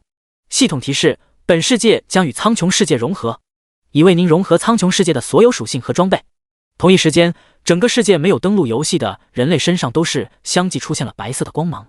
很快，所有人类都完成了与苍穹世界属性的融合，而那些利用头盔登录游戏的玩家们，身体也是闪过一阵耀眼的白光，随后竟然凭空消失在了原地，只留下一个个空荡荡的头盔滚落。苍穹世界，几名玩家正在一处海域附近刷怪升级，岸边则是一些 LV100、LV120的各种海洋生物。这时，众人面前突然出现了同一道系统提示：系统提示，玩家您好，您所处的世界已与苍穹世界融合，您的身体已完成融合，您已失去复活机会，死亡后将不再复活，请尽快回到安全区域。这还没完，不等几位玩家震惊，一道系统公告便响了起来。系统公告：蓝星世界已与苍穹世界融合，坐标位于，诸位玩家可自行探索。提示：蓝星内其余生灵已被本源之力灌注，成为了实力不等的野生魔兽，请玩家们注意安全。听到系统公告，几名玩家彻底傻眼了。过了良久，一位法师职业的玩家才紧张地吞咽了下唾沫，道：“我们还是赶紧退回去吧，这里的怪物等级有点高，这次万一挂了，就真的挂了啊！”话音落毕，一旁的玩家都是没有任何异议，纷纷拿出回程卷轴，撕开之后化作道道流光，消失在了原地。这一场世界融合足足持续了1天1夜，待到所有动荡都消失后，整个蓝星上空的裂缝已然消失不见，但各个城市之间的各种植物和动物却是产生了程度不一的变异进化。有些人迹罕至的地区更是出现了霸主阶甚至君主阶的强大 BOSS。 这一变故，所有玩家都是被打了个措手不及，失去了无限复活的机会，玩家们再也不敢到处去浪，只敢去到一些实力相符的地区慢慢刷怪提升实力。好在蓝星所融合的地区就在耀光帝国和绿野联盟交界处不远，而这片新世界的融合，两大势力却好像早已预料一般，第一时间派出大批人员为各个城市修建了很多传送阵。面对实力碾压他们的两大势力，所有蓝星的势力都是不敢丝毫反抗。但让他们惊奇的是，耀光帝国和绿野联盟都是没有做出什么出格的事情，反而如同两位好大哥一般，派出了不少各类人才过来帮忙建设蓝星。众人不知道的是，这一切都是因为陈岩的缘故。陈岩即将成神的消息已经传遍了整个秩序阵营，因此两大势力才争赶着过来提升好感度。第145章成神。禅渊市作为华国新的首都以及陈岩的真正故乡，自然是得到了耀光帝国和绿野联盟的大力支持。整个城市在建立各个传送阵之后，已然成为了新一代的世界中心。秩序阵营各大势力以及众多不起眼的小型势力都是想着来这里分一杯羹。此外，有着陈岩作为城主的塞西尔城也是得到了耀光帝国的鼎力支持，其繁华程度甚至一跃超过了帝国10座一流城市。而竹幽和大眼珠子他们在世界融合之后，也赶来塞西尔城进行投奔。当得知其身份后，立即受到了罗素三人的热情招待。不过这家伙天天在塞西尔城以及禅渊市之间来回奔波，显然还忘不了华国特产的各种美食小吃。不仅是他，其他各大势力的人也都很快沉迷在了华国的美食之中。一时间，各种美食的身影竟是很快便传遍了整个秩序阵营。世界融合之后，玩家们虽然不敢再深入一些危险区域，但是等级提升却是丝毫不慢。不到1周的功夫，便有第2批玩家完成了第4次职业晋升，达到了 LV120 级。经历过短暂的恐慌之后，玩家们也很快适应了这种节奏，纷纷利用自己的能力开始建设起各自的城市。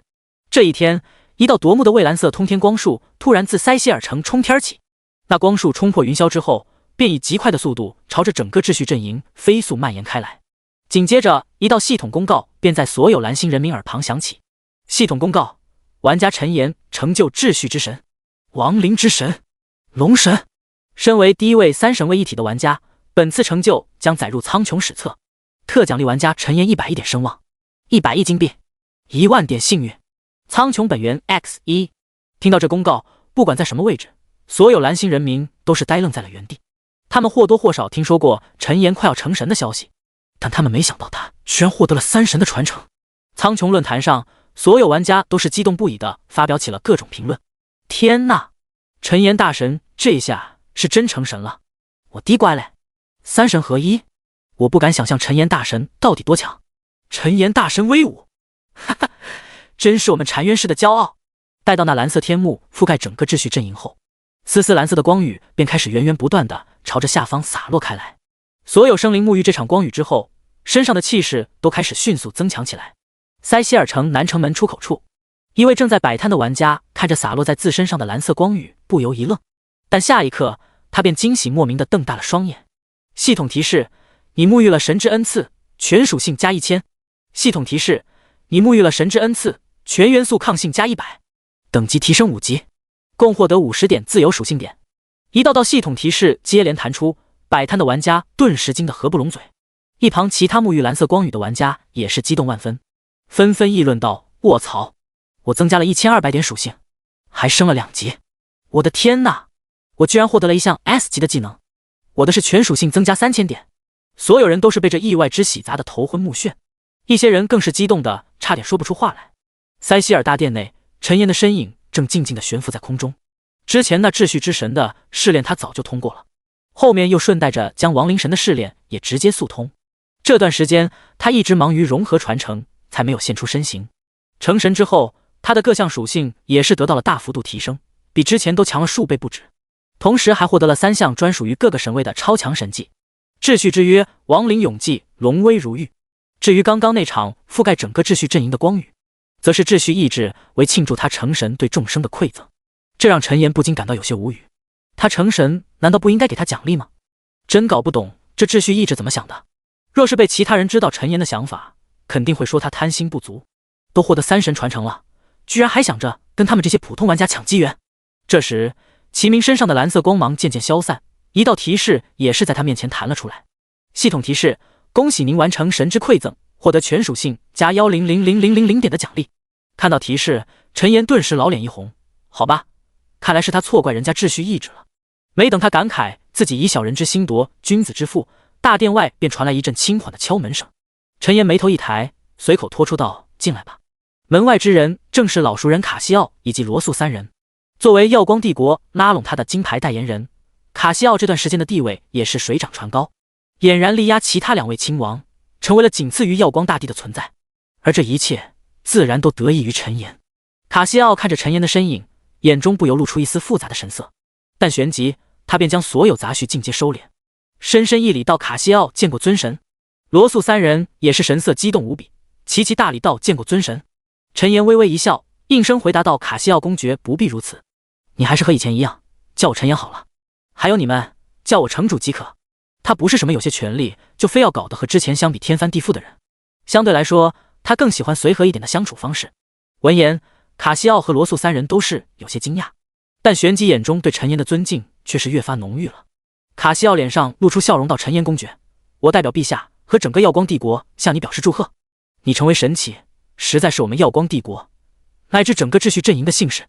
陈岩神色微动，咳了咳声道：卡西奥亲王，这次前来有什么事就直接开口吧，你是知道的，我不喜欢这种拐弯抹角的。卡西奥尴尬地扯出一丝笑容，随后立即出声道：是这样，既然您已成神，那您看混乱阵营那边什么时候处理比较合适呢？第146章海族现世。闻言，陈岩眼中也是闪过一道金光，此事不用担心，今天之内混乱阵营必灭。话音刚落，他便再次目光转向了门口。进来吧。听到陈岩突然再次出声，卡西奥和罗素三人不由一愣，但没等他们多想，大殿外边走进一男两女两道身影。为首一位是一名身穿银白铠甲，手持长枪，有着一头蔚蓝色发丝的女子。此人正是之前陈岩在海底王国遇到的海弗约推。海弗约推脸上带着笑容，语气之中却是带着一丝尊敬，到陈岩尊神，我代表海族来为您祝贺。陈岩微微一笑，应声回答道，你们海族是准备复出了吗？听着陈岩和海弗约特的对话，一旁的卡西奥和罗素三人不禁有些惊疑。海族？那不是已经失落已久的海底王国吗？他们不是已经被灭族了吗？怎么会还有后人出现？当初海族被覆灭一事，可谓对秩序阵营产生了重大的影响，因此很多势力都是知晓这一历史。海弗约特的声音也是再次响起似的，海族经过这段时间的恢复，已经有了一定的实力，这次复出也是想着和尊神一起去讨伐混乱阵营，祭奠那些海族的英灵。闻言，陈岩眼中也是露出一丝波动，轻笑一声道，那好，既然如此，那就大家一起去好了。卡西奥亲王，麻烦你去跟陛下和绿野联盟以及其他势力通知一下，做好备战，2个小时后出发混乱阵营。卡西奥听到之后，连忙应声道，陈岩伯爵，这是我应该做的。说罢，他便拱手一礼，转身便朝着大殿之外退去。待到卡西奥走后，陈岩又对着海弗约特和罗素三人道，我现在还有些事情要忙。罗素，你们招待好这3位贵客，不得怠慢。各位，我们混乱阵营相见。话还没说完，陈岩的身影便化作一道流光，消失在了原地。布鲁威斯城大殿之中，正在忙于批文的克莱伊突然察觉到面前的空间有些异常，于是连忙抬头看去。当看到那道熟悉的身影时，克莱伊的脸上不禁露出一抹笑容。随后他想到什么，连忙开口询问道，小妍子，你真的成神了？陈岩微微点头，应声回答道，那还有假？师傅，我这次来就是满足你的心愿的。克莱伊有些发愣，不明白他什么时候跟陈岩说过自己的心愿。陈岩也没有直接解释，而是照出一道道黑色的雾气，渐渐覆盖了整个大殿。同时，克莱伊只感觉自己身上的气势竟然开始以肉眼可见的速度增强起来。克莱伊惊奇不已，但没等他开口说话，一道极为精纯的黑色雾气便自陈岩指尖飞出，直接没入了克莱伊体内。下一刻，一道恐怖至极的气势便自克莱伊身上爆发而出，紧接着他的境界开始松动，很快便完成了接连突破。刚刚那一道力量可是蕴含着他一道亡灵神的本源之力，自然是轻而易举的帮克莱伊突破到了秩序阵营唯一一位准苍穹境界的强者。不仅如此，陈岩还顺便帮克莱伊的亡灵全部都强化了一遍。现在他至少拥有5头圣域、100头神话、3000头传奇境界的亡灵，至于史诗阶和更低级的亡灵，那更是数不胜数了。感受到体内爆炸性的力量，克莱伊的面色都是涨红了起来。这还没完，陈岩又取出一本灰色的厚重书籍，正是之前好不容易集齐的亡灵之书。成为亡灵神之后，其中的种种奥妙早已被他参透，所有技能都是学到了自己身上，并且各种冷却时间也是极致缩短，无限趋近于零。至于提升亡灵复苏强度的那一属性以及之前的绑定，对于一位亡灵之神来说，这些还是问题吗？只要他想，甚至可以直接将复苏的亡灵强化数十倍、数百倍不止。就算直接让一名最普通的亡灵一路飙升到圣域，也不是什么问题。抹除掉亡灵之书上自己的绑定，陈岩便将其递到克莱伊面前道：师傅，这是我之前收集到的亡灵之书，以后你就留着用吧。克莱伊神色大惊，不可思议地瞪着双眼道：什么？你说这是亡灵之书？那可是圣域品阶的。话说到一半，克莱伊突然止住了，他半张着嘴巴，这才想起来自己的徒弟好像已经成为亡灵之神了。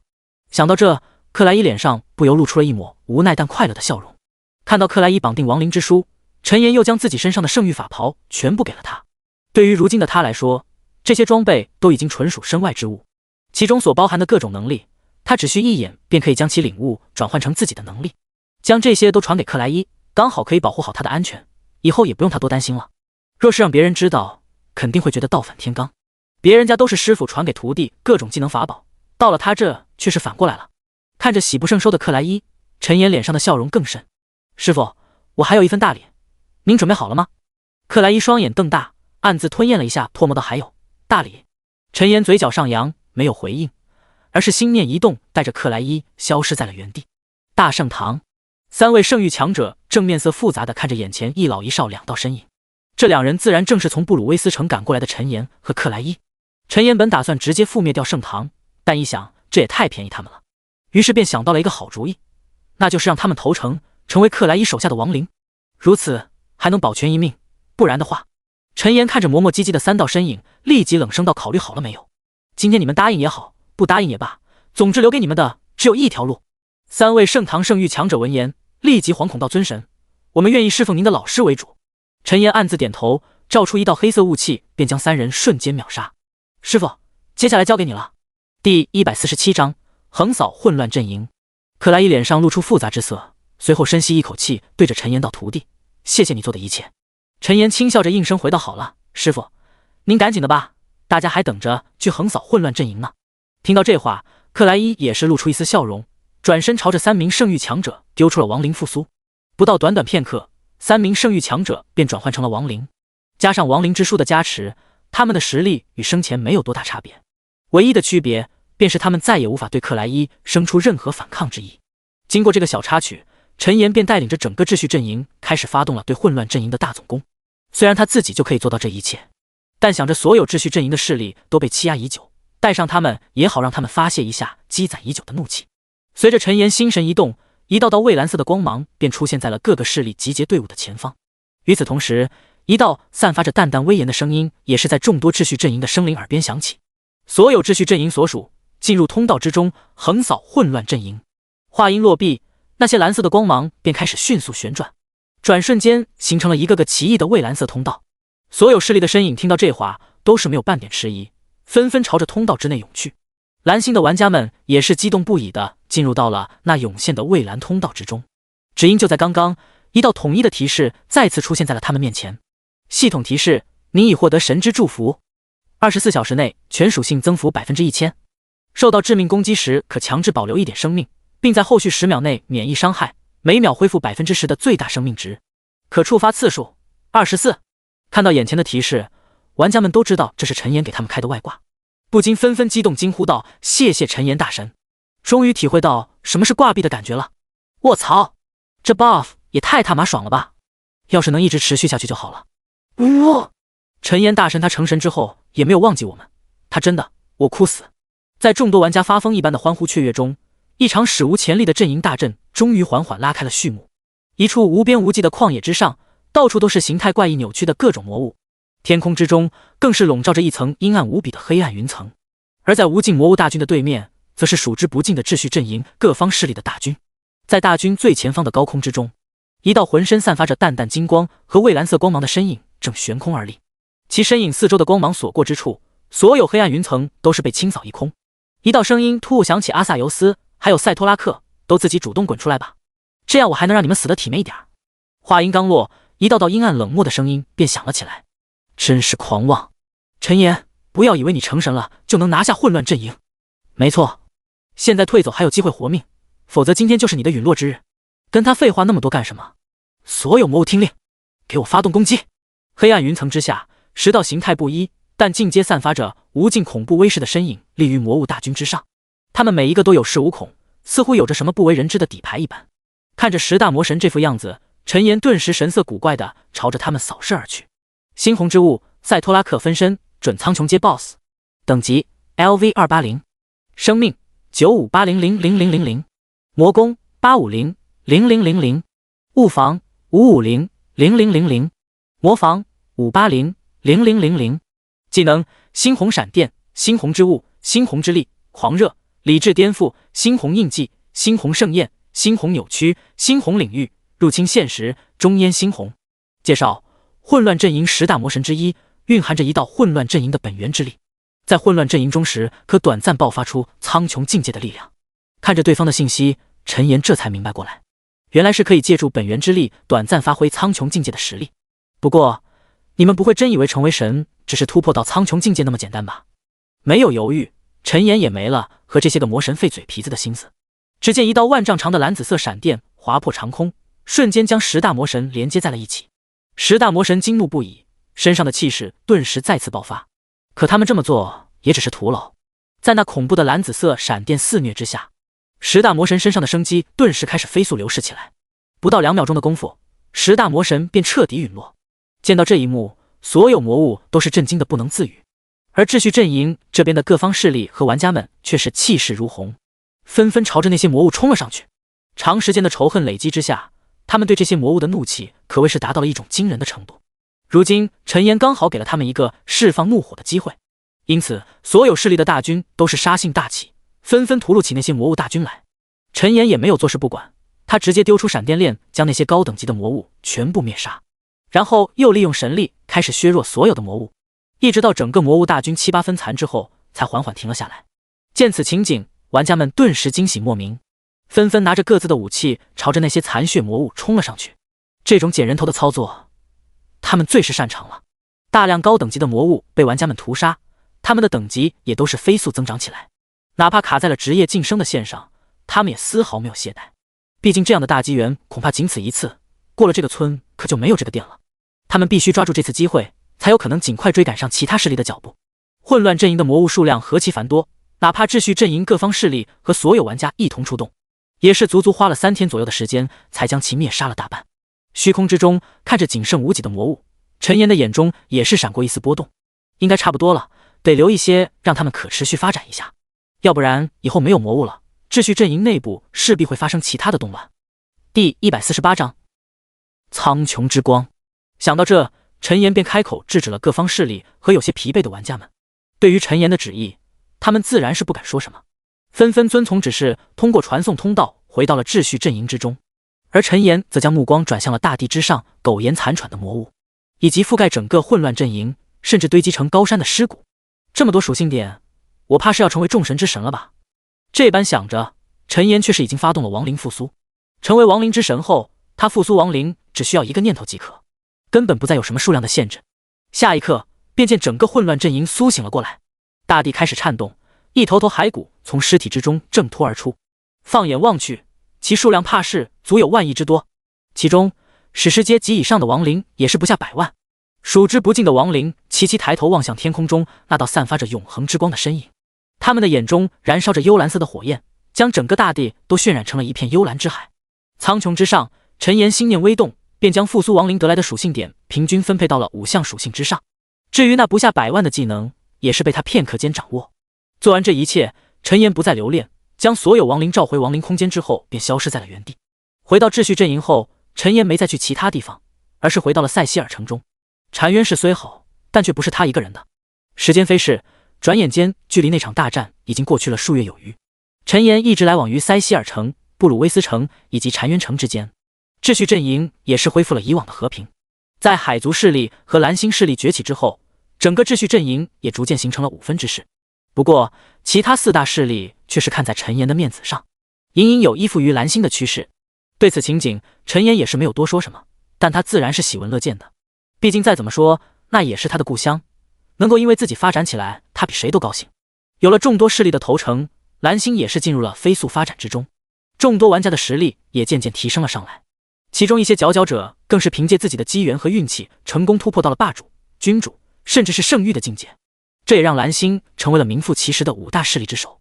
苍穹历925年，人族勇士陈岩于危难之中成就至尊神位，秩序之神、亡灵之神、龙神3神位一体，也是史料记载之中最为强大的神明。众生念其威严，特尊称其为神王。神王带领众生横扫混乱阵营，一统整个苍穹世界。自此，万物众生开始了飞速发展的时代。王征叔叔，神王真的是我们禅院氏的人吗？科技与魔法完美融合的城市一角，一名10岁左右的小男孩好奇地向着一旁一位20多岁的青年开口询问道。青年嘴角露出笑容，轻声笑道：“我不是跟你说过很多遍了吗？神王他就是我们禅渊的，而且正是因为他，我们禅渊才成了新的首都，我们华国也才在秩序大陆上拥有了如今的地位。”听到这话，小男孩的眼中顿时露出一丝好奇的目光，他看着不远处那尊100米高的神王雕塑，再次出声道：“那王征叔叔，你不是说你认识神王吗？你能带我去看看他吗？”青年微微一笑，刚想开口说话，一个30多岁的女子便走了过来，拉着小男孩的手便朝着远处走去。图图，说了多少遍不要到处乱跑，你怎么就是不听呢？说着，他再次转身对着青年道：“不好意思啊，我家还有点事儿，先走了。”青年耸了耸肩，没说什么。看着消失在街角的母子，他的脸上不禁露出一抹无奈之色。青年不是别人，正是被众人称为苍穹之光的神王陈岩。这段时间他一直在各地游历，因此也是换了很多马甲。成神之后是很无聊的，一跃成为这个世界最强者，并且还是甩出其他人不知道多远的那种。时间一久，陈岩不禁感觉有些无所事事，因此他便起了培养星神的心思。经过他数十年的努力，已经成功培养出了数十位掌握不同权柄的神。当然了，其中大部分都是跟他有过交集的存在。比方说，他的老师克莱伊成为了死亡之神，海弗约推成为了海神，绿野联盟的洛桑成为了风神。除此之外，还有一些陈岩看着有缘的，也是将其顺手培养成了星神。刚刚那小男孩看着挺有缘的，可惜有个管得严的家长。算了，也不能强迫别人不是。想到这，陈岩身影一闪，瞬间消失在了原地。下一刻，他的身影便出现在了一处宽敞明亮的大殿之内。大殿内有着一道身穿银白铠甲的男子，以及一道身穿白袍银发银须的老者。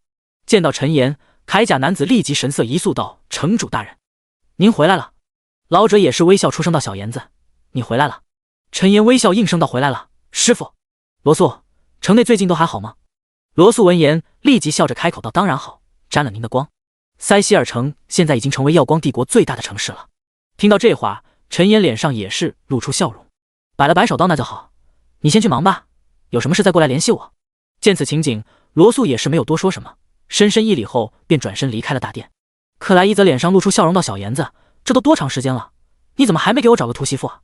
我还等着抱大胖孙子呢。”陈岩嘴角一抽，他是没想到克莱伊居然还把这件事记在心上，于是只能应声敷衍道：“师傅，我不跟您说过了吗？算命的跟我说过，我这辈子都不可能有对象的。”听到这话，克莱伊也是撇了撇嘴，不再多说什么，转而来到陈岩身边，和他一同看向大殿之外，轻叹一声道：“时间过得可真快啊。”陈岩也是眸光闪动，嘴角露出一丝微不可察的笑容，应声附和道：“对啊，就像流星一样。”